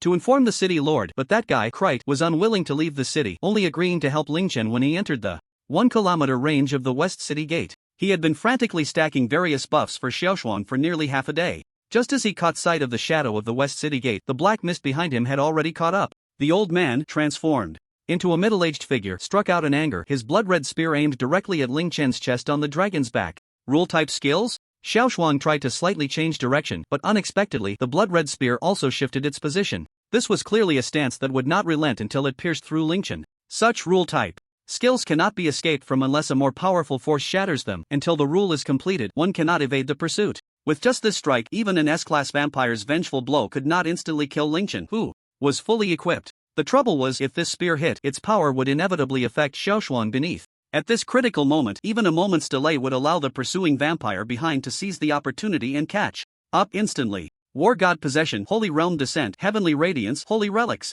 Various skill items poured out, exploding in a series of colorful clouds in the sky. Lydia and Hobart were also doing their best to unleash skills, trying to stop the spear's trajectory. Unfortunately, with just their attack power, they could weaken the spear's might but could not shatter it. Seeing the West City Gate was almost within reach, about to fly into the 1,000-meter range promised by Cleet, the spear behind had already caught up, and Ling Chen could only futilely release the last of his bloodthirsty armor, wrapping everyone within it. There's no escaping, damn it. Just as the spear was about to pierce through Ling Chen, a hand firmly grasped the blood-red spear, and a powerful force surged forth, shattering the spear. Ling Chen turned back in delight, thinking it was Cleet who had made a move. To his surprise, standing on the dragon's back behind him was a voluptuous vampire. Hi, we meet again, I've missed you so much. The newcomer smiled brightly, as if looking at some delicacy. Although her figure appeared more mature and seductive, her appearance had not changed much, and Ling Chen recognized her at a glance. She was the S-class vampire, Clark, who had chased northward. Blood-red threads spread from her feet, extending to the entire massive dragon body, firmly controlling Xiaoshuang. Unable to flap her wings, the group plummeted rapidly from the sky. Clark used the blood-red threads to bind everyone tightly, and just as they were about to hit the ground, a pair of enormous wings extended from her back, gently flapping to halt their descent. After binding everyone and tossing them aside, Clark folded her wings, clapped her hands, and then put away her smile, looking grimly at the now middle-aged S-class vampire. Clark, what do you mean by this? Are you trying to steal my prey? Old fossil, living too long has made your brain dull, hasn't it? This is the prey I had my eyes on first. The atmosphere between Clark and the old fossil grew increasingly tense, as if they were about to fight right outside the West City gate over a disagreement. Lingchen, bound by the blood threads, did not move. The skill of the Heavenly Wind concealment armor had cooled down. If he wanted to, escaping would be no problem at all. But if he did that, the others would surely die at the hands of these two vampires. Just as he was contemplating a strategy, a message suddenly came to his mind. He paused for a moment and silently issued an order. You absolutely refuse to step aside? The old fossil flexed his muscular arm, having not experienced a youthful body for over 100 years. In this state, he was eager to test his current strength. Have I ever given up on the prey I've set my sights on? Clark showed no fear. Even facing the longest living S-class vampire, she did not feel she would lose. The two sides flew up into the air in unison, avoiding the battle's aftermath from killing Lingchen and the others, while also making it easier to monitor them, preventing Lingchen from pulling any new tricks. Alright, let's go. Sensing that the bloodthirsty armor he had left behind was sending back an alert, Lingchen's expression changed, knowing he could no longer wait. The third S-class vampire is about to arrive on the battlefield. At this moment, with one more S-class vampire, the chances of survival for the remaining people are almost negligible. 300 meters away, at the West City Gate, Lingchen's companion Pandora, who had been left inside the city, took out her only magic cannon from her storage ring. What is that? The two people in the sky, preparing to engage, immediately noticed Pandora. Before they could react, the magic cannon fired at the two in the air. A thick black mist exploded instantly, enveloping everyone within it. Now's the time. Xiao Shuang, make your move. Lingchen shouted angrily, activating his skill first. Dissipation. The blood threads binding him quickly penetrated his body, swirling around him, trying to rebind the ethereal Lingchen. Upon receiving the command, Xiao Shuang suddenly transformed into her human form. The significant difference in size created a gap in the binding of the blood threads. Seizing this opportunity, Xiao Shuang's petite body swiftly darted out of the encirclement of blood threads, then transformed back into her dragon form. Taking advantage of the blood threads not having re-wrapped around her, Xiao Shuang flicked her tail and exerted force, sending all the immobilized allies on the ground flying towards the West City Gate. After doing all this, Lingchen quickly stored Xiao Shuang in the pet space and activated the sprint mode. The moment he burst out of the thick mist, the two vampires in the sky also charged out one after the other. This kid really has a lot of tricks. Glancing at the several hostages that had been sent flying about 300 to 400 meters away, the distance to the West City Gate was still far, and to the two of them, it seemed Lingchen was merely making a final desperate struggle. Little guy, there are plenty of ways to break the invincibility effect. Don't underestimate S-class vampires.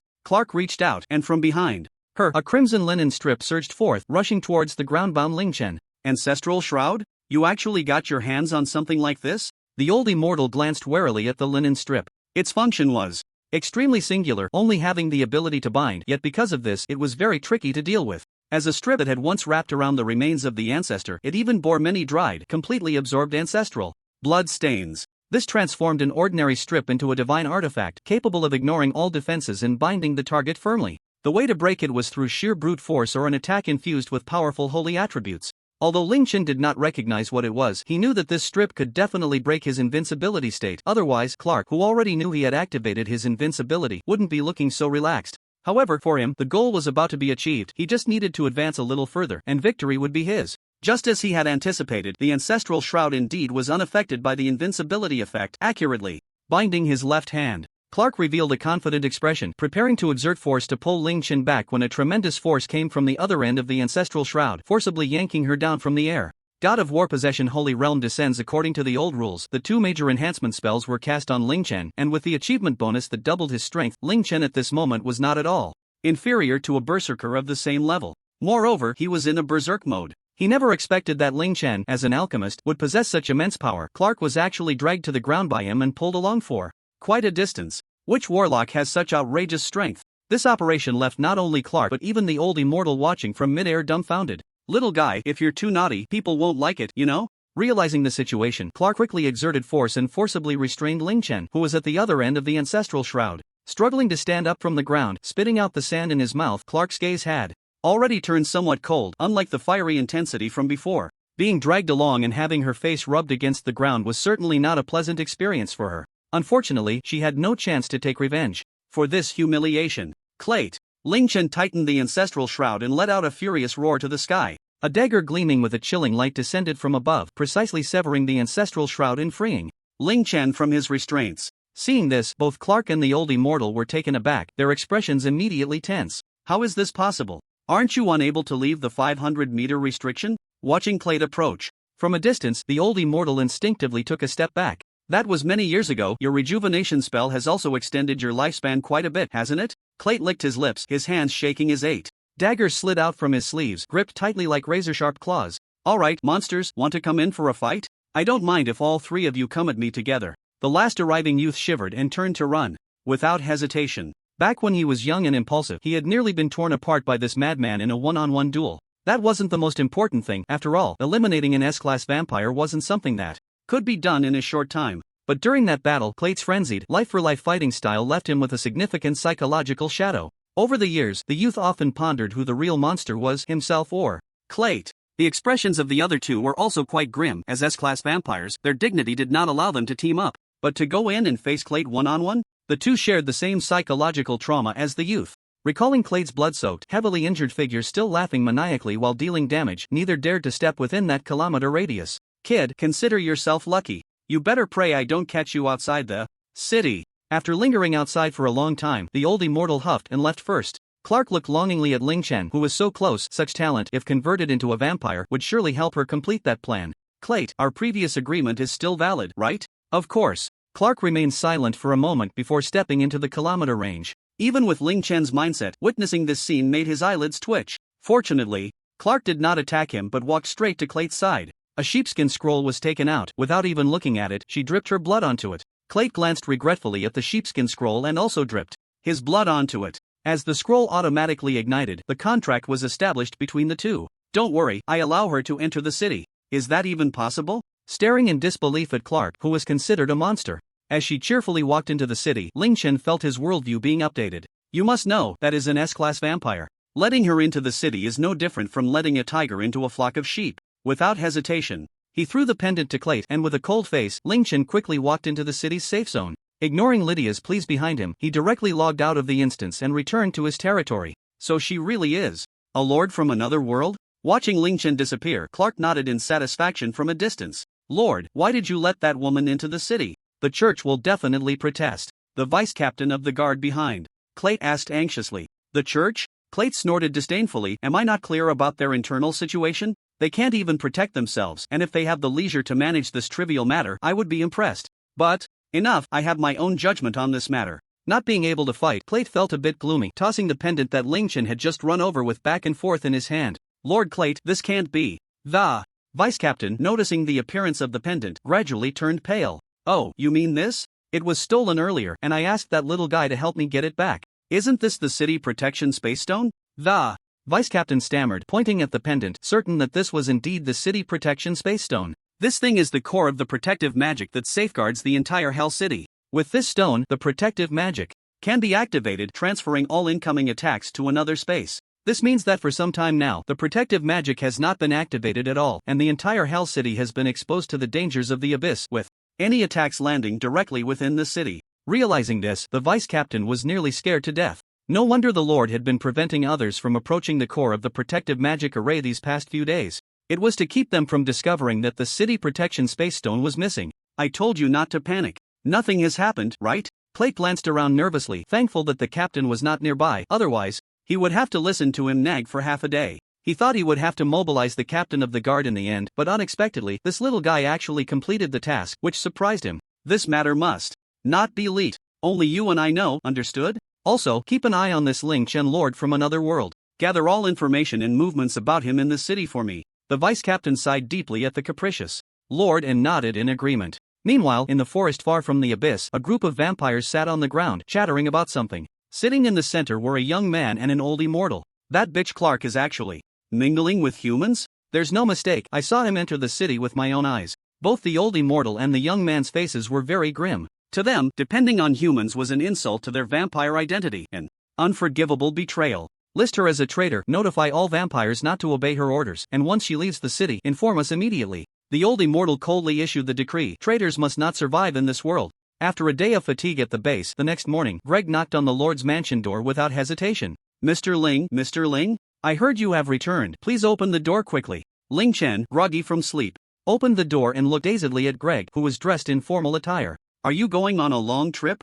Mr. Ling, you're still not awake. The bishop arrived in the city yesterday, just in time for your return. You should greet him. Ling Chen scratched his belly and glanced at the system date. Wasn't it said he would come in the middle of the month? It's only the 5th. He came early. The main force with supplies is slower and will arrive by the middle of the month. Then why did the priest come early? He didn't even bring an attendant? Did you forget? Greg said helplessly. Didn't you tell the 7th prince that you hoped the church wouldn't interfere too much in the city's affairs? The bishop came for that reason. He wants to discuss the location of the church and the activities of the church personnel before the main force arrives. This way, he can report back to the higher-ups, and you won't have to worry about the church interfering too much in the city's matters. With this explanation, Ling Chen understood that the other party intended to come early to discuss the division of influence. The church's usual practice is to establish several churches in areas with heavy foot traffic in the city, thus controlling the city's movements. The fact that they came to discuss with him in advance clearly indicated their intention not to pry into the city's affairs and news, which was evidently the result of the 7th prince's negotiations.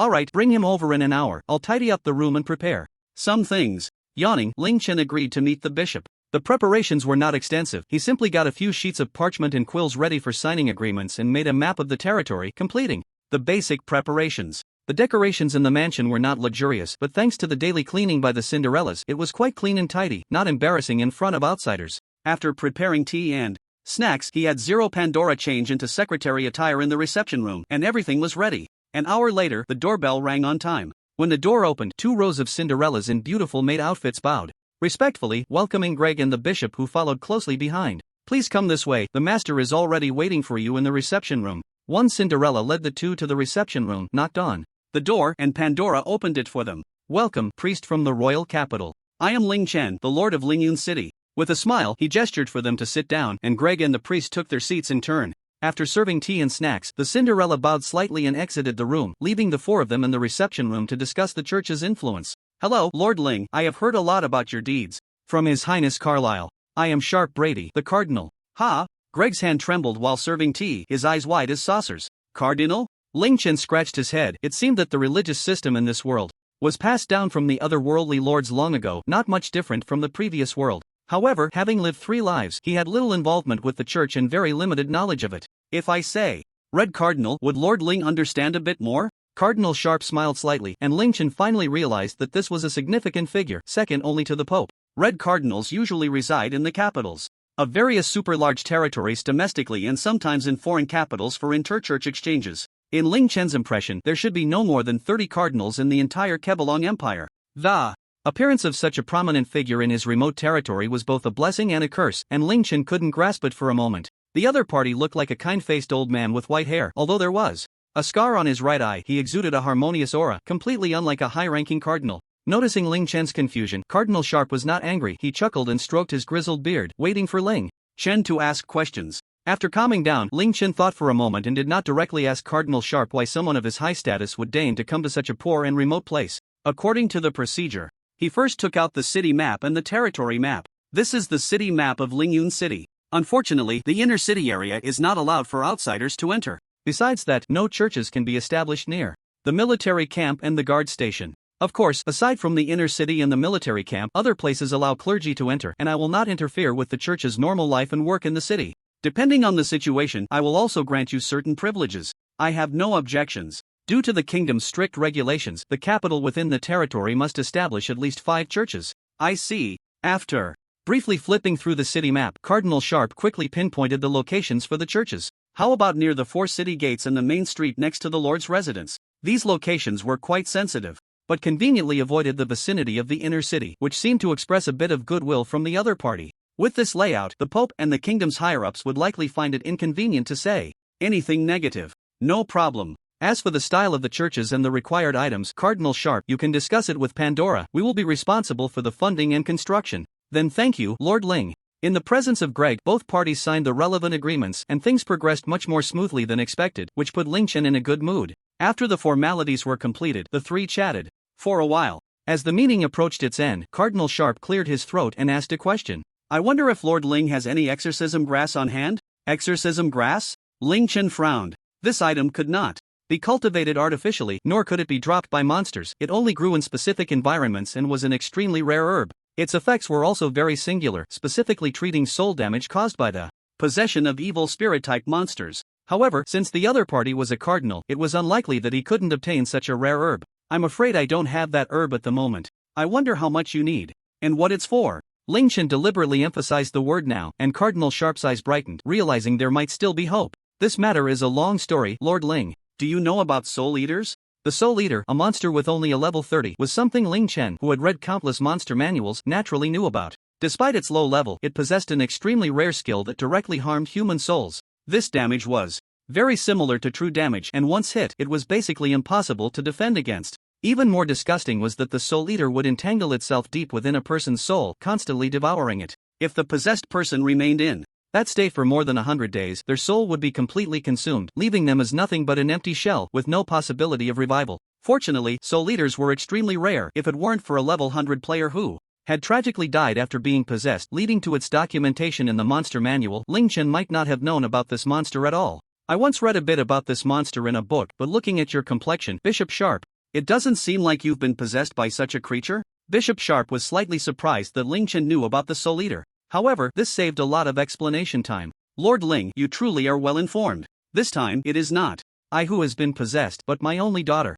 90 days ago, she went missing for a short period while preaching in the capital. When the other nuns found her, she was already in a state of possession by the Soul Eater. At first, I didn't recognize it, but fortunately, I have a friend in the capital who is a great sage. He noticed something was off and informed me about the details of this Soul Eater monster. Can the exorcism grass drive away the possessed Soul Eater? Ling Chen quickly made a deduction based on the context. Just the exorcism grass alone doesn't have that effect, it needs to be combined with other medicines. However, the exorcism grass is the main ingredient in this prescription and cannot be replaced by other herbs. This matter reeked of conspiracy, whether it was the disappearance of Bishop Sharp's daughter, the rare appearance of the Soul Eater in the capital, or the fact that even after 90 days, with Bishop Sharp's power and connections, he still couldn't find a single exorcism grass. All of this indicated that someone was definitely targeting Bishop Sharp from the shadows. There were probably only a handful of people capable of such actions in the capital. Bishop Sharp, you aren't being targeted by the Chancellor, are you? Ling Chen half-joked, voicing one of his speculations. Bishop Sharp was taken aback for a moment, then realized that Ling Chen was probing into who was actually targeting him. Lord Ling has misunderstood. The Chancellor, as a loyal minister who diligently assists His Majesty, would never casually interfere with us minor characters. If he were to act, it would definitely be under the orders of His Majesty. The person targeting me this time is the true mastermind behind the last ominous sign treatment incident, who acted as an undercover agent under the first prince and has now officially allied with the fifth prince's astrologer, Occam Julian. He is not only one of the 3 royal astrologers currently in the capital but also one of the church's cardinal bishops, overseeing the church's execution unit known as the Secret Star Society. Holding both powerful authority and military strength, such a dangerous figure had set his sights on Bishop Sharp. No wonder, even with his status as a cardinal, he couldn't smoothly procure the herbs. Since he is the mastermind behind the ominous sign treatment, why was the first prince the one captured instead of Occam? There is no evidence, Bishop Sharp said with a bitter smile. All the evidence found in the first prince's bedroom indicates that the ominous sign treatment was entirely his own unilateral decision and had nothing to do with Occam. Relevant witnesses have also mysteriously disappeared. Without concrete evidence, even the seventh prince cannot lay a finger on Occam. Then how can you be sure that Occam is the true culprit behind that ominous sign treatment? Ling Chen curiously took a sip of tea. With the first prince's limited intellect, what else could he think of besides indulging in food, drink, and entertainment? His subordinates were like a scattered sand, and all along it was Occam who had been supporting him. Otherwise, he wouldn't even qualify to compete for the throne. Bishop Sharp snorted disdainfully, clearly having no good feelings towards the crown prince. Moreover, Occam has already sent word to me, saying he sympathizes with my unfortunate situation. As long as I am willing to publicly declare my support for the fifth prince's ascension, he will do his utmost to help me find the location of the exorcism herb. Translated, this meant threatening Father Sharp. The exorcism herb was only in his possession, and if he wanted to save his daughter, he had to ally with the fifth prince. Even a fool could understand this, but the surface-level wording had no flaws, which was why Father Sharp looked so troubled now. In fact, I am also in a difficult position with the seventh prince. There are 10 days left until the 100th day, which is the final deadline. For the sake of my daughter, I will have to choose to support the fifth prince by then. To be safe, I will set aside a day to concoct the antidote, so on the morning of the 9th day, at 8 o'clock, I will sign the agreement in the square of the capital to exchange for the exorcism herb. However, before that, I still want to do my utmost to try to find the soul-devouring herb. I heard that the lords of other worlds can always obtain extremely rare items, which is why I came here to sign the agreement on behalf of the capital's church. 9 days, huh? Ling Chen pondered for a moment. It would take a full 2 days to rush to the capital using the teleportation array. This meant he had to obtain the exorcism herb within 7 days. I understand. I will do my best to try. If I manage to get it, I will notify you immediately. After hesitating for a moment, Ling Chen took out a Pandora. I would also trouble Bishop Sharp to keep Pandora with him for the next few days. She is an office puppet, and even in an environment where the communication crystal is blocked, we can still exchange information through her. Bishop Sharp had no objections to this. Instead, he observed Pandora with great interest. He had seen many office puppets in the capital, but this one, so similar to a human and looking quite intelligent, was the first he had encountered. As expected of Lord Ling, this alchemy is surely more exquisite than those old fellows in the capital. You are quite accomplished at a young age. Bishop Sharp relaxed a bit. Although Ling Chen did not have the exorcism herb, he had already promised to help him search for it. With the abilities of a lord from another world, he might really be able to find it within 7 days. I will take my leave now. I am still quite worried about my daughter, so I will leave everything to you. He slightly bowed, politely declining Greg's insistence, and hurriedly made his way to the teleportation array in the city with Pandora. The exorcism herb grows between the realms of purgatory, and Ling Chen was well aware of its specific location. The awkward part was that there were quite a few vampires waiting outside the city of purgatory to catch him, making it really difficult to get out. Even if he wanted to issue a commission, no players could take it. That was an area for level 80 dungeons, and Ling Chen had to proceed with caution even when entering. First, let's ask around and see if we can get it within the city of purgatory. With a hesitant sigh, Ling Chen downed the remaining tea in his cup in one go. Returning once again to the city of purgatory, Ling Chen headed straight for the underground trading post, where not only various goods were available, but the information was also quite precise. Pass. After knocking on the door.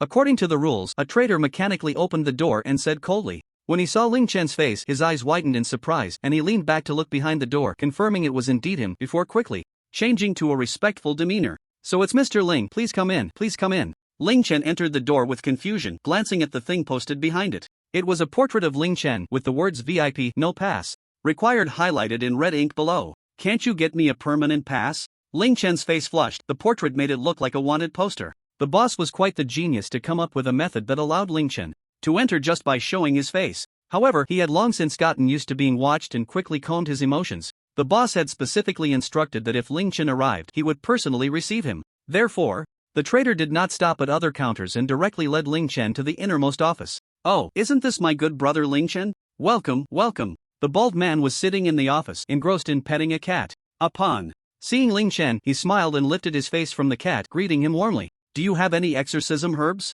Ling Chen cut straight to the point without any small talk. No, there are none in the entire city. To Ling Chen's surprise, the bald man answered immediately without any hesitation. Good brother, you came a bit late. Over half a month ago, someone in the city went on a buying spree for exorcism herbs. As you know, this stuff is already scarce and not very useful, so when someone offered double the market price to buy it, basically everyone sold off the exorcism herbs they had been unable to sell. Coincidence? Ling Chen frowned and continued to ask, do you know the details about the person collecting these exorcism herbs and their purpose for needing them? I don't know that. The other party has been very discreet and has never shown any flaws. But good brother, you can go find him. Directly, he is still buying exorcism herbs at a high price. The location is in a tavern in District 6, and every night from 8 to 10, he sits in a fixed spot in the corner. District 6? Ling Chen pondered for a moment. District 6 was quite famous in the entire city of Purgatory, filled with establishments for eating, drinking, and entertainment. Many big shots would specifically come from other areas to indulge in pleasure there. However, due to some special reasons, District 6 was the only area in the entire city of Purgatory that had lifted the security zone restrictions. In there, any acts of aggression would not be subject to system judgment. Similarly, the security team would not enter District 6 to maintain order, making it a breeding ground for criminals. Many fugitives and dangerous individuals hid there. Good brother, do you want me to help you contact a few guards? Seeing Ling Chen did not respond immediately, the bald man noticed he was worried about the security issues in District 6 and quickly took out a stack of guard flyers featuring powerful guards who could ensure the employer's safety for a day upon payment. Guards, that's indeed a good option. Ling Chen's eyes lit up and he nodded in satisfaction. Boss, help me with 3 things. No problem, good brother, just say the word. Well, the first thing is to release the news that I need exorcism herbs tomorrow, with the trading location set at the old spot in this tavern. As for the price, I will offer 100 times the market price, limited to 6 days. 100 times, which meant a single herb would be worth a fortune. Those who had sold their exorcism herbs earlier would probably cry at home. Second, help me contact the famous adventurer teams in the city. About 20 will do. Have them go to the designated location and search for any traces of the exorcism herb. Third, I've hired all the level 100 guards who can come immediately in the city. They need to gather within an hour. If they're late, I won't need them. The commission is double, and I will pay for 7 days. By the way, regarding the guards, make sure to remind the guard guild to keep it confidential and not to leak that someone is hiring a large number of level 100 guards. The Bald man quickly calculated and hesitantly asked, "Good brother, I know you have money, but this means you'll need to spend at least 1.5 million gold coins. Can you really do this? 1.5 million gold coins to buy. The exorcism herb is definitely a foolish investment, a waste upon waste. But if it were to save the daughter of the cardinal for 1.5 million gold coins, gaining the gratitude of the 7th prince, many wealthy dukes and grand dukes would surely compete to pay this amount. It's fine, we're not short on money. Speed is key, my time is precious. One must praise the bald man's efficiency. In just an hour, not only had he brought all the existing level 100 guards in the city with the help of a heavenly horse, but the news and hiring of adventurers were also taken care of, spending the 1.5 million gold coins that Ling Chen had just thrown out without a trace left. The double commission meant 4,000 gold coins a day, and a total of 46 registered guards came, almost digging up the top combat power of the entire guard guild. Who is the strongest among you? The guards looked at each other, and to Ling Chen's surprise, the one who stepped forward was not the enthusiastic president of the guard guild who had greeted him earlier, but a girl with 2 long guns slung over her back, her gaze as sharp as an eagle's. Bei Fu. 2 cold characters popped out of her mouth, clearly her self-introduction. Ling Chen didn't mind her attitude, as long as she was willing to follow orders, that was enough. Bei Fu will follow me into Zone 6. The others should hide their identities, disguise themselves as ordinary bodyguards, and act in pairs or threes, spreading out within Zone 6. He took out 20 Pandoras and used the disguise masks he bought from Xianru watching to change their uniform appearance into different-looking girls. Each group will take 1 Pandora. If anything happens, I will use Pandora to notify you. At other times, you can act freely. Pandora will cover your expenses for food, drink, and fun. Try to spread out near the tavern I designated, and don't stay too close to each other, understood?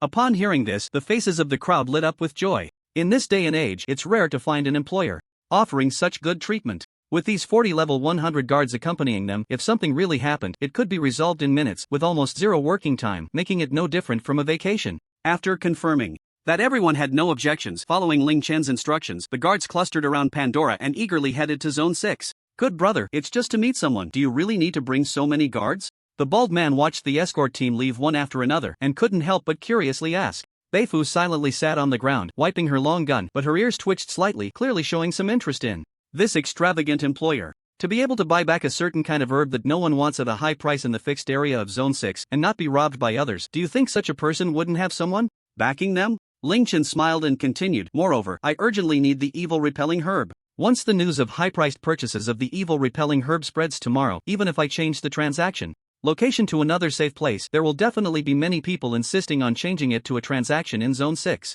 In this case, regardless of whether it's true or not, I will go meet the other party. Considering that criminal organizations in Zone 6 and even other areas might intervene, I feel more at ease hiring so many people. He was right, a lavish display of wealth would attract all kinds of pests. If nothing unexpected happened, it would be hard to find peace in Zone 6 over the next 7 days. Using the Pegasus to reach Zone 6 was indeed too eye-catching, so most escort teams chose to land in the adjacent area and enter Zone 6 on foot. By the time the 3 strong elite teams sent back reports after entering Zone 6 first via Pegasus, Ling Chen finally led Bei Fu and Zero Pandora out of the underground trading hall. Zone 6, the main street of the food district. The 3 who had just disembarked from the Pegasus were quickly surrounded by a group of enthusiastic waiters who desperately shoved various flyers into their hands. It wasn't until Bei Fu began to show signs of anger, driving a long gun into the ground, that the group of waiters distributing flyers scattered like birds and beasts. It really hasn't changed at all. Ling Chen smiled wryly as he stored the flyers into his spatial ring. His backpack was already so full that it was hard to see what was inside, so it was better to toss such clutter into the spatial ring.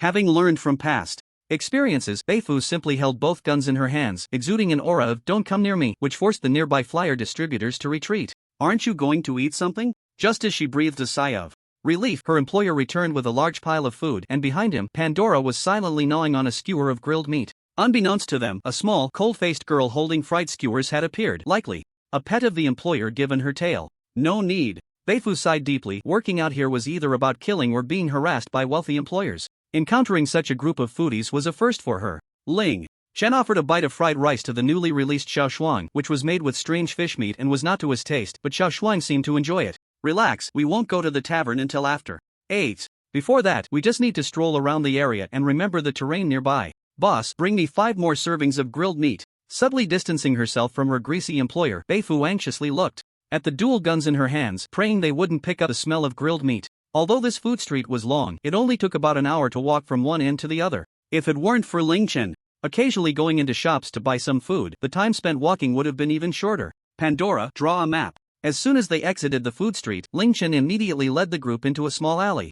The remarkably memory-capable Pandora quickly took out paper and pen, detailing the map of the food street. If the tavern is here, then here, here, and there. Ling Chen pondered for a moment, quickly circling 6 red spots on the map, then released 12 Hercules. Pair up and go sit in the shop I've marked out. Remember to choose a seat near the outside, order plenty of food, and don't cause any trouble for the boss. The Hercules nodded silently and quickly headed into the food street. Following the same method, on other streets, Ling Chen also led 3 people, drawing a detailed map before dispatching enough Hercules to the locations he had marked. Is this your encirclement? Beef quickly noticed Ling Chen's intention. These red circles formed a large circle on the map, enclosing the tavern in the center. No matter which direction the people inside the tavern tried to escape, they would definitely be spotted and intercepted by the Hercules Ling Chen had sent out in advance, leaving no blind spots. That's right, this transaction definitely won't end peacefully. Capturing the other party to extract information is the best choice. Ling Chen smiled. They had already explored the surrounding area quite a bit, and with a little time left, heading to the tavern early was also a good choice. The closest route to the tavern was to cut through the current alley directly. With Beef accompanying him, Ling Chen wasn't worried about being robbed. Following Ling Chen's request, Beef did not hide her level, which helped to scare off quite a few annoying flies in advance. After walking a short distance, Beef twitched her nose and suddenly stopped. There's danger ahead. After the brief warning, Beef showed no intention of fleeing. Ling Chen thought for a moment and quietly retreated behind Beef. This was just the opportunity to observe the strength of this top bodyguard. The deep alley gradually fell silent, and the light, cheerful footsteps echoed in the alley, as if someone in high heels was tapping out a lively tune. Under the lantern's glow, streams of bright red blood surged from the depths of the alley, spreading to the feet of the crowd. A mysterious visitor stepped on the blood, smiling as they appeared before everyone. Clark? You actually hid in a place like this? Ling Chen raised an eyebrow, feeling a bit of a headache. Acquaintance? Beef slowly crouched down, her hands taking on a stance from an ancient martial arts style. Her dual gun skills relied not just on skills and profession bonuses but on the techniques honed since childhood, which were her strong assets. Familiar, of course. Little guy, it's been a while. Where did you pick up such a beautiful girl? Clark's lips curled slightly as he raised his left hand to wipe away the blood at the corner of his mouth. Behind him, he was dragging a nearly dying robber, blood gushing from the hole in his neck, looking like he wouldn't last much longer. Be careful, she's an S-class vampire. After the brief exchange, Beef didn't hesitate and took the initiative to attack, red flames enveloping her long spear as she swiftly pierced Clark's heart. I didn't want to fight, but I guess I'll play with you for a while. The long spear twisted as it was inserted into Clark's chest, the flames burning on the spear body quickly burrowing into Clark's chest like a spirit snake. Red spread from her chest, and in an instant, her chest was completely carbonized. A hint of mockery appeared in Clark's eyes, and the next moment, the signs of carbonization in her chest abruptly stopped spreading, even beginning to gradually retract. The originally carbonized flesh quickly repaired itself, returning to smooth, clean skin. This was the extraordinary vitality of an S-class vampire. A fatal wound to an ordinary person was no different from a scratch in front of her. This was the outcome that Bev had long anticipated. If it were that simple to deal with vampires, this race would have been wiped out by the church long ago. Physical enhancement. Bev took a deep breath, and just as Clark grasped the long spear, she flicked Clark into the air as if tossing a fallen leaf. Dual guns crossed and transformed into countless phantoms, fiercely striking at Clark in midair. Faster, even faster. The corners of Bev's mouth involuntarily lifted, revealing a stunning smile. The sound of the spear piercing the enemy was more beautiful to her ears than any song. The blue ice spear replaced the red flame spear. This strike was a sure kill, completely freezing the enemy from within. But halfway through the thrust, the ice spear suddenly could not penetrate any further, forcing Bev to interrupt her movement, and thus her killing move was thwarted. Because behind the battered Clark in midair, a bright red strip of cloth was firmly binding the tip of the ice spear. I didn't expect that besides Clayt, there would be someone who could force me to use that ancestor shroud upon meeting. What's your name? Clark touched her torn throat, easily healing the terrifying wound that looked so dreadful. Bev. Even with a look of enjoyment on her face, Bev's voice remained icy. The ice spear turned, and blue magic began to gather at the spear tip. It's useless. Your long spear has not been blessed by the church, and it can never easily break free from the binding of the ancestor's shroud. Clark shook her head, waving her hand, and countless blood threads scattered, easily tearing apart the walls they touched. Clearly, this time the blood threads were enhanced not for binding, but for sharpness. If these blood threads took turns slicing, even an A-class vampire would be reduced to a pile of meat paste in a very short time. Facing the encroaching blood threads, Bev showed no signs of panic, continuing to channel magic into the ice spear. Wait, what about her flame spear? Bev was startled, suddenly noticing that the flame spear in the opponent's other hand had vanished without a trace. Crimson flame stormed. The flame spear, thrown into the sky at some point, accurately pierced the back of Clark's neck, the pre-injected magic activating the flame spear skill, causing the crimson flamestorm to erupt violently around the spear tip. The moment Bev saw the ancestor shroud appear behind Clark. The flame spear had already been thrown into the sky, and in a short time, she forcibly increased the speed of the ice spear, ensuring that the strike showed no flaws, concealing her throwing motion. This impact directly pinned Bev against the tip of the ice spear, and the magic that had been channeled transformed into an extreme cold aura, swirling within Clark's body. Ice prison along with the ancestor's shroud. And the ice spear, an ice sculpture, was formed in midair. As Bev released her grip, the frozen Clark fell to the ground. Watch out! Ling Chen's pupils constricted, and he hurriedly called out a warning. A severed arm fell from the sky, rapidly growing and reassembling at an astonishing speed, forming a complete Clark. Bev's reflexes were sharp, the arm was in her blind spot, but the moment she noticed that the ice sculpture of Clark was missing an arm, she had already jumped towards the flame spear on the ground. A large amount of blood threads ran through Beifu's body, and at the last moment, she executed a spinning shot with the flame gun, accurately piercing Clark's skull. Both sides halted their movements simultaneously. Clark's recent use of the severed limb rebirth had consumed a lot of stamina, and using it continuously in a short time would significantly reduce her combat power. Similarly, although the number of blood threads within Beifu was not many, once Clark launched an attack, it would surely leave her severely injured. Impressive. To be able to force an S-class vampire to this extent without relying on relics or attribute suppression, perhaps even her past self couldn't have done it. How about we call it a day? I have some business with this little guy, and I mean no harm. Beifu's tenacity exceeded Clark's expectations. Her combat power had definitely entered the top 5 of the Hell City, and she had been hired as a guard by Ling Chen, which she had never considered. You should withdraw your attack first. Seeing Beifu's gaze shift to her, Ling Chen realized the other party was seeking her opinion and decisively made a request. Clark shrugged indifferently, and the blood threads slowly withdrew from Beifu's body, returning to her. Beifu reluctantly retracted the flame gun but did not let her guard down, shattering the ice block on the ice spear with a kick and once again assuming a dual gun stance. Little guy, you are the lord of another world, right? Seeing that Beifu showed no intention of backing down, Clark had no choice but to start a conversation with Ling Chen from a distance. So what if I am? This identity wasn't much of a secret. After all, some players had already flooded into Hell City, and it was only a matter of time before the city was filled with players' presence. Ling Chen wasn't worried about attracting trouble because of this identity. How about signing a pet contract with me? Ha! Not only was Ling Chen stunned, but even Beifu showed a look of surprise. Vampires were notoriously proud. The purer their bloodline, the more they looked down on other races. To them, humans were no different from ants. Who would want an ant as a pet? You can't be asking me to be your pet, right? I refuse. Ling Chen watched Clark warily, unsure of what scheme she was plotting. How could that be?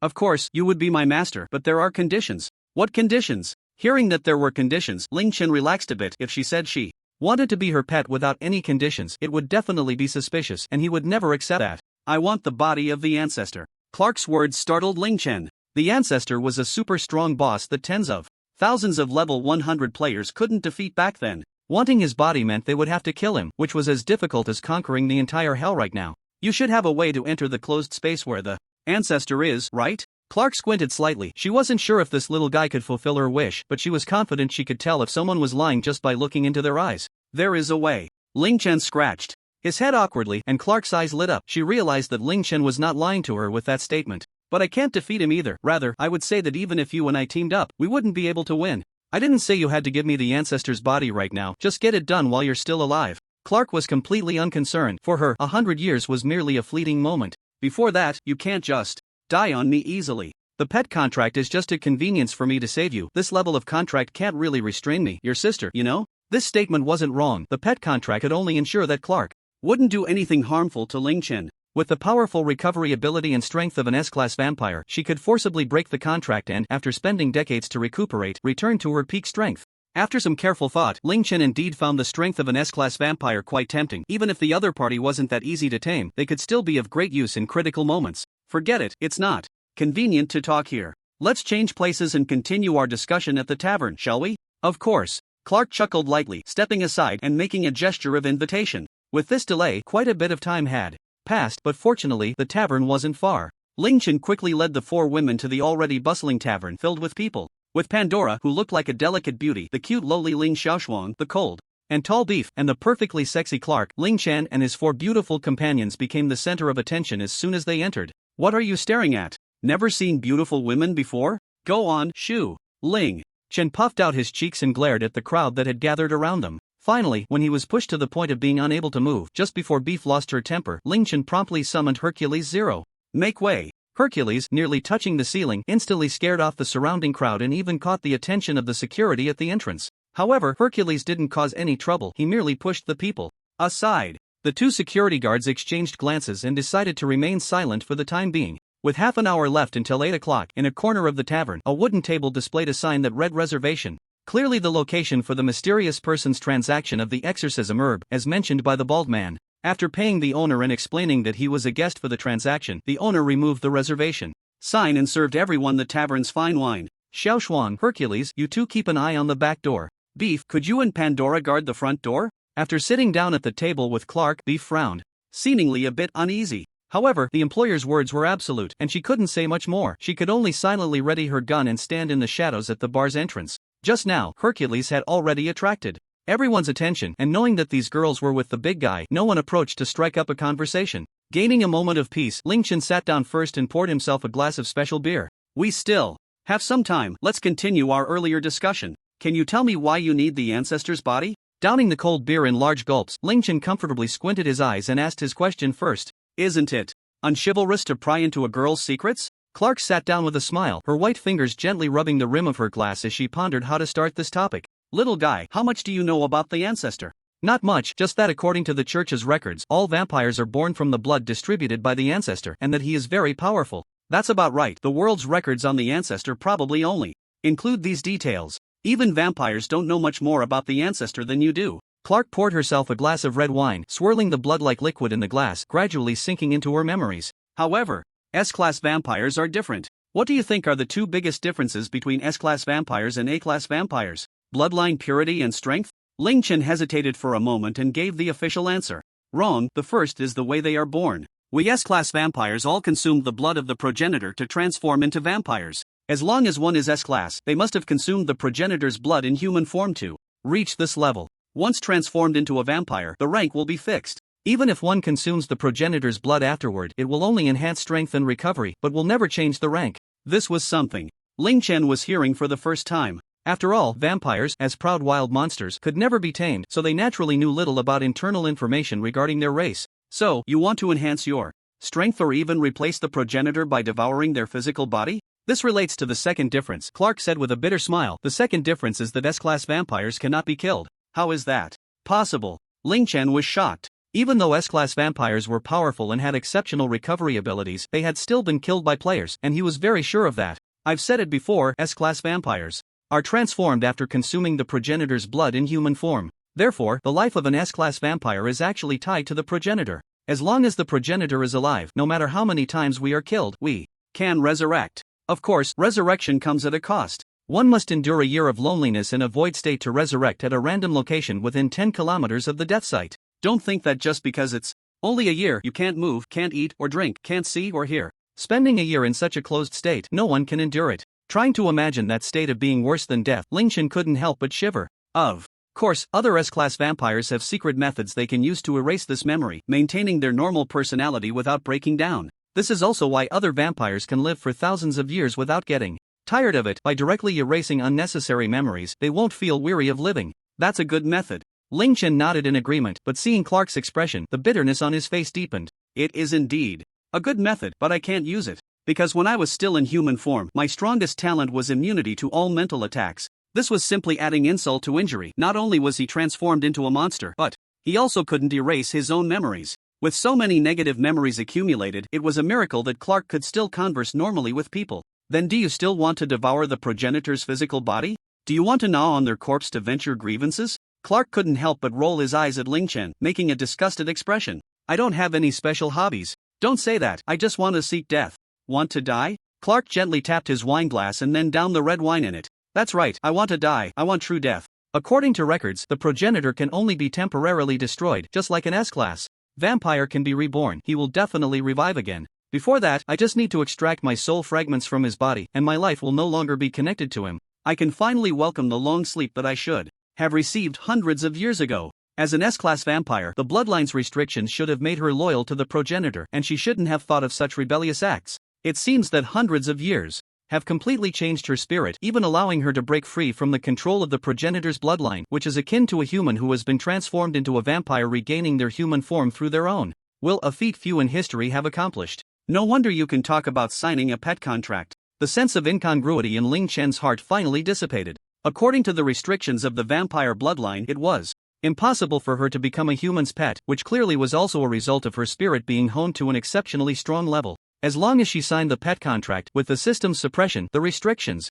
imposed by the progenitor's bloodline would surely be alleviated, and the advantages of her strong mental power would manifest, further enhancing her strength. Although she was like a ticking time bomb, Ling Chen could see that she had managed to hold on until now solely because of her obsession with the concept of death. Since he could help her fulfill her wish, she would definitely not betray him. Alright, I roughly understand the situation. Let's sign the pet contract. After thinking for a while, Ling Chen reached a conclusion. You agreed so quickly, aren't you afraid I'll trick you and stab you in the back? Clark was slightly surprised. She had thought it would take more persuasion to gain Ling Chen's trust, but she didn't expect to resolve the matter on their first meeting. I still have some confidence in being able to tell if someone will betray me, Ling Chen said softly, and the image of the girl who liked to wear a white dress flashed in his mind. Clark's heart skipped a beat involuntarily. The gentle young man before her now had eyes as sharp as a spear. The fate of those who become betrayers of my enemies is usually quite miserable. After finishing the last bit of beer in his glass, Ling Chen's mood turned slightly sour as he set the glass down, looking at the man in the black robe who had just arrived beside him. He finally understood why he had recalled Luo Wanqing for no reason. It was already 8 o'clock, and during their conversation, the original owner of this seat had quietly slipped into the bar. He must have caught a glimpse of his appearance, which triggered that terrible memory. Chu Tianzhao. Ling Chen never expected that the person responsible for buying exorcism herbs at a high price in the city of Purgatory was actually the enemy he had been searching for all along. All the plans he had prepared were rendered useless in that moment. Sensing their master's change in mood, Xiao Shuang and Hercules silently entered battle readiness. The atmosphere in the tavern gradually shifted, and the slightly perceptive customers began to retreat towards the bar's exit. The once boisterous tavern had quieted down a bit. Bro, you're the one looking to sell exorcism herbs? Noticing the unusual atmosphere, Chu Tianzhao quickly put on a smile, nervously rubbing his hands together. He also wanted to make a run for it. He had been robbed several times during this period and had suffered greatly. If it weren't for the constant surveillance behind him, he would have quit long ago. This kind of hard labor was no different from being in prison. With only 10 days left, he just hoped to finish this job quickly. The obvious gap in strength lay between the two. Ling Chen was an 80-level player, while Chu Tianzhao, although hiding his information, had not concealed his level, which was just over 40. Was there really someone else behind him? Not detecting the hidden enemy, Ling Chen took a deep breath to calm his emotions. Right now, the entire 6th district was filled with his people. If a battle broke out, whether it was a one-on-one or a group fight, Ling Chen was confident he could take down Chu Tianzhao. But he didn't plan to kill him here. That would be too easy for him. Occupying his territory and making him a slave for eternity was the ending Ling Chen had arranged for him. No, I'm here to buy the evil-repelling grass. I wonder if you would be willing to part with it. Without looking directly at Chu Tianzhao, Ling Chen leaned back in his chair, silently shaking the hilt of his sword at his waist. Sensing a slight easing of the atmosphere, Chu Tianzhao also relaxed a bit. There had been people coming to buy the evil-repelling grass these days, but he had never encountered someone who started with such a frosty atmosphere. I'm really sorry, bro. I also have an urgent need for the evil-repelling grass, but if you're not in a hurry, I can sell it to you in 10 days. This timing was too delicate. To say that Chu Tianzhao's actions regarding the evil-repelling grass had nothing to do with Bishop Sharp was something only a fool would believe. After a moment of silence, according to the plan, it was now time to take action. Even Clark, who didn't understand what was happening, had the sense to prepare for battle. But Ling Chen waved his hand, calling the bartender to bring the fine wine stored in the tavern to the table, and gestured for Chu Tianzhao to sit down and continue the conversation. In his past life, Ling Chen had little interaction with Chu Tianzhao, but he had regarded him as a friend and had saved him a couple of times in dungeons. It was only at the moment when his city was breached that Ling Chen realized he might never have seen the other side of this friend who was hiding. Setting aside grievances, Ling Chen really wanted to understand before the battle why this former friend had betrayed him. Was it for a woman? For power? Or for money? Please ask the remaining people to leave. I've booked a place for tonight. Give everyone 10 gold coins to go drink elsewhere. Anyone who causes trouble will be dragged out and beaten. Without changing his expression, Chu Tianzhao slammed down a huge sum of money, his face twisting. This expenditure was too extravagant, and he had a foreboding feeling. Relax, I'm also a player. Why are you so afraid of me? Ignoring the wails coming from outside the tavern, Ling Chen was the first to reveal his hidden information. His player information panel displayed before Chu Tianzhao. Drinking a large glass of cocktail to bolster his courage, Chu Tianzhao's guarded expression eased a bit upon seeing Ling Chen's player identity. Brother Ling, you're also sent by the church? Sort of. Ling Chen smiled and began to chat casually with Chu Tianzhao as if they were old friends who hadn't seen each other in years. In his previous life, Ling Chen had chatted with Chu Tianzhao about various interests and hobbies, so he knew a bit about the other person.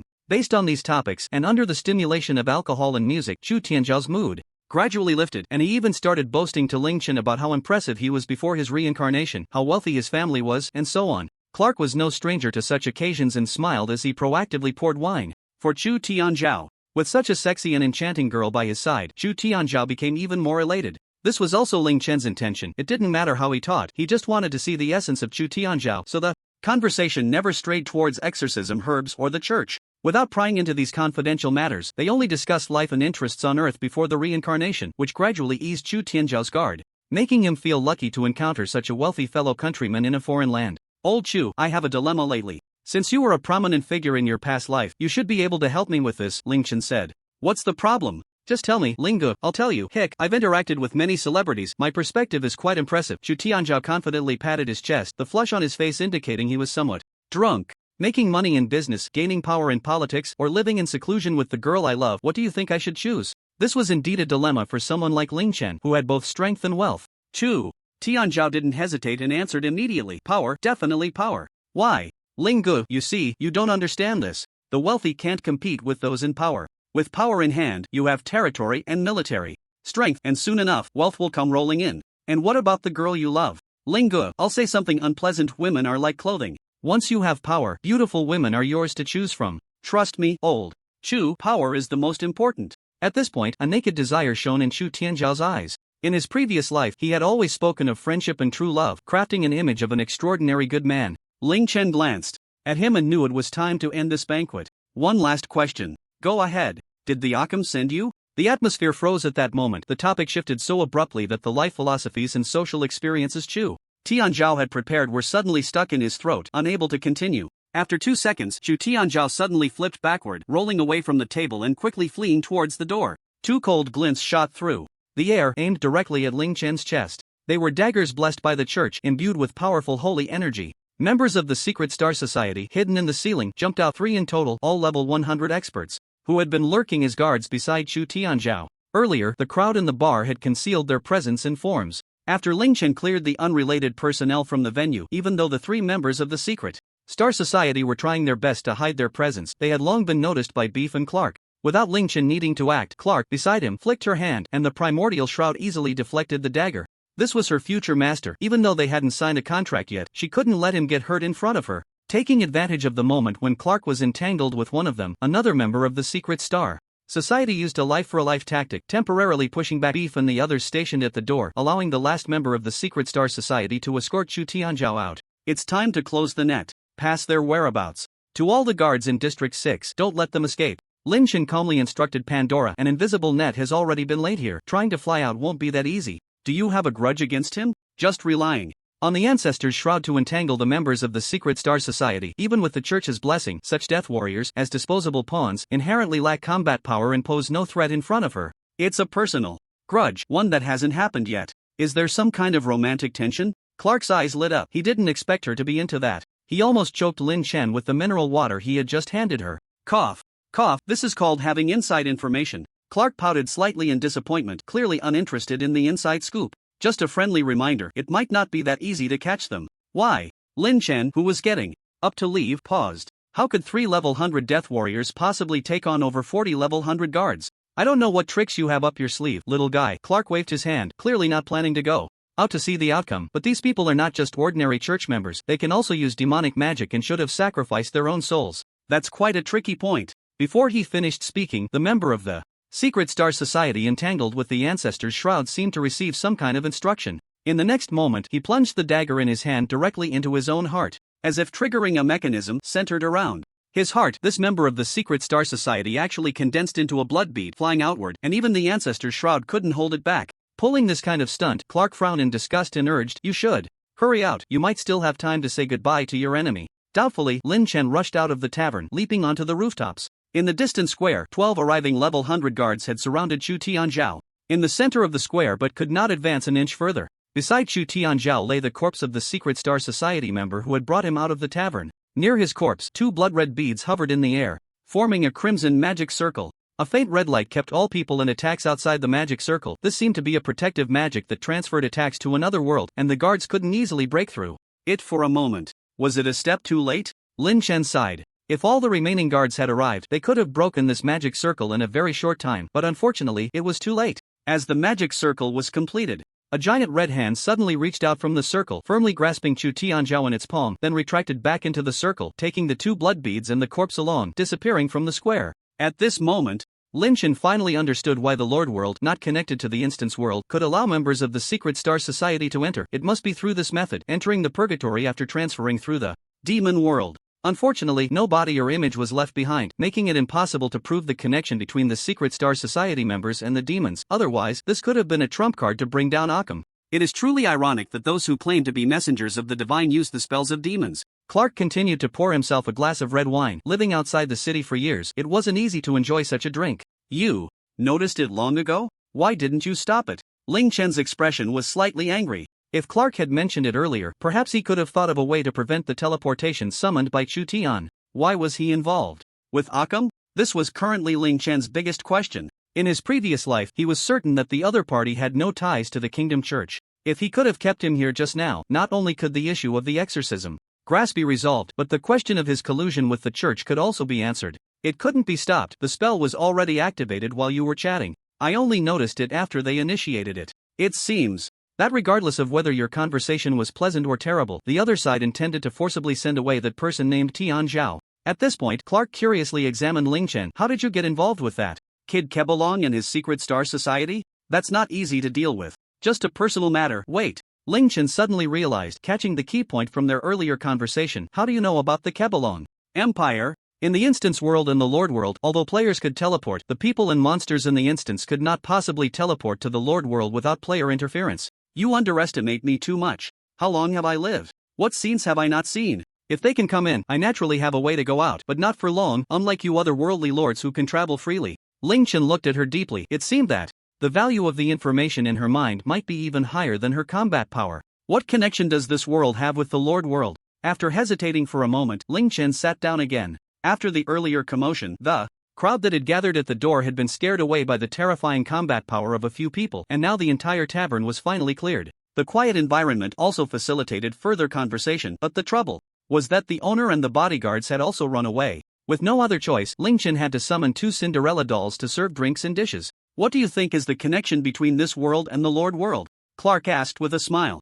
Ling Chen hesitated for a moment. He had not considered this question before. In his eyes, the instance was merely a virtual scene created by the system for players to communicate and level up. However, the highly autonomous Clark before him made him doubt his own judgment. This world is false, while the Lord World is real? After hesitating for a moment, Ling Chen still provided the answer in his heart, to which Clark seemed unsurprised. Your answer as an otherworldly lord is quite similar. I asked a little guy this question a long time ago, and his answer was exactly the same as yours. Unfortunately, this world is also real. It's just that, like a tree with a trunk and branches, the Lord World is the trunk, and this world is a branch created by the people of the trunk world to imprison those heinous criminals. In other words, this world is like a disposable prison, where a large number of criminals needing exile are thrown in all at once, and then the prison doors are permanently closed, allowing them to fend for themselves inside. The city you see now can be said to be the city of sin, and the people inside are the descendants of that initial batch of people. Of course, that was a long time ago. In the city, only 3 or 4 big figures know about these matters.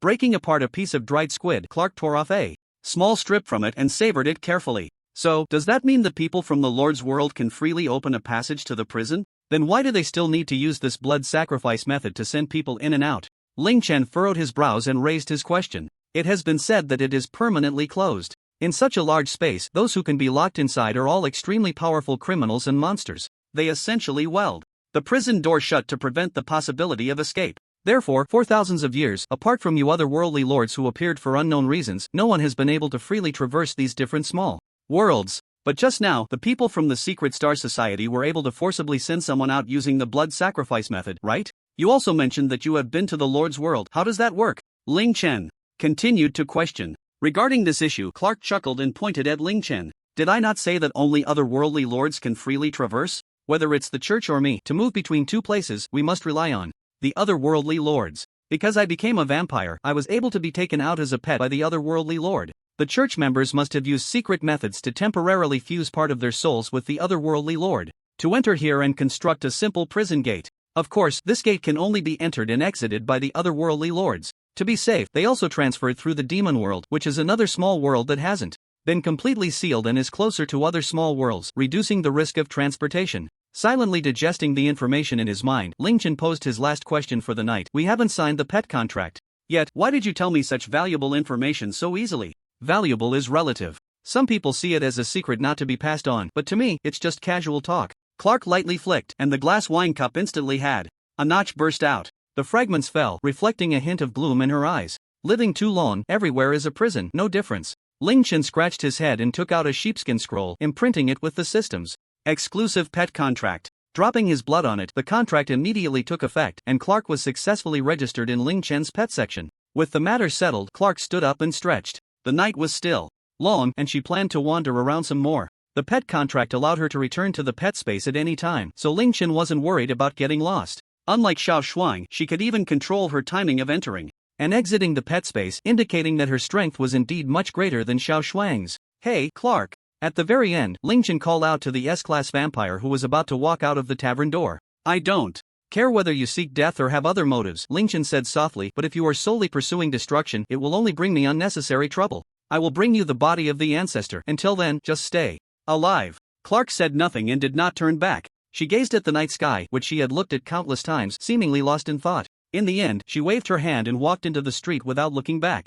Alchemy sat cross-legged at the top of the high tower, quietly gazing up at the star-filled night sky. Behind him, Chu Tianzhao wished he could turn into an ostrich, burying his head in the ground to hide himself deep below. As a collaborator of the church, he had been ambushed during a critical moment of the plan, and his self-proclaimed intelligence now seemed like a huge joke. It had been 2 hours since he had been brought here in a disheveled state by members of the Secret Star Society to report on the situation in Zone 6. During these 2 hours, Alchemy had not spoken a word, his eyes only focused on the arrangement of the stars, making him wonder if the man was even listening to his report. The other party was one of the highest-ranking individuals in the Kebelong Empire, and even though he harbored grievances, Chu Tianzhao tactfully showed no signs of dissatisfaction, enduring the kneeling position with gritted teeth, maintaining a low profile. The position has changed, whether it's a blessing or a curse is hard to say. Weary, he closed his eyes, and Alchemy spoke his first words of the night. He did not care about Chu Tianzhao's failure. The exorcism herbs had already been firmly monopolized in the market after recent acquisitions, and even if Lingchen could manage to obtain a few, it would be useless. The quantity of exorcism herbs needed was at least over a pound. As for the death of the Death Warriors, they were originally consumables, and even if they returned alive, their lifespan would not be long, they could be replaced. What truly troubled him was the result of his divination. No matter how many times he tried, the positions of the stars had subtly shifted, adding a degree of uncertainty to the results of his astrological divination. What he was divining was not the matter of Bishop Sharp. The other party was indeed an important piece in his plan, but there were alternatives. What he was divining was his entire plan, encompassing a super-large hexagram that included the overall future direction of the Kebelong Empire. This level of divination was cumbersome and could only be performed once a month. He was very dissatisfied with tonight's result, and his mood naturally worsened a few degrees. Go.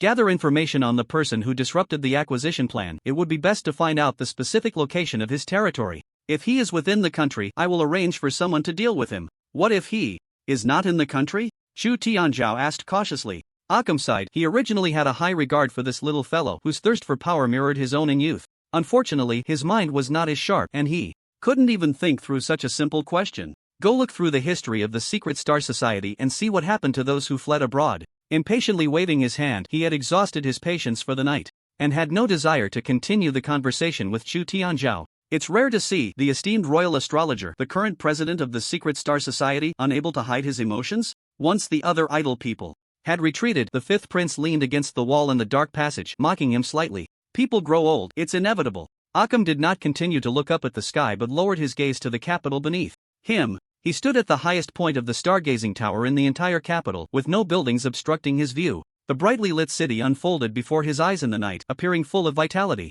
The wheel of history is about to start turning. I wonder how long this prosperous scene can last. If the capital could easily turn into a sea of fire, why have we been planning for so many years, preparing that plan? The fifth prince furrowed his brow, sensing something amiss. He knew that Alchemy was deeply calculating and rarely revealed his emotions, even maintaining a calm demeanor in front of him, as if he wouldn't care if the sky fell. There have indeed been many changes regarding Bishop Sharp, but even without Bishop Sharp's support, it merely means that the other side has gained another fierce beast. In their hands, they possess a trump card that even monsters fear. This, too, should be clear to Alchemy. Why has he suddenly become so sentimental tonight? You are wondering about my change? Alchemy glanced at the hand the other had resting on his sword, a divine sword bestowed by His Majesty. The king possessing supreme power, so let me tell you the reason. The stars have shifted, and according to my deductions, it is very likely that there is a problem with the unique artifact. How is that possible? The fifth prince was taken aback. The unique artifact was a key element in their plans. No wonder Occam had been so agitated tonight. Did you misread it? Otherwise, why don't you ask the other two astrologers? Occam shot a displeased glance at the fifth prince. This kid had watched him grow up since childhood, and he had corrected all his flaws except for this impatient nature which he never seemed to listen to. If it weren't for his mother entrusting the fifth prince to him before she passed away, he would have long since beaten him up and gone into seclusion. Why still be entangled in political intrigues at this age? Realizing he had misspoken, the fifth prince quickly put on a smile. The power in Occam's hands was far greater than his. If they fell out, he would definitely be the one to suffer. Grandpa Occam, don't be angry. I was just a bit excited earlier, but this concerns the unique artifact. Grandpa, what should we do next? Occam thought for a moment. Take it one step at a time. When the temple opens, we will know what the situation with the unique artifact really is. Before that, we need to clear away the obstacles. Occam clapped his hands, and a member of the Secret Star Society emerged from the darkness, half kneeling on the ground, quietly waiting for his orders. The plan has been moved up. Clear out all the idle people in the capital. Grandpa, are we acting now? Didn't you say to wait another 2 years? The fifth prince was shocked. This was a major operation, involving more than just a few nobles. There's no time. The longer we delay, the greater the variables. Occam took out a key, which glowed with a dark red light, swirling like molten lava, looking quite eerie. What about my father? No need to tell him. Our war is only a matter of time. He must have guessed it too. How things develop next will depend on your own abilities. Occam removed the divine robe he wore, a symbol of the pinnacle sought by countless power-hungry individuals, a representation of being above all others. Yet because of this robe, he had been bound to the Kebelong Empire for decades. Now, it was finally time to break free from his shackles. Sabina, I will soon come to see you. Hearing Occam murmur his mother's real name, the fifth prince looked at Occam with a complex expression, ultimately saying nothing more, silently stepping into the dark passage, leaving him alone on the high platform, reminiscing about the past. On the ice field, in the private residence of Ling Chen in Campbell City, Ling Chen calmly took a sip of tea. It was already the 6th day, and there was less than 24 hours left to complete the task with Bishop Sharp. He wasn't too worried about this issue. The exorcism herb was not a rare item, but its limited use had led to insufficient stock in the city of Purgatory. He had already dispatched enough adventurer teams, and once they returned, most of the remaining exorcism herbs in the Purgatory would be gathered in his hands. What worried him more now were the reports coming from both the players and the guilds. Master, the latest news is that apart from the locals, all foreign adventurers, guilds, foreign powers, and players in the royal capital have been notified to withdraw within a month. Dressed in a black suit, Pandora hurried to the dining table, interrupting Ling Chen's breakfast time. An order from Kebelong? Ling Chen frowned and asked. This name symbolized the current monarch, and others could only refer to him by name until they abdicated or inherited the throne. No, it was a directive conveyed by the fifth prince, but His Majesty Kebelong did not oppose it and tacitly approved this action in the court. Pandora quickly reported the latest intelligence obtained from the guild, which was currently known only to the upper echelons of the guild.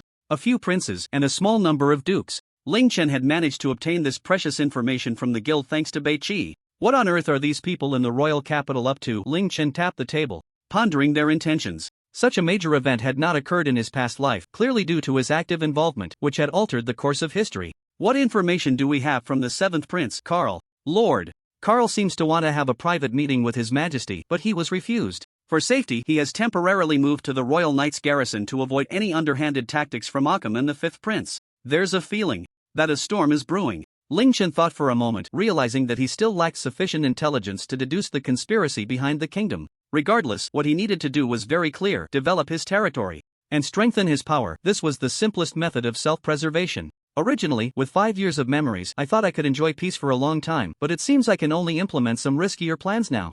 Ling Chen sighed. Even though he was already far ahead in strength among the players, the uncertainty of self-preservation was indeed ironic for someone about to reach level 100. Little guy, the teams you recruited in the city of Purgatory have returned, and they've gathered quite a bit of exorcism herbs. It should be more than enough. A message came from the information bar in the pet space, sent by Clark from within the city of Purgatory. Ling Chen glanced at the time. Although it was still a bit early, it wouldn't hurt to head to the royal capital in advance. Recently, there had been people probing the location of his territory in the Purgatory and World channels, presumably orchestrated by Chu Tianzhou. At present, he wasn't worried about the exposure of his territory's location, but just to be safe, it was better to go to the royal capital and handle some matters. Go notify the leaders of the 3 major guilds, tell them to be cautious and that they must stockpile enough food in the city over the next month, focusing on leveling up. The development in the ice field can be put on hold for now. Should we explain the reason to them? Ling Chen thought for a moment and nodded. Tell them the intelligence from the royal capital, but remember to keep it confidential to avoid unnecessary chaos, understood? These three were the backbone of the three major guilds, and even if it was just a guess, Ling Chen had to ensure that nothing happened to them. After finishing the last few documents, Ling Chen logged out of the copy and returned to his territory. Greg, who had received the news, was already pacing back and forth at the edge of the teleportation array. He definitely wanted to go to the royal capital to sell the favor of the cardinal. This kind of thing would give him more capital to boast about in the future. Why are you in such a hurry? The teleportation array can't get us there in one go, it will take a day or two on the road. Ling Chen smiled and stepped into the teleportation array with Greg. The pet space could summon regardless of distance, so even if Clark was still in the city of Purgatory, he could summon him after arriving at the royal capital. Therefore, it was just him and Greg traveling together. This way, the number of heavenly steeds was just enough. Time was tight, and he also had to repair other damaged armor. Even with Ling Chen's current strength, he could only make 2 heavenly steed puppets. After teleporting to the nearest city, Ling Chen took out the carriage. Once they sat inside, it was pulled by 2 heavenly steeds, transforming into a stream of light as they rushed toward the next city capable of long-distance teleportation. Meanwhile, in the royal capital, Bishop Sharp had a gloomy expression, tightly gripping the hand of his daughter, who had become weak to the point of being unrecognizable. Pandora had already informed Bishop Sharp of Ling Chen's impending arrival, but there were new movements from Alchemy as well. In his daughter's room, various poisons and curses had appeared multiple times, attempting to worsen her condition. Even with heavy guards arranged and personally overseeing the sickroom, the endless internal traitors and death warriors still left him exhausted. Bishop, Lord Occam has arrived, the priest responsible for communication said softly at the door. Let him in, Bishop Sharp replied through gritted teeth, his bloodshot eyes wide open. The other party must have received some news by now. If he could just hold on for 2 more days, he would win. Inside, Pandora opened the door. Ironically, in the end, the only one he could trust was this puppet, given by Ling Chen. The priest he had personally trained for 7 years had stabbed him in the back just yesterday. Now, apart from this puppet, the 7th prince, and Ling Chen, he dared not trust anyone else. Sharp, how have you been? You look very tired, why not consider taking a break? Occam walked in holding a box of pastries, gently placing them by Sharp's daughter's bedside, his eyes revealing concern for the two, as if he were an old friend of Bishop Sharp. Thanks to someone, I can't live well or die. Bishop Sharp's gaze darkened. As Occam's hand approached his daughter's forehead, a terrifying aura emanated from him. This was no kind bishop, he was clearly a monster. Unchained. Your strength hasn't diminished, Occam smiled slightly, flipping his hand to make the poison needle that had been hidden disappear. This was merely a test. It seemed that trying to poison his daughter in front of him with death warriors and traitors would be quite difficult. Glancing at Pandora in the corner, Occam scoffed, I know you're counting on that little brat to come over. Unfortunately, I can assure you, he won't make it here. You really are well informed. Bishop Sharp maintained a calm facade, but his heart was in turmoil. It should be noted that when Pandora delivered the news, she whispered it directly into his ear. Even using eavesdropping magic would require being very close. For instance, at the door. Noticing the disappointment in Bishop Sharp's gaze, the priest at the door shrank back, silently turned, and quickly left his post. Don't blame him either. Humans have 7 emotions and 6 desires. And it's those that make us human. Power, money, familial love, romantic love. If one is willing to put in the effort, one can always find a person's weakness, just like him, just like you, right? Occam sat down for himself and poured a cup of tea that Pandora had prepared for Bishop Sharp earlier.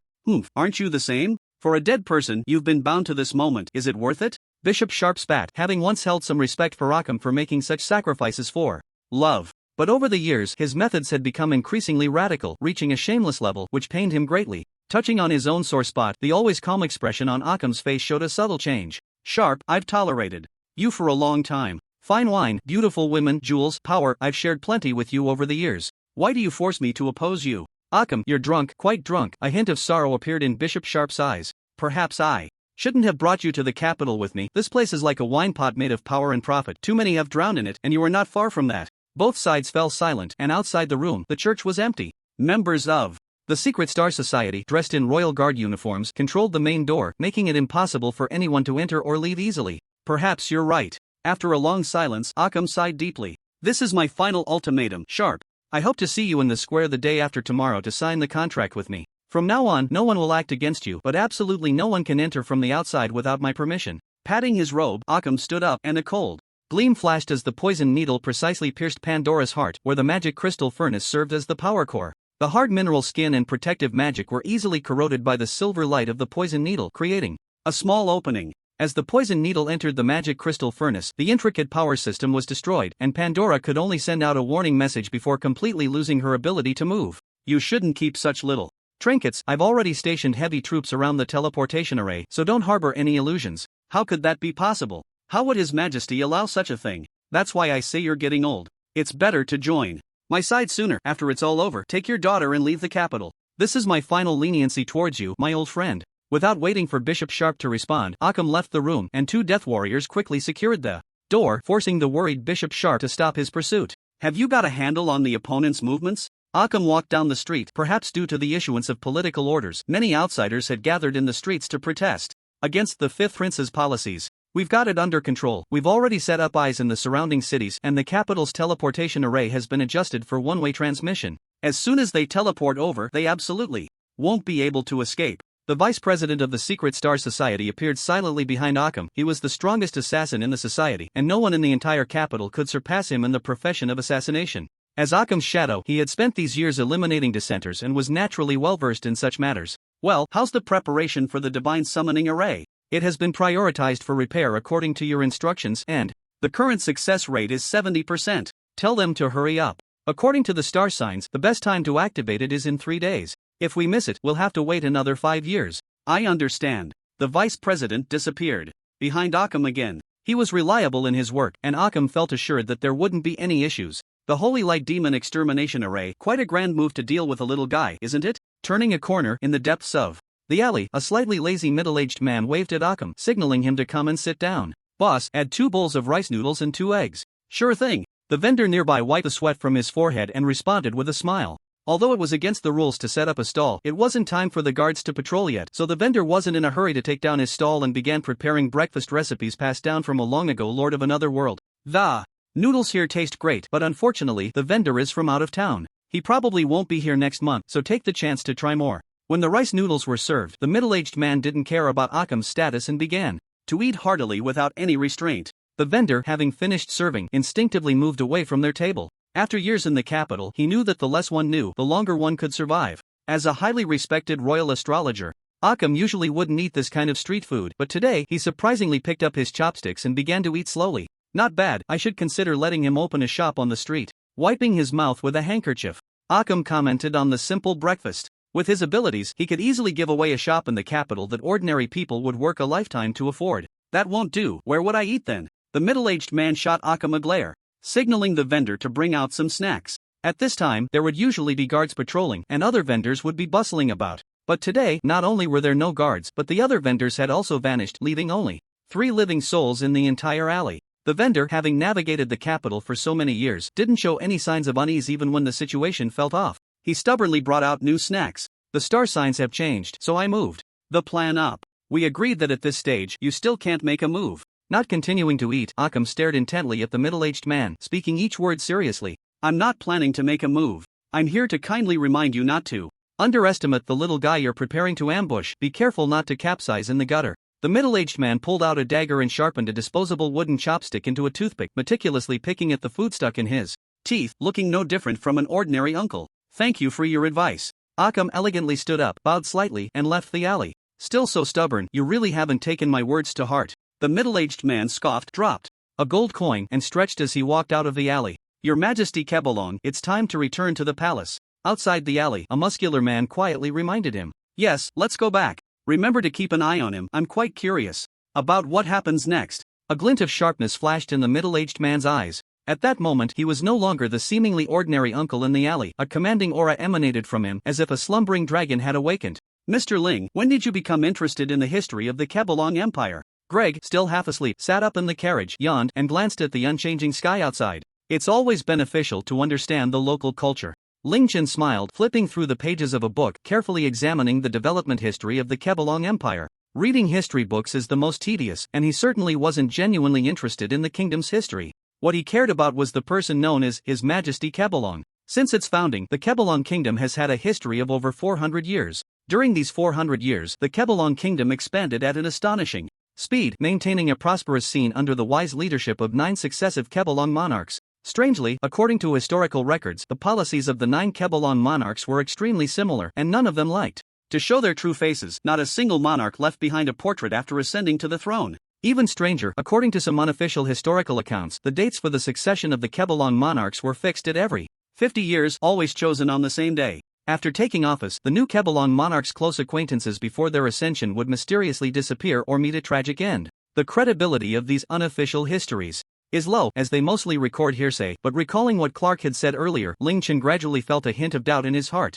Greg, have any of your merchant people ever seen His Majesty Kebelong? Of course, when discussing national-level trade, the president and vice president of the Chamber of Commerce will meet with His Majesty Kebelong in person. What about anyone else? I wouldn't know. His Majesty Kebelong rarely shows his true face to prevent assassins from other countries from infiltrating. I've heard that even the princes have never seen His Majesty's true appearance. Taking precautions against assassins to this extent is indeed a bit excessive. However, this matter does not affect the current transaction, and Ling Chen was indeed bored, which is why he had pulled out the materials he purchased long ago in the carriage. How much longer until we reach the last transfer city? Greg leaned out of the window, took out a cup of water, and quickly washed up. We're already there, descending now. Ling Chen looked down from the other side of the window. The Pegasus had slowed down and descended below the clouds. From the vast city below, one could directly teleport to the center of the royal capital using a specific teleportation array. In terms of time, there were still 2 days before Bishop Sharp's daughter fell ill, so they would definitely arrive safely in time.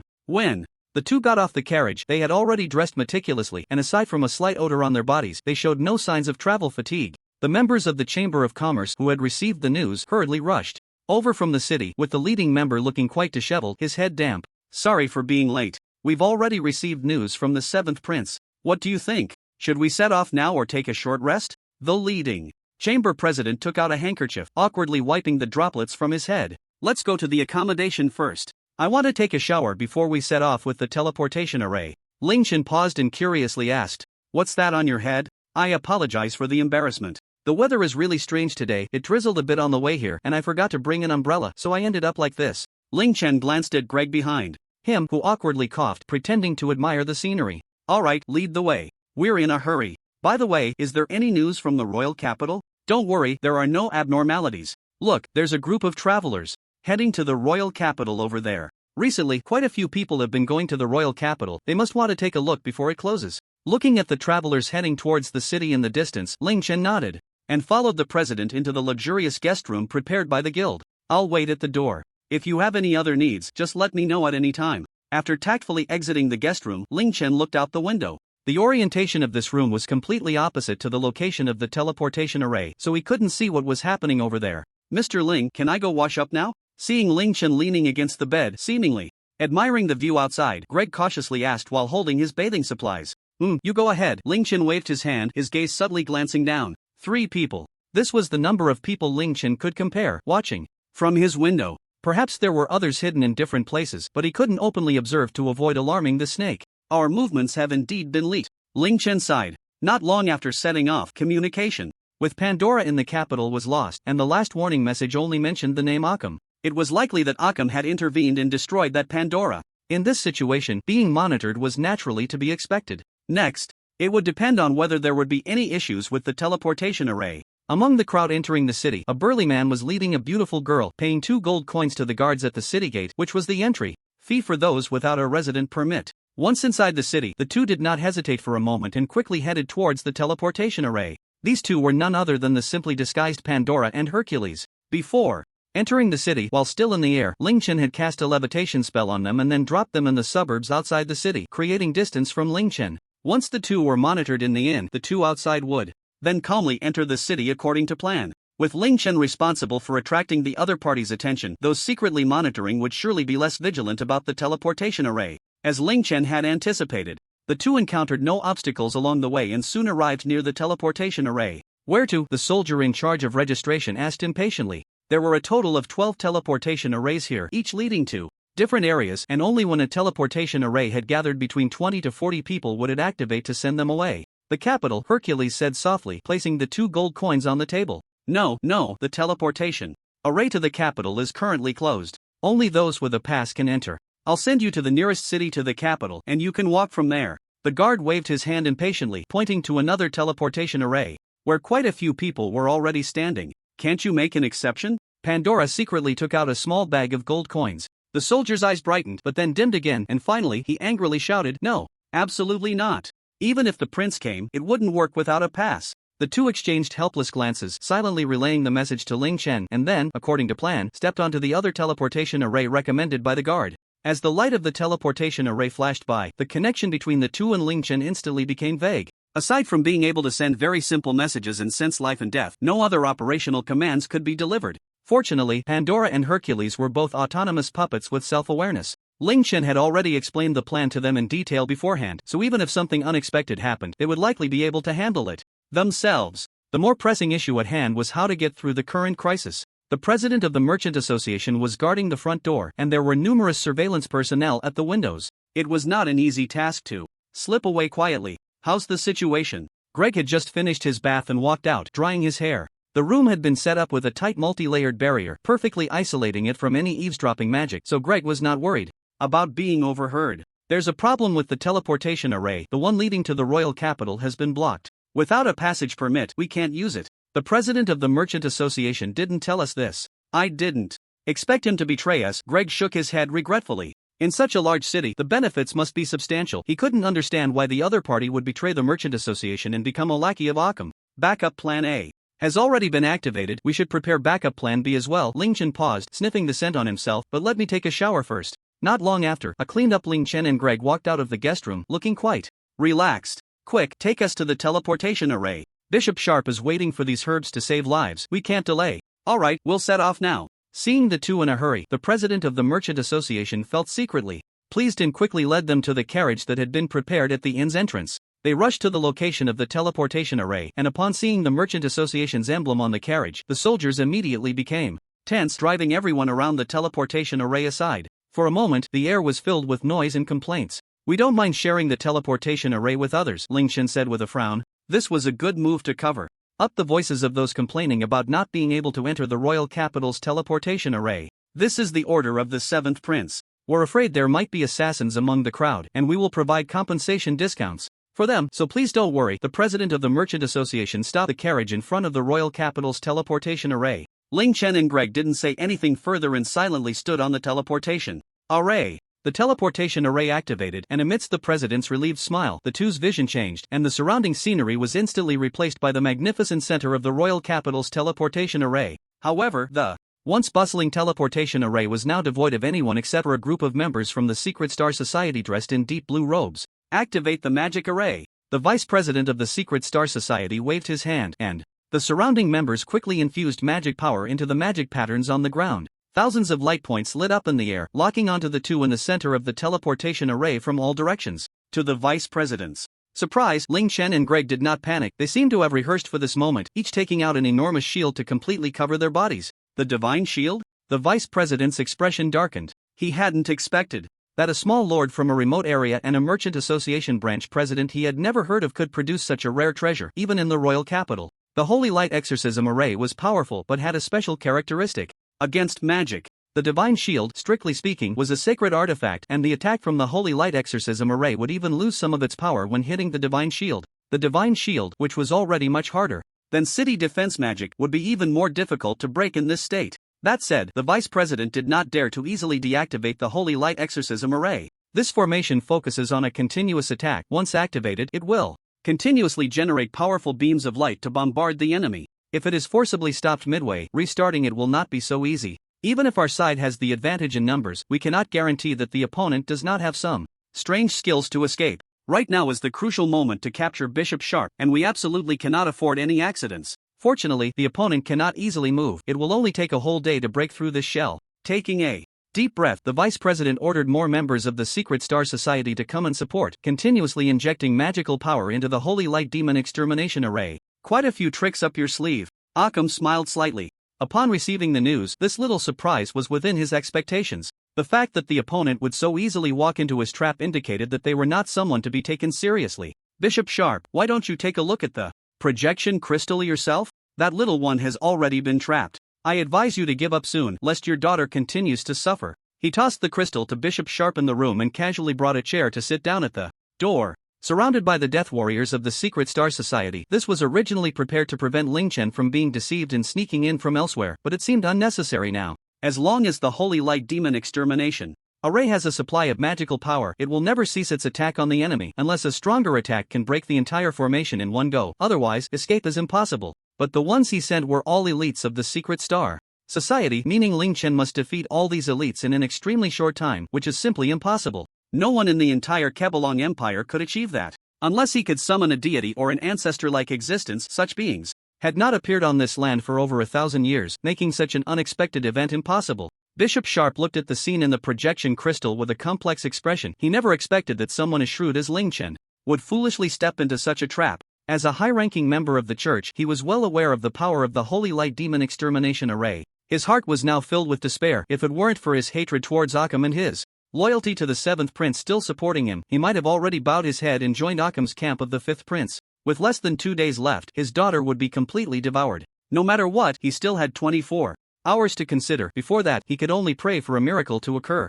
Really a tough nut to crack, why bother? Alchemy saw Bishop Sharp angrily crush the projection crystal and shook his head regretfully. He knew that the man before him had already surrendered. It was just that his pride would not allow him to bow his head now. All that was left to do was wait. In 24 hours, this powerful force would be under his command. By then, the obstacles to his plans would be few. The next morning, under the powerful bombardment, the so-called Divine Shield, hailed as a mobile city wall, was ultimately reduced to fragments. Strangely, after the Divine Shield was shattered, neither Ling Chen nor Greg showed any change in expression, calmly watching the vice president of the Secret Star Society in the distance. Not afraid of death? Commendable courage, send them on their way. There was no need for the two to stay. With the vice president's command, a new round of bombardment completely engulfed them. When the thick smoke cleared, the vice president squinted, suddenly changing his expression. Not good. Damn it, I've been tricked. In the deep pit, only 2 broken puppet bodies remained, which were actually decoys made by Ling Chen using the disguise mask given to him by Xian Ruoqing, placed on the similarly shaped Cinderella. If observed closely, the vice president's keen eyes would naturally notice something amiss. However, to prevent them from escaping, the vice president had activated the Holy Light Exorcism Array from the very beginning, and since they had been huddled inside the Divine Shield without counterattacking, he had not detected anything unusual. Quick! Send someone to inform Lord Alchemy that the enemy may have infiltrated the city. Although the vice president was surprised, he did not show any signs of panic. Everything was still within a controllable range. The death warriors stationed near the church were there to prevent such surprises, and the enemy had certainly not yet infiltrated the church. As long as the church's defenses were strengthened, the goddess of victory would still be on his side. Alchemy's expression was not good when he received the news. It was already a critical moment, and he did not want any more trouble. Have the death warriors remain vigilant, do not overlook any suspicious traces. He quietly issued the order. Regaining his calm demeanor, took out the contract and walked into the room behind him. It's time, Bishop Sharp. That kid has already been blasted to death in the teleportation array. You have no hope of turning the tables. Is that so? Bishop Sharp stroked his daughter's withered arm, his eyes seemingly filled with determination.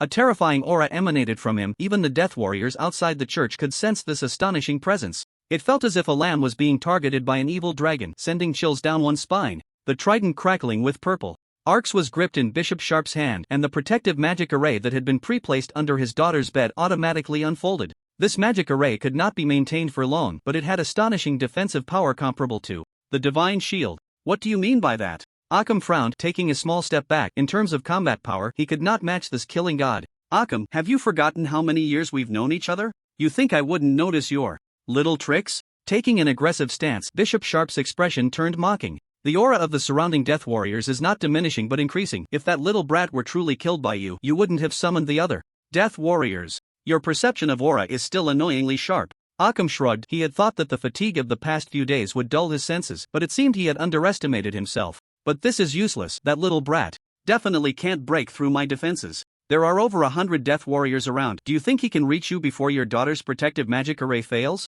200-level death warriors stood in front of Alchemy. These death warriors were the result of drugs and secret methods, boasting 100-level strength. Faced with a master like Father Sharp, the gap was naturally vast. The ability to exchange life for injury was the most daunting characteristic of this group of death warriors. Even someone as strong as Father Sharp had no confidence in breaking through in a short time against these 100 death warriors. Just as the two sides were on the verge of a fierce battle, a holy light descended from the sky, followed by a powerful light cannon striking down, crashing heavily into the outskirts of the church. Archbishop Sharp, I've come to the appointment. Ling Chen smiled as he appeared from the high sky, standing on the back of the frost giant dragon, Xiao Shuang. A massive amount of bloodthirsty magic armor poured down, instantly occupying and drowning the land around the church. Even though it was located in a remote area of the royal capital, Ling Chen was undoubtedly the first to create such a commotion.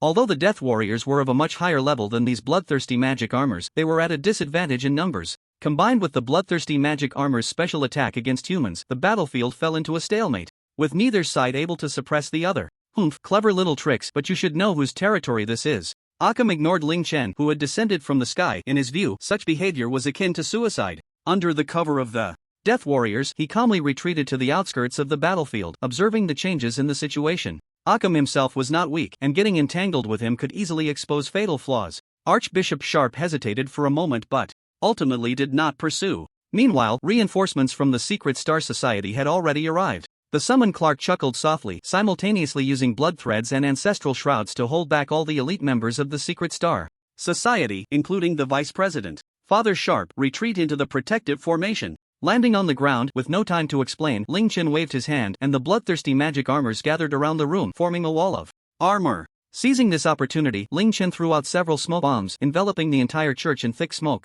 Thinking of escaping through the teleportation array? You underestimate me. The preset spatial barrier was triggered, specifically designed to intercept simple teleportation arrays and spatial magic. Clearly, Ling Chen and the others intended to use the moment of obscured vision to escape through the teleportation array. New smoke bombs and explosives were occasionally thrown from the thick smoke, indicating that the opponent was still stubbornly resisting. The Death Warriors rushing in were entangled by the armor, unable to break through to the room smoothly. The spatial barrier continued to be triggered, and the opponent was evidently still in the room, attempting to use the teleportation array to escape. Unfortunately, this approach was merely delaying their capture. Lord Occam, are you alright? A powerful vampire who had been driven away rushed over from a distance, shouting over the incessant sounds of explosions. The Vice President shouted over the noise, anxiously asking, I'm fine, you all hurry and break in, this farce needs to end. The explosions were so loud that the two couldn't continue their conversation, and the crowd watching from a distance was growing larger. Occam frowned and ordered the Vice President to lead the elite members of the Secret Star Society to break through the opponent's defenses. But when they broke through the wall of armor and dispelled the thick fog in the room, where were Ling Chen and the others? Inside the room, aside from a bloodthirsty magic armor left behind, mechanically triggering the teleportation array, there was only a deep pit on the ground. A temporary tunnel that had been opened, leading directly to the garrison of the Royal Knights in the city. Damn it! This time, Occam's expression finally changed. He had been outsmarted by a young brat, which was utterly humiliating for him. Thank you for your hard work, Pandora, Hercules. They had safely arrived at the Royal Knight Order's garrison where Prince Carlisle was stationed. The hands of the Secret Star Society could never reach the Knight Order. The members here were all carefully selected elites serving the Majesty, making it an absolutely safe zone in the city. What a brilliant bait strategy. Mr. Ling's plan must have driven Occam mad by now, Carlisle said, with a smile, applauding the once unknown Ling Chen. The plan had already begun the moment Hercules and Pandora were teleported away. First, a decoy attracted the opponent's attention, and then the two, having rushed from the nearest city in just half a day, quickly found a suitable shop within the city. They generously purchased the shop and, according to the plan, opened a passage from inside, entering the capital's sewer system. Using the map provided by Greg, they located the spot closest to the church, and the preparations were complete. When the decoy left the inn, Ling Chen and Greg's true selves were hidden in the room. Once all the surveillance personnel had left, the two used disguise masks and quietly rode away from the city on their heavily steeds. After Ling Chen and the others arrived at the capital, they prepared for battle above the clouds. When the time was right, the seventh prince opened the defensive barrier above the capital for Ling Chen, allowing him to slip in silently. Taking advantage of the chaos on the ground, Hercules quickly dug through the last stretch to the church's underground using special explosives meant for mining. With the commotion above providing cover, and Ling Chen having already destroyed the surrounding detection barriers with the divine light, the operations underground proceeded very smoothly. They used the portable teleportation array as bait, making the opponent think they were trying to escape through teleportation, thus buying time. Successfully, they withdrew from the battlefield with Father Sharp and his daughter right under the opponent's nose. Naturally, the aftermath was left to the seventh prince, who had also engaged in quite a few irregularities within the city. Although King Kebelong had said nothing, the opponent couldn't use this battle as an excuse to criticize the seventh prince. Let's handle the pleasantries later. Bishop Sharp's daughter is barely holding on. We should first brew the antidote. At this point, Ling Chen remembered something he had forgotten to mention. By the way, if there is an S-class female vampire, she is my pet, so please let her in. Mr. Ling is so impressive? An S-class vampire? I've never heard of one being kept as a pet. Prince Carlisle was taken aback by this news, but since it was Ling Chen who said it, he assumed it couldn't be a lie. The chaos outside the barracks had gradually subsided, and the explosions from afar had also begun to cease, indicating that the battle at the church had likely ended. This morning had been tumultuous. The blocked teleportation array had already sparked considerable discussion in the capital, and now the battle at the church had stirred up even more heated debate. The healing process was much faster than expected. Carlisle had the most skilled healer in the Royal Knight Order assist, along with a large amount of precious herbs, and the Soul Devourer was easily expelled from its host. However, the depleted soul still needed to be nurtured slowly for the next year. She couldn't engage in strenuous activities and would have to rely on medicine to gradually recover her body. After a brief discussion between the father and daughter, they decided to leave the capital and head to Ling Chen's territory, which was quite far from the capital. Even for the Secret Star Society, sending a large number of experts there would be quite difficult. Both Carlyle and Ling Chen had no objections to this. The elder had already sacrificed a lot for Carlyle, and he couldn't bear to let Bishop Sharp continue to toil in the capital. As for Ling Chen, he was attracted to Bishop Sharp's power and influence. Since he had done a favor for the other party, he believed that with him stationed in the city, the members of the church would not pry into the intelligence of his territory, which was exactly what he wanted to see. After handling the matter with Bishop Sharp, a group of people went to the conference room of the Royal Knights to discuss future strategies against the Fifth Prince and Occam. Naturally, Ling Chen, who was already facing Occam directly, was invited to this meeting. However, before the meeting officially began, they had to deal with the matter of the envoy. The envoy sent by Carlyle to meet His Majesty in the palace had returned. He was sent out at the start of the war to explain the reasons for the fighting in the city to the great King Kebelong. Strangely, the letter that Carlyle had written was returned unopened, the envelope intact. What happened? Carlyle frowned and asked seriously while sitting at the conference table. Well, His Majesty said he already knows the ins and outs of the battle and that there is no need for a report. Also, at this point, the envoy looked around in confusion. Who is Lord Ling Chen? His Majesty specifically invited him to the palace right now to have lunch together. What? Carlyle was truly shocked this time, even though the S-class vampire was Ling Chen's pet. He had never lost his composure like this. It should be known that King Kebelong had always advocated for mysticism. He had been raised by Antoine since childhood and had never seen the true form of King Kebelong. In fact, apart from Occam and the current pope, even Antoine, the leader of the Royal Knights known as the Sword of Kebelong, had never seen King Kebelong in person. Can I refuse? Ling Chen's question left everyone present dumbfounded. Even Greg was anxious, repeatedly nudging Ling Chen from the side. It should be noted that meeting King Kebelong was equivalent to entering the ranks of the most elite, a supreme honor, and yet someone would refuse. If this got out, others would surely think Ling Chen had lost his mind. However, for Ling Chen, this was an extremely bizarre invitation, and he would have to venture into the royal capital in a situation where he was isolated and unsupported, which severely endangered his personal safety. King Kebelong said that if you refuse, he will let you see this. A projection crystal was placed in Ling Chen's hand, containing a pre-recorded message from His Majesty. Everyone, including Carlyle, consciously exited the conference room. Such a thing should not be viewed unless His Majesty personally allowed them to avoid unnecessary trouble. After a moment, Ling Chen walked out of the conference room with a conflicted expression. Lead the way. Pandora will record the meeting content for me. You all continue with the meeting. Following the messenger, Ling Chen walked deep into the palace garden. The maid who was leading the way bowed slightly and then left the garden, leaving Ling Chen to continue alone. Welcome, welcome, you must be Ling Chen, right? In the garden, His Majesty King Kebelong was smiling and chatting with someone. Ling Chen was quite familiar with Clark, who had been away for a long time. Just moments ago, in the projection crystal, it was Clark waving and smiling, signaling Ling Chen that he could come over without worry. You two really know each other. Ling Chen shook his head. From the unofficial histories, it was not hard to deduce that every King Kebelong was probably the same person. After all, it had been hundreds of years since Clark last visited the Lord's world. The current King Kebelong had no reason to know Clark unless he too had lived for hundreds of years. How does it feel, Ling Chen? That old guy Occam is hard to deal with, right? King Kebelong asked with a grin, completely lacking the majesty expected of a ruler. In front of your majesty, Occam is probably no different from a newborn baby. Ling Chen cautiously sat down but did not show any signs of fear. Of course there's a difference. Have you ever seen a newborn baby fighting? It can affect half the royal capital. If I hadn't ordered not to interfere in your little squabbles, the Royal Knights would have already captured all of you. Occam really can't tell the difference between light and heavy. With a dissatisfied pout, King Kebelong rambled on about Occam's faults, showing no concern for the damage done. Clark had no intention of interrupting. Before Ling Chen arrived, the two had already caught up. Now, she was more interested in the large spread of food on the table. The earlier battle was merely a warm-up before the meal for her. Your Majesty Kebelong, I have a question. After hesitating for a moment, Ling Chen decided to get straight to the point. Why do you not stop the Fifth Prince and Occam's actions in the royal capital? What actions? Crossing the line actions. Whether it's mobilizing troops for war in the royal capital or issuing decrees to expel outsiders, these actions are beyond the powers of a prince or a bishop. This was also Ling Chen's confusion. He originally thought King Kebelong was being manipulated by Occam, or that they were in cahoots, but now it seemed otherwise. Is that so? You think these actions are crossing the line? King Kebelong smiled thoughtfully, then waved his hand, and suddenly a projection appeared in the air, showing Occam with a dark expression, talking with the fifth prince in his residence. You see, the entire royal capital is under my control. No matter what you say or do, I can see and hear everything clearly. If I wanted to, I could teleport a large group of guards to your side, no matter where you are in the royal capital. Wiping away the image in the air with a smile, King Kebulon looked back at Ling Chen. Now, do you still think their actions are crossing the line? Ling Chen swallowed hard. He realized that the other party didn't take the internal struggles of his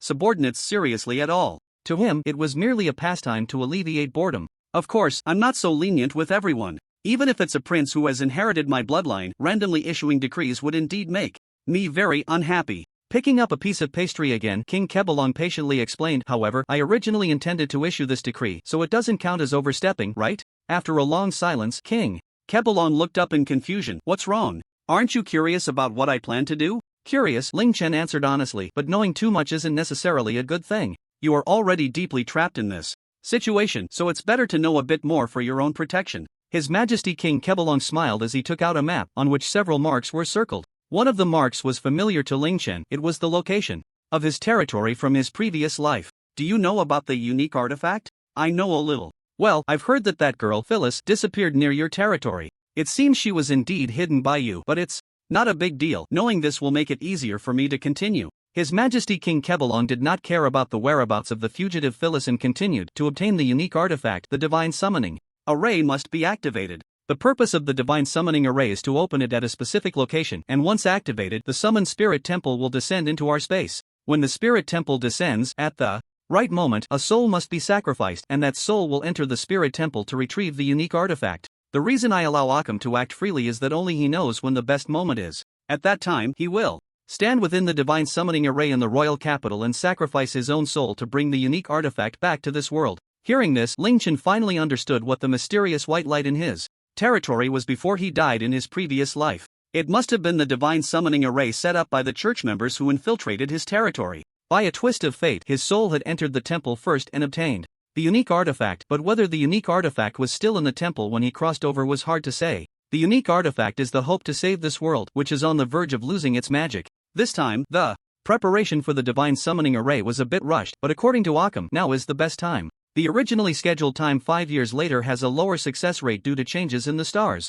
5 years, this timeline matched up, suggesting that his actions had influenced the future development, leading to the summoning of the temple being advanced by a full 5 years. Aren't you afraid that Alchemy's soul will run away with the unique artifact? Ling Chen couldn't help but ask this crucial question. Not afraid. He has signed a contract with me and is bound by emotions. To ensure the fifth prince's smooth ascension, he will definitely do his utmost to assist in this plan. That's why I have cultivated the seventh prince's power so strong. Otherwise, relying solely on the secret star society, the fifth prince could easily ascend, which would introduce too many variables. By the way, let me tell you, this little guy's goal is to unify the entire continent after obtaining the unique artifact. At that time, the kingdom of Kebulon will naturally be left to the fifth prince, and there will be no need to continue the reincarnation ritual. Clark added while gnawing on a chicken leg, and His Majesty King Kebulon did not refute him, nodding with a smile. Why are you telling me so many secrets? Even if it's because of Clark, I have never met you, we are basically strangers. Because your puppet is named Pandora, right? I want to use her powerful intellect to correct the errors in the Divine Summoning Array and maximize the success rate. His Majesty King Kebulon pointed in the air, and numerous images of Pandora appeared before Ling Chen's eyes. During my time in the royal capital, I have observed that the precision of this puppet is far superior to the office dolls created by those alchemists within the capital. I need you to provide 30 of these dolls to be sent to the summoning arrays in other locations to correct the errors and activation times of the summoning arrays. This way, the chances of the temple's descent will increase significantly. And I am also very interested in you. In less than 3 months, you have already reached a level that most people cannot achieve in a lifetime, and your strength has grown quite rapidly. Surely, there are many secrets in your territory? Not just secrets, the only artifact you desire is in my hands. Ling Chen silently mocked in his heart, not revealing a single flaw on his face. I am curious about your secrets, but I won't pry. I prefer to form an alliance with you, making you a reliable support for my future. What do you think? I have conditions. Ling Chen seized the opportunity without hesitation and presented his demands to His Majesty King Kebulon. You must promise that you will never send troops to my territory in any form or investigate the secrets of my territory. Additionally, exempt me from taxes within my territory and elevate my title to Duke. You are asking for a lot, aren't you afraid of overreaching? His Majesty King Kebulon did not refuse, smiling at Ling Chen, but the aura around him began to change, as if a slumbering dragon was awakening. Of course, I will also sign a contract with you. My territory's development will not expand towards the Kebulon Empire but rather towards the periphery. As long as the Kebulon Kingdom does not become my enemy, I will never take action against the Kebelong Kingdom. Not enough, His Majesty King Kebelong's aura slightly calmed down. This is a transaction between nations. With the current strength of your territory, it is far from enough to threaten me, let alone sign such a contract. The present and the future are not equal. You should have heard from Clark about the wonders of other worldly lords. We can become powerful in a short time. By then, you will definitely face many new formidable enemies. And I am the strongest among all other worldly lords. The guild I established already has nearly 50,000 other worldly lords joining, not to mention other allies. This force will continue to grow in the future. In 10 years, I can assure you that I will have over 100,000 elite otherworldly lords under my command. Do you dare say that this force is not enough to establish a nation? Kid, let me remind you kindly, he is not lying. Clark, gnawing on yet another chicken leg, kindly reminded His Majesty King Kebelong that this force indeed made him a bit apprehensive. You are the first to come to me with such grand proposals.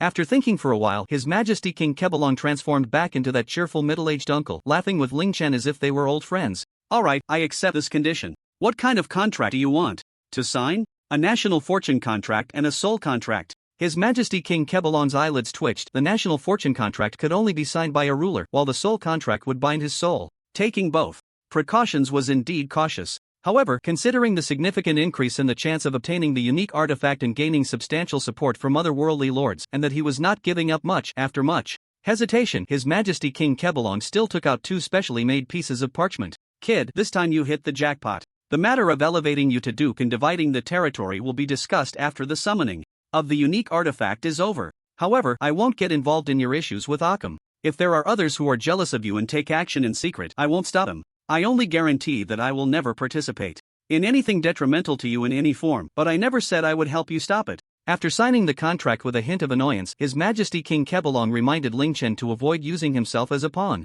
Don't worry, I can handle this little matter. Besides, who knows who will profit in the future? Clark nodded in agreement. Ling Chen had an array of treasures, and having witnessed the orderly players under Ling Chen's command in the icy plains, she had no doubt that Ling Chen's power would surpass the Kebelong Kingdom in the future. Refining Pandora required a large amount of precious ores, which King Kebelong naturally wouldn't let Ling Chen take back. Instead, he opened the royal treasury for him to use freely. Ling Chen, of course, was not polite about it. Although there were royal alchemists accompanying him to monitor his actions, limiting him to only the ores needed for puppet crafting, he still took the opportunity to upgrade all 30 Pandoras, including the Zero Pandora. Ignoring the royal alchemist beside him who was in pain over the depletion of resources, Ling Chen consumed every last bit of the tears of angels stored in the treasury. Since Ling Chen was indeed using them for puppet crafting, the royal alchemist couldn't stop him and could only watch helplessly as years of stock were completely exhausted. The benefits were quite obvious. The performance of these 30 Pandoras had been upgraded to top-tier A grade. The Zero Pandora, as the control core, had successfully reached the top-tier S grade puppet. Out of selfishness, Ling Chen also consumed a considerable amount of other precious ores to enhance all the attributes that Pandora could boost. Now, Pandora had become an all-round puppet. Although its combat power couldn't match that of the combat-specialized Hercules, it had reached the level of elite adventurers of the same rank. The S-grade Zero Pandora had been strengthened to a level where it could compete with the current Zero Hercules. It should be noted that Pandora was a versatile talent, capable of handling 9 ordinary professions. In a real fight, the Zero Hercules might not even win. You really are quite ungrateful, King Kebelong said 7 days later, looking at the report in his hand, feeling a bit dizzy. This kid had emptied 1/10 of the entire treasury in one go. If this kind of money burning continued, it could very well bring down the Kebelong Empire. If it weren't for the fact that the 30 Pandoras produced were indeed outstanding, perfectly capable of inscribing magic circles and resisting interference in long-distance communication, he would have wanted to charge Ling Chen. You have to leave me 10 of them. I need to make good use of them to handle more administrative tasks, or else it would be too much of a loss. After testing the document processing function, King Kebelong decisively insisted on keeping 10 Pandoras to help free his hands. Of course, the documents they would handle wouldn't be confidential, most would be repetitive tasks. However, Ling Chen had no objections to this, as it also made it easier for him to gather intelligence, and both sides were happy to see this outcome. According to the predetermined plan, after Ling Chen successfully crafted the puppets, 30 Pandoras were dispatched to various locations of the divine summoning arrays, except for the 10 that remained in the royal capital. On the side of the 7th prince, Ling Chen hesitated for a long time but still subtly reminded him that it was impossible to ascend the throne in the short term, whether for the 7th prince or the 5th prince. In response, Carlier did not show any signs of disappointment. For him, the current Emperor Kebelong was very wise. The reason he was competing with the 5th prince was to prevent this terrible king from taking the stage. Since the other party could not ascend the throne either, he only needed to focus on strengthening his own power. On the side of Alchemy, due to the imminent opening of the Divine Summoning Array, he did not continue to target Lingchen, with the Vice President continuing to lead the Secret Star Society to assist the Fifth Prince, and Emperor Kebelong's promise not to show favoritism towards either of them. Alchemy was not worried about the Fifth Prince losing after he left. If only I could get rid of that kid, he will definitely be a big trouble in the future. After anxiously arranging for the aftermath, Alchemy finally welcomed the day of opening the Divine Summoning Array. This was the highest secret of the Kebelong Kingdom. Apart from the participants, no one else knew about the Divine Summoning Array, not even the Seventh Prince. Standing on the Divine Summoning platform located in the center of the palace, Alchemy silently closed his eyes, waiting for the best moment to arrive. This was his last chance. After this, the Fifth Prince would have to rely on himself. The efforts of these years had already lived up to his mother, and Alchemy could finally meet the person he wanted to see without regrets. Let's begin. At Alchemy's command, the 12 Divine Summoning Arrays across the country opened simultaneously, and familiar beams of light shot into the sky without any error. A huge temple appeared above the royal capital, and a glint flashed in Alchemy's eyes.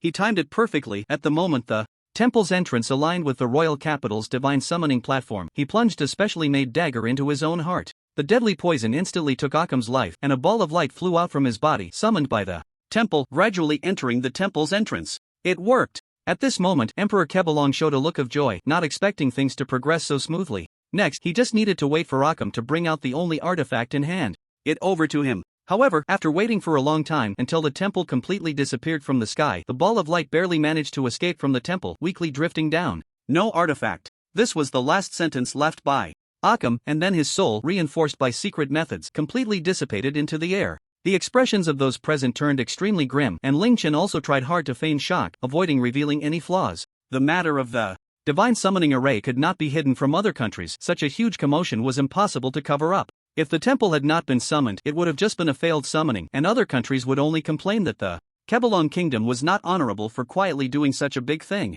But at the moment the temple appeared, even if Emperor Kebelong explained to other countries, no one would believe that he had not obtained the only artifact. It was as absurd as a hungry wolf seeing meat but turning around to gnaw on some grass. If it were Lingchen, he wouldn't believe such nonsense either. Therefore, Emperor Kebelong would have to declare war on other countries without having obtained the only artifact. How could this happen? The only artifact in the temple is the key to saving this world. How could it be? Emperor Kebelong seemed to age several years, murmuring as he left the divine summoning platform. The Fifth Prince looked unwillingly at the sky. According to the plan, Alchemy was supposed to hand the only artifact to him. To this end, he had even specially framed the first prince, obtaining the parchment that could sign the national fate contract from the other party's treasury. As long as the unique artifact is in hand, His Majesty Kebelong can only obediently listen to the fifth prince's words and give the throne to him. Now, this plan has completely turned into a bubble, and I have also lost Alchemy, my right-hand man, which is a heavy loss. Aren't you going to stay a few more days? Many nobles want to make your acquaintance, the newly appointed duke, the seventh prince asked reluctantly in front of the teleportation array.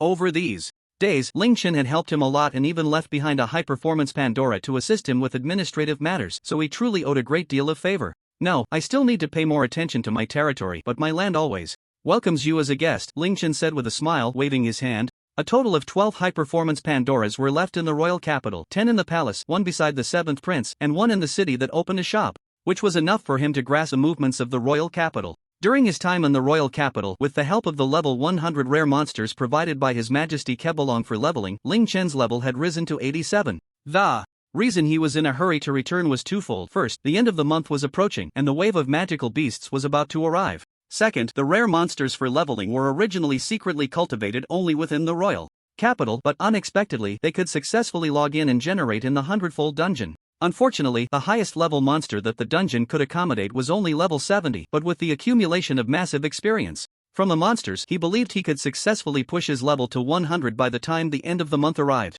This fast-track method could easily lead to insufficient combat power, as it lacked experience against enemies, but Lingchen himself was not a melee profession and had accumulated enough experience from his past life, so he naturally did not need to worry about this issue. I understand. Please take good care of Bishop Sharp and his daughter. If you encounter any difficulties in the future, feel free to tell me, and I will do my best to help you. The seventh prince, Kyle, did not try to keep him but still expressed his goodwill, being personally appointed as duke by His Majesty Kebelong after only one meeting. Lingchen was undoubtedly the first in history. Having such a talent as a friend could only be beneficial. Prince Kyle, please be sure to be careful of the Secret Star Society. Without Alchemy's restraint, they may very well take overly radical actions under the leadership of the fifth prince. Bishop Sharp stood on the teleportation platform, reluctantly looking at the seventh prince. If it weren't for the safety of his daughter, he would not want to leave this land. Rest assured, Antoine is by my side. Nothing will happen, Kyle said nonchalantly. With Antoine's strength, even if the vice president of the Secret Star Society personally took action, it would be impossible for him to stealthily ambush him.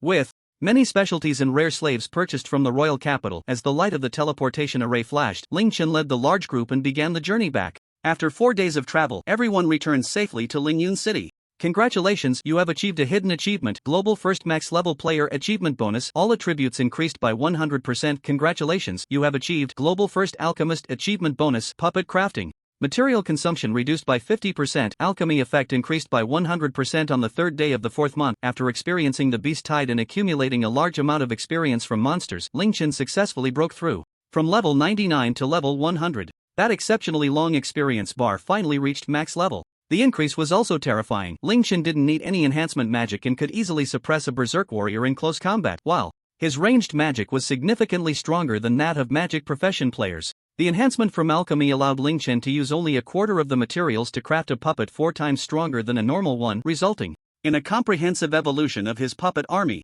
I really want to take you apart and see what you're made of. You've only been in this world for a little over 3 months, and you've already surpassed the strength that normal people achieve in a lifetime. Are you trying to surpass the ancestor and become a god? Clark, who was suppressed in both close and ranged combat, asked in frustration. Now, she couldn't do anything against an alchemist with useless puppets. No one would believe it if she said it. You should be happy. The stronger I get, the higher the chance of defeating the ancestor. I'm speaking for the hard-working masses. You're clearly a vampire, yet you're speaking for the people. Ling Chen couldn't help but roll his eyes at her. Perhaps having finally seen hope for eternal sleep, Clark had been in an unusually good mood lately, occasionally joking with others. With the addition of experienced monsters and the successful upgrade of the dungeon to level 6, the number and quality of monsters doubled again, and the adventurers in the city were leveling up rapidly. Mona, who trained under Hercules, had raised her level to 62 through effort that surpassed even Ling Chen's, all while ensuring her combat power remained intact. Otherwise, she might have broken through the 80-level barrier. Other adventurers had also gradually increased to the 40s and 50s.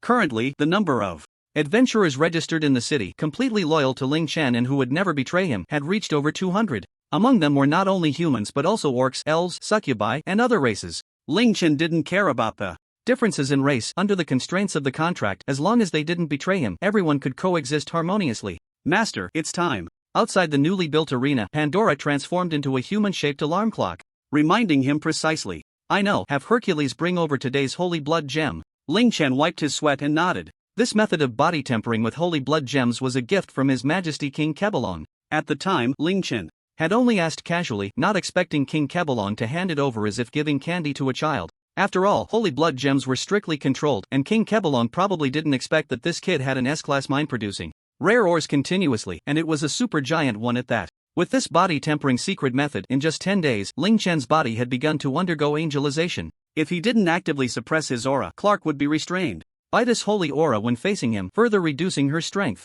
The benefits of angelization were also very obvious. His body, already enhanced several times by the system, could continue to strengthen, and various holy attribute spells received a significant boost. In this way, he had one more trump card against the ancestor, who was known to be an incredibly powerful existence capable of slaying gods. The more trump cards he had, the higher his chances of winning. It could be said that Ling Chen wished he could gather a whole hand of trump cards, preferably all with the highest value. Speaking of which, the church between Purgatory and the angel puppets that have been lost in the Lord's world should be checked out later. Enduring the immense pain of the holy blood gemstone powder merging into his body, Ling Chen silently contemplated his next trump card. If he could get his hands on the church's angel puppet formula, it would be equivalent to obtaining the ultimate trump card. After all, that was an S-class puppet formula, not something that could be stacked up later. It was an ultra-rare puppet that was S-class as soon as it was made. If produced in bulk, combined with the enhancements he had, Ling Chen was confident he could make these angel puppets look even more authentic than the real ones. At that time, unleashing a large number of S-class angel puppets that were naturally effective against vampires.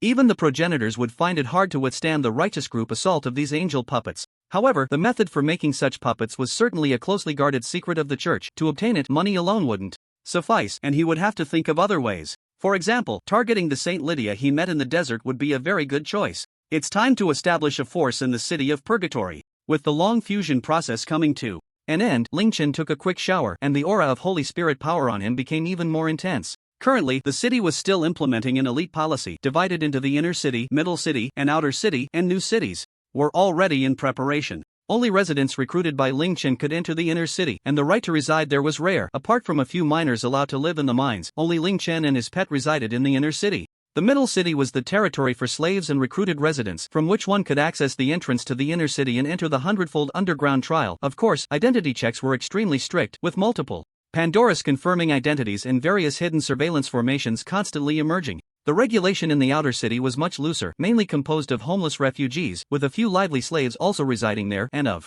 course, the church's 5 strongholds were among them. Due to the large number of refugees from different regions across the country, conflicts often erupted. To address this, in addition to increasing the number of guards, Phyllis and Father Sharp, who were adept at handling such matters, actively introduced new decrees, and under the mediation of the two, the city gradually became stable and peaceful. The affairs within the city could be managed by the two, as the core inner city was all their own people, so there was no concern about betrayal or spies infiltrating. With enough free time, the icy plains were also managed in an orderly manner by the 3 major guilds, allowing Ling Chen to have the energy to establish a force in the city of Purgatory. The ownership of the city of Purgatory could also be rented by defeating level bosses, but the strength of the bosses was naturally terrifying, requiring a large number of level 100 players to jointly take them down. Currently, Ling Chen still planned to first get his hands on the angel puppets and establish a guild to manage the players in the city of Purgatory, so he could confidently strategize against the level bosses. It's been a long time, Mr. Ling. I haven't had the chance to thank you for saving me last time. Finding Lydia wasn't difficult. As a saint of the church, she was a notable figure. A simple inquiry at any church would easily lead to her whereabouts. So, have you faced any punishment from the church since then? After all, it seems like you don't have much holy water left. Ling Chen smiled as he observed Lydia, who appeared somewhat haggard but seemed to be in good spirits. Thanks to you, we successfully brought back the body of the Templar Knight and spared our companions from disgrace. Such a noble act will naturally be recognized by the church, though the subsequent investigation took some time. I was only recently cleared of suspicion and can now move freely within the city. Lydia gave a wry smile, as this involved the church's internal power struggles, which wasn't a glorious matter, so she glossed over it without much elaboration. Ling Chen didn't mind and glanced around. There were priests and nuns everywhere, making it inappropriate to talk here. It's been a long time. I'd like to catch up with you. How about we change locations? Ling Chen suggested with a smile. Lydia's eyes flickered as she guessed that Ling Chen probably had something he wanted to discuss in detail. As an alchemist, he likely wanted to avoid church personnel and was probably interested in the angel puppets she had mentioned before. The church's angel puppets were primarily used as siege weapons, but the most valuable ones were the humanoid autonomous puppets, which were not only extremely rare S-class puppets but also possessed remarkable combat capabilities. An alchemist would certainly be interested in such puppets. Sure, I also want to catch up with Mr. Ling. Please lead the way. Without hesitation, Lydia readily accepted Ling Chen's invitation. Her surveillance period had ended, so she wouldn't be obstructed by others. The safest place wasn't within the city. Once they reached a secluded corner, Ling Chen took out the Pegasus puppet and invited Lydia to enter the carriage with him. Ascending into the sky, the Pegasus puppet raced swiftly above the city of Purgatory. Its appearance was indistinguishable from a real Pegasus, and its speed was no less than that of a true Pegasus, so no one would suspect it was a puppet. At this speed, any eavesdropping methods would be ineffective, and the two had no worries about their conversation being overheard. Mr. Ling, I assume you came this time for the angel puppet I mentioned before? Before Ling Chen could speak, Lydia smiled and preemptively stated his purpose. As expected of a saint, you guessed my intentions right away. Ling Chen didn't waste time and directly got to the point. You mentioned before in the desert that you wanted to discuss terms with me, right? My goal is the design blueprint of the S-class angel puppet owned by the church. Can you obtain it? If the other party couldn't get the blueprint, this transaction couldn't continue. Other levels of angel puppets weren't essential for Ling Chen at this moment. Rest assured, Mr. Ling, while this blueprint is indeed important to the church, it is not an unexchangeable item. Lydia smiled slightly, alleviating Ling Chen's concerns. However, the price will be quite high. Mr. Ling, do you have the resolve to go to war with nearly half of the church's members? Upon hearing this, Ling Chen looked at Lydia with a strange expression. Going to war with nearly half of the church's members was no different from asking him to directly seize the blueprint. I know you're probably doubting my intentions in saying this. Lydia gave a wry smile, not hiding her plans from Ling Chen. In fact, our church is currently experiencing internal division. Aren't you all believers of the true God? What is there to divide? It's just a power struggle. We are currently in a transitional period between the new and old faiths, and we hope that the new bishop, Lord James, can become the new pope, while the other side supports the old bishop's ascension. I see. You want me to help you support James in rising to power? Ling Chen pondered for a moment and asked in confusion, but this is an internal matter of your church. Why do you want me to intervene? You can't expect me to beat up all the members of the opposing church, can you? That proposal isn't bad, Lydia chuckled lightly, but I certainly won't let you do something so barbaric. What I hope you will do is to defeat the powerful ancient flame dragon deep within the purgatory. You might as well let me beat up all the church members instead. Ling Chen's eyelids twitched as he replied helplessly. The ancient flame dragon was indeed the level boss of this layer. Defeating it was quite a daunting task. You just need to complete it within 2 months. After 2 months, it will be the day of the papal election and we must present enough achievements. As long as we can defeat the flame dragon that has been a threat in purgatory for many years, no matter what tricks the other side plays, they won't be able to shake Lord James's position. In that case, the S-Class design blueprint will surely be presented to us by Lord James himself. I understand. Ask James if he is willing to sign a soul contract with me, and I will try to defeat the flame dragon. Ling Chen sighed in difficulty. He had initially wanted to refine the angel puppet first, but it seemed he had to defeat the flame dragon first. Back then, 1,400 level 100 players took 3 full days to kill that flame dragon. Now, with only himself, he needed to prepare more. As for the flame dragon and the S-Class puppet, it was naturally not a contract Lydia could sign, and she did not oppose it. She immediately contacted James and explained the situation to him. James had no objections. The old bishop had secretly engaged in many illegal operations and even established a private armed force. Getting Ling Chen's help was undoubtedly a timely assistance, like a pillow coming just as one was feeling sleepy. As for tactics, Ling Chen did not lay out any. For the flame dragon, any tactic was meaningless. Its super strong scale defense and an endless health bar meant that they could only engage in a war of attrition. There was no other way. The only thing to arrange was a large-scale anti-air spell to prevent the flame dragon from flying into the sky. After all, without the angel puppet, once the flame dragon took to the skies, they would be left helpless. Of course, Xiao Shuang was also an extremely important combat force. With her innate attribute restraint and being of dragon bloodline, this battle was a crucial evolution for her. However, before that, she would need to undergo a maturity baptism. The baptism of maturity is a stage in the evolution of the dragon race, marking the official entry of young dragons into adolescence, where they begin to develop gradually. This baptism is unrelated to levels. Young dragons can undergo it at any time, but it will attract a large number of otherworldly monsters. If one is not a level 100 player, it is difficult to eliminate these monsters, which is why Ling Chen has not yet given Xiao Shuang her baptism. Coincidentally, the Thunder Dragon egg from before has successfully hatched into a young Thunder Dragon. Since it is still young, it was previously entrusted to Pandora for nurturing. Now, as it advances alongside Xiao Shuang, its strength increases significantly, and it can also successfully take form, thereby enhancing its intelligence. The baptism was chosen to take place in a forest far from Lingyun City and proceeded very smoothly. Ling Chen's own combat power is astonishing, and, with the help of numerous bloodthirsty armors and Hegelus, he easily eliminated these otherworldly monsters. Among them, the first batch of bloodthirsty armors upgraded to level 100 successfully evolved into Soul Destroyer armors. The Soul Destroyer armors not only inherited all the characteristics of the bloodthirsty armors but could also disintegrate into powder, causing damage to the enemy's souls, resulting in a qualitative leap in power. Although a single Soul Destroyer armor's combat power cannot compare to a level 100 Hegelus, a storm formed by thousands of Soul Destroyer armors in powder form is far more terrifying than 1,000 Hegelus. After their evolution, Xiao Shuang and the newly tamed young Thunder Dragon rapidly expanded in size, becoming the size of a small giant dragon. In Ling Chen's impression, this size is already comparable to half that of the ancient Flame Dragon. The level and strength of the young Thunder Dragon are still far from sufficient, so to catch up for the battle against the Flame Dragon, Ling Chen dispatched 0 Hegelus and 0 Pandora to escort the young Thunder Dragon into the 100-fold underground city to quickly level up. During this time, Ling Chen also devoted himself to the puppet refining project. Except for the bloodthirsty armors in the mine and those placed in the ice field, all other bloodthirsty armors were upgraded to Soul Destroyer armors. To be safe, Ling Chen prepared a full 10,000 Soul Destroyer armors, 10,000 Hegelus, and 10,000 Pandoras. The minerals consumed reached astronomical figures, easily emptying the treasury of 2 or 3 countries. If it weren't for the massive number of puppets being put into the mining queue, which had mined nearly 1/3 of the entire supergiant S-Class vein, Ling Chen wouldn't have been able to gather this terrifying puppet army.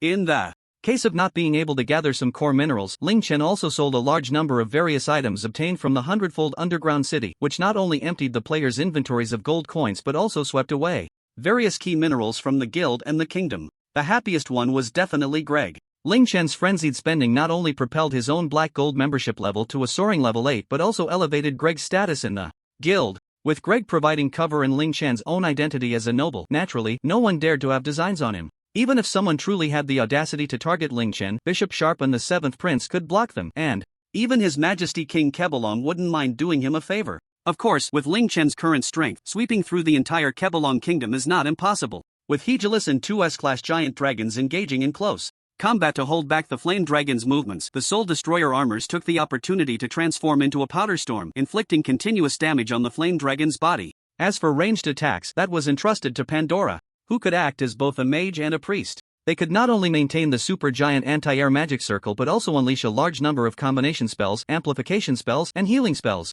with Zero Pandora acting as the central control hub and 20 enhanced Pandoras serving as relays. This combined Pandora magic circle can be said to be the strongest and most intelligent magic circle in the world. Of course, to operate so many high-level puppets at once consumes a quantity of magic crystals on the scale of a national war. If it weren't for the 100-fold output of magic crystals from the underground dungeon, Ling Chen really wouldn't be able to control so many puppets at once. The Divine Shield, enhanced magic cannons, countless level 100 weapons and equipment. Once all these were refined, only a short 7 days remained until the election of the Pope. During this time, with just the Soul Destroyer armor, Ling Chen easily repelled 2 waves of monsters, and the difficulty was significantly lower than the previous waves. If other players saw this scene, they would probably cry at home. Now, Ling Chen herself was a super boss. Even if placed in a death dungeon, no player would likely object. When the leaders of the 3 major guilds sought Ling Chen's help because they couldn't withstand the waves, she simply sent 10 Soul Destroyer armors to each of their territories, easily clearing the terrifying hellish difficulty waves.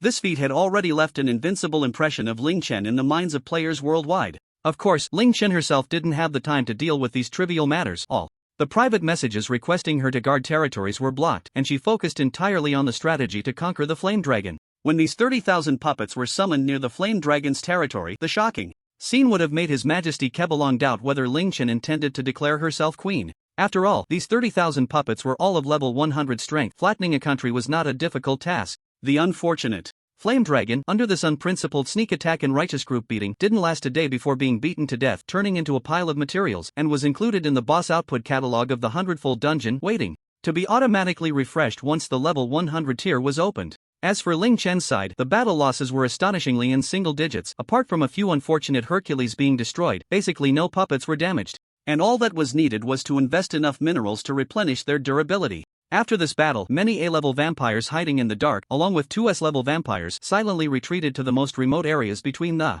hells, no longer harboring thoughts of ambushing Ling Chen. What a joke! If the Flame Dragon could be killed with almost no injuries, could these 2 little S-level vampires do the same? Even James and Lydia, who had followed to observe with unease, were deeply shocked. Alright, my task is complete. It's time for you to fulfill your promise. Handing over the Flame Dragon's horn to James, the contract was officially completed. I'm truly grateful that you are our ally. James cautiously presented the design blueprint for the S-level angel puppet. He didn't dare to provoke this killing god. Rather, with his ability to flatten the city of hell, even if it were given for free, he wouldn't dare to refuse. It truly deserves to be called a naturally born S-class puppet. Its combat power is indeed stronger than the artificially enhanced Hercules. Ling Chen admired the first S-class angel puppet. Although in close combat, the S-class Zero Hercules was still superior, the overall combat strength of the S-class angel puppet was somewhat stronger. Not only that, but its magical attack and exclusive punishment skills ensured that the angel puppet would definitely become a main force in the ancestor's subjugation battle. Moreover, the enhancement effect from the Holy Realm provided additional bonuses to the angel puppet, making it a double blessing. Recently acquired rewards were all replaced with dungeons, which Ling Chen used as nourishment to feed into the 100-fold dungeon. Thanks to this, the 100-fold dungeon successfully upgraded to level 8, now allowing the accommodation of level 100 monsters and bosses. I say, little guy, how long do you plan to take to conquer the ancestor? With batches of angels being produced, the combat power should be sufficient, right? Clark pinched her nose, looking at the angel puppet with slight disgust. The aura from such puppets made her vampire lineage feel repulsed deep within. Not enough.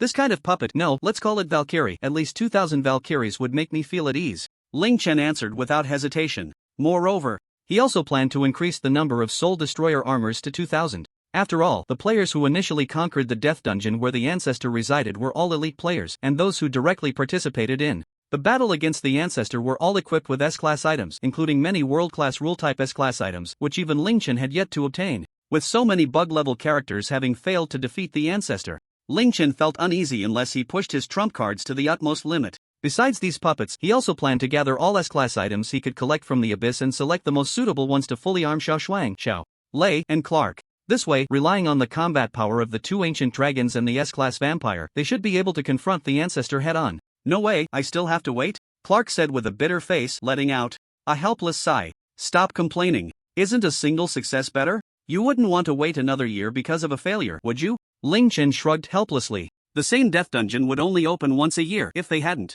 fought the ancestor, they would have to wait another year to challenge it again. If you're really in a hurry, go out with Pandora number 42. There are some issues with territory acquisition that need to be resolved with force. Clark, feeling frustrated with nowhere to vent, saw the hope of eternal sleep right before her eyes, which was as torturous for her as making a starving person stand before a table full of food without being able to eat. Without hesitation, she took on the task, dragging Pandora along and eagerly using the teleportation array to leave Lingyun City, not knowing which unfortunate count or duke would suffer. Due to an agreement with His Majesty King Kebelon, Lingchen naturally wouldn't choose to acquire territory within the Kebelon Kingdom. Through 2 months of open trade activities, he had successfully established teleportation arrays with foreign cities, and the territories he acquired were naturally foreign lands. Most of the places Ling Chen chose were desolate wastelands or impoverished counts willing to sell their lands for a living. With a merchant association providing guarantees, these lands, which were of no concern to other countries and even considered burdensome, were naturally sold to Ling Chen at exorbitant prices. In their eyes, Ling Chen's acquisition of these abandoned lands was no different from that of a fool. These lands were extremely barren,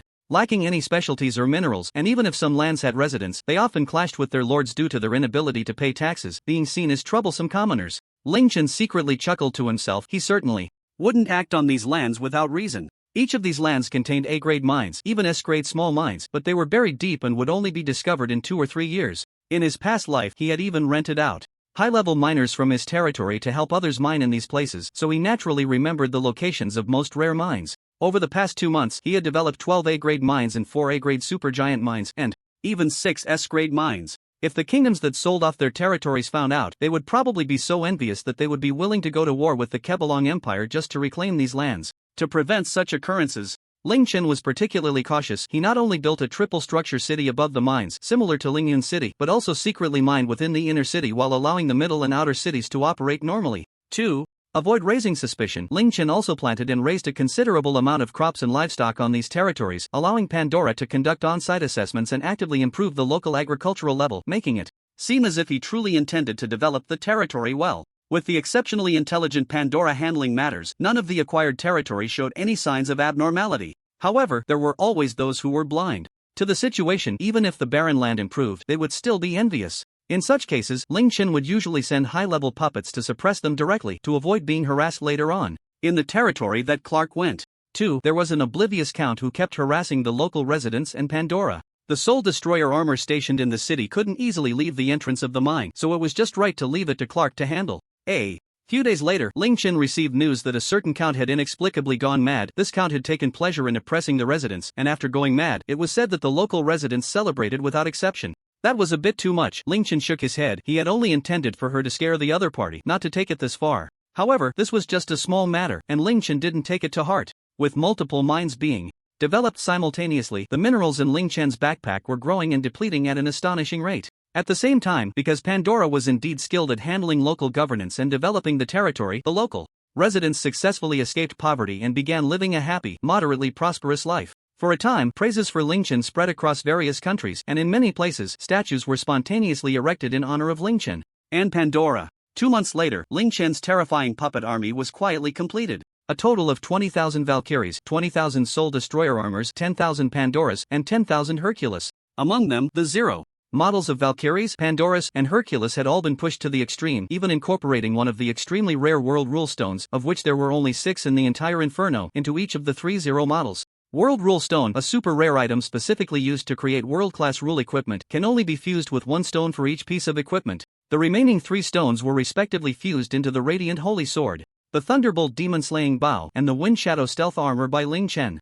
The rule stones played a very unified role on the 0 units. All 3 0 units broke through the limitation that puppets could not equip weapons and armor due to the special effect of the rule stones on puppets, and they developed emotions, becoming indistinguishable from real people. This also meant that Ling Chen now had 3 additional combat powers equivalent to the top 10 elite players in the previous world. The rule stones enhanced the skills of the weapons and armor. The Radiant Holy Sword's Divine Light was enhanced to have the rule of ignoring magic defense. The Thunderbolt Demon-Slaying Bow gained the skill Thunderstorm Arrow Rain, which could continuously release lightning arrows with true damage effects over a wide area, like a torrential rain. The Wind Shadow Stealth Armor did not gain additional rules or skills, but the duration of its dissipation effect was extended from 1 minute to 5 minutes, and it could ignore true damage, achieving a truly invincible effect, though the cooldown time was also extended by 5 times. Ling Chen's body, under the accumulation of massive amounts of holy blood gems, was successfully enhanced to its peak. In terms of physical strength alone, the Valkyrie of the Zero units could not compare to Ling Chen's body. With all attributes maximally enhanced, Ling Chen could easily suppress Xiao Shuang and Xiao Lei with his physical strength alone, even causing the two ancient dragons to doubt themselves, unsure of who resembled an ancient dragon more. Everything was ready. After completely exhausting all his mineral stock, looking at his puppet army and countless weapons and armor, Ling Chen finally felt confident enough to open the death dungeon, the ancestor's resting place. The entrance is actually hidden in a place like this. It's impressive that you found it. Following Ling Chen into the canyon to open the dungeon, Clark excitedly patted Ling Chen's shoulder as he looked at the inconspicuous stone door hidden in the canyon wall. This dungeon was naturally almost impossible to be discovered by humans. In his previous life, he had followed a large group and completed countless prerequisite tasks before following the system's guidance to find this place. The territories were left to the station Pandora, even if the main combat power was drawn away, relying on the bloodthirsty magic armor left in each territory and the large amount of city defense magic purchased at a high price. He was confident he could hold out for 4 or 5 days even if the army launched a surprise attack. Are you ready? Ling Chen swallowed nervously, and Clark nodded, holding the exclusive equipment Ling Chen had given her. Congratulations! You have discovered the hidden dungeon. The ancestor's resting place detected only one player. The difficulty of this dungeon is death. If you fail, the cooldown time is 1 year. Recommended. Player level 100. Recommended number of players 12,000. Do you wish to continue opening the dungeon? Without hesitation, Ling Chen pressed the confirm button, and the two were instantly absorbed by the stone door and transported to the ancestor's resting place. Global announcement: player Ling Chen has opened the death dungeon with a challenge number of 1. Congratulations to player Ling Chen for achieving the hidden achievement, I am God. Successfully clearing the death dungeon alone will activate it. Achievement reward: territory breaches or changes do not affect personal status. You can obtain 1 full status resurrection opportunity daily, maintaining an absolute invincible state for 6 minutes after resurrection. Storage limit 100. Just as Ling Chen was transported into the death dungeon, he saw this message and nearly dropped his jaw in shock. This hidden achievement was truly astonishing. Not only Ling Chen, but players worldwide were envious to the extreme, secretly cursing that Ling Chen would fail at lightning speed if he really clears the level and survives for 100 days to fill up the resurrection opportunities. Who in this world could kill him? Just the invincible time from 100 resurrections would be enough to gather 10 hours. What's wrong? Your expression is so strange? Clark asked, puzzled, looking at Ling Chen, who was trying hard not to laugh. It's nothing, just remembered something happy. Ling Chen shook his hand and took a deep breath. This reward is indeed tempting, but he has to clear this dungeon first. The death difficulty is the hardest dungeon in this world. He will face a world-destroying level boss, and if he is not careful, he will meet his end in the northwest. Upon entering the dungeon, the ancestor will not immediately awaken. He must clear a certain number of minions first. Although they are called minions, the ground is filled with B-level and A-level vampires, and even players must deal with them carefully. However, with Valkyrie stepping in, relying on attribute restraint, these waves of vampires cannot even get close to him, and even the ones that respawn are eliminated faster than those without Valkyrie. At this rate, the ancestor will awaken in less than an hour. Before that, Ling Chen must hurry and set up his formation. Formation refinement: the pre-designed small fortress rose from the ground, protecting 10,000 Pandoras and countless magical cannons inside. Heavy city defense magic and divine shields formed an absolute defense. Even if the ancestor attacked tirelessly, it would take several hours to break through. The magical cannons began to exert their power, taking over the work of the Valkyries, allowing these angelic puppets to conserve their strength and face the ancestor in peak condition. The consumption of massive amounts of magic crystals was naturally not a concern for the wealthy Ling Chen. While the ancestor had not yet descended, a large number of Pandoras quickly set up various magic formations specifically targeting vampires under the cover of cannon fire and Valkyries throughout the ancestor's resting place. Ling Chen's pets were also busy, setting up a vast array of portable traps filling the air, ground, and even small caves with traps. These traps were debuff traps. For the ancestor, the damage from cash damage would be pitifully low, so it was better to apply several debuffs to make it easier for the puppets to output damage. As Ling Chen's puppet, these traps and targeted magic formations would naturally not affect Clark. Otherwise, when the ancestor appeared, she would be rendered unable to fight by these things. When the last empty space was filled with traps and magic formations, a powerful and suffocating aura spread through the space. Ling Chen frowned. He knew this was a sign of the ancestor's descent. It's finally starting, Ling Chen murmured, ordering everyone to retreat to the base. With the magical cannons and defensive formations in place, all that was left to do was determine the location of the ancestor's descent and be ready to strike with full force at any moment. Rarely do I have a beautiful dream who is so blind as to wake me up. Outside the fortress, a man dressed in a blood-red robe yawned in dissatisfaction, murmuring as he appeared from the void. The moment he appeared, Clark's face flushed. She felt that the last piece of her missing soul was hidden within that man. As long as she could retrieve this fragment, she would no longer be immortal, and this 1,000-year nightmare could finally come to an end. Another interdimensional lord? Didn't you just come once before? No, wait, why has time gone awry, even reversing by 5 years? The ancestor's words shocked Ling Chen so much that he forgot to continue his downward strike. This person could actually see that time had flowed backward? This was Ling Chen's greatest secret, and he never expected it to be seen through by the ancestor. I see, it's the side effect of the unique artifact, right? Those self-proclaimed gods love to mess with time recklessly. The ancestor murmured, finally directing his gaze at Ling Chen. All puppets, and there's a vampire too. Daring to challenge alone, it seems you are the master of the unique artifact. I won't hold back. Are you mentally prepared? Wait, what exactly do you know? Ling Chen hurriedly stopped the ancestor from attacking, shouting anxiously. The ancestor clearly knew many things he was unaware of. There were too many mysteries surrounding the unique artifact and the system, and the ancestor evidently had some information about these mysteries. You'll know after living a few more decades. You need to work hard. I'm counting on you to kill me. The ancestor stopped wasting words, and a powerful aura spread out, shattering a layer of city protection magic. The killing intent emanating from the opponent was genuine, and Ling Chen dared not be the slightest bit arrogant. The moment the ancestor attacked, even with countless questions in his heart, he could only confront the ancestor. Holy Realm descends, War God Possession, Heavenly Radiance. The three major skills were unleashed in succession. Just as the light cannon of Heavenly Radiance was about to hit the charging ancestor, Ling Chen's pupils turned golden. Dragon Light Illusion. A brief moment of distraction caused the ancestor's action of constructing a blood-red shield to slow down, and he was hit solidly by the Heavenly Radiance, being rapidly blasted backward. Seizing this opportunity, 50,000 puppets poured out, with 20,000 Valkyries firmly controlling the airspace, while 10,000 Hercules worked with the 2,000 Soul Destroyer armors that had turned to dust, trapping the ancestor in a sea of people. A massive amount of enhancement and debuff magic continuously shot out from the fortress, and Xiao Shuang, Xiao Lei, and Clark also leaped out, joining forces with 0 Hercules and 0 Valkyrie, becoming the core combat power to unleash a frenzied assault on the ancestor. Not bad, much more fun than last time. The ancestor, battered and bruised, smiled slightly. In just a breath, all his injuries healed completely. Super regeneration. This was one of the ancestor's most disgusting abilities, and the key was that it was a passive skill, with minimal consumption for the ancestor himself. In his previous life, this skill had dragged the originally advantageous expedition team into a disadvantageous position. Ling Chen had no good way to deal with this skill and could only resort to a monetary offensive.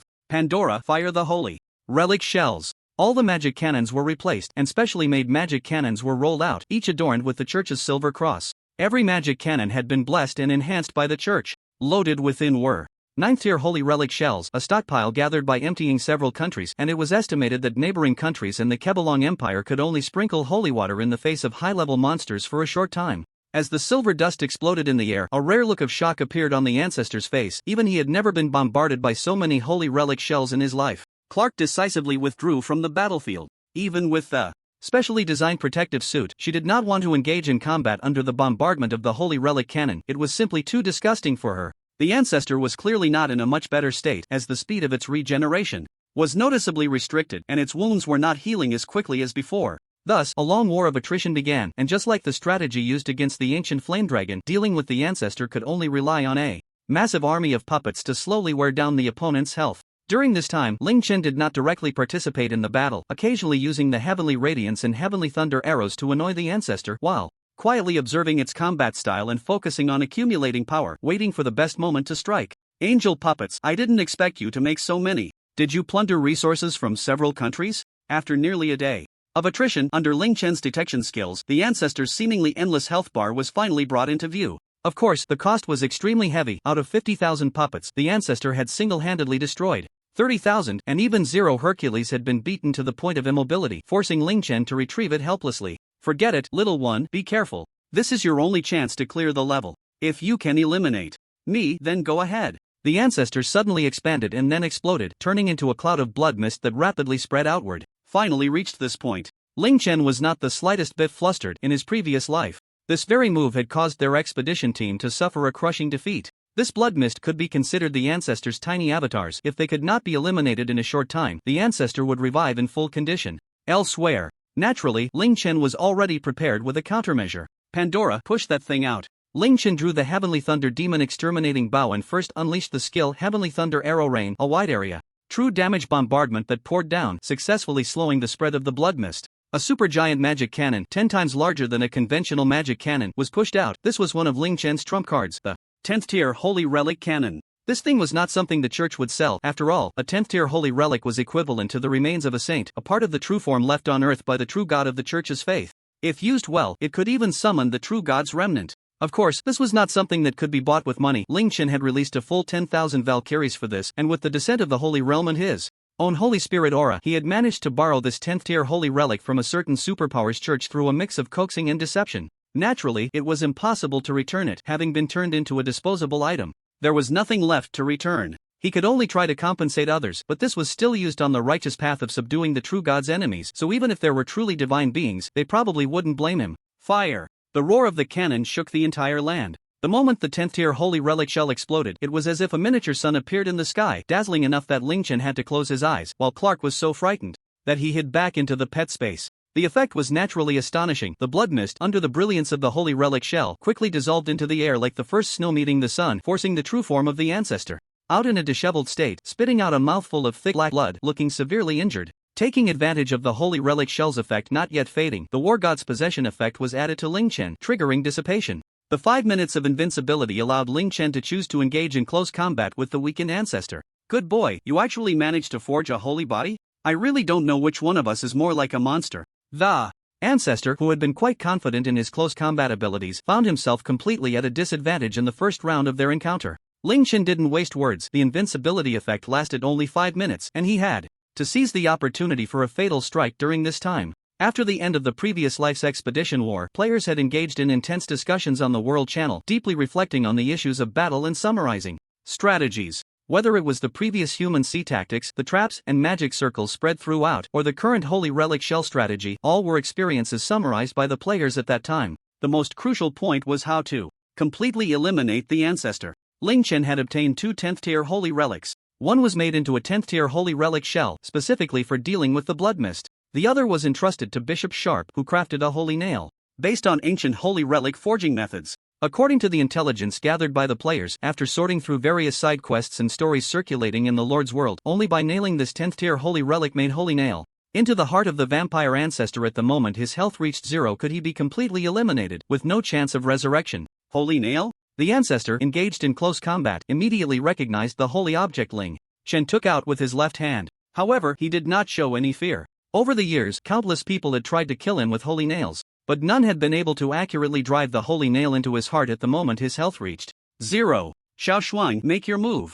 In the next moment, a pitch-black spatial rift appeared behind the ancestor. Unlike the delayed summoning of the pet space, using the learned spatial magic, Ling Chen could instantly summon Xiao Shuang to any area within 10 meters of himself. Incredible power gathered in Xiao Shuang's seemingly weaker fist, and the explosive force of the ancient dragon slammed into the ancestor, making him feel as if his insides were about to burst out at that moment. After completing this strike, Xiao Shuang instinctively spread her wings, creating distance from the ancestor. Taking advantage of the ancestor's brief moment of stiffness, Ling Chen directly drove the holy nail into his body. What are you doing? The ancestor suddenly twisted his body, dodging Ling Chen's next attack, looking suspiciously at the holy nail that had disappeared into the wound on his shoulder. Ling Chen calmly took out the next holy nail, its aura identical to the previous one. You modified the use of the holy nail? Without hesitation, the ancestor directly severed his left arm, but even with the severed limb regrowing, the aura of the holy nail still clung to the shoulder, showing no signs of change. This bizarre situation finally made the ancestor wary of the enemy before him. That's right, I modified the originally crafted holy nail, infusing the vampire's blood into the 3 divided holy nails. Ling Chen quickly closed in, continuing his fierce assault, forcing the ancestor to defend passively, unable to successfully shake off Ling Chen's close attacks. In this way, the holy nail tainted by the vampire's aura becomes a polluted holy relic, unable to harm other evil beings. Conversely, this kind of polluted holy relic is surprisingly effective against vampires. Once it is driven into you, it will assimilate into your body, and until I trigger them, you will absolutely be unable to rid yourself of these holy nails. As Ling Ning spoke, taking advantage of his invincible state, he ignored a fatal attack from the ancestor, easily finding his mark and driving the next holy nail into the ancestor's other shoulder. The trouble is, this kind of holy nail can only be driven in its specific locations. Look, this is the last one. As long as it is driven into your heart, victory will be within reach. Ling Ning smiled as he took out the last holy nail, and the ancestor felt a sense of foreboding. Just as he was about to escape, the summoned Xiao Shuang appeared out of nowhere and delivered a powerful punch. What you're doing is disrespecting the church. How could they possibly give you a 10th tier holy relic? The ancestor dodged Xiao Shuang's attacks in a fluster, shouting angrily. I don't believe in the church, and right now, my fist is bigger than the church. If they don't comply, I'll just beat them into submission. Ling Ning grinned. In fact, he had directly attacked the headquarters of the church nation. After all, players in his previous life had investigated that the church was rife with corruption, with many leaders committing acts that even devils would not dare to do in the name of God. Therefore, he felt no guilt whatsoever. Once he dealt with the ancestor, he planned to strike again to liberate the suffering ordinary people of the church nation, and expanding his land resources wouldn't be bad either. He drove the last holy nail into the ancestor's body just as the invincibility time was about to end. Using the force of the ancestor's attack, Ling Ning was sent flying, injured, but successfully created a significant distance. Taking advantage of the fact that the ancestor had not yet pursued him, an endless army of puppets swarmed the ancestor, initiating a strategy of trading lives for damage. Finally, with less than 200 puppets remaining, the ancestor's health was pushed to its limit. In that fleeting moment when it reached zero, Ling Chen, who was observing from afar, seized the opportunity and activated the holy nail. This was the best tactic that players from the previous life had studied for a long time after the raid. At the moment the ancestor's health hit zero, a powerful attack would erupt beside him, and then his health would rapidly recover. Without the invincibility effect, the only way to drive the holy nail into his heart was through this remote control method. Thus, Ling Ning achieved a feat that no one had accomplished in his previous life, clearing a death dungeon solo. After that, with numerous buffs, Ling Chen swept through the other world. Relying on the resources he had accumulated and the increasingly powerful dungeon, countless items and magic crystals came under Ling Chen's control. Years later, Ling Ning successfully unified the continent of the other world and occupied all areas of the dungeon. Most players who had crossed over from Earth survived under his protection and reunited once more. The next step for Ling Chen was to find a way to return to the blue planet with all the travelers, no matter how many years it took.